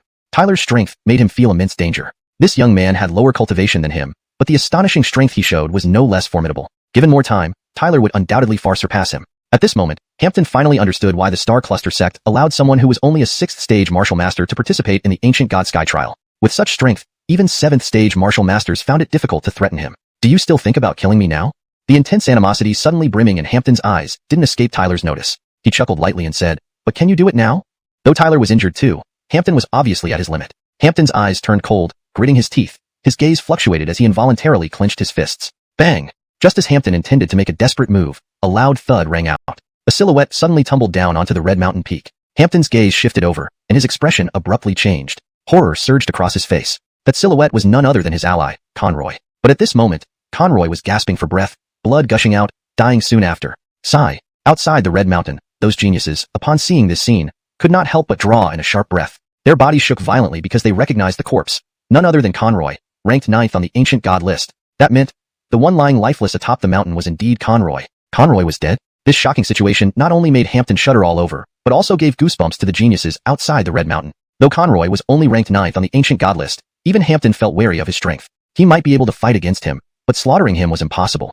Once such a powerful person put forth full effort, the outcome was terrifying. Tyler also looked at the corpse in bewilderment. But before he could say anything, a graceful figure appeared on the stone steps. Ethel's delicate feet lightly stepped on Conroy's corpse, as if killing Conroy was just a minor thing to her. Hiss. Countless people gawked at Ethel. Under everyone's gaze, Ethel lazily stretched, her slim waist showing an incredibly alluring curve, but no one dared look lewdly as they all saw she was the strongest here. Finished? Ethel lifted her chin, glanced at Tyler and Hampton, then smiled at the former. I didn't originally want to kill him, but this guy dared to leer at my body. Tyler's brows furrowed slightly, and he chuckled awkwardly. Poor Conroy indeed had it coming. Usually being lustful wouldn't be so bad, but daring to do so towards Ethel was asking for trouble. You're not finished? Ethel's beautiful eyes turned to Hampton. Her gaze made the latter's scalp prickle, his whole body turning stiff with fear and wariness. Shall I take over? Ethel said smilingly. Whoosh. Her words hadn't even ended when Hampton instantly retreated, escaping out of the red mountain range immediately. The decisiveness of his escape left Tyler stunned for a moment before chuckling. He's a coward too. While Tyler wanted to pursue Hampton, it was apparent that he wasn't in the best condition. So he let Hampton escape without obstruction. Hampton, I will wait for your senior brother Adam. He won't let you off, Hampton shouted fiercely from a distance, then swiftly left without delay. Tyler ignored him and instead focused on the other geniuses outside the Red Mountain. Upon sensing his gaze, they involuntarily stepped back, eyes filled with caution. After witnessing the fierce battle between Tyler and Hampton, no one dared view him as an ordinary 6th stage martial master. Lads, anyone still wants to snatch the ancient god tree from us? Tyler scanned them, his voice calm. The geniuses exchanged hesitant glances and eventually backed away. Although Tyler and Hampton had diminished their strength through this intense battle, there was still the much stronger Ethel beside him, who casually killed someone like Conroy, making her most threatening. Despite wanting the ancient god tree badly, they did not lose their minds. After all, nothing could match one's own life. Seeing these geniuses retreat, Tyler sighed in relief. These people weren't ordinary. If they really fought until the end, it would have been troublesome. Their willingness to leave was a perfect resolution. Next, they could enjoy the fruits of victory. Chapter 137. The Fruits of Victory. Seeing no one dared to obstruct them anymore, Adamaris smiled and said, "Let's take the ancient god fruit." Tyler nodded. Extending his hand, he plucked an ancient god fruit from the tree. "You eat it," Adamaris said with a smile, standing beside the ancient god tree. "One half each." Tyler asked, somewhat surprised. "I only need perfect ancient god fruits. However, these lower-tier ancient god fruits don't benefit me much," Nicole replied casually, waving her jade-like hand. "Don't be so polite. The stronger you get, the more you can assist me in finding even better ancient god fruits." Note, Chuji is translated as lower tier, to ensure it reads naturally in English while conveying the meaning accurately. Alright. Hearing this, Tyler didn't hesitate further. Opening his mouth slightly, he swallowed the ancient god fruit amidst numerous envious gazes. Buzz. The ancient god fruit rapidly filled Tyler's body. Immediately, streams of thick energy surged upwards, engulfing the entire peak of Scarlet Mountain. In that burst of energy, shadows of ancient gods seemed to flicker, accompanied by continuous rumbling sounds. A unique aroma wafted out from Scarlet Mountain's peak. Those who caught a whiff felt their spiritual power advance significantly. Several geniuses, eyes bloodshot red, did not dare rashly intrude into the summit area, knowing that they would likely be annihilated on the spot by the pretty girl if they did so now. They did not doubt that this same girl could kill Conroy without hesitation. While everyone stared at the peak in envy, Tyler sat cross-legged under the ancient god tree. The energy from the fruit enveloped his body, healing the wounds inflicted by Hampton and restoring his spiritual power to its peak state instantly. Buzz. The ancient patterns around the ancient god tree flashed before detaching from it, floating like butterflies and continuously covering Tyler's body. Faint, dark red blood streaks could be seen among these ancient patterns, containing overwhelming divine power, the essence of ancient gods. These patterns covered Tyler's body bit by bit, gradually imbuing him with a red glow. Standing beside the ancient god tree, Adamaris saw the red glow emanating from Tyler and nodded slightly. It seemed that the ancient god fruit indeed contained the essence of ancient gods. But it's still too weak, she commented. Adamaris summoned an ancient pattern from within the tree with a wave of her hand. Suspended before her, she quickly formed seals, turning it into a palm-sized compass. She placed the ancient pattern inside this compass, which then vibrated slightly. The needle pointed towards the ancient god tree, emitting a red beam as though measuring the nearest tree. It seems my conjecture was correct. Adamaris giggled lightly. Her compass, crafted from ancient god patterns, had a remarkable ability to detect similar ancient trees across vast distances. Now let's find the locations of other ancient god trees in the realm of gods, she thought, her delicate hand gently brushing over the compass. The needle began spinning and eventually stopped, pointing southeast. At that moment, a blinding light shot out from the compass, far brighter than the ancient god tree before them. Finally found it, Adamaris smiled. Scarlet Mountain's peak was suffused with rich red energy, where ancient god essence lingered, producing incessant loud rumbling. Everyone sensed the immense divinity at the peak, a result of the activation of ancient god essence by the ancient god fruit. Integrating this divinity would undoubtedly benefit cultivation greatly.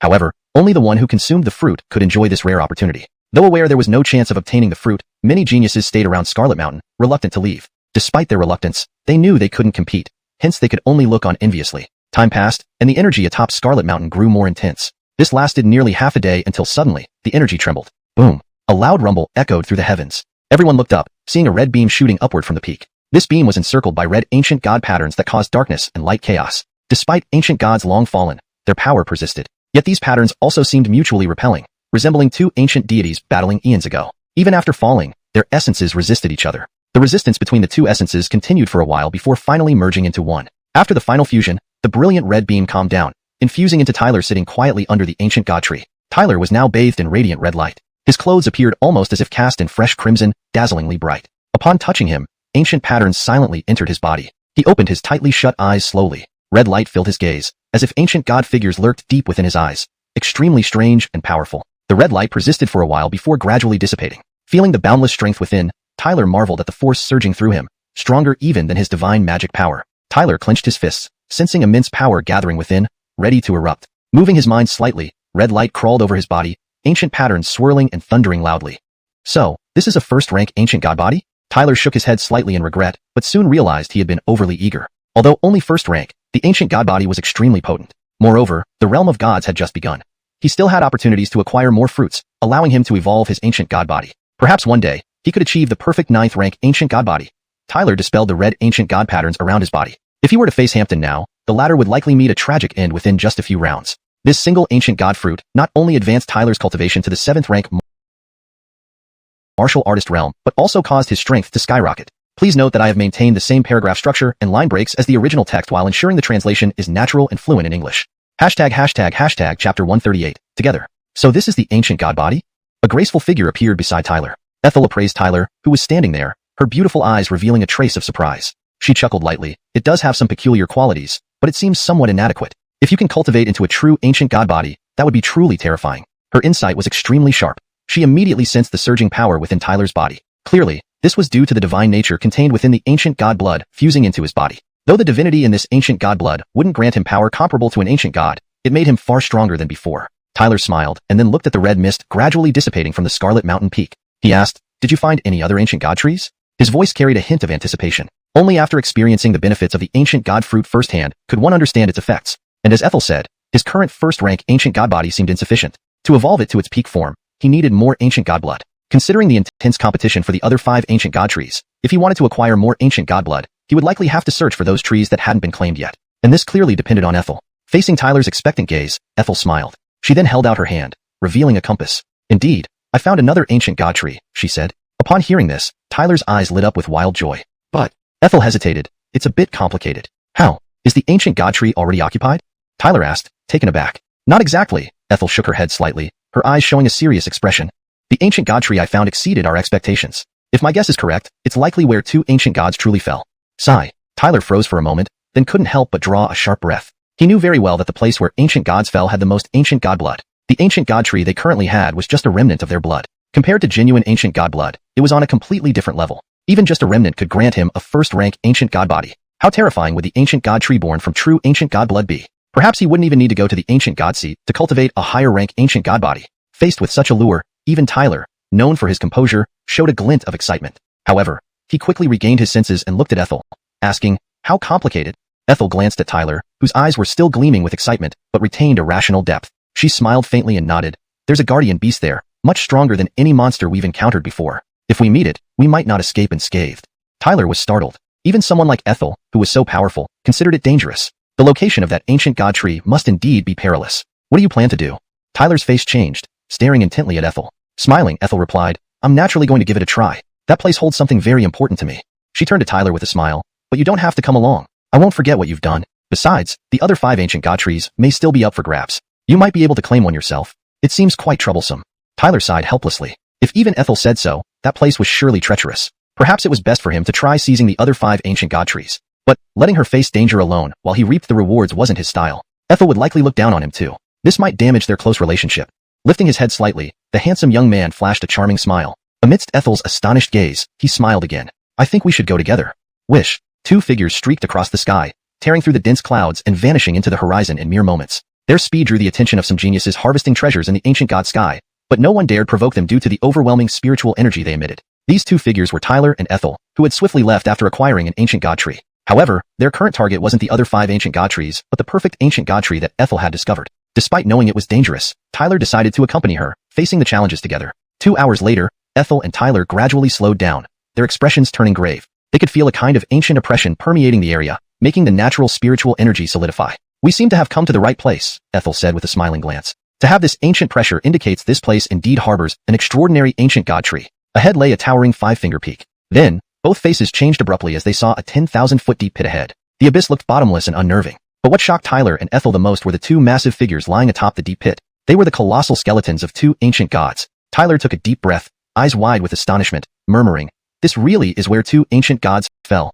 Ethel glanced at the ancient god skeletons, then moved forward. Tyler quickly followed suit. They soon reached the 2 ancient god skeletons, 2 terrifying beings that rivaled the warrior gods. "That's the ancient god tree?" Tyler scanned the area and spotted a giant red tree nearby. On it were 2 red fruits. Tyler's eyes sparkled with excitement. He could sense that these 2 ancient god fruits were likely the greatest opportunity here, containing the essence of the 2 fallen ancient gods. "These are ancient god blood fruits, which only appear when ancient god blood perfectly merges," Ethel said with a light smile. Even she showed a trace of excitement. Tyler licked his lips and was about to step forward to pluck them. Suddenly, his gaze sharpened, focusing on the ancient god tree. Dust rose skyward as a red behemoth leaped out, stomping viciously towards Tyler. The force was overwhelming, crushing down like a mountain. An unimaginable storm surged as Tyler and Ethel quickly countered. Bam! The three forces collided violently, causing space to shatter instantly. A storm raged uncontrollably. In the midst of the raging storm, Ethel and Tyler were actually forced backward. This scene caused both Tyler and Ethel's expressions to drastically change. It seemed that this time, they had truly encountered a tough opponent. This turn of events caused both Tyler and Ethel's faces to drastically change. It seemed this time, they had truly encountered a formidable challenge. Amidst the raging storm, Saad and Tyler's bodies were shaken back. This scene caused both Tyler and Saada's expressions to drastically change. It seemed this time, they had truly encountered a tough opponent. Revised translation. While the storm raged, Ethel and Tyler's bodies were actually shaken back. This turn of events caused both Tyler and Ethel's faces to drastically change. It seemed this time, they had truly encountered a formidable challenge. Chapter 139, Guardian Beast. A surging wave of spiritual energy spread out, distorting space. Before the ancient divine tree, a massive red figure stood motionless, surrounded by red light that emitted an overbearing power. It was like a colossal creature with fierce red eyes glaring at Tyler and Ethel. Tyler's gaze was extremely serious as he looked at the red giant. His figure appeared beside Ethel and asked, "Are you hurt?" He was clearly somewhat surprised because he knew their strength well. Few had been able to match them along their journey. Yet here, they were somewhat at a disadvantage in a head-on clash with this red giant. This left Tyler quite astonished. Ethel shook her head. Her beautiful eyes also focused on the red giant, a trace of gravity passing across her delicate face. "It seems this is the guardian beast of this place. Be cautious, it's terrifying." Tyler nodded in agreement. If not for Ethel, he would likely have fled. "Get out of here or die." The red-eyed giant glared at Tyler and Ethel, and a violent voice suddenly rang out. Though the voice was arrogant, the underlying killing intent made Tyler's expression change slightly. It can actually speak human language? Tyler and Ethel exchanged glances, both seeing the surprise in each other's eyes. Within this realm of the ancient divine sky, although beasts roamed everywhere, most lacked intelligence, let alone the ability to speak. Clearly, this guardian beast was extraordinary, especially after opening its intellect. Its power must have soared, a point that posed the greatest difficulty for Tyler. Either leave or die. The guardian beast, gripping a black warhammer, pointed at them, the intense killing intent barely concealed. Tyler glanced at Ethel, both their expressions changing. They had come so far, and now, the true ancient divine blood essence was right before them. It wouldn't be easy for them to give up. Just a beast with a bit of intelligence, there's nothing to fear. Ethel said coldly, her beautiful eyes locked onto the guardian beast. Blue spiritual energy surged like a torrent between her fingers. Thud. Killing intent surged in the guardian beast's red eyes. Without any more words, its massive foot stomped on the ground, causing the earth to tremble. Its figure darted out towards Ethel. Humph. Ethel gave a cold snort, brandishing her hand. A blue long sword appeared in her grasp, and she swung it out. Clang, clang. Two figures clashed in the sky, piercing sounds echoing, as the sword and hammer collided, releasing a storm of wild spiritual energy, shattering everything around them. This collision was horrifying. Tyler watched the intense battle between the two, their clash currently inconclusive. But the guardian beast's aggressive style resembled a violent machine, making it very difficult to deal with. Clang. In the sky, the sword tip met the hammer tip with a heavy clash. Both weapons bent from the immense force, then abruptly straightened again. The shockwave sent both figures flying backward. Bang. Both figures crashed into two peaks formed by the ancient divine corpses, causing the entire mountain to collapse, boulders rolling down. Ethel's spiritual energy roared around her, shattering the falling boulders into fragments. She gripped her long sword tightly, her beautiful eyes reflecting increased gravity. She hadn't expected this guardian beast to be so formidable. According to her estimation, the guardian beast's strength should be at the level of a 9th-rank martial master, matching her own when fully exerted. Boom. Far away, where the mountain had collapsed, the guardian beast emerged from the shattered rocks, its fierce eyes locked onto Ethel. As it moved, an extremely terrifying power erupted. Both Tyler and Ethel's faces changed, feeling the guardian beast's power rapidly increasing. Thud. Instantly, the guardian beast rushed over with incredible speed, causing a strong wind. Seeing this, Tyler's expression turned grim. This guardian beast was no fool. It also sensed the danger from the two, and intended to give them no opportunity. But Ethel faced the guardian beast without fear, her long sword pointing directly at it. Damn it. Tyler's face darkened as he cursed under his breath. His eyes became cold, his palm clenched as mighty spiritual energy erupted within him. Meanwhile, the life and death rebirth spear appeared in his hand. Boom. He gripped the spear firmly, golden light erupting continuously. With fearsome force, he struck at the charging guardian beast without hesitation. The ground crumbled, but the guardian beast faced the attack undaunted, colliding with the life and death rebirth spear. Bang. Spiritual energy shockwaves swept outward. The life and death rebirth spear was blasted away, completely losing control. The guardian beast's strength was truly terrifying. Tyler's face paled, but his eyes burned with determination. He unleashed a wind thunder strike against the guardian beast. There was no emotion in the guardian beast's red eyes. It waved its red warhammer, which transformed into a beam and shattered the wind thunder, revealing cracks. Its figure shot forward once more, red eyes locked on Tyler and Ethel, clearly not taking them seriously. Tyler gritted his teeth, his gaze becoming resolute. Regardless of anything, he would not back down. Tyler made a hand seal, and shimmering god demon patterns condensed and surged into his body. Power of the god demon. These patterns enveloped him. Patterns spread, Tyler's feet pounded the ground, thundering as red ancient divine patterns emerged from beneath his skin, surrounding his body.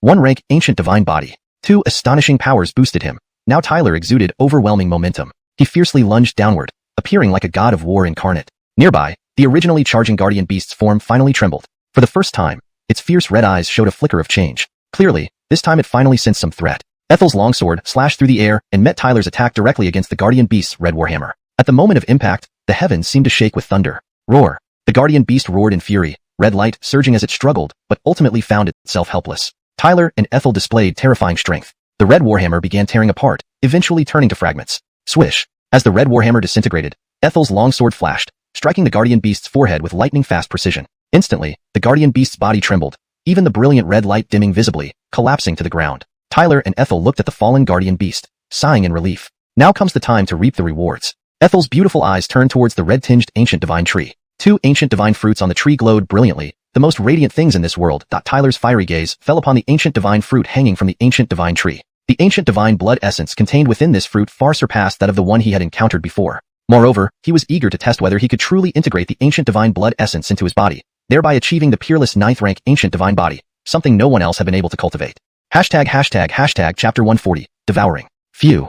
Tyler took a deep breath, gave Sod a gentle nod, and without any hesitation, he plucked one of the ancient god fruits and swallowed it whole. The moment Tyler ingested the fruit, he felt his body swell abruptly. Boundless energy surged through him like an overwhelming flood, causing his muscles to throb painfully. Not unworthy of being called a perfect ancient god fruit. However, instead of panicking at this sensation, Tyler was filled with excitement. He could feel just how concentrated the ancient god's essence within this energy was, the essence that had truly flowed from the body of an ancient god. Tyler's body gradually grew heavier, almost bearing the entire energy of the ancient god fruit. This intense energy caused his skin to develop fine cracks. If not for the fact that he had already cultivated the first stage ancient god body, he would have likely bled profusely by now. Feeling this astonishing energy that weighed down on him like Mount Tai, Tyler slowly began to circulate the divine devil all-heaven art, beginning the process of refining it. Dimly, dark red droplets seemed to be condensed and fell into Tyler's body. These red droplets instantly penetrated through his pores as soon as they touched his skin, causing brilliant red light to radiate from Tyler's body. An ancient rumbling sound echoed faintly around him. On his skin, ancient god runes started to appear, emitting an indescribable powerful fluctuation. Hiss. Tyler drew in a sharp breath at this moment. The drop of essence actually contained genuine power from the ancient gods. This ancient god fruit indeed possessed such miraculous abilities. Buzz. The dark red drops of essence gradually integrated into Tyler's body, ultimately merging completely with him while he looked on in anticipation. Boom. The moment the last drop of essence merged fully with Tyler's body, an ancient god's shadow appeared in his mind, accompanied by extremely ancient rumbling sounds that reverberated continuously as if traveling through time and space. Boom. The ancient rumbling sounded like it came from primeval times, echoing in Tyler's mind. Under this rumbling, the blood inside Tyler's body seemed to start boiling. Blinding red light spread from Tyler's skin, covering every part of his body in moments. When the red light penetrated his flesh, an excruciating pain emerged immediately. This intense pain made Tyler's face contort. His body shook violently, and thin streaks of blood seeped out from his pores. Those drops of ancient god essence were exhibiting their tyrannical strength now, trying to devour all the blood within Tyler's body. But this was certainly not what Tyler wanted. He needed integration, not being devoured. If his blood were really to be consumed, it would result in severe damage to him, allowing the ancient god essence to take control. In such a scenario, he might not survive. Once you enter my body, even if you are ancient god essence, you will serve me.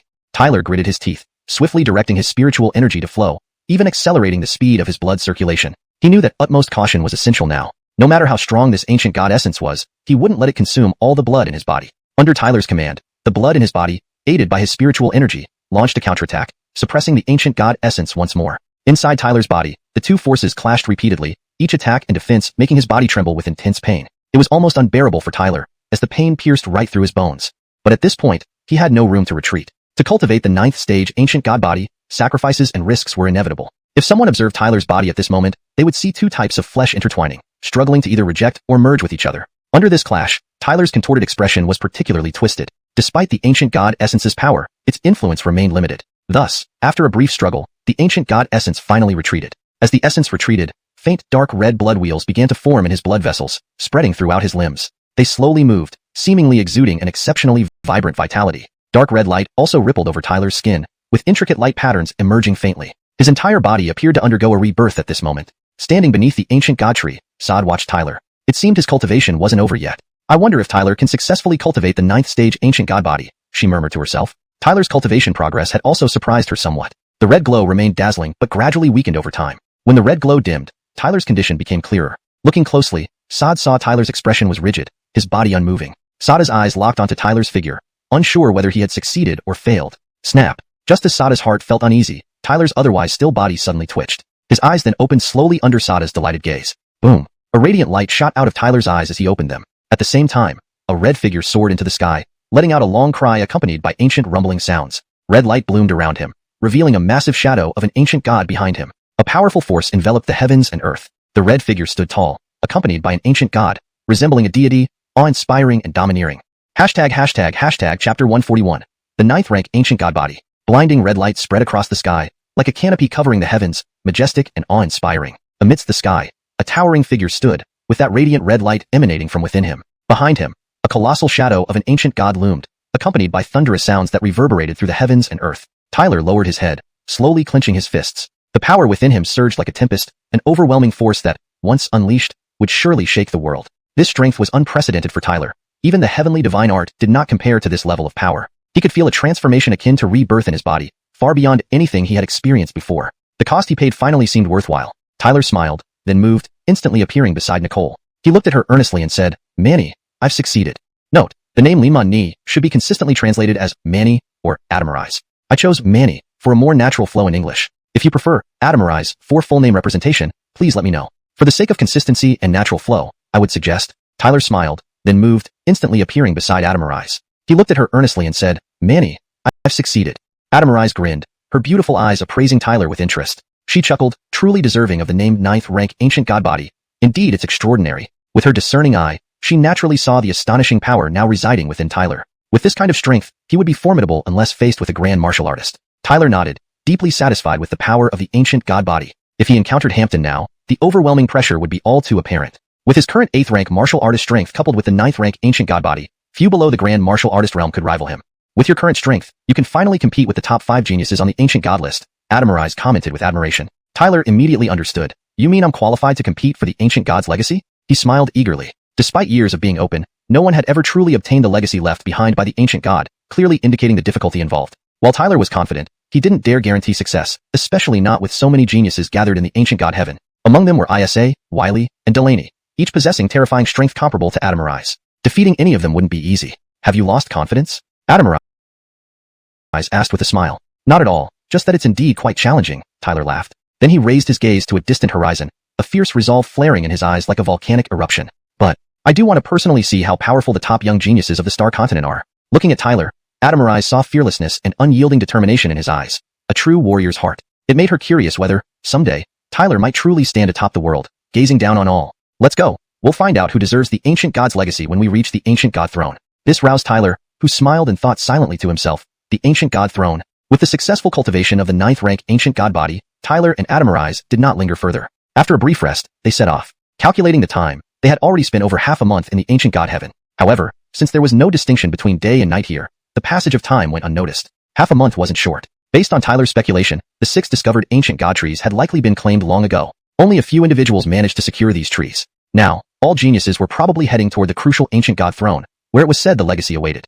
Their goal was also there. Without delay, Tyler and Adamarize locked onto their direction and hastened their journey. Within 2 to 3 hours, they drew closer to the ancient god throne. During their travel, Tyler encountered several geniuses, though not all were heading to the throne. Instead, some banded together to ambush and rob others along the way. In the ancient god heaven, only a few could claim the ancient god trees, but the area was rich in treasures, which became their targets. When they tried robbing Tyler and Adamarize, their fates turned tragic. Tyler swiftly dealt with them and learned much about recent events in the ancient god heaven. Tyler was surprised to learn that besides the first tree he found, 10 more had been discovered, 4 of which were found during the last half month. Even more surprising was the distribution of these trees. Tyler had 1, Sage and Delaney of Wanching Mountain each had 1. But what stunned Tyler most was that Isa claimed 3, and Wiley took 4. These fellows aren't ordinary either. They must have cultivated ancient god bodies, though it's unclear to what rank. Tyler sighed after hearing this news. Among them, Wiley is probably the most formidable, Adamarize noted. Tyler nodded, agreeing that Wiley's claim of 4 trees suggested an impressive ancient god body. The competition on the ancient god throne should be interesting, Adamarize added with intrigue. Many geniuses here have cultivated ancient god bodies, all of whom are qualified to vie for the throne. Tyler nodded, taking a deep breath as he gazed toward the ancient god throne. All geniuses in the ancient god heaven would ultimately converge there to contend for the legacy. This contest stirred excitement within him. But no matter what, those so-called ancient god bodies would pale in comparison to his 9th rank ancient god body. Chapter 142. The Ancient God Seat. The Ancient God Seat is located in the domain of the Ancient Gods, which is the most crucial area within the heaven of the Ancient Gods. At this moment, countless figures rushed from all directions, spreading across the sky and ground like a school of fish, their clamor reaching up to the heavens. These figures were naturally the numerous young geniuses who had gathered at the Ancient God Seat. They had come to the heaven of the Ancient Gods, encountering troubles along the way, but still finding it worthwhile. Now, they had all arrived here, clearly understanding that in the time to come, an extremely fierce competition would erupt here. As time passed, the number of geniuses arriving increased dramatically, their voices gathering into a cacophony piercing the clouds, even tearing apart the thick cloud layers. Whoosh! When the figures in this realm reached their peak, a shocking spiritual energy fluctuation suddenly swept from the distant horizon. Then, a figure streaked across the sky like a meteor, landing directly on a colossal mountain peak amidst countless astonished gazes. Bam! This figure stood midair on the mountain peak, and immediately vast fissures spread from beneath his feet, covering the entire mountain peak almost instantly, making it appear weathered and ravaged. On the mountaintop, this figure was clad in armor, holding a war spear, emitting an overwhelmingly domineering aura like a giant, formidable and invincible. That's Bill from the Heavenly Demon Sect. His appearance immediately stirred commotion across the realm. Clearly, he wasn't obscure. Instead, he was Bill, ranked third on the list of ancient gods. It's said that Bill also secured an ancient god tree and cultivated into the realm of the ancient gods. With such formidable strength and now enhanced by an ancient god body, it looks like his ranking on the record of ancient gods will rise. Asterisk whoosh. Whoosh. Asterisk. While the many geniuses buzzed over Bill's appearance, the distant sky echoed with continuous sounds of breaking wind, accompanied by powerful spiritual energy fluctuations. Swoosh. Two figures flew in from either side, colliding forcefully in this expanse of sky, releasing astonishing waves of spiritual energy that clashed together. The shockwaves wreaked havoc as both figures shot backward, finally landing on separate mountain peaks. Hee hee, Sister Delaney, your strength has indeed skyrocketed. It makes me envious, one figure revealed, showing Sage in a red dress, who smiled coyly. Sister Sage isn't bad either. You must have reached the peak 8th rank martial artist realm, right? Another figure on a different peak revealed itself to be Delaney in a white dress. The appearance of these two beauties immediately intensified the atmosphere to its zenith. Countless eyes turned to them hotly. Among the young generation of Star Continent, though the two women might not be the strongest in power, their appeal far surpassed even that of Arlen, who ranked first on the list of ancient gods. I wonder what grade Sister Delaney's ancient god body has reached, Sage giggled, her jade hand covering her lips. Delaney gave a nonchalant smile and replied, why don't you try testing it out, little Sister Sage? I wish I could, but if we fight now, we might end up doing someone else's bidding. I don't mind, but I'm afraid Sister Delaney, ranked third on the ancient god list, might be replaced, Sage laughed sweetly. These two equally beautiful women evidently did not have the best relationship. Though they called each other sisters, there was deep animosity hidden beneath the surface. Hearing this, Delaney shook her head slightly. Knowing Sage's difficult nature, she did not engage further, her gaze sweeping around before pausing briefly on Bill, then shifting away. After Sage and Delaney appeared, the atmosphere grew more fervent. As time passed, many geniuses possessing powerful spiritual energy also arrived. These geniuses radiated an intimidating pressure, a result of cultivating the ancient god body. Clearly, they had obtained some fruits infused with the essence of ancient gods, earning their place to stand on the ancient god seat. Among these geniuses, Isa was particularly notable. However, since his appearance, his face remained grim as he stood alone on a mountaintop. An imposing spiritual energy spread around him, exuding a terrifying aura that frightened others. But his sullen demeanor sparked whispers among the crowd. Rumor has it that Isa lost an ancient god tree to Arlen. That tree was snatched away by Arlen. Arlen? Truly worthy of being top of the list of ancient gods. Indeed, don't underestimate him, just because he's at the 9th rank martial artist realm. I witnessed their battle. That guy isn't simple. Even when Isa used a heaven-grade technique, he couldn't contend with him. He's indeed becoming stronger and stronger. Hearing the murmurs, Isa's face twitched involuntarily, growing even uglier, his anger mounting. Even Delaney and Sage cast furtive glances at the disgruntled Isa. They too had heard the news initially with disbelief, given Isa's renowned reputation compared to Arlen, whose name, though also significant, suggested a closely fought match. But the reality defied their expectations. Isa, expected to be a formidable opponent, had failed to secure an ancient god tree. Has Arlen become so powerful? Both beauties' expressions changed slightly, inwardly startled. During their time in the ancient god pavilion, they only harbored some apprehension about Arlen's displayed strength, never imagining how terrifying he truly was.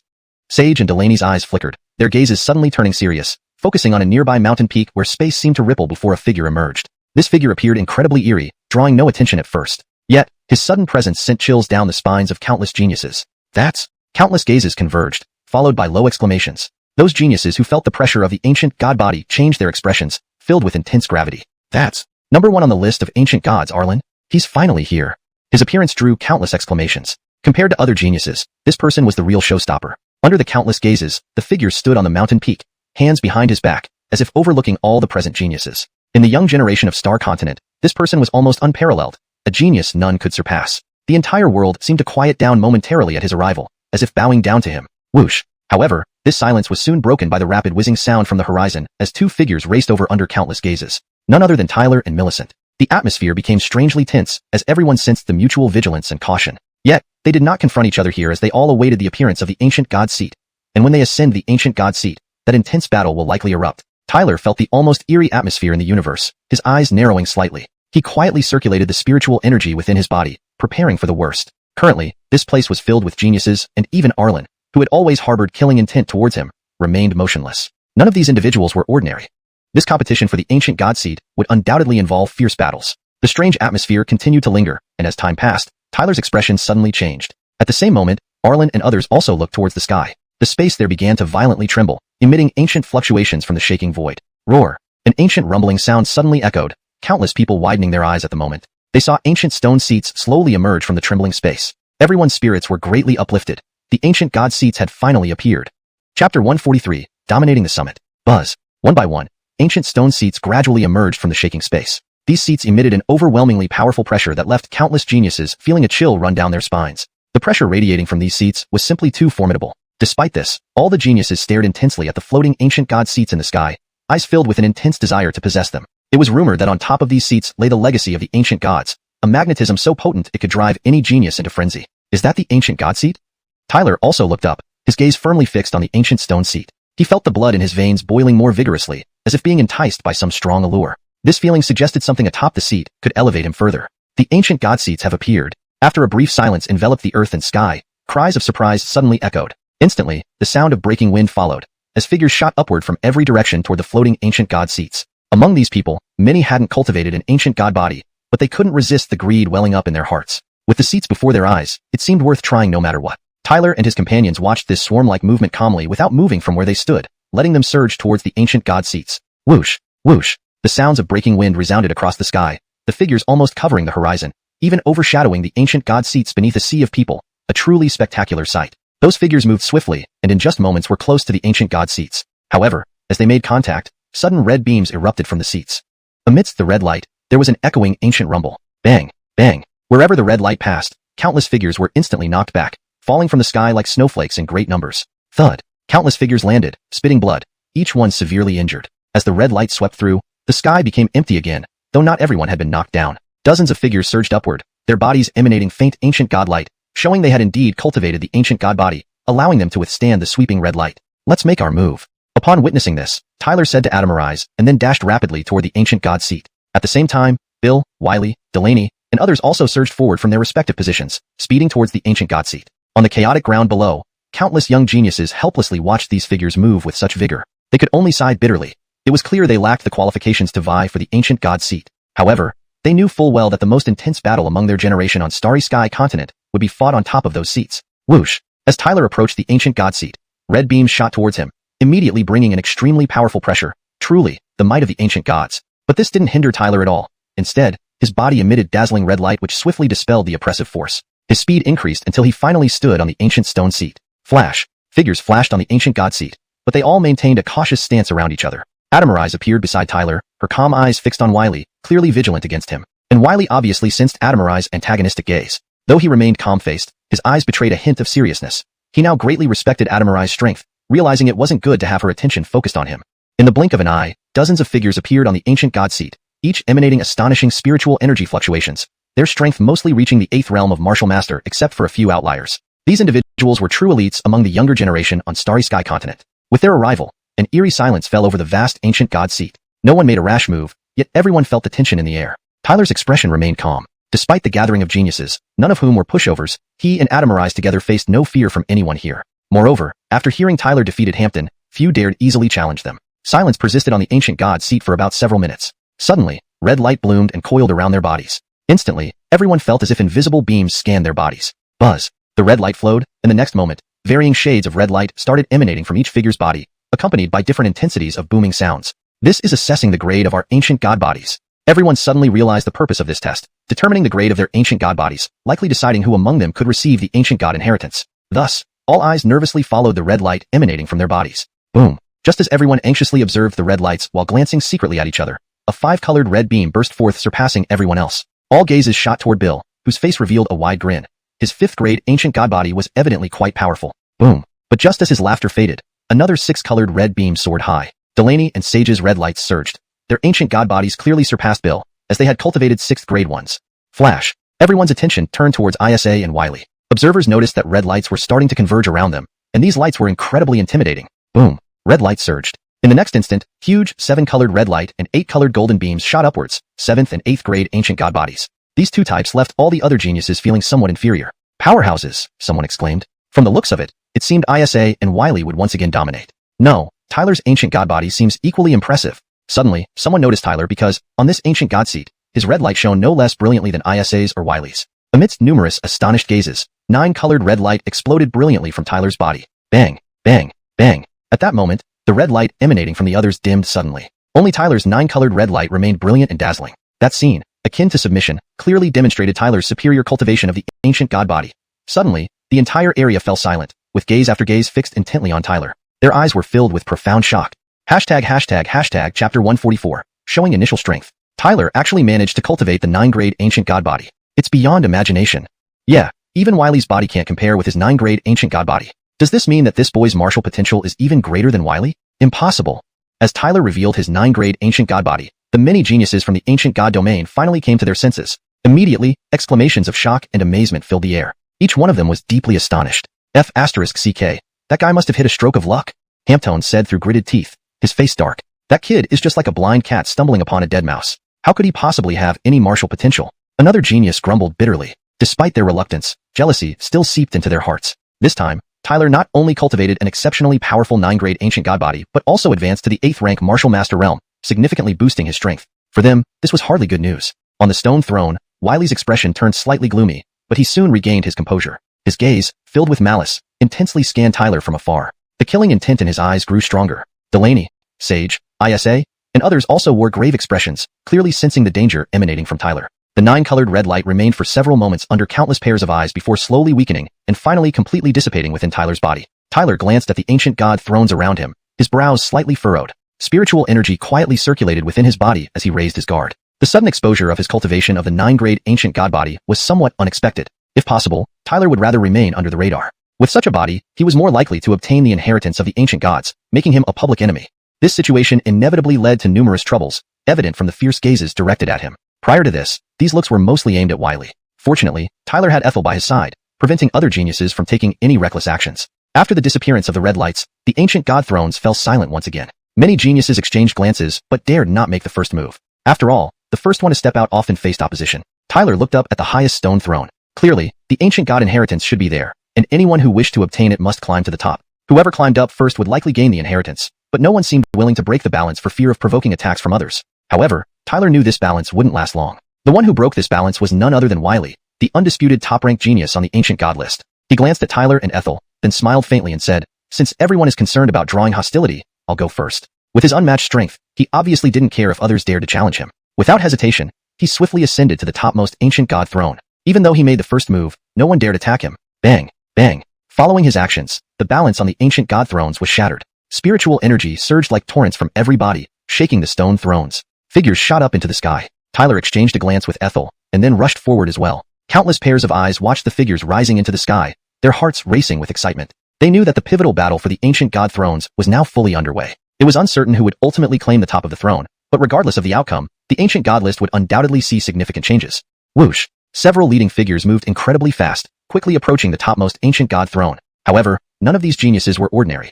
They wouldn't stand idly by while someone else claimed the throne. Thus, some began to launch fierce attacks against those nearing the top. Bang! Bang! Powerful spiritual energy ravaged the ancient god thrones. Tyler and Ethel moved swiftly, reaching the top of one of the ancient god thrones. However, as Tyler stepped onto the throne, a powerful spiritual energy surge came from nearby, accompanied by a harsh shout, "Get off!" Tyler remained calm. A faint 9-colored red glow rippled over his body before he punched straight out. Boom! The two attacks collided fiercely, generating a violent shockwave. However, Tyler remained grounded while the figure nearby was pushed back. Looking up, Tyler saw a green-robed man staring at him coldly. Based on the spiritual energy waves, this person had reached the 8th rank martial master level. "Boy, I'm Adamar of the Bloodrobe sect. I hope you leave the throne and don't misbehave," the green-robed man said, his eyes filled with malice. Despite knowing Tyler wasn't weak, this wasn't a reason for him to give up. Tyler stared at him indifferently, then replied calmly, "3 words for you. Get lost." Seeking death. Seeing this, Adamar laughed mockingly. Though Tyler wasn't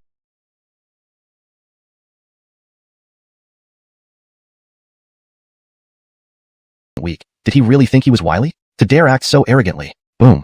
A powerful spiritual energy erupted from his body, forming a massive axe shadow. This shadow was entirely black and white, resembling Azura. Adamar pulled out his ultimate move without holding back. Death Ghost Axe. The axe shadow emitted chilling light and slashed down. The force surged beneath it like a wave from hell, releasing piercing screams. The terrifying vibrations shook the very space around it. That's Adamar from the Blood Robe sect. He's dealing with Tyler. This Adamar is tough. His ghost axe is rumored to slice through metal like mud. No one can escape it. Many geniuses noticed Tyler and immediately focused their attention when he encountered an opponent. Not only them, but some figures on other stone thrones also cast their gazes over. Even though conflicts raged on elsewhere, no one dared to easily provoke Tyler. These were the top 3 on the ancient god list: Wiley, Isa, and Delaney. Their eyes focused on Tyler. Clearly, they were all eager to see how much skill this person with the 9-grade ancient god body possessed. Whistling sounds filled the air as the giant axe shadow slashed down towards Tyler under countless watchful eyes. Tyler lifted his head and gripped his hand tightly. Radiant red light burst forth from his body, akin to a blazing sun rising. Bang! Tyler's palm struck the giant axe, causing it to explode into fragments. From the wreckage, a disheveled figure rolled out, spitting blood, and eventually fell from the sky. Countless eyes gaped in astonishment at the scene. Gasps of shock echoed, and their gaze turned toward Tyler in disbelief. Just a single palm strike, and an 8th-rank martial master genius was defeated. This Tyler seemed to have become even stronger than before. It seems that you have not provided any new Chinese text for me to translate. If you have a specific passage or chapter from the novel that you would like translated, please provide it here and I will proceed with the translation according to your instructions. If you intended to continue from where we left off in chapter 144, please provide the next segment of the text. I'm ready to assist. Hashtag chapter 145, Seizing the Ancient God Throne. When Tyler defeated Adamar, the entire world fell into a complete silence. Everyone's eyes were fixed on Tyler. Those gazes were filled with shock and disbelief.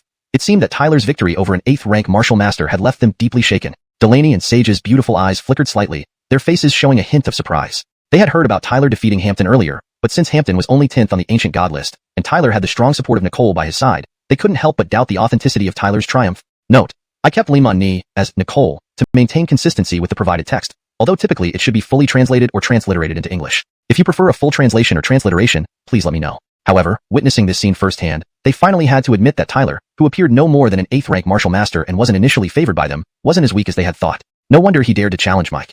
It turned out that his strength was also terrifying. Mike and Isa's expressions remained relatively calm compared to others, but when Tyler burst with 9-colored red light earlier, their eyes had briefly tightened. At that moment, they vaguely sensed a dangerous aura emanating from Tyler. This danger didn't stem from his power, but rather from the 9th-rank ancient god body. Clearly, Tyler's cultivated ancient god body indeed surpassed theirs. However, Mike wasn't overly concerned. Tyler's strength was indeed remarkable, but it still fell short of making him feel threatened. Only Nicole by his side seemed a bit formidable. Note: Ni seems to be a remnant from the Chinese text and should not be in the English translation. It should likely be Nicole, translated as Adamaris, or whatever her full name is supposed to be. Revised. However, Mike wasn't overly concerned. Tyler's strength was indeed remarkable, but it still fell short of making him feel threatened. Only Adamaris by his side seemed a bit formidable. If Adamaris is not the correct name, please provide the accurate name for the character. Under everyone's watchful eyes, Tyler stood quietly on the ancient god throne, his gaze slowly sweeping across the area. As his gaze moved, the geniuses who hadn't yet secured a throne involuntarily lowered their heads. Those who originally planned to snatch the throne from Tyler were so frightened that they quickly backed off. From Tyler's previously displayed formidable strength, anyone who still viewed him as an ordinary 8th-rank martial master would truly be a fool. He could come this far evidently relying on his own astonishing strength, not just because of the pretty girl by his side. Thus, they had to start competing for other ancient god thrones. Standing on the ancient god throne, Tyler gazed at some of the other thrones in the distance where fierce battles were raging. Clearly, to seize the opportunity to inherit the ancient god power, all the genius fighters were giving it their all. Luckily, after Tyler's demonstration, no one dared to easily provoke him, sparing him much unnecessary trouble. Tyler's gaze swept over the contested thrones, and then shifted to several stone seats that remained untouched. On those seats were proud figures. The occupants of these seats had never been challenged because everyone knew they were the true elite among the young generation of Star Continent. Only these people possessed the qualifications to vie for the ancient god inheritance. Among them, Tyler also spotted Mike, whose slightly cruel gaze was fixated on him. The ferocity in his eyes seemed like he wanted to tear Tyler apart. Their enmity had grown to the point of being irreconcilable since their last encounter, which was evident from Mike's unmasked killing intent. However, Tyler had never feared him even before cultivating the ancient god body, let alone now with his drastically improved strength. If they were to fight again, he'd make Mike understand what it felt like to kick a rock. So, faced with Mike's fierce gaze, Tyler simply gave a brief glance before retracting his focus. Boom, boom. As Tyler withdrew his gaze, the battles on other ancient god thrones gradually came to an end. In the aftermath, results soon emerged as defeated contestants fell from the sky, tumbling down clumsily. The intense aerial battle finally ceased. Tyler's gaze swept across the sky, seeing 16 figures still floating above. Only 16 people left? Tyler inwardly marveled. Nearly 90% of the geniuses who initially qualified for the ancient god thrones had been eliminated. Looking up, he saw 8 glowing ancient god thrones higher up. Clearly, only 8 people could stand there. The competition for these thrones was exceedingly brutal. Seeing the remaining 8 thrones, no one spoke another word. Devils Yinzi, Isa, Delaney, and other top geniuses from the ancient god list landed on one of the thrones calmly. Tyler similarly moved and appeared on a throne. Feeling the hostile gazes, he smiled faintly and declared, "This ancient god throne is mine, Tyler. Anyone who has a problem can come at me." Such a reckless kid. Mike and Isa looked at Tyler coldly. To them, his actions bordered on suicidal. That's Tyler. Humph, this guy isn't strong. Yet he speaks so arrogantly. Does he think he's a genius on the ancient god list? He's just a little punk daring to boast like this. Kid, the ancient god thrones here aren't something you, a small fry, can grab. I'm doing you a favor. If you know what's good for you, leave now before you humiliate yourself. In the sky, some people exchanged glances, and finally, a man in white stepped forward, landing on the same ancient god throne as Tyler. A powerful surge of spiritual energy emitted from him, causing the space around him to tremble. Make your move. This is Camden, a genius from Chinkoan sect. He couldn't resist any longer. Tyler watched Camden calmly, his voice steady, clearly expecting this turn of events. You are asking for death. Camden sneered, understanding well that given Tyler's nature, he wouldn't give up such an opportunity. This situation provided him a reason to establish his dominance. I want to see how you'll get out of this mess. Mike also sneered from his stone seat. Though Tyler's defeat of Adamar surprised him greatly, he believed Camden's strength was enough to crush Tyler completely. Chapter 146, Dominating Victory. Foolish to seek death. Camden's face turned grim, and a fierce shout suddenly rang out. Immediately, a powerful spiritual energy fluctuation erupted from within him. Instantly, the entire sky seemed to warp due to this overwhelming spiritual force. Seeing Camden's imposing aura, many people's expressions changed. No wonder Camden dared to confront Tyler. His strength was simply not to be underestimated. This Tyler is bound to suffer this time for attempting to seize the ancient god throne without proper caution. Several gazes looked at Tyler with a hint of mockery. While they respected his power, it wasn't enough to act recklessly. In midair, Tyler ignored those mocking gazes. His eyes were icy cold as he stared at Camden not far away. In terms of strength, Camden clearly surpassed the previous Adamar by a significant margin. Wanting to snatch the ancient god throne from me? We'll see if you have what it takes. Tyler's expression remained calm as he waved his hand. Instantly, a dazzling red light containing an alarming spiritual energy fluctuation that made many change colors spread rapidly from him. What is that? Such terrifying spiritual energy. Even an 8th stage peak martial master shouldn't be able to emit such power. The spiritual energy fluctuations emitted by Tyler immediately caused shock throughout the crowd. Countless gazes stared up at Tyler in awe. On the stone seat, Hampton's originally sneering smile froze. Even Wiley's expression slightly changed. This kind of spiritual energy could not be easily ignored, even by them. Camden felt his scalp tingle at the sight. That kind of spiritual energy even sent shivers down his spine. This boy is really extraordinary. His strength is astonishing. Adamar gnashed his teeth, struggling to imagine how terrifying Tyler's power had become. Go! Amidst the countless astonished onlookers due to the shocking spiritual energy fluctuations, Tyler pointed downward at Camden and coldly shouted. The life-death cycle spear instantly transformed into a white spear beam, tearing through the air towards Camden. Child's play. Seeing the white spear beam rushing towards him, Camden sneered and roared back. He could feel that this spiritual energy was quite powerful, but he did not think it could threaten him. He immediately channeled his spiritual energy and unleashed a purple lightning bolt, striking fiercely against the white spear beam. The force was incredibly tyrannical. Boom! However, facing the heavy attack of this purple lightning, the white light showed unstoppable destructive power, shredding all attacks without any hindrance. This time, Tyler clearly knew many geniuses coveted the ancient god throne in his hands. Thus, he immediately exerted full force with the life-death cycle spear. Under his full exertion, the life-death cycle spear burst forth with an extremely fearsome power. At this moment, Tyler was confident no one below the 9th stage martial master could withstand the spear's assault. Under countless gazes, the white light tore through the purple lightning at an astounding speed and still retained its momentum as it appeared before Camden. What? Upon seeing the white light effortlessly tear apart the purple lightning, alarm spread across Camden's face. Nevertheless, being a genuine 8th stage peak martial master, he clenched his hand tightly, forming a huge black cauldron which struck ruthlessly towards the life-death cycle spear. Facing Camden's attack, the life-death cycle spear thrust forward. The imposing black cauldron was hurled backward and then exploded into a myriad of light points. After exploding the black cauldron, the life-death cycle spear once again shot out at lightning speed, bringing with it a destructive force, fiercely piercing Camden's chest. The protective spiritual energy around Camden crumbled instantly. His chest clothes shattered, and his body tumbled like a broken-winged bird, leaving a trail over dozens of meters before crashing heavily into a mountain, spewing out a mouthful of blood. Witnessing Camden's quick defeat under Tyler's hands, the whole area erupted in noise. Even other geniuses from the ancient god list were visibly shocked. They hadn't expected this outcome. How can this be? Wen Wuji, standing afar, was also stunned. How could a genuine 8th stage peak martial master be defeated so miserably? How could this bastard be so strong? Adamar gnashed his teeth, filled with hatred. He couldn't believe someone as strong as Camden could be defeated by Tyler. Feeling the shock from the surrounding gazes, Tyler's face remained calm. Staring coldly at the defeated Camden, he flicked his finger, turning the life-death cycle spear into a white light charged with a killing aura, charging towards Camden again. Faced with this, Camden was thoroughly terrified but refused to die passively. A golden platform emerged, hurling violently towards the white light. Bang bang bang. Despite the ferocity of the golden platform, the white light remained unstoppable. It reappeared before Camden, stabbing him before falling helplessly from the sky. Watching Camden struggling under the life-death cycle spear, but ending up gravely injured, silence filled the atmosphere. Fearful gazes quickly turned towards Tyler in the air. Tyler's expression was tranquil as he swept his gaze across, speaking in a faint voice. I claim this ancient god throne. Is there anyone else who dares to challenge? Tyler's words echoed slowly, yet the entire place fell silent. No one dared to raise a challenge after witnessing Camden's quick defeat. Even if someone was envious, they lacked the courage to confront Tyler. The quietness gave Tyler an air of dominance, intimidating everyone present, earning respect from many geniuses. Thank you all for letting me win. Seeing no objections, Tyler smiled slightly, flashed his figure, and landed firmly on the ancient god throne. Translation completed, ensuring fluency and coherence with the previous context. Chapter 147.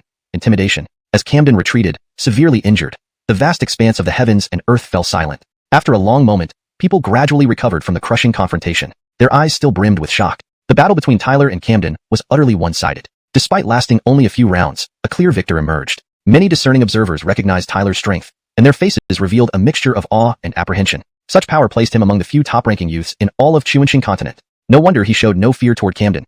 He had the backing to support his confidence. TSK. This Tyler actually managed to defeat Camden. He's quite a character. Who would have thought that Xianxia sect harbors such talent? The upcoming competition for the ancient god inheritance will surely be exciting. The neutral geniuses present were filled with astonishment, and they couldn't help but voice their admiration. Camden had always acted arrogantly and rarely met setbacks. But this scene taught them that sometimes it took someone even more overbearing to handle an arrogant person, just like Tyler, who forcefully subdued Camden, making him swallow his pride. While this approach might seem overly aggressive, it left Camden thoroughly disheveled. Since he couldn't win, all he could do was endure it quietly. If he chose to fight until the bitter end, the outcome would have been disastrous. That guy. Diviny's heart relaxed as she heard the astonished remarks around her. She couldn't resist glancing at Tyler standing atop the ancient god's seat, her eyes twinkling involuntarily. A year ago, although Tyler surprised Diviny, he didn't shock her. This time, however, Tyler's displayed strength brought wave after wave of amazement, not only defeating a genius like Hampton listed on the ancient god chart, but also overpowering Camden so decisively. With such formidable power, he solidified his place on the ancient god seat, acknowledged by many geniuses. This transformation left Diviny speechless. Was this still the same Tyler who had been pushed into a corner by Xianxia during the Daluo dynasty's evaluation a year ago? Standing calmly on the ancient god's seat, Tyler ignored the countless amazed gazes. With a mental command, the life-death reincarnation spear appeared in his hand, as faithful and motionless as ever, yet it instilled a sense of respect and fear. Meanwhile, 7 figures seated on the other ancient god seats observed Tyler with complex expressions. After all, he was the first to stand there purely based on personal strength, rather than his ranking on the ancient god chart. Hey Tyler, truly impressive. Isa praised, genuinely admiring him. He admitted that if he were at the 8th rank martial artist stage, he wouldn't qualify to stand here. Tyler responded with a friendly smile, momentarily tempering his earlier dominance and arrogance. Humph, you just beat Bill. What's so great about that? Bill sneered from nearby. If you dare challenge me now, I can knock you off, Tyler replied coolly. Delaney and Sage couldn't help but chuckle at his response. Sage looked at Tyler, now free of any initial doubts, as his achievements proved his capabilities. You. Bill turned pale with anger, wanting to retaliate but remembering Tyler's strength. Suppressing his rage, he coldly said, go ahead and act tough. Once you offend leader Moya Z, you'll face despair. Tyler scoffed, paying him no further mind. His gaze shifted to Moya Z standing unmoving like a monk at the front. Even with Tyler claiming his seat, Moya Z remained indifferent, almost as if ignoring him. It was a silent disdain. Tyler smiled and closed his eyes, gathering his strength. Indeed, Moya Z seemed capable of disregarding him, but Tyler believed that this advantage wouldn't last long. The humiliation of being belittled, the pressure during evaluations, it was all fresh in his memory. Determined to leave the Lin family and his kind father, he came alone to the Xianxia sect, enduring countless trials, finally reaching this chaotic and dangerous realm of ancient god sky. Half of this journey was fueled by resentment towards Xianxia. So, even the top-ranked Moya Z on the ancient god chart wouldn't stop him. After Tyler claimed the 7th ancient god seat, only one remained unoccupied. To claim this final seat, another intense battle erupted in the vast sky. After several contests, a genius from Jianghe Valley eventually secured the 8th ancient god seat. Thus, the 8 seats found their occupants, and sighs spread through the crowd.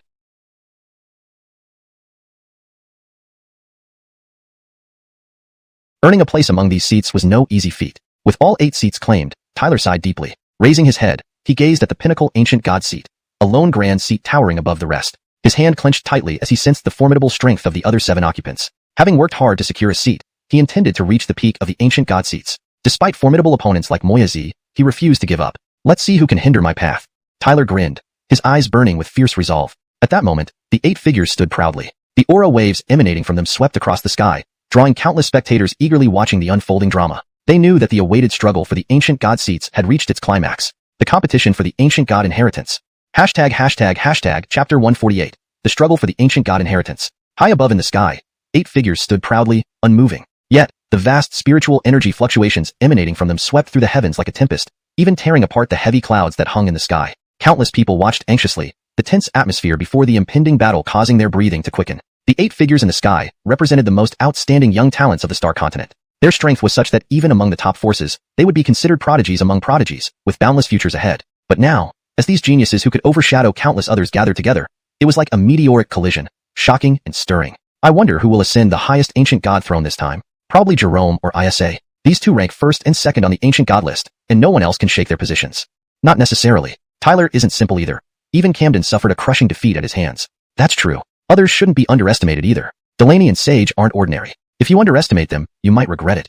With this situation, anyone has a chance. After all, none of them are strong enough to completely overpower the others. The tense atmosphere couldn't stop the whispers. Those who had come here were not ordinary. Each one was a genius with significant strength. Their insights were sharp, and their analyses seemed quite reasonable. As the whispers filled the air, high up in the sky, Tyler felt the tension and couldn't help but change his expression. The 7 figures before him weren't just any opponents. Apart from India, the rest were all well-known figures on the ancient god list. The weakest of them, Bill, was still formidable, while the others were all powerful adversaries. Among them, he had no conflict with Isa, and although he wasn't close friends with Delaney and Sage, he also didn't consider them enemies. As for the others, they were true rivals. Especially Jerome, with whom the animosity was irreconcilable. Bill, due to his ties with Jerome, harbored some hostility towards him, though it wasn't too serious yet. Facing this situation, even Tyler felt a bit at a loss. Just as Tyler pondered how to break the deadlock, he suddenly sensed a blade-like gaze sweeping over him, filled with unhidden killing intent. Tyler turned slightly and, unsurprisingly, saw Jerome's menacing face. Jerome, upon noticing Tyler looking back, slowly curled his lips into a ruthless smile. Amidst the tension, Jerome suddenly clenched his hand. Black light flashed, forming a spear that pointed directly at Tyler. He sneered, "I let you go last time, but I won't spare your life this time. What do you think you are? My life doesn't need your sparing." Tyler smiled faintly. Jerome, undisturbed by this, replied coldly, "Let's see if you can still laugh later." Tyler chuckled. "So it seems you plan to deal with me here?" Jerome smirked coldly and then turned to the others, saying, "It looks like I should make the first move. Do you have any objections?" "Hee, do as you please. Dealing with someone is your choice. However, this handsome lad from the Star Sect isn't easy to handle." "Don't underestimate him, Jerome," Sage said coyly. The others remained silent but clearly found Jerome's initiative against Tyler acceptable, as they knew this stalemate couldn't last forever. Having Jerome take the lead was a good strategy. However, when no one objected, India stepped forward, her eyes turning cold. Though only a single step forward, it immediately drew everyone's attention. Jerome's brow furrowed at India's move. If she was going to help Tyler, it certainly wasn't good news for him. "But, young lady, this is something beyond your intervention." Bill finally spoke up, addressing India with a cold smile. "Can you stop me?" India laughed coldly. Bill replied, "Then I'll have to restrain you." He took a large step forward, his robes fluttering wildly, and a strong spiritual energy wave swept out, making the surrounding space tremble violently. Delaney, Sage, and the others felt the spiritual energy radiating from Bill and couldn't help but change their expressions. From the fluctuations, it was clear that Bill's strength was on par with theirs. Seeing this, Tyler's calm face changed. He hadn't expected India's attempt to help him would lead to Bill blocking her. "Jerome, you truly go to great lengths to deal with him," Tyler said coldly, knowing that India was very powerful but that Bill was also formidable. Jerome gave Tyler an indifferent glance and responded in a cold voice, "I just don't want anyone interfering. If you believe in your abilities, then resolve the crisis on your own. Otherwise..." He paused and glanced at Tyler coldly, not really taking him seriously. "You'd better roll down from here to avoid embarrassing yourself. Is that so?" Tyler stared sharply at Jerome and slowly spoke. Silence fell over the heavens. Everyone was surprised by this turn of events, and Delaney, Isa, and Sage wisely chose to remain neutral, watching from the sidelines. They had no desire to get involved in Tyler and Jerome's enmity, and their conflict was more beneficial than detrimental. India turned slightly, her beautiful eyes looking at Tyler with a gentle smile. "Tyler, if you can handle it, I won't intervene. But if not, let me take over." The world was silent, and all curious gazes turned to Tyler, waiting to see his decision. But Tyler ignored those gazes and simply turned his head, locking eyes with Jerome. "Man and I, rest assured, I can handle Jerome alone." With these words, Tyler moved, appearing right before Jerome. Overconfident. Jerome laughed in rage, not expecting Tyler to be so arrogant, daring to claim he could handle him. Didn't he know Jerome was the strongest here? "This time, you're dead for sure." Jerome grinned ferociously, his gaze locked onto Tyler. He knew this was the best opportunity to kill Tyler, especially since India was now being held back by Bill and couldn't save him. ##### Chapter 149. Tyler battles Adrian. Boom. Vast and boundless spiritual energy erupted from Adrian's body in an instant, unleashing without reservation. Dark spiritual energy rose behind Adrian, causing the air to rapidly collapse under its immense pressure. "Die."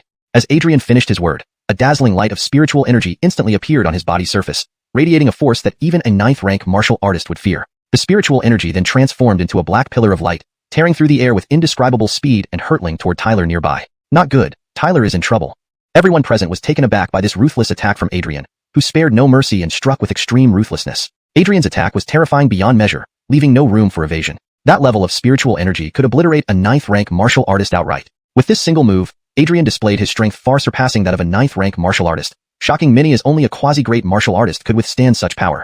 Swish. The black pillar tore through space and appeared above Tyler's head within moments. However, despite the terrifying assault, Tyler remained calm, showing no signs of panic. With a step forward, he extended a palm, capturing everyone's attention. Shatter.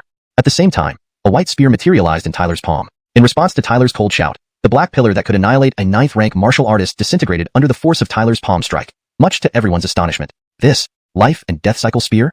Seeing the spear in Tyler's hand, Adrian's expression changed, and a sinister look flashed across his eyes. So the life and death cycle spear is indeed in your hands. No wonder you've made it to our Netherworld Palace's kill list. It was clear that the life and death cycle spear was crucial to the Netherworld Palace, and they would go to great lengths to retrieve it. This spear contained overwhelming power that, once activated, could sweep everything away with the might of life and death cycles, subduing all beings. Though Tyler hadn't yet mastered the full extent of its power, even now it was formidable enough to be a challenge even for Adrian. Black spiritual energy swirled around Tyler, making him seem like he held life and death in his hands. He stared intently at Adrian, filled with caution, fully aware of how terrifying his opponent truly was. One misstep, and he could die. However, Adrian wouldn't underestimate him either. He sneered and said, though I can't counter the power of the life and death cycle spear, at your current strength, you clearly can't unleash its true potential. Don't think you can match me just because you have it. That's rather amusing. With a stride forward, vast spiritual energy surged like a tidal wave. Great Heaven Ganges technique. Spiritual energy roared forth, enveloping the sky like a colossal black seal that covered the heavens and sealed off Tyler's space. Boom. Boom.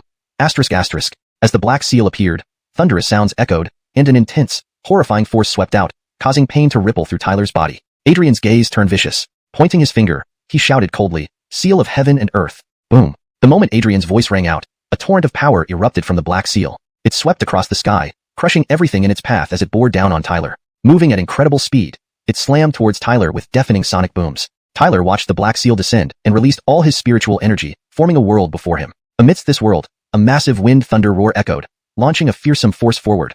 This was the wind-thunder divine scripture. Explosions resounded as the wind and thunder streaked across the sky, colliding fiercely with the black seal. Boom. Deafening explosions spread, and a storm of spiritual energy raged out, pushing Tyler back. His spiritual energy was disordered, and his expression was heavy with concentration.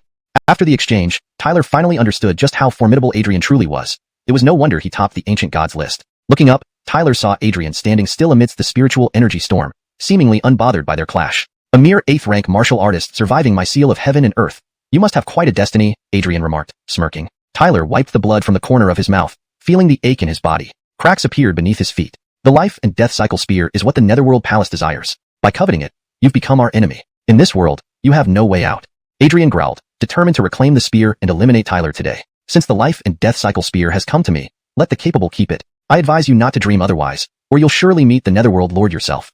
Tyler smirked disdainfully. Arrogant fool, defying the Netherworld Palace. Today, I will reduce you, Tyler, to dust. Adrian's face darkened. With a flick of his sleeve, vast spiritual energy gushed forth, forming a giant dragon magic fan that soared towards Tyler. Spiritual energy churned around Tyler, and a cold glint flashed in his eyes as his hand seals swiftly changed. Boom. The change in hand seals shook the heavens, followed by a burst of white light, releasing an astonishing force. Almost instantly, white spear patterns condensed from the spear light, each containing terrifying power. Life and death cycle spear, suppressed devil patterns. Tyler's eyes locked onto Adrian, and with a loud shout, the spear pattern pointed directly at him. A sea of spiritual energy roared overhead, locking onto Adrian, enveloping the entire sky with its overwhelming force. Everyone watching was stunned by the sight of the immense spear pattern. They felt its formidable nature, an intensity that even a 9th-rank martial artist would have to retreat from.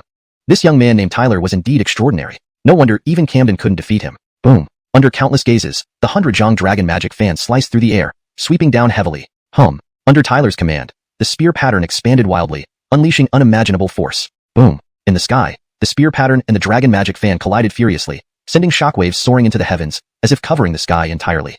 ##### Chapter 150, each showing their own abilities. Boom. The demon subduing seal collided fiercely with the devil dragon magic fan. For a brief moment, the devil dragon magic fan began to tremble violently and struggled against the force, but still shattered under the intense blows from the demon subduing seal, cracks spreading out rapidly. Bang! A sharp and loud sound reverberated through the area. Soon after, the devil dragon magic fan was covered in cracks, then with a loud explosion, it burst into pieces completely. Meanwhile, the demon subduing seal maintained its power and swiftly slashed toward Isaiah, who stood not far away. Hush! Upon witnessing this scene, an uproar erupted throughout the crowd. Isaiah's face turned ashen. As he watched the powerful slashes of the demon subduing seal approaching him, he could feel the astonishing strength embedded within. Such power could obliterate even a mighty 9th-rank martial master. But Isaiah's true strength was far beyond that of a 9th-rank martial master, making such an attack ineffective against him. Isaiah's eyes flashed with savagery as he took a step forward. An overwhelming surge of spirit energy burst forth from his whip-like leg, forming a faint shadow of a demon. Explode!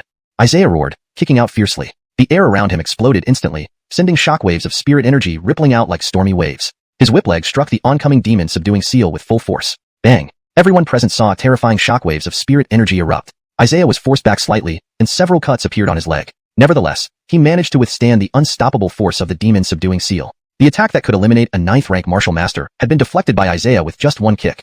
The crowd was left speechless, truly recognizing how formidable Isaiah was. Despite Tyler using such terrifying power, it still couldn't pose any real threat to Isaiah. Even Ethelny was taken aback. The fearsome demon subduing seal only caused Isaiah to retreat slightly. This Isaiah is really too difficult to handle, Ethelny muttered, feeling a growing sense of unease. She realized that given Isaiah's strength, he would certainly not hesitate to kill Tyler. Victory for Tyler would be no easy feat. What a tough opponent. Tyler's expression also darkened. Even the attack from the demon subduing seal had been countered by Isaiah. Indeed, Isaiah was terrifyingly strong. Whoosh! In an instant, Isaiah flashed a savage smile at Tyler, and in a blur, he appeared before him. Tyler frowned, waving his hand. The life and death cycle spear immediately emitted a dazzling light, thrusting mercilessly toward Isaiah. Bang! Bang! Asterisk asterisk. Isaiah punched forward forcibly knocking aside the spear. Then he shot forward with a cold laugh. Do you really think your life and death cycle spear can match me? How foolish. His palms stretched out, revealing dark patterns along them, exuding an overwhelmingly fierce aura. Tear heaven palm. Isaiah roared as he slapped out, aiming directly at Tyler's head with unbridled ferocity. Facing the aggressive Isaiah, Tyler knew there was no retreat. A cold glint flashed across his eyes. A 9-colored red light enveloped his body as torrents of ancient god power surged out. Harnessing this power, Tyler launched a punch that clashed with Isaiah's palm in an instant. Boom! An unimaginable wave of spirit energy erupted from the collision, shattering the ground around them like a tempest centered on the two combatants. Tyler's body shook violently as he was sent flying backward. Blood sprayed from his mouth, indicating the toll the clash took on him. Though he had mobilized ancient god power, the strain of fighting a superior opponent like Isaiah was evident. Isaiah remained stationary, hands clasped behind his back, simply shaking off the incoming shockwave. With a mocking gaze, he said, "What an arrogant boy, trying to challenge me. Like throwing an egg against a stone?"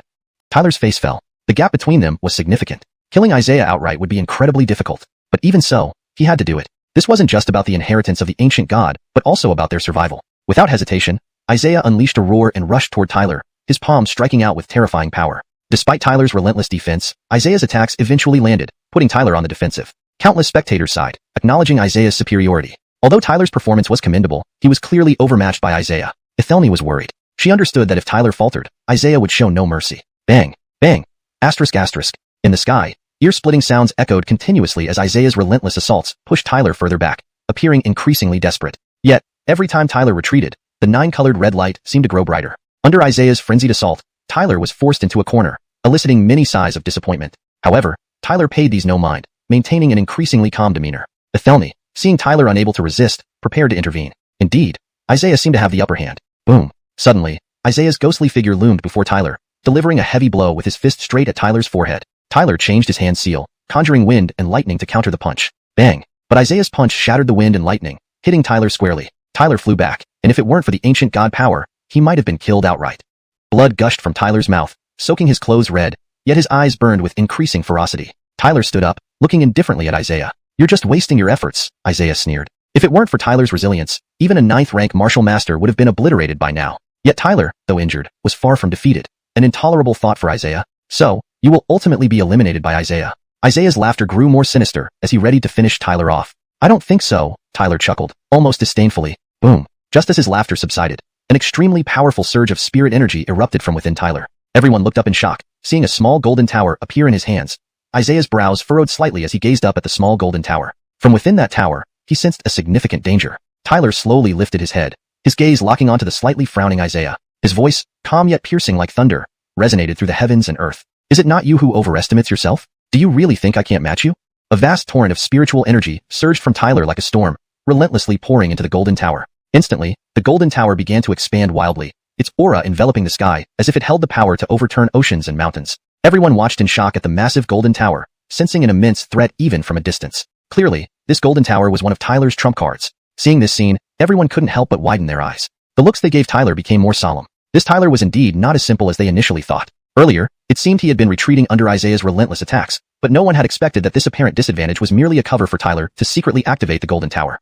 Even Isaiah hadn't noticed this. This Tyler, despite appearing to be just an 8th-rank martial master, possessed far greater strength. Facing such a terrifying opponent like Isaiah, he only grew more courageous in battle. This young man named Tyler is indeed extraordinary, remarked a man in a blue robe, somewhat surprised. Even he hadn't detected Tyler's secret activation of the Golden Tower earlier. Clearly, Tyler was no ordinary person. That massive tower must be Tyler's ace in the hole. I didn't think Isaiah would meet his match.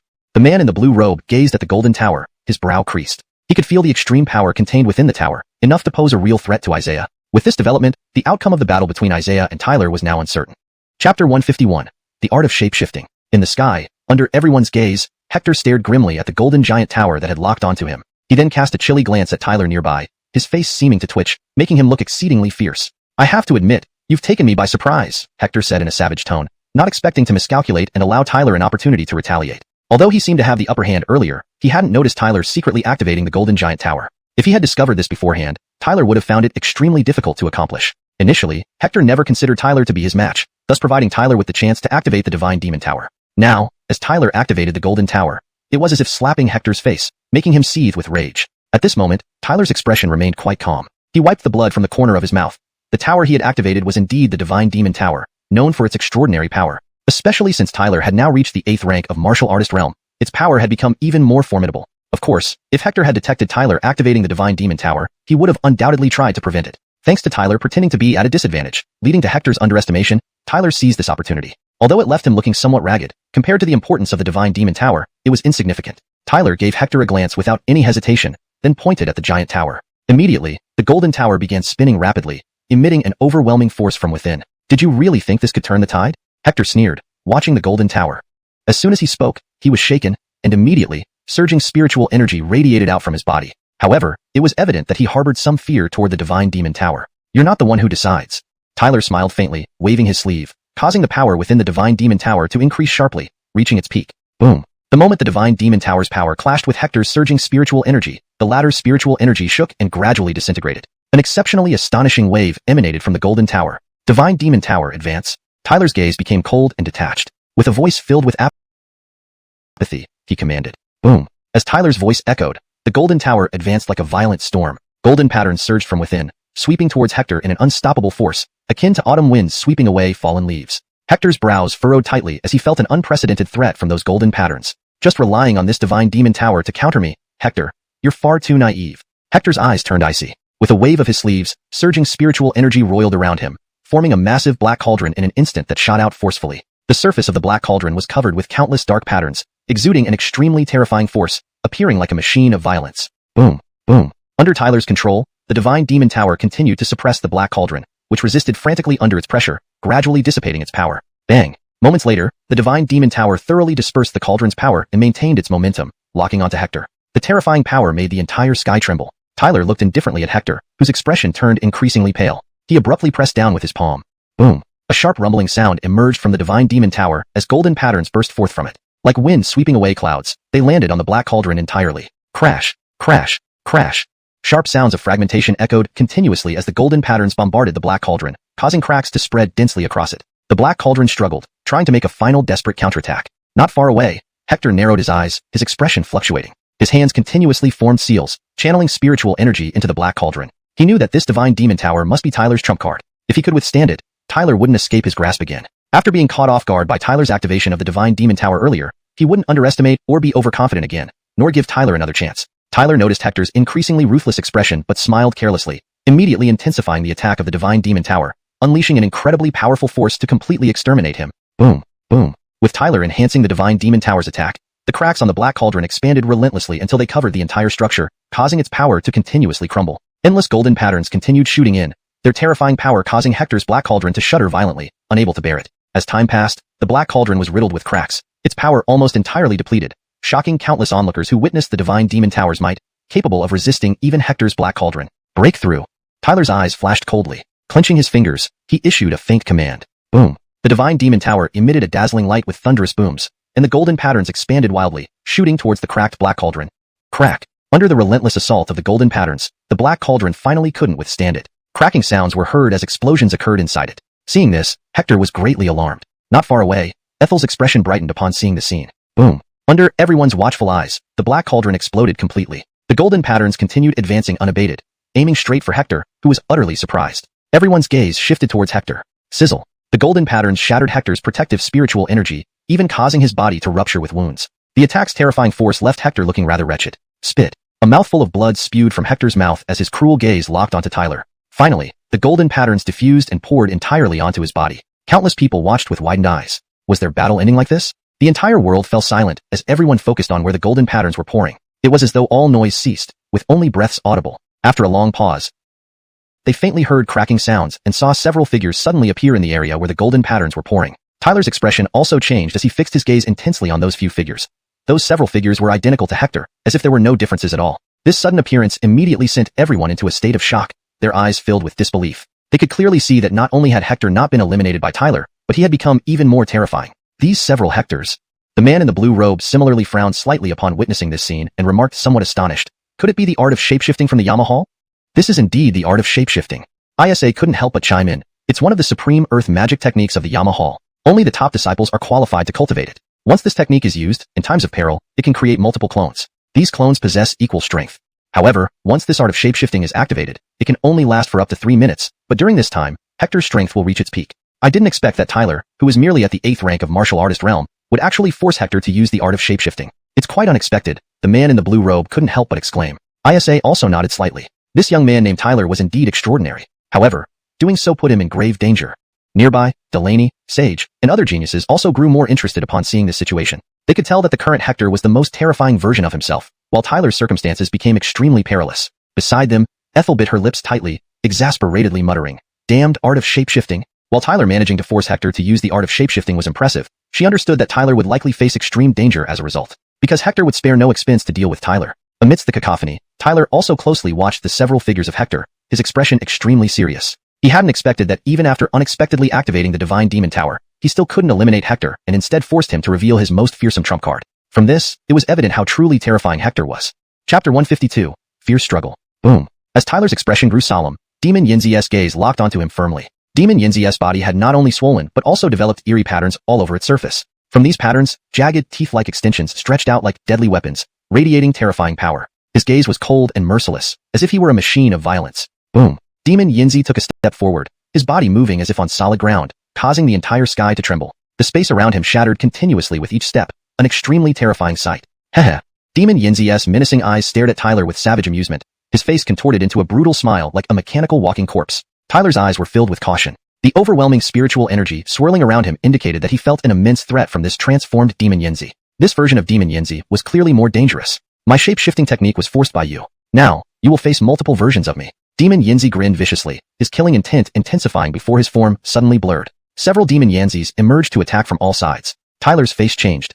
Ancient god power surged within him, preparing for a fight to the death. Whoosh! Just as he readied himself, the air around him exploded. Several ghostly figures rapidly approached, their mocking laughter echoing in Tyler's ears. Tyler, you probably don't realize that when I use the shape-shifting technique, I am at my strongest. So, this is your own doing. Boom. The mocking laughter hadn't even faded when Demon Yinzi was already upon him, throwing a punch that seemed capable of shattering Tyler's body with sheer force. Tyler gripped his hand tightly, unleashing the power of the ancient god, then fiercely struck out with his palm. Bang! Instantly, fist and palm collided with deafening impact. Tyler's body trembled violently and he was sent flying backward, spewing blood from his mouth, his hand badly injured. Demon Yinzi's strength was now clearly terrifying. Hee, truly interesting. I'll beat you to death.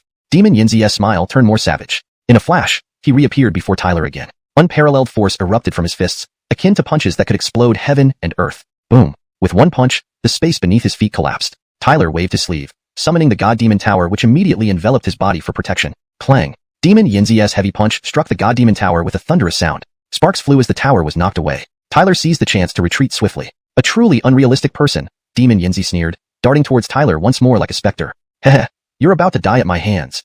Swish, swish. In the sky, Demon Yinzi's power was incredibly frightening, appearing invincible. Meanwhile, Tyler was pushed back continuously, completely unable to resist his attacks. If not for Tyler relying on 9-rank ancient god power, he would have been slain by Demon Yinzi's terrible assault long ago. Even so, he was at a disadvantage, covered in wounds, looking extremely disheveled. Nicole watched with growing anxiety. The power gap between the two was too great.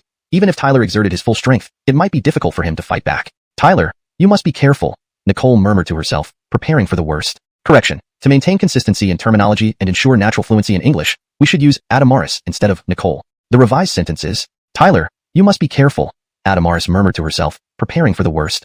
Bang. Next moment, another powerful punch from Demon Yinzi struck Tyler's body, instantly dispersing the ancient god power. Haha, are you out of tricks? Demon Yinzi grinned cruelly, his eyes still firmly on Tyler. Then go to hell. Everyone looked up at the battle in the sky. Although Tyler was at a disadvantage, anyone could see that Demon Yinzi was now unbeatable. Using the shape-shifting technique, Demon Yinzi's power had reached a horrifying level. Even if Tyler gave it his all, he likely couldn't match Demon Yinzi. Nicole saw this and became worried. At this point, she had to be prepared to rescue Tyler from Demon Yinzi's hands at any cost. Note, Lima Ni should likely be transliterated as Adamaris for consistency if it's a name. Here I've kept it as in your text assuming there is a reason for the difference. For better fluency and natural reading, I revised the sentence. Please confirm or provide context if you have specific reasons for the original phrasing. It seemed almost impossible for Tyler to turn this situation around. Amidst the crowd watching from below, Tyler gazed warily at the ruthless Demon Yinzi, his expression grim. Looks like I can only make a last stand, Tyler muttered, then took a deep breath. Changing his hand seals, he began simultaneously activating both the God Demon and Ancient God powers. Many people were surprised. Did Tyler have an even more shocking trump card?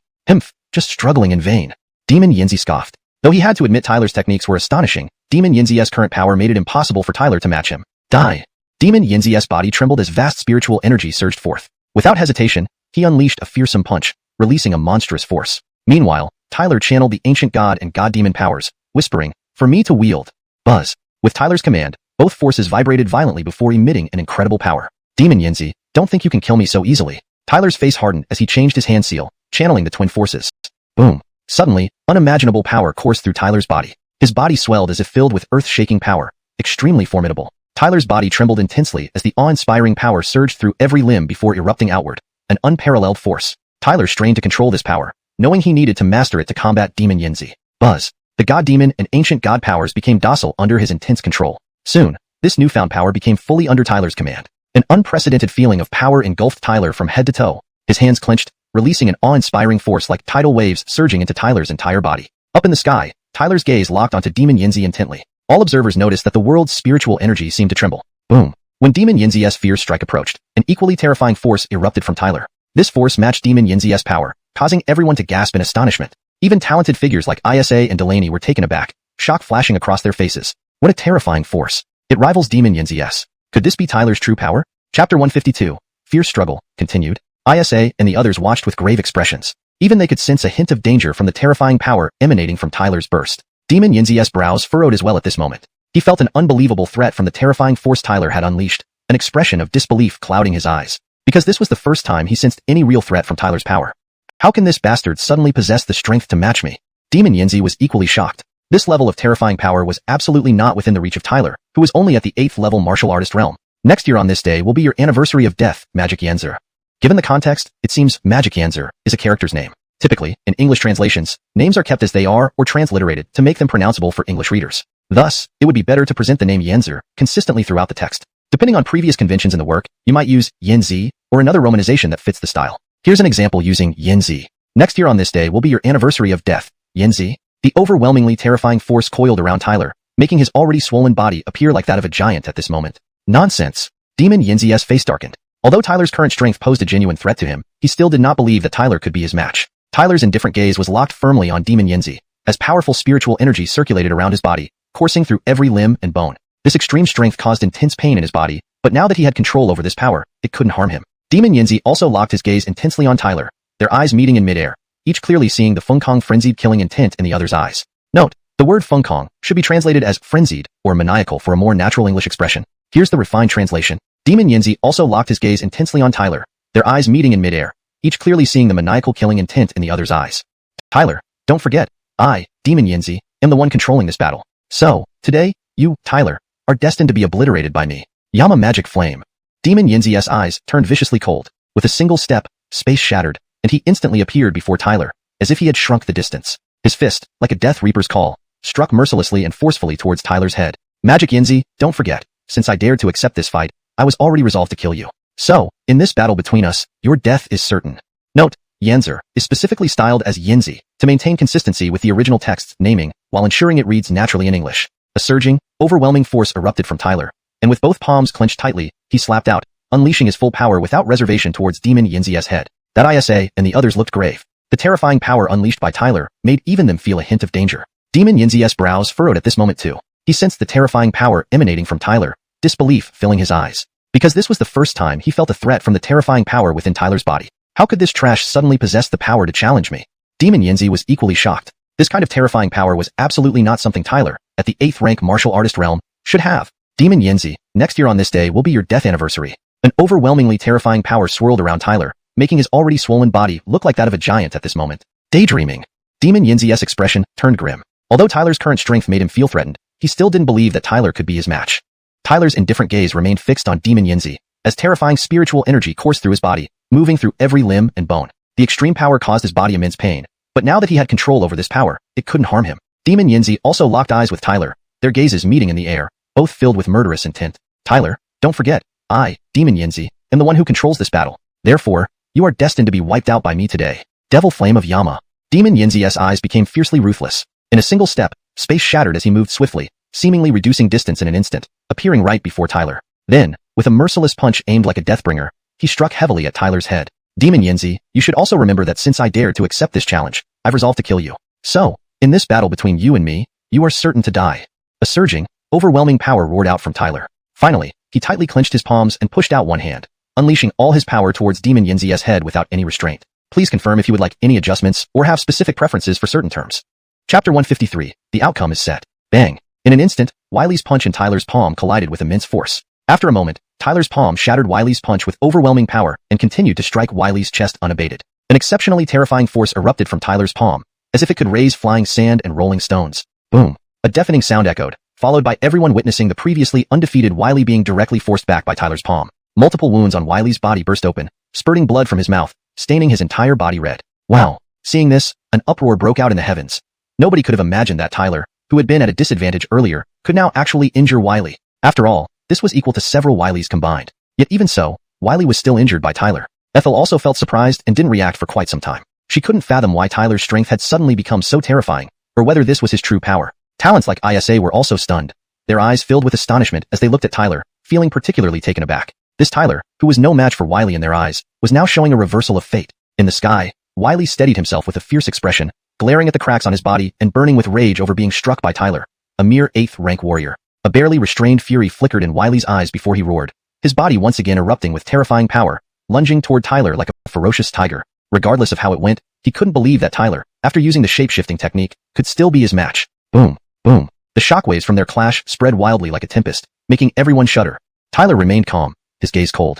As they clashed head-on, he struck out fiercely, his attack colliding with Wiley's punch with volcanic intensity. Boom. Shockwaves of spiritual energy splashed out, extremely formidable. Both were forced apart by the collision, but Wiley's face twisted in agony, his fist torn to shreds and new wounds appearing on his body. Though his strength surpassed Tyler's, Wiley found himself increasingly wounded under Tyler's relentless assault. He knew that if he failed to eliminate Tyler today, Tyler would likely destroy him. If I can't even kill you, what standing will I have?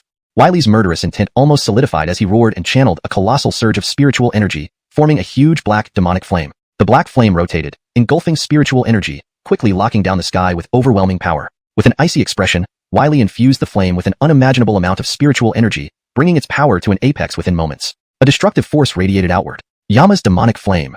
Roaring, Wiley pointed a finger, sending the black flame shooting towards Tyler mercilessly, as if trampling everything in its path. The Yama's demonic flame was truly formidable. This is your ultimate move? But I have one too. Tyler lifted his head, coldly staring at Wiley's fearsome black flame, his voice calm yet menacing. Infernal Demon Restraining Beam. Boom. He mobilized divine and ancient godly powers, forming a massive crimson beam, instantly releasing earth-shattering force. For a moment, the two forces seemed to divide the world into two. At that instant, Yama's demonic flame caused mountains to crumble, while the infernal demon restraining beam shook the heavens. An astonishing force surged, enveloping the sky as if splitting the world apart. People stared wide-eyed at the enormous crimson beam before Tyler, awed by its mushroom cloud-like power. Even those like Isa frowned deeply, revealing alarm. They could clearly see just how terrible that beam was. Unbothered by others' gazes, Tyler's eyes blazed with intense killing intent. Should he die at Wiley's hands, Ethel would suffer endlessly, something he could never accept. With a cold shout, Tyler waved his sleeve, locking the beam on Wiley as it grew wildly in the wind. Boom, boom. Spiritual energy trembled violently due to the beam's rapid expansion. Eventually, it seemed as if all the surrounding spiritual energy had flowed into the beam. Despite invoking the infernal demon restraining beam, the unleashed power far exceeded Tyler's expectations, truly terrifying. Only because he had integrated divine and ancient godly powers could Tyler control such might. The air exploded continuously, Tyler's eyes blazing with stronger murderous intent as he roared, causing the crimson beam to unleash, heavily suppressing Wiley's demonic flame. The path of the beam turned void. Boom. The beam swept relentlessly, striking the black flame within moments. Clang. A thunderous sound erupted as the black flame was immediately suppressed. However, as it was restrained, the black flame retaliated with horrifying power. But when the beam pressed down, the black flame shook violently, its force nearly dissipating instantly before exploding. Wily's all-out Yama's demonic flame was nearly powerless against the infernal demon restraining beam. Seeing this, Wily was utterly shocked. His infallible Yama's demonic flame had been crushed by Tyler. How did this happen? But just as he panicked, the crimson beam, still at full force, surged towards Wily with boundless power. The protective spiritual energy around him seemed to collapse at this moment. Panic flooded Wily's eyes as he hurriedly curved his two fingers, summoning a massive black armor that appeared and stood before him, shielding him from harm. Boom! The crimson beam struck at this instant. The black armor began to tremble the moment it made contact with the scarlet beam, unable to withstand the terrifying force. It only held for a brief moment before shattering with a loud bang, under Wily's horror-stricken gaze. At this point, everyone was utterly shocked. They understood that the outcome of this battle had been decided. Yet, the result was entirely unexpected. Chapter 154. Annihilation. Boom. When the black armor exploded, everyone saw that the scarlet beam continued to sweep through with overwhelming force, finally landing heavily on Ted's body. His body tumbled out in a miserable state. Phew. Ted spat blood continuously in midair. The powerful spiritual energy fluctuations from his body had weakened to an extreme, clearly indicating he was gravely injured. Ted has been defeated.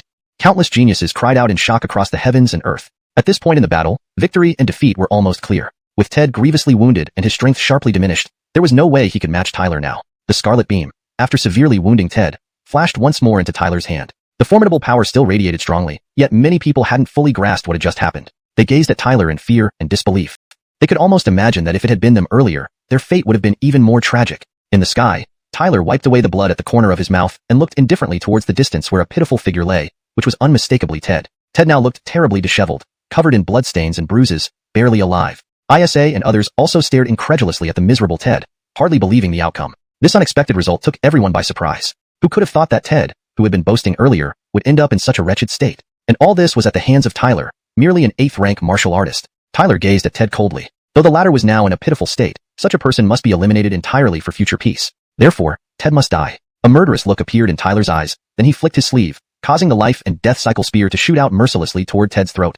He intended to kill Ted completely. Cheers and exclamations erupted from everywhere as they saw Tyler about to finish off Ted. This Tyler was truly ruthless, daring to kill someone like Ted. Wasn't he afraid of angering the Hell King Temple? Seeing Tyler rushing toward him, the already critically injured Ted's face turned pale with fear. He roared, "Boy, if you dare kill me, the Hell King Temple will leave you nowhere to hide."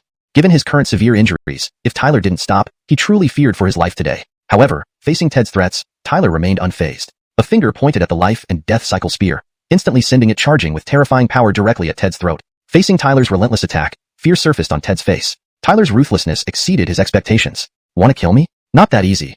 But Ted was no ordinary man. Despite his critical condition, he did not sit back passively. With a roar, a menacing shield appeared before him, releasing an intense burst of chaotic, spiritual energy. Seeing this, Tyler's expression couldn't help but change. This guy was indeed struggling in his dying moments. Bang!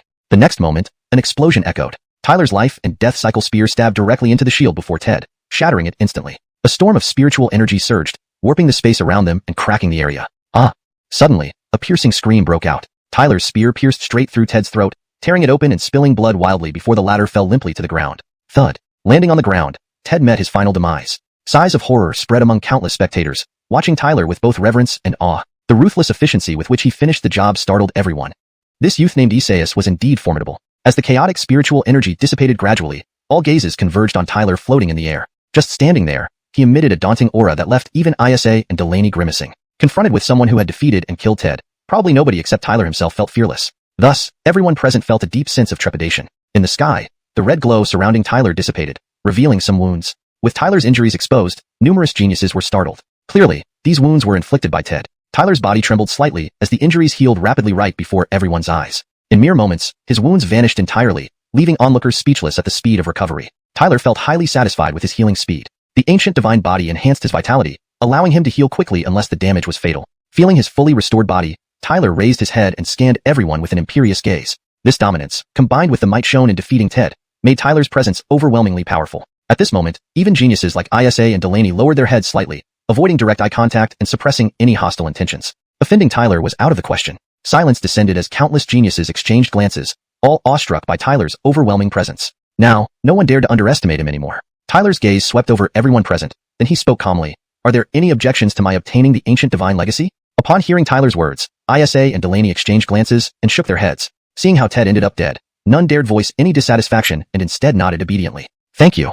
Tyler smiled satisfactorily, his handsome demeanor momentarily mesmerizing even beauties like Delaney and Sage. Raising his head, Tyler looked up at the highest pinnacle where the ancient divine throne stood, glowing with radiant red light. Excitement and joy filled his heart. Finally, the ancient divine legacy was in his grasp.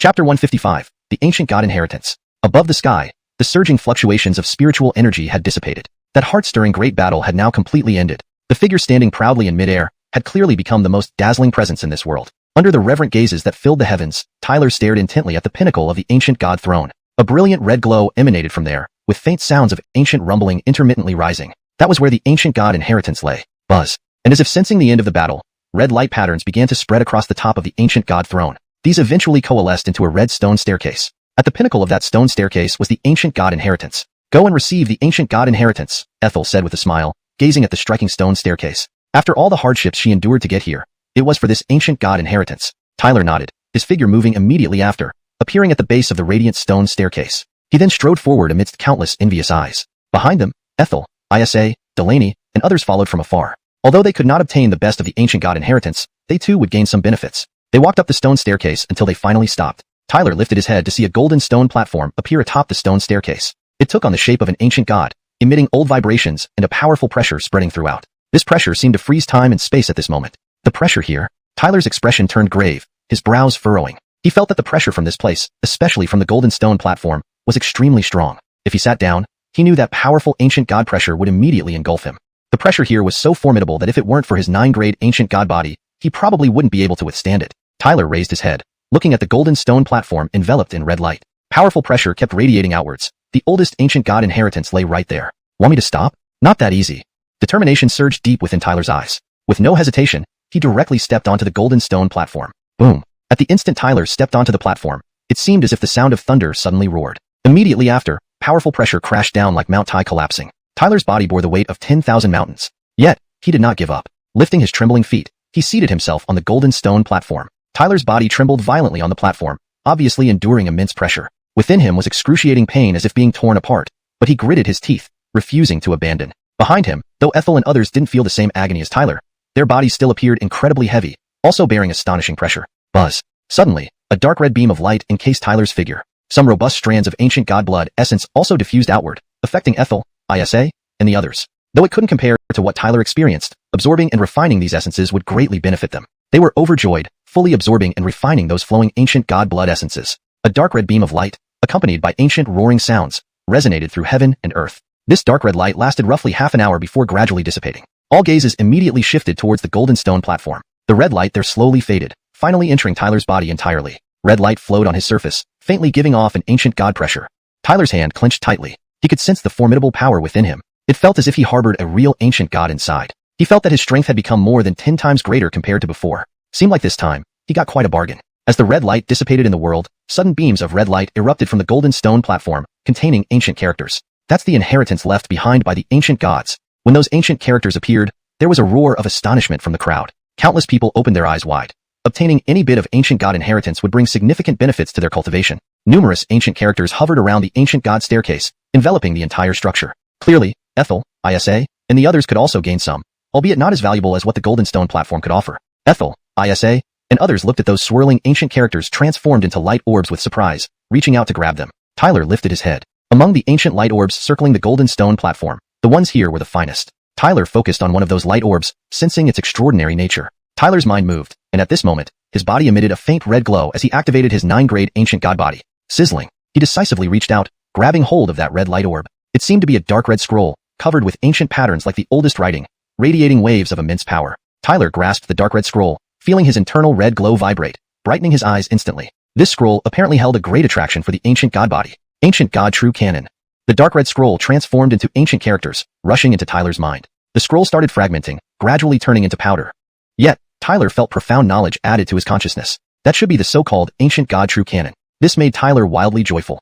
Even though he cultivated the ancient god body, it was only the first step. Without a cultivation method like the ancient god true canon, the true power of the ancient god body might never fully manifest. Reaching the level of ancient gods would be impossible without it, but fortunately, he now possessed it. However, just then, a terrifying pressure suddenly descended upon him. At the same time, a voice filled with frenzied killing intent roared across the world, causing everyone to be horrified. You little bastard, you dare kill Mike. Today, Lord of the Hall will make you pay blood for blood. Tyler's face changed drastically. That was Marty, the Lord of the Underworld Hall. Chapter 156, Palace Lord of the Yama Palace, Hayward.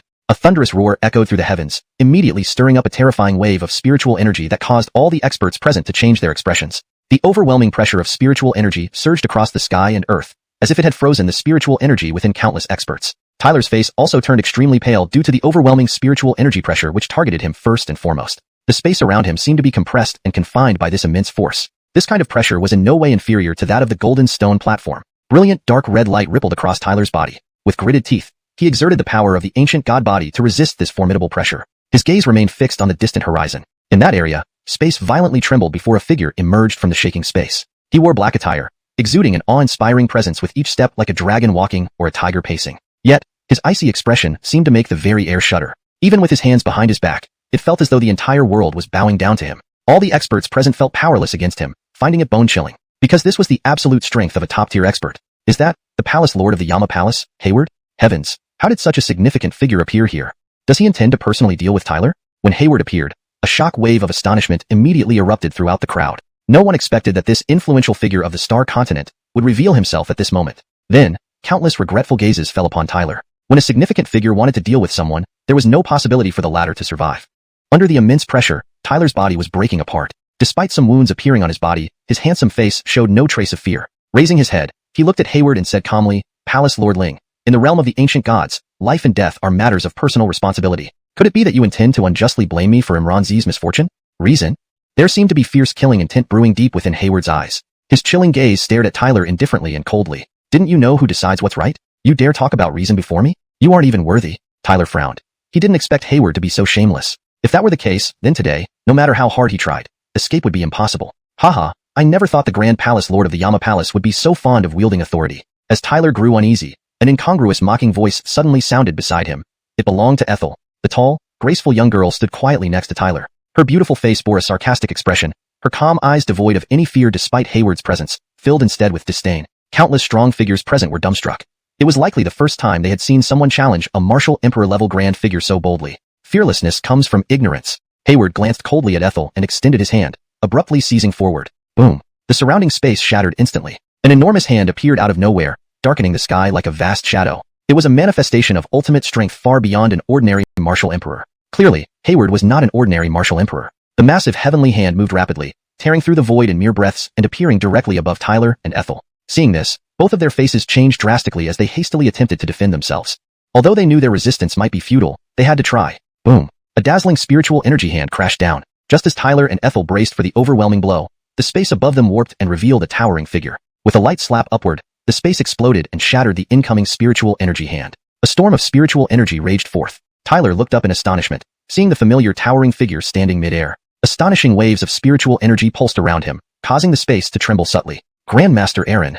Seeing the familiar figure, Tyler was momentarily stunned before bursting into jubilation, feeling a bit relieved. Someone had finally come to save him. Otherwise, today would have been his end. Russell. As this towering figure appeared, another uproar erupted among the crowd. Who else could confront Hayward and still rescue Tyler but the Grandmaster of the Star Sect? Ordinarily, super-strong martial emperors were elusive figures rarely seen by common people. Yet, two martial emperor grand figures had unexpectedly appeared here. How could countless experts not be astonished? In the sky, Aaron dressed in gray robes exuded an authoritative presence. Ignoring the uproar below, he looked at Tyler with a smile. "You've done well, giving our Star Sect some satisfaction." Clearly, he was aware of Tyler's achievements in the realm of the ancient gods. "I haven't let anyone down," Tyler replied relieved. Had Aaron arrived any later, Hayward might have killed him without mercy. "Don't worry. Since you are my disciple of the Star Sect, I will protect you. Anyone wanting to kill you has to go through me." Aaron slowly smiled. "How presumptuous." Hayward sneered from the nearby sky. Staring at Aaron, he said coldly, "Grandmaster Aaron, my disciple died by this boy's hand. My Yama Palace will not let this slide. If your Star Sect insists on protecting this boy, don't blame us for becoming enemies henceforth." Aaron casually glanced at Hayward. "As one of the 6 great sects and the ruler of the Star Continent, when have we ever feared your Yama Palace?" Countless experts listened with wide eyes. The words of the Star Sect Grandmaster indeed carried great determination and power. Everyone knew that confrontation between top forces would lead to chaos. A defeat meant certain annihilation. Yet, the Star Sect Grandmaster showed no fear. Hayward's face twisted with anger, his eyes burning with intense rage. "Hayward, stop making empty threats. I've decided to protect Tyler. If you have the courage, then take action and see what happens," Aaron responded nonchalantly, facing Hayward's raging fury. Hearing this, everyone held their breath. Would these two martial emperors really engage in battle here? ###Chapter 157, Bear. "This Tyler, I will protect him no matter what." When the clear voice of Cade's sect master echoed through the heavens, the originally quiet space erupted into a cacophony of astonished voices. Countless people gazed at Cade's sect master in disbelief. Of course, not only were they taken aback, but Tyler was equally astonished. Even Hayward, for a moment, did not react. He stared blankly at Cade's sect master as if this development had exceeded his expectations. Who would have thought that Cade's sect master would go so far as to put Star Sect against the Netherworld Temple just for Tyler? What kind of virtues or abilities did this Tyler possess to deserve such relentless protection from Cade's sect master? Should another war break out between Star Sect and Netherworld Temple, rivers of blood would surely flow. It was hard for everyone to imagine that Tyler could be worth all this. Hayward's expression fluctuated, and then a ruthless glint appeared in his eyes. Even if Cade's sect master wanted to protect Tyler, he could not let him off easily today. This way, he could prove to the world that the Netherworld Temple feared nothing, not even the Star Sect. Since this old dog refuses to know his place, I'll have to show my true colors today. Hayward stomped the ground, making the entire realm shake. Then he extended his hand, grabbing fiercely towards Tyler. Bang! In an instant, the space where Tyler stood became locked down. A terrifying force surged forward and transformed into a colossal gray prison cell, which tightly captured Tyler inside. The prison cell contained destructive power that was impossible to resist. It was far beyond Tyler's current capabilities. This move was precisely where Empyrean realm experts showcased their strength. Only they could decide life and death in an instant. The power contained within that prison cell far surpassed Tyler's. Tyler was greatly alarmed as boundless spiritual energy burst forth. However, despite his desperate struggle, he couldn't tear the prison cell apart. Empyrean realm strength was clearly not something the current Tyler could challenge. Himph, do you really think you can touch Tyler right under my nose without me existing? Seeing Hayward make a move, Cade's sect master roared with rage. Waving his hand, an overwhelming torrent of spiritual energy gathered and struck the prison cell instantly. In a flash, countless cracks spread across the prison cell that held Tyler, exploding into pieces. Tyler hastily retreated to stand beside Cade's sect master, still somewhat startled by the encounter. This was the strength of an Empyrean realm expert. Indeed, it was terrifying. Hayward's eyes turned icy cold. Suddenly, his fingers curled together. Immediately, everyone witnessed all the spiritual energy in the sky converge into his fingers. That chaotic spiritual energy, though violent at first, became gentle once condensed into Hayward's fingers. In the next moment, a blood-red fingertip, capable of shaking the heavens, formed between his fingers. From this blood-red fingertip, destructive forces flowed out, transforming the chaotic spiritual energy into a fearsome weapon within mere breaths. Just this feat was beyond the reach of ordinary Empyrean realm experts, demonstrating Hayward's incredible power. As soon as the blood-red fingertip appeared, it emitted a soul-rending aura. Simultaneously, a devastating force swept through, turning everything around into specks of light wherever it passed. I shall see what you can do to protect this Tyler today. Hayward's face turned cold as he roared, Netherworld heaven sundering finger. Buzz. The blood-red fingertip tore through the sky, appearing silently above Cade's sect master, pressing down ruthlessly. In an instant, it seemed like the sky itself was being torn open into a black hole. Such destructive power sent chills down the spines of onlookers. Cade's sect master lifted his head, watching the descending blood-red fingertip. With a wave of his sleeve, an overwhelming force erupted, forming a silver palm print before him. The silver palm print shot out towards the blood-red fingertip. Bam!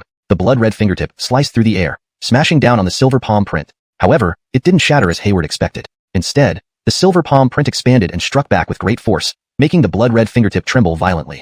With another roar from Cade's sect master, the silver palm print radiated a blinding white light and shattered the blood-red fingertip. The confrontation between two Empyrean realm experts was truly shocking. Seeing his blood-red fingertip destroyed, Hayward's expression darkened. Taking a step forward, he kicked out a swift kick that appeared effortless but carried unimaginable destructive power, far more potent than the previous blood-red fingertip. Cade's sect master remained calm and decisively slapped his palm forward. Almost instantly, their attacks collided head-on.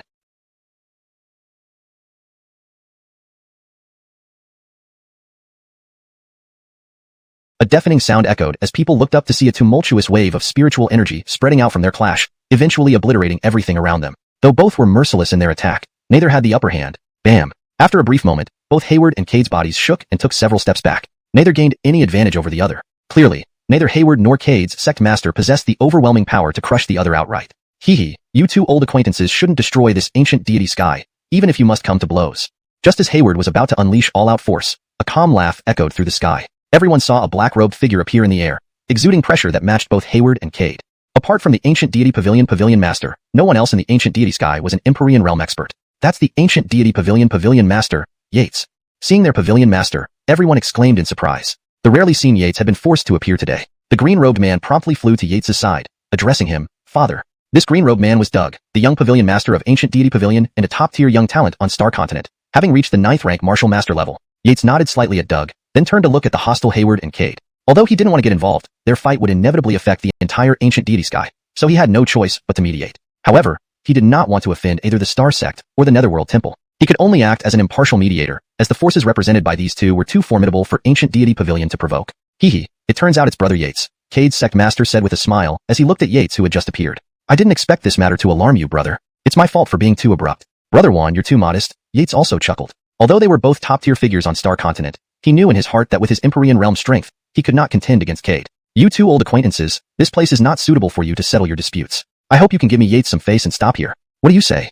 Yates laughed dryly, fully aware that their enmity was irreconcilable, but under the current circumstances, he could only intervene awkwardly. Hayward's face alternated between green and white, but all he did was give a cold laugh. He knew very well that with Cade's sect master mediating, he had no choice but to let it go today. After all, if the conflict continued, he would gain nothing. Suddenly, a man in a white robe appeared beside Hayward. The white-robed man locked his gaze on Tyler and said in a low voice, "It seems Sect Master Cade holds you in high regard." Tyler's expression changed slightly as he looked at the man in the white robe. He could tell that this person's strength far surpassed that of Imran Z. "And who are you?" Tyler asked. "Bear," the white-robed man replied with half-closed eyes. Tyler's face changed once more. So this was Bear, the number one wanted by Star Sect and the most outstanding genius of Netherworld Temple. In 1 month, at Wuxia Mountain, will you dare to come? Bear smiled coldly at Tyler, though there was an undisguised murderous intent in his smile. Tyler's expression changed again. Bear spoke very plainly. Though he hadn't heard of Wuxia Mountain before, from Bear's words, it seemed like it was a good place. Clearly, Bear planned to deal with him at Wuxia Mountain, where even Sect Master Cade might not be able to save him. But, wasn't Bear being too arrogant? Did he really think Tyler was an easy target? Tyler gave a slight smile, looking calmly at Bear. If Wuxia Mountain offers great opportunities, I, Tyler, will naturally go. But I warn you, even those who walk by the river will get their shoes wet someday. Just you? You're quite arrogant, but a bit overestimating yourself. Bear laughed viciously, his eyes filled with ridicule. Clearly, he didn't take Tyler seriously, not because he was arrogant, but because he had the qualifications. He had already reached the Great Martial Master realm and had been delaying his advancement to the Spirit Warrior realm, waiting for Wuxia Mountain to open. Hayward was quite satisfied with Bear's performance. It left Sect Master Cade speechless. Although he could see that Tyler was a genius, compared to the genius of geniuses, Bear, the gap was still immense. In his view, if Tyler met Bear, he would certainly be killed. Old Dog Juan, if it weren't for Brother Mo's mediation today, I wouldn't let this end so easily. When Netherworld Temple makes its move, we'll flatten your Star Sect. Hayward glared at Cade and sneered. Let's go. Hardly had he finished speaking when he scooped up Imran Z's body, took Bear, and disappeared into thin air. Chapter 158, Aftermath. As Hayward left, the previously tense atmosphere dissipated. The countless people in the heavens finally breathed a sigh of relief, as if they had just survived a calamity. Cade, the patriarch of Bolivar sect, frowned as he looked in the direction Hayward had departed. A glint of killing intent flashed across his indifferent gaze. Since the rise of Star Sect, conflicts with the Netherworld Palace have been ongoing, making them mortal enemies. Though Star Sect has long wished to eliminate the Netherworld Palace, this wish was thwarted by the intervention of Holy Yuan Sect, preventing it from coming to fruition. The strength of the Netherworld Palace is, in some respects, comparable to that of Star Sect. They were once the rulers of this star continent, and could stand on equal footing with Star Sect. Even after Star Sect emerged victorious last time, the Netherworld Palace wasn't completely eradicated. Led by Hayward, the high-ranking members still harbored hopes of resurgence. This is why, over the years, Star Sect has been relentlessly hunting down disciples of the Netherworld Palace. While Star Sect detests the Netherworld Palace and desires its elimination, since the latter's defeat, they've refrained from causing trouble, making it difficult for Star Sect to find a pretext for attack. Therefore, even though Star Sect reigns supreme over Star Continent, it can't fully eradicate the Netherworld Palace. The latter remains poised to make a comeback at any moment. Although being one of the 6 great sects brings glory to Star Sect, it also places them in the eye of the storm, constantly competing not only among themselves but also with other sections. If Star Sect declines, those other sects will take their place. When Hayward returned to the Netherworld Palace with Alf, his face was incredibly grim. He cursed aloud, that Tyler truly deserves to die. If Adrian hadn't been wiped out by Tyler, how would the Netherworld Palace have become the laughingstock of Star Continent? One of the elders also had a dark expression. He said coldly, Patriarch, calm down. He won't be around for much longer. On the day when 5 Elements Mountain opens, it will be that little bastard's doom. Yes, the other elders chimed in agreement, clearly believing that Tyler would meet his end when he faced Alf. No matter how talented one might be, they could not compete with an unparalleled genius. After Hayward left, Tyler couldn't help but ask, Master, what did Alf mean by 5 Elements Mountain? Cade glanced at Tyler and replied meaningfully, it is a sacred place on Star Continent that will open in a month. Whoever emerges as the victor will gain extraordinary opportunities. Extraordinary opportunities? What kind of opportunities? Tyler asked curiously. Cade pondered for a moment before replying, there are extremely precious treasures within, but those treasures aren't the main draw. What truly interests the younger generation of Star Continent is the purification ritual there. Purification? Tyler frowned slightly. Was this ritual even better than obtaining treasures? You should know that this isn't just any ordinary purification. It's a rare refinement process, Cade explained with a smile. Because after the 9th rank martial artist stage, comes the great martial artist stage, followed by the spiritual martial artist stage. Tyler smirked, realizing that he didn't know about the stages beyond 9th rank martial artist. After all, he was currently at 8th rank martial artist. The more solid one's foundation at the martial artist stage, the higher the probability of advancing to the great martial artist stage. Cade sighed lightly. This is a threshold few can cross. Many geniuses in the world ultimately stop at the martial artist stage, unwilling to accept their fate. That's... Tyler was stunned. Only after reaching the great martial artist stage do you truly enter the ranks of the young elite in Dongxian heaven. Understand that even in 1,000 martial artists, only a fraction reach the great martial artist stage, which is already remarkable. So, that's how it is. Tyler mused. He needed to return to the Luo dynasty to seek justice. Thus, he must advance to the great martial artist stage. It seemed he had no choice but to go to Five Elements Mountain. Not to mention, since the founding of Star Sect, tens of thousands of disciples have stopped at the martial artist stage. This shows how difficult it is to advance, Cade remarked mildly. That's why there are so few great martial artists in our sect. Also, the first requirement for the chief disciple position is the great martial artist stage. Tyler nodded deeply. He took a deep breath, realizing for the first time how challenging it was to reach the great martial artist stage. To compete for the chief disciple position, he must reach this stage before the competition. If so, does the purification in Five Elements Mountain offer a way to break through the bottleneck of the great martial artist stage? Tyler hesitated and asked. Exactly, Cade confirmed, nodding. The opportunity at Five Elements Mountain is immense. Almost all top young elites of Star Continent will participate, far exceeding the scale of this ancient Divine Sky event. Tyler smiled. Makes sense. An opportunity like this, who wouldn't seize it? Indeed, not only others, but even he himself was now very interested in Five Elements Mountain. If he advanced to the great martial artist stage there, he could return to the Luo dynasty sooner and settle scores. He now understood why Alf mentioned Five Elements Mountain, clearly anticipating that he wouldn't miss such an opportunity. Even knowing Alf intended to kill him there, Tyler would still go because he had already set his sights on this chance. Aware of Tyler's thoughts, Cade spoke earnestly. If you wish to compete for the opportunity at Five Elements Mountain, you need to at least reach the 9th rank martial artist stage within the next month or don't go. Understood, Tyler nodded slightly. He knew Cade was looking out for him, especially considering Alf would be there. Cade added calmly, we should return to the sect. He then looked at Tyler, you did well this time, greatly boosting the prestige of Star Sect. It's my duty as a disciple, Tyler replied modestly. Rest assured, I will reward you accordingly, Cade said, satisfied with Tyler's demeanor. He then turned to Eric ahead, Brother Imo, we've troubled you this time. Join us for tea another time. With that, he led Tyler and the others away. Eric watched Cade leave and remarked thoughtfully, never would I have thought Star Sect would produce a disciple like Tyler, capable of killing the Netherworld Palace's Adrian. It seems Star Sect's expansion is inevitable. Father, given my strength, Adrian wouldn't be a match for me either. Doug smiled confidently. Qing Yun, remember not to underestimate anyone. Many will vie for the opportunity at Five Elements Mountain in a month, Eric cautioned gently. Doug chuckled. Alf from the Netherworld Palace is indeed a formidable foe, but neither can Tyler be underestimated.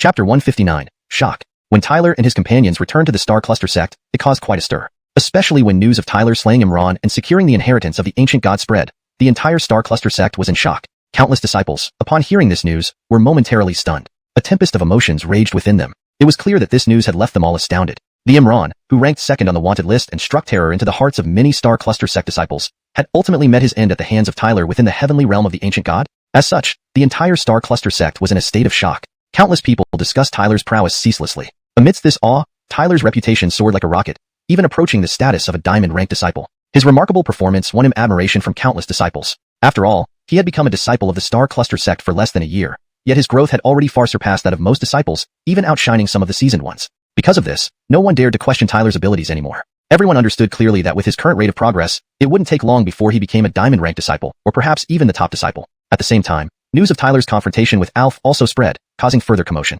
Naturally, the numerous disciples believed that Tyler viewed Alf as a stumbling block on his path to martial arts greatness. Compared to Alf, a renowned figure among the young elite of the Star Cluster continent, Tyler still had some catching up to do, even after he wiped out Imran in the heavenly realm of the ancient god, which made his name rise quickly. However, Tyler indeed fell slightly short compared to Alf. Yet, without doubt, Tyler, who once began making a name for himself within the Star Cluster sect, now gained fame across the Star Cluster continent. Many of the top young figures remembered his name. In the Star Cluster sect, there was a rising star named Tyler.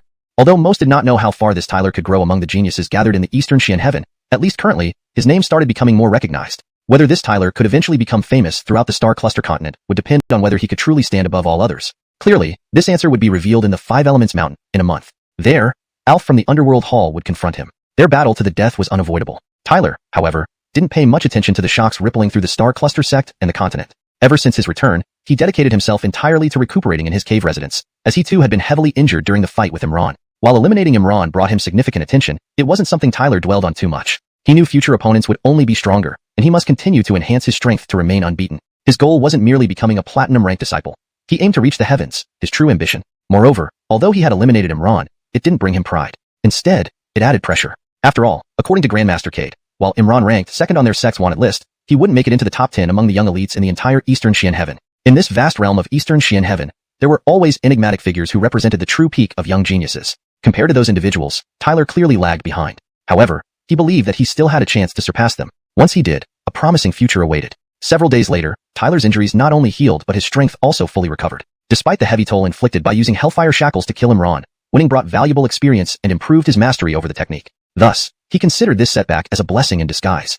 That day, Grandmaster Cade summoned him to the Patriarch's Hall. Upon arrival, Tyler saw Grandmaster Cade seated at the head of the hall, which surprised him slightly. Disciple pays respects to the patriarch. Tyler bowed deeply and asked, I wonder why you've summoned me, patriarch? Grandmaster Cade smiled lightly. I'm considering sending you to the 5 Elements Mountain. There's a sect mission coming up soon that will help boost your strength, so I thought it best to inform you.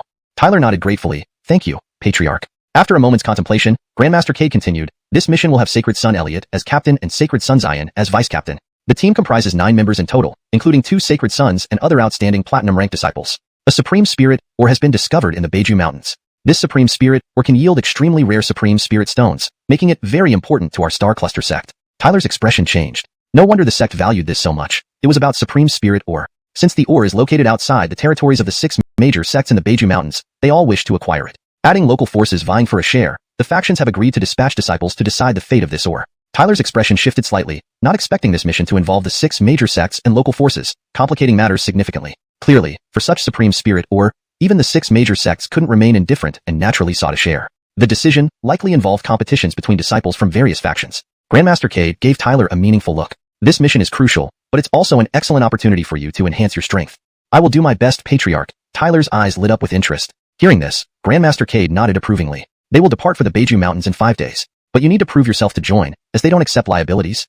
Chapter 160, Contested Quotas. In the following days, Tyler barely stepped outside, fully devoted to cultivating within his cave abode in an attempt to boost his strength. During this period, news of the sect mission rapidly spread throughout the sect, causing quite a stir among its members. Many disciples were eagerly anticipating it because everyone knew how rare these missions were. Participating would not only affirm their prowess but also provide a rare chance to enhance their abilities, all under the leadership of a Saint Son. So, whenever a sect mission was announced, the 4 hall disciples would volunteer without hesitation. Although the mission entailed some danger, with a Saint Son leading, it should be a matter of passing through peril unscathed. This time was no different. Upon the announcement, all the top-tier platinum-ranked disciples of the Stellar Sect immediately volunteered, eager for the opportunity. However, Stellar Sect's platinum-ranked disciples were all exceptionally strong. Yet this mission had only 9 quotas, with 2 being reserved for Elliot and Xian, leaving only 7 spots open for competition. With many more contenders than available positions, these 7 slots quickly became fiercely contested targets. Amidst the intense competition among platinum-ranked disciples, Tyler quietly registered for the mission, causing significant controversy. Inside his cave residence, Tyler sat cross-legged on his bed. To compete for one of the mission's quotas, one must at least reach the peak 8th rank warrior stage.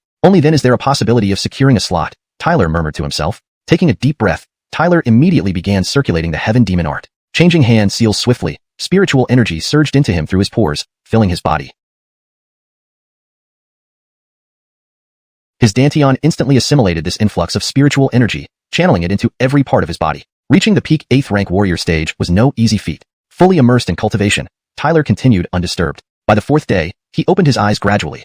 A robust flow of spiritual energy enveloped him before being guided into his Dantian. Having cultivated for several days, I finally reached the peak 8th rank warrior stage. Tyler smiled faintly, satisfied with his achievement. After reaching this stage, Tyler paused his cultivation, left his cave residence, and encountered Jackson waiting anxiously. Junior brother Tyler, you've finally emerged from seclusion, Jackson exclaimed upon seeing him. Tyler looked at Jackson and asked, Senior brother Jackson, have you been waiting for me? Is something urgent?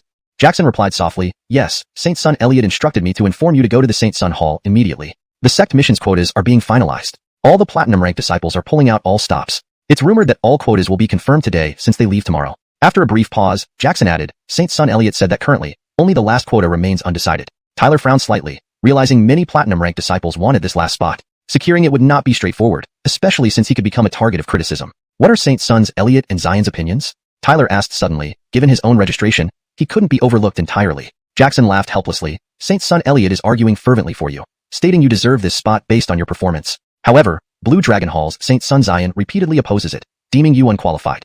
Elliot is standing firm on principle, but many disciples support Saint Son Xian. Thus, the last spot has remained undecided. Xian even claimed you'd be a liability. Tyler's expression darkened. Clearly, Xian was setting obstacles, which wasn't surprising considering his ties to Blue Dragon Hall, with whom Tyler had long-standing friction. Determining the last quota is now critical. Jackson looked at Tyler worriedly. Although Elliot was their Earth Hall Saint Son, most disciples at the Saint Son Hall supported Xian due to Blue Dragon Hall's influence. If only Grandmaster Aaron could intervene, Jackson suggested, then even Xian wouldn't dare challenge you. Tyler shook his head. That's unacceptable. Even if Grandmaster Aaron wouldn't favor me openly, it might raise more doubts about my integrity. Besides, I won't resort to backdoor dealings. Tyler hadn't anticipated being caught in such a predicament due to Xian's opposition. Elliot likely summoned him for a chance to prove himself. If he failed, even Elliot's backing would amount to nothing. Let's go. With this thought, Tyler strode towards the Saint Son Hall. Xian, I'll take that last spot. The Saint Son Hall stood centrally among the Stellar Sect's disciples' residences, a majestic building. Ordinarily, access was restricted to the Saint Sons, but today it was open, filled with throngs of elite, platinum-ranked disciples. Debates over the final quota raged inside the hall. Why are there only 9 slots for this mission? There are far too few. As for Tyler, who hasn't even reached the 9th rank warrior stage, his registration should be disregarded. Giving him a chance is wasteful and implies our collective inadequacy. I agree. Tyler may have gained recent fame, but claiming the last slot belongs to him is unjustified. Well, let's be honest, it's all thanks to Saint Sun Elliot's endorsement. Otherwise, he'd lack the opportunity to prove himself.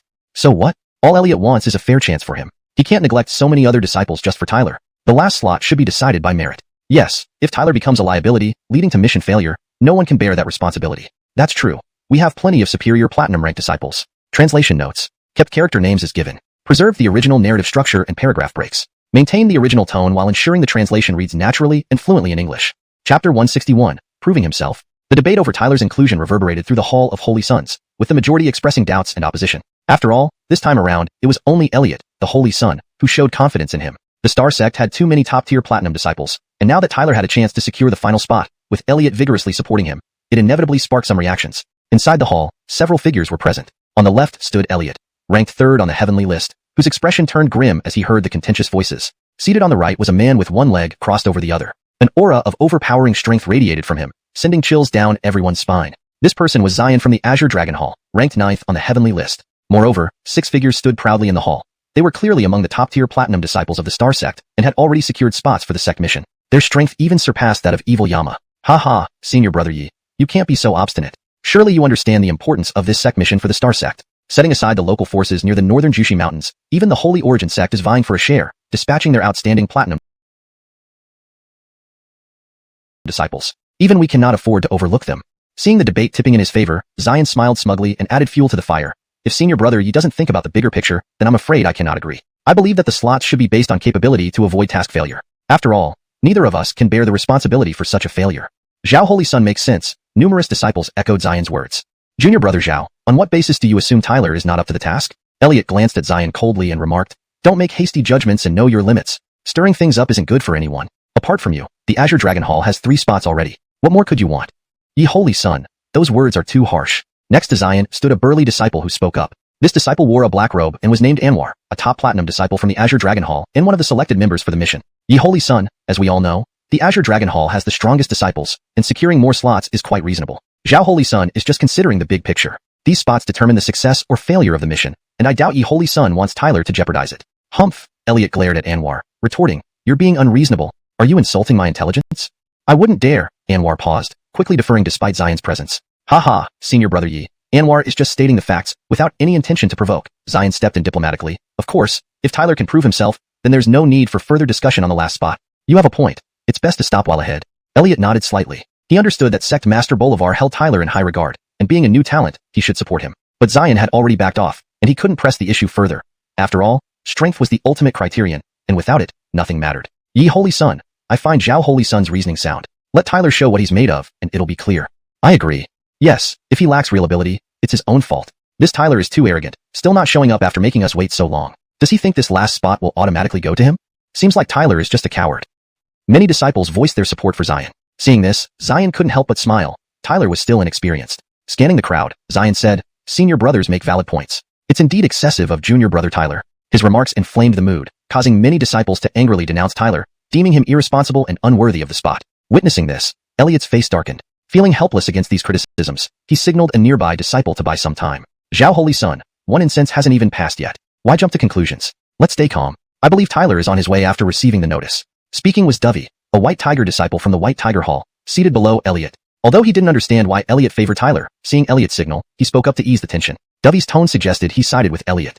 Xian smiled faintly, junior brother Dovey. I'm simply speaking the truth. Besides, if Tyler causes the mission to fail, who will take the blame? Speechless, Dovey realized Xian had a point. Xian continued, senior brother Yi. If Tyler doesn't arrive or fails to prove himself within 1 incense, let me decide the final spot. With this, Xian left Elliot speechless. Even Dovey frowned, displeased with Xian's aggressiveness. However, replacing Tyler with someone else might indeed be wise. Elliot sighed softly, fine. But just as he finished speaking, a commotion erupted outside the hall. Then, a handsome figure strode in confidently. Sorry for keeping everyone waiting. The handsome figure scanned the hall, bowing politely, finally turning his gaze towards Xian on the right. Zhao Holy Son, how may I prove myself? I'm ready to show you today, Tyler concluded firmly. Chapter 162, Jarrett. The figures in the hall raised their heads, looking towards Tyler as he entered. Tyler was not entirely unfamiliar to them. After all, within this past year, the newly initiated disciple of the Vermilion Bird Hall had already gained prominence within the sect. Zion barely glanced at Tyler, clearly believing that Tyler wasn't worth speaking to. This made sense. Compared to a saint son like him, Tyler indeed seemed unattainably inferior. Elliot noticed Zion's disregard for Tyler and felt somewhat displeased but chose not to react. Wanting to secure this last slot is very simple. Anwar stepped forward first, grinning sardonically. Unless you can defeat him. He waved his hand, and then a burly middle-aged man strode into the hall, exuding a formidable spiritual energy from his body. This person was named Jarrett, another top platinum disciple of the Azure Dragon Hall, and one of the frontrunners for the last slot. Hearing Anwar's mocking voice, Tyler smiled indifferently, turning his gaze to Jarrett. It really is simple. I thought it would be more challenging. Upon hearing these words, many eyes in the hall stared at Tyler in astonishment. He has quite a big mouth. Roman from the White Tiger Hall also looked surprised. He didn't particularly support Tyler, nor did he intend to oppose him, as he could see this was an internal conflict between Zion and Elliot. Even if he were a platinum disciple and one of the contenders, it wasn't necessary to get involved. However, he silently disapproved of Zion's aggressive demeanor. Of course, it wasn't just him. The other disciples watched with interest, even those who supported Zion. Although they didn't take Tyler seriously, they treated Elliot's saint son status with caution. Anwar looked at Tyler in surprise, then sneered, "Junior brother Tyler sure talks big. It remains to be seen if your strength matches your words." In the hushed hall, the numerous gazes were skeptical, not only from the Azure Dragon Hall, but also from the disciples of the other halls. While they wouldn't openly defy Elliot, they clearly doubted Tyler's qualifications for the last slot. Sensing these gazes, Tyler smiled indifferently, but he appreciated Elliot's support and was grateful for it. "Well, since junior brother Tyler says so, I suppose senior brother you wouldn't mind either?" Zion said, smiling broadly and glancing at Elliot, seeking his approval. The hall fell silent, all eyes on Elliot. After hesitating briefly, he finally nodded, saying, "Do as you say." His gaze shifted to Tyler, filled with both anticipation and concern. Given the situation, even Elliot could offer no assistance. Now, it was up to Tyler. He wanted to personally assess Tyler's abilities, as the mission ahead was of paramount importance. Despite favoring Tyler, he couldn't act solely based on personal bias. Tyler nodded. He also wanted to showcase his strength, lest he be seen as an easy target. If they could work together, the mission would benefit greatly. Thus, he understood Elliot's concession. No one should place themselves above the mission. As for Elliot, the third-ranked Heaven List Saint son, Tyler had a positive impression of him. "Well, let's begin," Zion said dismissively, smirking. He was bewildered by Tyler's calmness, although killing the demon Allay did prove some competence. From what Zion observed, Tyler had reached the peak 8th stage martial master realm, making him no match for Jarrett. Zion then signaled Anwar. Understanding, Anwar turned to Jarrett, smiling, "Jarrett, test what he can do." Though Anwar wished to handle Tyler himself, Elliot's presence deterred him from being overtly aggressive, avoiding accusations of bullying. Jarrett grinned sinisterly, landing before Tyler, staring intently with a grim smile. Over the years, many similar opponents had fallen to him. Today, another Tyler would likely join their ranks. Junior brother Tyler seems too inexperienced. Surrender now to save face. I won't hold back. Jarrett warned coldly. "You talk too much," Tyler retorted scornfully, standing his ground. "What an insolent brat. I'll beat you to a pulp," Jarrett seethed, furious at being ignored in public. "Begin," Tyler said calmly. The tension between Tyler and Jarrett sparked murmurs among the spectators. This Tyler is truly arrogant, defying senior brother Jarrett. It looks like Jarrett will definitely get the last slot. True, Jarrett far surpasses Allay. Tyler might be in trouble. Jarrett getting the last slot is only natural. Tyler should check himself. It seems Tyler is going to fall flat on his face. I agree. Elliot watched the scene with a hint of surprise. Dubby remarked somberly, "Saint Sunyi, Tyler is certainly fearless, but Jarrett is not to be underestimated." Elliot sighed, aware of Jarrett's superiority. Yet, the mission was too important to risk personal bias. If Tyler beats Jarrett, giving him the last slot will be justified. But if he loses, we must choose Jarrett. As the mission leader, I can't risk failure. He isn't foolish. Ignoring Jarrett means he must have confidence. Elliot murmured to himself, if Tyler can't defeat Jarrett, Zion will have his way. Lifting his head, he whispered, "Tyler, let me see just how capable you truly are." Chapter 163. Overwhelming. Boom. A domineering spiritual energy erupted from Jarrett's body, akin to the weight of Mount Tai pressing down. Fierce pressure surged toward Tyler, causing the ground around him to tremble continuously. The moment Jarrett made his move, he unleashed ferocious power. His strength was indeed far beyond that of Wiley. What overwhelming power! Seeing this scene, numerous exclamations arose within the Hall of Holy Sons. Jarrett's body trembled, and his fists began to swell slightly. In a few breaths, an earth-shattering force swept out from him. "Junior brother Tyler, you really don't know your place. When I crush you underfoot later, let's see how you will clean up this mess." Jarrett sneered. Tyler's expression changed slightly as he clenched his hand, summoning an immense wave of spiritual energy from within. Seeing this, Jarrett smiled savagely and crossed his fists. A vast amount of spiritual energy immediately converged between his fists, forming an immensely destructive force. An extremely fierce fluctuation radiated from his fists. Spiritual energy rapidly gathered, eventually forming two gigantic fists that stretched out, seeming to contain explosive power. The ground beneath Jarrett cracked. In the Hall of Holy Sons, countless disciples were taken aback by the scene. Wow, that's the Black Tiger Fist of the Azure Dragon Hall. One must know that this Black Tiger Fist is famous in the Azure Dragon Hall for its powerful lethality. With Jarrett using it at the peak 9th tier martial artist stage, even top 9th tier martial artist experts would have to step back. Jarrett is too eager, clearly wanting to knock Tyler unconscious with one punch. Yes, looks like Tyler will lose definitively, completely smashed, utterly shameful. Many disciples commented, instantly discerning Jarrett's intentions. Elliot, observing this, felt uneasy. He glared at Xian and said coldly, "Is this how strong your Azure Dragon Hall must be? Is such a heavy hand necessary for just a contest?" From Elliot's perspective, not only did Jarrett intend to defeat Tyler with one punch, but also leave him severely injured. With Jarrett's prowess, even top 9th tier martial artist experts wouldn't be able to withstand him in one move. Tyler, being only a peak 8th tier martial artist, stood no chance at all. Xian replied with a laugh, "Senior brother Yi, accidents happen in contests, injuries are inevitable. Since his skills aren't on par, there's nothing to blame." Humph. Elliot grunted in disdain. "Accidents happen? Do you take me for a fool?" Behind Elliot, Dovey sympathized with Tyler, considering Jarrett showed no mercy. Under the Black Tiger Fist, Jarrett had an almost certain victory. Thus, Tyler's defeat seemed unavoidable. But if Tyler failed, then this final spot would go to Jarrett. For this Holy Land mission, that outcome might be fine. It could prevent tension between Elliot and Xian. Boom. Suddenly, Jarrett stomped his foot, his figure slowly ascending into the air, eyes fixed on Tyler like venomous snakes. At the same time, his two giant fists locked onto Tyler. Black Tiger Fist. With a loud roar, Jarrett unleashed both fists. Thunderous sounds echoed as overwhelming force swept out from his fists. Swoosh. Two enormous fists immediately charged towards Tyler. Within the massive fists lay terrifying lethality, unstoppable. Everything along the path of these colossal fists turned to powder. Slowly raising his head, Tyler saw the fists enlarging in his vision, causing pain in his body. Watching the charging fists, his expression changed. "Black Tiger Fist," he muttered, yet there was no panic in his eyes. Instead, a fighting spirit stirred within. "Come well, I shall see exactly what you're made of." Tyler swiftly formed seals with his palms, and divine magic supreme power rapidly flowed through his body. Boom. An immense surge of spiritual energy blasted from Tyler's crown, instantly forming an ancient deity hovering above, looking down at the colossal fist. The ancient deity roared, shaking the heavens and the earth. As the ancient deity appeared, it gradually transformed into a colossal palm hundreds of feet wide, dark red in color, obscuring the sky. Ancient deity hand. A calm voice suddenly rang out from Tyler's mouth. Boom. As the colossal palm appeared, the oppressive giant fist charged forward, colliding violently before everyone's nervous eyes. Plank. A piercing sound echoed. Rumble. Instantly, waves of intense spiritual energy spread out, stirring violent gales like a stormy rainstorm. Disciples recoiled in shock, yet their gazes remained glued to the collision. Jarrett, hands behind his back, smirked upon seeing the impact. "The boy knows not the heights and depths of heaven and earth, daring to vie for a position against me, truly overestimating himself." He laughed coldly, confident of Tyler's defeat under the Black Tiger Fist. Indeed, Tyler seems ridiculous. With Jarrett unbeatable by his Black Tiger Fist, looks like the last slot will go to Jarrett. Yes, he's clearly no match for Jarrett. Disciples murmured again, envisioning Tyler's crushing defeat. Paltry skills.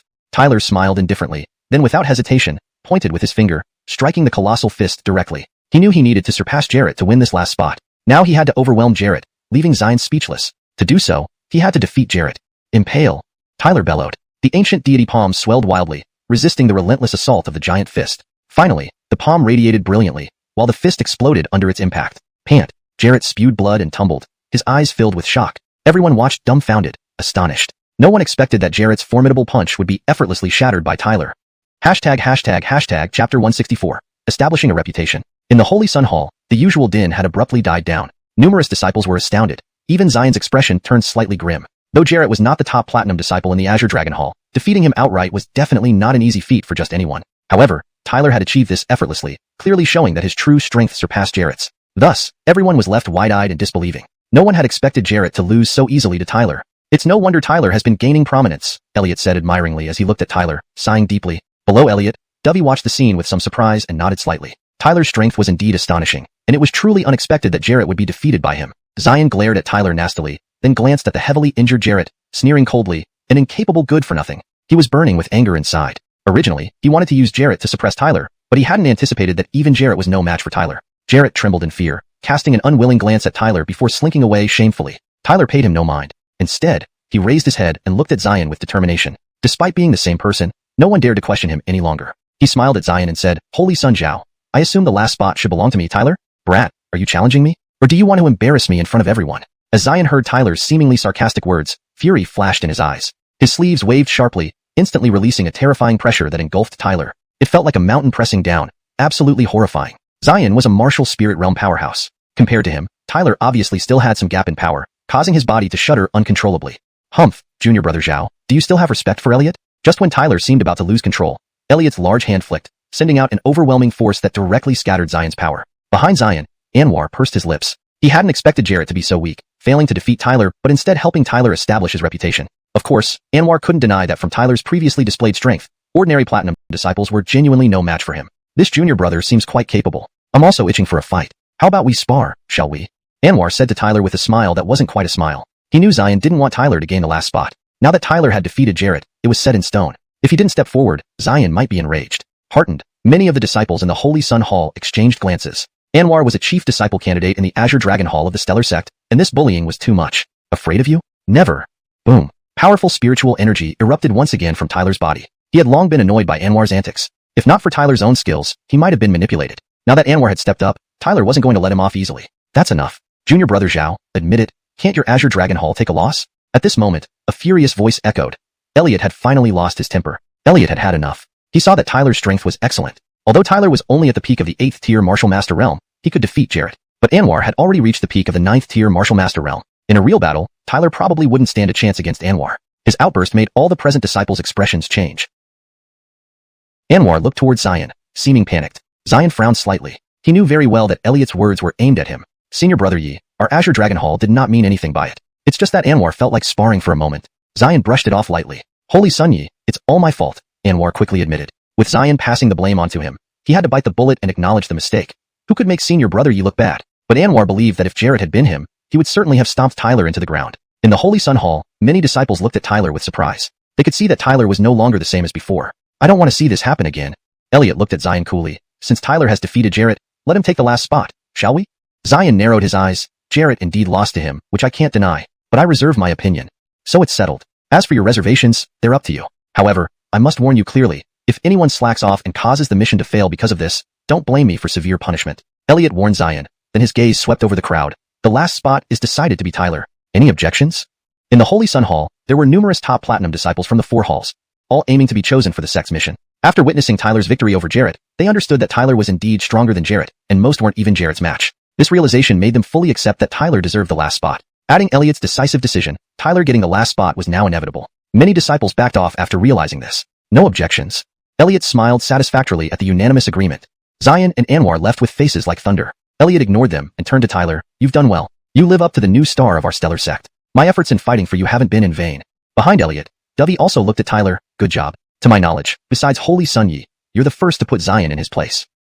Tyler looked at him, speechless. He realized Xian might now have it in for him. Then, he bowed to Elliot. Thank you, Holy Sun Yi. He knew that without Elliot's strong advocacy, he might not have gotten the last spot, especially since Xian was determined to exclude him. Elliot looked at him and said, we're both stellar sect disciples. Call me senior brother Yi from now on. Tomorrow is the departure. Perform well, and that will be the best thanks you can give me. With that, he left alone. Tyler couldn't help but smile. I'll try my best. Next day. Inside the grotto residence, Tyler packed his bags while Ethel gave him a reproachful look. I originally planned to go with you, but hearing that the spots are full, I had to abandon the idea. Tyler smiled. Don't worry. I'll come back alive. Translation completed according to the given guidelines, ensuring natural flow, correct names, and adherence to paragraph structure. Ethel looked at him with her calm eyes and said, I heard that Xian has a strong grudge against you this time, so you must not perform poorly. Otherwise, you'll just be giving him what he wants. Tyler nodded slightly and replied, it won't be that easy to make me stumble. I believe in you. This is a great opportunity for you to enhance your strength. You must seize it, Ethel smiled and said. Tyler nodded in agreement. He knew that if not for Ethel's company, he might not have grown to this point. Roxana, I won't let you down. When I truly become a world-renowned powerhouse, I will ensure you become the happiest woman in the world, Tyler said earnestly, looking into Ethel's eyes. Ethel was taken aback for a moment. There was a hint of emotion deep in her eyes. She then smiled brightly and said, okay, then you better work hard. I'll be waiting for that day. Tyler nodded firmly, yes. Looking at Tyler, Ethel smirked and said, but I don't just want empty promises. Hearing this, Tyler also smiled and said, for my Ethel, I would do anything. At this point, he looked at Ethel seriously and said, Roxana, I will definitely succeed. Just as he finished speaking, he strode away decisively. Ethel had stayed by his side when Lily betrayed him. Along the way, Tyler clearly understood how much Ethel influenced his growth. If not for her company, Tyler wasn't sure if he could have made it this far. Thus, he harbored deep affection for her. Ethel had always been beside him, yet he couldn't offer her any promises at the moment. But he knew that no matter the challenges in the future, he would stand up to shield her from any storm or danger. No matter how powerful the enemy, he would stand by her side and tell her not to fear because he would be there, no matter the cost, as she was the woman he deeply loved. Ethel watched Tyler's departing figure with her calm eyes, filled with tender feelings. She had witnessed firsthand how the once betrayed youth fought back step by step from the Deluo dynasty to the Stellar Sect, where he rose to prominence. She knew that Tyler was a man worthy of her lifelong trust. Otherwise, she wouldn't have remained by his side all these years. Perhaps, one day in the future, Tyler would truly grow into a world-renowned powerhouse.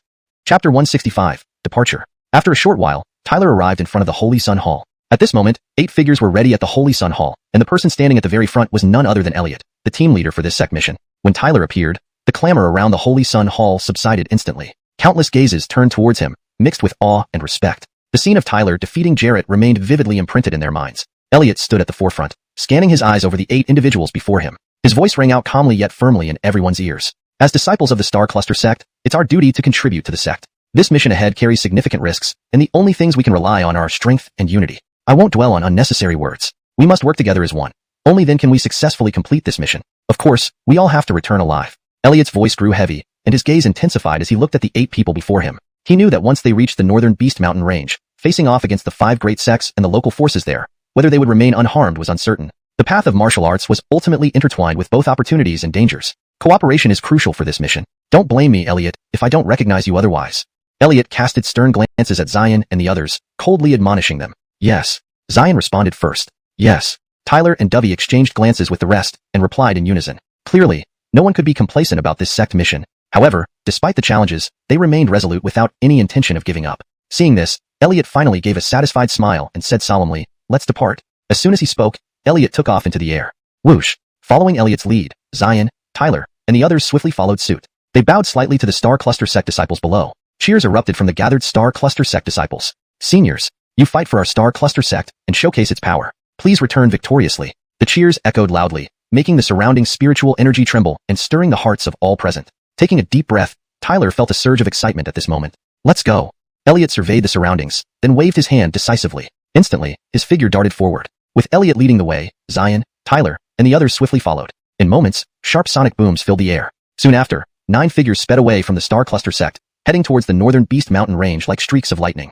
The northern Beast Mountain range was located in the extreme southern region of Xianxia. This place was notoriously chaotic even under normal circumstances. Despite the numerous dangers, countless powerful martial artists continued to pour in.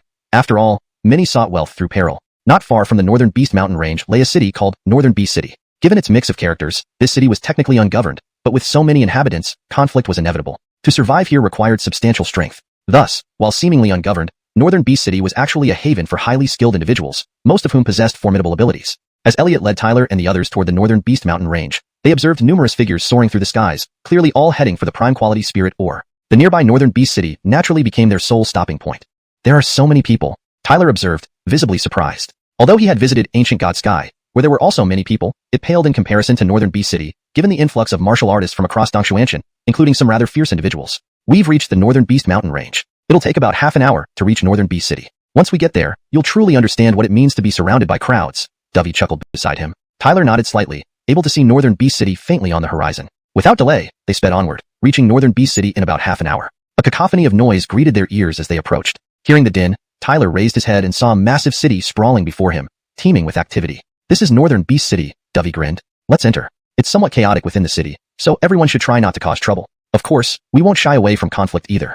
At the forefront, Elliot gave serious instructions before leading Tyler and the others into Northern Beast City. Despite the bustling crowd, formations like that of the Star Cluster sect were few and far between. Their arrival immediately drew attention. That's the Star Cluster sect's disciples. Not bad for one of the 6 great sects, with 2 holy sons leading the charge. Impressive indeed. It seems the prime quality spirit or attracts even the likes of Star Cluster sect. I recall the last conflict between Saint Origin sect and Star Cluster sect, where the latter suffered heavy casualties. Even the 2 holy sons didn't survive. The Saint Origin sect's holy sons were merciless. Yeah, the relationship between Saint Origin sect and Star Cluster sect has been hostile for a long time. Let's see who comes out on top this time. Most likely Saint Origin sect again. Whether it's the holy sons or disciples, they're stronger overall compared to Star Cluster sect. Not necessarily. Star Cluster sect recently gained a new rising star named Tyler, who defeated the Mike of Yamahal. That's true, but Mike was merely one of the best Platinum Disciple rank members among the 6 major sects, still far from the elite Platinum Disciples. Nevertheless, the competition for the prime quality spirit has become more interesting. The whispers resonated around them, causing several Star Cluster sect disciples to bristle with anger. The damned Saint Origin sect. This time, we cannot let them have their way with the prime quality spirit ore. It would be even better if we can settle old scores. Dovey clenched his fists, teeth gritted. Tyler snorted. The enmity between Star Cluster sect and Saint Origin sect seemed irreconcilable. Encountering each other in the northern Beast Mountain range might result in a fierce battle. Compared to the grinding of teeth from the other disciples, Xian and Elliot's faces were grim, but they remained silent. Just as they were about to lead the disciples into Northern Beast City, their expressions suddenly changed, turning towards the front. Sharp sonic booms echoed from that direction, followed by 9 figures rapidly approaching. That's... Tyler looked up. Those 9 figures possessed immense strength. A faint yet terrifying power emanated from them, causing an unsettling chill. That's people from the Saint Origin sect, Dovey whispered softly. Oh. Tyler's brows furrowed slightly. So, the Saint Origin sect had finally arrived. That figure at the front is none other than Eve, a renowned holy son of the Saint Origin sect. Eve. Tyler focused his gaze, spotting a cold-faced black-robed man leading the group. The aura radiating from him was palpably dangerous. They say his strength is on par with Elliot. Be cautious and don't offend him. A serious look flashed across Tyler's eyes. They were indeed formidable. It seemed best not to provoke them unless absolutely necessary. As if sensing something, Eve glanced at Tyler. Suddenly, a gray beam tore through space, speeding straight for Tyler's throat. Chi. Not daring to be careless, Tyler quickly channeled the divine magic all heavens technique to defend himself. However, Elliot noticed this and flicked his sleeve, unleashing a green light beam that blocked the gray ray almost instantaneously. Seeing this, Eve's expression changed, a hint of surprise flashing in his eyes. His gray beam was notoriously unavoidable, yet the star cluster sect's holy sun could easily deflect it, indicating he was no ordinary individual. Elliot, is that you? Eve said with a cold smile. Let's go. Beside Eve, several disciples from the Saint Origin sect noted Elliot and company before marching straight into Northern Beast City. Following the Saint Origin sect, the Sky-Piercing Sword sect, Feather Transformation sect, Heavenly Way sect, and Limitless sect all arrived one after another. In Northern Beast City, countless people watched as the 6 major sects consecutively arrived, curiosity piquing. The competition for the prime quality spirit, or in the Northern Beast Mountain Range, was finally beginning. Only time would tell which force would come out on top this time. Chapter 166, Beiju City. Inside Beiju City, there was a bustling scene with people walking through the streets and crowds and noise filling the air. Numerous inns surrounded the area, their stands spreading everywhere. Elliot ignored those soliciting inns and led Tyler and the others straight to an inn called Fengyun Inn. At its entrance stood several big characters saying, "Entrance is prohibited for non-disciples of the 6 major sections." Seeing those words, Tyler was somewhat surprised. It seemed this inn had become an exclusive resting place for disciples of the 6 major sects. This inn belongs to one of the 7 great holy lands and isn't open to the public. Elliot looked up at the sign of the Fengyun Inn before walking in boldly. Tyler and the rest followed closely behind. The innkeeper hurriedly greeted them with a sycophantic smile. However, as many guests were staying here now, the servers were busy running around nonstop. Yet it appeared lively within. However, each figure inside the inn had formidable strength, obviously indicating that no disciple of the 6 major sects was weak. When Elliot and the 9 others entered, all previous chatter immediately stopped. Various figures gazed at them with surprised eyes. Upon recognizing Elliot and Xian, they knew these were disciples from Qixing sect. They exchanged glances, their expressions turned serious. Those who initially planned to show anger quickly swallowed their words. As one of the 6 major sects of Dongxian Heaven, Qixing sect's 2 saint sons leading the team certainly wasn't someone easily provoked. Elliot walked past the inn without looking left or right, heading straight towards the inner courtyard. My left eye has been twitching today, so it seems I'm meeting Qixing sect's 3rd-ranked saint son, Elliot. It's been quite a while. Just as they approached the inner courtyard, a giggling voice suddenly echoed out. Looking up, Elliot saw 9 figures in the courtyard. At the front stood a woman in green attire, smiling at him. Behind the blue-robed woman were 8 other women, all beautiful and fair-skinned, drawing the attention of everyone in the inn. But nobody dared to harass them because they were from another of the 6 major sects, Wuxia sect. The woman in front was Jenny, also the 3rd-ranked saint daughter of Wuxia sect. So it's Miss Jenny. I didn't expect you to lead this mission for Wuxia sect. What a coincidence. Elliot gave a slight smile back to the blue-robed woman whom he already knew well. Yes, no problem if our disciples from the 2 holy lands get acquainted. Jenny smiled warmly. Of course not, Elliot responded amicably, then proceeded to find a round table and sat down with Tyler and the others. Giggles, Mr. Xian is here too. My apologies, I didn't notice you. As Elliot and company settled down, Jenny noticed Xian beside Elliot and said with a tinge of apology. Xian smirked, no worries, Miss Jenny has only gotten more beautiful over time. Jenny smiled, I like hearing that. While they were talking, Anwar and the others couldn't help but glance over to the Wuxia sect disciples. Their eyes landed on one particular female disciple clad in green attire, her jade-like skin making her look almost mesmerizing. Moreover, she sat next to Jenny, signaling high status within the Wuxia sect and undoubtedly strong capabilities. This kind of girl naturally made hearts flutter, thus drawing nearly every male's gaze in the inn. Even normally stern Elliot couldn't help but steal a few more glances at the green-robed disciple. The green-robed disciple also sized up the Qixing sect disciple subtly and then paused when she recognized Tyler. She lit up with surprise upon realizing his identity. Noticing her reaction, Tyler grinned widely and approached Tiffany, recognizing her as his childhood friend from Dali Dynasty. Meeting again after entering Wuxia sect, he wore a broad smile and walked straight towards Tiffany. How can you even talk to her? That's really embarrassing. Originally drawn by Tiffany's beauty, Anwar and the others felt astonished and laughed derisively as Tyler walked over like a love-struck man. Who does he think he is, some supreme saint son? Didn't you see how this female disciple has high standards, barely giving a second glance even to a saint son? Elliot, Jenny, and Xian watched this scenario play out with shock. Niranjaya chuckled, Mr. Elliot, Mr. Xian, could this be your junior brother? He sure has guts. She clearly mistook Tyler for someone trying to flirt with Tiffany. Elliot frowned unhappily at Tyler. This was so embarrassing. If he wanted to pursue her, couldn't he find a less crowded moment? Wasn't he bringing shame to Qixing sect? Xian also sneered at Tyler, but their faces soon froze as gasps erupted. They saw the green-robed disciple stand up abruptly and walked swiftly toward Tyler under everyone's surprised gazes. The shouts of astonishment from Qixing sect members didn't stop either as they stared dumbfounded at the green-robed disciple approaching Tyler. Anwar and others' faces stiffened in disbelief. In the watchful eyes of everyone, Tyler suddenly reached out and hugged Tiffany, a hearty laugh erupting afterward. Sister Qing Snow, haven't seen you in a long time. The previously silent inn was disrupted by Tyler's laughter, causing numerous people to stare dumbly at him and Tiffany. How could he act so intimate even if he knew the girl? Tiffany was one of the best young female disciples of Dongxian Heaven's Wuxia sect, virtually considered a flower of the sect. Countless sect geniuses tried to win her favor, but none succeeded. Now Tyler acted so intimately with her. Is he truly confident he's universally admired? Not only the crowd, but even Zion, Elliot, and Jenny were momentarily stunned. If the girl rejected him publicly, it would be very humiliating. Hee Tyler, it's wonderful to see you. Then amidst everyone's gaping stares, Tiffany let Tyler embrace her once, gently, before letting go. Though it was a brief hug, Elliot, Zion, Jenny, and the others still couldn't believe what they saw. They realized Tiffany and Tyler must have known each other long ago with a close relationship.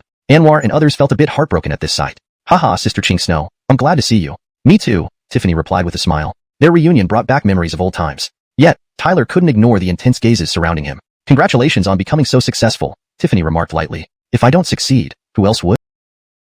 Tyler smiled broadly in reply. Not far away, a gray-robed man from the Xianxia sect saw this and a cold gleam flashed in his eyes. So you are Tyler, truly a name I've heard much about. The gray-robed man swaggered forward, smiling coldly. Let me introduce myself. I am Vlad, a platinum disciple of the Xianxia sect, and an admirer of Miss Tiffany.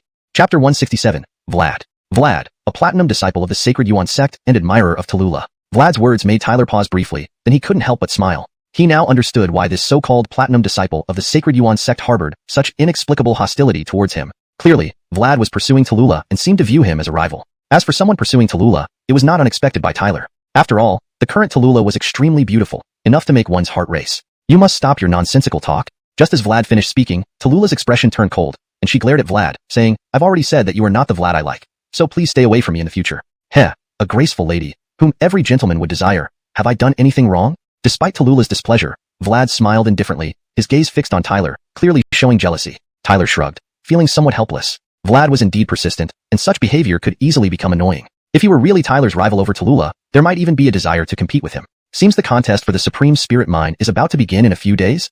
Vlad looked at Tyler and asked. Upon hearing Supreme Spirit Mine, even Tallulah's expression changed slightly since she too had come for the Supreme Spirit Mine. If you have something to say, just say it directly. There's no need to beat around the bush. Tyler glanced at Vlad and smiled. Hee, disciples from the 7 major holy lands have gathered in Beiju City. Not only our Sacred Yuan sect but other sects are also fully prepared. So this time the Star Cluster sect will likely end up in vain again. I've heard that the Star Cluster sect has declined in recent years. I truly hope Brother Tyler can achieve something great this time. I'd very much like to witness your skills. Seeing Vlad's insinuating remarks, Tyler frowned slightly. He sensed an undeniable hostility from Vlad. Of course, if Vlad was genuinely a platinum disciple of the Sacred Yuan sect, he did have the right to harbor such hostility. Still, these words felt more like an attempt to target him, just because of Tallulah? Brother Vlad, don't be too sure of yourself. As for the contest for the Supreme Spirit Mine, our Star Cluster sect will never give in. If we meet, I won't hold back. Tyler decided not to waste words with Vlad and spoke openly. Tyler, you're still the same old you, always bold and sharp. Tallulah looked at Tyler and smiled softly. Looking at Tallulah, Tyler grinned and replied, if I didn't have real talent, how could I stand before you? Tallulah was taken aback for a moment before replying, that's true. The contest for the Supreme Spirit Mine isn't something ordinary platinum disciples can participate in. I didn't expect you to be so outstanding in the Star Cluster sect. She paused for a moment and continued. When I was at the Infinite Peak sect, I worried if you could hold your ground there. It seems I overthought it. It was clear she had been concerned about Tyler, but she was also surprised that he could participate in the Supreme Spirit Mine contest. We're truly friends. If anyone dares to bully you in the future, they should know my name, Tyler. Hearing this, Tallulah giggled and said, oh, that's wonderful. Remember to keep your word. I finally have a friend who can fight. Hold on, but I heard he only got involved because Sage's son Elliot vouched for him. Vlad interjected meaningfully. Sage's son Elliot is no ordinary person. If even he vouched for Tyler, it shows he's not someone to be underestimated. Tallulah's expression changed. Then she looked at Vlad and asked, am I wrong? Vlad was momentarily stunned, wanting to argue but eventually admitted, no, you're not wrong. Tyler is the most remarkable person I've ever met. His rise and success came from immense effort and sacrifice. He fought numerous battles to prove himself and defend his honor and dignity. Tallulah gazed at Tyler and whispered, fortunately, he's my friend, not my enemy. I cannot agree with you. His biggest mistake was not joining our Sacred Yuan sect. If he insists on sticking out in this contest, he will only humiliate himself. Vlad sneered coldly. Tallulah was speechless and walked away. Vlad watched Tallulah's retreating figure, then glanced at Tyler, with a flicker of murderous intent in his eyes. Seeming to notice Vlad's intent, Elliot warned, Vlad, don't go too far. Vlad smiled faintly and retorted, your reach is too long. I'm a disciple of the Sacred Yuan sect, which you can't interfere with. Vlad's words drew immediate attention from 2 nearby Sacred Yuan sect holy sons, seemingly offering their support. They were the 2 holy sons of the Sacred Yuan sect, named Eve and Azariah. The disciples of the Infinite Peak sect stood silently on the side, merely observers, while Tyler and Tallulah conversed merrily. Ha, the Sacred Yuan sect fears no challenges. If the Star Cluster sect wants to play, we'll accompany them to the bitter end. We just fear repeating the tragic losses from before. Vlad said boldly, then nodded to Eve and approached Tallulah, ignoring Elliot completely. Tallulah barely acknowledged Vlad, forming a stark contrast with her friendly interaction with Tyler, making Vlad seethe with anger. He wished nothing more than to see Tyler dead. Noticing Vlad's arrogance, Jenny shook her head at Elliot, saying somewhat helplessly, "To my knowledge, this Vlad is not just any platinum disciple of the sacred Yuan sect. He is an unfathomable new star within the sect. However, his pursuit of Sister Tallulah is likely to ally with our Infinite Peak sect, but we won't assist such schemes. Rest assured."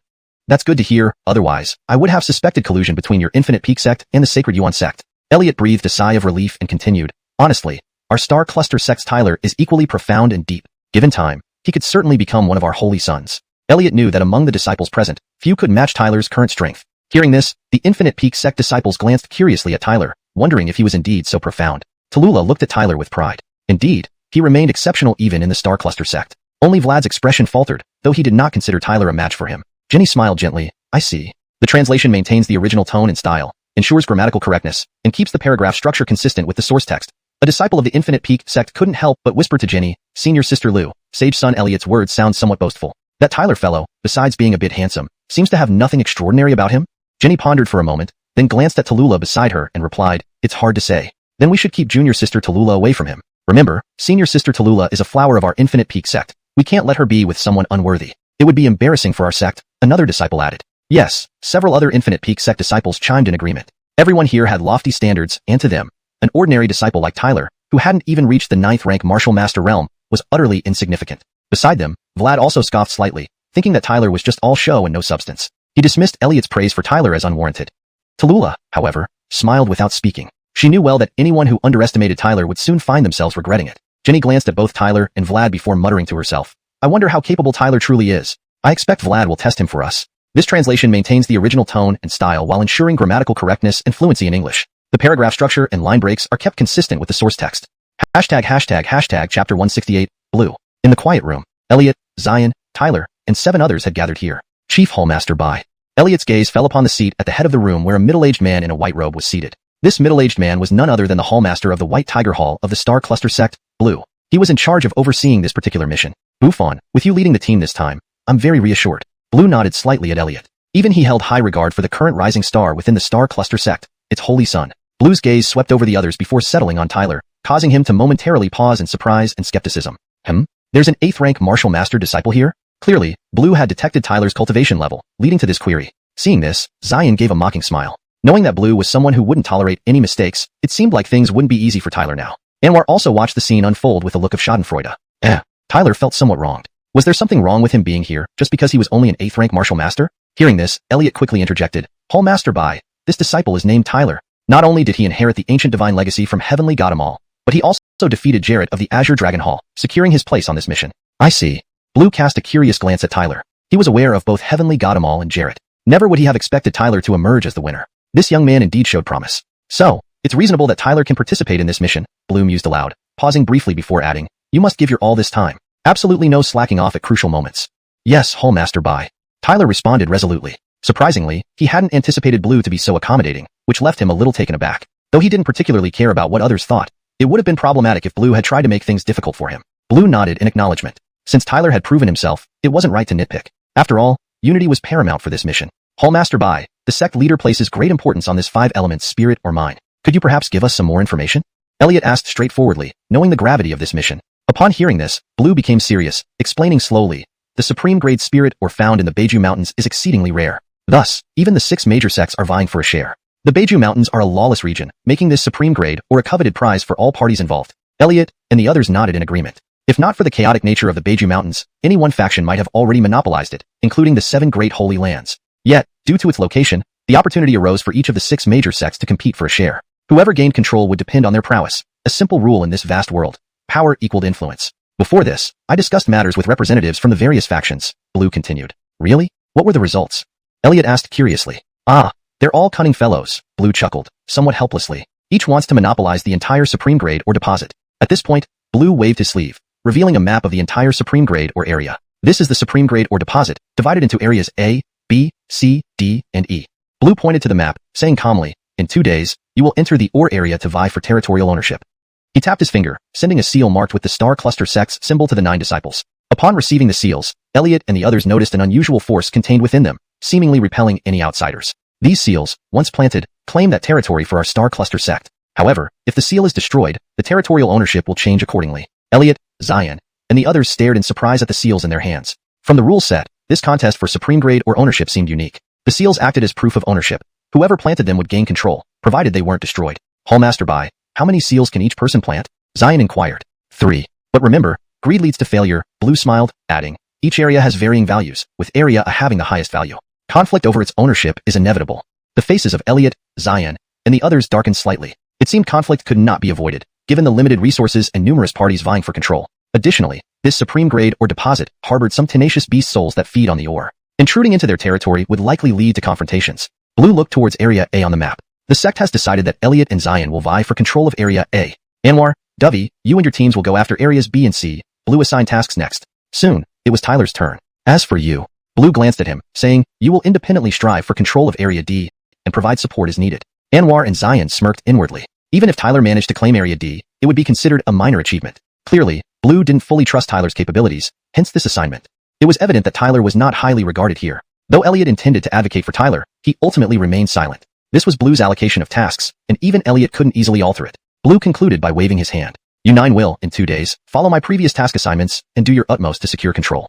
Elliot and the others nodded in agreement. Tyler, though feeling somewhat disheartened by being assigned to Area D, didn't despair. He would complete the task given to him first. Besides, with his additional responsibility for support, he might still find opportunities to shine when faced with challenges. This translation maintains the original tone and style while ensuring natural, fluent English without grammatical errors. The storyline and logic remain coherent with the previous content. The paragraph structure and line breaks are preserved as closely as possible to the original text. Hashtag chapter 169. The visitor has no good intentions. The night in Beiju City was almost indistinguishable from the day, bustling with people coming and going. Nearly all disciples of Dong Xuanqian's forces had gathered here, their goal being the top-grade spirit mine. Though they knew that the most valuable part of the mine would likely fall into the hands of the 6 great sects, even a small piece of it would make their journey worthwhile. Because of this, disciples from various forces continuously arrived, causing the city to teem with people, reaching its peak in human traffic. In a room at Fengyun Inn, sunlight shone through the window, casting warmth upon Tyler who sat meditating on the bed. After a moment, he exhaled deeply as powerful energies surged into his body and became one with him. Opening his eyes, Tyler smiled widely, saying, halfway to the 9th rank martial master. Stepping off the bed, Tyler quickly freshened up. Outside the door, Tiffany's voice sounded, Tyler, the sun is already shining on your butt. Aren't you still sleeping? Tiffany came pretty early today. Tyler chuckled and opened the door. Looking at her, he lost himself for a moment. Today, Tiffany wore a light green dress that revealed her long, beautiful legs. Your strength has increased rapidly overnight, she said with a smile as Tyler emerged. Weakness invites punishment. I have no choice but to become stronger, Tyler replied with a grin. He naturally noticed that Tiffany was different from before. Clearly she had transformed after joining the Boundless sect. That's true. If you don't get stronger, you'll be at others' mercy. Without background support, we can only work hard to catch up, Tiffany remarked cheerfully. You seem quite favored in the Star Sect, or else you wouldn't be part of this mission, Tyler noted. Though not a disciple of the Star Sect, recalling Elliot's praise of Tyler and knowing that only top-tier platinum disciples could participate in missions like the top-grade spirit mine task, Tyler must indeed be notable in the sect. Indeed, just see who I am, Tyler, he shrugged, adding. However, even the Holy Sun Xian didn't look too highly upon me for this mission. Tiffany grinned. Really? Then you'll surely surprise him again. Truly, those who know me best are like you, Tiffany, Tyler laughed, realizing even White Hallmaster probably wasn't optimistic about him, hoping he wouldn't cause trouble. But Tiffany, who grew up with him, remained supportive as always. No matter what others think, you need to perform well, Tiffany smiled faintly. That's a must, Tyler muttered. By the way, how are things with Roxana? Tiffany hesitated for a moment before asking. Tyler smiled. We respect each other deeply. Now, Tyler and Ethel were close companions in the Star Sect, truly resembling a celestial couple. Seeming a bit downcast, Tiffany glanced up at Tyler, softly saying, how wonderful, never thought you two would really be together. You must be happy. Yes, why would I leave such an amazing woman as Roxana behind? Back then, how could I ever fancy someone like Lily, a gold digger? Note, the term blue chabao is a derogatory slang term in Chinese. In English, gold digger is used here to convey a similar meaning more naturally. Looking at Tiffany, it seemed she had her own thoughts. He teased, Chink Snow, do you like me? Don't be ridiculous. A man like you with a girlfriend. I'm not interested, she shot back. The two chatted merrily, reminiscent of the days in the Daluo dynasty. Let's walk around. We haven't seen each other for so long, Tiffany suggested, looking at him. Tyler was speechless. This woman clearly influenced his ability to improve. It was better to practice inside the room. Why go walking? Okay, he agreed reluctantly, unable to refuse her expectant nature. Shutting the door, they walked down the streets. Numerous gazes fell upon them, mostly focused on Tiffany, a beautiful woman always attracting attention. The street bustled with expensive natural treasures displayed at stalls, vendors haggling with buyers. Undeniably, Beiju City's nightlife was worth exploring. Tiffany shopped enthusiastically while Tyler trailed behind, carrying multiple bags listlessly. Among countless attractive treasures, Tiffany was herself a stunning sight, catching the eye of some with ill intentions. However, Tiffany ignored them, having grown accustomed to such occurrences due to her beauty. A few minutes later, not far away, a commotion broke out. Soon, footsteps approached. Tyler looked up to see a tall, silver-robed man swaggering over with several people in tow. His presence alone caused people to scatter, fearing him. Noticing Tiffany grow tense, Tyler asked lightly, "Is he your suitor?" "Sort of. He's Tianyagong's genius, Jet," she whispered. "What's the deal?" Tyler inquired. "He keeps harassing me," Tiffany replied tersely. "So, he seems the type who won't give up until he gets what he wants. As a beautiful woman, having admirers is normal, but distinguishing good men from scoundrels is crucial to avoid being played and harmed," Tyler advised gently, noting Tiffany's changed expression. Tiffany gave Tyler a meaningful look, saying, "To be honest, that guy's a scumbag. Women end up dead or crippled. This guy is rather arrogant. Seeing me with you might put you in danger," Tiffany worriedly added. "Not a problem. Since I'm here today, let me be your shield," Tyler reassured her with a light smile. "Really? As a woman, it's sometimes hard not to be harassed," Tiffany sighed in relief. "Indeed, there are too many scum in this world. We must protect ourselves," Tyler nodded, adding, "Don't worry, I'll be here for you." As Tyler and Tiffany spoke, Jet approached. He cast a cold glance at Tyler before leering at Tiffany. Tiffany clenched her teeth, feeling uneasy. Jet, notorious in Beiju City, made it clear with his unwelcoming demeanor that trouble was brewing for Tyler and Tiffany. Chapter 170, Flirtation. Tiffany's heart pounded with anxiety as she watched Jet approach, her jade hands clenching involuntarily. However, seeing Tyler standing calmly beside her somehow eased her nerves. "Hee, Miss Tiffany, they say that 1,000 miles can be bridged by fate. How true?" Jet chuckled, his gaze fixed on Tiffany. "Just a coincidence, Master Jet. I have business to attend to, please step aside." Tiffany lifted her eyes toward Jet, who seemed ready to devour her, and finding an excuse impatiently, she planned to evade him. "Hee, this late at night, what could you possibly have to do? Miss Tiffany, I've been looking for you multiple times, but you keep avoiding me. Let's take advantage of this unexpected meeting to discuss things further in my room, shall we?" Jet's eyes gleamed with fervor as he stared at her as if she were a succulent lamb. "That's your unreasonable disturbance. We're barely acquainted. Men and women should maintain decorum. Please respect yourself," Tiffany replied bluntly. "Common sense says, once strangers, twice acquaintances, thrice, well, into bed." Jet paused, then laughed. "Miss Tiffany, don't defy reality. I'm still a genius from the Heavenly Demon Palace. Would you deny even their reputation? Don't think too highly of yourself. Beauty without diamonds is just common. Who cares about it anyway? Remember, a strong dragon does not suppress the local snake. This northern city is our Heavenly Demon Palace's turf. Behave or suffer the consequences." "Do I defy reality? You're despicable, harassing me repeatedly. Just what are you? Do you match up to me? Filth like you thinking of using me as a sexual tool? Not in this lifetime. Even if you're a Heavenly Demon Palace genius, I wouldn't care. So go away, don't waste time on me. How dare you slander me? Avoiding me to sleep with that pretty boy. Wanting both ways, huh? Really thinking you're virtuous?" Jet raged. "Don't misjudge my intentions. I will toy with you. An honor for you, isn't it? Women exist for men's pleasure. Once I become powerful, women would line up to undress for me." Hearing his foul words, Tiffany stamped her feet in fury. She was not the type to let Jet toy with her. People around understood Jet's intentions. It was natural for men to pursue young beauties. Historically, heroes always fell for beauties. Plus, Jet being a talented one, many shameless women sought advancement through intimacy. But Tiffany was virtuous, which posed a challenge for Jet. Ultimately, women should remain pure and respectable, otherwise they risk becoming mere playthings. Sisching Snow, he's right. Physical intimacy is normal, but this scumbag doesn't deserve existence. Tyler interjected coldly, silencing the crowd. All eyes turned astonished to Tyler, marveling at his audacity to challenge Jet. For a woman, angering Jet. Wasn't it a heavy price? Jet's face grew icy, his eyes glaring coldly at Tyler, sneering, "So, you want her too? Damn, trying to covet a woman I fancy? Are you suicidal?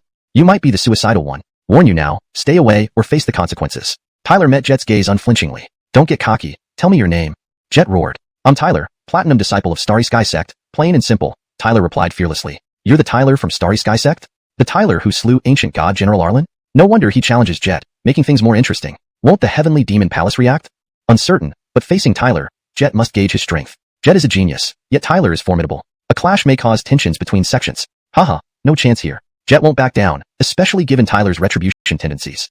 Tyler's declaration caused a commotion. Eyes wide, everyone knew Tyler's reputation. Tiffany anxiously observed the standoff between Tyler and Jet. "Stay away from Tiffany, or even the Heavenly Demon Palace can't save you," Tyler warned, his words striking the crowd speechless. Clearly, he was bolder than Jet, openly defying the Heavenly Demon Palace. Yet, knowing Tyler's background gave them confidence in his stance. Jet could hardly remain silent, especially not in public. Thus, the enmity was sealed. In this northern city, even disciples of major sects must obey. "Don't overestimate your influence. I'm not afraid of you," Jet threatened, confirming their expectations. "My final warning, mind your own business or burn yourself," Jet glared at Tyler sternly. "Miss Tiffany, come with me. Guaranteed bliss," Jet declared, boldly reaching out to her. Tyler promptly pulled Tiffany behind him. "You," Jet erupted, shouting angrily. "Scram." Tyler's cold voice rang out. Before everyone's astonished gazes, he slapped Jet forcefully. The slap left Jet bruised and pushed back. People exchanged glances, realizing Tyler had escalated matters significantly. Tyler's sudden strike drew attention from all over Northern City. Eyes converged on the scene. A typical rivalry over a woman, but neither party was ordinary. One was a platinum disciple of Starry Sky Sect, the other, a genius from Heavenly Demon Palace. Starry Sky Sect, as one of the 6 great sects, was mighty, known far and wide in Dongxian Heaven. The Heavenly Demon Palace dominated Northern City, akin to a local tyrant. Now, with these two men glaring at each other like oil and water, it was clear that a conflict was inevitable. Thus, they immediately drew the attention of countless onlookers, who began murmuring among themselves. That Tyler from Starry Sky Sect is really not wise to provoke Jet. Doesn't he know who rules this northern city? Indeed. Who would dare offend Jet on a normal day? Who knew he'd run into this hot-headed youth named Tyler? Hee. Does Tyler from Starry Sky Sect actually think he can swagger around without opposition just because of his sect's prestige? These two are both geniuses, young and impetuous. They must settle their rivalry to see who comes out on top. The murmurs continued, reaching Jet's ears. He looked at Tyler with a trace of mockery in his eyes. A mere 8th stage peak martial artist, if not for being a disciple of Starry Sky Sect, would dare be so arrogant in front of him? The confrontation between Tyler and Jet also caught the attention of some people staying at the Wind Cloud Inn. These were disciples from the 6 great sects. Tonight was a gathering of the 6 great sects' holy sons. Young Master Yi, this disciple of yours named Tyler is truly brave. To stand up to someone from Heavenly Demon Palace for Tiffany of our Infinite Tao sect? Jenny smiled when she saw this scene. Elliot glanced at Tyler, his expression shifting slightly. Zion, however, wore an amused grin, then said teasingly, what a hopeless fool. As a proud disciple of Starry Sky Sect, how could he stoop to bickering over a woman and making enemies? Jenny's face turned cold as she retorted, Kan Zhao, aren't you taking it too far? Are women supposed to be bullied? Don't forget your mother is a woman. In my view, junior brother Tyler has backbone and character. Zion quickly backtracked, Miss Chin, I'm just discussing the matter at hand. I absolutely have no intention of looking down upon women. I only think that Tyler might not be focused on what truly matters. Go bring him back, he said, turning to Anwar. No, senior brother Zhao, Tyler has already declared his identity as a Starry Sky Sect disciple. If we intervene now, it wouldn't be appropriate, Elliot objected. Zion frowned and slowly replied, senior brother Yi, you should understand that Jet is a disciple of Heavenly Demon Palace, which is the local tyrant here. If we make an enemy of them, they will likely side with Sacred Yuan sect, which won't bode well for us. Elliot said grimly, a mere Heavenly Demon Palace. Who do they think they are? Our mighty Starry Sky Sect doesn't need to tiptoe around. It would be a disgrace. He then stared at Tyler and muttered, Tyler, as a disciple of Starry Sky Sect, even if you want to play the hero, don't bring shame to our sect. Otherwise, Elliot, will be the first to confront you. The tension grew as more spectators watched, waiting to see how the situation would unfold. Each party involved had its own stakes and concerns, adding layers of complexity to this emerging conflict. Chapter 171. It's you who's going to get hit. Slap. The sound of a slap echoed from Jet's face, causing the expressions of many people to change slightly. Countless astonished eyes looked at Jet with his bruised nose and face, then turned to Tyler who appeared calm and serene, exchanging glances. Indeed, it was fitting for a disciple of the Star Cluster sect to act so decisively. Jet's face was distorted in fury. Though he looked bruised and swollen, these were only surface injuries. However, this did not improve his appearance. You little scum, you actually dare play the hero and rescue a beauty right under my nose?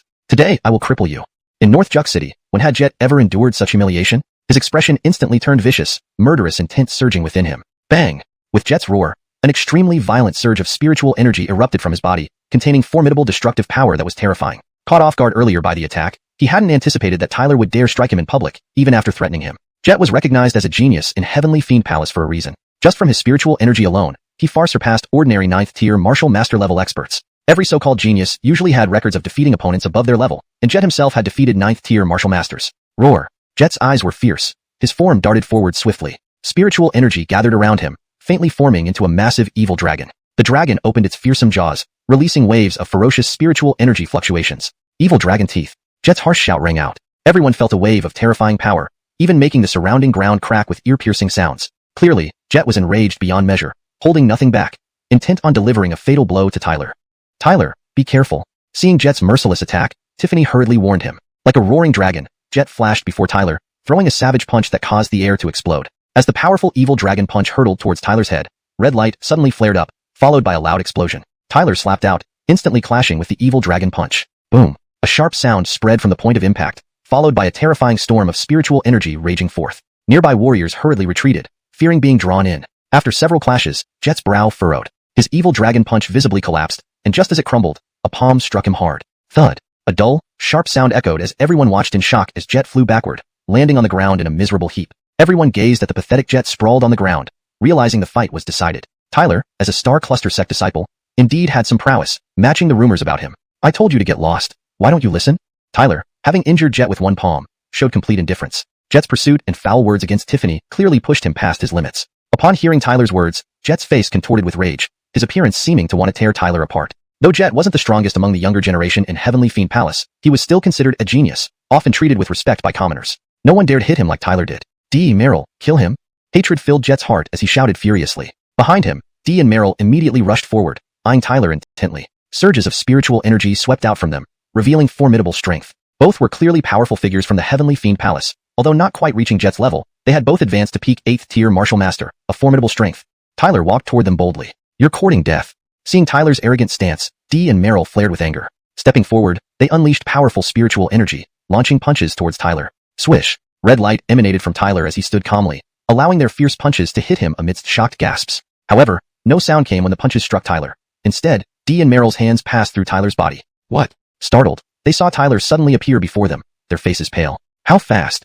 Witnessing this, many present marveled. In that split second, Tyler's speed was too fast for the naked eye to follow, catching Dee and Meryl off guard. Based on Tyler's strength, he is no ordinary platinum-ranked disciple of the Star Cluster sect. Many thought, recognizing that Tyler's capabilities far exceeded those of regular platinum-ranked disciples. At least, regular platinum-ranked disciples could never be this strong. Without hesitation, Tyler seized one of them, sending both sprawling onto the ground, spitting blood. Seeing Dee and Meryl's defeat, Jet's already ugly expression grew even uglier. The other Heaven Fiend Palace experts behind him also paled, realizing Tyler's strength was unmatched by them. Jet took a deep breath, suppressing his rage and fiercely stated, "This isn't over. The Heavenly Fiend Palace will not let this go." Turning away coldly, Jet left, while the others reluctantly cast hateful glares at Tyler before chasing after him. The onlookers shook their heads regretfully. They had expected more significant conflict between the two factions due to this incident, which might have led to considerable casualties. As the street was still silent after Tyler's victory, the clouds and wind also remained quiet for a moment. "Heaven, Mr. Yi, this junior brother of your sect is incredibly strong. He actually drove back this local bully from the Heavenly Fiend Palace," Jenny exclaimed, her face full of astonishment. "I was going to send someone to defuse the situation, but I didn't expect Tyler to be so fierce." Jenny marveled. Considering Tiffany's affiliation with the Limitless sect, she naturally intended to protect her. Elliot's calm face also showed a hint of surprise. This outcome was one he welcomed. However, he quickly regained his composure and glanced at Zion, Anwar, and the others who were equally astonished. "It seems Tyler hasn't disgraced our Star Cluster sect." Zion's face darkened, rendered speechless. Tyler's performance was indeed unexpected. No one had imagined that his strength could be so terrifying. It seemed that from the moment Jet appeared, Tyler had never taken him seriously. However, earlier, they all thought Tyler would not be Jet's match. "Let's go." Elliot cast a cold glance at Eve, Azariah, and the others nearby before striding away. Seeing this, Zion, Anwar, Dovey, and the others hurriedly followed. Noticing Elliot's departure, Jenny also led the Limitless sect disciples and turned to leave. Eve sized up Tyler with a sneer. "This kid from the Star Cluster sect is quite formidable, but it was only to this extent. A disciple who hadn't even reached the 9th tier martial master realm was, in his eyes, not even worthy of holding his shoes, no matter what skills he possessed." Eve's gaze shifted to Vlad, who stood beside him smiling silently. "Both sides have met during this gathering. The Patriarch has given orders. We St. Yuan sect must win the competition for the top-grade spirit mine. If the Star Cluster sect doesn't know their place, then they should not expect to return alive." He looked at Vlad and smiled. "Are you confident?" Jiang Chuan nodded. "Apart from Elliot and Zion, the two holy sons, I will handle the rest." His gaze turned to Tiffany standing next to Tyler, and a savage smile crept onto his lips. "As for this Tyler, he dared to compete with me for a woman. When the time comes, I'll make sure he dies without a trace in that top-grade spirit mine." The paragraph structure and line breaks are maintained as requested, ensuring coherence with previous content while preserving the original tone and style. The translation is natural, fluent, and free of grammatical errors. ####Chapter 172. Struggle for the Supreme Spirit or Mine. Tyler watched Jet leave, his expression slightly changing. If Jet wasn't even among the top-notch of the Heavenly Fiend Palace's younger generation as he claimed, then this place truly shouldn't be underestimated. They were indeed a local powerhouse. "Tallulah," she nodded at that moment, her beautiful face showing seriousness. What he said is true. The top talents from the Heavenly Fiend Palace did not appear today. Otherwise, things might have been quite difficult to handle. Tyler nodded slightly and then smiled, saying, "In the path of martial arts, one alters their fate by going against heaven. If everyone only thinks about self-preservation, it would be far too lacking in ambition." Hearing this, Tallulah was momentarily stunned. After a while, she looked at Tyler with a peculiar gaze and said, "Tyler, your strong mentality indeed makes me see you in a new light. The path of martial arts required calmness, fearlessness, and such a mental state was truly what made one a great warrior." No wonder Tyler, despite being less than a 9th-level martial artist, faced various geniuses without any fear. Tallulah finally understood why he amazed her so much. She faintly sensed that Tyler's future achievements would be unimaginable. By then, let alone a small place like the Heavenly Fiend Palace, even in all of Dongshuanshan, he might become untouchable. Tallulah looked at Tyler with a smile and said, "In return for you standing up for me, I'll give you a piece of news." "What news?" Tyler asked, somewhat taken aback. Tallulah narrowed her sparkling eyes and whispered, "Be careful during this competition for the Supreme Spirit or Mine. There's a person named Vlad from the Holy Origin sect." "Vlad? That arrogant fellow from the other day?" Tyler immediately recalled the hostile guy he had met recently.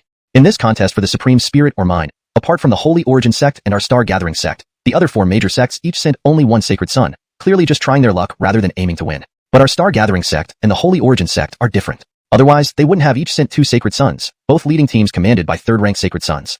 As you know, the Star Gathering sect and the Holy Origin sect are long-standing rivals, possibly breaking out into deadly conflict at any time. Don't think everything is fine now between your sides. According to my senior Chin's intelligence, Vlad might already be at the half-step great martial artist level. Upon hearing Tallulah's words, Tyler's expression changed slightly. If Vlad were indeed at the half-step great martial artist level, that would indeed be troublesome, surpassing even top platinum disciples like Anwar and Dovey. Plus, when he last met Vlad, the latter seemed only on par with Anwar. Was Vlad holding back? Thinking this, Tyler's eyes became more serious. However, he reassured Tallulah, "Don't worry, I won't underestimate him." "That's good." Tallulah nodded upon seeing this. After chatting a bit more, they returned to their respective rooms at Fengyun Inn. The news of Tyler rescuing Tallulah and injuring Jet quickly spread throughout Beiju City. People from all over had heard of Tyler's name. Even the young master of the Heavenly Fiend Palace publicly stated he would cause trouble for Tyler to reclaim the palace's honor, making this a hot topic. Regardless, everyone remembered Tyler's name. 2 days passed swiftly. On the 3rd day, Beiju City was buzzing with excitement. Countless disciples from Dongshuanshan converged here, all for the supreme spirit or mind. This type of ore was extremely rare in Dongshuanshan, valuable even to the 6 major sections.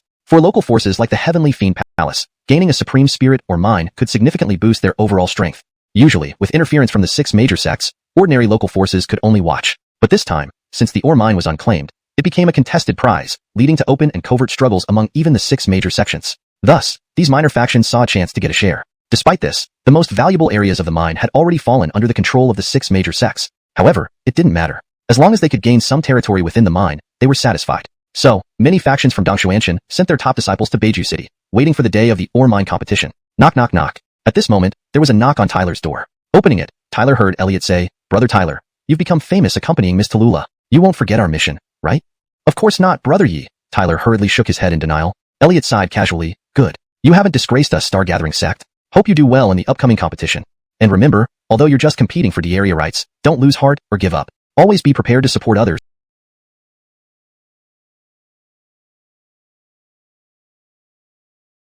Elliot instructed. "Understood." Tyler nodded seriously. Elliot smiled and said, "Follow me." Tyler obediently followed. Soon, they met Hallmaster Bai, Xian, Anwar, and others. Anwar grinned at Tyler.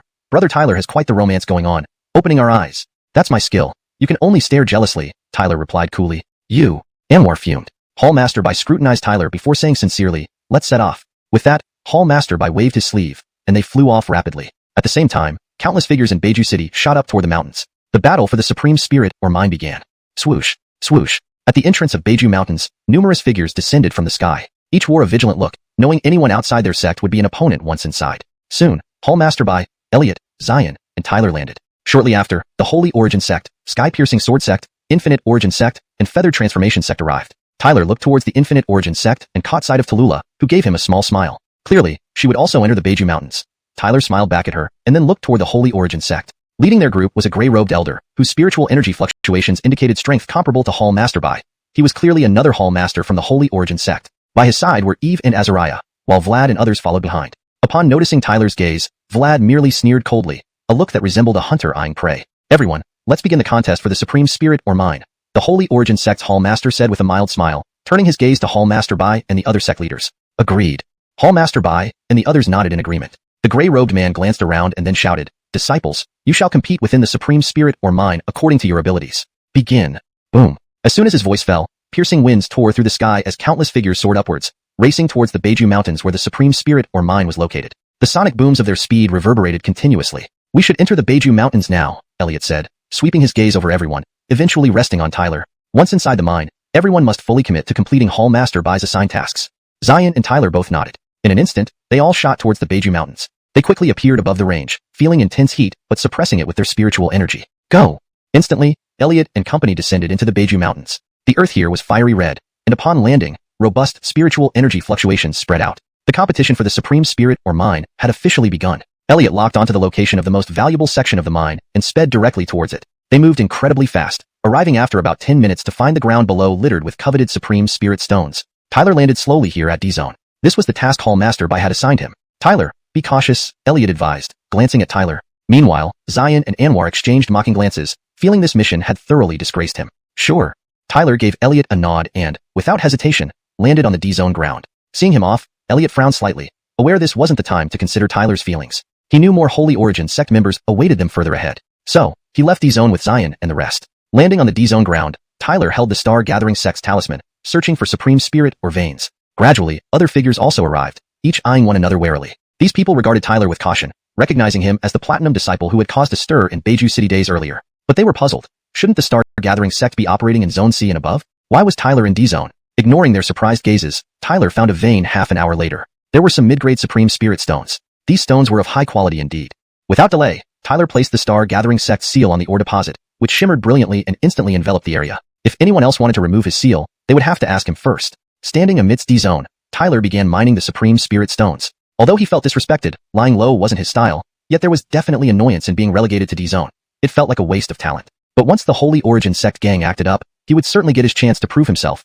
Chapter 173, The Heavenly Demon Palace's Revenge. As Tyler was mining the Supreme Spirit stones, several figures suddenly flashed toward him from not far away. These figures quickly arrived at the location of the Supreme Spirit Stone Mine where Tyler was. Tyler remained calm, holding up the token of the Stellar Sect to intercept them. This Supreme Spirit Stone Mine belongs to our Stellar Sect now. Please leave, Tyler said in a composed tone as he looked at the approaching figures. Upon verifying Tyler's identity, these figures revealed an apprehensive look. Ah, it's Brother Tyler of the Stellar Sect. They clasped their fists and smiled at Tyler. It's like the great waters have flooded the Dragon King's temple. Sorry about that. We'll leave right away. Without further ado, they turned and left. Tyler couldn't help but smile seeing them depart, realizing how much respect the name Stellar Sect commanded. A short while later, those figures cautiously reached a peak. Little Palace Master, that man is indeed Tyler of the Stellar Sect. The figures reported to a man with crossed arms, none other than Broderick, the young Palace Master of the Heavenly Demon Palace. Broderick nodded slightly and said coldly, all other members of the Stellar Sect have gone to locations B and C, except this Tyler who has come here to D. Truly, heaven favors me. This is a perfect opportunity for us to reclaim what's ours. Little Palace Master, are you really going after him? Although Tyler may be arrogant, he is still a disciple of the Stellar Sect. If we go against him, it means offending the Stellar Sect. Our Palace Master has always warned us not to offend the 6 major sects unless it's absolutely necessary, Jet hesitated before saying. Don't tell me you're scared, Jet. Now that others of the Stellar Sect can hardly take care of themselves, this is a God-given chance to deal with him. Have you forgotten how he treated you earlier? Broderick scoffed. I haven't forgotten, but I'm truly afraid. After all, he is a Stellar Sect disciple.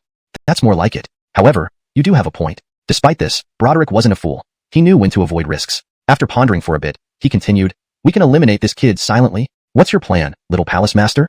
Broderick took out a blue bottle from his robes. This is the Yin-Yang Bliss Powder, which has a powerful allure to the demonic apes in the Supreme Spirit Stone Mines. Scatter this powder where Tyler is, and those demonic apes will go crazy. At that time, given Tyler's strength lower than 9th rank Warrior Master, he'll surely end up as one of their victims. This way, there won't be bloodshed on our part. We'll even get the Supreme Spirit Stones effortlessly by removing Tyler and gaining control over the mine. Killing 2 birds with 1 stone, and no one from the Stellar Sect would be able to trace this back to us. Hearing this, Jet smiled widely, giving a thumbs up to Broderick. Indeed, Little Palace Master is very smart. Tyler probably won't even know who killed him. Smiling inwardly at Jet's words, Broderick watched Tyler arrogantly and fiercely. Tyler, you disrespected my Heavenly Demon Palace in Beiju City. Today, I will make sure you die utterly. What good is being a disciple of the Stellar Sect if I want you dead? I have plenty of ways to deal with you. Meanwhile, Kylie idled around the D region, inspecting the nearby Supreme Spirit Stone Mine. While everyone fought for the most valuable mines, she had been sent here for protection. Kylie didn't mind. Knowing her strength, competing for the higher-ranked areas would only invite trouble. Her status as a Wuxia sect disciple also meant no one dared challenge her. Hence, securing this decent Supreme Spirit Stone Mine became relatively easy. Thus, when conflicts erupted elsewhere over mine ownership, nothing happened around her area.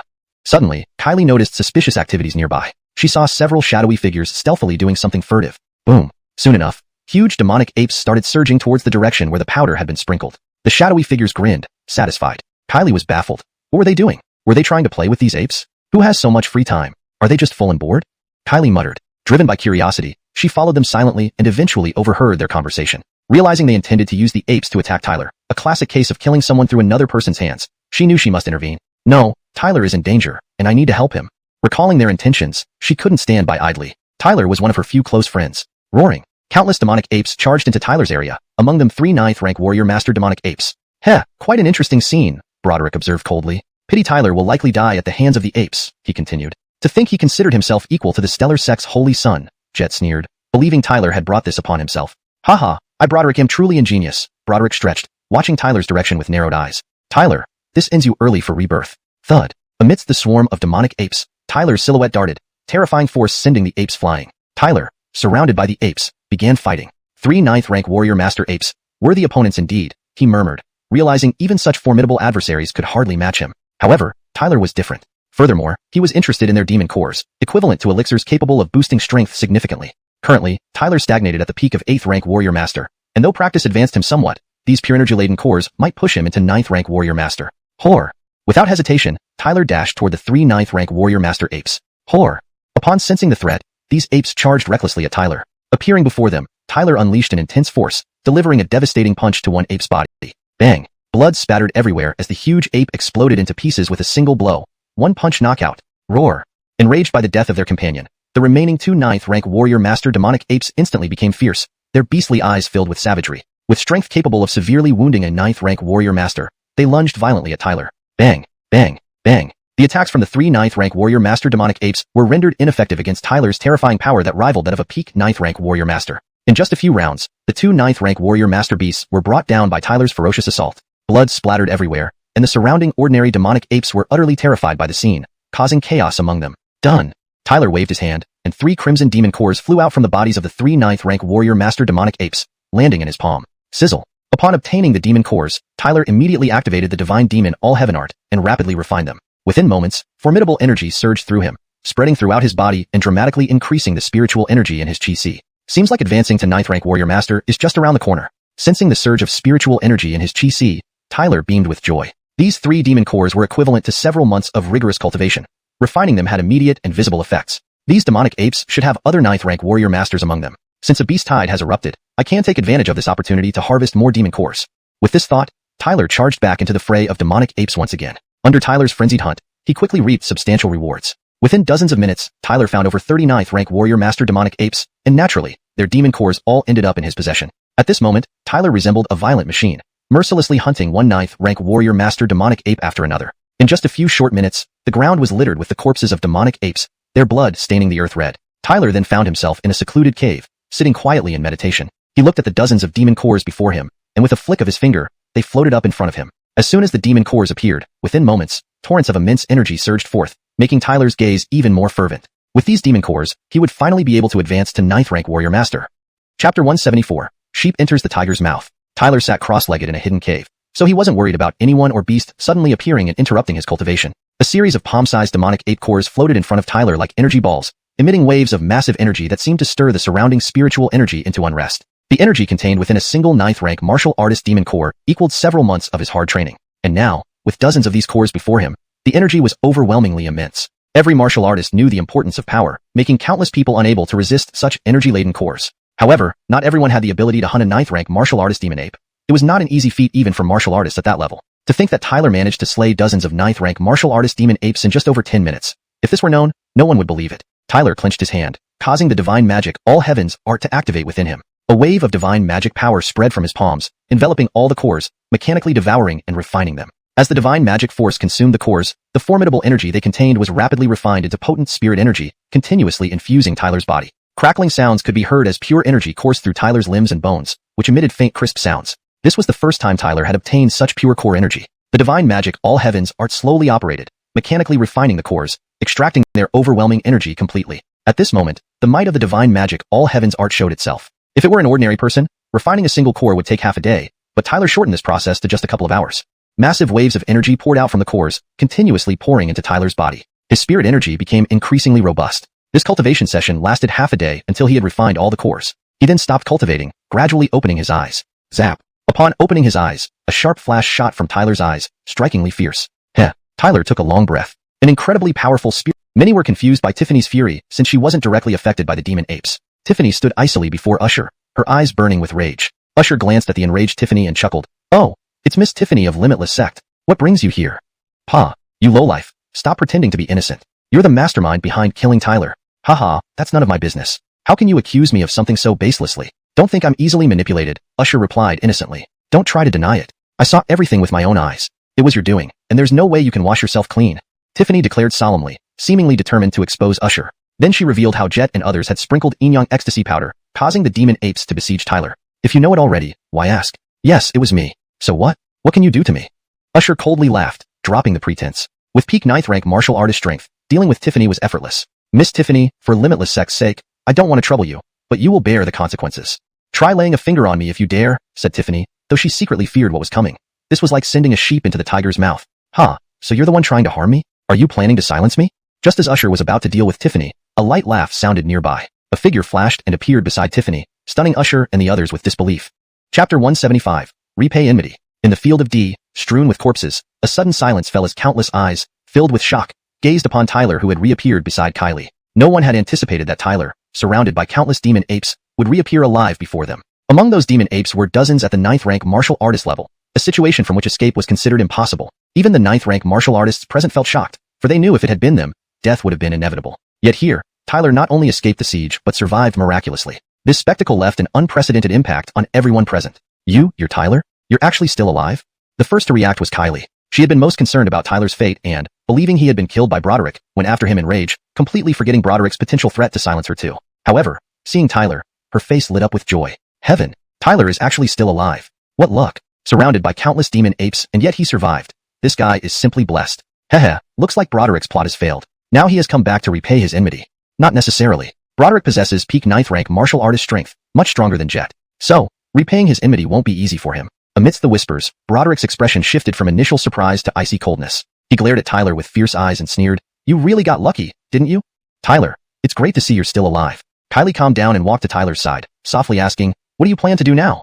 "Of course, repay enmity," Tyler said without hesitation. His gaze locked onto Broderick, unable to tolerate any more of his actions. He wouldn't let his enemy go unpunished this time. This matter had pushed him to the brink, and now, Broderick must die. Seeing the murderous intent in Tyler's eyes, Kylie's face paled. She realized Broderick's actions had thoroughly enraged Tyler.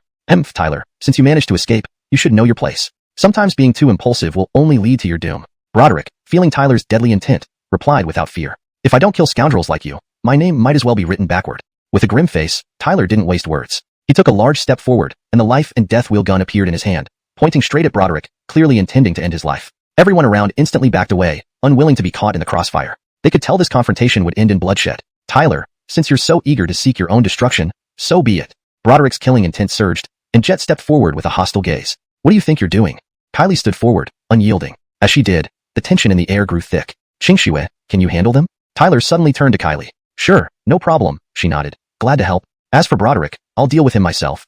Tyler's gaze returned to Broderick. "You want to duel Broderick?" Kylie paused. "Yes." Before she could respond, Tyler charged forward, his gun flashing with lethal brilliance, enveloping Broderick in its light. "Last time you got lucky. Do you think you'll be as fortunate against me this time?"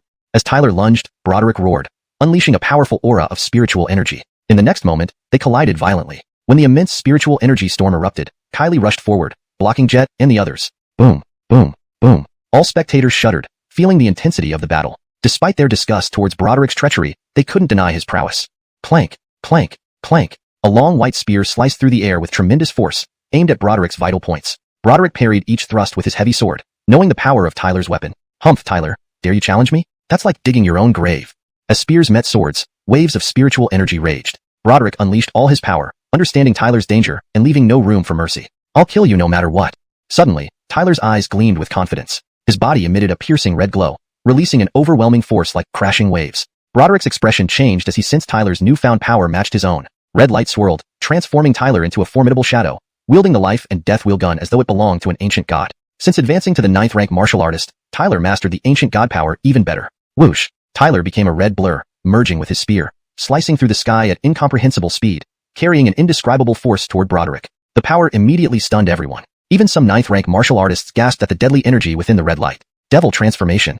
Broderick also transformed, summoning a massive demonic form above his head. It struck the red light with a mountain-splitting blow. The air shattered as the battle intensified, drawing attention from Kylie, Jet, and others. Boom! In a burst of intense focus, the red light exploded, overpowering everything. Ancient god power, breakthrough. Thunderous roars echoed, and the red light shimmered with an ancient god's shadow. Bang! Countless eyes focused on the rapidly spreading cracks in the red light, engulfing the demonic form. The massive heavenly demon ultimately exploded completely, and amidst the remnants, Broderick, staring at the undiminished red light, finally turned deathly pale with shock. Chapter 176. Strike while he's down. The immense heavenly demon seemed defenseless against the red light. As the red light swept through, it directly shattered the demon into pieces. With the disintegration of the heavenly demon, Broderick, who was inside, was exposed to the red light. Instantly, fear clouded his eyes. Despite it being their first clash, Broderick knew that Tyler was difficult to handle. Therefore, he did not underestimate him and used all his strength from the start. In his opinion, as long as he didn't hold back, Tyler wouldn't be his match. Of course, after the confrontation, Broderick realized that he had still underestimated Tyler. Tyler wielded his white spear with an overwhelming momentum, effortlessly shattering his transformation. The power of the life and death wheel spear and the ancient god gradually revealed itself. Swish! Under countless astonished gazes, Tyler's expression remained indifferent. The spear in his hand showed no signs of weakening as it ruthlessly slashed towards the exposed Broderick. The force generated by this spear swing was terrifying. Heavenly Demon Shield. Broderick felt a deathly threat at that moment. He knew that if Tyler's attack landed on him, he would either die or suffer grave injuries today. A determined look flashed across his eyes as he gripped his palm tightly, unleashing an almost inexhaustible flow of spirit energy, forming a protective shield resembling a heavenly demon around him.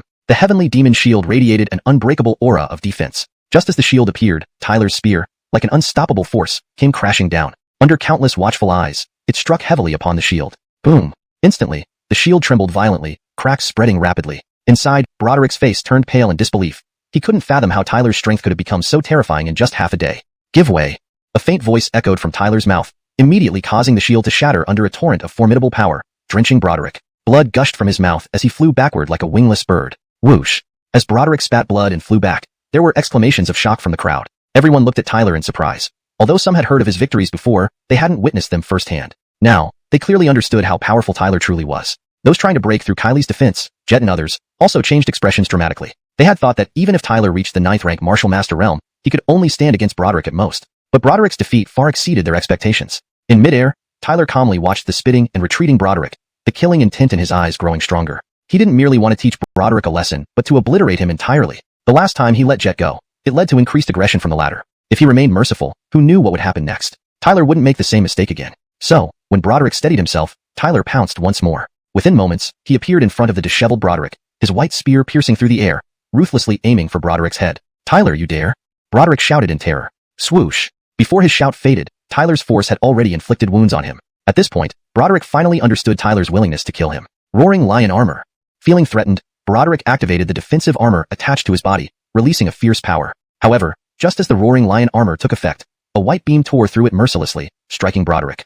Splat! The sound of the spear-piercing flesh rang out, making the area suddenly quiet. A spear enveloped in white light pierced through Broderick's body, instantly spurting blood like a fountain. Broderick's body froze. In the next life, don't offend someone you can't afford to anger, Tyler said coldly, shaking his spear. Broderick fell with a thud. All signs of life gone. Silence engulfed the area. Everyone, initially stunned, now couldn't help but draw sharp breaths. They found it unbelievable that Broderick was eliminated by Tyler. This Tyler is terrifying. People looked at Tyler in awe, realizing they had underestimated him and now felt deep respect and fear. The death of Broderick halted the fight between Kylie and Jet. Kylie widened her eyes in astonishment as she gazed at Broderick's corpse. Jet and his group watched in trembling horror. Even though Tyler had killed Broderick, the Heavenly Demon Palace wouldn't easily let them off the hook. Tyler turned his cold gaze toward Jet and his companions. Tyler, what do you intend to do? Jet asked nervously. Knowing Tyler could kill Broderick, he was equally vulnerable. Jet regretted everything deeply. Had he known Tyler was such a monster, he wouldn't have offended him, but now it was too late. Die. Tyler's voice was calm, devoid of mercy. He harbored the intent to kill Jet as well. So, without hesitation, he lunged forward, raising his spear with unimaginable force aimed at Jet's head. Tyler, don't get carried away. Jet roared, desperately trying to defend. Bam bam. White light surged. Jet finally understood why someone as strong as Broderick could fall to Tyler. He was now several times stronger than before. Clang. Tyler's spear crushed Jet's defenses, unleashing a volcanic force that sent him flying, barely managing to steady himself, but with eyes filled with extreme fear and horror.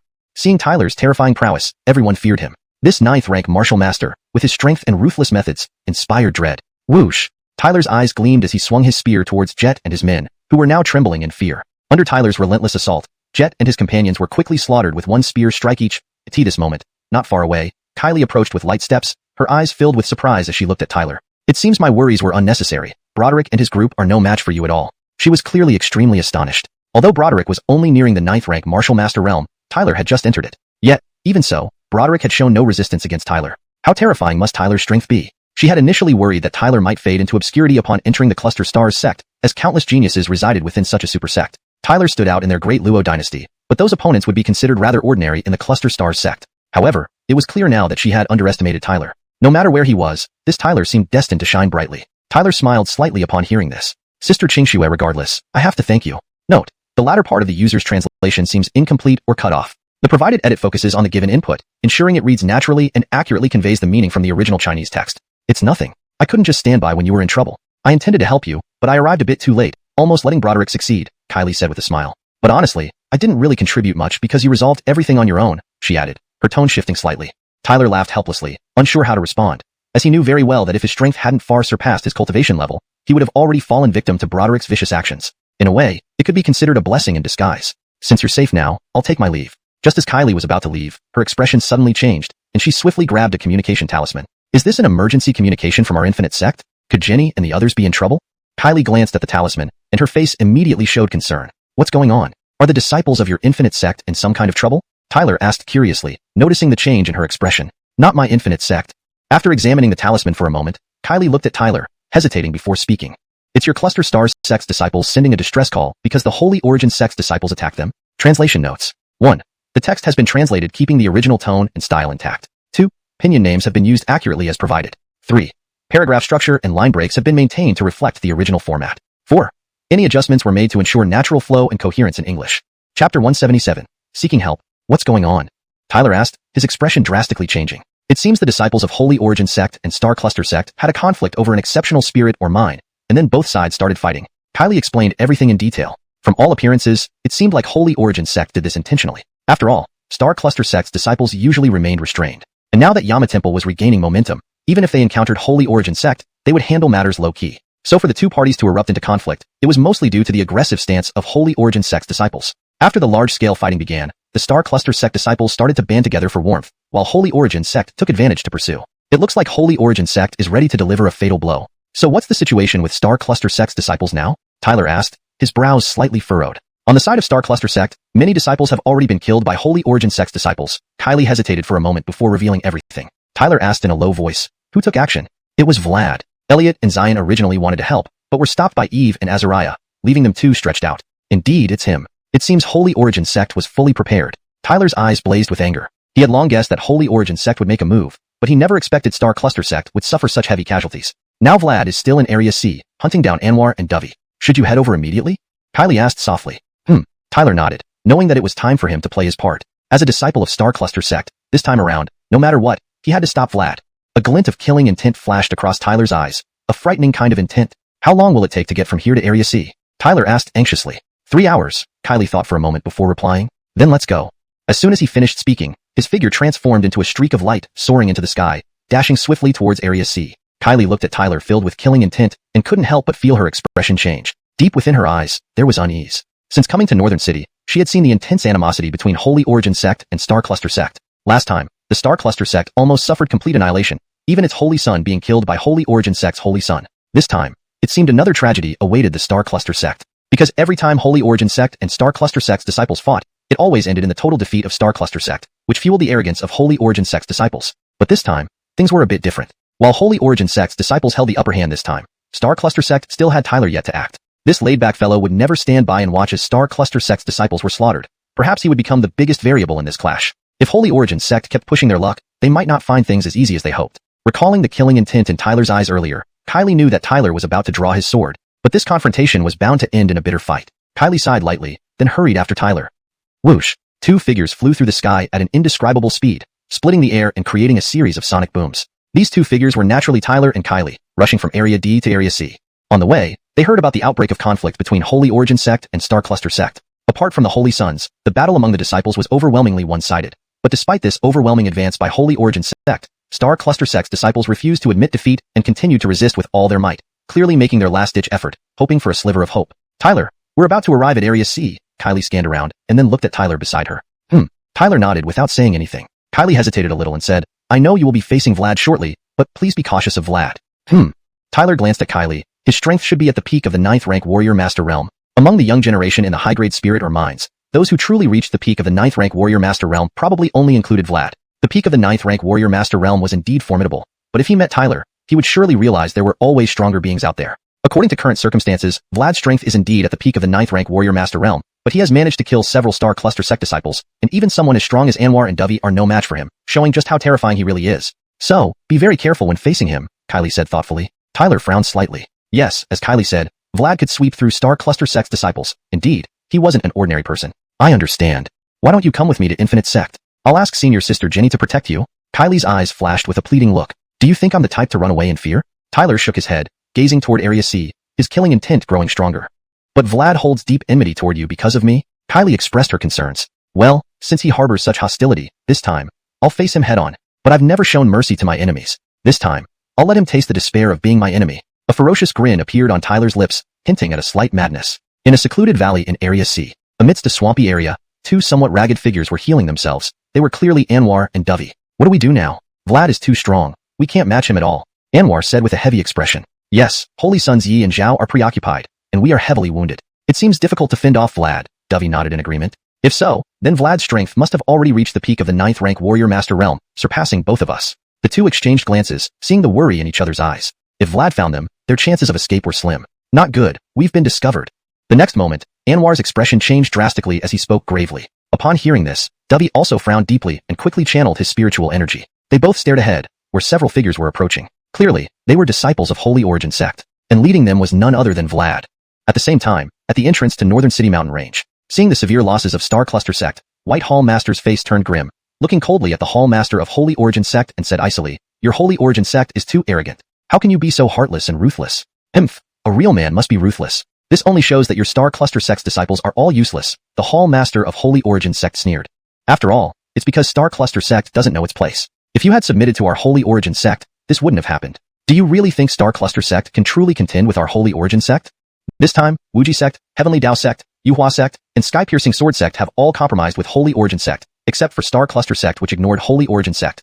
Hall Master Bai's expression was grim as he said, "It's too early to jump to conclusions. Stubborn to the bitter end. Then you can just keep watching your Star Cluster sect disciples die miserably." The Hall Master of Holy Origin sect laughed loudly, disdain evident on his face. Hee, I've been looking for the two of you for quite a while now. It's perfect timing to finish you both off in one go.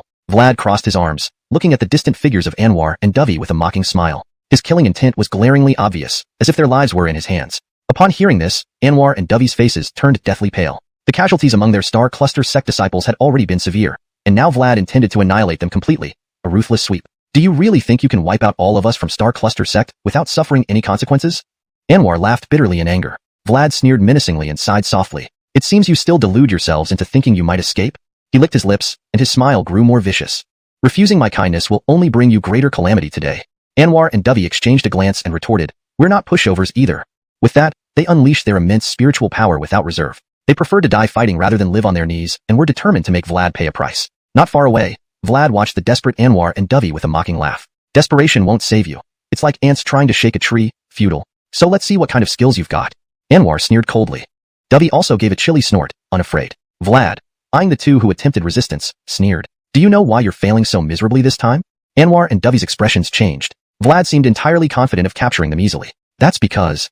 Boom. Vlad gave a derisive laugh, and suddenly his body shuddered, causing his spiritual energy to surge drastically. Boom. Anwar and Dovey's faces paled in shock. Vlad had clearly reached the realm just short of Great Warrior Master, only a step away from true mastery. His terrifying spiritual energy erupted like stormy waves from him, whipping up fierce winds. Vlad looked at the startled Anwar and Dovey, his savage voice resounding across the heavens and earth. Don't worry, after I send you both to the next world, Tyler will soon join you there. This way, none of you are left behind, ha ha ha. Translation notes asterisk. Character names. Pinyin names have been used as instructed, e.g., Anwar, Dovey. Tone and style.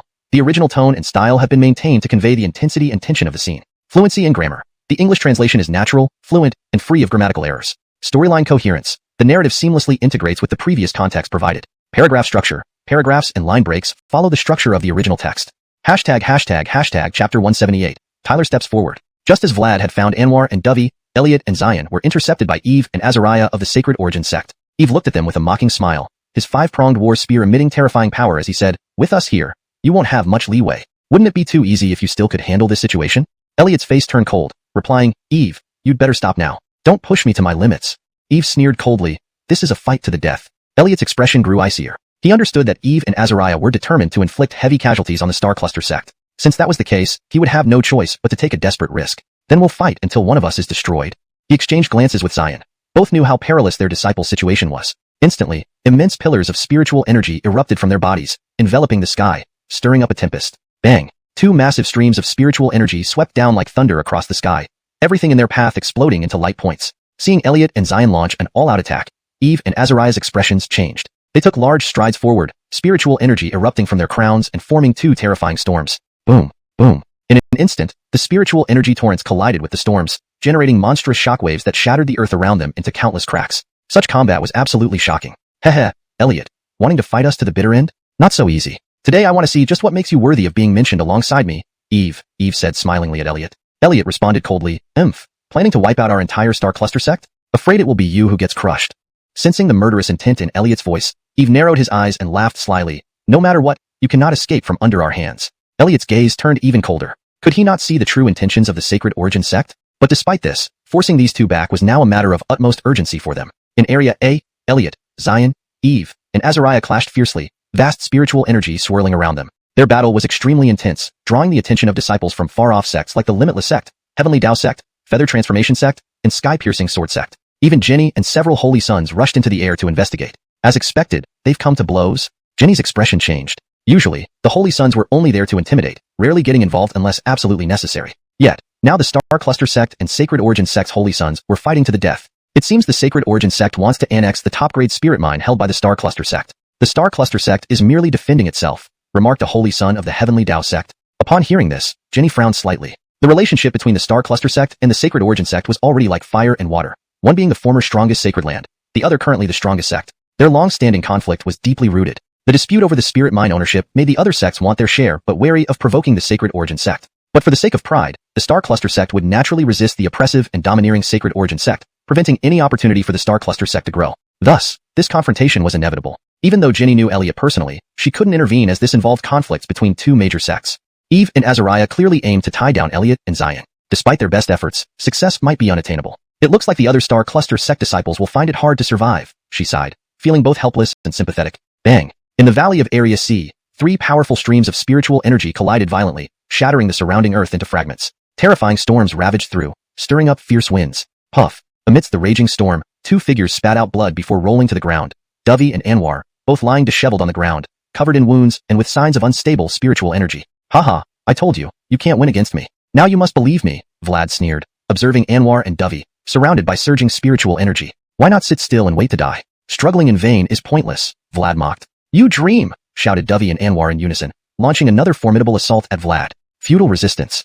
Vlad licked his lips, revealing a sinister smile. Since you insist on dying without remorse, I'll send you to hell. At the entrance of the northern Jushu Mountains, Whitehall Master watched the frantic battle between Elliot, Xian, Eve, and Azariah, then glanced towards Dovey and Anwar, who were being overwhelmed by Vlad. It seemed that if Dovey and Anwar weren't rescued, Vlad would surely kill them. Whitehall Master's face darkened. Initially, he thought both sides' disciples were evenly matched, giving the Star Cluster Sect a chance to gain something. However, he didn't expect the Sacred Origin Sect to have Vlad, a half-step great martial master, which tipped the balance. It appeared the Sacred Origin Sect aimed to seize the Star Cluster Sect's top-grade spirit mine and eliminate its disciples. Unbearable.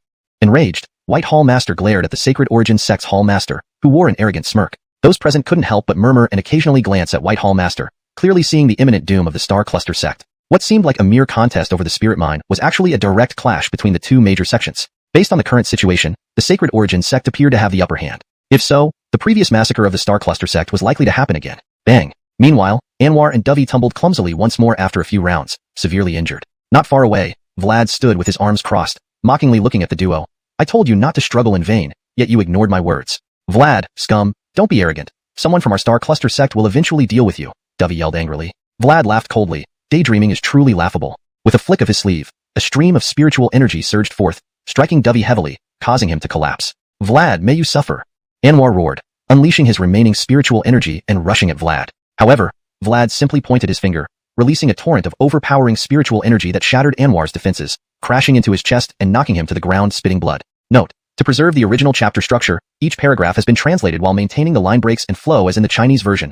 Anwar's body was covered in wounds. He no longer had the strength to continue fighting, and a wave of despair and helplessness washed over him. He knew very well that this Vlad was far beyond his and Dovey's ability to contend with. He sighed lightly, shouting hoarsely, Xianxia, Xianxia, I'm sorry. We have really done our best.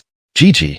Vlad licked his lips, looking disdainfully at the heavily injured Dovey and Anwar. He said coldly, it seems your Star Cluster Sect disciples are destined to be wiped out by me. At that moment, a ruthless glint flashed in his eyes. With 2 fingers, he summoned a surge of spiritual energy, which then transformed into 2 sharp blades, sparkling coldly under the light. Whoosh! Without hesitation, Vlad flicked his fingers, sending the blades hurtling towards Dovey and Anwar's throats at lightning speed. Dovey and Anwar clenched their teeth, displaying an iron resolve as they stared at the incoming blades. Whoosh! The blades were just about to pierce their throats when suddenly, 2 streaks of white spear light shot through the air, intercepting right before Dovey and Anwar's throats. Chi! The blades collided with the white spear light, causing a dazzling shower of sparks. There was a loud bang as the spear light shattered the blades, but the remnants of the blades still managed to cut the surface of Dovey and Anwar's throats. This unexpected rescue brought immense joy to Dovey and Anwar. They looked up abruptly and saw a long spear appearing before them, and it was this black spear that had saved their lives. Vlad froze for a moment, then gave a sinister smile, lifting his head to look ahead.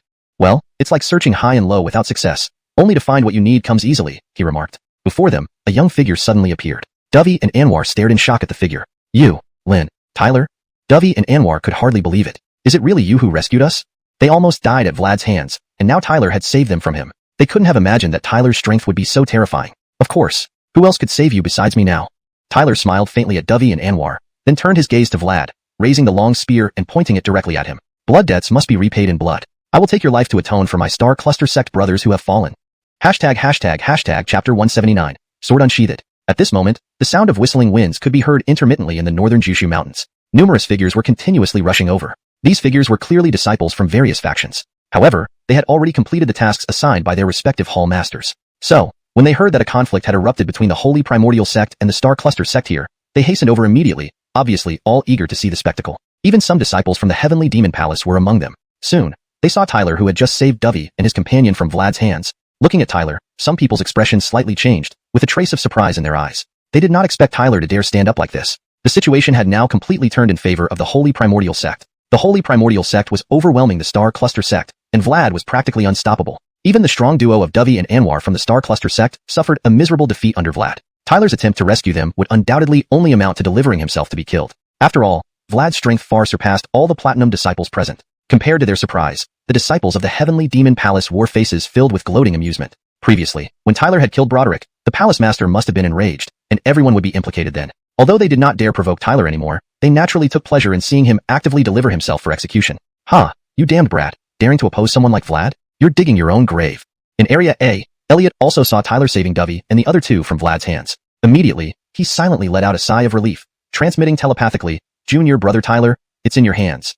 Although he felt relieved, there was still a lingering worry in his heart because the situation had completely tilted in favor of the Holy Primordial Sect. For Tyler to reverse the tide would indeed be no easy feat. After all, with his current strength, facing off against the half-step Great Martial Master Vlad seemed overly ambitious. "Senior brother Yi, just wait for my good news," Tyler said with a faint smile. Elliot nodded slightly, then sighed softly. Tyler spoke easily, but he knew how difficult this really was. Then he advised, "Be careful. Humph, junior brother Tyler, Vlad is beyond what you can handle. Your best bet is not to confront him head-on. Perhaps there might still be a slim chance of turning things around." Zhao Dagon remarked coldly, clearly unoptimistic about Tyler's rescue efforts. From his perspective, Tyler's 9th rank martial master strength would be completely inadequate against Vlad. "Kan Zhao, whether I can handle Vlad will only be known after we fight. To generalize like this is too hasty, isn't it?" Tyler replied calmly. Junior brother Lin's words are spot on. How can junior brother Zhao demoralize us while uplifting our enemies? Zhao Dagon wanted to refute, but was interrupted by Elliot. "Junior brother Tyler, Vlad is extremely dangerous. Do not underestimate him, and give it your all. If you still cannot match him, focus on protecting yourself." "Yes," Tyler responded, saying no more. Zhao Dagon looked at Elliot and said, "Isn't Tyler too impulsive? You shouldn't have insisted on his inclusion back then. Without him, we might not be completely overwhelmed." Elliot replied slowly, "Do you think anyone else could have done better? Even your favored Anwar suffered a terrible defeat at Vlad's hands. I think letting junior brother Lin fight might not be bad. Our Star Cluster Sect's disciples are definitely not cowards." He paused for a moment, then gazed at Tyler's distant figure, saying, "Now we are spread thin and can only hope for junior brother Lin. What if he really turns the tide?"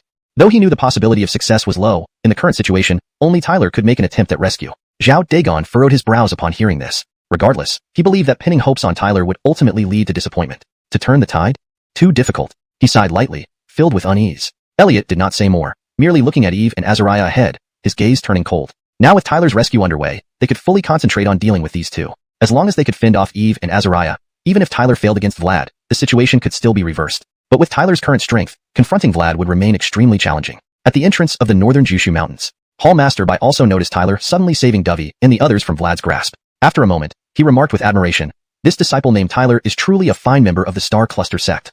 Though Hall Master Bai appreciated Tyler's bravery in such a dire situation, the disparity in strength between him and Vlad was too great, making victory unlikely. However, he realized that with Elliot and others unable to intervene and Dovey and Anwar gravely injured, Tyler had become their only hope. Hall Master Bai murmured to himself, "Tyler, you must do your best." Clearly, Hall Master Bai was placing his hopes on Tyler to turn the tide. Others from different factions were whispering amongst themselves, clearly surprised by Tyler's sudden intervention. When they noticed that he was only a 9th rank martial master, they couldn't help but shake their heads. It was evident that the Star Cluster Sect now considered Tyler their sole savior, but it might ultimately prove futile. It appeared the Star Cluster Sect would likely be overshadowed by the Holy Primordial Sect once again. Tyler did not stand idly by. From afar, Kylie watched Tyler's figure intently, her lips pressed together tightly. Her eyes held a mixture of frustration and complexity. Who among the young generation of the various factions would dare stand up to Vlad after both Anwar and Dovey had suffered such crushing defeats? Tyler, though only a 9th rank martial master, seemed like a savior. Yet, whether he could succeed remained uncertain. Junior brother Tyler, Dovey and Anwar wiped the blood from the corners of their mouths. Their gazes fell upon Tyler standing bravely before them, their eyes showing shock. I'll take it from here. Although I'm not sure if I can stand up to Vlad, I'll do my best this time. Tyler glanced at Dovey and Anwar, then turned, tightening his grip on the life and death reincarnation spear, and faced Vlad without fear, who looked at him mockingly. Dovey and Anwar stared at Tyler's hopeful back, their expressions somewhat dazed. Tyler wasn't muscular, but at this moment, he became their pillar of support. To them, Tyler was now their lifeline. Junior brother Tyler, we've wronged you before. Be careful. Dovey and Anwar exchanged glances and reminded him. After apologizing, they didn't question further. They knew they could only believe in Tyler now. Tyler paused momentarily, shrugged, then took large steps forward, stopping in front of Vlad. Vlad looked at the calm Tyler with icy eyes, a killing intent surging through his gaze. He sneered coldly. I thought you'd keep cowering away. Didn't expect you to dare show yourself? You're playing with fire by harming our Star Cluster sect disciples. Despite Vlad's mocking words, Tyler paid no heed, his eyes fixed intensely on Vlad. I've come to make you pay for their lives, so your life shall be taken by me. Tyler's next words sent Vlad into a rage, the killing intent in his eyes intensifying even further. What are you, scum, to dare speak so arrogantly before me, your senior brother Vlad? I see your worthless life is perfect to accompany those Star Cluster sect disciples in hell. From not far away, a disciple of the Holy Primordial sect sneered at Tyler's words and laughed mockingly. Tyler glanced at him, then his figure flickered suddenly, moving directly toward the disciple. Whiz! The Holy Primordial sect disciple was not a fool. When he saw Tyler rapidly approaching, his expression changed. He quickly crossed his hands, and with a surge of spiritual energy, formed a spiritual red feather. However, just as the spiritual red feather appeared, a sonic boom sounded in the surrounding air. Then, Tyler's figure flashed like a ghost right before him. Without hesitation, he hurled a powerful punch. Tyler held nothing back with this punch. Instantly, it obliterated the spiritual red feather and struck the disciple with an extraordinarily terrifying force. Bang! A sharp sound rang out, shocking everyone as they witnessed the Holy Primordial Sect disciple exploding into a spray of blood. A disciple of the Holy Primordial Sect, a formidable powerhouse at the 9th rank martial master stage, had been completely destroyed by Tyler's single punch. Sharp intakes of breath echoed immediately. This level of power could only be achieved by someone at the half-step great martial master realm, right? Blood splattered as Tyler strode forward, leaving behind the Holy Primordial Sect disciples who trembled in fear. Their previously arrogant faces now wore expressions of dread and apprehension. Vlad watched this scene coldly, then grinned savagely. Tyler, you dared to kill my Holy Primordial Sect disciple right before my eyes. You're truly inviting your own doom. It looks like this time, I will have no choice but to tear you to pieces. Don't worry, I'll beat you to death too. Tyler lifted his head, looking at Vlad and grinning widely. Some people couldn't help but exchange glances. No wonder Tyler had the audacity to declare that he would make Vlad pay for the Star Cluster Sect disciples' deaths. His strength was indeed terrifying to this extent. This might not be so simple anymore. Countless eyes turned to Vlad, whose murderous intent was clear. It seemed that Vlad's plan to annihilate all the Star Cluster Sect disciples wouldn't be as easy as he had imagined. The atmosphere grew tense as Tyler's display of power left everyone stunned. The Holy Primordial Sect disciples, who moments ago were filled with arrogance, now felt a wave of unease and fear. The once seemingly invincible Vlad now faced an unexpected challenge from Tyler, whose prowess had revealed itself in full force. For Vlad, the situation was about to get much more complicated. Despite his confidence and immense power, he now faced a formidable opponent who had proven himself capable of standing up to him. The confrontation between the two would undoubtedly be a decisive moment for both sides. Chapter 180, Tyler vs. Vlad. Vlad strode forward, his eyes firmly locked on Tyler. A Fengkongda Sa Yi Yinggai Wei, madness-filled murderous intent climbed into his eyes. I will make you understand that if you wish to play the role of a savior, you don't have the qualifications. Revised. Vlad strode forward, his eyes firmly locked on Tyler. A madness-filled murderous intent climbed into his eyes. I will make you understand that if you wish to play the role of a savior, you don't have the qualifications. Note, the term Fengkongda Sa Yi is translated more naturally in English as madness-filled murderous intent to better convey the intensity and emotion behind the character's feelings. Clearly, he felt somewhat ashamed and angry for having underestimated Tyler earlier. This had led to a disciple of the Holy Origin sect being easily killed by Tyler because, from the start, he hadn't taken Tyler seriously. To Vlad, Tyler was just an ant he could crush at will. But the Holy Origin sect disciple had been killed by Tyler within a few breaths, clearly indicating that the Tyler before him was not as weak as imagined. This feeling of losing control made Vlad uncontrollably furious. In the vast space between heaven and earth, some people also noticed the intense murderous intent in Vlad's eyes, then all cast sympathetic glances towards Tyler. This Tyler had thoroughly angered Vlad. Is Vlad really going to kill Tyler? The faces of countless people changed. Then they immediately looked towards Tyler. Anyone could feel Vlad's murderous intent towards Tyler. However, they had all witnessed Vlad's strength firsthand. Even strong fighters like Anwar and Dovey had suffered terrible defeats at his hands. How could Tyler, merely a 9th rank martial artist, possibly compare? Although Tyler's strength was indeed formidable, could he surpass Anwar and Dovey? As Vlad took large steps forward, everyone's gazes converged on this spot. Some people's faces changed slightly, sensing that Vlad was finally preparing to deliver a fatal blow. Seeing this, those disciples of the Holy Origin sect also became spirited. Their gazes filled with hostility once again, regarding Vlad as their mainstay. Phew. Vlad took a deep breath, his gaze full of killing intent as he stared at Tyler, speaking in a sinister tone. You think you have the right to save people in front of me? Tyler smiled and replied, do I need your approval to save someone? Besides, you won't be alive much longer.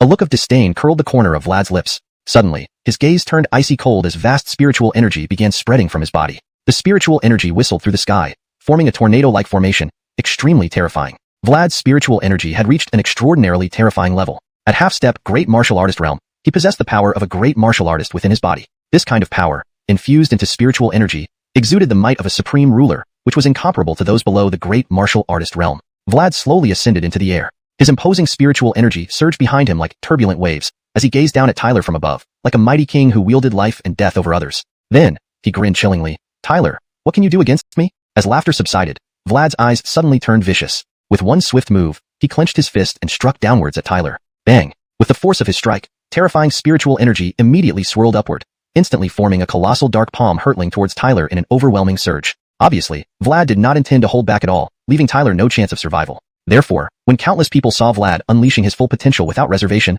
they exchanged glances, their sympathy for Tyler increasing.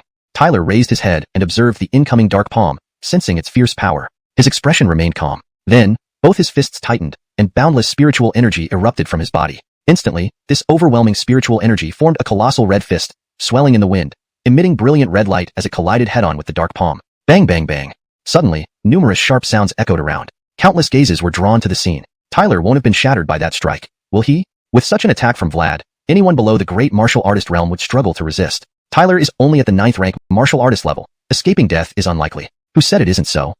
Whispers spread among the crowd, clearly shocked by the force of Vlad's attack. Tiffany's eyes widened, her heart filled with anxiety, watching the scene worryingly. Meanwhile, the disciples of Heavenly Demon Palace smiled with satisfaction and gritted their teeth, saying, "Now our palace master can finally rest in peace." Under everyone's watchful eyes, the shockwave gradually dissipated. Moments later, they saw the dark palm explode but did not destroy the red fist. Instead, it was shattered entirely by the red fist. Countless expressions changed, and they exclaimed in disbelief. Has Tyler's strength become so terrifying? Clearly, the outcome of the collision surpassed their expectations. Dovey and Anwar, who had been nervous, sighed in relief. This Tyler was indeed astonishing as ever. Vlad was also slightly stunned, not expecting his attack to be repelled. He sneered coldly, "No wonder you dared to rescue people. It seems your strength has increased dramatically." He clearly recognized that Tyler's strength had greatly improved compared to a few days ago. Unfortunately, Vlad himself was far more powerful than this.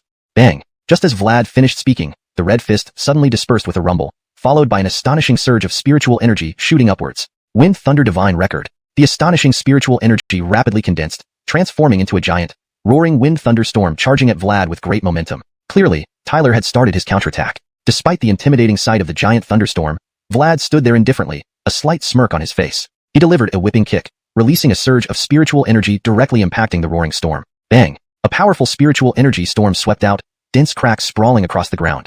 However, Vlad remained stationary. Moreover, the storm that was hit by his kick trembled violently before being shattered into countless points of light by his direct blow. Seeing this scene, countless people couldn't help but draw in a sharp breath, realizing how fearsome Vlad's strength was. Even though Tyler's counterattack was also terrifying, it failed to move Vlad and was ultimately blasted apart by one of his legs. This gap in strength between them was evident. Vlad narrowed his eyes, glaring fiercely at Tyler, his smirk growing. "So this is your strength?" Tyler's expression changed slightly too. This was the first time his Wind Thunder Divine Record had been so effortlessly defeated. Vlad's strength was indeed terrifying. No wonder even Dovey and Anwar were defeated by him. If your strength is limited to this, then today, you are destined to be beaten to death by me. Vlad fixed his icy gaze on Tyler and spoke calmly. Swish. Before Vlad's voice faded, Tyler dashed forward abruptly, directly closing in on Vlad. Seeing Tyler still charging recklessly, Vlad's eyes flashed with disdain. All the better. Rushing to your own grave makes things easier for your quick rebirth. Spiritual energy surged between his fists, radiating terrifying power. Tyler charged out furiously and appeared in front of Vlad within moments. Without hesitation, he formed a grip, and the life-death cycle spear extended wildly in the wind. The domineering spear tip traced a sharp trajectory, ruthlessly stabbing toward Vlad's throat. The air was torn asunder, and just as the spear tip was millimeters away from Vlad's throat, a faint voice echoed in Tyler's heart. Life-death cycle spear, demon exorcising pattern. On the white spear body, an ancient pattern slowly emerged. Then, the domineering spear tip seemed to extend this pattern, which almost instantly merged with the spear's edge. The pattern swept past, trailing a sharp glow. At this moment, the life-death cycle spear had revealed its full prowess.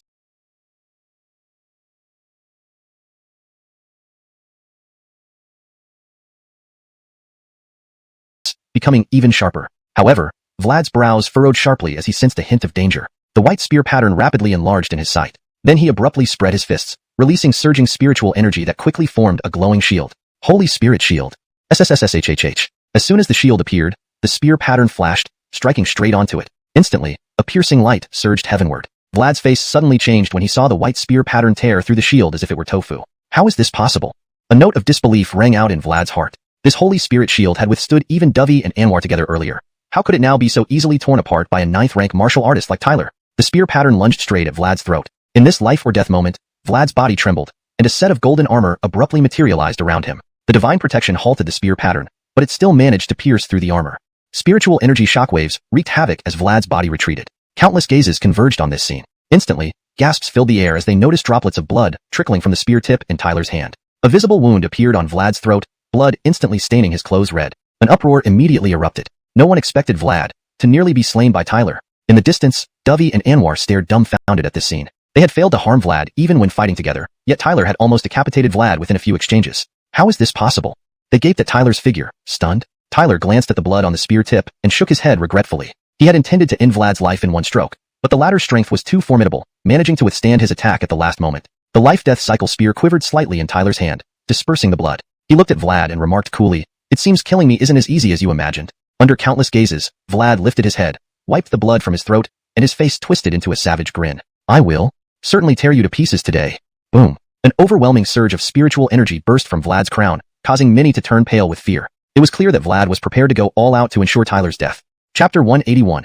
Revealing Sharpness. Boom. Boom. Terrifying torrents of spiritual energy erupted from Vlad's crown, rising skyward like raging waves. The surrounding air kept exploding under the intense pressure, producing continuous sonic booms. Sensing this earth-shattering surge of spiritual energy, everyone present changed expressions dramatically, casting wary and astonished looks toward Vlad. "Junior brother Tyler, be extremely careful." Dovey and Anwar couldn't help but shout a warning. It was clear that Vlad was now resorting to every available means. From their previous engagements, even Dovey and Anwar had to admit that Vlad was truly terrifying. When they had both suffered defeat earlier at his hands, he might not have been fully exerting himself. But now, nearly being slain by Tyler had forced Vlad to unleash all his power. Boom. Boom. Vlad's eyes glinted with coldness as he locked onto Tyler. His palms thrust out, suddenly shifting into intricate seals. Immediately, the towering spiritual energy began descending with the roar of a flood. Every space it passed through collapsed and shattered beneath its overwhelming might. In that formidable spiritual energy, there seemed to lurk an intimidating force, akin to thunderclaps, frighteningly powerful. This was Vlad's cultivation technique, named Heavenly Thunder Divine Art. The spiritual energy formed by this technique, interwoven with thunder, was extremely destructive. Being hit by it would result in the body being utterly torn apart. A tyrannical display of power. Whoosh! The formidable spiritual energy raged down, causing Tyler to raise his head, his expression changing slightly. Then, his figure flashed as he advanced rather than retreated, rushing toward Vlad. The cycle of life and death spear in Tyler's hand continuously waved, gathering the world's spiritual energy into it. Instantaneously, Tyler's spiritual fluctuations rose dramatically. Although Tyler was merely at the 9th level of martial artist, even if his strength was comparable to a peak 9th level martial artist, fighting against the semi-great martial artist Vlad was clearly challenging. However, with the support of the supreme divine weapon, the cycle of life and death spear, his combat power was now on par with Vlad's. Shred. Under the earth-shattering surge of spiritual energy, Tyler's figure swayed like a leaf in the wind. But he didn't dodge. Instead, the cycle of life and death spear quivered, revealing white lines once more along its sharp tip, evidently reactivating the devil-slaying mark's power. Break for me. The sharp spear tip collided with the terrifying spiritual energy, causing the heavens to shake. To everyone's astonishment, the formidable spiritual energy suddenly crumbled piece by piece, and Tyler pressed forward relentlessly, every step causing explosions amidst the remaining spiritual energy. With the devil-slaying mark, unless the opponent's force surpassed Tyler's own, it would disintegrate under its effect. Humph! Seeing this, Vlad's face turned even more grim. He swiftly formed another seal, releasing several torrents of formidable spiritual energy piercing through the air and hurtling towards Tyler en masse. Clearly, he still believed that Tyler was no match for him. Tyler's figure flashed in midair, the spear waving as spear beams erupted. Each time the beams slashed through, the torrents of spiritual energy were immediately blasted apart. Watching Tyler in the sky handling these challenges gracefully, numerous eyes revealed shock. No one expected Tyler to, with just the 9th level martial artist strength, completely destroy Vlad's spiritual energy attacks. In the distant land, Elliot observed this scene with increasing astonishment. How did Tyler suddenly become so strong? He was amazed. Tyler was now evidently several times stronger compared to when he left the Star Gathering sect. At least, in his view, with Tyler's original strength at the sect, it would have been difficult to withstand such attacks from Vlad. I remember he was at the 8th level of martial artist back then. Now he has reached the 9th, which might be part of the reason. Beside him, Zion looked doubtful. In his opinion, although Tyler was among the best of their generation of platinum disciples at the Star Gathering sect, he was only a standout. Reaching the elite platinum disciple level seemed somewhat far-fetched. But now, who would have thought that Tyler could hold his ground against the half-step great martial artist Vlad? The cycle of life and death spear in Tyler's hands indeed lives up to its reputation. If I'm not mistaken, this spear probably reaches the rank of a divine artifact, Elliot mused aloud after some contemplation. A divine artifact? Zion was taken aback. Divine artifacts were extremely rare, Even within the star-gathering sect, only they, the holy sons, possessed them. Regular disciples, even top disciples, hardly ever did. This explains a lot. At the entrance of the Beiju mountain range, numerous factions watched the conflict over the supreme-grade spirit mine with amazement, clearly not expecting the situation to become so unpredictable. Hall Master Bai also stared at this scene in bewilderment. This disciple Tyler truly keeps his true strength hidden. He is indeed a blessing for our star-gathering sect. Watching Tyler continuously counteract Vlad's spiritual energy attacks, Hall Master Bai's eyes shone with surprise. He never imagined that when the star-gathering sect faced near-complete devastation, it would ultimately be Tyler who turned the tide. This disciple Tyler truly has potential. It was my oversight. Even with just 9th-level martial artist strength, Tyler could contend evenly with a half-step great martial artist like Vlad, thereby salvaging the star-gathering sect's honor. He realized this wasn't a mistake, but solid reality. It seems we may yet turn defeat into victory. Hall Master Bai even felt fortunate that Tyler participated in this mission.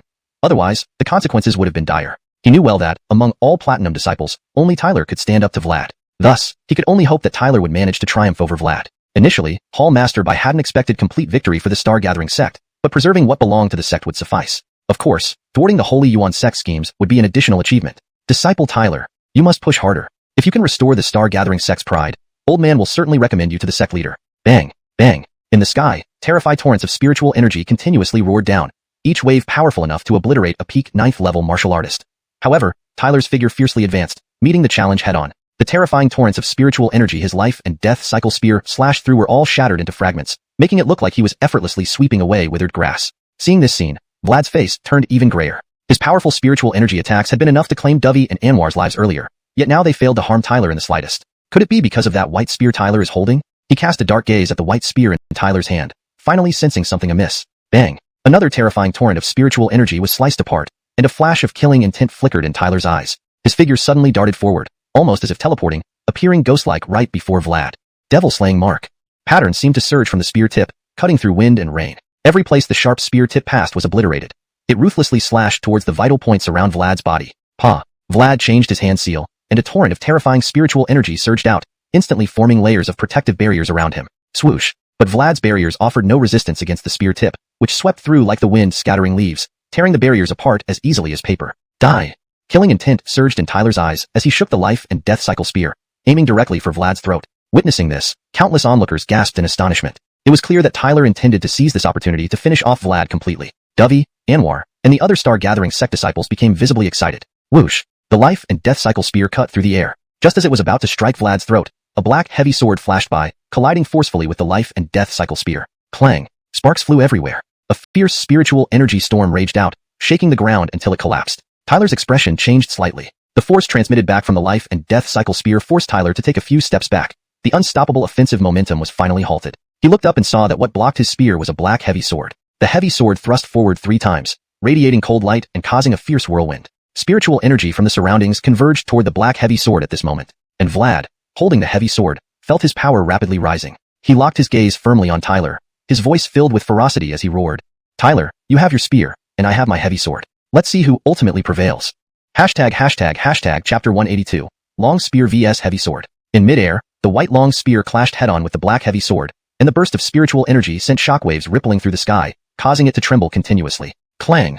The heavy sword vibrated fiercely, and under the wind's fury, it immediately knocked away the white long spear. Tyler's figure retreated at this moment. Vlad remained motionless, standing in the void, his eyes icy cold as they stared at Tyler. The heavy sword in his hand churned with surging spiritual energy, producing an ear-piercing sonic boom. The fluctuations of spiritual energy around him climbed higher and higher. Many gazes from onlookers settled on Vlad, then shifted to focus on the black heavy sword in his hand, their faces changing. Is that black heavy sword also a divine weapon? Tyler is incredible.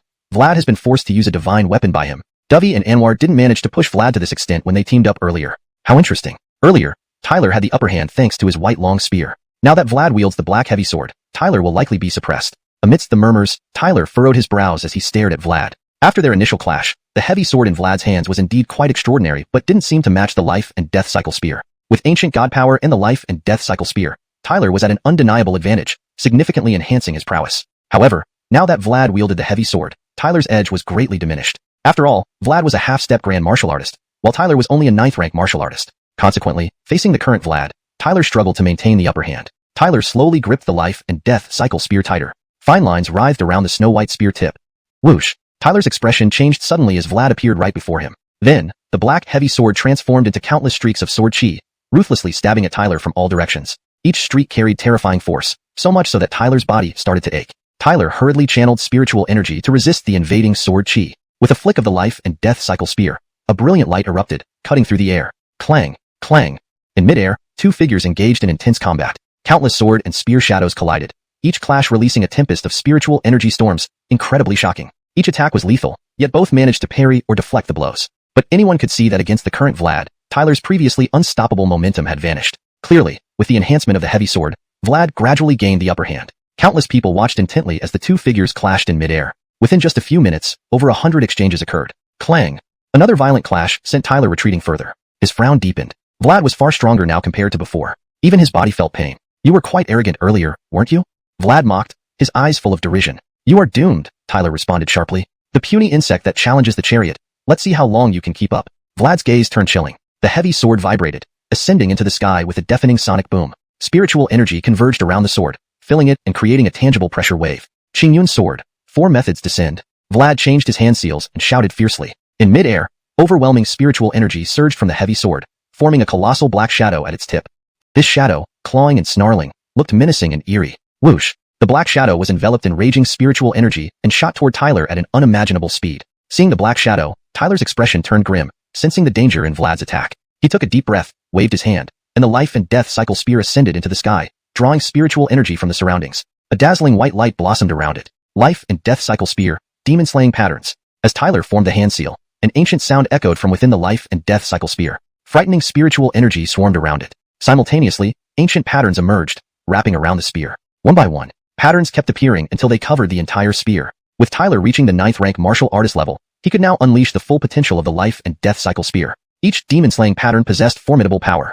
Now covering the spear, they could devastate anything. Facing Vlad's increasingly fearsome attack, Tyler dared not underestimate his opponent. Go!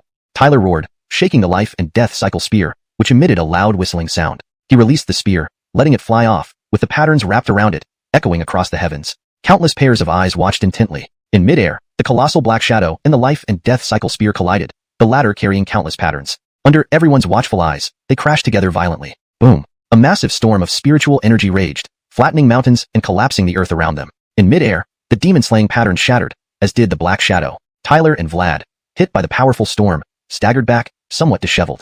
They eventually landed on the ground simultaneously. Bang! The ground beneath them collapsed, dust flying everywhere, obscuring both figures. But in the next instant, the dust dissipated, revealing both men soaring back into the air, facing each other. Countless eyes followed them. Both were visibly injured, with blood trickling from the corners of their mouths, indicating they had both suffered during the clash. They seemed evenly matched. Crowds gasped in astonishment. Originally, they thought Vlad would easily suppress Tyler after using the Qingyun sword, but Tyler managed to withstand such a ferocious assault, surprising everyone. Elliot smiled with relief watching this. This junior brother Tyler truly becomes more formidable with every battle, he remarked, filled with unexpected admiration. Beside him, Zion sneered, I'm afraid he's just a flash in the pan. Elliot's expression darkened. Junior brother Zion, I know Tyler has had conflicts with your Azure Dragon Hall, but we must unite against external threats now. Don't cause internal strife. If this mission fails, none of us will be spared. Zion was speechless, knowing Tyler was their last hope to turn the tide for the Stellar Sect, especially after failing to breach the Holy Son of the Holy Yuan Sect. Flanking Elliot and Zion, Eve and Azariah of the Holy Yuan Sect saw this scene, their earlier smugness turning grave. They truly hadn't expected that Vlad, a powerhouse from the Holy Yuan Sect, would be repeatedly held back by a mere 9th rank martial artist from the Stellar Sect. Brother Vlad, what on earth is he doing?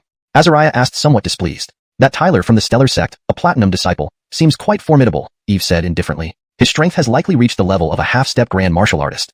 They had noticed that even without the life and death cycle spear, Tyler's prowess was far from ordinary for a 9th rank martial artist. He could even match up against half-step grand martial artists and fight them head-on. This must be the hidden ace that the Stellar Sect kept in reserve. Never thought they would hold back like this. Eve glanced at Elliot and Zion nonchalantly, then exchanged a look with Azariah. Suddenly, a loud shout resounded. Brother Vlad, don't hold back any longer. Finish this swiftly.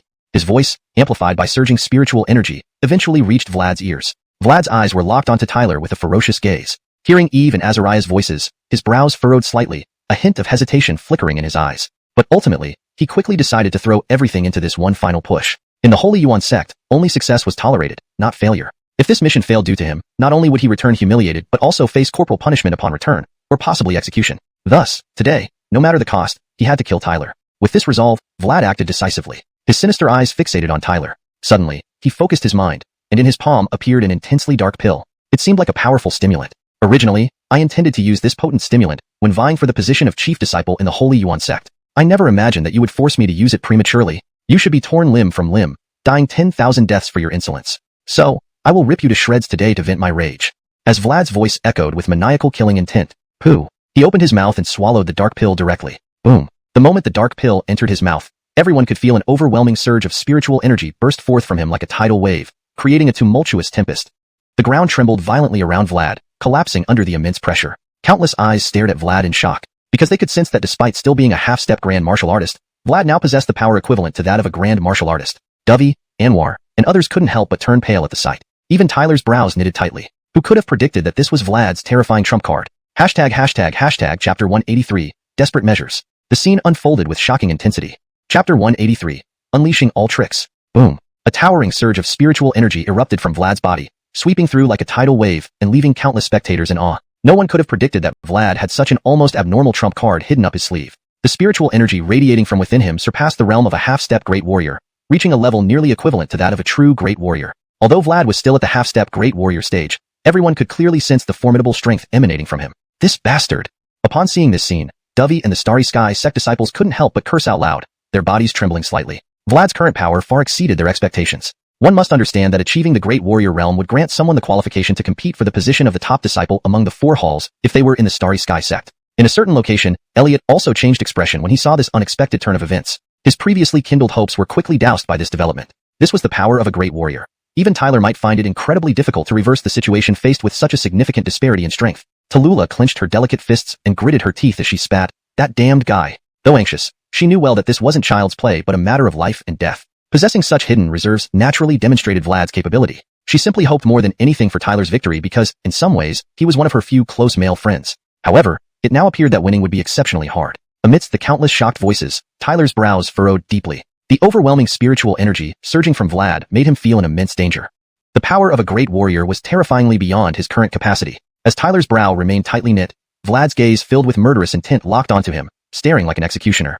Vlad had once accidentally entered an ancient cave, obtaining a unique divine herb which could temporarily boost his strength by 1 minor realm without any side effects. Initially, he intended to use this divine herb during the competition for the St. Yuan sect's chief disciple position. However, he was forced to use it prematurely due to Tyler's pressure. Premature usage exposed his true strength, explaining why he was particularly eager to kill Tyler swiftly. If he used it during the competition for the St. Yuan sect's chief disciple position, he could have achieved a stunning breakthrough and possibly even become the top disciple. But alas, Tyler ruined all that. Today, I will obliterate you, Tyler.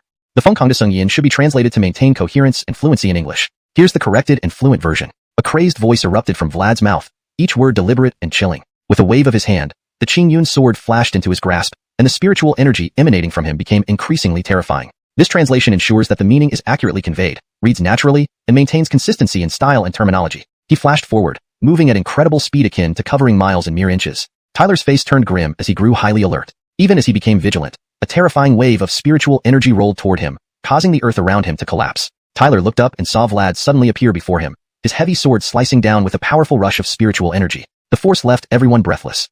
Tyler gripped the life and death reincarnation spear, thrusting it forward with both hands. Clang! The spear struck the heavy sword, a deafening sound resonating, the ground crumbling apart. Tyler's body trembled violently, sending him flying backward, barely managing to stabilize himself. His palms were cracked, bleeding profusely, and even his meridians showed signs of tearing. Luckily, no severe injuries occurred. After just 1 round, Tyler was injured. Murmurs rose among the crowd.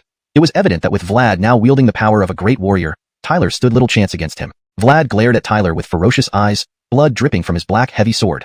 The blood left by Tyler. He shook the sword, scattering the droplets and sneered, "Now you should realize that you lack the ability to be a savior." But Tyler ignored him, his body abruptly shivering before charging forward with snow leopard-like speed. Phew! Tyler's sudden charge triggered a flurry of shocked reactions. No one expected him to attack again while facing such a fearsome Vlad. Dovey watched anxiously, knowing it might not be wise but attacking was often the best defense. Other Starry Sky sect disciples hung their heads in despair. St. Yuan sect disciples laughed disdainfully. Vlad watched Tyler's advance with a mocking gaze, then grinned cruelly, saying coldly, "You won't give up until you see the Yellow River? After all, it's merely an ant shaking a tree.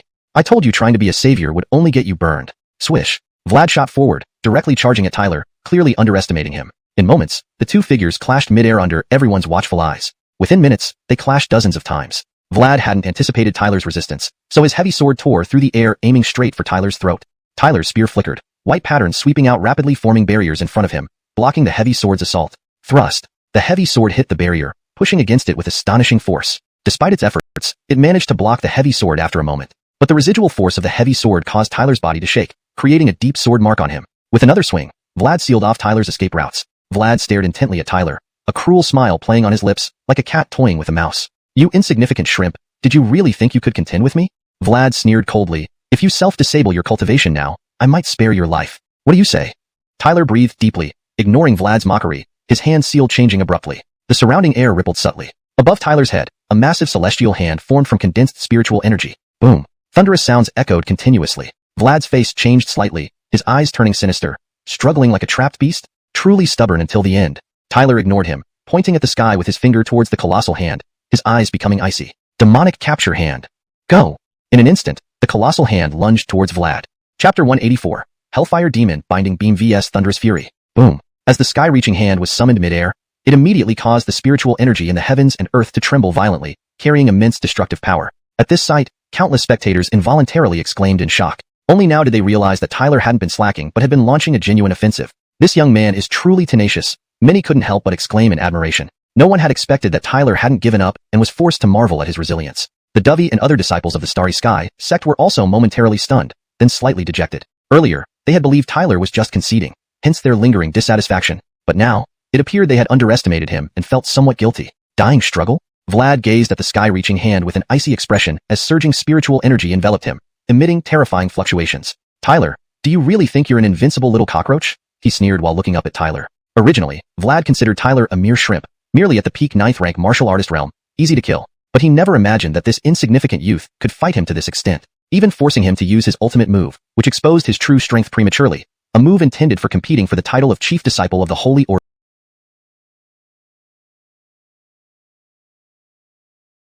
Origin sect. Now being forced into an early deployment, he had also expended a significant trump card. "You continue to surpass my expectations?" Tyler shrugged with a smile, admitting he hadn't initially taken Vlad seriously. After all, even if Vlad was at the peak 9th rank martial artist realm, he wasn't afraid. He thought using the power of the life and death cycle spear would allow him to easily win, but Vlad turned out to be more challenging than anticipated, even now exhibiting forces nearing great martial artist level. Vlad waved his sleeves, gathering tremendous spiritual energy before him with a sinister laugh. "Stop hitting rocks with eggs. These tricks won't let you escape my grasp." Despite the sky-reaching hand's continuous expansion and formidable fluctuations, Vlad's gaze didn't change. Facing Vlad's calm demeanor, Tyler laughed, until the end.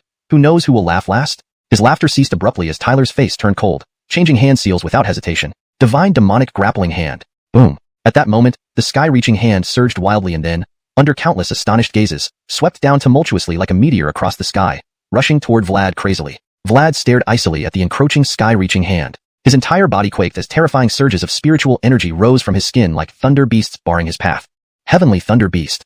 Black thunder began to congeal around his body at that moment. Bang, bang. The sky-reaching hand struck relentlessly, diving into the thunder beast, yet its force seemed absorbed as if falling into an abyss. The power contained within the thunder beast was clearly terrifying. However, the sky-reaching hand continued relentlessly, though its effectiveness was not enough to match Vlad, who was in peak condition with the thunder beast proving equally powerful. Thus, the sky-reaching hand's power was continually countered by the thunder beast. All eyes watched the fierce clash with tension, understanding the peril despite no loud sounds. Both Tyler and Vlad aimed to defeat each other decisively. In another area, Elliot observed, feeling uneasy. Tyler's sky-reaching hand was strong, but it was clear it wouldn't mortally threaten Vlad. Even Azariah from the Holy Origin sect saw this, their faces gradually becoming more arrogant as they directed mocking glances at Elliot. "Brother Tyler, keep it up."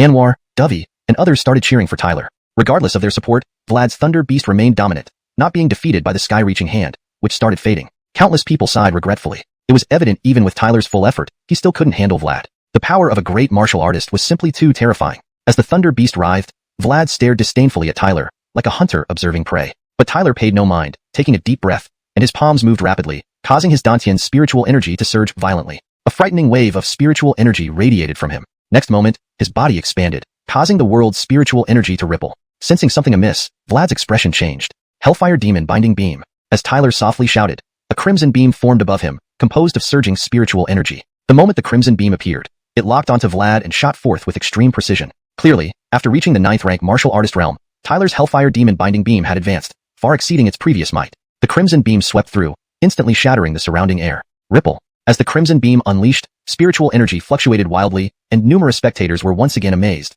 finally realizing Tyler's true technique was not the sky-reaching hand but this astonishing crimson beam. The sky-reaching hand was merely an appetizer. Roaring like a hurricane, the crimson beam hurtled toward Vlad, whose brows furrowed upon sensing the threat. "So this is your true move." Vlad's gaze turned icy as he no longer dared to underestimate Tyler. Clenching his palms, a torrent of spiritual energy erupted from his body, rapidly converging above his head into a grayish bolt of lightning. Thunderous fury. 1,000 beams of lightning flashed, radiating a fearsome power. Stupid dog, not knowing when to die. Under the thunderbolt, Vlad glared viciously at Tyler. Every eye was fixed on them as everyone realized this was the most critical moment of their battle. It wouldn't be long before life and death were decided. Would Tyler's crimson beam stand against Vlad's gray lightning? Boom, boom, boom. The crimson beam whistled forward, striking Vlad's gray lightning amidst countless nervous gazes. Hashtag chapter 185. Who will prevail? Boom, boom, boom. A crimson beam of light swept across and struck Vlad's thunderbolt assault. The crimson beam was astonishingly powerful, as if it could make the surrounding air vanish into nothingness. Countless gazes from the onlookers immediately shifted to this scene. Everyone knew that this might be Tyler's final move. If he couldn't critically injure Vlad, his fate would likely be sealed. This battle would now determine life and death. Dovey and Anwar couldn't help but widen their eyes, intently watching this moment unfold. At location A, Elliot, Zion, Eve, Azariah, and others were also nervously watching the scene, occasionally glancing between the two combatants. Since they were evenly matched, they understood that the final outcome would hinge on Tyler and Vlad. At the entrance of the Beiju Mountains, Director Bai was staring intently, anxiety etched on his face as he watched Vlad and Tyler. Even the Hall Master from Xianxia sect had a similar expression. Clearly, both sides recognized the critical nature of this duel. Moreover, it wasn't just them. Everyone else was aware of this too. Who could have thought that the conflict between these two platinum disciples within the supreme spiritual mind would become the key to the larger confrontation? Because this battle between them was vital to the showdown between Xianxia sect and Xianxia sect, two super sects of Dongxian heaven. Boom, boom. Under the watchful eyes of countless spectators, the crimson beam rose, evaporating all the air around it as though walking on flat ground. After the thunderbolt assault, Vlad narrowed his eyes. The terrifying force in front of him barely resisted the crimson beam's attack. Sizzle, sizzle. The crimson beam touched the thunderbolt assault, emitting sharp sounds as if brilliant sparks were flying out. The two continuously collided, one attacking while the other defended, resulting in constant explosions. Gradually, the thunderbolt assault began to weaken, with the formidable spiritual energy being suppressed by the crimson beam. The power of the thunderbolt assault started to dissipate. Tyler watched this and shrugged, giving Vlad a smile. Seeing Tyler's arrogant demeanor, Vlad smirked derisively, appearing confident. Suddenly, Tyler's expression changed drastically. As the power of the thunderbolt assault faded, a dark light pattern appeared, like a demonic king emerging from the night. In an instant, it transformed the crimson beam into a brutal, destructive force. It was a strange and fierce sight. The dark light pattern enveloped the thunder and, within moments, managed to resist the crimson beam's power. The beam and the thunder clashed, creating a deadlock. In this stalemate, the crimson beam began to weaken until it exploded, turning into scattered light particles. Vlad looked up at Tyler, his face full of mocking laughter. Looks like the last laugh won't be yours. Witnessing this, the numerous spectators murmured. It seemed that Tyler's crimson beam still couldn't threaten Vlad. Whoosh! Amidst the tense gazes, Tyler's lips twitched. In the next instant, his body trembled, and he lunged directly at Vlad. Bam! Seeing this, gasps echoed through the crowd. It was clear that Tyler intended to go all out now. Is he coming here to die? Vlad laughed mockingly. Some people couldn't help but shake their heads. When Tyler charged towards Vlad, it indicated that he was at his wit's end, especially since Vlad was still at peak condition. There was a noticeable gap in strength between the two. Dovey and Anwar sighed softly, resigned. Whoosh! In the next moment, Tyler appeared in front of Vlad. Their eyes met, each seeing the Fengkong de Sa Yi in the other's gaze. ***. In the next moment, Tyler appeared in front of Vlad. Their eyes locked, each seeing the Fengkong madness and killing intent in the other's gaze. Further refinement for natural fluency. In the next moment, Tyler appeared in front of Vlad. Their eyes locked, each detecting the fierce madness and killing intent in the other's gaze. Fool, you brought this upon yourself. Vlad sneered, clenching his fists tightly before launching a punch. Terrifying spiritual energy surged forward, sweeping everything in its path as it aimed for Tyler. This punch contained nearly all of Vlad's grand martial master level power, capable of destroying everything in its path, leaving no trace behind. However, facing such a terrifying punch, Tyler remained calm, not retreating but instead advancing, a cold glint flashing in his eyes. He clenched his hands and struck Vlad head-on. He was confronting Vlad in a direct clash. What a fool. Seeing this, Vlad scoffed disdainfully. At this point, he had unleashed his grand martial master level power, and yet Tyler dared to face him directly. It was like smashing a stone against an egg. Thus, Vlad almost disregarded Tyler's strike, aiming straight for him. In an instant, their strikes tore through the air like autumn winds sweeping away fallen leaves. Looking at Vlad's menacing stance, a low voice resonated within Tyler's mind. Ancient God transformation. Just as they were about to clash, Tyler's body emitted a dazzling light, red light enveloping him like an ancient deity. His body swelled up. Boom. At the same time, a destructive wave erupted from Tyler's body. Vlad's eyebrows furrowed sharply, but at this point, there was no retreating. Their strikes collided heavily. Bang. A piercing sound reverberated. The ground beneath their feet instantly shattered. At this moment, countless gazes turned toward them. They soon saw two figures, one striking with a palm, the other punching, remaining motionless, locked in a deadly confrontation. In the next moment, their protective spiritual barriers exploded. The world fell silent. Everyone held their breath, eager to see who would ultimately prevail in this life and death struggle. Tyler's hand throbbed slightly, but he ignored it, focusing solely on Vlad. Looks like I'm the one who will have the last laugh, Tyler said mockingly. Vlad's face changed drastically, horror spreading across his features. His fist exploded into a cloud of blood. Gasps of shock resounded throughout the area. Under the disbelieving gazes, Vlad's body slowly toppled backward, his eyes filled with fear and hatred. He had endured countless hardships for today, determined to achieve fame through this battle. Today, he should have been invincible. How could he be defeated by Tyler, merely a 9th-rank martial master from Xianxia sect? Chapter 185. Who will prevail? Boom, boom, boom. The crimson beam swept across, landing on Vlad's thunderous assault. This crimson beam was exceptionally astonishing, seemingly turning the surrounding air into nothingness. Countless gazes were instantly cast toward the scene. Everyone knew this was probably Tyler's final move. If he still couldn't severely injure Vlad, then he would be in grave danger next. And this battle would decide life or death. Dovey, Anwar, and others couldn't help but widen their eyes, watching intently. In Area A, Elliot, Zion, Eve, Azariah, and others watched tensely as well, glancing at the two fighters from time to time. Both sides seemed evenly matched, so they understood that the final outcome might hinge on Tyler and Vlad. At the entrance of the northern mountains, Headmaster Bai gazed intently at Vlad and Tyler, his expression tense. Even the headmaster from Xianxia sect was similarly focused, clearly aware that the key to both parties' struggle lay in the fate of these two individuals. Of course, it wasn't just them. Other factions understood this point as well. Who would have thought that the conflict between two platinum disciples inside an elite spirit or mind would become the crux of both sides' struggle? Their duel also influenced the confrontation between Qixing sect and Xianxia sect, two supreme sects of the eastern heavenly realm. Boom, boom. Under the watchful eyes of countless onlookers, the crimson beam rose, evaporating all the air as if walking on flat ground.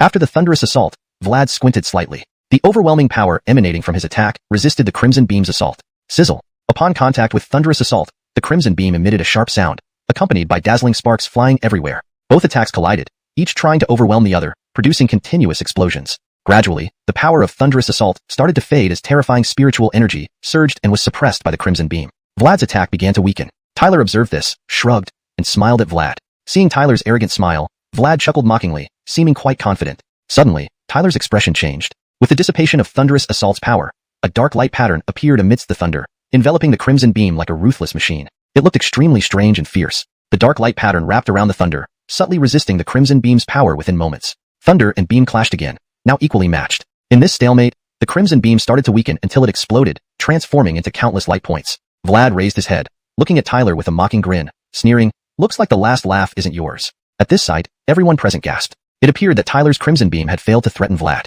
Whoosh! Amidst anxious gazes, Tyler's lips curled. In the next moment, his body suddenly vibrated, dashing towards Vlad. Russell. Witnessing this, there were exclamations of shock. It was clear Tyler was taking a desperate risk. Is he courting death? Vlad laughed sarcastically. Some people couldn't help but shake their heads. When Tyler took this desperate measure against Vlad, it signified he was out of options, especially since Vlad remained at peak condition. There was still a gap in strength between the two. Dovey and Anwar sighed, feeling hopeless. Whoosh! In an instant, Tyler appeared before Vlad. They locked eyes, both seeing the wild murderous intent in each other's gaze. "Fool, you asked for it." Vlad growled, fists clenching tightly before unleashing a devastating blow. Powerful spiritual energy roared as he aimed at Tyler with the might to obliterate everything. This punch gathered almost all of Vlad's great warrior realm strength, capable of shattering heaven and earth. However, facing such a fearsome punch, Tyler remained calm, even advancing to counterattack. His eyes flashed coldly, fists clenched as he struck back at Vlad. He chose to meet the blow head-on. "What a fool!" Vlad smirked contemptuously. Using the strength of a great warrior, Tyler's attempt was futile. Thus, Vlad paid no attention to Tyler's strike and continued with his own powerful punch. Instantly, both punches tore through the air. As Tyler faced Vlad's lethal attack, a low voice echoed in his heart. Divine transformation. Right before the collision, a burst of red light enveloped Tyler's body, expanding rapidly. Boom! A destructive wave erupted from Tyler.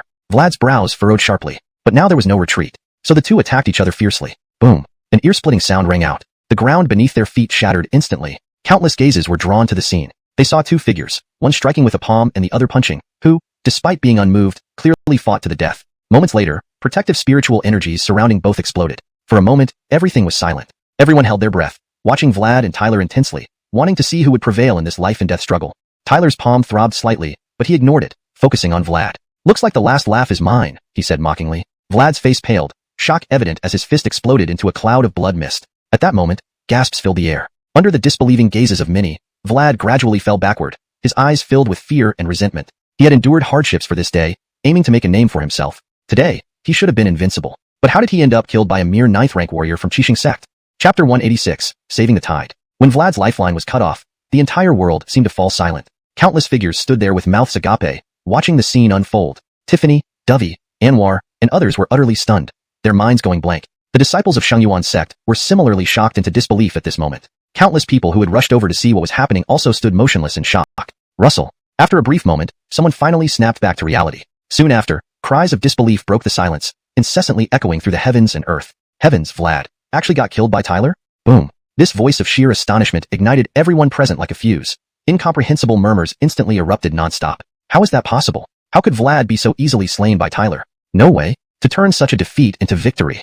Just how monstrous is Tyler's strength? Everyone was in utter shock, because when Vlad unleashed his full force with Thunderbolt Strike, not even Tyler's astonishing Crimson Beam could harm him. Yet, who would have thought that when Tyler risked everything, he would completely turn the tables? Moreover, it was obvious to everyone that all of Vlad's attacks exploded, indicating he must have been subjected to an extraordinarily immense force. Just what terrifying power did Tyler unleash that even Vlad, a great warrior realm powerhouse, couldn't withstand? Countless eyes that observed Tyler transitioned from doubt to respect, even carrying hints of awe. In midair on location A, Elliot, Zion, Eve, and Azariah slowly recovered from their initial shock. Their expressions turned to one of surprise. Eve and Azariah exchanged glances, each reading incredulity in the other's eyes. Clearly, the final outcome was far beyond their expectations. Soon, their expressions darkened. Vlad being unexpectedly killed by Tyler. Did this not mean their plans were now doomed to failure? They inconspicuously glanced at Tyler's figure, flashes of killing intent flashing across their eyes. You damned brat, you must die. Eve roared and immediately lunged out, releasing terrifying spiritual energy that swept up sand and stones. With Vlad dead, they had to eliminate Tyler, the murderer, to salvage some face. Whoosh. However, just as Eve shot forward, a figure dashed toward him, palm extended, sweeping spiritual energy causing everything in its path to vanish into nothingness. Seeing the power in that strike, Eve dared not underestimate it and quickly halted, delivering a whip kick in response. Boom. Instantly, palm met whip kick in a fierce collision. Eve's body trembled and retreated. Looking up, he saw Elliot standing opposite him, glaring menacingly, having blocked his path. Weren't you very arrogant earlier? Why the panic now? Elliot laughed coldly. Eve's face darkened, and he spat. Elliot, a good dog doesn't block the way. Get out of my way. Wanting to kill our disciple? I won't let you get your way, Elliot said resolutely, vast spiritual energy surging around him as he stared firmly at Eve. Even Elliot couldn't help but feel a rush of satisfaction seeing Eve's sour expression. The frustration they previously felt from being held back was now doubly inflicted upon their foes. A fair retribution indeed. Feeling satisfied, Elliot deliberately provoked Eve. His voice, wrapped in spiritual energy, abruptly boomed. Junior brother Tyler, well done, truly making us proud Stars sect proud. His voice resonated with pride and confidence at this moment. During this mission, he had argued fervently for Tyler's inclusion based on his judgment, despite initial doubts, particularly from Hall Master Bai, who, though seemingly indifferent, placed Tyler in the relatively insignificant location D. This clearly reflected worries about Tyler being a liability, potentially leading to the mission's failure.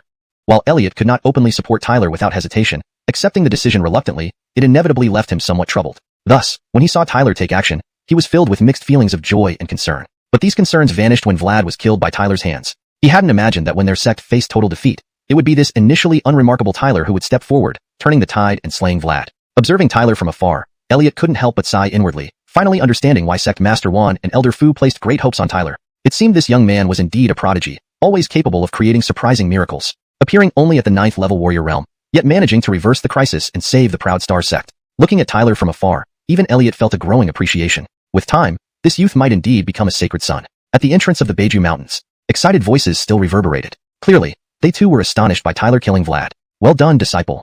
Hall Master Bai smiled widely, exultant joy filling his face. Initially, their proud Stars sect had suffered heavily under Xianxia sect's attacks, but who would have thought that Tyler's single-handed effort would completely change the situation, favoring their sect? Hall Master Bai slowly raised his head and looked at the Xianxia sect Hall Master nearby, saying sarcastically, looks like you misjudged the situation this time. The Xianxia sect Hall Master flew into a rage, bellowing, impossible. Your proud Stars sect's disciples should never have been able to match Vlad. Yet, Hall Master Bai sneered, fate has already been decided. You can stop deluding yourself. Tyler might have been at a disadvantage compared to Vlad, but he ultimately defeated Vlad. There was no other explanation except that their Xianxia sect's disciple was simply inferior.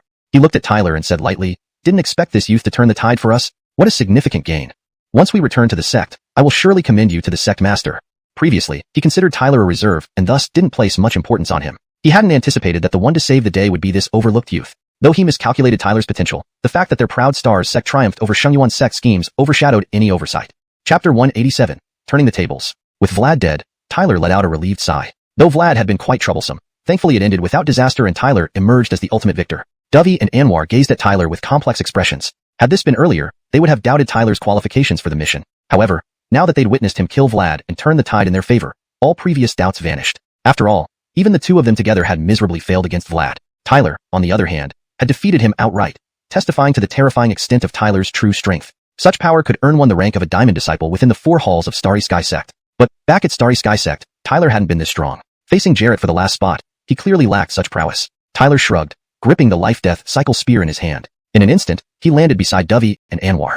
Seeing him, Dovey and Anwar felt a sense of gratitude. All arrogance from before was gone, replaced by acknowledgement and admiration. Are you both all right? Tyler smiled and asked. We're fine, replied Dovey and Anwar, shaking their heads. Upon hearing their reply, Tyler raised the life-death cycle spear and pointed it at the panicking disciples of Saint Essence Sect. If so, then let's launch a counterattack on Saint Essence Sect. Looking at the spirited Tyler, Dovey and Anwar exchanged glances, realizing for the first time how ambitious this once questioned individual truly was. With Vlad's death, it became clear that Starry Sky Sect unexpectedly gained the upper hand in the conflict with Saint Essence Sect. Initially, the disciples sent by both sects were evenly matched, with Vlad being the only exception. Yet, no one expected that while Vlad was strong, Tyler proved even stronger. Tyler, who had always been overlooked, was actually the most powerful person among those not including the holy sons of both sects. Once Vlad died and Tyler, alongside Dovey and Anwar, fiercely pursued the remaining Saint Essence Sect disciples, the latter were utterly helpless and fell one after another. The premium spirit mines previously occupied by Saint Essence Sect became spoils of war, falling into the hands of Tyler and his team. Ultimately, what originally belonged to Saint Essence Sect A, B, and C locations ended up benefiting Starry Sky Sect, with the common disciples of Saint Essence Sect being entirely wiped out by Tyler's forces, a complete annihilation. Seeing this, Eve and Azariah, the two holy sons of Saint Essence Sect, flew into a rage, launching furious battles against Elliot and Zion in an attempt to regain lost ground. The battle between holy sons was earth-shaking. Powerful surges of spiritual energy constantly surged into the sky, causing the world to tremble. However, these confrontations between holy sons were destined to be inconclusive. Both sides were elite, equally matched in strength, leading to a stalemate. But everyone could see that in this conflict, Saint Essence Sect had thoroughly lost. In the air, the Holy Son Jenny of Infinite Tao Sect watched the clash between Starry Sky Sect and Saint Essence Sect with several other holy sons from various sections. They exchanged glances, each seeing the surprise in the other's eyes. Starry Sky Sect's victory was certainly beyond their expectations. Who would have thought this Tyler is quite the character? Jenny murmured softly. Initially, she had considered Tyler merely there to broaden his horizons. Her interest was sparked only because Tiffany was close to him. She never imagined that this unvalued Tyler would ultimately single-handedly turn the tide and resolve the crisis for Starry Sky Sect. His strength and capability were truly unbelievable. It seems Starry Sky Sect has indeed produced a remarkable new star, Jenny muttered to herself. Not just Tyler but even Tiffany had thrived in Infinite Tao Sect, destined to become influential figures there one day. Not to mention, our Heavenly Tao Sect has a female disciple, Jiang Yinran, who, although didn't come this time, also shows exceptional talent and is prominent within our sect. Jiang Yinran? I seem to recall Sister Tiffany mentioning she comes from the Great Law Dynasty too, Jenny said, recalling something. It appears the Great Law Dynasty has indeed produced some excellent new disciples this time around. She sighed, landing back into the premium spirit mine controlled by Infinite Tao Sect. The situation was now clear.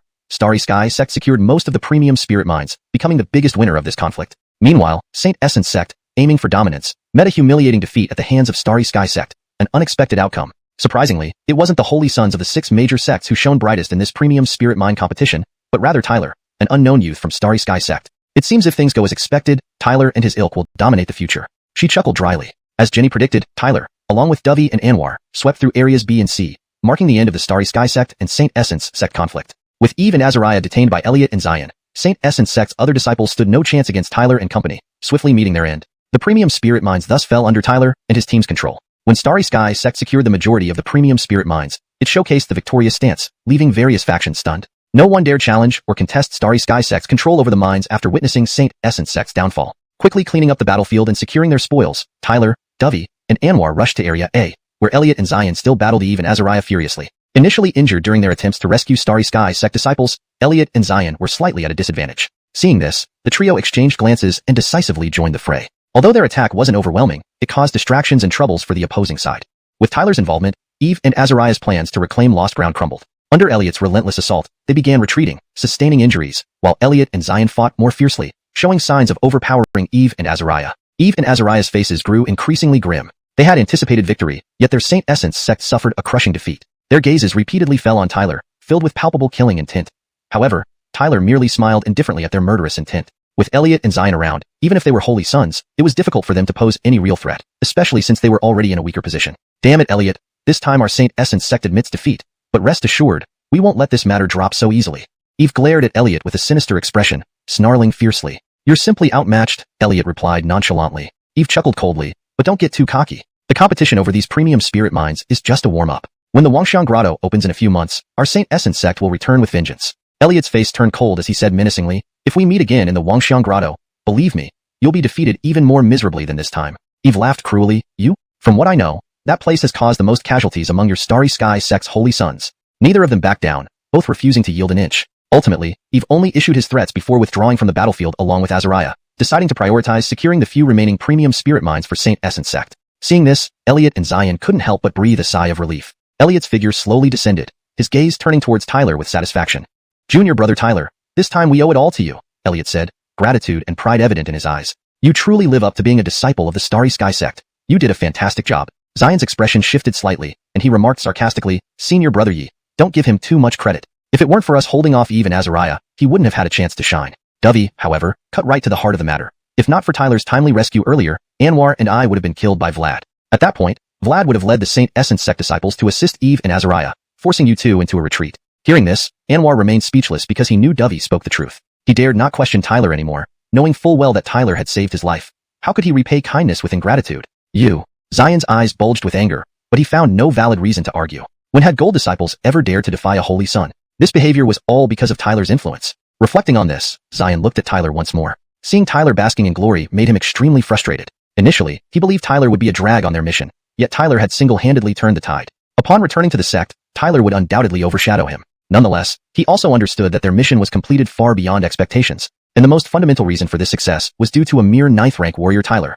Chapter 188, Return to the Sect. The Supreme Spirit or Dispute, which gathered forces from all over the eastern Xian heaven, ultimately ended with a bitter victory for the Star Cluster Sect. The intense battle between Tyler and Vlad inside the Supreme Spirit were quickly spread, leaving countless factions in the eastern Xian heaven remembering a disciple named Tyler from the Star Cluster Sect. Indeed, no one had anticipated at the start that the Saint Yuan Sect, originally a sure winner, would be reversed by an almost universally overlooked youth. Tyler's astonishing performance during his battle with Vlad left countless people amazed. This event also made people reassess the former strongest sect, the Star Cluster Sect, given it could produce such a profound disciple, demonstrating its strength was far from what appeared on the surface. Though the Saint Yuan Sect was now rapidly rising in the eastern Xian heaven, it was clear that the once great Star Cluster Sect was still a formidable opponent. This caused some forces previously considering aligning with the Saint Yuan Sect to hesitate, often choosing to observe rather than ally themselves immediately. Tyler's victory over Vlad secured most of the Supreme Spirit, or for the Star Cluster Sect, but more importantly, it halted the unstoppable momentum of the Saint Yuan Sect. From this point forward, the Saint Yuan Sect wouldn't find it so easy to exert its influence. Therefore, Tyler's win marked the beginning of a new chapter for the Star Cluster Sect's resurgence. With the end of the Supreme Spirit or Dispute, various forces gathered gradually dispersed, turning the bustling northern Tool Mountain Range and northern Tool City into a much quieter place. However, Tyler and his companions stayed behind to recuperate in northern Tool City as they were all heavily injured from the battle.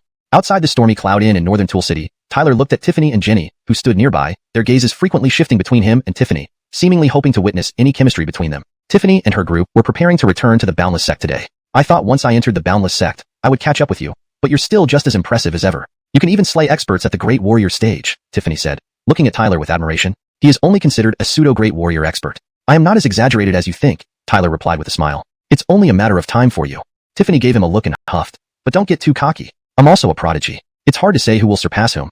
Tyler nodded with a smile. Indeed, Tiffany was a rare talent, and thus she was highly valued since joining the Boundless Sect. He imagined she would soon become renowned within the Boundless Sect. Tiffany then softly said, "My father visited me at the Boundless Sect and assured me that everything is fine with the Lin family. He will try his best to help them, so please don't worry too much." She understood that Tyler joined the Star Cluster Sect to fulfill his vow to kill Isaiah after 3 years, returning to the Deluo dynasty to challenge Emperor Imo to protect the Lin family. Emperor Imo was no weakling, and Isaiah thrived under the Saint Yuan Sect, making him a tough enemy for the Star Cluster Sect to handle. Given the current disparity between the Lin family and the Imperial family, with the Wang family being a prominent family in the Deluo dynasty yet unable to offend Emperor Imo openly, they could only provide covert support to the Lin family to help them through these trying times. Tiffany knew Tyler needed time to grow stronger. Hearing this, Tyler felt somewhat grateful and said, "Thank you." At present, he wasn't capable of protecting the Lin family. Emperor Imo was a powerhouse at the martial emperor stage, far beyond his reach. Moreover, Isaiah in the Saint Yuan Sect remained a thorn in Tyler's side. His immediate priority was to eliminate Isaiah and sever the connection between the Saint Yuan Sect and Emperor Imo. "These are things I should do," Tiffany smiled, waved at Tyler, and turned to leave. "Tyler, I'm leaving. Keep working hard." With that, Jenny and her disciples took off into the sky and disappeared in the distance. Tyler sighed lightly, watching her go. Just then, a jovial voice rang out, "You certainly have great fortune with women. Does Marnie know?" Tyler looked up to see Elliot, feeling helpless. "They are my female friends. Don't misunderstand, senior brother Yi. Female friends? I don't believe it for a second," Elliot chuckled. "Come on, Hall Master Bai is taking us back to the sect." Turning around, Elliot started walking, forcing Tyler to follow. Upon Tyler and the others returned to the Star Cluster Sect, many disciples greeted them enthusiastically. "That's Saint's son Elliot. They finally returned victorious." Of course, with Saint's sons Elliot and Xian, obtaining the Supreme Spirit or was bound to succeed. Amazing, it seems Anwar and Dovey also contributed. Whispers filled the air until several people noticed Tyler standing behind Hall Master Bai, followed by Elliot, Xian, Anwar, and Dovey. Normally, those behind Hallmaster by should be Saint Sons Elliot and Xian. How did Tyler end up there? Some people exchanged glances. Previously, Tyler securing the last slot for the Supreme Spirit or under Elliot's persuasion had already sparked controversy among the top Platinum disciples. Many thought Tyler obtaining the final slot was unfair. They assumed he merely came along to make up numbers and did not contribute significantly to the mission.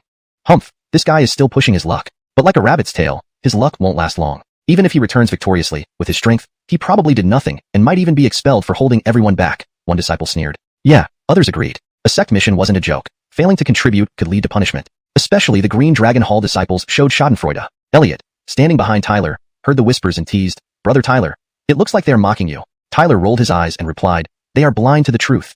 Who asked you to be so secretive? Elliot laughed lightly. Exactly, echoed another voice. Dovey nodded in agreement, while Xian and Anwar remained silent with darkened expressions, as most of the jeering disciples were from their own Green Dragon Hall. Outrageous. How dare you look down on others with your dog's eyes? I can assure you, each and every one of you present is far beneath Tyler's little finger. Hallmaster Bai finally stepped in, stopping mid-stride to stand up for Tyler.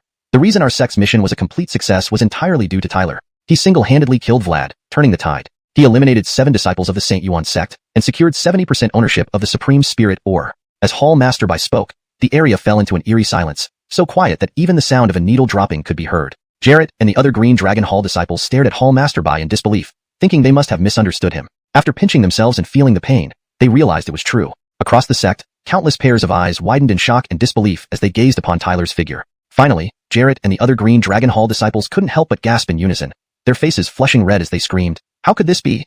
Their spirits drooped. Initially, they had mocked Tyler, never expecting to be thoroughly humiliated by him once again, making them look like fools. In fact, not just them but even Hallmaster Bai initially held the same view. They thought Tyler was dispensable and hoped he wouldn't be a burden. However, Tyler's battle with Vlad completely altered their perceptions. It was astonishing and eye-opening. Only now did they realize how extraordinary Tyler truly was, someone they had underestimated from the very beginning. Upon hearing this news, all the disciples widened their eyes in astonishment. This revelation was simply too shocking for them. Could it be that Vlad, strong enough to rival a half-step great warrior, with the power of a great warrior, actually died at the hands of Tyler? The entire sect was in awe, with countless people discussing the spectacular battle within the Supreme Spirit Ore. In this state of shock, Tyler's reputation soared exponentially, almost reaching the level of a diamond disciple. Tyler's achievements left many disciples marveling. He had been in the Star Cluster sect for less than a year, yet his accomplishments far surpassed what many could achieve in a lifetime. At this point, no one questioned Tyler's abilities anymore. Everyone knew that it wouldn't be long before he not only surpassed diamond disciples, but might even claim the title of chief disciple. However, despite the sect-wide astonishment, Tyler, the subject of all this attention, remained unperturbed. He didn't place much importance on fame. Power was something personal, and while he had defeated Vlad, it had been a close victory. Vlad, though formidable, was still just a platinum disciple and wouldn't rank highly among the diamond disciples of the Eastern Xian Heaven. Moreover, there were several Saint Sons across the various major sects of the Eastern Xian Heaven who represented the true pinnacle of young talent. Chasing after such individuals would take time. Though they were stronger than Vlad, Tyler wasn't weak either. True geniuses fear no challenge. Chapter 189, Windcloud Sect. When Hallmaster Bai revealed the truth of the mission, countless disciples within the sect were still in a daze. Tyler paid no heed to their reactions and merely cast a casual glance at the Dragon Hall disciples like Jarrett, who clearly had come to witness his humiliation but ended up being embarrassed themselves. Senior brother Elliot, since you've returned to the sect, I shall also return to Phoenix Hall. Thank you for your care during this trip. Tyler bowed slightly to Elliot and said with a smile. Yes, Elliot nodded and replied, if it weren't for you, we might not have returned alive. Therefore, you don't need to be so formal. Tyler smiled faintly and nodded to Dovey and others before striding off under countless pairs of eyes, heading directly towards Phoenix Hall. It's been a few days since I saw Roxana. I really miss her. With Tyler's departure, the shock among the disciples gradually subsided, though disbelief still lingered in their eyes as they couldn't fathom how Tyler managed to pull it off. Jarrett and his group hurried to Xian's side, saying, Saint Son Xian, did Hallmaster Bai lose his mind?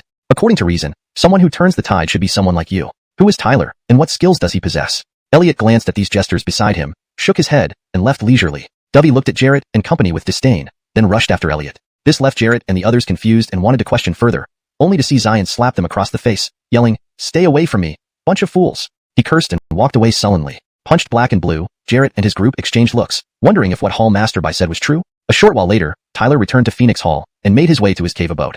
Just as he arrived, he noticed several figures waiting outside. It turned out to be Jackson and his friends. Upon hearing footsteps, Jackson and the others lit up with joy. Upon recognizing Tyler, they instantly perked up and greeted him with bright smiles. Junior brother Tyler, you're finally back? Tyler smiled at them and asked in confusion, Why are you just standing here? Didn't Roxana let you wait inside for me? At the mention of Ethel, Jackson, and the others' expressions changed slightly. What happened? Tyler frowned, asking. Miss Roxana is in the Central Plaza communicating with someone, Jackson stammered. Communicating? Tyler's face turned cold almost instantly. He stared at Jackson, his voice becoming distant. What exactly is going on? Jackson sighed helplessly. Today, something happened in Star Sect, and members of the Wind Cloud sect came to visit. Wind Cloud sect? The Wind Cloud sect is one of the most powerful sects in Xianxia, second only to the 6 great sects. They wield immense influence and power in Xianxia, second only to the 6 great sects, Jackson explained hastily. Tyler's eyes flickered with a cold light. So, the Wind Cloud sect came for Roxana? Yes, as soon as they reached our Star sect, they specifically requested to challenge Miss Ethel. Tyler's expression remained indifferent. Why would the Wind Cloud sect randomly challenge Ethel? What do they intend? The more he thought about it, the more suspicious it became. Was the Wind Cloud sect deliberately targeting Ethel? If that was the case, the situation wasn't simple. However, Ethel was his woman, and he wouldn't stand by idly. Fortunately, he had returned now. Otherwise, he didn't know what else might happen. Wind Cloud sect, Tyler muttered to himself with a cold gaze. Junior brother Tyler, what do you plan to do? If you wish to confront the Wind Cloud sect, it won't be easy. From what I know, their disciples are extremely strong. Jackson clenched his teeth and said. Tyler shook his head slightly and smiled at them. Don't worry, I have everything figured out. As for this matter, it couldn't be blamed on Ethel. Even Tyler hadn't anticipated the Wind Cloud sect would be so aggressive. Moreover, as far as he knew, they hadn't offended the Wind Cloud sect. What will you do? Jackson asked urgently. Tyler gave a faint smile and strode toward the Star Plaza, his calm voice echoing. Naturally, an eye for an eye. My goodness, truly impressive. Tyler actually managed to kill Vlad, a half-step great martial artist. In a cave abode, Neve heard the news from a disciple and was equally astonished. Hall Master Bai was never biased, nor would he favor anyone without proper grounds. Adair folded his arms, eyes reflecting some surprise, then incredulously remarked, looks like this Tyler is indeed extraordinary. He glanced at Neve and chuckled dryly. I told you not to underestimate him, didn't I? Now you have nothing to say, right? Neve pouted, okay, I admit I underestimated him. Are you satisfied now? She paused, then continued, but I heard Tyler obtained the Life-Death Cycle Spear and used its power to finally kill Vlad from St. Yuan sect. Obtaining the Life-Death Cycle Spear is part of his destiny, allowing him to use its power. There's nothing wrong with that, Adair laughed interestedly. From this, it seems Tyler might be planning to participate in the Chief Disciple Contest of our Phoenix Hall in half a month. Heh, looks like the Chief Disciple Contest is getting more interesting, Neve responded coldly. I admit he has some skills, but if he relies solely on the Life-Death Cycle Spear to vie for our Phoenix Hall's Chief Disciple position, he might as well dream on. Adair smiled helplessly and sighed deeply. The greatest obstacle for this contest would be the sudden intervention of Green Dragon Hall. I hope the initiative for this Chief Disciple Contest remains firmly in our Phoenix Hall's hands. Otherwise, it will become a laughingstock. If a Green Dragon Hall disciple won the title of Chief Disciple of Phoenix Hall would turn into a laughingstock of Star Sect, and both he and Neve would be held accountable. Of course, they could not tolerate or accept such an outcome. For now, they could only do their best and leave the rest to fate. Inside a grand hall of Green Dragon Hall, this bastard is quite active. As soon as he returned to the sect, he became a big celebrity. In the main seat, Xian listened to the reports brought back by his disciples and sneered coldly. Saint Sunjiao, this Tyler is not the same as before. We miscalculated, never expecting that even a half-step great martial artist like Vlad would be no match for him. Anwar mused and then spoke. If I'm correct, he will surely register for the Chief Disciple Contest of Phoenix Hall. At this, Xian's lips curled into a contemptuous smirk. He gazed at the man standing with crossed arms nearby, who exuded an overwhelming aura. This person was none other than Storm, the top platinum disciple of Green Dragon Hall and one of the frontrunners for the Chief Disciple position. What do you think, Storm? Xian asked aloud. Storm raised his head, his voice dripping with sarcasm. That Vlad merely had the strength of a great martial artist temporarily due to drugs, not being a true great martial artist. So, he could only suppress disciples like Dovey and Anwar. The reason Tyler was able to kill him is simply because he had the assistance of the Life-Death Cycle Spear. If he dares to participate in the Chief Disciple Contest, I will expose his true colors. A mere Life-Death Cycle Spear likely doesn't have the qualifications to contend with me. Storm's tone brimmed with confidence. The impressive performance of Tyler in the top-grade spirit mine, as reported by Hall Master Bai, seemed insignificant to him. Xian smiled broadly upon hearing this. He clearly placed high hopes on Storm, who had never disappointed him since rising to prominence and consistently showed respect to Xian. This Tyler, though capable, is too low in cultivation and can never be my match.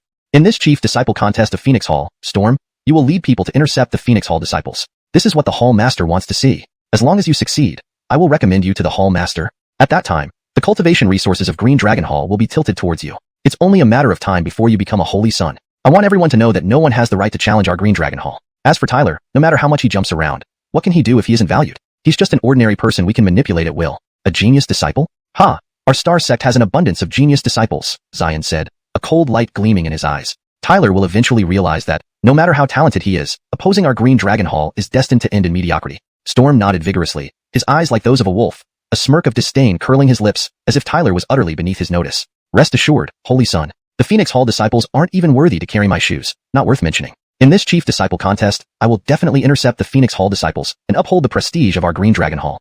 Chapter 190, French. At the Star Cluster Sect's Star Cluster Plaza. Now, this vast plaza had transformed into a gathering place for countless disciples of the Star Cluster Sect due to the exchange event hosted by the Stormcloud Sect. This exchange clearly held great significance. It was also a time when all disciples of the Star Cluster Sect were united against a common foe. The Star Cluster Sect was now at a critical juncture. If they did not reclaim their reputation, their prestigious name as one of the 6 major sects would be ruined, becoming a laughingstock. This was absolutely unacceptable to all Star Cluster sect disciples. On the expansive square, people thronged in large numbers. On the left side were the disciples of the Star Cluster sect, while on the right were unfamiliar figures, the disciples of the Storm Cloud sect, all clad in gray robes and strutting arrogantly. However, most of them looked down their noses and mocked the aggrieved Star Cluster sect disciples. So what if this is your sect? You've suffered a humiliating defeat at the hands of our senior brother French. In this exchange, our Storm Cloud sect has already outshone everyone. If we can sweep through the Star Cluster sect disciples and dominate the intersect tournament in half a year, our Storm Cloud sect might just replace you and become one of the 6 major sects. Senior brother French, well done. Just one more victory today, and our Storm Cloud sect will have all the glory. Then, let's see what qualifications they have to argue. Humph. These Star Cluster sect disciples are nothing but rubbish. They claim their strongest platinum disciples are on sect missions. Senior brother French crushed everyone today. Those so-called top platinum disciples are simply worthless. Hee, it seems the Star Cluster sect is really weak. The mocking laughter from the Storm Cloud sect disciples echoed continuously, enraging countless Star Cluster sect disciples. Ever since French began his campaign, the opposition had been unstoppable. Although enraged, they could do nothing as they were no match for French and could only fume impotently. In the middle of the plaza stood a gray-robed middle-aged man with his arms crossed, looking disdainfully at the incensed Star Cluster sect disciples. A sardonic smile curled on his lips. Is this the Star Cluster sect I once wanted to join? It looks like it's completely powerless now. Good thing they rejected me back then. But he would make the Star Cluster sect understand that rejecting him, French, was a tremendous loss for them. At the forefront of the Star Cluster sect disciples stood their current top platinum disciples, including Kin and other elite platinum disciples from the 4 halls. Their expressions were grim. Junior brother Blaze, did you send someone to invite Sod? Why haven't we seen her yet? Kin asked Blaze, concerned. Among the top platinum disciples, besides Tyler and a few others on missions, only Sod remained to fight. I have sent someone. Although Sod rarely interacts with others, she wouldn't ignore a direct challenge. Blaze nodded slightly. From my perspective, even if Sod fights, it won't change much. That French's strength isn't ordinary half-step grand martial artist realm. He's comparable to some diamond disciples. After all, the Storm Cloud sect came prepared. Uriel hesitated before speaking in an obnoxious tone. He had a grudge against Tyler, and naturally targeted Sod, who was dating Tyler. Kin glared at him coldly. Can't win? Can you do better? I remember you lost miserably in your first battle. Now is the time for solidarity. Is it necessary for you to boast here? Just being honest, Uriel muttered dejectedly. Though he had reached the half-step grand martial artist realm, he still fell short of French. Others remained silent, feeling frustrated. The Storm Cloud sect had chosen to challenge when Tyler and others were on missions, allowing them to win easily. With inferior strength, they could only grit their teeth and accept the challenge, ending up losing every time. As both sides engaged in verbal battles, on the high platform of Star Cluster Plaza, the senior members of both sects sat in tense silence. While they didn't show outward hostility, there was clear tension. Sect Master Aaron, it appears our Storm Cloud sect has narrowly won this exchange. French is strong but somewhat arrogant. Initially, I hoped your disciples could humble him. Unfortunately, things didn't go as planned. A burly middle-aged man smiled expansively. Sect Master Xiayu, it's just an exchange meeting, not a definitive measure of strength. Besides, the Star Cluster sect hasn't conceded yet. Your conclusion seems premature. Sect Master Aaron responded calmly. The burly middle-aged man, Xiayu, though seemingly amiable, was actually quite cunning, a renowned figure in Dongxian heaven. Anyone who thought he was benign because of his smiling face would be mistaken. It seems Sect Master Aaron is unwilling to concede. Very well, let's wait and see. Xiayu's eyes swept across the crowd. Of course, if we win this exchange, rest assured I'll keep it quiet to preserve the Star Cluster sect's dignity. Our Star Cluster sect's dignity doesn't require your concern. Sect Master Aaron remained unruffled, causing anxiety among the Hall Masters. Hall Master Ives transmitted his thoughts to Aaron. Sect Master, I've sent someone to inform Tyler, but it's unclear if he can turn the tide. Good, noted. Sect Master Aaron, is your disciple Ruthie hiding like a turtle? Xiayu laughed but frowned as he saw a graceful figure flying toward the plaza entrance. Moments later, Sod appeared under the gaze of everyone. The bustling plaza suddenly turned eerily quiet as all eyes fell on Sod. That's Miss Sod, Kin said, relieved. Aren't you the Sod our Storm Cloud sect specifically challenged? French smirked after a moment's admiration. Sod glanced at French with her serene eyes, and then grasped her golden sword. Yes, I'm Sod. We have no prior conflicts. Why challenge me? Her indifferent voice echoed through the plaza. She's Sod of the Star Cluster sect? Indeed, she is beautiful. But beauty can't put food on the table. Could it be that she rose to this position just because of her looks? Even someone as strong as Kin was miserably defeated by our senior brother French. A mere flower vase like her would likely suffer the same fate. The disciples of the Storm Cloud sect murmured among themselves after recovering from their initial surprise. Amidst their whispers, a man who had been meditating with closed eyes suddenly opened them, casting a gaze at Sod like a hunter locking onto his target. Sod, it's been a long time. I've finally found you. At the Star Cluster Plaza, French looked at the stunning Sod with a chilling expression and said in a deep voice, I won't beat around the bush. We came here for you. Let me see your true strength now. Sada's face changed slightly, and she replied softly, trying to scare me? I'll make you crawl back home toothless. Overconfidence. French's face turned icy. With a roar, he took a giant step forward, and an overwhelming surge of spiritual energy shot up into the sky. An overpowering force erupted from his body. Half-step grand martial artist realm. Numerous Star Cluster sect disciples watched in shock, realizing that while French was arrogant, his power was not to be underestimated. Blaze and others observed Sod. Though she rarely interacted with others, they knew she was very powerful and certainly no mere ornament. As for the exact extent of her strength, they were clueless, but at least she was stronger than they were. It seemed French would soon reveal the answer. She should be able to hold her own against French, Blaze muttered to himself. Knowing French's ruthless nature, if Sod failed to match him, he might kill her outright, which would be a disaster for the Star Cluster sect. French trembled as surges of spiritual energy enveloped him. His eyes locked firmly on Sod, flashing with malice. If he could eliminate her, he would earn significant credit. Can't believe it was this easy, French smirked cruelly, whispering. Though I enjoy being gentle with beauties, achieving a great feat outweighs all else. A faint chill appeared in Sada's calm eyes. She tightened her grip on the golden longsword, and in an instant, everyone noticed a startling surge of spiritual energy erupting from her like a tidal wave.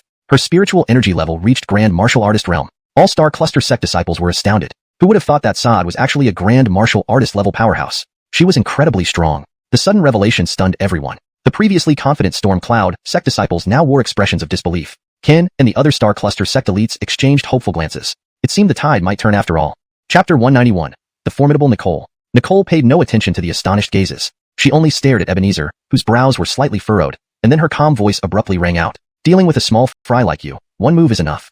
Dominant sword chi soared into the sky. Buzz. The dominant sword chi, accompanied by a sharp sword whistle, soared into the sky, sweeping across the world as if making this piece of the sky tremble at this moment. The clamor that originally filled the square suddenly stopped. All disciples of both the Star Sect and the Feng Yunzhong revealed astonishment in their eyes. No one had expected that this extremely beautiful girl could possess such formidable strength. But how could she, with such power, only be a platinum disciple? She was undoubtedly qualified to be a diamond disciple. Blaze, Ken, and the others were also greatly surprised, looking astonished, especially Uriel, whose expression was particularly unpredictable. Among all the platinum disciples of the Star Sect, those who truly stepped into the great martial artist realm were as rare as phoenix feathers and unicorn horns. Uriel originally thought stepping into the half-step great martial artist realm was quite remarkable, but who would have thought that the usually reclusive Nicole would advance into the great martial artist realm first? Both Tyler and Nicole were undeniably geniuses among geniuses. Why were they so outstanding? Some people looked at each other, clearly feeling inferior. However, apart from those who felt inferior, most of the Star Sect's disciples immediately showed joy. With Nicole's immense power, wouldn't Ebenezer be doomed? This clearly meant relief for them, who previously felt suppressed. One move? Even if you are a great martial artist, it might be too unrealistic to defeat me in one move. Under everyone's watchful eyes, Ebenezer's face became cold again. Then he sneered menacingly. Nicole's strength indeed far exceeded his expectations, but even as a great martial artist, wanting to defeat him in one move was simply impractical. However, Nicole paid no heed to his sneer. The golden longsword she firmly held suddenly quivered, and the next moment, sword chi shot out in all directions as the golden longsword streaked out. The whole world seemed to turn dim at that moment. Dazzling sword chi accompanied hundreds of feet-long sword shadows soaring straight into the clouds. The dazzling sword chi converged at lightning speed. In just a few breaths, a several hundred feet-long golden sword glow formed from countless sword chis. An unparalleled force emanated from the sword glow. Even Ebenezer's eyes narrowed when he saw the sword glow, feeling an unusual sense of danger and unease welling up. Nicole's gaze shifted, waving the golden longsword in her hand, then delivering a heavy slash. Buzz, buzz. As the golden longsword was slashed, a sword whistle echoed through the skies. Above, the 100-foot sword glow roared down, transforming into a fierce flying sword carrying an indescribable powerful force heading directly toward Ebenezer. One sword breaks all techniques. Boom. The fierce flying sword roared as it passed through everything, causing it to shatter. Nicole was now holding nothing back, unleashing an extraordinarily powerful attack. Ebenezer raised his head. The flying sword rapidly enlarged in his eyes, and his expression turned grave. This sword was indeed extremely dangerous. However, defeating Ebenezer in one move wasn't going to be easy. Savage intent surged in Ebenezer's eyes. A gray war spear appeared in his hand, and powerful spiritual energy fluctuated like a volcanic eruption. 4 Technique War Spear. His spiritual energy erupted completely, and surging spiritual energy immediately swept through the air as if pierced apart by his spear. Boom. Everyone saw overwhelming force roar out from Ebenezer's body. A gray light enveloped the sky, like a furious tiger, directly colliding with the flying sword. Pong. At the collision, the gray light and sword chi shone brilliantly, and the sky tore open, cracks rapidly spreading out. The next moment, the gray light burst apart. The flying sword swept over, actually cutting through the overwhelming force. A trace of horror appeared in Ebenezer's eyes. The strength of the sword glow far exceeded his expectations. His body shook as he retreated rapidly, not daring to engage Nicole any longer. Whoosh! Just as he started retreating, the surrounding air seemed to vanish, and a graceful figure appeared instantly, the sword glow slashing down at lightning speed. The domineering flying sword moved effortlessly and struck towards Ebenezer with astonishing speed. He could only watch helplessly as the flying sword rapidly approached, unable to evade or retreat. The flying sword whistled towards him, its sharp tip striking Ebenezer's body, releasing powerful force. Bang! Ebenezer's figure was thrown backward, falling awkwardly to the ground, spewing blood, his face pale, eyes filled with shock and fear. He sensed mortal danger earlier. If Nicole wanted to kill him, he would surely die. Clearly, he was no match for her. The dominance of that single sword move left everyone feeling its might. When Ebenezer fell messily, Everyone knew victory and defeat were decided. Thus, deafening cheers resounded from the Star Sect disciples. Blaze and Ken also showed shock, gazing at Nicole with amazement. Who would have thought this unassuming girl possessed such formidable strength? They clearly underestimated her. She not only had stunning beauty, but equally formidable strength. Truly powerful. Ken sighed admiringly. The Zhuge Hall disciples were indeed getting stronger. After Tyler, who would have thought the usually low-key Nicole was so strong? Apparently, Tyler overshadowed her brilliance, but when she acted, she stunned everyone. Clearly, Nicole was no mere decoration. While the Star Sect disciples cheered loudly, the Feng Yunzhong disciples drooped like frostbitten eggplants. They were excited moments ago, but now Ebenezer lay utterly defeated within minutes. Their half-step, great martial artist senior brother couldn't withstand a single strike from Nicole. On the platform, the Feng Yunzhong leader Keegan's smile froze slightly before he chuckled dryly. The Star Sect truly lives up to being one of the 6 major sections. I didn't expect such a formidable girl. Cade Sect leader smiled and said, watching Nicole in the field, Leader Xia speaks wisely. Nicole has always been peaceful. If your sect hadn't challenged her specifically today, she probably wouldn't have acted. Leader Keegan also smiled, replying lightly, our actions follow certain principles. From what I know, the young miss of Yishan clan resembles Nicole quite a bit. Could they be the same person? Ignoring the astonished gazes, Nicole simply fixed her eyes on French, whose brows were slightly furrowed. Then her indifferent voice abruptly rang out. Note, Nicole seems to be a mix of Chinese and English. If Ni is part of the name, it should be transliterated. Assuming Ni is not part of the official name, it would be Lin Man. If Ni is essential, a consistent transliteration like Ethel would be more appropriate. Revised. Ignoring the astonished gazes, Lin Man simply fixed her eyes on French, whose brows were slightly furrowed. Then her indifferent voice abruptly rang out. Dealing with a small fry like you only takes one move. Overbearing sword energy surged into the sky. Accompanied by the sharp whistling of the sword.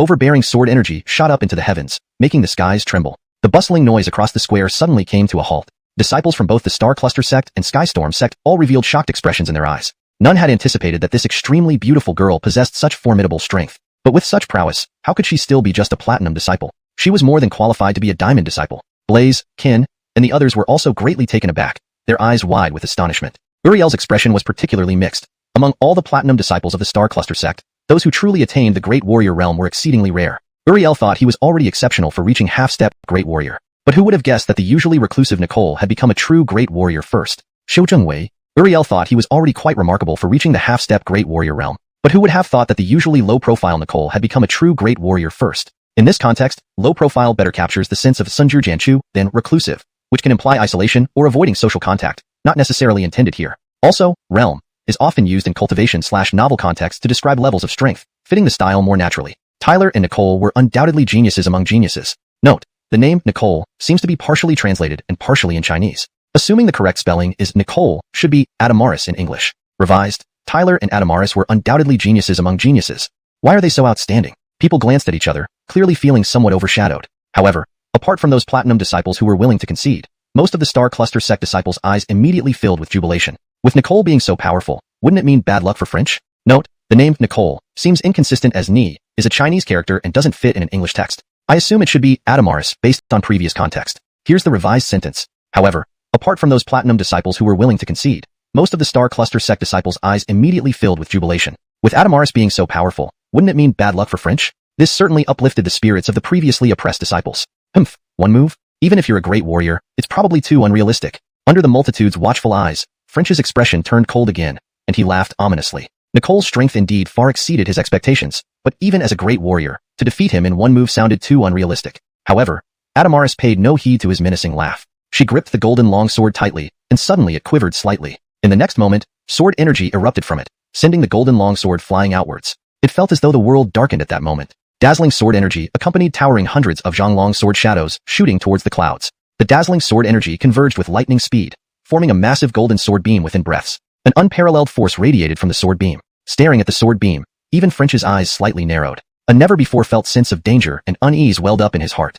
Adamaris's eyes sparkled. She swung her golden sword and delivered a powerful slash. The golden longsword slashed out, producing a resonant sound that seemed to spread through the entire universe. In the sky above, 100 Zhang longsword beam roared down, transforming into a sharp, flying sword carrying unimaginable power aimed directly at French. One sword to break all methods. Boom! The fierce flying sword roared, tearing everything in its path apart. At this moment, Nicole held nothing back, unleashing an attack of overwhelming power. French lifted his head. As the sword rapidly approached, his eyes grew unusually solemn. This single sword strike was indeed perilous. However, defeating French in one move wasn't going to be easy. Savage intent surged in French's eyes. He manipulated his spirit energy, causing a gray battle spear to appear in his hand. Grasping the spear, strong spiritual fluctuations spread outward like volcanic eruptions. Fourfold Law Battle Spear.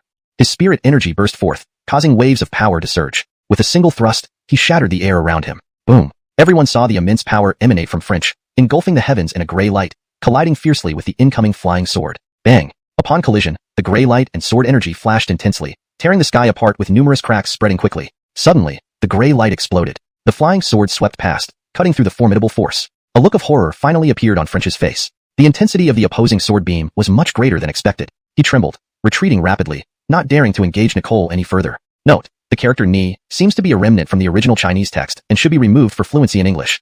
He trembled, retreating rapidly, not daring to engage Nicole any further. Improvised correction for better fluency. He trembled, retreating rapidly, not daring to face Adamaris any further. Swish! Just as he retreated, the surrounding air vanished, replaced by a figure approaching with incredible speed. The sword beam flashing instantaneously toward him. The domineering flying sword moved effortlessly, striking forcefully under French's stunned gaze. That speed was incredibly fast, leaving him unable to dodge or retreat. The flying sword struck French's body sharply, releasing a massive force. Boom! French was thrown backward, rolling on the ground in a sorry state, spitting blood, pale-faced, and filled with shock and dread. Earlier, he felt mortal danger. If Nicole had wanted to kill him, he would have surely died. To make it more fluent and natural in English, previously, he had felt a fatal danger. If Nicole had intended to kill him, he would have certainly been dead. For consistency and fluency, let's use her full name as presented before. Previously, he had felt a fatal danger.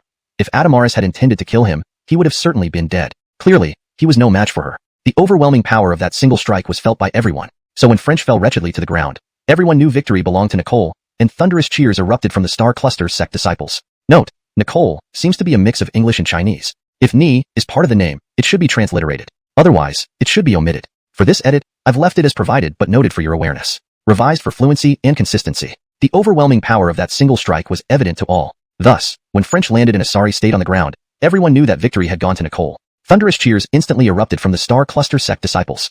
If Ni is not part of the name, it would read: the overwhelming power of that single strike was evident to all. Thus, when French landed in a sorry state on the ground, everyone knew that victory had gone to Lin Man. Thunderous cheers instantly erupted from the Star Cluster sect disciples. Blaze, Kin, and the others were equally shocked, their eyes wide with surprise as they looked at Nicole. Who would have thought that this low-key girl possessed such formidable power? They had clearly underestimated her. Not only did she possess stunning beauty, but her strength was also exceptionally formidable. Truly formidable, Kin remarked admiringly. It seemed the disciples of the Vermilion Bird Hall were getting stronger and stronger. After Tyler, no one expected the usually low-profile Nicole to be this powerful as well. It appeared that she had only been overshadowed by Tyler all along, but when she chose to act, she caused a sensation. Clearly, Nicole was far from just a pretty face. As the Starjong disciples cheered loudly, the Feng Yunjong disciples fell silent, deflated like frost-bitten eggplants. Just minutes ago, they had been excited, but who would have thought that senior brother French, their half-step great martial artist, would be thoroughly defeated so quickly by Nicole? On the high platform, the dry smile on the face of the Feng Yunzong leader Keegan froze for a moment before he forced out a laugh. The Starjong truly lives up to its reputation as one of the 6 major sections. I didn't expect there to be such a formidable young woman among them. The leader of the Universal Passage sect smiled. His eyes followed Nicole in the arena as he said, Leader Xia is right. Miss Nicole has always kept to herself. If your sect hadn't specifically challenged her today, she probably wouldn't have shown her true strength. Keegan also laughed, replying mildly, Our sect has our way of doing things. To my knowledge, this young lady named Nicole seems quite similar to the young miss of the Yi Divine clan. Could they be the same person? Asterisk note. The original text includes certain untranslated terms like Starjong and Feng Yunzhong, which appear to be names of sects or organizations. They should ideally be consistently translated into English or remain in their original form if they are proper nouns. Asterisk. Apparently, Nicole had been overshadowed by Tyler. When she acted, it was startlingly impressive. / correction and improvement. It seems that Adamaris had been overshadowed by Tyler all along. However, when she made her move, it was shockingly impressive. Clearly, Nicole was not just a pretty face. For better fluency and naturalness in English, pretty face is often paired with just rather than merely to maintain a more natural tone. To improve consistency and clarity while ensuring the sentence reads naturally in English, it would be better expressed as. Clearly, Nicole was not just a pretty face. She possessed remarkable strength as well. As Star Cluster sect disciples cheered loudly, the Sky Storm sect disciples looked dejected. Just minutes ago, they were excited, but now French was utterly defeated. Their half-step great warrior senior brother, French, was utterly defeated by Nicole. On the platform, the Sky Storm sect master Keegan's smile froze momentarily before he chuckled dryly. The Star Cluster sect truly lives up to its reputation as one of the 6 major sections. To think there is such a powerful girl. Master Cade smiled, his gaze shifting to Nicole. Master Xia is indeed insightful. Miss Nicole has always been peace-loving. If your sect hadn't specifically challenged her, she likely wouldn't have taken up arms. Note. I've maintained the consistency in terminology and ensured the translation reads naturally while accurately conveying the original meaning. Keegan also smiled, remarking lightly, Our Sky Storm sect operates with certain principles. As far as I know, the young lady of the Yi Divine clan bears a striking resemblance to this Miss Nicole. Could they possibly be the same person? Note. There seems to be an issue with the name Nicole, as Ni is not translated. Typically, names are kept consistent and fully translated or transliterated if necessary. Here's the corrected version. Keegan also smiled, remarking lightly, "Our Skystorm sect operates with certain principles. As far as I know, the young lady of the Yi Divine clan bears a striking resemblance to this Miss Nicole. Could they possibly be the same person? For consistency, it would be better to use." Keegan also smiled, remarking lightly, "Our Skystorm sect operates with certain principles. As far as I know, the young lady of the Yi Divine clan bears a striking resemblance to this Miss Lin Monley. Could they possibly be the same person?" Note: if Monley is the correct romanization of Lin Mon-ni, please use that. Otherwise, adjust accordingly. Master Cade smiled ambiguously and said, "I must beg off answering that. However, it seems the capabilities of the Skystorm sect disciples are only up to this point." "Master Wan, you are mistaken," Master Keegan said with a half smile. "Our Skystorm sect still has a stronger platinum disciple who hasn't made a move yet. So, saying this now might not be appropriate." Upon hearing this, Master Cade's expression couldn't help but change. Could it be that the Skystorm sect is targeting Lin Man? In the Star Cluster Square, Lin Man's spiritual energy gradually dissipated. She gazed calmly at Ebenezer, who lay on the ground in disarray, and said, "Speak up. Who ordered you to challenge me? If you don't tell the truth, I won't mind taking your head." Ebenezer's face twisted in agony as he gritted his teeth and trembled violently. Though he knew Lin Man wasn't joking, he still dared not reveal a word because compared to her, he feared even more the person who had ordered him. Seeing this scene, the Skystorm sect disciples were dejected. Yet no one dared to step forward. After all, even the formidable Ebenezer had been thoroughly defeated by Lin Man, and they clearly wouldn't be any match for her either. Lin Man looked at the disheartened Skystorm sect disciples, holding her long sword in her delicate hand. She was about to make her move to sever Ebenezer's head. While she didn't enjoy killing, she detested being targeted even more and would not let Ebenezer off easily. Facing the imminent attack from Lin Man, Ebenezer clenched his teeth, his soul quaking with fear. He knew that this time, he was going to lose his life. "Wait, Miss Lin Man, let mercy prevail where possible." Just as Lin Man was about to strike, a cold laugh suddenly echoed from among the Skystorm sect disciples. Lin Man's golden longsword paused slightly. The Skystorm sect disciples' eyes lit up upon hearing the laughter. Countless gazes converged on the figure striding forward from the Skystorm sect side. He stopped beside Ebenezer and said, "You did well. You may leave." "Yes," Ebenezer responded, visibly relieved, and slunk away hurriedly. This figure walked toward Lin Man, raising his head to reveal an extremely cruel face. "Heh, it was me who ordered Ebenezer, and I finally found you." Lin Man looked up, and when she recognized the man before her, a flash of disgust crossed her eyes. "So it's you causing trouble, you mongrel of the Ji Divine clan." Note: for consistency, I have adjusted Lin Man-ni to Lin Man based on pinyin conventions. Adjust accordingly if there's a specific romanization preferred. Cade, the sect master, gave an ambiguous smile and said, "I must reserve comment on that. However, it appears that the strength of your Feng Yunzhong disciples is only so much." "Sect Master Wan, you are mistaken," Keegan, the sect master, said with a half smile. "Our Feng Yunzhong still has our stronger platinum disciples who haven't acted yet. Therefore, it's premature for you to say this now." Upon hearing this, Cade's expression couldn't help but change. Could this Feng Yunzhong be targeting Lin Man? In the Star Plaza, the spiritual energy around Lin Man gradually dissipated. She coolly looked at the disheveled Ebenezer on the ground and said, "Speak. Who instigated you to challenge me? If you don't tell the truth, I won't mind taking your head." Ebenezer's face was contorted in agony, his teeth clenched, and his body trembling violently. Though he knew Lin Man wasn't joking, he dared not reveal a word. Compared to her, he was more afraid of the person who had ordered him. The other Feng Yunzhong disciples watched this scene, dejected, but no one dared to step forward. Even the powerful Ebenezer had been utterly defeated by Lin Man, so clearly, none of them could match her either. Lin Man looked at the disheartened Feng Yunzhong disciples, her delicate hand gripping the long sword. She was about to strike off Ebenezer's head. Although she didn't like killing, being targeted made her even more hateful, so she wouldn't let Ebenezer off easily. As Ebenezer saw Lin Man ready to act, he gritted his teeth, his soul almost flying out of his body. He knew he was about to lose his life. "Wait, Miss Lin Man, mercy where possible." But just as Lin Man was about to act, a cold laugh suddenly came from among the Feng Yunzhong disciples. Lin Man paused slightly with her golden sword. The Feng Yunzhong disciples, upon hearing this laughter, lit up their eyes. All gazes turned to see a slender figure striding out from the direction of the Feng Yunzhong disciples, stopping beside Ebenezer. "You did well. Step down." "Yes," Ebenezer replied, visibly shaken. Relieved, he slunk away. The slender figure approached Lin Man. Lifting his head, he revealed an extremely brutal face. "Hee, I am the one who instigated Ebenezer, and I finally found you." Lin Man raised her gaze, and when she recognized the man before her, disgust flashed in her eyes. "So it's you causing trouble, you mongrel of the Ji Shun clan." Chapter 192. Reginald of the Ji Divine clan. "So it was you causing trouble, you bastard from the Ji Divine clan." When these words came out of Ethelie's mouth, her elegant face had already turned icy cold, with an unmasked coldness in her eyes. The usually composed girl felt the urge to kill for the first time. The effeminate man sneered, his gray robe exuding a violent aura, his snake-like gaze revealing unparalleled cruelty. "Never thought the distinguished lady from Yi Divine clan would end up in this forsaken place. Could it be that you're hiding from our Ji Divine clan, and that's why you've come to this so-called Cluster Stars sect?" the man said with a mocking laugh. "Your intelligence seems to have backfired. If you had stayed put in Yi Divine clan, I wouldn't have dared touch you. But now, things are different." Ethelie slowly gripped her golden longsword, her expression as cold as frost. "Since you've recognized me as coming from the Ji Divine clan, let me get straight to the point. My name is Reginald, son of the clan leader. The man crossed his arms arrogantly, yet his unrestrained greed made Ethyli feel immense disgust. The Ji Divine Clan and the Yi Divine Clan both resided beyond the heavens, each being one of the 7 great divine clans. This despicable scum, even as the son of the Ji Divine Clan chief, will not dream of having me. The Ji Divine Clan has never given up on their ambition to destroy the Yi Divine Clan, but we will stand firm and never surrender. Ethyli looked at Reginald with an icy tone. To think you still don't know your place. What a pity. A killing intent flashed across Reginald's eyes as his smile grew more sinister. If you don't submit, I'll eliminate you. That would be considered a great feat for me, significantly raising my status within the Ji Divine Clan. Eliminate me? With you? Ethyli held her golden longsword tightly and said coolly, Haha, as the esteemed lady of the Yi Divine Clan, you're certainly not an ordinary person. I won't underestimate you. However, it's clear that your strength has been sealed, making you no real threat to me. Reginald narrowed his eyes, staring at Ethyli. His body was enveloped by ominous patterns emitting a lethal aura. Meanwhile, I have already attained the power of a great martial master. You are destined to fall into my hands. If you were to perish, the Yi Divine Clan would have no successors left. You're just dreaming. Ethyli replied coolly. Reginald laughed, his eyes filled with intense malice. In the next moment, he took a step forward, and a torrent of gray spiritual energy surged out, instantly darkening the skies. An extremely terrifying wave of spiritual energy enveloped the area, surpassing what French had unleashed earlier. This was clearly the true might of a great martial master. Reginald's strength undoubtedly surpassed French. Countless disciples of Cluster Stars sect had their faces pale with shock. None of them had expected there to be an even stronger platinum disciple like Reginald within Cloud Wind sect. Blaze and others also wore serious expressions. Cloud Wind sect was indeed well prepared, ostensibly using this exchange meeting to probe Cluster Stars sect, but actually seeking chances to deal with Ethyli. Cloud Wind sect dares to use someone from the Ji Divine Clan.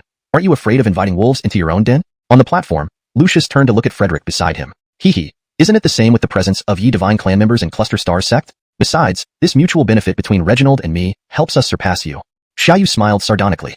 Lucius's face changed, realizing how desperate Cloud Wind sect was to surpass Cluster Stars sect. Director Ives frowned, recognizing the hostile intentions behind this visit. They couldn't openly confront the situation right away. They could only hope Ethyli would win. Yet, Reginald was certainly no easy opponent. Ethyli's face also showed a slight change, recognizing Reginald's strength could advance further to reach the Spirit Warrior realm. He was clearly much stronger than French, especially considering his background in the Ji Divine Clan. His power far surpassed French. Ethyli, let me see what means you, as the daughter of the Yi Divine Clan, possess.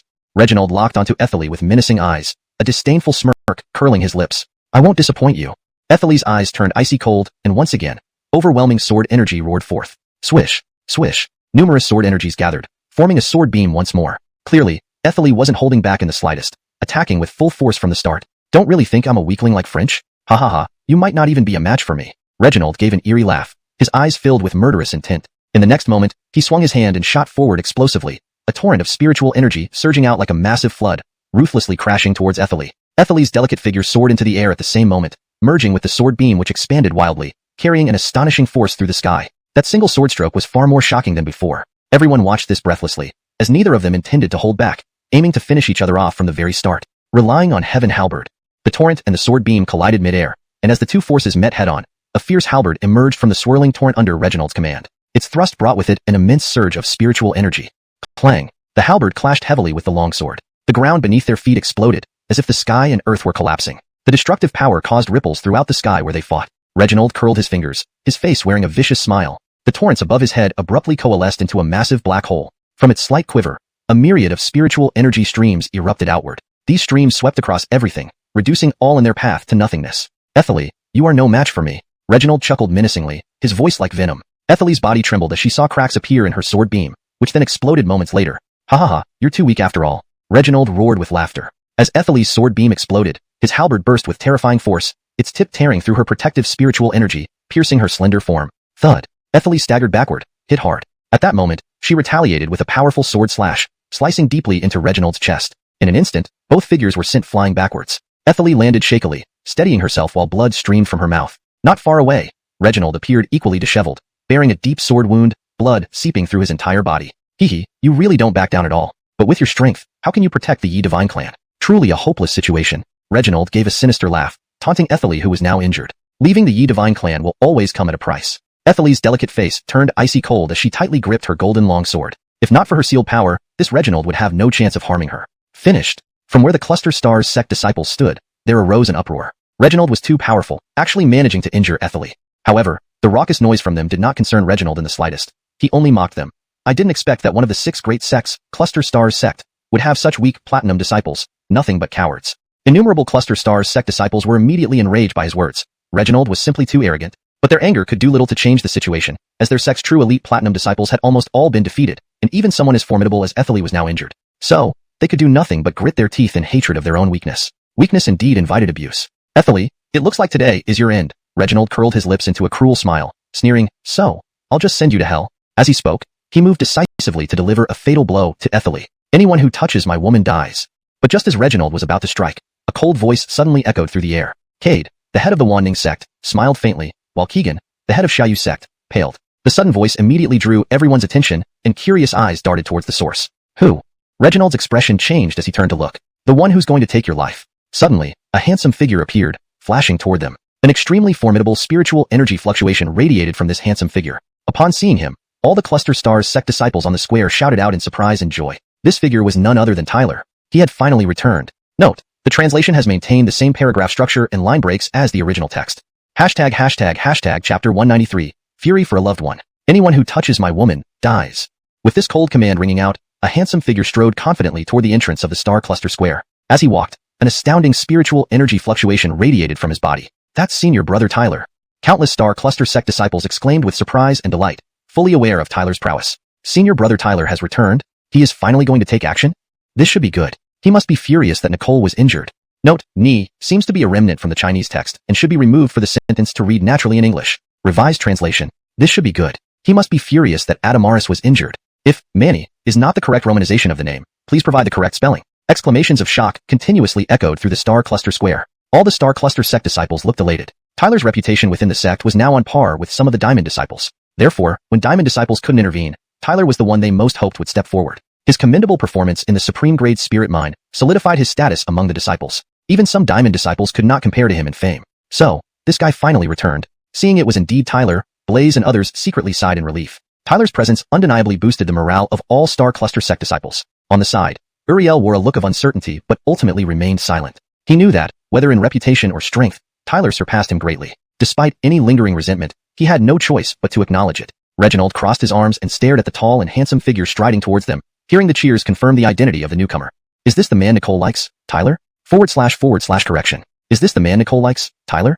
/ improved for fluency and consistency. Is this Tyler, the man Nicole likes? Reginald sneered. Today, he would see what made this man, who won Nicole's heart and stirred such enthusiasm among the Star Cluster sect disciples. The entire Star Cluster Square resonated with cheers, surprising even Tyler upon his arrival. He hadn't expected such a warm welcome from these disciples. After all, he wasn't particularly favored previously, and he had only just returned from Beiju City upon hearing about Nicole's troubles. So, what happened? Tyler's face changed slightly as he surveyed the surrounding Star Cluster sect disciples. Hadn't everything been peaceful while he was away? Why were they under attack, and why did everyone seem so helpless? Scanning the area, Tyler's eyes suddenly turned cold. There stood Nicole in the center of the square, with traces of blood at the corner of her mouth. Edit for fluency and accuracy. His gaze swept across the area, and his expression abruptly turned cold. In the center of the square stood Adamaris, with traces of blood still visible at the corner of her mouth. Nicole was injured? Note, it seems there is a repetition and a non-English character in the name. For better fluency and accuracy, it should be revised to, was Sabini injured? A surge of rage welled up inside Tyler. He swiftly moved forward, quickly appearing beside Nicole with a frown. Manny, are you alright? Note, for better readability and consistency in character names, it should be Adamaris instead of Nicole. Revised. A surge of rage welled up inside Tyler. He swiftly moved forward, quickly appearing beside Adamaris with a frown. Manny, are you alright? Seeing Tyler, a trace of joy surfaced in Nicole's eyes. She wiped the blood from the corner of her mouth and said with a smile, I'm fine, just a minor injury, don't worry too much. Did he hurt you? Tyler asked. Nicole rarely interacted with people in the Star Cluster sect, so she shouldn't have offended anyone. Why would this person target her? Note, the name Nicole seems partially transliterated. For consistency and fluency, it should be fully translated or transliterated. I assume Adamaris is more appropriate. Revised sentence. Did he hurt you? Tyler asked. Adamaris rarely interacted with people in the Star Cluster sect, so she shouldn't have offended anyone. Why would this person target her? Yes, it was me, Reginald replied without hesitation. Tyler slowly lifted his head and fixed his gaze on Reginald, standing nearby with one hand behind his back. If you've got guts, tell me your name. Tyler's expression hardened. Though he hadn't met Reginald before, anger flashed in his eyes. In front of them, Ken quickly flashed over, landing beside Tyler. After hastily explaining the ins and outs of the situation, Tyler's expression became even darker, especially when he heard that this man named Reginald intended to kill Nicole. An unrestrained killing intent flickered deep within his eyes. Sorry, I didn't want Sister Lin to act, but since he named her specifically and we couldn't fight him, and with you not back yet, Ken admitted guiltily. Senior brother Ken, this is directed at me, it has nothing to do with you. And I am a Star Cluster sect disciple, so naturally, I won't let anyone disgrace our sect. Nicole interjected when she saw Ken apologizing. Note, ni seems out of place in English and may be a remnant from the Chinese text. If her name is meant to be Ruthie, or something similar, please clarify. Otherwise, I will assume it's Adamarize for fluency in English. Revised for fluency. Senior brother Kin, this is directed at me, not you. As a Star Cluster sect disciple, I won't let anyone disgrace our sect, Adamarize interjected when she saw Kin apologizing. Tyler nodded slightly, and the grimace on his face gradually turned cold. You all step back, I'll handle him. Hearing Tyler's resolute tone, Kin and Nicole understood that Tyler had made up his mind to kill Reginald, and that this was no longer something they could interfere with. Be careful, Tyler. He is from the G Divine clan, one of the 6 great clans of the Beyond Heaven, Nicole cautioned. Although Reginald seemed arrogant, underestimating him could prove to be very costly. Note, the name Nicole seems to have a Chinese character Ni, not fully translated. It should probably be Nicole translated to Sabini, or similar, but without more context on the correct spelling, I kept it as provided. For better fluency and consistency, let's adjust this slightly. Be careful, Tyler. He is from the G Divine clan, one of the 6 great clans of the Beyond Heaven, Sabini warned. Though Reginald appeared arrogant, underestimating him could prove extremely dangerous. I understand. Don't worry, Tyler nodded, his expression resolute. Anyone who dared to harm Nicole was courting death. She was his Achilles heel, his ultimate vulnerability. Nicole and Kin stepped aside while Tyler stood in the center, facing Reginald. As the Star Cluster sect disciples witnessed this, their cheers grew even louder. Note, for a more fluent read, I replaced Cluster Sect with Star Cluster Sect to maintain consistency and clarity for the readers who might not be familiar with the context. Senior brother Tyler, trample that bastard. Let them know the power of our Star Cluster Sect. Show the might of our Star Cluster Sect. Roars of encouragement filled the air, with Star Cluster Sect disciples feeling a renewed excitement and fervor. The disciples from Feng Yun Sect exchanged bewildered glances, surprised by the sudden surge of energy from the previously demoralized Star Cluster Sect disciples. Could it be because of this youth called Tyler? They cast curious gazes at Tyler, opposing Reginald. Just half a step away from Great Martial Master, his strength seemed far inferior to Reginald. On the high platform, Sect leader Keegan observed Tyler dubiously and chuckled. This is your Star Cluster Sect disciple, Tyler? But he seems quite ordinary. From his keen eye, he saw that Tyler was merely at the half-step Great Martial Master realm, seemingly weaker than the previous Nicole. Edits made to ensure the sentence reads naturally and fluently in English while maintaining accuracy. Using his sharp eyes, he could see that Tyler was only at the half-step Great Martial Master realm, seemingly less powerful than the earlier Nicole. This version ensures consistency in terminology and style, providing a more polished and natural read. Sect leader Baron smiled non-committally. If you underestimate him, you may be in for a rude awakening. Is that so? Keegan's expression immediately changed. He dismissed the idea, saying, then I'll watch to see what this Tyler can do. If he still fails, it will prove your Star Cluster Sect disciples are weak compared to ours. I think the ones who will fail miserably will be your Feng Yun Sect disciples, Baron responded with a smile, then shifted his gaze to Tyler, who seemed much stronger than he was half a month ago. But whether he could maintain his dominance this time remained to be seen. Amidst the cheers of the Star Cluster Sect disciples and the skeptical looks of Feng Yun Sect members, Tyler's gaze never left Reginald, a deadly determination flashing in his eyes. Adamarize's chosen man doesn't seem like much, Reginald stared at Tyler, detecting no hint of dangerous spiritual energy fluctuations from him. My capabilities are beyond what someone like you can imagine. Since you hurt Manny, you must pay a heavy price, Tyler said with a cold, calm expression. Is that so? Reginald's expression darkened slightly. He looked at Tyler and sneered mockingly.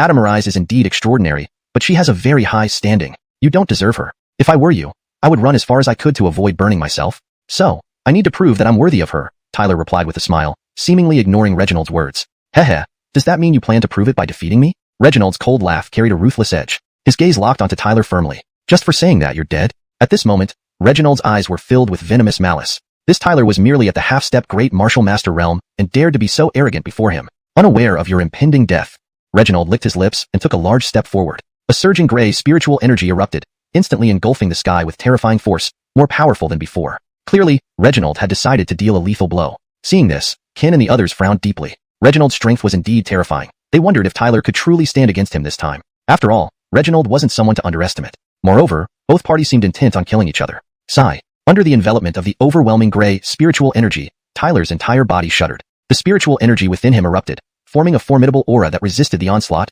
unwavering and stable like an anchor in the storm. Since slaying Vlad, Tyler had smoothly advanced to the half-step Great Martial Master realm. The entire star cluster square erupted in exclamations of surprise. Feng Yun sect disciples initially showed signs of shock, but then disdain crept into their eyes. How dare this person challenge senior brother Reginald with such strength?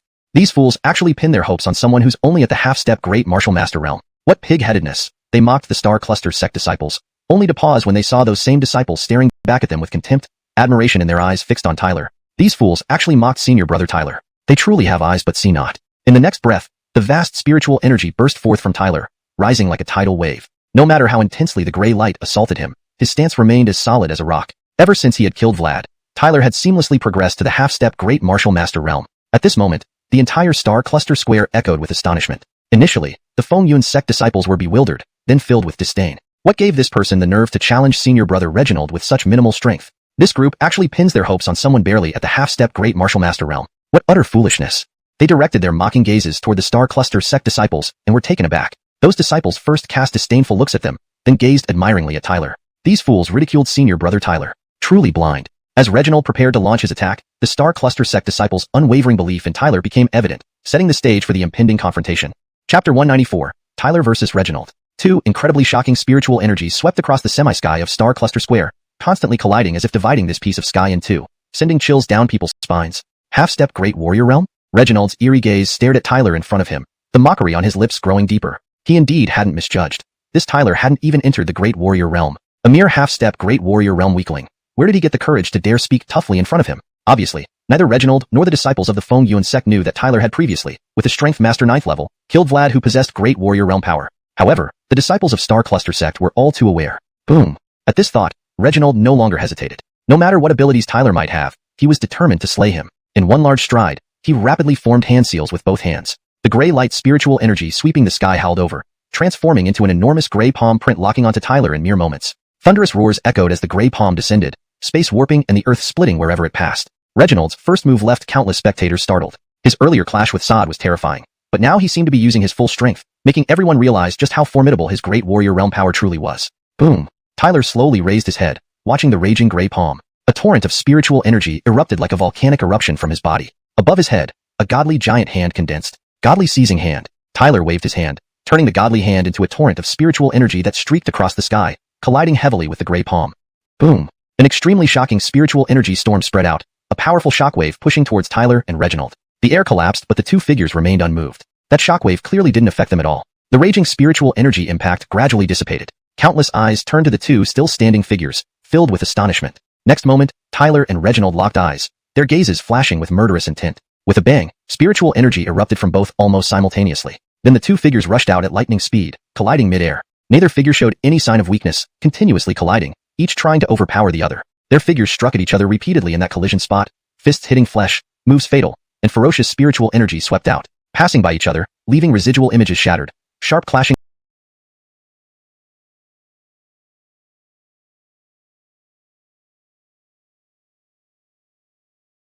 sounds continuously reverberated, bringing up dust and rocks. Both chose to confront head-on. It was a perilous life-or-death battle. Countless gazes intently watched the continuously battling duo. Surges of spiritual energy kept erupting crazily from their bodies, smashing against each other fiercely. Each hard clash brought forth waves of violent spiritual energy storms continuously rampaging out. Bang! In the beginning, Tyler was clearly somewhat inferior, gray spiritual energy surging while green spiritual energy was suppressed, causing many Star Cluster sect disciples to worry. Fortunately, Tyler's inferiority didn't last long. Gradually, he fought more bravely, his attacks becoming increasingly astonishing, reversing the earlier disadvantage bit by bit. Bang! Again colliding hard, their bodies smashed together. Space around them collapsed before both recoiled, seemingly fighting evenly. Everyone concentrated on their fight, not wanting to miss a single round or move. The Feng Yuan sect disciples were dumbfounded. They'd never seen a Star Cluster sect disciple face Reginald on equal terms, especially when the opponent was only a half-step Great Warrior Realm. Amongst the Feng Yuan sect, Ebenezer also wore a cautious look. He couldn't believe Tyler's strength had reached such a terrifying level. Ebenezer could see that initially, Reginald took the upper hand in the fight. Tyler soon fell behind in the early attack, but as the fight continued, that disadvantage gradually decreased, barely countering Reginald until finally they were evenly matched. Seeing this, Ken and others from Star Cluster sect breathed a sigh of relief. Tyler, he has become much stronger. Sod muttered, delighted at Tyler's growth. Initially, he was probing Reginald's strength, which is why he fell behind at first. But once he unleashed his full power, Reginald couldn't suppress him. Ken nodded. After all, Tyler had killed someone with Great Warrior Realm strength using Strength Master 9th level power. It wasn't easy for Reginald to gain the upper hand. I didn't expect you to have some skills. In the square's center, a vicious expression surged on Reginald's cold face. Staring at Tyler, he finally understood why Tyler could stir the emotions of Star Cluster sect disciples. Though only a half-step Great Warrior Realm, his strength rivaled genuine Great Warriors. No wonder he dared provoke him. But today, you probably won't survive my hands. A hint of savagery flashed in Reginald's eyes. Although Tyler's true strength surpassed half-step Great Warrior Realms, relying solely on this to challenge him was overly optimistic. Fortune reversal technique. Yin-yang reverse. Reginald rose into the air, his body trembling as surging gray light swirled around him like a tornado, emitting overwhelming force. Smash him! With a fierce roar, Reginald slapped out. The spiritual energy tornado carried extreme power, ruthlessly smashing down at Tyler. Anyone could tell Reginald was using every means to thoroughly destroy Tyler. But Tyler wasn't ordinary and wouldn't sit idly. Although Reginald might be stronger than Vlad, Tyler had also grown significantly since the top-grade spirit mine. You want to kill me? Not so easily. Tyler stood firm, changing his hand seals, and then mighty spiritual energy erupted like a storm from his body. Above his head, a colossal beam suddenly condensed, radiating devastating spiritual energy fluctuations. Boom! A deafening roar echoed throughout the space, as a colossal beam of light fully condensed in midair. The massive light beam carried an astonishing power, as if piercing through time and space, bursting forth with a thunderous force. All the spiritual energy in the heavens and earth trembled at this moment, even turning the air into nothingness. Is that the Hell Prohibition magic beam? Ken and his companions stared at the gigantic beam taking shape in the sky, unable to hide their shock. Go!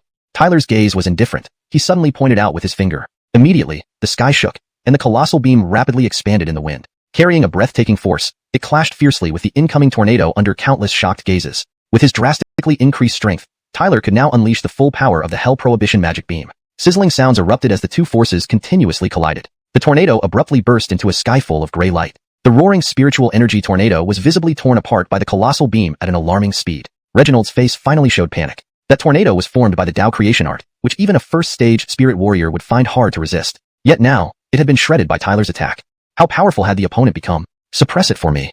However, Tyler gave him no chance to catch his breath. With a cold look, he slapped out his palm. The colossal beam erupted with overwhelming radiance, shattering the tornado in an instant. Boom! The colossal beam tore through the torrent without losing its momentum, piercing through the sky. Finally, it struck Reginald heavily under his horrified gaze. Bang! The terrifying power of the colossal beam exploded at that moment. Countless disciples of the Star Cluster sect stood up in excitement. Tyler's attack was overwhelmingly fierce. Meanwhile, the disciples of the Feng Yuan sect turned pale, losing their earlier arrogance. He's too strong. Looks like we'll have to call Tyler Senior Brother from now on, Blaze exclaimed in amazement. Seeing this, Sod frowned slightly. Tyler also lifted his head, gazing at Reginald, his expression slightly changing. Tyler, do you really think you can obliterate me like this? You're dreaming. Upon hearing this, all Star Cluster sect disciples were stunned. Was Reginald unscathed? Everyone looked towards the sky, where the colossal beam gradually halted. They saw the unharmed figure standing there.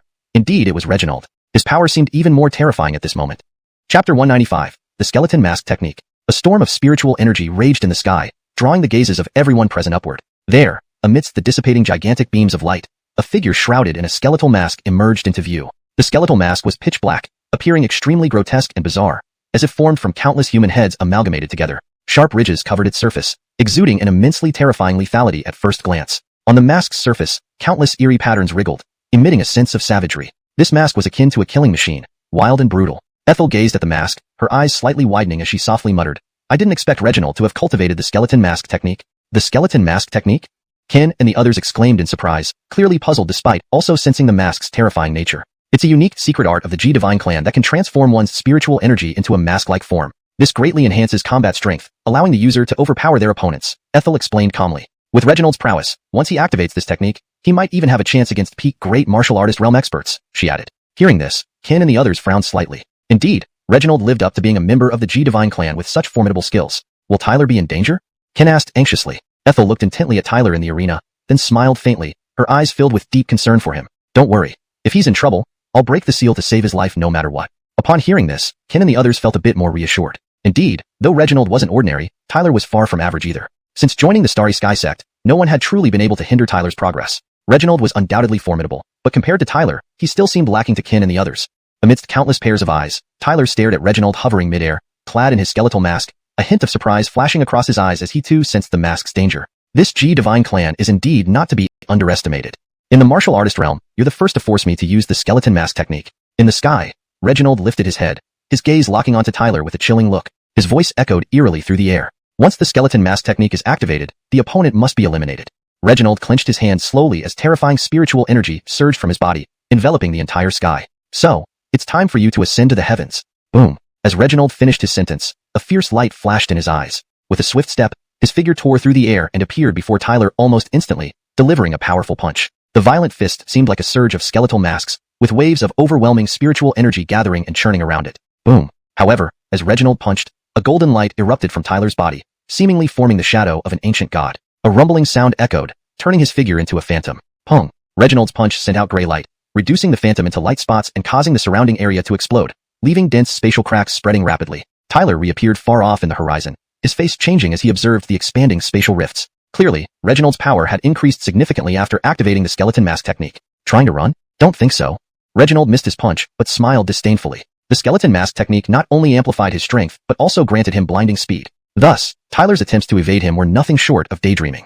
Humming gray light emitted from Reginald's body as his figure shot forward like a specter, appearing above Tyler in mere moments. The unparalleled fist shadows accompanied by gray light struck down again. Tyler furrowed his brow, but chose not to engage Reginald directly. Instead, he flicked his sleeve and swiftly retreated, narrowly avoiding the blow that could grievously wound a great martial artist realm expert. Whoosh, whoosh. But just as he retreated, Reginald pursued relentlessly. Fist shadows swept across, gray light whistling through the air as if space itself exploded. In the sky, the two figures exchanged fatal blows with unimaginable speed. Each move left onlookers breathless and wide-eyed. What terrifying power! Kin and the others gasped in awe. As both fought fiercely, they could barely perceive the blurred outlines of the two figures, realizing the sheer terror of their attack. But Tyler is continuously retreating. Everyone watching knew Tyler was now at a disadvantage. After activating the skeleton mask technique, Reginald's attacks were too powerful for Tyler to counter easily, seemingly putting him under pressure. However, this wasn't good news. It fueled the arrogance of the Wind Cloud sect disciples who laughed gleefully, eagerly waiting for Tyler's defeat to further humiliate the Starry Sky sect. Ethel kept her gaze locked on Tyler, but wasn't as worried as Kin and the others.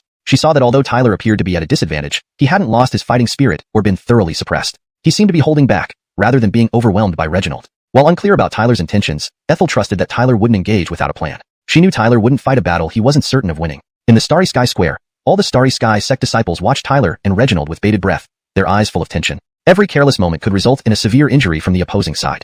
All eyes were riveted on the two figures as they continuously attacked. Bang! Reginald's palm struck Tyler hard, making Tyler tremble and retreat quickly. Reginald noticed a large mouthful of blood spewed from Tyler's mouth, a clear sign of injury from the assault. A savage glint flashed in Reginald's eyes. Boom! Terrifying spiritual energy roared out from Reginald's body as he suddenly dashed forward like teleportation. Whoosh! He transformed into a blur and appeared before Tyler within moments, displaying power much stronger than before. You have some skill, but unfortunately for you, you encountered me, Reginald. So, your fate is destined to end in tragedy. At this moment, Reginald's lips curled into a ruthless smile. Realizing Tyler had been evading his attacks, he relentlessly pressed on, planning to deliver a lethal blow whenever possible to completely eliminate him. Indeed, Reginald proved himself heartless and ruthless, fitting for the top-tier platinum disciple of the Wind Cloud sect.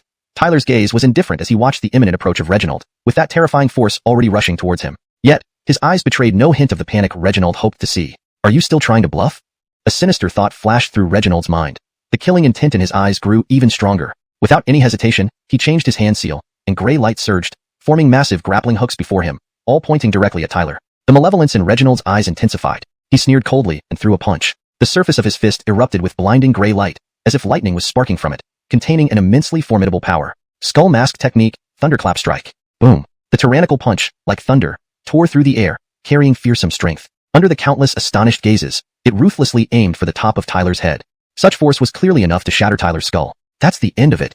Reginald's eyes were fierce, and his face twisted with cruelty. This punch would surely end Tyler's life. As the punch approached, a cold light flickered in Tyler's eyes. Reginald noticed red light flashing continuously within them. Even on his skin, red patterns emerged, exuding an ancient sense of majesty. Boom! A deafening roar echoed through heaven and earth. The red patterns around Tyler glowed brilliantly. The red lines spread across his body, and his already cold eyes became even more detached. At this moment, his figure seemed to rise into the air, and some of his clothes were torn by the impact. On his exposed skin, a faint divine glow could be seen. Your skull mask technique is nothing special. Therefore, it's time to end this. A mocking look flashed in Tyler's eyes. He clenched both palms tightly without hesitation. Red patterns coiled around his hands, rapidly spinning. Soon, beneath Tyler's palms, they formed the shape of an ancient deity in red. Boom! Tyler struck out with one palm, and the red form of the ancient deity immediately collided with Reginald under the countless stunned gazes. In an instant, the gray light fist met the red palm. Bang! In that moment, the sky shook, and the ground trembled.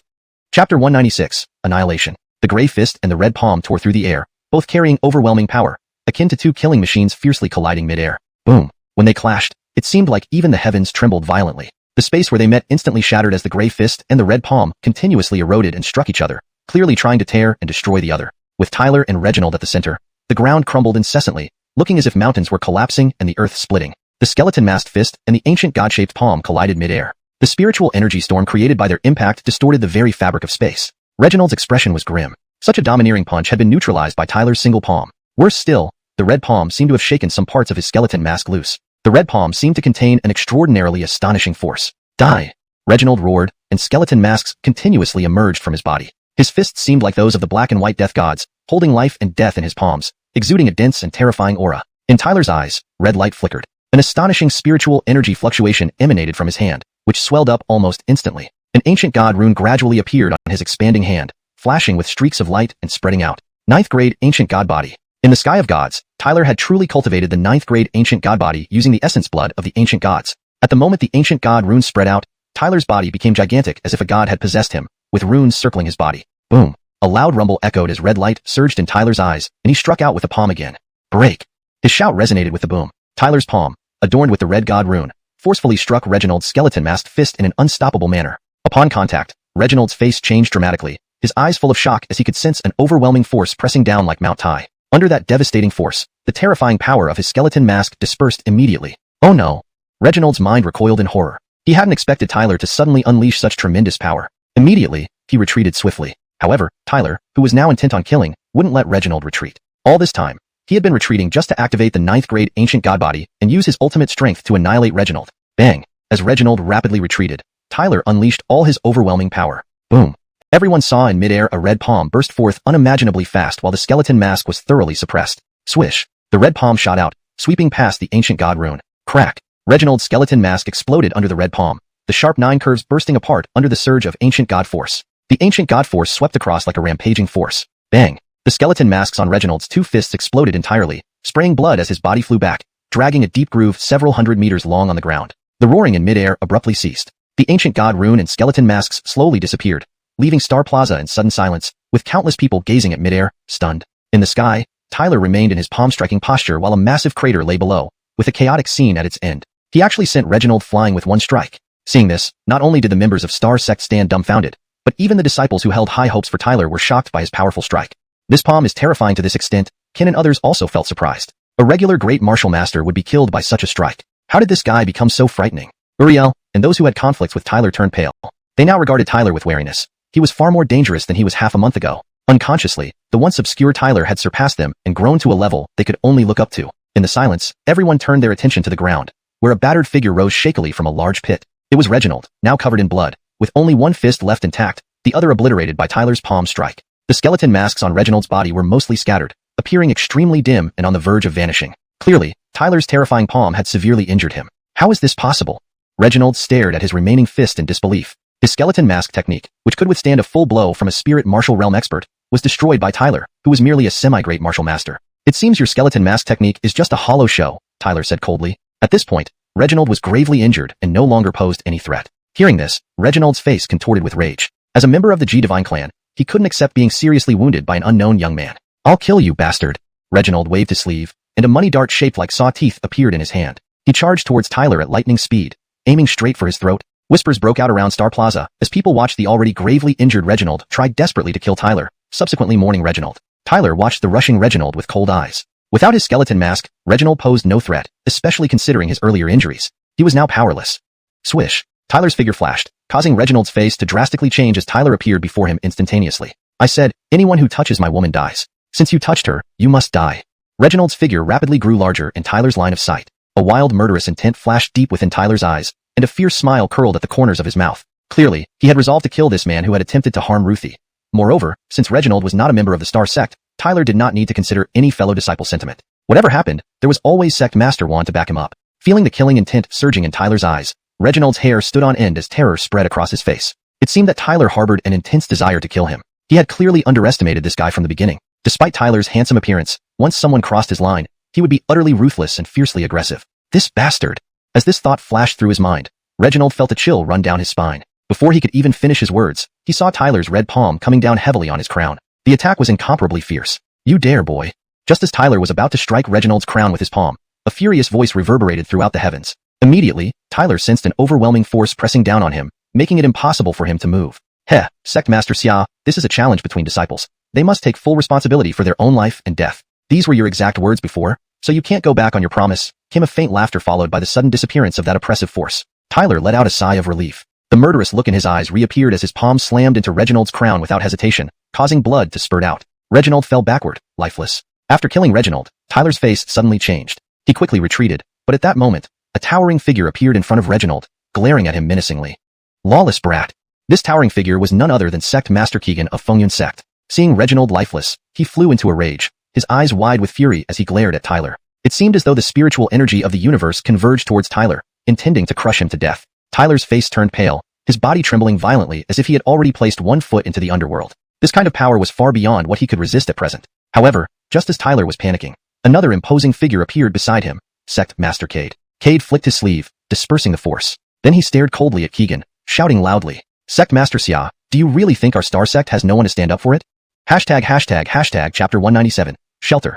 The patriarch of the Universal Pass sect's cheerful voice boomed like thunder, echoing across the starry square. It was as if all living things had evaporated in an instant, and even the surrounding spiritual energies of heaven and earth seemed to congeal under this sound. All the disciples trembled, their faces changing drastically. They could distinctly feel that they had become mere fish on a cutting board, entirely at the mercy of another's will. Their bodies and internal spiritual energies were now beyond their control. If the patriarch of Universal Pass sect so much as willed it, they would likely explode and die. This was the terrifying might of an Empyrean realm expert. Every disciple shivered with unrestrained fear. Was this the power of the patriarch of Universal Pass sect? Indeed, it was formidable. Not far away, Patriarch Keegan's face turned pale. The voice of the patriarch of Universal Pass sect clearly questioned him. To others, this questioning appeared as intervention against his intention to kill Tyler. But to Patriarch Keegan, it felt like orders from a powerful figure to a weakling, a dominance he did not dare challenge. Patriarch Keegan's expression darkened abruptly, his eyes resolute. His entire body shook, warping space, silencing the interrogating voice before bowing down to glance at Reginald beside him. The latter was already dead, the sight igniting his anger. Reginald's death would have serious repercussions for him, considering Reginald was the son of the patriarch of the G Divine clan. Patriarch of Universal Pass sect, our Fengyan sect has come here for an exchange. Yet, your sect's disciples are excessively ruthless, too overbearing, don't you think? Patriarch Keegan retorted loudly, though he did not dare confront the patriarch of Universal Pass sect directly. After all, this was Starry sect's territory, and the patriarch of Universal Pass sect was stronger than him. He knew he wasn't a match for him. While the Fengyan sect was also powerful, it was still inferior compared to the Starry sect. The patriarch of Universal Pass sect remained unperturbed. He smiled faintly and said, "We had previously agreed that any casualties during the exchange were to be borne by the participants. If your Fengyan sect disciples can injure ours can naturally kill yours. How is this being overbearing? This matter, in essence, resulted from your Fengyan sect's impoliteness first. We responded in self-defense." His words were impeccable, leaving no room for argument. Hearing this, Patriarch Keegan's face contorted, realizing that the patriarch of Universal Pass sect had no intention of punishing Tyler but intended to protect him. Despite his kind appearance, the patriarch was fiercely protective of his own. Fuming but helpless, Patriarch Keegan seethed silently. Patriarch Keegan, this exchange should conclude here. Both sides suffered casualties, but it ended in a stalemate. However, with the talent-rich Fengyan sect, I anticipate excellent performance at the upcoming sect competition. The patriarch of Universal Pass sect spoke aloud, hinting that it was time for Patriarch Keegan to leave. Patriarch Keegan's face flickered between various emotions. He had no face to linger or salvage anything, so he could only give a cold snort. Initially, our Fengyan sect planned to observe. But since your Starry sect is being overly oppressive, we'll side with the Holy Origin sect instead. We'll repay this tenfold during the sect competition. Looking forward to it. Without giving Patriarch Keegan any leeway, the patriarch of Universal Pass sect declared, "You should take your people and leave my Starry sect now." You. Patriarch Keegan shot an unsatisfied look at the patriarch of Universal Pass sect, but the latter showed no intention of negotiating, infuriating him further. Humph, don't celebrate too early. The wrath of the G Divine clan is something you cannot bear. With a cold laugh, Patriarch Keegan led Reginald's body toward the gathering of Fengyan sect disciples. Let's go. With a wave of his sleeve, a surge of spiritual energy swept up the Fengyan sect disciples as he left without looking back, almost like a defeated dog. Senior brother Tyler, well done.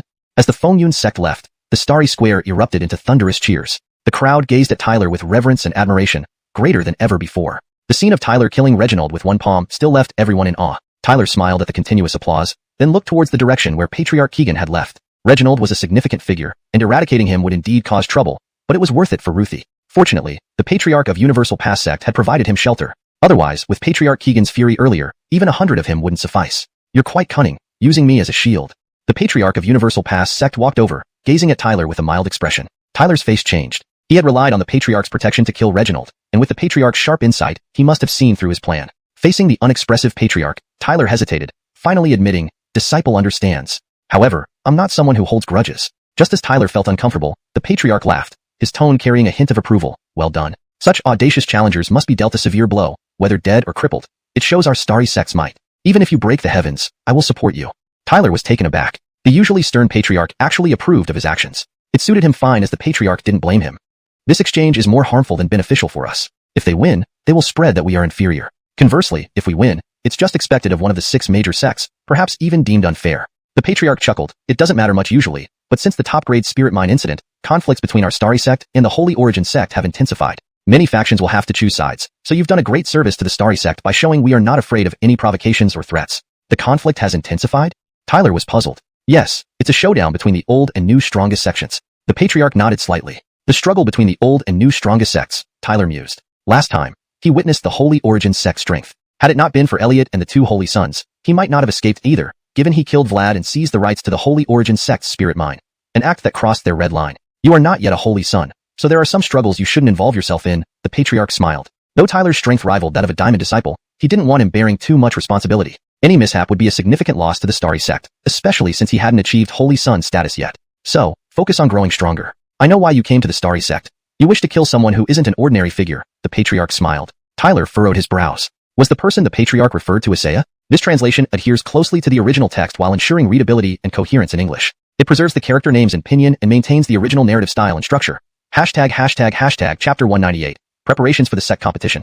That Xianxia is now a diamond disciple of the Holy Origin sect, so the cultivation resources of the Holy Origin sect will inevitably lean towards him. This young man has had excellent opportunities and is a prodigy of heaven, becoming a powerful Wuling realm expert. In half a year during the sect competition, he might even become a holy son of the Holy Origin sect. By then, he definitely won't be absent, Patriarch Bolivar said slowly. Tyler nodded slightly, knowing all too well about Xianxia. In the Deluo dynasty, the hatred of his wife being taken away was irreconcilable. Xianxia even intended to cripple him during the 6 major sects examination. Although Laklantang's main force protected him that time, it still demonstrated that Xianxia could not be underestimated. Now, Xianxia was a diamond disciple of the Holy Origin sect, clearly more formidable than Tyler, who was only a platinum disciple of the Starry sect. Tyler was a man who would always seek revenge on his enemies. Xianxia was his true adversary, so if they met in the sect competition, it would undoubtedly be a fight to the death. Xianxia would try to kill him, and Tyler would want nothing more than to eliminate him swiftly. I understand. Tyler nodded slightly, fully aware of Xianxia's terrifying nature. Therefore, he would redouble his efforts because he hated this enemy to the core and had to kill him. The Holy Origin sect's cultivation resources will favor Xianxia, but you are a disciple of our Starry sect and have made great contributions repeatedly. We naturally won't neglect you. Patriarch Bolivar smiled and said, I know you've had some good opportunities, and your strength is quite formidable. However, it seems you only have earth-profound techniques. You should focus on strengthening these offensive means. With unparalleled insight, Patriarch Bolivar quickly identified Tyler's current weakness. Tyler's face lit up with joy as he hurriedly nodded. This is a great profound technique. Consider it a reward for you. Patriarch Bolivar took out a dark red jade slip from his bosom inscribed with the 4 characters, Xing Su Jiang, and handed it to Tyler. How much power you can unleash depends on your own abilities. Tyler's eyes sparkled. What he needed most right now were such great profound techniques. Patriarch Bolivar's action was like bringing charcoal in the snow, extremely timely. Thank you, Patriarch. Tyler received the jade slip joyfully, expressing his gratitude hastily. Patriarch Bolivar waved his hand smilingly and said, I hope that in half a year during the sect competition, you can represent the Starry sect in battle and kill the Holy Son of the Holy Origin sect. That would be the best way to thank me. He looked at Tyler smilingly and asked, So, do you have confidence? Holding the jade slip, Tyler's face broke into a handsome smile at that moment. Rest assured, Patriarch. During the sect competition, I, Tyler, will take care of all Holy Origin sect disciples, including Xianxia. Chapter 198. The Diamond Disciple Advancement Ceremony. This time you've done very well, restoring much of our Star Cluster sect's reputation, said sect leader Baron with a smile. He paused for a moment before continuing. After this, our Diamond Disciple Advancement Ceremony will commence. I hope that at the Diamond Disciple Advancement Ceremony, you can become one of our Star Cluster sect's Diamond Disciples. Tyler was taken aback, looking at sect leader Baron in surprise. Soon after, an excited feeling welled up within him. When he first came to the Star Cluster sect, the Diamond Disciples had seemed unreachable to him. Now, however, he could already compete with them. Although Tyler didn't care much about the so-called Diamond Disciple status, becoming a Diamond Disciple would grant him the eligibility to participate in the competition for the top disciple. But my strength is only at the half-step martial artist realm. If I participate in the Diamond Disciple Advancement Ceremony, won't it be troublesome? Tyler did not get blindly excited by Baron's words. Instead, he frowned and asked. Baron frowned slightly. He had already gotten used to Tyler's calm demeanor, so he wasn't surprised by his words. Nodding, he explained, the position of a Diamond Disciple is extremely important in our Star Cluster sect. Our sect is vast with many disciples. There are already over 1,000 Platinum disciples alone, most of whom have considerable fame within the sect. Typically, new Diamond disciples are chosen from among them, so the position attracts many eager candidates. Tyler shrugged indifferently. If that's the case, then let me join. He wasn't particularly concerned about the title of Diamond Disciple. Perhaps to him, the only advantage was being eligible for the top disciple competition. Sect leader Baron continued calmly, this time, if it weren't for your emergence, there were 2 individuals who had the best chance to become Diamond Disciples. One is Billy, a Platinum disciple from our Star Cluster sect's White Tiger Hall, said Baron. White Tiger Hall, Billy? Tyler mused. He had heard about this name before. From Headmaster Ives, he knew that Billy was quite renowned within the Star Cluster sect, almost comparable to a Diamond Disciple, but he hadn't yet broken through to the great martial artist realm, which delayed his promotion to Diamond Disciple. The other is Herman, a Platinum disciple from the Azure Dragon Hall. Herman. Tyler furrowed his brow. This person was also highly regarded within the Star Cluster sect and had previously made significant contributions. It seems their experience is more than mine, Tyler admitted honestly. Although his rapid rise in the past year had earned him fame, his seniority still lagged behind these 2 significantly. Participating in the advancement ceremony might invite considerable opposition. Diamond Disciple positions are not decided based on seniority, Baron smiled. Ultimately, it's about strength. Only the strong rise while the weak fall. Tyler nodded immediately, acknowledging the eternal truth of survival of the fittest. The Diamond Disciples are crucial for our Star Cluster sect. Baron added softly. If it were a different time, I could afford to wait, but time is running out now, Tyler frowned. Is it because of the Imperial Cave Heaven? Baron nodded. Before the Imperial Cave Heaven begins, all Diamond Disciples must gather, but I absolutely cannot allow a weak individual to represent our star cluster sect. We can't afford such a liability. What do you mean? Tyler pondered aloud. I believe neither Billy nor Herman is the best choice for a diamond disciple. Baron looked directly at Tyler. You are. Tyler chuckled awkwardly. Then may we have good luck as you say.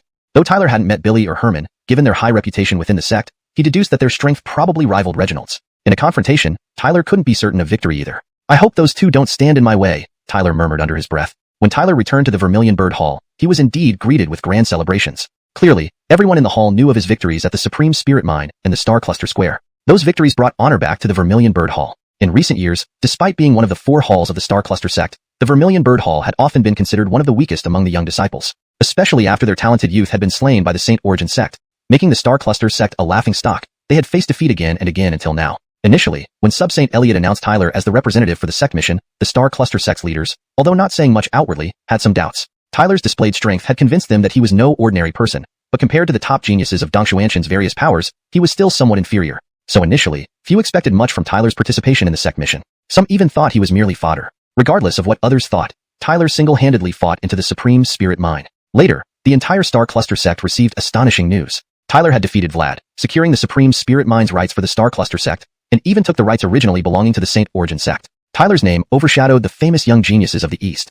The Star Cluster sect was astounded, and the Vermilion Bird Hall felt immense pride. Previously skeptical elders were now shocked. Although they found it hard to believe, they had to acknowledge that the young man once overlooked was rising like a pearl in Dong Xuanxian. Soon enough, he would become one of its greatest figures. Moreover, during the Wind Cloud sect exchange, Tyler single-handedly contributed greatly, curbing the arrogance of the Wind Cloud sect and earning respect for the Star Cluster sect. During the celebration, the members of the Vermilion Bird Hall were especially thrilled and proud. Tyler was their disciple, their platinum disciple, whose performance restored the honor of the long-forgotten Vermilion Bird Hall. No one would dare look down on them in the future. Tyler enjoyed the toastings and congratulations, relaxing bit by bit, feeling at ease. Amidst the revelry, the image of a towering figure, deeply engraved in his heart like a fallen note, crossed his mind. That was his father. How was father in the Daliwang dynasty? Tyler muttered. Since leaving, he had plunged into the perilous Dong Xuanxian, enduring hardships and walking along the brink of death countless times. His goal was to return to the Daliwang dynasty and reclaim his dignity and glory. So, no matter how difficult the path to power, he wouldn't give up. Because he needed strength. Tyler narrowed his eyes slightly, his hand clenching slowly. Tyler, I'm really happy for you. A laugh sounded beside him. Tyler turned to see Nicole smiling warmly nearby, editing for natural flow and consistency in English. Tyler, I'm truly happy for you. A laughter rang out beside him. Tyler turned to see Nicole standing next to him with a warm smile. Note, Nicole seems to be a mix of Chinese and English. If Manny is a name that should be kept as is, please confirm. Otherwise, the name should be fully translated or transliterated into English for consistency. For this edit, I kept it as provided but noted the inconsistency. Seeing Nicole, Tyler also smiled. He gently held her slender hand and asked with concern, Manny, how's your injury? Note, for a more natural English translation, it might be better to use Manny, or another suitable English name instead of Manny. If you want to keep the original name, it should be consistent and transliterated fully into English as Adamarize. For a more polished version. Seeing Adamarize, Tyler also smiled. He gently held her slender hand and asked with concern, Manny, how was your injury? Chapter 198. The Diamond Disciple Promotion Assembly. You did very well this time, winning back a lot of face for our stellar sect. Cade smiled and then paused, saying, after this, the Diamond Disciple Promotion Assembly of our stellar sect will begin. I hope you can become a Diamond Disciple of our stellar sect at the Diamond Disciple Promotion Assembly. Tyler was stunned, looking at Cade in shock, and soon he felt some excitement stirring within him. When he first came to the stellar sect, the Diamond Disciples seemed unattainable, but now, he could compete with them. Although Tyler didn't care much about being a Diamond Disciple, only they had the qualification to participate in the Chief Senior Disciple Contest. But my strength is only half-step Martial Master realm. If I participate in the Diamond Disciple Promotion Assembly, won't there be some trouble? Tyler did not get overly excited by Cade's words, but instead furrowed his brows and asked. Cade frowned, understanding Tyler's composure. He nodded and said, the position of Diamond Disciple in our stellar sect is of utmost importance. Our sect is vast with many disciples. Just the number of Platinum Disciples exceeds 1,000, most of whom are quite famous. Typically, new Diamond Disciples emerge from among them. Therefore, many eyes are on the position of Diamond Disciple. Tyler shrugged indifferently. If so, then let me have a try. He wasn't particularly concerned about becoming a Diamond Disciple. To him, its sole benefit was the eligibility to participate in the Chief Senior Disciple Contest. Without your appearance this time, the two with the best chances to become Diamond Disciples were Billy from the White Tiger Hall and Herman from the Azure Dragon Hall, Cade said calmly. White Tiger Hall, Billy? Tyler muttered. He had heard of Billy, who was almost as famous as a Diamond Disciple in the stellar sect, just not reaching the great Martial Master realm yet. The other one is Herman from the Azure Dragon Hall. Herman. Tyler frowned. This was another renowned figure who had contributed significantly to the stellar sect. They both seem to have more seniority than me, Tyler admitted frankly. Though his reputation had soared over the past year, he still lacked the seniority compared to these two. Participating in the promotion assembly might invite challenges. Diamond Disciple positions aren't determined by seniority, Cade said with a hint of a smile. Ultimately, it's the strongest who rise, and the weakest fall. Tyler nodded. The survival of the fittest was indeed an eternal truth. And diamond disciples are crucial to our stellar sect, Cade added quietly. If it were normal times, I would wait patiently, but we don't have much time now. Why? Because of the Wuxia cavern? Tyler asked. Cade nodded. Before the start of the Wuxia cavern, all diamond disciples must gather. But I cannot allow a weakling to be one of our diamond disciples. It would be a hidden danger. What do you mean? Tyler pondered. I think neither Billy nor Herman are the best choices for a diamond disciple. Cade looked at Tyler, saying, the best choice is you.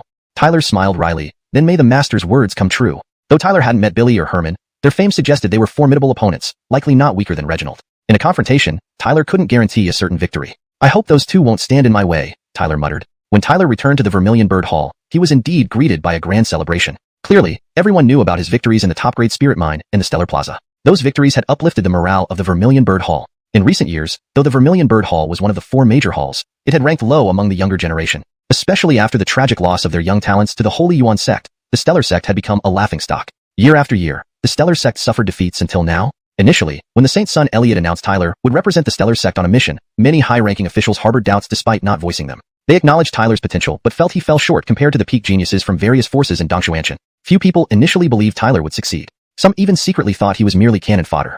Regardless, Tyler single-handedly stormed into the top-grade spirit mine. Later, the entire Stellar sect received shocking news. Tyler killed Vlad, securing the top-grade spirit mine for the Stellar sect, while taking away the one originally belonging to the Holy Yuan sect. Tyler's name now overshadowed those renowned young geniuses. The whole Stellar sect was astonished, and the Vermilion Bird Hall felt immense pride. Even those who had doubted him were shocked, reluctantly acknowledging that the once overlooked youth was rising like a pearl, becoming a dominant force in Xianxia. In the recent exchange meeting with the Fengyun sect, Tyler alone had achieved great feats, suppressing the arrogance of the Fengyun sect and winning back dignity for the Stellar sect. During the celebrations, members of the Vermilion Bird Hall were exceptionally elated and proud. Tyler was their disciple and their platinum disciple. His performance made the once declining Vermilion Bird Hall feel triumphant again. No one in the Stellar sect would dare underestimate them anymore. Amidst the festivities, Tyler found himself thinking of the tall figure deeply etched in his heart, the figure of his father.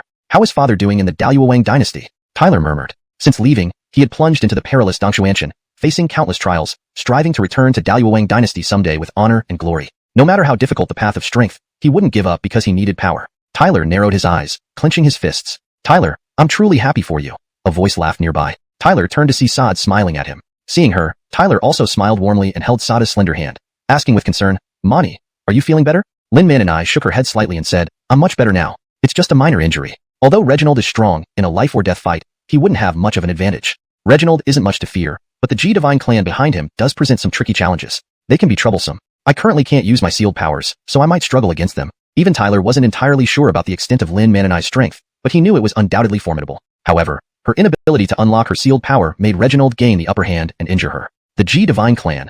A fierce gleam flashed in Tyler's eyes, then he said in a deep voice, since the people from the G Divine clan want to kill you, I will eliminate anyone who comes after you. Don't act rashly. Concern flickered in Lin Man and I's calm gaze. After all, the G Divine clan wasn't an ordinary force. They dared to touch you. I have to protect you, Tyler coldly replied. Lin Man and I's face flushed slightly as she glanced at him, feeling warmth in her heart. Tyler, thank you, Lin Man and I softly said. The strength of the G Divine clan was considerable, and the current Tyler couldn't match it. Tyler shook his head, love shining in his eyes. I said I would shield you from wind and rain, but I am worried. Worried?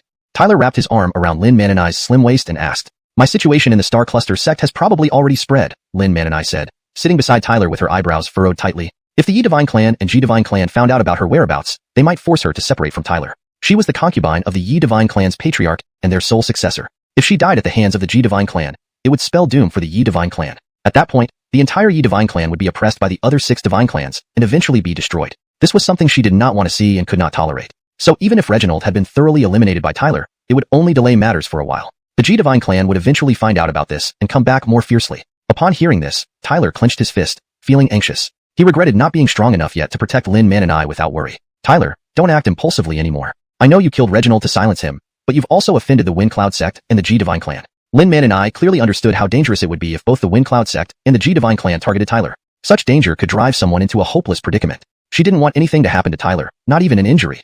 Moreover, she didn't want to involve Tyler because of her. However, things didn't go according to her wishes. She didn't want to lose a man who could make her heart flutter and keep her thoughts solely on him. She wished to bear all this burden alone. Looking at Lin Man and I, Tyler was speechless. He knew that the day they parted was only a matter of time, and once separated, they might never meet again. But he hoped that day would come as slowly as possible, preferably never. Of course, Tyler understood that without sufficient strength, he wouldn't be able to change anything. He even relied on her protection. While she was willing to do anything for him, Tyler firmly believed he should be the one protecting her. Man and I, even if the world turns against us for you, what is there to fear?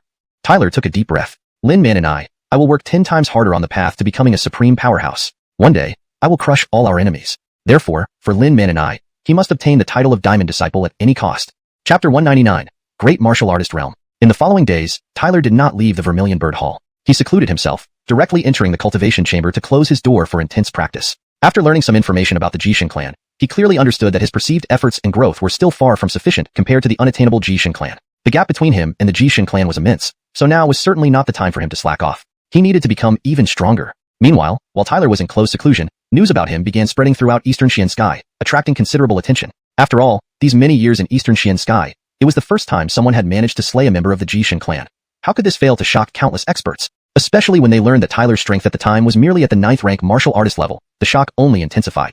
Every time there was a conflict between sects, the associated storm rank would see significant changes. This time was no different, with Tyler's emergence as a dark horse drawing the most attention on the ranking. Note, Feng Yunbong is translated as storm rank to maintain consistency in terminology and to ensure it reads naturally in English. Whether it was his killing of Vlad, the slaying of Reginald, or reaching the astounding 10th rank on the Feng Yun list, all these events were enough to spread his name throughout the young generation of Eastern Xianxia. When Tyler's name reached the 10th spot on the Feng Yun list, the discussions within the Starry Sky sect gradually subsided. What replaced it was an even more noteworthy grand event. It was the Diamond Disciple Promotion Assembly. To the numerous disciples of the Starry Sky sect, this event was far more appealing than the exchange meeting because the Diamond Disciple Promotion Assembly had a direct impact on their own interests. The Starry Sky sect had a multitude of disciples, yet its hierarchy was quite strict. Under its leadership were Gold Disciples, Platinum Disciples, Diamond Disciples, Chief Disciple, and Holy Son. Advancement in status within the Starry Sky sect represented an elevation and enjoyed resources and position. The Holy Son possessed extraordinary strength and must at least be at the 3rd rank Spirit Warrior level to be considered. Thus, in the Starry Sky sect, very few disciples had such qualifications.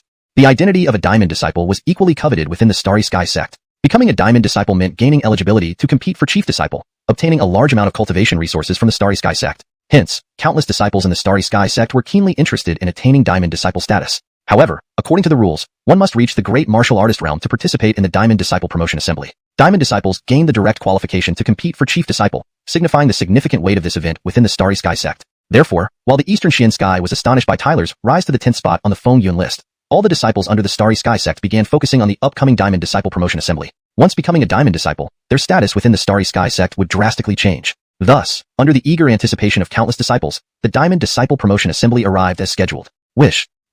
Today, the Starry Sky sect was undoubtedly bustling. People came pouring in from all directions like locusts landing in the central square. This promotion assembly truly lived up to its reputation as a notable event in the Starry Sky sect. Clearly, all the disciples were extremely interested,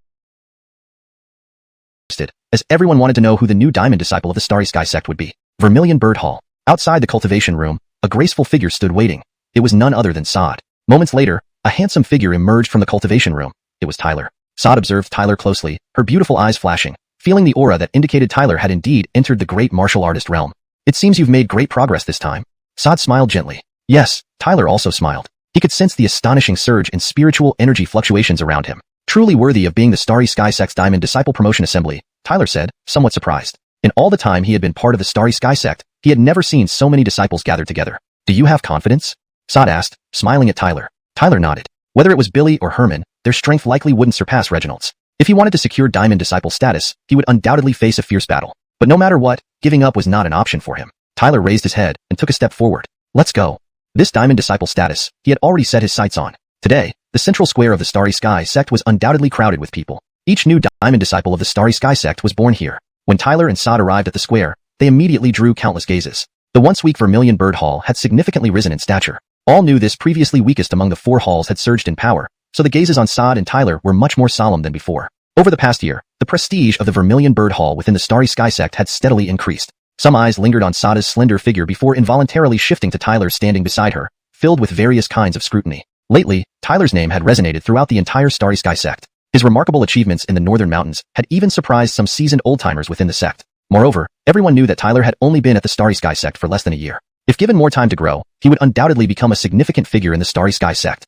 Saad and Tyler ignored the numerous gazes and directly headed towards where the Vermilion Bird Hall disciples stood, awaiting the official start of the Diamond Disciple Promotion Assembly. Tyler stood beside Saad, scanning the crowd. It was evident that the assembly was highly valued, as almost all disciples had arrived. While Tyler surveyed the surroundings, many gazes paused on him, admiring glances evident in their eyes. Clearly, Tyler's recent performances had not only impressed many young disciples, but even amazed the veteran disciples. Of course, Xian, who had grievances against Tyler and Sod, wore a dark expression, clenching his teeth. Initially, Tyler had been just a small fry in his eyes, but this supposed small fry had disgraced the Azure Dragon Hall. And now, in just over a year, the person he had once considered insignificant had grown so much that it startled him. While Xian believed he could still suppress Tyler, he had to admit that achieving that would require using certain means. Tyler was no longer the small fry he once was. This shift in status greatly displeased Xian. Yet, he couldn't make trouble for Tyler now since everyone knew Tyler was favored by sect leader Wano. With such backing, not only Xian but even the Hall Master of the Azure Dragon Hall dared not openly pressure Tyler. So Xian could only swallow his frustration. Whoosh! As many were secretly observing Tyler, sudden footsteps and an astonishing surge of spiritual energy interrupted the silence around Azure Cloud Lake, catching everyone's attention. Billy has finally arrived. Haha, I knew he wouldn't miss such a great opportunity. I wonder if this guy will become a diamond disciple this time? The center square erupted in chatter as the newcomer was identified. White Tiger Hall's Billy? Tyler's gaze flickered slightly. Under countless pairs of eyes, Billy soon strode into the center square, standing proudly as he greeted everyone with a broad smile. Tyler lifted his head and saw a middle-aged man with a towering build and piercing eyes. An overwhelming surge of spiritual energy pulsed around him. Based on Tyler's estimate, Billy's strength might surpass Reginald. Upon spotting Tyler, Billy grinned warmly. So you're the one making waves in Starry Sky sect lately, aren't you? Truly impressive for someone so young. Greetings, senior brother Billy, Tyler replied, smiling and bowing respectfully. Billy chuckled and then cast a meaningful glance at Tyler. No need for formalities. If given the chance, I'd love to test your capabilities. Before Tyler could respond, the expression on his face suddenly changed. Billy and Sod also looked up, seeing a robust figure approaching from ahead. It was Herman of the Azure Dragon Hall. A murmur of surprise rippled through the crowd. Herman was already renowned among Starry Sky Sect's senior disciples, and was often referred to as the top disciple beneath the Diamond Disciple status. He was here determined to earn the Diamond Disciple title. Billy cast a faint glance at Herman, his eyes narrowing slightly. Tyler sensed Billy's spiritual energy becoming restless. How interesting. That's Herman of the Azure Dragon Hall, huh? Tyler glanced at Herman, furrowing his brows. He felt a strong sense of danger emanating from him. Herman's reputation within Starry Sky Sect certainly wasn't something to be underestimated. It seemed that defeating him in the Diamond Disciple Promotion Assembly would be no easy task. Boom. Suddenly, a thunderous bell sound reverberated across the sky and earth. All disciples perked up and looked up, only to see a majestic figure slowly appearing on the high platform. Beside him, the 4 Hall Masters emerged one by one, looking out at the sea of Starry Sky Sect disciples below. Welcome, Sect Leader Aaron. The countless disciples saluted in unison, their voices echoing loudly. Sect Leader Aaron waved his hand. His gaze swept over the gathering, pausing briefly on Billy, Herman, and Tyler before he announced in a clear and powerful voice. 3 disciples have qualified for the Diamond Disciple Promotion Assembly. Every sound faded away, leaving only Sect Leader Aaron's voice ringing out clearly. All disciples awaited the announcement eagerly. Only those named by Sect Leader Aaron would have the right to participate. Billy of the White Tiger Hall. Herman of the Azure Dragon Hall. Murmurs filled the center square, but most expected these 2 names as they were indeed the strongest candidates for Diamond Disciple status. Just as the murmurs began, Sect Leader Aaron's voice rose again. Tyler of the Vermilion Bird Hall. To maintain continuity and ensure natural flow, I've translated the content directly into English, adhering closely to the original tone, style, and structure provided. ##### Chapter 200. The Diamond Disciple Promotion Ceremony begins. Zhuke Hall, Tyler. When Cade, the sect master, announced the last name, the central square seemed to fall silent as if in response. Immediately after, countless astonished gazes were cast toward Tyler's direction, and a chorus of exclamations echoed through the air. Tyler? Is he the disciple from Zhuke Hall? He can actually participate in this Diamond Disciple Promotion Ceremony? This is too much of a joke, right? He has only been a disciple of our Star Cluster sect for a mere year. While it's true he has changed, the promotion to a Diamond Disciple is no small matter. I heard Tyler could earn merit in the exchange meeting only because Reginald underestimated him. I think so too. Whispers rippled through the crowd, filled with doubts and barely concealed jealousy. After all, Tyler had only been a Star Cluster sect disciple for such a short time, yet his rise was remarkably fast. What ordinary people needed years to achieve in Star Cluster sect, he obtained in just 1 year. This stark contrast naturally caused envy, leading some to find faults where there were none. Anthony, dressed in black robes, glanced at Tyler with a faint smile but showed no displeasure. In his eyes, among all the opponents, only Killian posed any challenge. As for Tyler, though not weak, being newly promoted to Great Martial Artist realm made him far from Anthony's concern. He was determined to become a Diamond Disciple this time. Tyler remained indifferent to the cacophony of doubts around him, quietly waiting for the ceremony to begin. Arguments at this moment were futile. Everything would be settled by force. On the high platform, Sect Master Cade remained calm. With a slight wave of his hand, the multitude fell silent instantly. In Star Cluster sect, he was truly the ultimate authority, and his word was law. With everyone here, let the Diamond Disciple Promotion Ceremony officially begin. His loud voice reverberated across the heavens. Bang! The resonant chime once again echoed through the sky. Numerous disciples looked on anxiously, aware that this promotion ceremony would certainly involve intense battles. Swish! Under countless pairs of eyes, Anthony smiled faintly, then moved gracefully to appear on the promotion stage, arms crossed, ignoring Tyler entirely. Instead, he stared at Killian and said, "Brother Killian, please guide me." Killian glanced at Tyler, who gave him a brief smile. Then, in a flash, he appeared on the stage like a ghost, standing face to face with Anthony. Facing each other, they exuded formidable spiritual energy, which surged violently from the stage, causing the spectators to grow increasingly serious. Killian locked onto Anthony with sharp eyes, clenching his fists tightly. The so-called first person below the Diamond Disciple wasn't an empty title. Today's battle would be fierce indeed. Boom. Powerful spiritual energy erupted from Killian like thunder, making him leap into the sky. His palms glowed fiery red, as if cast in flame, harboring immense strength. Fire Cloud Palm. Killian roared, revealing a fire serpent within his fiery palm. The spiritual energy formed a seal, descending with the force to subdue all things. Hee, long heard about Brother Killian's mastery of Fire Cloud Palm. Today, I must experience it firsthand, Anthony chuckled, casually flipping his fists. A surge of bloody sand emerged, filled with enough terrifying spiritual energy to tear the air apart. Swoosh. The bloody sand writhed like a living thing, eventually transforming into a blood-colored gourd that soared skyward, colliding directly with the fire cloud seal. Bang. The spiritual energy raged outward, shaking space itself. Killian's eyes flashed, rapidly forming seals. Suddenly, bright green light shot from his body, turning him entirely emerald bright. That is. Tyler looked at Killian in surprise, sensing his body expanding like a giant. That's the Fire Cloud Divine Body, a powerful body refinement technique Killian obtained from an ancient relic. Initially, he became a platinum disciple thanks to this technique, Ethel explained. Swish. As Ethel and Tyler spoke, the giant-like Killian vanished midair, reappearing stealthily behind Anthony. With blinding speed, he struck Anthony with an earth-shattering blow. Caught off guard, Anthony could only endure the punch. Kai. The punch hit Anthony, but Killian's expression changed abruptly upon realizing Anthony's body seemed to disperse like a shadow. Sensing danger, Killian tried to pull back his fist. Hee. Looks like your so-called Fire Cloud Divine Body isn't much. Have a taste of this.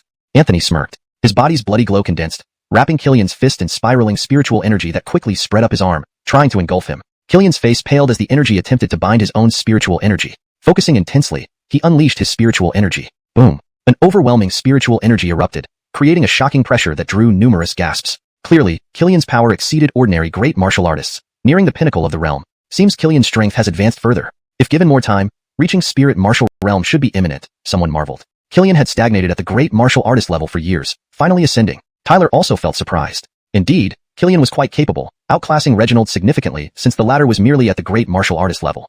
Bam! Spiritual energy surged on the stage, collapsing the bloody aura enveloping Killian's fist. He retreated rapidly, expelling the remaining spiritual energy. So, City Lord Killian has reached the peak of the great martial artist realm. Truly impressive progress, Anthony sneered, slowly turning to face Killian. Killian remained calm, his imposing spiritual energy emanating mountain-toppling power. Despite now being at the peak of great martial artist, he still sensed danger from Anthony. It was clear he had to unleash his full strength. Note, the translation maintains the original tone, style, and paragraph structure while ensuring natural fluency and coherence.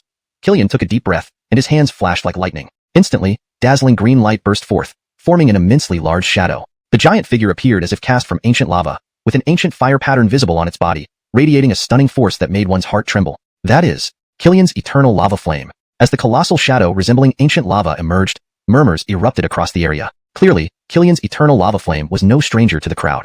Killian stood atop the ancient lava giant, looking down at Anthony from above. You finally revealed your eternal lava flame. Anthony gazed up at the ancient lava-like giant, a mocking smile playing on his face. It seems I will have to give it my all to defeat Brother Killian today. Anthony chuckled, then stamped his foot, sending sand rising like a tsunami, surging into the sky before coalescing into a massive silver giant.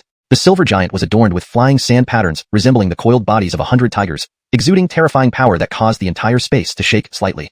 That's Anthony's 100-tiger soul severing technique, someone exclaimed in awe. Tyler observed the two enormous figures. It was clear that both Killian and Anthony had refined their respective giants with considerable strength. This looks like a formidable match. Under the intense gaze of countless spectators, Anthony appeared atop the 100-tiger giant, his eyes fixed on Killian. A mocking smile curled at the corner of his mouth. Is this a match you think you can hold your own in? I doubt it.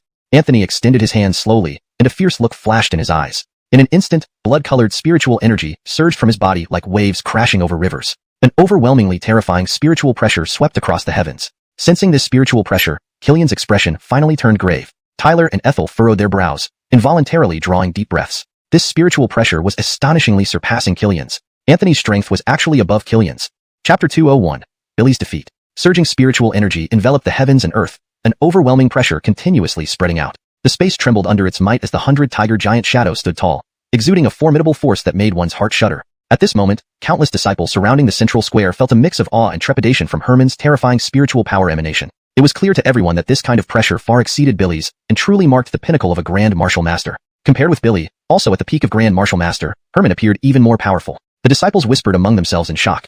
It turned out Herman had already reached the pinnacle of the Grand Martial Master realm. No wonder he showed no fear against Billy this time. Tyler and Ethel's expressions grew serious too, especially the former, who could not hide his surprise. He knew very well that once Herman truly stepped into the peak of Grand Martial Master, things would become incredibly troublesome. This meant Herman genuinely had the qualifications to become a Diamond Disciple. Moreover, with his peak Grand Martial Master strength, there were few opponents within the same realm. Amidst the astonished exclamations of all present, the high platform's chief baron showed only a slight ripple in expression but remained unperturbed, silently watching everything unfold. In his eyes, whether Herman was at the Grand Martial Master or peak level, he still couldn't match Tyler. If not for concerns about public opinion before Wuxia's cave heaven, he would have likely declared Tyler a Diamond Disciple long ago. For a super powerhouse at the Imperial Martial Emperor level, rules could be easily altered.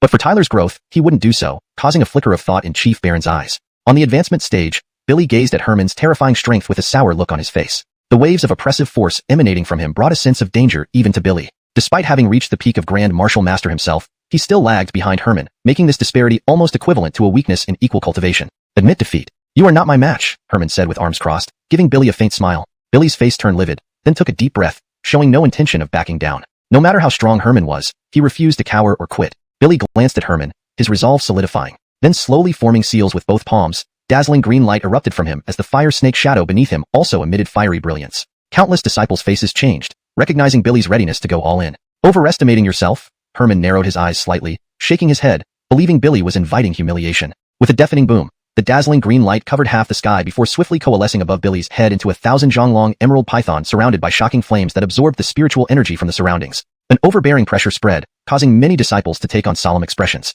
Despite being inferior to Herman, Billy's strength was not to be underestimated. This all-out attack was formidable. Fiery Cloud Divine Technique. Fiery Cloud transformed Heavenly Python.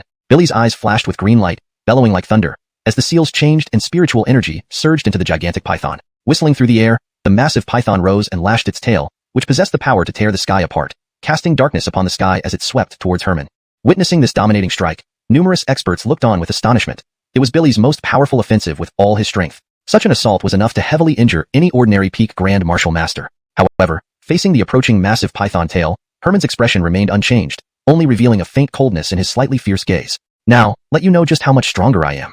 Herman grinned savagely, lifting his hand as his body began expanding rapidly, blood-red spiritual energy gathering around his palm. A roar echoed below as countless blood-red light arrows shot out from the 100-tiger giant shadow, converging swiftly on Herman's hand. Sizzling noises arose as the blood-red light arrows quickly formed a 100-zhang blood-red tiger claw on Herman's hand, radiating boundless terror and even splitting the air around it. Streams of blood-red light flowed along the tiger claw, occasionally creating gaps in the space, displaying an extreme destructive force. 100-tiger divine technique, 100-tiger soul severing claw. Coldly uttered, Herman flicked his finger, launching the terrifying blood-red tiger claw straight through space, colliding violently with the sweeping emerald python tail. A thunderous crash resounded, reverberating through the entire area. Countless disciples looked up to see the impact zone where the space quaked violently. The tiger claw and python tail exploded with raw power, each trying to tear the other apart. Clearly, Herman gradually gained the upper hand as cracks began appearing in the emerald python tail from the surging blood-red force. Billy's complexion turned increasingly livid. I told you, you're no match for me, Herman sneered maliciously, suddenly changing the seal formation. Boom. The blood-red tiger claw's power soared, turning into a streak of blood-red light and tearing the emerald python tail apart into scattered points of light. Spit. As the emerald python tail shattered, Billy trembled, spraying a mouthful of blood. Herman's gaze hardened as he shot forward, and the 100-tiger giant shadow conjured a blood-red staff that blasted through space. Appearing before the fire snake shadow, the blood-red staff struck mercilessly, entangling the fire snake in a web of blood-red light. Billy's expression dramatically shifted. Why endure unnecessary suffering? A sinister laughter echoed nearby. Flashing forward, Herman kicked Billy powerfully, sending him crashing down onto the advancement stage amidst dust and debris. Thud. As Billy lay defeated, the fire snake shadow disintegrated into light points scattering. Silence filled the heavens and earth. All the disciples watched in shock. No one expected Billy to be utterly defeated and so embarrassingly. Some Diamond disciples' expressions also changed. Herman's strength indeed wasn't to be underestimated. Tyler and Ethel's brows furrowed at this moment. Billy had indeed been defeated by Herman, hadn't he? Under the watchful eyes of countless onlookers in the heavens and earth, the 100-tiger giant shadow around Herman gradually dissipated. He crossed his arms, his figure slowly descending until he landed on the advancement stage. He merely cast a casual glance at the disheveled Billy. The previous kick had severely injured him, leaving Billy unable to continue fighting. There was no doubt that he had won this battle. After defeating Billy, Herman immediately turned his gaze toward the high platform where Master Baron stood, showing a respectful demeanor as he clasped his hands and said, Master Baron, can we now announce the results of the Diamond Disciple Advancement Ceremony? As soon as he spoke, many eyes turned sympathetically towards Tyler, for everyone knew that he was the third person declared by Master Baron to participate in this Diamond Disciple Advancement Ceremony. Now, with Herman's action, it was evident he considered Tyler non-existent. Clearly, Herman did not believe that Tyler could impede his path to becoming a Diamond Disciple. Under countless gazes, Tyler remained calm, just offering a slight smile. Even Billy lost to him. If you challenge him, it might be quite difficult. Ethel hesitated slightly, whispering behind him. After witnessing Herman's terrifying strength, she couldn't help but worry about Tyler. Because Herman was no ordinary peak Grand Martial Master now, the world fell silent, all eyes fixed on Tyler. Even Master Baron on the high platform shifted his gaze slowly towards him. Clearly, they were all waiting for Tyler's choice. Under countless gazes, Tyler smirked, and then a confident smile appeared on his handsome face, devoid of any fear. Seeing Tyler's smile, Ethel knew what he intended to do next. With a flash, Tyler appeared on the advancement stage under the watchful eyes of the crowd. He then respectfully clasped his hands towards Herman, his calm voice echoing loudly, causing an immediate stir among the audience. Tyler of the Vermilion Bird Hall, I hope senior brother Herman will not hesitate to impart your wisdom. Hashtag chapter 202. Tyler challenges Herman. Tyler from the Vermilion Bird Hall, I hope senior brother Herman will not withhold your teachings. As Tyler's calm voice echoed from the promotion platform, the previously silent space burst into continuous murmurs. Countless eyes watched in astonishment at the handsome young figure, clearly not expecting that Tyler would dare to challenge Herman even after witnessing his terrifying strength. This Tyler truly has the courage of a master, indeed rare and precious. No wonder he has grown this far. But it is still somewhat impulsive. There was no need for him to stick out now. If he gets crushed later, it would only lose face. With his cultivation level, he dares to challenge Herman, indeed fearless as a calf. It's hard to say. The whispers filled the square, with some dismissing Tyler's challenge while others praised his bravery. Everyone had their own opinions. Amidst the numerous exclamations, on the promotion platform, Herman calmly observed Tyler who stepped forward. His sharp lips curled into a smile that seemed somewhat sinister on his face. Junior brother Tyler, you have quite some courage. Tyler smiled faintly, unafraid of Herman's sinister gaze. If I lacked even this much courage, I might not have achieved what I have today. Herman remained silent, arms crossed, watching Tyler composedly. In terms of rank within the Stellar Sect, Tyler and Herman were currently equals. However, Herman's arrogant demeanor clearly indicated he did not view Tyler as an equal opponent. Since junior brother Tyler has such courage, I will naturally oblige you. But fists and feet have no eyes. Should I hurt you, do not blame me. Don't worry, you won't be able to hurt me, Tyler replied with a laugh, ignoring the threat. He turned toward Billy, who looked disheveled. Billy's body was covered in wounds, with blood-colored spiritual energy continuously surfacing, due to Herman's blood-colored spiritual energy invading his body. Seeing Tyler approach, Billy's ugly face showed a helpless smile. Just as he was about to speak, Tyler gently placed his palm on Billy's back. You? Billy froze, then felt Tyler's spiritual energy entering his body, trying to neutralize the blood-colored spiritual energy. This made Billy frown slightly as he hurriedly said, "Thank you. But this blood-colored spiritual energy is extremely fierce and hard to dispel." Herman watched the scene disdainfully. His spiritual energy contained the essence of a malevolent dragon, making it very destructive. Even powerful fighters of the same level suffered immensely when invaded by this energy, and attempting to neutralize it was incredibly difficult. For Tyler, merely a grand martial master, it was practically impossible. Thus, when he saw Tyler try to help Billy, a sneer of contempt formed on his lips, muttering, "Such a naive and overconfident fool." Ignoring Billy's warning, Tyler smiled and ancient divine power surged from his hand, flowing directly into Billy's body. Hiss! Blood-colored sparks rapidly rose from Billy's head, and he discovered in shock that the blood-colored spiritual energy inside his body had completely vanished. This? Billy looked at Tyler in surprise, never expecting that Tyler could actually neutralize the blood-colored spiritual energy, sparing him much pain. Tyler nodded and withdrew his hand. A wave of astonishment swept through the spectators. The gazes directed at Tyler were particularly amazed. Despite being just a grand martial master, Tyler had shown exceptional prowess. "Thank you." Billy slowly stood up, nodding gratefully at Tyler. Then he glanced at Herman, whose expression had turned grim. "Be careful. He's ruthless." Tyler nodded slightly, fully aware of how formidable Herman was. Reginald couldn't compare to him, and winning today wouldn't be easy. But no matter how difficult it was, he wouldn't give up easily. If he surrendered, Herman would officially become a Diamond Disciple, and Tyler would miss the chance until the next Diamond Disciple promotion, let alone participating in the Chief Disciple competition afterward. This would undoubtedly hinder his path to strength. So, he must challenge Herman and win. Seeing Tyler's calm demeanor, Billy admired him. With a nod, he left the platform. "Junior brother Tyler sure knows how to win hearts. No wonder you thrive in the Stellar Sect," Herman remarked coolly. Tyler smiled, his gaze locked on Herman, a cold glint in his eyes. "Although I don't wish to provoke you, as my opponent, I never hold back. Be cautious." Herman's eyes turned icy, locking onto Tyler with a cold smirk. "Once on the promotion platform, whether you get hurt or not isn't up to you but me."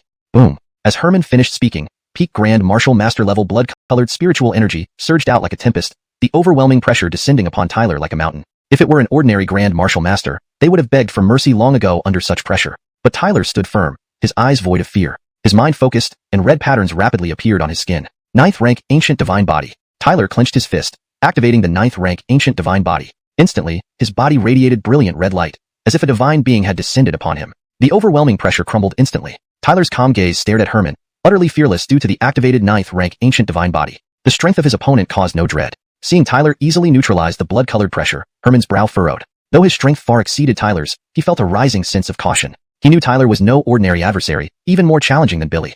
A mere grand martial master. You can't stand against me," Herman scoffed inwardly, then without hesitation, pointed his finger. A surge of spiritual energy erupted, a blood-red torrent rushing towards Tyler, infused with malevolent dragon power. Tyler remained unmoved, striking with a burning red spiritual energy beam that clashed head-on with the blood-red torrent. Simultaneously, wind and thunder condensed between his fingers.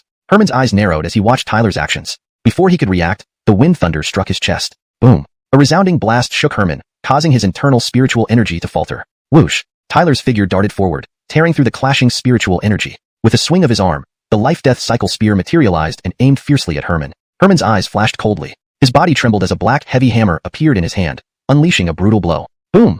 The black heavy hammer struck the howling life-death cycle spear forcefully, causing the space to tremble. The air exploded around him, and the white life-death cycle spear was sent flying by his powerful blow. Tyler's figure was also knocked backward. In midair, Tyler tumbled repeatedly before finally stabilizing himself. Despite this, his handsome face remained undistorted by fear. Your strength is not bad. You have a bit of backbone. It seems that you've managed to stand out in the stellar sect thanks to this. However, I need to tell you that in the face of true power, all your tactics will crumble effortlessly. Herman's expression was icy. His earlier underestimation had led to him being hit by Tyler, igniting a blazing fury within him. How dare a mere grand martial master challenge him so arrogantly while he stood at the peak of the same realm? Herman gazed coldly at Tyler. Then, his body slowly ascended into the air as streams of blood-colored spiritual energy radiated from him, forming a web of crimson light that spread outwards. Heavenly net formation. With a change in his hand seals, Herman thrust his palm towards Tyler. Instantly, the surrounding air burst into fragments as blood-colored spiritual energy surged skyward, forming an immense heavenly net that enveloped Tyler. Confinement! Herman sneered, gripping his hand tightly. The heavenly net swiftly compressed, with waves of blood-colored spiritual energy rapidly encroaching on Tyler.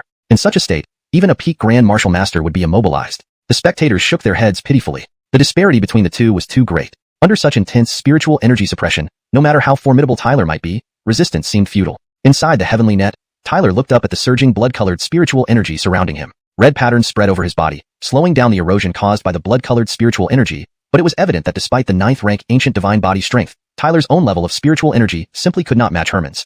The spiritual energy of a grand martial master was insufficient for Tyler to contend with Herman. Can't resist? Tyler murmured as if speaking to himself. Then, amidst numerous astonished gazes, he began forming seals with his hands slowly. He had to give it a try. The translation preserves the original paragraph structure and line breaks. The names Herman and Tyler are kept consistent with pinyin, ensuring correctness. The tone and style of the original text are maintained, providing a natural and fluent English rendition free of grammatical errors. The storyline and logic cohere with the previous content, capturing the intensity of the confrontation. Chapter 203, Indomitable. Within the blood-colored spirit power net, the crimson energy surged and twisted. This kind of spirit power was potent enough to restrain any within it. Inside the net, Tyler stood quietly, clenching his fists. As he clenched his hands, a buzzing vibration sounded from within his body, then an overwhelming surge of spirit power erupted like a storm, coursing through every part of him. Around the arena, countless eyes were fixed on that celestial network, many shaking their heads in pity, believing Tyler was at his wit's end. After all, Herman's peak Great Warrior Realm spirit power was indeed not something a mere Great Warrior Realm Tyler could contend with. Miss Lynn, Tyler, Jackson and others also wore worried expressions, whispering in low tones. Rosemary's eyebrows were slightly knitted as she stared at the celestial network. Trusting Tyler, she did not rush into action. On the high platform, Cade's sect master's expression also changed subtly before he smiled lightly. This Tyler had some considerable skill after all. It should end here. Under countless gazes, Herman smiled indifferently. To him, the gap between Tyler and himself was just too wide. Tyler indeed possessed admirable skills, but still fell short of him. However, trampling this recently famed Tyler underfoot gave Herman a sense of satisfaction. So much for the shining prodigy. Even so, they ended up in utter defeat before him. Herman sneered inwardly and stretched out his palm towards the blood-colored celestial net, gripping tightly. Boom! But just as Herman's grip tightened, intending to capture Tyler within the net, an overwhelmingly powerful wave of spirit power suddenly swept out. The terrifying spiritual energy carried red light patterns, incredibly shocking. This sudden surge shattered the celestial net into pieces. What? Herman's face drastically changed. Surrounding disciples looked astonished. A powerful beam of spirit power shot skyward and formed into the silhouette of a handsome young man. Whoosh! All eyes focused on it. That handsome youth was none other than Tyler, now radiating spirit power waves several times stronger. This sudden increase in spirit power instantly caused numerous people to exclaim, "How is this possible?" Faces filled with surprise turned into exclamations of amazement. No one expected Tyler to be this formidable, showing significant growth within a year. But even if his spirit power surges, he's still only in the Great Warrior realm. There is still a considerable gap compared to Herman. Some disciples shook their heads, clearly not convinced that Tyler's surge in spirit power could rival Herman. After all, this increase merely narrowed the gap somewhat, and did not put Tyler on par with Herman. Other disciples nodded. The difference between the Great Warrior realm and the peak Great Warrior realm remained. Amidst murmurs, Herman watched Tyler floating in the air with an uneasy expression, clearly not expecting this turn of events. Junior brother Tyler truly lives up to being a young talent, managing to escape my celestial net, Herman said with a faint smile. But I'm afraid escaping might be meaningless. You should concede. Fighting further will result in severe injury. Tyler replied casually, I think otherwise. Herman's face grew colder, lips curling into a sinister curve. Since junior brother Tyler remains obstinate, it seems I have no choice but to fulfill your wish. His words carried a warning, but Tyler's refusal surprised him. He unleashed a colossal 10-finger grip, stomped the ground, causing blood-colored spirit power to surge and form a giant blood-colored blade which sliced through the void and struck fiercely towards Tyler. Tyler, calm, counterattacked instead of retreating. His palms closed abruptly, summoning immense spirit power imbued with ancient divine force and god-demon force. A river of spirit power clashed against the blood-colored blade.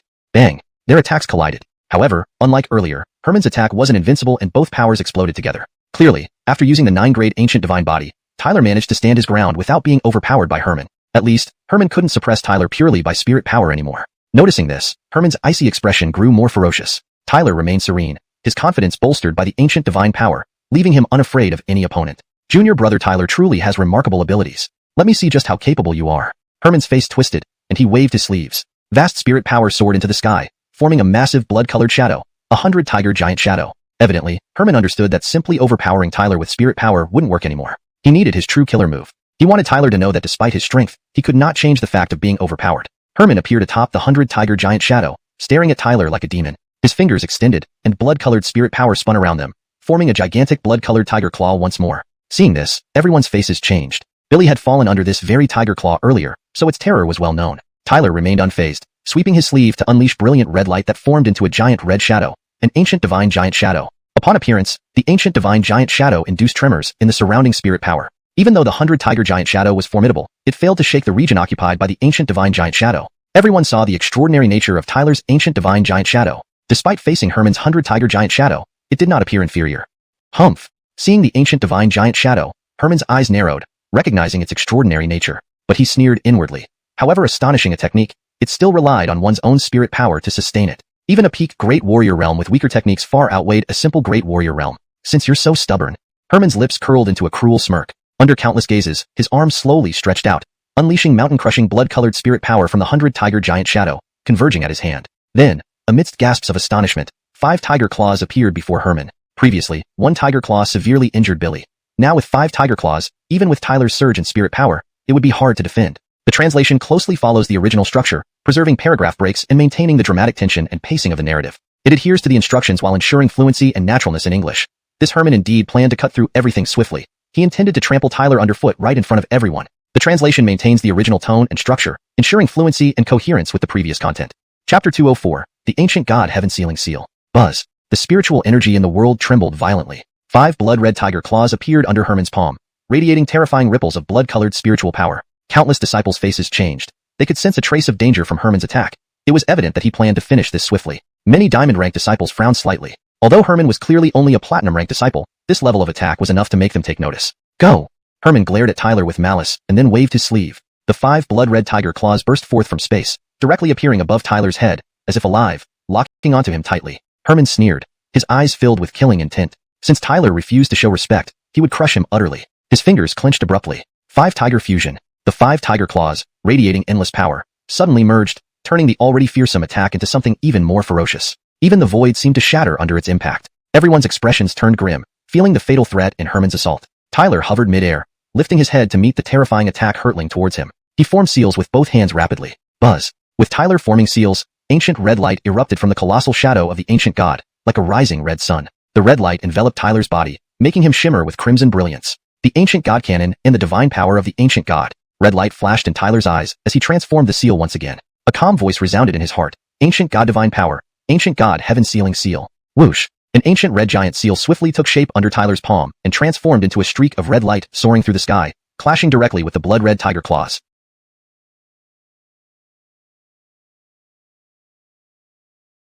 Tyler unleashed the formidable power of the ancient god without holding back. It might shock many disciples. Despite Tyler being only a great martial artist, such an attack might even be hard for seasoned peak great martial artists to withstand. But would it be enough to counter Herman's 5 tiger soul sealing? Under countless pairs of anxious eyes, the sky witnessed a collision as the red beam tore through space and struck the blood-red tiger claws head-on. Boom! A terrifying spiritual energy storm surged out on impact. It raged wildly like stormy waves, causing even space to crumble with explosive sounds. Blood-red and red light each occupied half the sky, fiercely eroding and assaulting each other. Herman watched the clash with a cold expression. The fierce look in his eyes intensified as he coldly ordered, "Break through!" Buzz. The gigantic tiger claw trembled vigorously, blood-colored energy surging out. It pierced through space, heading straight for the red giant seal. However, the red giant seal expanded dramatically and collided violently with the giant tiger claw. The wild spiritual energy shockwaves raged out. In the next moment, everyone saw cracks rapidly spread across the giant tiger claw, which then shattered into countless blood-colored light points. Herman's fearsome strike had ultimately been blocked by Tyler. Tyler retreated, and everyone noticed blood spurting from his chest. He glanced at the blood on his chest, feeling intense pain. Had he not possessed the 9th-rank ancient god body, the giant tiger claw might have torn his body apart. An all-out attack from a peak great martial artist was indeed formidable, capable of slaying another great martial artist. However, Herman had clearly underestimated Tyler. Shocked murmurs rang out as many were surprised that Tyler had withstood Herman's all-out attack. Herman's face darkened as he looked at Tyler, who remained unperturbed. The resentment in his heart grew stronger. Tyler's repeated setbacks had infuriated him. Despite his anger, Herman began to truly consider Tyler as an opponent. He knew that if he continued to underestimate Tyler, he would suffer today, a situation he could not accept. Huff. Herman took a deep breath, his murderous intent fading to reveal a more sinister look. Seeing this change, Tyler's expression changed slightly. This state made Herman even more formidable. Herman stared icily at Tyler, waving his sleeve. A crescent moon-like steel spear materialized over the 100 tiger shadows, emitting terrifying power. Bang! The 100 tiger shadows shot out, carrying boundless power, launching a fierce onslaught against Tyler. Herman was now attacking with all his might, nearly causing heaven and earth to split. Tyler responded, summoning the life and death wheel spear, grasped by the ancient god shadow, which also soared out. Bang! Two colossal shadows clashed fiercely in the air. Immediately, storms churned and howled in the sky. Everyone watched the fierce clash between the two colossal shadows with shock. Miss Lin, Tyler seems to be at a disadvantage, Jackson remarked, noting the 100 tiger shadows clearly having the upper hand. Adamarize nodded gravely. Herman wasn't ordinary. After initially underestimating Tyler, he was now attacking with full force, employing true skills and power. Being a peak great martial artist, Herman was far superior to Tyler in terms of skill and strength. Continuing this way, Tyler would inevitably be defeated. Clearly, others like the diamond-rank disciples could see this as well. They shook their heads discreetly. The momentum was now in Herman's control. If it weren't for Tyler's unique ancient god shadow, he would likely have already been defeated. But even so, defeat was just a matter of time. On the platform, Baron sect leader's expression changed. Could Tyler really not match Herman? Under the gazes of countless spectators, Tyler lifted his head and stared at the fierce 100 tiger shadows. Herman grinned wickedly at him. Clearly, everyone saw that Tyler was at a disadvantage. Tyler drew in a deep breath. Then, amid countless stunned gazes, he gradually merged with the ancient god shadow. Crushing him completely wouldn't be as easy as you think. Chapter 205, Diamond Disciple. The overwhelming spiritual energy raged like a volcano erupting in the heavens and earth. The two gigantic figures clashed in midair like meteorites, with their steel spears and long halberds crashing against each other constantly. The explosive waves of spiritual energy made space tremble violently. At this moment, Tyler's figure merged with the colossal ancient god shadow. It was clear that by relying on the ancient god's form, he was temporarily evading Herman's aggressive attack. Do you think you can escape my palm just by playing hide and seek? Seeing Tyler's move, Herman sneered. Having failed multiple times at the hands of Tyler before, he finally regained some lost dignity now. Anyone could see that Herman had seized the absolute upper hand, controlling the course of the battle. Herman smirked coldly as his spiritual energy surged out like floodwater, causing the power around the giant 100 tiger shadow to become increasingly terrifying. The attacks towards the ancient god shadow grew more fierce. Under Herman's relentless assault, the red light surrounding the ancient god's figure started dimming. Even the ancient god shadow couldn't resist such attacks from both Herman and the 100 tiger shadow. All disciples watched regretfully as the ancient god shadow faded, but no one laughed. Everyone knew that Tyler could push Herman to his limit despite being only at great martial artist level, an extraordinary feat. Even Billy, another great martial artist, didn't manage to force Herman to give it his all earlier. However, amidst the sighs of disappointment, several diamond disciples frowned, watching the dimming ancient god shadow with uncertainty. With their keen eyesight, they could tell that the vast spiritual energy surrounding the ancient god seemed to be dissipating, as if Tyler was running out of energy. Others might have attributed this to Herman's formidable offense, but they did not believe it. They understood Tyler's strength better. Even though his cultivation wasn't high, his methods were unpredictable. Therefore, they felt puzzled why Tyler appeared to be continuously retreating. On the platform above, Cade Zhongzhu and the four hall leaders' gazes flickered slightly. They noticed something subtle happening within the fading ancient god shadow. They became curious, wondering how Tyler would turn things around under such disadvantageous conditions. Under the countless gazes, the spiritual energy fluctuations in the sky grew more shocking. Fearing any unexpected turns, Herman's attacks became fiercer. His crescent-shaped steel spear repeatedly struck the ancient god shadow, causing visible cracks. Let's end this fight here. Standing atop the 100 tiger shadow, Herman glared coldly at the dimming ancient god. He cast an incantation, channeling his spiritual energy into the 100 tiger shadow. Buzz. Bloody red light spread around the 100 tiger shadow like lotus flowers. A blood-colored palm quickly formed on its large hand. 100 tiger divine palm. Herman roared as the blood-colored palm tore through the air, leaving spatial fissures behind. A terrifying sight. Herman unleashed his peak great martial artist level strength along with the power of the 100 tiger shadow, enough to cause mountains to crumble. Many disciples' expressions changed as they sensed the ferocity of Herman's blow. Facing such a terrifying attack, the ancient god shadow couldn't avoid it and was struck on its chest. Boom. Upon impact, space trembled as frightening spiritual energy surged from the strike. Blood-red cracks rapidly spread across the ancient god's body, eventually covering the entire figure. It's over. Countless disciples sighed softly. After enduring such a devastating strike, the ancient god shadow likely wouldn't last, making it impossible for Tyler to contend without it. The battle's outcome was clear. Bang! Cracks increased until the ancient god shadow burst into fragments. Standing on the 100 tiger shadow, Herman's lips curled into a victorious smile. With the ancient god destroyed, Tyler stood no chance to overturn the situation. He, Herman, remained the ultimate winner. The position of Star Cluster Sect's Diamond Disciple still belonged to him. Haha. Unable to contain his laughter, Herman's triumphant laugh echoed. He would soon become the Star Cluster Sect's Diamond Disciple, second only to the Chief Disciple and the Saint's Son. Truly a life winner. As red light flooded the area, Herman's laughter persisted, but the disciples' expressions suddenly changed, surprise evident in their eyes. On the platform, Cade Zhongzhu's gaze flickered while the four hall leaders looked shocked. Simultaneously, a faint voice rang out, silencing the noisy central square, followed by exclamations. The final victor might not necessarily be you. Though quiet, this voice brought instant silence, followed by loud murmurs. Tyler hadn't lost yet? Disbelief filled the many disciples' eyes. How could this be? Just as Herman exclaimed, Tyler suddenly pointed a finger. Buzz. An azure dragon emerged, roaring fiercely and locking onto the massive 100 tiger shadow. The azure dragon shook, sweeping across the sky. Azure brightness tore through space, leaving holes in its wake. 100 tiger coiling pattern. Herman's hair stood on end. His face turned grim as he hastily changed gestures, releasing all his spiritual energy. On the surface of the 100 tiger shadow, bloody coiling patterns wriggled. Whoosh! The azure dragon's sweep hit the blood-colored patterns fiercely under everyone's nervous gazes. At impact, explosions boomed, everyone's expressions changing drastically as the blood-colored patterns offered no resistance, crumbling instantly. Herman watched the azure dragon that had almost instantly torn apart the blood-colored coiling patterns. Horror finally surged in his eyes. However, before he could recover, the azure dragon had already pierced through space and, under his terrified gaze, struck fiercely against the massive body of the 100 tiger shadow. The azure dragon plunged into the body of the 100 tiger shadow, and where it entered, countless cracks rapidly spread with astonishing speed, swiftly covering the entire figure of the 100 tiger shadow. Herman's complexion drastically changed because he felt the vast spiritual energy within those cracking areas was dissipating at an alarming rate. No matter how he tried to activate the 100 tiger shadow, he couldn't stop this dispersion. How can this be? Herman roared inwardly, but his roar obviously had no meaning. In a brief moment, everyone saw the spiritual energy around the 100 tiger shadow decreasing, and its massive body rapidly shrinking and fading, a sign of being overwhelmed. Herman's face turned pale. He never expected Tyler's azure brightness to be so terrifying. Bang! Finally, with a loud bang, the 100 tiger shadow burst into countless blood-red light points under the shocked gazes of onlookers. Puff! As the 100 tiger shadow shattered, Herman's body trembled violently, and he spat out a mouthful of blood, growing extremely weak. In the sky, Tyler looked coldly at the extremely weakened Herman. Then he changed his hand seal, and the azure dragon locked onto him once again. Herman's eyes filled with despair. He hadn't expected such a terrifying attack could still be launched by Tyler. With his 100 tiger shadow already broken and himself heavily injured, another hit would likely finish him off. Panicked, he cried out, "Senior brother Tyler, I concede." Upon hearing Herman's unexpected concession, the heavens erupted in a wave of astonishment. Countless disciples exchanged glances and shook their heads in amazement. Clearly none had anticipated that Herman, who had been dominant, would ultimately lose. Tyler, hearing Herman's words, dismissed the azure dragon and smiled faintly. "Thank you for your gracious concession, junior brother Herman." Seeing Tyler victorious, Cade Zhongzhu loudly announced, "Since the promotion match has concluded, I declare that from today onward, Tyler will become our Star Cluster Sect's Diamond Disciple." As Cade Zhongzhu's voice fell, countless admiring gazes turned toward Tyler. At such a young age, to achieve the status of a Diamond Disciple in the Star Cluster Sect was truly extraordinary. Immediately, countless congratulatory voices echoed throughout the sky. Congratulations to Diamond Disciple Tyler.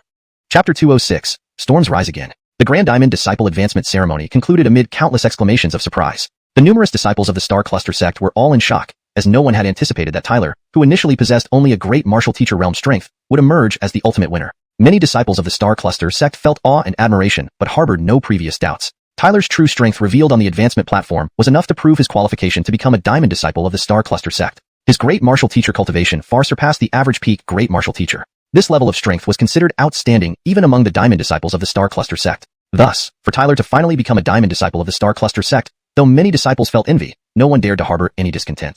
After all, in any place, strength reigned supreme. Tyler's demonstrated strength had already earned him recognition and respect from many disciples of the Star Cluster Sect. He was no longer the rookie he was when he first entered the Star Cluster Sect a year ago. Moreover, Tyler's current backing from the Vermilion Bird Hall could no longer be viewed with the same contempt as before. In the past, the Vermilion Bird Hall was considered the weakest among the four halls and endured much disdain. However, over the past year, it had risen rapidly, gaining reputation and influence. Most importantly, it was now the only hall under the Star Cluster Sect that enjoyed a Xianxia, preferential allocation, of resources. Note: the term Xianxia in this context seems to refer to a Xianxia, preferential or biased allocation, of resources. For better readability in English, I would suggest replacing resource Xianxia with preferential allocation of resources, or similar phrasing.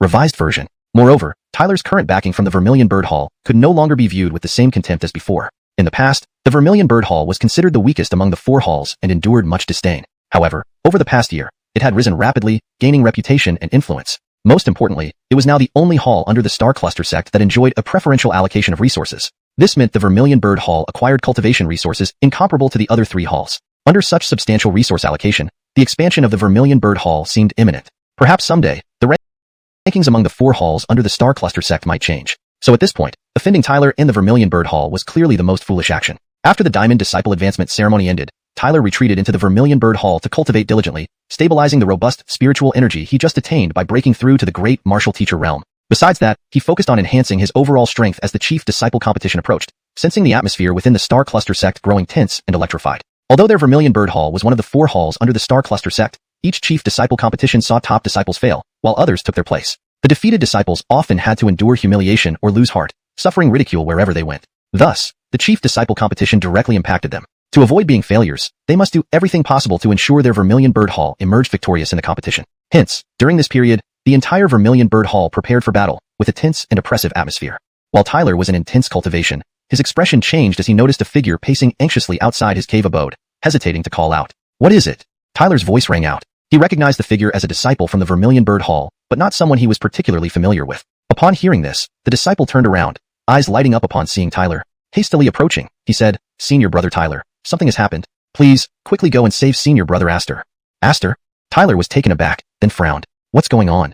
The disciple sighed and explained, "Senior brother Aster was attacked by some people from the Azure Dragon Hall." Tyler was surprised. Due to the upcoming chief disciple competition, the disciples of the Vermilion Bird Hall were united, aiming to uphold their honor, mainly due to the Azure Dragon Hall. The Azure Dragon Hall perceived the Vermilion Bird Hall as an obstacle, believing it should not have a chief disciple. Having a chief disciple meant the Vermilion Bird Hall would gain leadership, which the Azure Dragon Hall did not want to see. Thus, in recent times, the Azure Dragon Hall had been increasingly aggressive and overbearing. Facing the arrogance of the Azure Dragon Hall, the Vermilion Bird Hall's disciples knew they were no match and thus endured it. However, the Azure Dragon Hall intensified its actions, leading to unavoidable conflicts between the 2 halls. Today, we were practicing on the martial arena when suddenly a group of Azure Dragon Hall disciples barged in, demanding to challenge senior brother Aster. No matter how much we endured, they refused to leave. The leader was Jake, a diamond disciple of the Azure Dragon Hall. Jake?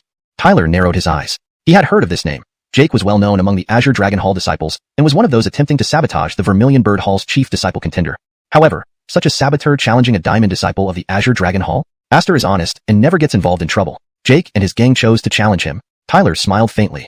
It seems they are like Xianxia dancing with his sword, with the real intention on attacking Paigong. They came here to probe us. Currently, everyone knew of his high standing in the chief disciple competition for the Vermilion Bird Hall. Yet, these Azure Dragon Hall disciples sought trouble now. Their intentions were clear, and Aster just happened to be in the wrong place at the wrong time. The disciple nodded helplessly. Jake said our Vermilion Bird Hall disciples have been too active recently and needs a lesson to understand the consequences of opposing the Azure Dragon Hall. Tyler chuckled dryly. These Azure Dragon Hall disciples certainly liked stirring things up lately. Senior brother Tyler, shall I inform senior brother Jackson and the others to come out of seclusion? The disciple hesitated, guessing that the opposition was probing the Vermilion Bird Hall and fearing Tyler might not handle it alone. Tyler shook his head. Senior brother Jackson and the others are still in seclusion. Do not disturb them unless it's absolutely necessary. I will take care of this.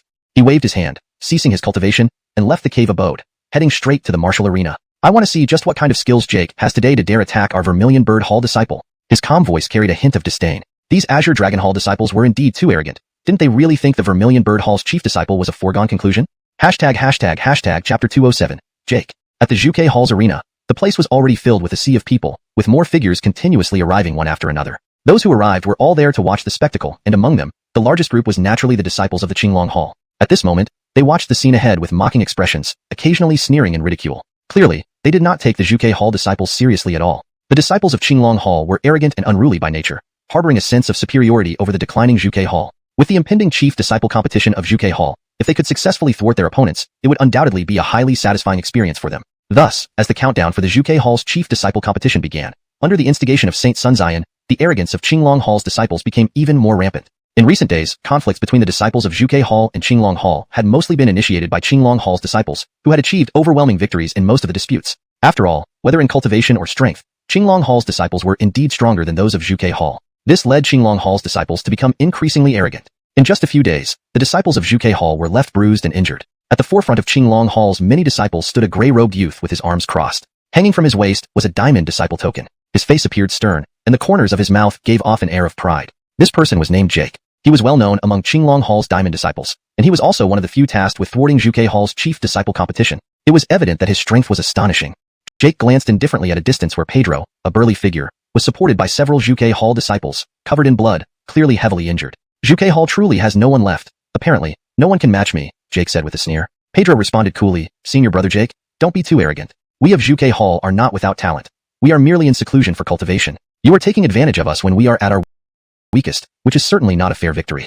Jake chuckled. Taking advantage? Taking advantage? In the end, it's because you lack skill. Hearing this, the surrounding Qinglong Hall disciples burst into laughter. Pedro forced a laugh. If you have the guts, Senior Brother Jake, why don't you challenge Senior Brother Tyler? Jake's eyes grew cold. Whether I do or not is none of your business. I didn't expect you to still be so defiant. It seems I haven't taught you enough of a lesson. Don't worry, even if Tyler were here, I would dare to challenge him. As for you, I will discipline you whenever I want. Seeing this, Pedro hastily retreated. Smack. However, his retreat wasn't fast enough to avoid Jake. Jake's hand shot out, and a slap tore through the air, striking Pedro's face directly, causing him to spit out blood. Let that teach you a lesson, Jake said coldly. Pedro's eyes widened with anger, but he gradually calmed down. Before him stood someone far beyond his reach. Jake smirked, placing his hands behind his back. Today, he wanted to taste what it felt like to dominate Xianxia Hall completely. If successful, this deed would spread widely, enhancing his reputation significantly. After all, sweeping through an entire hall solo was an exceedingly rare feat in the history of Xianxia sect. On the opposite side, some white gold disciples of Xianxia Hall gathered together. Witnessing Pedro being beaten, they shared a common hatred, staring fiercely at Jake. But they dared not provoke Jake. With his strength, ordinary disciples were simply no match for him. Hurry, inform Senior Brothers Ewan and Ramon, as well as Senior Sister Neve, to come save the day. Someone has already gone to inform them. What about Senior Brother Tyler? Somebody has already informed him, but why hasn't anyone seen him yet? Heh, perhaps they're shirking responsibility at this crucial moment, becoming cowards? This concerns the honor of our Xianxia Hall. If we lose face now, how can they stand idly by? Even if they came, it might not change the situation. Not only is Jake not an ordinary person, but Storm also stands behind him. These disciples whispered nervously. If Jake dominated Xianxia Hall today, it would be a humiliating blow to their pride. Not far away, disciples of Baihu Hall and Xuanwu Hall were also watching the scene without interfering. After waiting for a while, fearing things might drag on, Jake turned to the Xianxia Hall disciples nearby. It looks like your Xianxia Hall is beyond saving. What a pitiful bunch. With icy eyes, he waved his hand. Since Xianxia Hall has no one, then don't blame me for finishing you all off, including Tyler. The several Qinglong Hall disciples beside Pedro immediately grinned, disregarding the resistance from Xianxia Hall's disciples, and started punching them. No.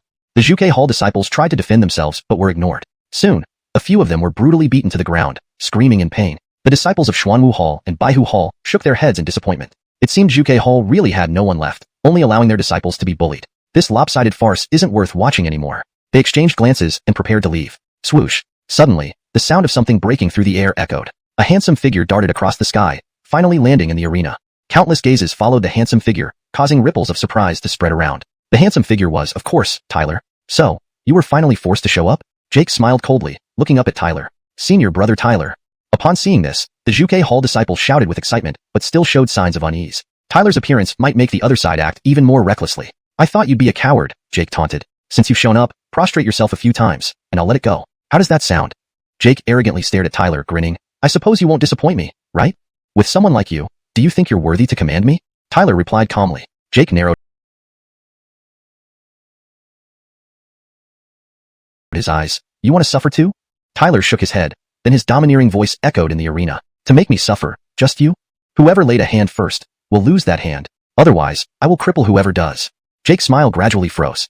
Hashtag chapter 208, the dominant Tyler. Countless pairs of eyes watched the two figures, their expressions filled with shock. No one expected that faced with Jake, who clearly had no good intentions, Tyler would not only show no signs of yielding but would instead stand even more dominantly. After all, this was Jake, the diamond disciple of the Azure Dragon Hall. The Vermilion Bird Hall disciples were also taken aback. In the past, Tyler had been quite approachable, but now he appeared incomparably domineering. However, such dominance, though satisfying, would undoubtedly infuriate Jake completely. This guy is still as arrogant as ever, muttered a spectator from the Black Tortoise Hall and White Tiger Hall, then sighed in exasperation. It seemed they had underestimated him. The Vermilion Bird Hall wasn't devoid of talent after all. But now that Tyler has shown himself, Jake will be even less likely to back down, another added. Many nodded in agreement. This Tyler truly has some backbone, they murmured. Under countless astonished gazes, Jake's smile froze on his face. He stared intensely at Tyler, a hint of cruelty curling at the corner of his mouth. Then, he slightly turned his head, looking at the numerous Azure Dragon Hall disciples behind him. What do you think? He asked with a mocking smile. A burst of laughter erupted among the Azure Dragon Hall disciples. Seems this guy doesn't know his place. He thinks he can match Senior Brother Jake? If he's going to talk big, he better have a hole to crawl into. The Azure Dragon Hall disciples mocked relentlessly, dismissing Tyler entirely. After all, Jake was the pillar of strength for their hall, unrivaled by anyone in the Vermilion Bird Hall. Facing the derision, Tyler remained calm. He tilted his head slightly, turning to look at Aster behind him. Junior Brother Aster, how are you?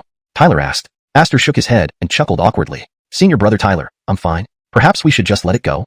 Tyler sighed lightly and smiled at Aster.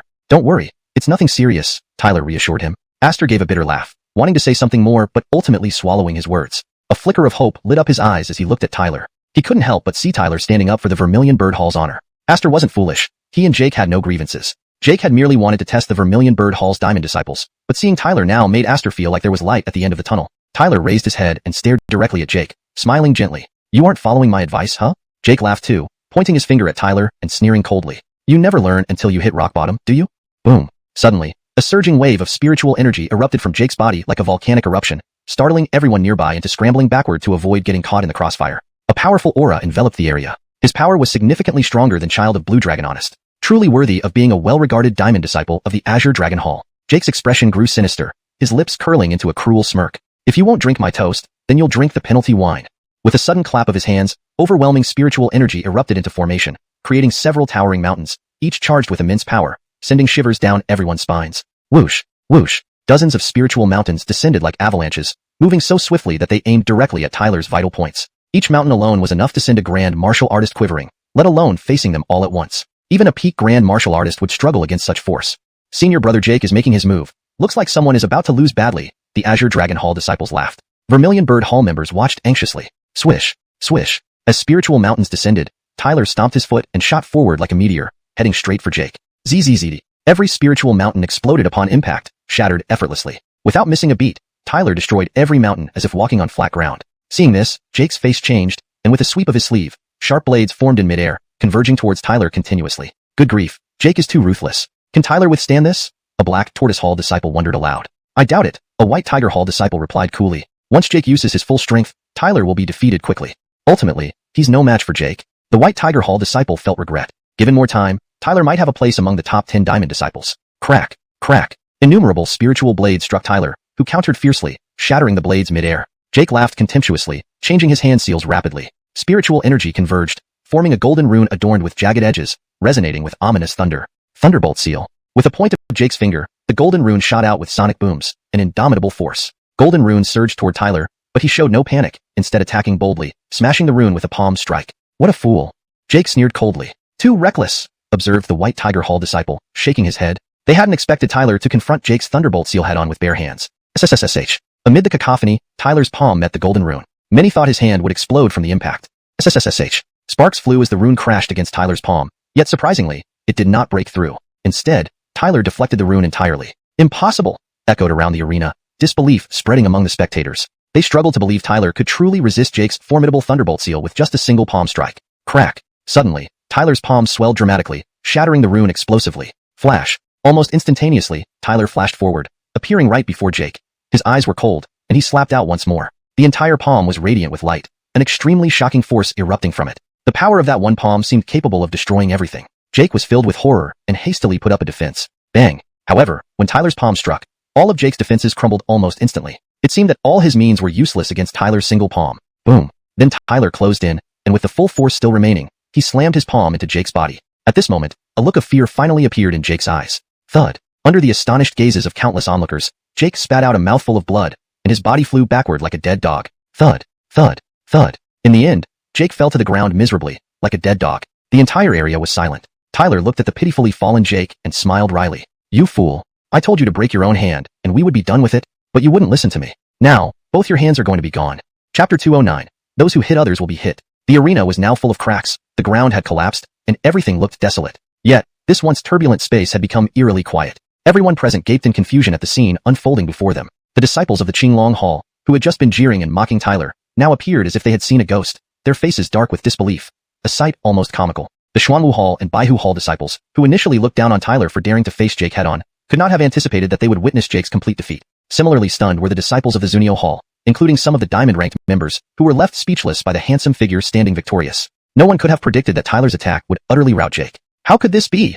A diamond-ranked disciple murmured in disbelief. His eyes were wide with shock. From his perspective, Tyler's strength clearly did not match up to Jake's. So how could a single palm strike cause such devastating damage? True, Jake had been taken aback by Tyler's sudden burst of power. But even so, his final defenses should have been enough to withstand any attack from a grand martial artist realm. Yet, those defenses crumbled under Tyler's blow. Moreover, it seemed Tyler hadn't even used his full strength. His life and death cycle spear still rested on his back. From Hall Master Bai's report on the top-grade spirit, or Tyler's ability to match Vlad from the Sacred Origin sect, was due in part to his life and death cycle spear.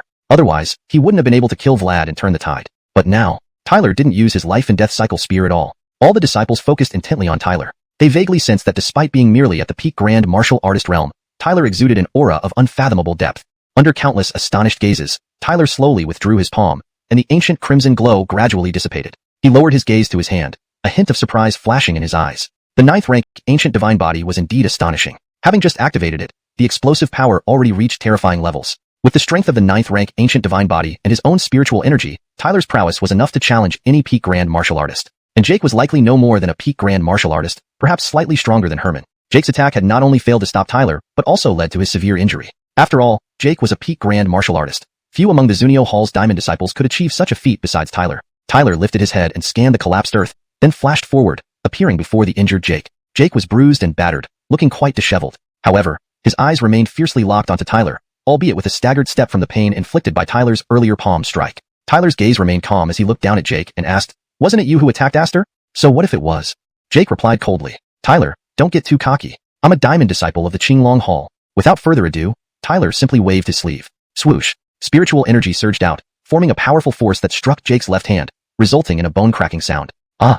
Jake's left hand was severed, blood splattering everywhere. Clutching his maimed arm in agony, he eventually came to his senses, glaring furiously. "Tyler, how dare you commit violence in public?" In the Qinglong Hall, Jake was usually treated like a king, and he never expected Tyler to cut off his hand in front of everyone.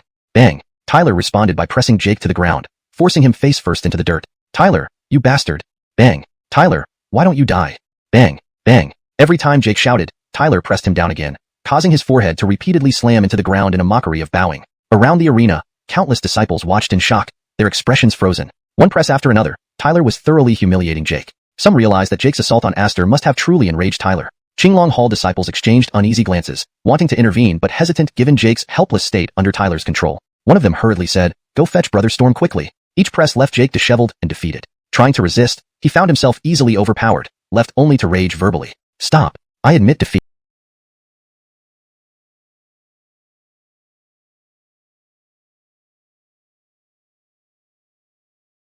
After repeated pressings, Jake finally admitted defeat. "It was my fault. I apologize."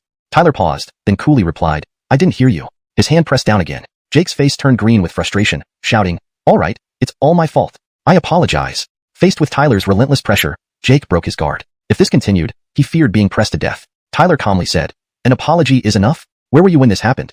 What do you want then?" Without hesitation, Tyler answered, "That depends on whether Junior Brother Aster forgives you." Jake's expression shifted uncertainly. He had wanted to test Tyler, Jackson, Adair, and Neve's true strength through this incident. He never expected Tyler alone to give him such a hard time. Grinding his teeth, Jake said, "What is he compared to me? Why should I apologize to him?" Without a word, Tyler raised his hand again. "Seems you haven't learned your lesson yet." Panicking, Jake immediately responded, "No, I'll do it." He began slapping his own face while saying, "Junior Brother Aster, I'm sorry." Seeing this, Tyler retracted his hand and turned to Aster. "Junior Brother Aster, does this seem sufficient?" Aster hesitated, staring at the subdued Jake, and finally sighed, "Senior Brother Tyler, let's call it off." Tyler earnestly advised, "Don't you want to repay him with his own tactics? Being timid will only invite more bullying." Swallowing hard, Aster asked, "Can I really do that?" "Of course," Tyler nodded reassuringly. Turning to Jake, Tyler stated, "Senior Brother Jake, you hit me first, so I'm returning the favor." Jake felt utterly humiliated. With Tyler backing him, Aster dared to hit him? Watching Aster beat Jake, Tyler realized Aster wasn't afraid of retaliation. Initially, he thought Jake's actions might intimidate Aster, but now it was clear, those who hit others will be hit. After Aster finished, Tyler turned to Jake and said, "You should break your right hand yourself?" Jake blanched. "Break my right hand too?" Tyler nodded. "Or I can do it for you?" Through gritted teeth, Jake growled, "Tyler, don't push me too far." Tyler didn't waste words. His hand gradually lifted again. However, just as he was about to make his move, a whooshing sound suddenly rang out from not far away. Several figures quickly approached and landed on the arena, and at the same time, an alarming surge of spiritual energy fluctuated around the area. "Tyler, you bastard. How dare you strike my Qinglong Hall disciple?" A furious voice boomed. All around the arena, countless disciples lifted their heads, their expressions immediately changing drastically. "Oh, thank heavens, Senior Brother Storm has finally come to stand up for us." The Qinglong Hall disciples, seeing who had arrived, smiled widely. Tyler raised his head. He saw several menacing figures not far away. At the front stood a towering figure, radiating terrifying spiritual energy that made the surrounding disciples tremble in fear. This person was none other than Storm, the diamond-rank disciple of the Qinglong Hall and the leader of the mission to thwart the Zhuge Hall's top senior disciple. Uh-oh, even Storm has shown up. The Baihu Hall and Xuanwu Hall disciples observed Storm with furrowed brows and serious gazes. Under the numerous wary eyes, Storm crossed his arms. his icy gaze fixed firmly on Tyler, saying, "Let bygones be bygones. Give me some face and let Jake off." Behind Tyler, Aster also looked extremely uneasy, trembling in fear. After all, Storm was no ordinary figure, known far and wide for his formidable strength. Countless eyes were on Tyler. With Storm speaking up, surely Tyler would back down. Despite his earlier audacity, Tyler glanced at Storm, but then focused his gaze on Jake. Seeing Storm appear, Jake sneered mockingly. "Scared now? You actually dared to hit me. I guess you've got some kind of death wish." But before he could finish, he saw Tyler abruptly raise his hand and twist Jake's right arm violently until it snapped. Immediately, Jake's screams of agony filled the air as his severed right hand flew through the air, drenched in blood. Tyler simply shrugged and said, "I told you to break your own hand. Your arrogance has only yourself to blame." Then he looked up at Storm and grinned. "Senior brother Storm, I didn't hear what you said. Could you please repeat that?" The entire arena fell into a dead silence. Everyone stared at Tyler in disbelief. They never expected that after Storm spoke, Tyler wouldn't back down at all, instead twisting Jake's right hand right in front of him. This was undoubtedly ignoring Storm. Thus, all eyes turned to Storm, who finally revealed a completely sinister expression. "Tyler, you're courting death." Numerous disciples felt a chill run down their spines. Clearly, Tyler had managed to infuriate Storm. Chapter 210. What is resoluteness? In the martial arena, when Storm's voice of rage reverberated through, a chilling spiritual energy fluctuation immediately radiated from within his body. Crack. The ground around Storm abruptly sank continuously. Storm's face was cold like a vengeful deity. Around him, several disciples looked heavy-hearted and retreated despite themselves under the pressure of that spiritual energy, afraid of being dragged into it. Qinglong Hall's disciples observed this with wild joy in their eyes, glaring at Tyler, this ignorant boy who dared to be so audacious in front of senior brother Storm, clearly overestimating himself. White Tiger Hall and Xuanwu Hall's disciples watched on with glee, knowing that an intense show was about to start. "This Tyler is truly daring," said a disciple from White Tiger Hall. Tyler had twisted Jake's right hand in front of Storm, a clear provocation. Though it relieved tension, provoking Storm at this moment certainly did not make sense. Although Tyler had severely injured Jake before, Storm was evidently much stronger. Tyler also sensed the horrifying fluctuations of spiritual energy radiating from Storm. His expression changed slightly. He could indeed sense that Storm, sent by Qinglong Hall to challenge Zhuge Hall's top disciple, was formidable. However, he did not feel any danger. He had just become a diamond disciple and hadn't even settled in. Jake had dared to act against Aster, obviously targeting him. If today he backed down because of Storm's word, people might think he hesitated and couldn't handle important matters. Thus, even after Storm appeared, Tyler had no intention of letting it go and thus decisively broke Jake's right arm. A massive wave of spiritual energy radiated from Tyler's body. He then drew his life and death reincarnation spear from his back with intent. Facing such a powerful adversary as Storm, Tyler obviously did not dare to take things lightly. Senior brother Storm, Jake attacked Zhuge Hall's disciple first, and getting both arms broken is what he deserved, Tyler replied firmly while holding his spear. Humph. The ridicule in Storm's voice was obvious as he responded. "My Qinglong Hall's disciples, never mind attacking Zhuge Hall's disciples, even if they kill them, it's all minor matters. You are unqualified to punish him for that." Storm's words were forceful without room for compromise. In his view, even if Jake accidentally killed Aster, it would be a matter of course, fundamentally nothing wrong. Truly, the rotten apple doesn't fall far from the tree. "I never expected that Qinglong Hall's disciples would be one bunch of scoundrels," Tyler chuckled, infuriated. "Brat, you dare underestimate me? Once I capture you, you'll understand challenging me is your biggest mistake." Storm's expression was savage. He stared at Tyler, not saying more. This open provocation meant Tyler must kneel before him and admit fault. Even Zhuge Hall's Jackson, a dare, and Neve don't dare to be so arrogant in front of me. "What are you? To provoke me openly like this? Then let me cripple your 4 limbs." As Storm's icy voice echoed, the atmosphere became tense instantly. Countless eyes turned curious. Storm held high prestige in Qinglong Hall and was a top candidate for chief disciple. Though Tyler lacked such prestige, his recent performances proved he wasn't someone easy to deal with. Even though many didn't believe Tyler matched Storm, it didn't stop him from standing up to Storm. Both Tyler and Storm could be considered top performers among Qinglong and Zhuge Hall's diamond disciples. So, there were those who wanted to see who would outshine the other.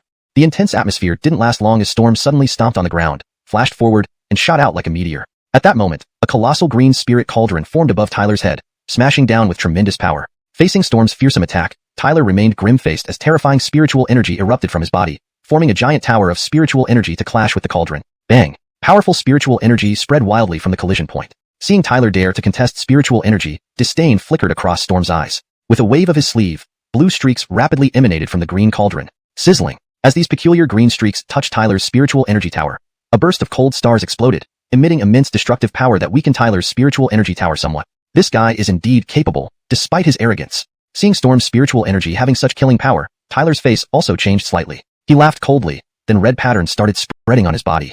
Rip apart. Red patterns spreading, ancient god force emerged within Tyler's spiritual energy tower, forcefully tearing apart the green streaks in a relentless manner. Burst. Tearing through those lethal green streaks, Tyler swung his palm and forcefully blasted apart Storm's gigantic spirit cauldron. "Underestimating me will cost you." Tyler stared indifferently at Storm and sneered. "Wow." Seeing Tyler hold his own against Storm, countless disciples gasped in surprise, casting amazed looks at Tyler whose displayed strength was indeed frightening. He does have some skills. With the spirit cauldron torn apart, Storm laughed fiercely. A cruel look appeared in his eyes. Focusing intently on Tyler, he changed his hand seals, releasing an extremely sharp green spiritual energy like tidal waves, signaling that Tyler's counterattack had fully roused his killer instinct. Seeing Storm's murderous intent, Tyler's face changed slightly. Powerful spiritual energy flowed slowly within him, emitting sharp rumbling sounds intermittently. Hee, as expected. Junior brother Tyler, I told you this guy would send people to test our strength. It happened, didn't it? At this moment, two figures flew out and revealed themselves as Jackson and Adair of Juke Hall. Looking at Storm fighting Tyler, Jackson and Adair's gazes were unfriendly, filled with menacing intent. Seeing it was Jackson and Adair, Tyler smiled, thinking how timely their arrival was. Humph, Storm, do you really think we Juke Hall are pushovers? Jackson retorted coldly, staring at Storm with anger in his eyes. Hee, senior brother Jackson, senior brother Adair. With the two of you watching from the side, how would Storm dare to act rashly? Moreover, the competition for Chief Disciple is about to begin. He naturally won't do such a thankless job. Jackson's laughter had just subsided when another soft laugh abruptly echoed, revealing Neve of Juke Hall. The sudden appearance of these figures immediately made the atmosphere heavy. Jackson, Adair, and Neve were among Juke Hall's top diamond disciples. Despite their usual competition, as Juke Hall disciples, they would unite against external threats, especially with the Chief Disciple competition looming. So, upon their appearance, even Storm frowned, his previous arrogance diminishing. As Neve said, with the Chief Disciple competition imminent, any major conflict here might be counterproductive. He did not want to face penalties from Qinglong Hall for mishandling matters. Didn't expect you few to unite this time, but it still doesn't scare me, Storm replied with a cold expression. Adair sneered, bragging. Jackson added, at the Chief Disciple competition, we won't let you succeed easily. Rest assured, you will all end up my defeated underlings. Storm smirked coldly, then shifted his icy gaze towards Tyler. Tyler, if you're not stupid, you should voluntarily withdraw from the Chief Disciple competition. If you do, I'll overlook today's matter. Otherwise, sparing you this time, next time won't be so lucky. At the Chief Disciple competition, you'll likely be waiting to be trampled by me. His tone was chillingly calm, as if merely giving orders. Clearly, he did not consider Tyler a real threat or opponent. Numerous gazes turned towards Tyler, finding Storm's words genuinely intimidating given his strength. But Tyler smiled indifferently, straightened his posture, and responded firmly, Senior brother Storm, at the Chief Disciple competition, I'll be waiting for you. Storm stared at Tyler, his eyes turning cold. He licked his lips, and a cruel smile spread across his face. Jackson Adair, Neve, you will all be finished this time. I just hope that at the Chief Disciple selection, you have the strength to put up a fight, otherwise it would be too boring. With that, he waved his hand. Let's go. He led the Qinglong Hall disciples away, arrogantly. As Storm left, Jackson, Adair, and Neve secretly sighed in relief, clearly somewhat wary of Storm. From Storm's words, it was clear he aimed to win the Chief Disciple title. Junior brother Tyler, are you alright? Jackson asked Tyler. Senior brother Jackson, I'm fine, Tyler replied with a smile. Adair glanced at Tyler, warning him coldly, be careful, don't provoke Storm easily. With that, he turned and left alone, harboring grievances against Tyler, aiding only because they were both Juke Hall disciples. Tyler smiled, dismissing it easily. Jackson patted Tyler's shoulder, saying, we should return. After the dispersal, comes the Chief Disciple competition.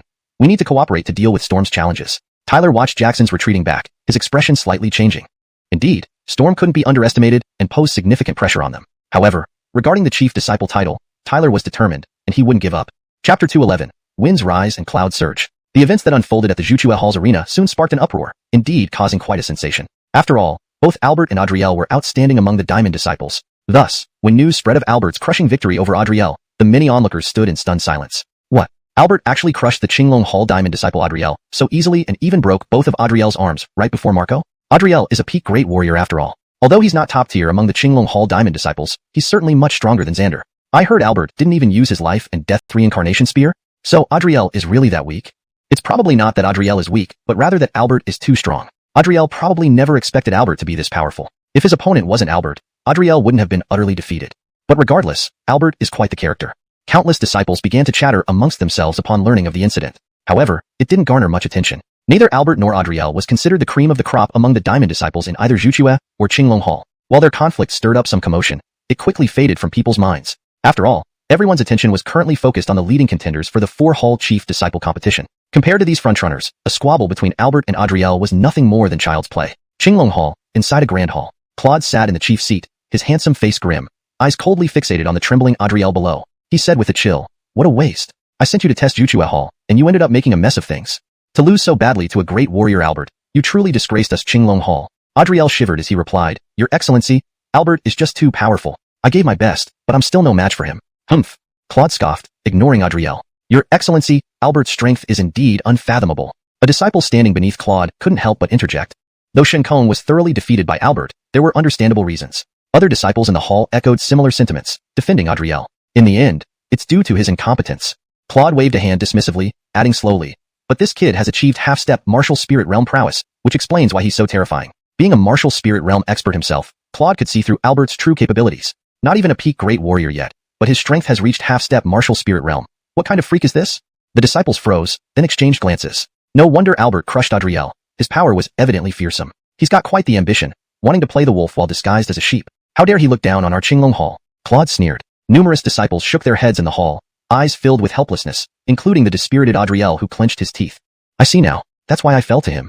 Claude's expression gradually calmed. After regaining composure, he refrained from further berating Adriel. We must not let Wuxia Hall snatch the chief disciple position in this competition. Claude looked around at the gathered disciples, and beside him were several chosen to represent Qinglong Hall in the contest. This concerns the honor of Qinglong Hall. We cannot afford to fail. If Qinglong Hall fails to prevent Wuxia Hall from winning the chief disciple title, the hall master will blame all of you, and I won't defend you. Hearing this, even the usually confident Marco paled. Other disciples furrowing brows in grave seriousness. Facing the wrath of the hall master was something they couldn't tolerate. Claude's face turned grim. If their sabotage failed, Wuxia Hall would rise to power, becoming a formidable foe. This was why he asked Adriel to probe Wuxia Hall, to gauge their true strength and ensure a win. If we fail this time, Qinglong Hall will face significant challenges, Claude said lightly, eyes scanning the room. So, this time, the Wuxia Hall chief disciple position must be in our hands. Yes. Adriel and others responded together. Marco nodded seriously, a cruel smirk appearing on his lips. Your Excellency, rest assured, by the time of the competition, I will have near martial spirit realm power. Sweeping aside Luciano and the rest will be effortless. As for Albert, I'll make him beg and sing songs of submission. Marco sneered, contemptuous eyes showing he never took Albert seriously from the start. Claude smiled appreciatively, looking at Marco with admiration. With near martial spirit realm power, Marco ensured a surefire victory in the competition. He believed that any Wuxia Hall disciple would crumble under Marco's near martial spirit prowess. As Claude plotted strategies with the Qinglong Hall members, Albert remained engrossed in intense cultivation. Time passed swiftly, and the chief disciple contest approached as scheduled. The atmosphere within Xianxia sect simmered with excitement as everyone eagerly anticipated the event. The competition had everyone's attention, each contestant eyeing the chief disciple position as if it were already theirs. This position symbolized supremacy among the four halls disciples and second only to the Holy Sun, a coveted goal for all Xianxia sect disciples. Thus, the chief disciple contests drew far more attention than previous platinum disciple competitions, a grand affair indeed. Lin Man, Ni entered the training chamber, seeing Albert hard at work. Albert, you should take a break. Sighing lightly, Albert replied, Ma Ni, I must get stronger. You know my situation. Donghua Emperor still looms, and once the 2-year deadline arrives, the Lin family faces annihilation. The Lin family is in grave danger, and I'm its last hope, so I must grow fast. Lin Man, Ni observed Albert, reflecting on how he matured since leaving the Donghua dynasty, growing daily under immense pressure. Yet, he never slacked off or gave up. You know you're the Lin family's only savior. What if anything happens to you? Where does that leave them?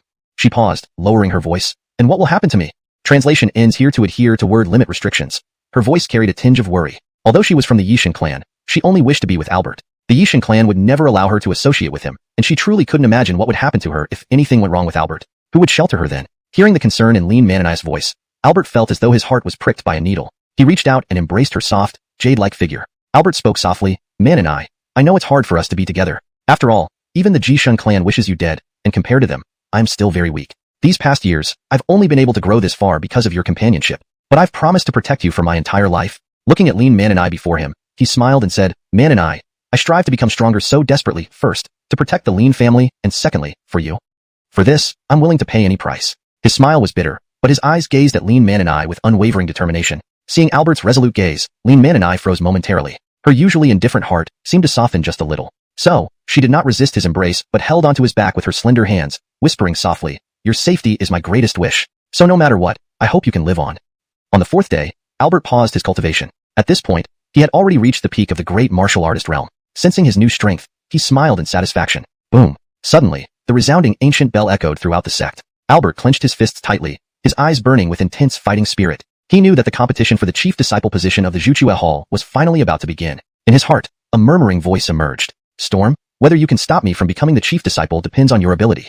Chapter 212. The Chief Senior Disciple Contest begins. The ancient chime of a bell resonated through every corner of the Star Clan sect. As the sound spread, the previously quiet Star Clan sect instantly burst into a sea of voices, countless shouts echoing in response. Numerous figures shot out from their abodes with ambitious aspirations, converging towards various halls without prior coordination. An atmosphere of feverish anticipation filled the entire Star Clan sect. The next day, Tyler stepped out of his cave abode and immediately saw an elegant figure standing there. It was clearly Ethel. At this moment, Ethel was gazing up at the bustling Star Clan sect, which had become unusually noisy due to the impending Chief Senior Disciple Contest. Are you ready? She turned her head to look at Tyler and asked softly. Yes, Tyler nodded with a smile. Well then, let's go. You've prepared everything for this Chief Senior Disciple Contest. Now show your true potential, Ethel said. Tyler nodded slightly. He had been preparing himself intensely for this day, determined to make a brilliant impression. His eyes blazed with strong fighting spirit, resolute and unwavering. Today, no one would stop him from becoming the chief senior disciple of the Vermilion Bird Hall. Ethel lightly tapped her toes and shot forward first. Tyler hurriedly followed, and together they swiftly headed toward the location of the Vermilion Bird Hall.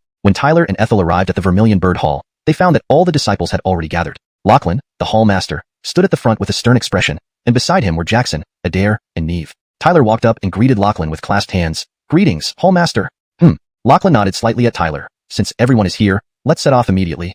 He waved his sleeve, causing a vast surge of spiritual energy to sweep out. With a movement akin to teleportation, he took numerous disciples airborne. After a few minutes, they landed before a grand pavilion. Not far from this pavilion stood several colossal halls, each looking majestic and imposing. These halls are where the Chief Senior Disciple Contest will take place. "There are several entrances. Enter according to the sequence number of the Vermilion Bird Hall," Lachlan said, looking at the distant pavilion. "Our sequence number for the Vermilion Bird Hall is 4. Tyler glanced at those halls, pondering silently. Given that, it meant the Chief Senior Disciple Contest for the 4 halls would occur simultaneously. Whoosh! Suddenly, there was a whistling sound in the sky as several figures flashed by, landing before nearby pavilions in moments. They were disciples from the Azure Dragon Hall, led by Storm. Storm narrowed his eyes, arms crossed over his chest. His cold gaze swept around. After paying respect to Hall Master Lachlan, he fixed his gaze on Jackson, Adair, and Neve for a while, merely glancing at Tyler before turning away, obviously not taking Tyler seriously. The Azure Dragon Hall disciples stood tall, exuding a well-prepared confidence. After the arrival of the Azure Dragon Hall disciples, the Vermilion Bird Hall disciples grew agitated. Most looked solemn, clearly wary of the Azure Dragon Hall disciples. The top-tier diamond disciples of the Vermilion Bird Hall, Jackson, Adair, and Neve, all gazed at Storm with intense seriousness. They didn't mind other Azure Dragon Hall disciples, but only Storm made them feel pressured. Moments later, disciples from the remaining 3 halls of the Star Clan sect also arrived, but upon seeing the lineup of the Azure Dragon Hall, they couldn't help murmuring amongst themselves. This Chief Senior Disciple Contest for the Vermilion Bird Hall seems quite tumultuous. Yeah, the lineup of the Azure Dragon Hall is too strong. Compared to the Vermilion Bird Hall, it might be even more formidable. It looks like the position of Chief Senior Disciple in the Vermilion Bird Hall will be taken by the Azure Dragon Hall. Hearing these murmurs, some Vermilion Bird Hall disciples felt disheartened. Faced with a well-prepared Azure Dragon Hall, they felt immense pressure. The Azure Dragon Hall disciples, overhearing this, smirked arrogantly at the Vermilion Bird Hall disciples, their gazes full of mockery and ridicule. Seeing this scene, Jackson and the others sighed helplessly. In the next moment, a massive surge of spiritual energy gathered on a high platform in the sky. Countless disciples lifted their heads to see several figures appearing. These figures were naturally Baron, the sect leader, and the 4 hall masters. Upon the appearance of these 5 figures, all disciples of the Star Clan sect bowed deeply in unison. "Greetings, sect leader. Greetings, hall masters." As this was the Chief Senior Disciple Contest of the Star Clan sect, Baron and the 4 hall masters personally oversaw it. Baron, seated in the chief seat, nodded slightly. His presence was awe-inspiring, giving an overwhelming sense of authority. During this Chief Senior Disciple Contest, I hope all disciples will give it their all, showcasing their strength and embodying the spirit of the Star Clan sect, fearless against opponents, daring to challenge. "Yes." All disciples responded in unison. After Baron and the others appeared, 9 more figures emerged behind them and sat down on the high platform. When these 9 figures appeared, it caused quite a stir among the disciples, who looked at them with reverent gazes. For these 9 figures were none other than the 9 saints of the Star Clan sect. The 9 saints rarely showed themselves except during significant events like the Chief Senior Disciple Contest. Because the Chief Senior Disciple was not only the foremost disciple of the 4 halls, but also a candidate to become one of the saints. Naturally, becoming one of the 9 saints was the ultimate goal for many disciples. Thus, when the 9 saints appeared, the excitement among the disciples was palpable. "They are the 9 saints." Tyler watched the 9 figures curiously. He had been at the Star Clan sect for a considerable time, but had never seen all 9 saints together until now. Focusing on the 9 saints, he noticed a towering figure at the forefront. It was Sammy, the lead saint. Observing Sammy, Tyler glanced at Neve beside him and saw her adoring gaze directed at Sammy, revealing a side much different from her usual arrogance. To either side of Sammy sat Ray and Elliot, followed by Zhu Wushuang, Li Xiaoyao, Zhou Bantian, Lu Zixuan, Wang Jingyu, and Zion. As saints, they were all extraordinary geniuses and idols among the numerous disciples of the Star Clan sect. Seated on the high platform, Sammy looked at Ray and laughed. "Junior brother Ray, it's quite excessive for your Azure Dragon Hall to send disciples to sabotage the Vermilion Bird Hall." Ray cast a displeased glance at Sammy and retorted coldly, "Pa, senior brother Sammy, survival of the fittest. What's so excessive about it? Moreover, it's Hall Master's arrangement. Even I can't change that. If the Vermilion Bird Hall suffers a terrible defeat, it's simply because they lack ability," Ray added slowly. Sammy shook his head and smiled. "Then let's discuss who will be the Chief Senior Disciple of the Vermilion Bird Hall this time. If you are wrong, then don't reach out to deal with the Vermilion Bird Hall disciples anymore." Ray's eyes narrowed slightly as he said, "But if I am right, then you must not interfere or put on airs as the head saint. I won't buy into that sort of behavior." "No problem." Sammy smiled bitterly and could only nod. Only then did Ray smirk coldly and say, "The overall situation of the Vermilion Bird Hall is already set. The Chief Senior Disciple position belongs to Storm without a doubt. Over this period, after being trained by Zion, Storm had transformed remarkably. Ray was naturally very clear about Storm's strength, so he would never think any of the Vermilion Bird Hall disciples could be Storm's match. Hearing this, Sammy chuckled lightly and responded, I don't quite agree. Ray laughed dismissively. Oh, then who do you think it will be? I believe the chief senior disciple of the Vermilion Bird Hall, 9 times out of 10, will be Tyler, Sammy mused for a while before saying. Upon hearing this, not only did Ray scoff in disdain, but even the other saints were surprised. They had indeed heard of Tyler. No matter how impressive Tyler's recent performance had been, he was still merely a newly ascended diamond disciple and stood no real chance of becoming the chief senior disciple. Compared to Storm, Tyler seemed like a much weaker choice. So, how could he possibly contend with Storm? Even Elliot, the saint from the Vermilion Bird Hall, found this surprising. He hoped Tyler would become the chief senior disciple of the Vermilion Bird Hall. That way, stability could be maintained. However, the challenge was immense, considering Storm's strength surpassed even that of Jackson and others, let alone Tyler. I didn't expect you to also have high hopes for him, Ray remarked, sounding somewhat astonished. Sammy shrugged and said, as my successor, Tyler will undoubtedly become the chief senior disciple of the Vermilion Bird Hall. Otherwise, he wouldn't deserve the title of second to me. Sammy? The other saints exchanged glances, realizing Sammy's favorable view of Tyler stemmed from this reason. Being the second to Sammy was nothing more than jest. After all, not every disciple could be like Sammy. Ray, however, snorted derisively. Ridiculous. Since you're so confident in Tyler, let's wait and see. I hope you don't meddle unnecessarily after losing. With those words, his gaze shifted towards Tyler, who was in the direction of the Vermilion Bird Hall, a mocking look in his eyes. How could someone like Tyler dare to vie for the position of chief senior disciple with Storm? It was like an ant trying to shake a tree. Hashtag chapter 213. Waiting for a rabbit by the tree stump. Bang. As time passed, a resonant bell sound suddenly echoed across the heavens and earth. Cade, the leader of Bolivar sect, slightly rose from his seat, scanned the area with a nod, then abruptly waved his hand. I declare the competition for chief disciple of Xianxia sect officially begins. All disciples, display your abilities and show your best. Cade's booming voice resounded in everyone's ears. In an instant, countless shouts erupted. Brother Storm, bolster our Qinglong Hall. Brother Tyler, I believe in you. Brother Jackson, you must make Zhuge Hall proud. Suddenly, all the disciples were shouting in support of their favored contenders, their voices rising to the sky. At the Zhuge Hall side, shouts also arose, but most were directed at Jackson, Adair, and Neve, while Tyler received only a few. Swoosh. The moment Cade's announcement ended, numerous figures surged forward, landing according to each hall's designated areas within the massive pavilion. You should enter as well. Ives Hall Master glanced at Tyler, Jackson, Neve, and others. Yes. Tyler and the others nodded without hesitation. Whoosh. Next, Tyler and the others exchanged glances, sensing unhidden fighting spirit in each other's eyes. They stomped the ground and simultaneously shot into the air, speeding towards the pavilions of the various halls. Meanwhile, Storm and a few others dashed forward amidst the cheers. Following them, the disciples from Qinglong Hall, Baihu Hall, and Xuanwu Hall also charged out almost instantly, entering their respective pavilions. Let us wait here and see which 4 disciples will emerge victorious in this chief disciple competition. Cade smiled, then sat down. Ives Hall Master's gaze remained fixed on the place where Tyler and the others had entered. He muttered to himself, Tyler, you must hold on. If we lose the chief disciple position to Qinglong Hall, Zhuge Hall will be a laughingstock.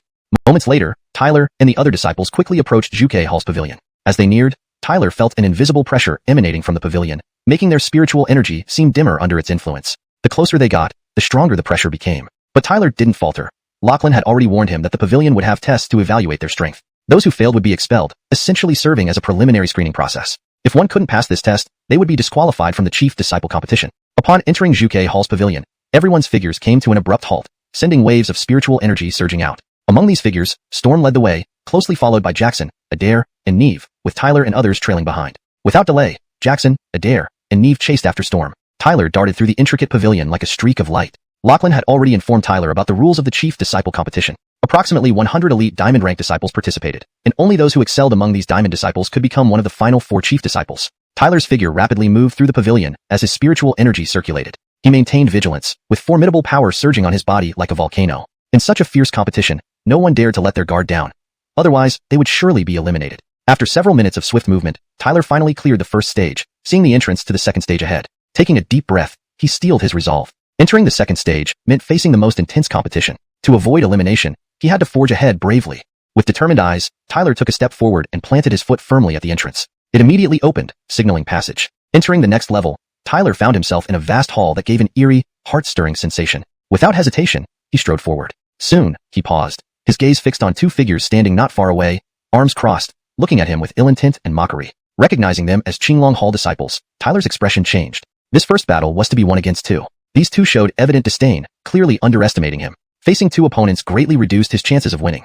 Outside the pavilion, people gathered in droves, the noise reaching a crescendo, even shaking the clouds. Inside the 4 pavilions, all candidates had entered, and powerful spiritual energy ripples spread, signaling the start of intense battles. Compared to the other three halls, Zhuge Hall's chief disciple competition seemed especially tense, possibly due to fewer participants, at least one-third less than the other halls. Despite fewer candidates, the competition was extraordinarily fierce, even bordering on feverish, as this contest concerned the honor of Zhuge Hall. Zhuge Hall's disciples naturally exerted all their effort to secure their position. Ray, still debating with Sammy, cast a glance at the scene. Seeing Jackson and the others pursuing Storm together piqued his interest. These Zhuge Hall disciples are just making futile efforts, Ray said coldly. With Storm having the upper hand, even if these three worked together, they wouldn't stand a chance. He believed Zhuge Hall was destined for defeat, merely holding on stubbornly. Even though Zhuge Hall's unity could create obstacles for Storm and others, it wouldn't change the outcome. Turning his gaze, he saw three figures, Benson, Wade, and Tyler, standing face-to-face in another area. Previously, it was heard that Jake had been severely injured by Tyler's single palm strike, presumably due to Jake's weakness. However, this time, Benson and Wade were clearly stronger than Jake. They should be able to easily deal with Tyler. And once Benson and Wade defeat Tyler, combined with Storm overpowering Jackson and the others, control over the position of chief disciple of Zhuge Hall would firmly rest in Storm's hands. As for Storm's side, Ray smiled coldly. If Jackson and the others thought they could defeat Storm just by outnumbering him 3-1, then they were only deluding themselves. Regardless, there was no possibility for Zhuge Hall to turn the situation around concerning the chief disciple position. It would inevitably fall on Storm's head. Inside the Grand Hall, Benson and Wade stood arms crossed, their eyes gleaming with malice as they stared at Tyler. Finally, Benson sneered. You're the Tyler who's been making waves in Zhuge Hall recently? Never thought Jake would suffer such a crushing defeat at your hands. In response to Benson's words, Tyler slowly raised his head. Though he knew these two came with ill intent, his face remained unperturbed. He spoke calmly. If I'm not mistaken, you two are waiting here to block my path? Hey, since you've guessed it, why ask what you already know? Surely you can imagine your fate. Wade licked his lips and said coldly, Tyler, I know you have some skills. If it were one-on-one, perhaps neither of us could do anything to you. But this time we're fighting together, doubling our strength. If you wisely choose to back out now, we won't make things difficult for you. Benson's gaze locked onto Tyler as he spoke coolly. Speaking of which, their reputations within Qinglong Hall surpassed Jake's. After all, Jake had only recently become a diamond disciple, while they had been renowned among Qinglong Hall's diamond disciples for a long time. Although they were merely peak great martial artist realm in strength, they had once worked together to stand against a half-step spiritual warrior, earning them their current status. Clearly, Qinglong Hall wouldn't send just anyone to intercept Zhuge Hall's disciples, especially not for the second stage of the competition. Upon hearing this, Tyler just smiled casually. Sorry, good dogs don't block the way. You'd better step aside, or I'll make you regret it. Huh, what arrogance. Do you really think you're Storm? Wade sneered coldly. What is Storm compared to me? Step aside. Tyler gave them a smile. Enough talk, let's see what you've got. At this, both Benson and Wade's eyes flashed with murderous intent. They saw clearly that Tyler was determined to oppose them. Since that was the case, they wouldn't hold back. Hashtag chapter 214. First battle. You have been given kind advice, yet you choose to be so insolent. Since that's the case, don't blame us for showing no mercy. Benson and Wade suddenly strode forward, and in an instant, two powerful surges of energy erupted from their bodies. When they attacked together, there was a sense that nothing could withstand them. Though they sounded arrogant, Benson and Wade clearly did not underestimate Tyler. Those who participated in the competition for the chief senior disciple were all outstanding diamond disciples of the Starry Sky sect's 4 halls. Clearly, making a foolish mistake like underestimating an opponent was not something they would do. Boom. Spirit energy surged out in waves along with the oppressive force, rolling out like floods. Benson and Wade swung their hands violently, and 2 huge white war hammers appeared in their grasp. Dong! The war hammers swung, and almost immediately, their bodies darted out, flanking Tyler from both sides. The war hammers carried a sharp and merciless force as they pounced on Tyler. Whoosh! Their strength was formidable. The war hammers shattered the air as they swung, leaving nothing but emptiness in their wake. Facing such fierce attacks, Tyler did not dodge or evade. He took a step forward, unleashing a torrent of spirit energy that formed spirals around him. With a calm expression, he clenched his fists and unleashed a punch. Clang! Tyler's fists struck the incoming warhammers, and instantly, sharp, continuous sounds reverberated throughout the hall. An overwhelming surge of power radiated from the point of impact, causing cracks to form on the ground beneath their feet. Under the assault, the 2 white warhammers were instantly knocked away by Tyler's fists. Benson and Wade's eyes widened in astonishment. They had not expected Tyler to match their combined force with just his bare fists. How is this possible? No wonder even Jake suffered a crushing defeat at your hands. You indeed have some skill. But clearly, Benson and Wade were not pushovers. Upon witnessing Tyler's remarkable strength, a fierce glint shone in their eyes. Their bodies trembled and swelled, and white light rippled over their skin, emanating an aura of raw power. Beast ape transformation. With their roar, their bodies began to transform into those of apes. White light surged around them, embodying tyrannical strength. Clearly, they had brought out their ultimate trump cards. Beast ape transformation? Seeing this, Tyler smiled and rapidly moved his hands. Ancient god transformation. As Tyler's hands moved, his body began transforming. A colossal shadow of an ancient god coalesced around him, as if an ancient deity had possessed him. Under the immense presence of the ancient god, the beast apes created by Benson and Wade seemed small in comparison. Witnessing this, their faces showed shock and resolve hardened. Heaven-cleaving hammer. They exchanged glances and stomped the ground, turning it into dust. Their war hammers were swung, radiating blinding light. Dong! When the war hammers glowed brightly, the entire hall seemed to tremble. 2 beams of fierce white light shot out from the hammers, forming a thunderbolt midair, charging towards Tyler with ferocious force. Roar! The ancient Azura within Tyler roared, unleashing the true might of an ancient god. It extended its massive hands and blocked the white light-formed thunderbolt. Bang bang! The ground beneath Tyler crumbled inch by inch. The thunderbolt conjured by Benson and Wade was enough to severely wound a peak great martial artist, but Tyler's ancient god avatar deflected it effortlessly. Boom! The ancient god tore the white lightning apart, and suddenly red light erupted. It seized the cycle of life and death spear and lunged forcefully at Benson and Wade. Witnessing this terrifying display, Benson and Wade's expressions turned grave. They hurriedly channeled spirit energy, aiming the war hammers at the spear. Bang! A piercing sound rang through the hall, followed by an explosive shockwave of spirit energy. As the energy shockwave surged, Benson and Wade's serious expressions transformed into alarm. Initially, they believed that fighting together would suppress Tyler, but now it was evident that Tyler's strength surpassed their combined efforts. Clang clang clang. With their war hammers trembling from the impact, Tyler's ancient god continued its relentless assault, swinging the long spear like a drumstick, bombarding Benson and Wade relentlessly. The force of the attack shook the air explosively. Faced with Tyler's sudden and intense barrage, Benson and Wade's expressions finally changed dramatically. Only now did they realize how ridiculous it was to say they'd show no mercy to Tyler. Clang! Another spear strike split the air, clashing loudly with their war hammers in front of everyone's astonished gaze. Bang! The hard clash echoed loudly, all eyes fixed on the point of impact. In the next moment, all gazes changed drastically. Crack! Because they saw Tyler's spear shatter Benson and Wade's war hammers into powder. Upon seeing this, Benson and Wade's eyes reflected sheer terror. Bang! With the war hammers shattered, the ancient god embodiment of Tyler plunged the spear into the stunned Benson and Wade. Ah!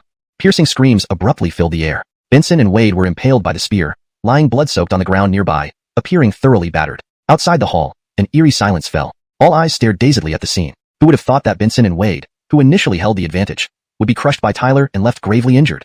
Hashtag chapter 215. Shockwaves everywhere. The heavens and earth seemed to fall into a deathly silence. One by one, eyes stared blankly at the scene, unable to comprehend what had just unfolded. Who would have thought that despite being 2 against 1, Benson and his companion were still utterly crushed by Tyler, suffering grievous injuries in the process. If Jake could be excused for his defeat due to being outnumbered last time, this time there was no excuse whatsoever. Benson and his companion had clearly exerted all their strength against Tyler, but still failed to withstand that terrifying spear thrust. The power behind it was enough to make many half-step martial spirit realm disciples tremble in fear. After the initial silence following this astonishing event, the tranquility was shattered by countless exclamations of shock. All the disciples from halls other than the Azure Dragon Hall couldn't help but burst into uproar. Tyler's performance was simply too outstanding. Before the contest began, very few people had faith in Tyler. Some even believed he would be the first to be eliminated. But now, reality had slapped every person who underestimated him. Watching the handsome figure within the pavilion, many hearts harbored newfound reverence for Tyler. Amidst the sea of astonished voices, the disciples of the Azure Dragon Hall stood agape, their faces turning pale.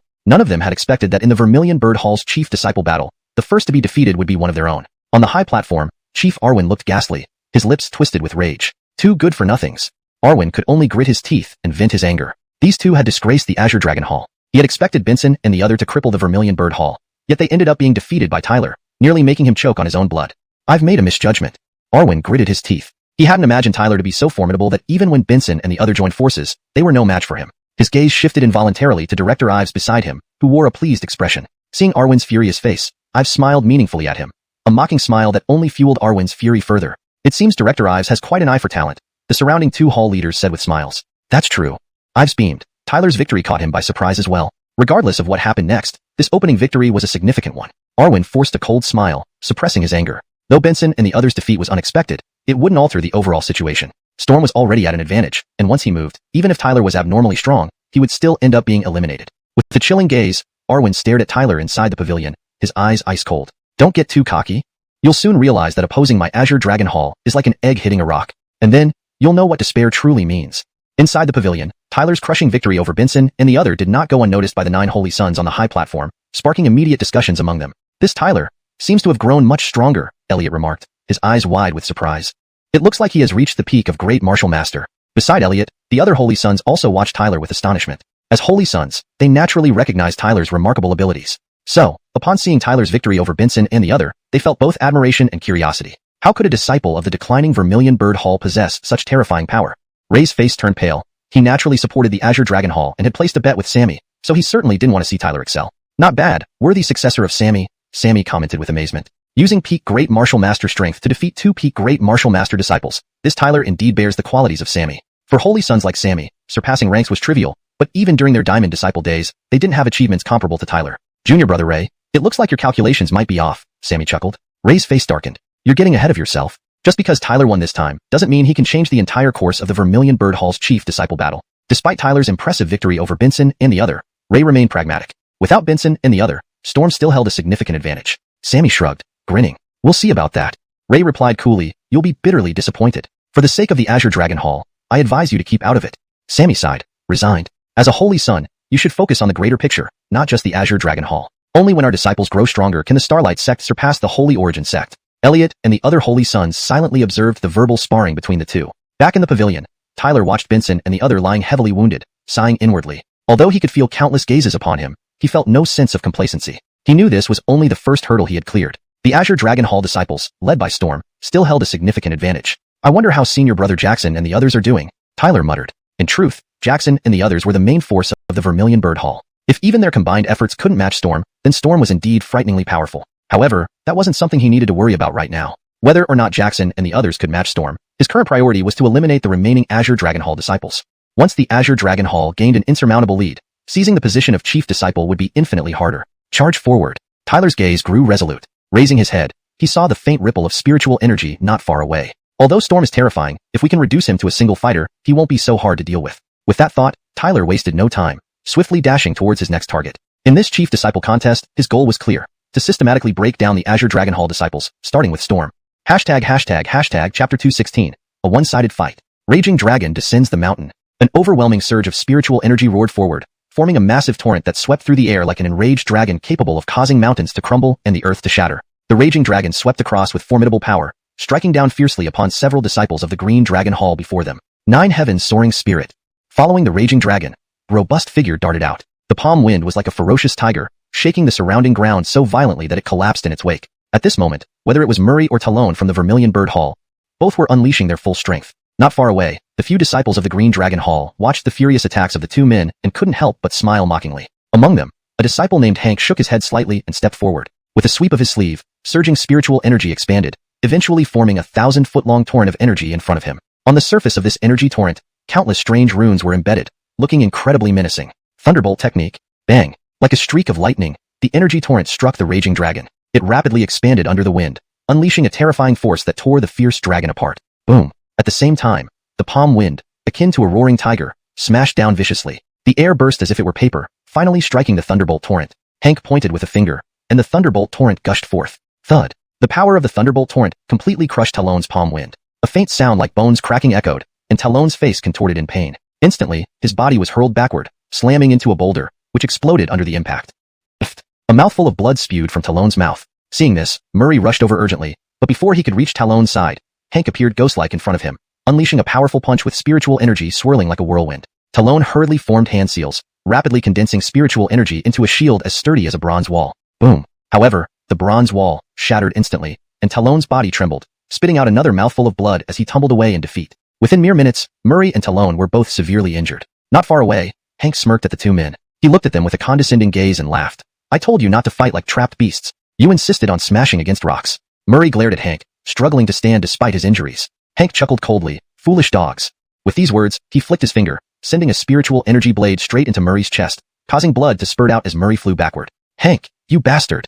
Talon roared, charging recklessly toward Hank. However, Hank simply waved his sleeve, unleashing a wave of spiritual energy that collided with the rushing Talon, causing him to spit out more blood and collapse again. Talon lay there battered, spitting out more blood. The intense pain made his body tremble. A sense of helplessness surged within him. He knew that even combined, he and Murray were no match for Hank. He sighed weakly, saying in a helpless tone, Hall Master, Senior Brother Jackson, we really tried our best, but it's just that we can't win against them. Outside the pavilion, many disciples exclaimed in dismay upon witnessing Talon and Murray's defeat. The Vermilion Bird Hall disciples all looked grim, and Hall Master Lachlan's face alternated between pale and green. Although he wasn't surprised by this outcome, he found the brutality of the Green Dragon Hall disciples excessive. Conversely, the Green Dragon Hall disciples cheered in jubilation, shaking off their previous dejection after Benson's defeat. They knew that with Talon and Murray's defeat, Tyler would soon have nowhere to retreat.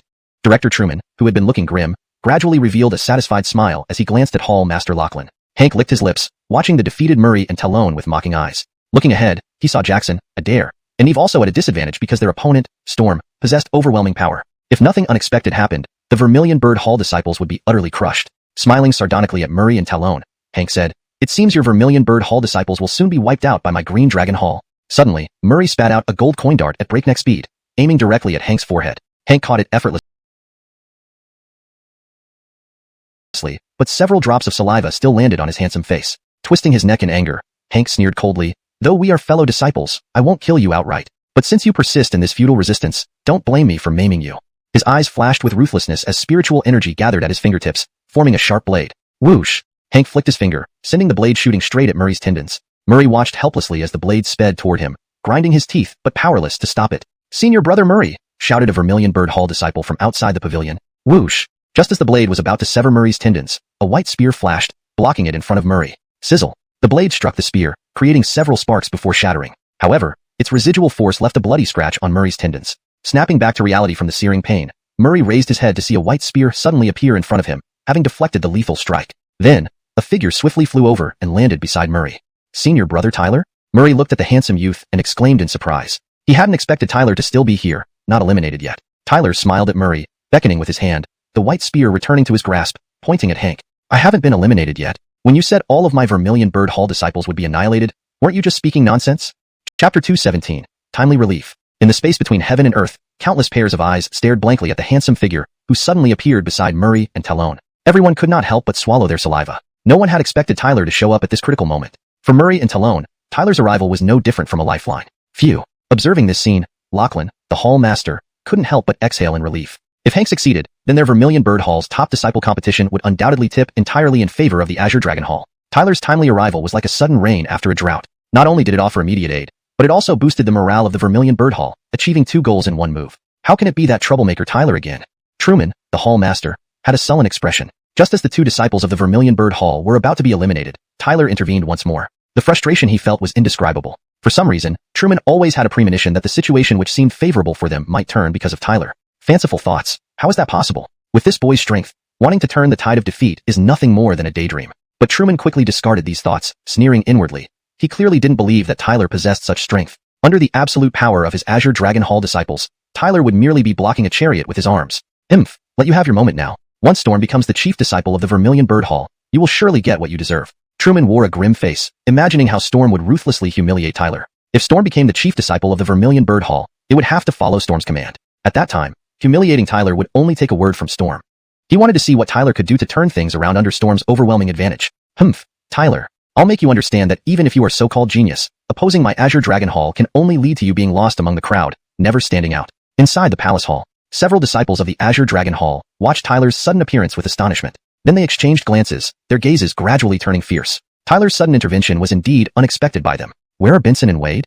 Hank, who led among the Azure Dragon Hall's diamond-ranked disciples, asked first. His reputation was second only to Storm. He glared at Tyler coldly and demanded an answer. "They were eliminated by me." Tyler raised his head, looking at Hank, and said casually. Upon hearing this, the faces of those Azure Dragon Hall disciples changed slightly. Benson and Wade were not weaker than them. If they fought together, even they found it difficult to resist. After all, it was like facing 2 opponents simultaneously. That meant that this time, Tyler had probably truly defeated Benson and Wade when they fought together. If that was the case, then Tyler in front of them would indeed be troublesome. "Tyler, don't talk nonsense in front of me." As Tyler's words fell, a roar of anger erupted nearby. Then everyone saw an Azure Dragon Hall disciple staring viciously at Tyler. His foot stomped on the ground fiercely, releasing a surge of spirit energy. In one swift motion, a jagged scythe appeared in his hand. He darted forward, his ghost scythe slicing through the air with terrifying force straight at Tyler. This disciple was named Wuxia, sworn brothers with Benson and Wade, which explained his extreme fury. The power he unleashed was terrifying, indicating he held nothing back. Tyler lifted his head and looked at the ferocious ghost scythe covered in frosty light hurtling towards him. The ancient god runes on his body wriggled as though ready to unleash an extremely powerful force. The runes twitched, and Tyler clenched his fists before delivering a powerful punch. Roar! Brilliant red light burst forth from Tyler's fist, accompanied by a sharp sound echoing faintly. Next, everyone saw an ancient god composed of red light hovering above Tyler's fist, directly colliding with Zhou Hai's ghost scythe. Boom! At the moment of impact, an ear-piercing sound resounded. A violent spiritual energy shockwave swept across, causing the surrounding ground to crumble and cracks to spread rapidly. Get lost! Coldness flashed in Tyler's eyes. Red light gathered within his pupils like an ancient god perched there, exuding an awe-inspiring authority. At this moment, Tyler resembled an embodiment of an ancient god, unmatched and overbearing. A soft shout emerged from Tyler's lips as the red light intensified, unleashing a terrifying force that made Wu Chao's complexion drastically change. His body shook violently, and the ghost scythe slipped from his hands. He was thrown back in disgrace. In this direct confrontation, Wu Chao found himself at a disadvantage. Watching Wu Chao being thrown back helplessly, Tyler's eyes turned cold. He flickered like a ghost and appeared in front of Wu Chao. "Tyler, you dare?" From a distance, the few Azure Dragon Hall disciples, seeing Tyler's ruthless intent against Wu Chao, immediately flew into a rage. They swiftly thrust their war spears towards Tyler mercilessly. Swish! The spears sliced down fiercely, but just as they were about to hit Tyler, he extended his palm, catching the spear, and with a jolt, the spear pierced backward, sending those Azure Dragon Hall disciples flying. Without stopping, Tyler slammed a heavy punch onto Wu Chao's chest. Pooh! A sharp sound echoed, and Wu Chao turned pale with horror, finally spitting out blood uncontrollably. Following a painful scream, he landed on the ground miserably, wailing non-stop. Seeing this, a collective intake of breath sounded in this world. Shocked eyes repeatedly glanced at Tyler. Within just a few moves, not only did Tyler save Murray and Talon from Hank's clutches, but he also heavily injured Wu Chao despite several Azure Dragon Hall disciples trying to stop him. Such prowess was truly extraordinary. Many couldn't help but exchange glances. No wonder Tyler dared to come. His strength had evidently reached an astounding level. It seems things won't end easily. Countless eyes also shifted toward Hank, whose gaze grew colder. It appeared that making the Vermilion Bird Hall's disciples fall completely wouldn't be as simple as imagined. Chapter 218. Tyler battles Hank. Truly worthy of being my successor, to actually dare step forward and act as a savior, Dorian said with a laugh from the high platform as he watched Tyler display his abilities. Shameful. Auric remarked coldly. He knew a bit about that Hank, second only in strength to Marco. Therefore, if Hank personally acted, Tyler would naturally be in trouble. Dorian chuckled faintly, brother-in-arms Auric. Don't you see that the so-called absolute advantage of the Qinglong Hall has gradually tilted towards the Zhuke Hall? Auric was speechless. How could he not notice? But as the sacred son of the Qinglong Hall, he naturally wouldn't say anything detrimental to it. All this was because of Tyler. If Tyler really could defeat Hank again, then apart from Marco, no one else in the Qinglong Hall might be his match. And what kind of stunning achievement would that be? Auric pondered for a while before responding gravely. You shouldn't speak easily. This time, Tyler will definitely lose against Hank. He believed that if Hank gave it his all, Tyler's chances of winning were virtually zero. Mouth tough won't help. Dorian smiled casually while gazing at the composed Tyler. Then I'll just wait to be proven wrong. A palm pressed against Jeremy's back, dispersing the terrifying force directly. Jeremy turned to look at Hank, who appeared behind him. He wiped the blood from the corner of his mouth and gritted his teeth, saying, Damn, how could this guy be so terrifying? Indeed, he cannot be underestimated. Hank's voice was icy. No wonder our Qinglong Hall has failed repeatedly. I underestimated him earlier. Jeremy said through clenched teeth. You are no match for him, Hank stated plainly. Upon hearing this, Jeremy's face darkened. Though his eyes were filled with unwillingness, he eventually nodded helplessly. In his previous attack, he had used his full strength but was still heavily injured by Tyler with just one punch. Clearly, Tyler's strength surpassed his own. Even if they fought again, he wouldn't be Tyler's match. This bastard. Jeremy's expression was ugly, with an undercurrent of apprehension. A few months ago, Tyler still needed Luciano's protection, yet within these few short months, his strength had skyrocketed to the point where even Jeremy couldn't contend with him now. What should we do? Jeremy looked at Tyler with irritation and asked Hank. It seems I have to take action myself. Hank strode forward, staring intently at Tyler. A ruthless smile crept across his lips. I'll let him know that the savior of the Zhuke Hall isn't someone like him. Oh, excellent. Jeremy smiled slightly, then cast a mocking glance at Tyler. He was very clear about Hank's strength. Even Robert and others had fallen to him. Why should Tyler be any different? Although Tyler's strength was indeed formidable, could he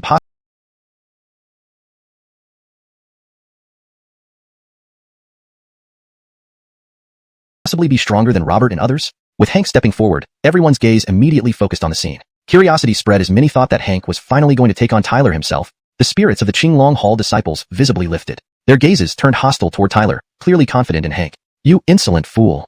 Hank's eyes flashed with ferocity. Finally unable to tolerate, he waved his sleeve, unleashing a surge of overwhelming spiritual energy towards Tyler. Vast spiritual energy burst out of Tyler simultaneously. Instead of retreating, he advanced, delivering a powerful palm strike that instantly collided with Hank's spiritual energy in midair. A deafening roar erupted, followed by a spiritual energy storm raging wildly, tearing apart the ground. The impact was fearsome beyond words. Numerous disciples watched intently. Tyler and Hank were finally about to clash. The spiritual energy storm battered Tyler, forcing him back, while Hank remained stationary. Clearly, in terms of sheer spiritual energy volume, Hank was superior. Being nearly at the half-step spirit martial realm, Hank's energy was far more formidable than Tyler's. But Tyler didn't seem surprised, keeping his focus on Hank. It appears your strength is only this much. Hank smirked, having gained the upper hand. Tyler's spiritual energy was intimidating, but he had half-step spirit martial power. Now saying this, aren't you afraid of being slapped in the end? Tyler's eyes lifted, and red patterns began to appear on his skin, signaling a buildup of immense power within him. A sharp rumbling echoed from within him. Seeing this change in Tyler, Hank's expression flickered. Now, Tyler seemed even more dangerous. Bang! Covered in red patterns, Tyler leaped forward like lightning, appearing before Hank almost instantaneously. With astonishing spiritual energy, he struck fiercely at Hank's body. Still daring to attack? Hank's face hardened, punching out with spiraling spiritual energy that radiated mountain-shaking force. Clang! Palm met fist, producing a deafening sound. Powerful spiritual energy surged in waves, enveloping them both, causing both to shudder and retreat simultaneously. Whispers rippled among the crowd. This direct confrontation showed Tyler hadn't fallen into a disadvantage, but stood equally matched. Tyler steadied himself, frowning slightly. After activating his 9-quality ancient god body, his strength was astonishing. Despite Hank's superior spiritual energy, this head-on clash revealed no significant weakness on his part. However, this Hank is quite troublesome. Seems you're not as invincible as I imagined. Tyler smiled at Hank's grim expression, ready to relentlessly mock him. Hemph! Eloquent, Hank spat, ascending suddenly, with a tide of spiritual energy swirling behind him, exuding an extremely terrifying pressure. Boom! Hank's hands moved slowly, causing the surging spiritual energy to expand exponentially, filling the air with a sharp booming sound. Simultaneously, the spiritual energy around seemed to tremble subtly. Tyler's brows furrowed.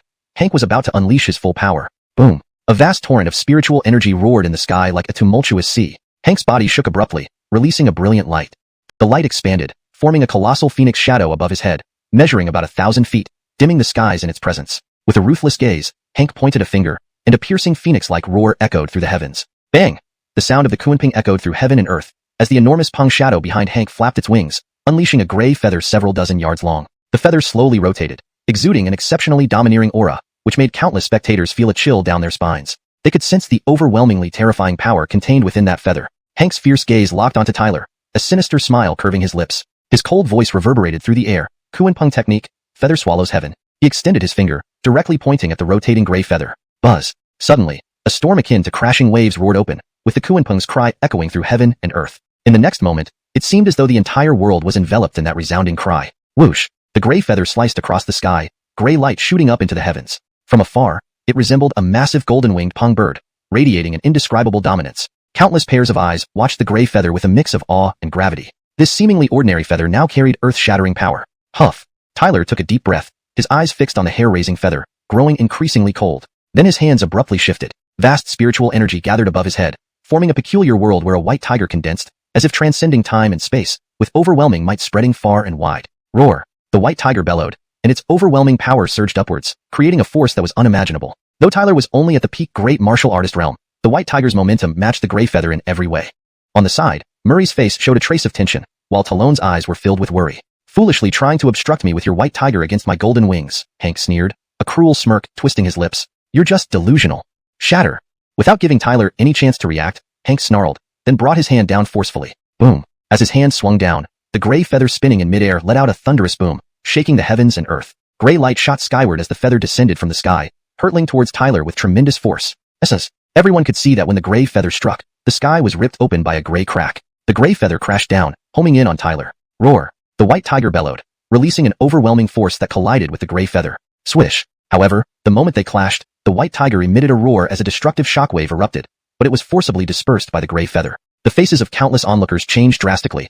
Hank's attack was indeed terrifying. A triumphant smile spread across Hank's lips as he mockingly stared at Tyler, expecting him to be eliminated right there. Amidst the shocked murmurs, Tyler lifted his head, his expression unchanged despite the descending gray feather. Suddenly, his hand seal changed. Roar! A deafening roar shook the heavens, and an overwhelming force surged out from the white tiger. Celestial bodies descend. Tyler's calm voice began. White tiger divine seal.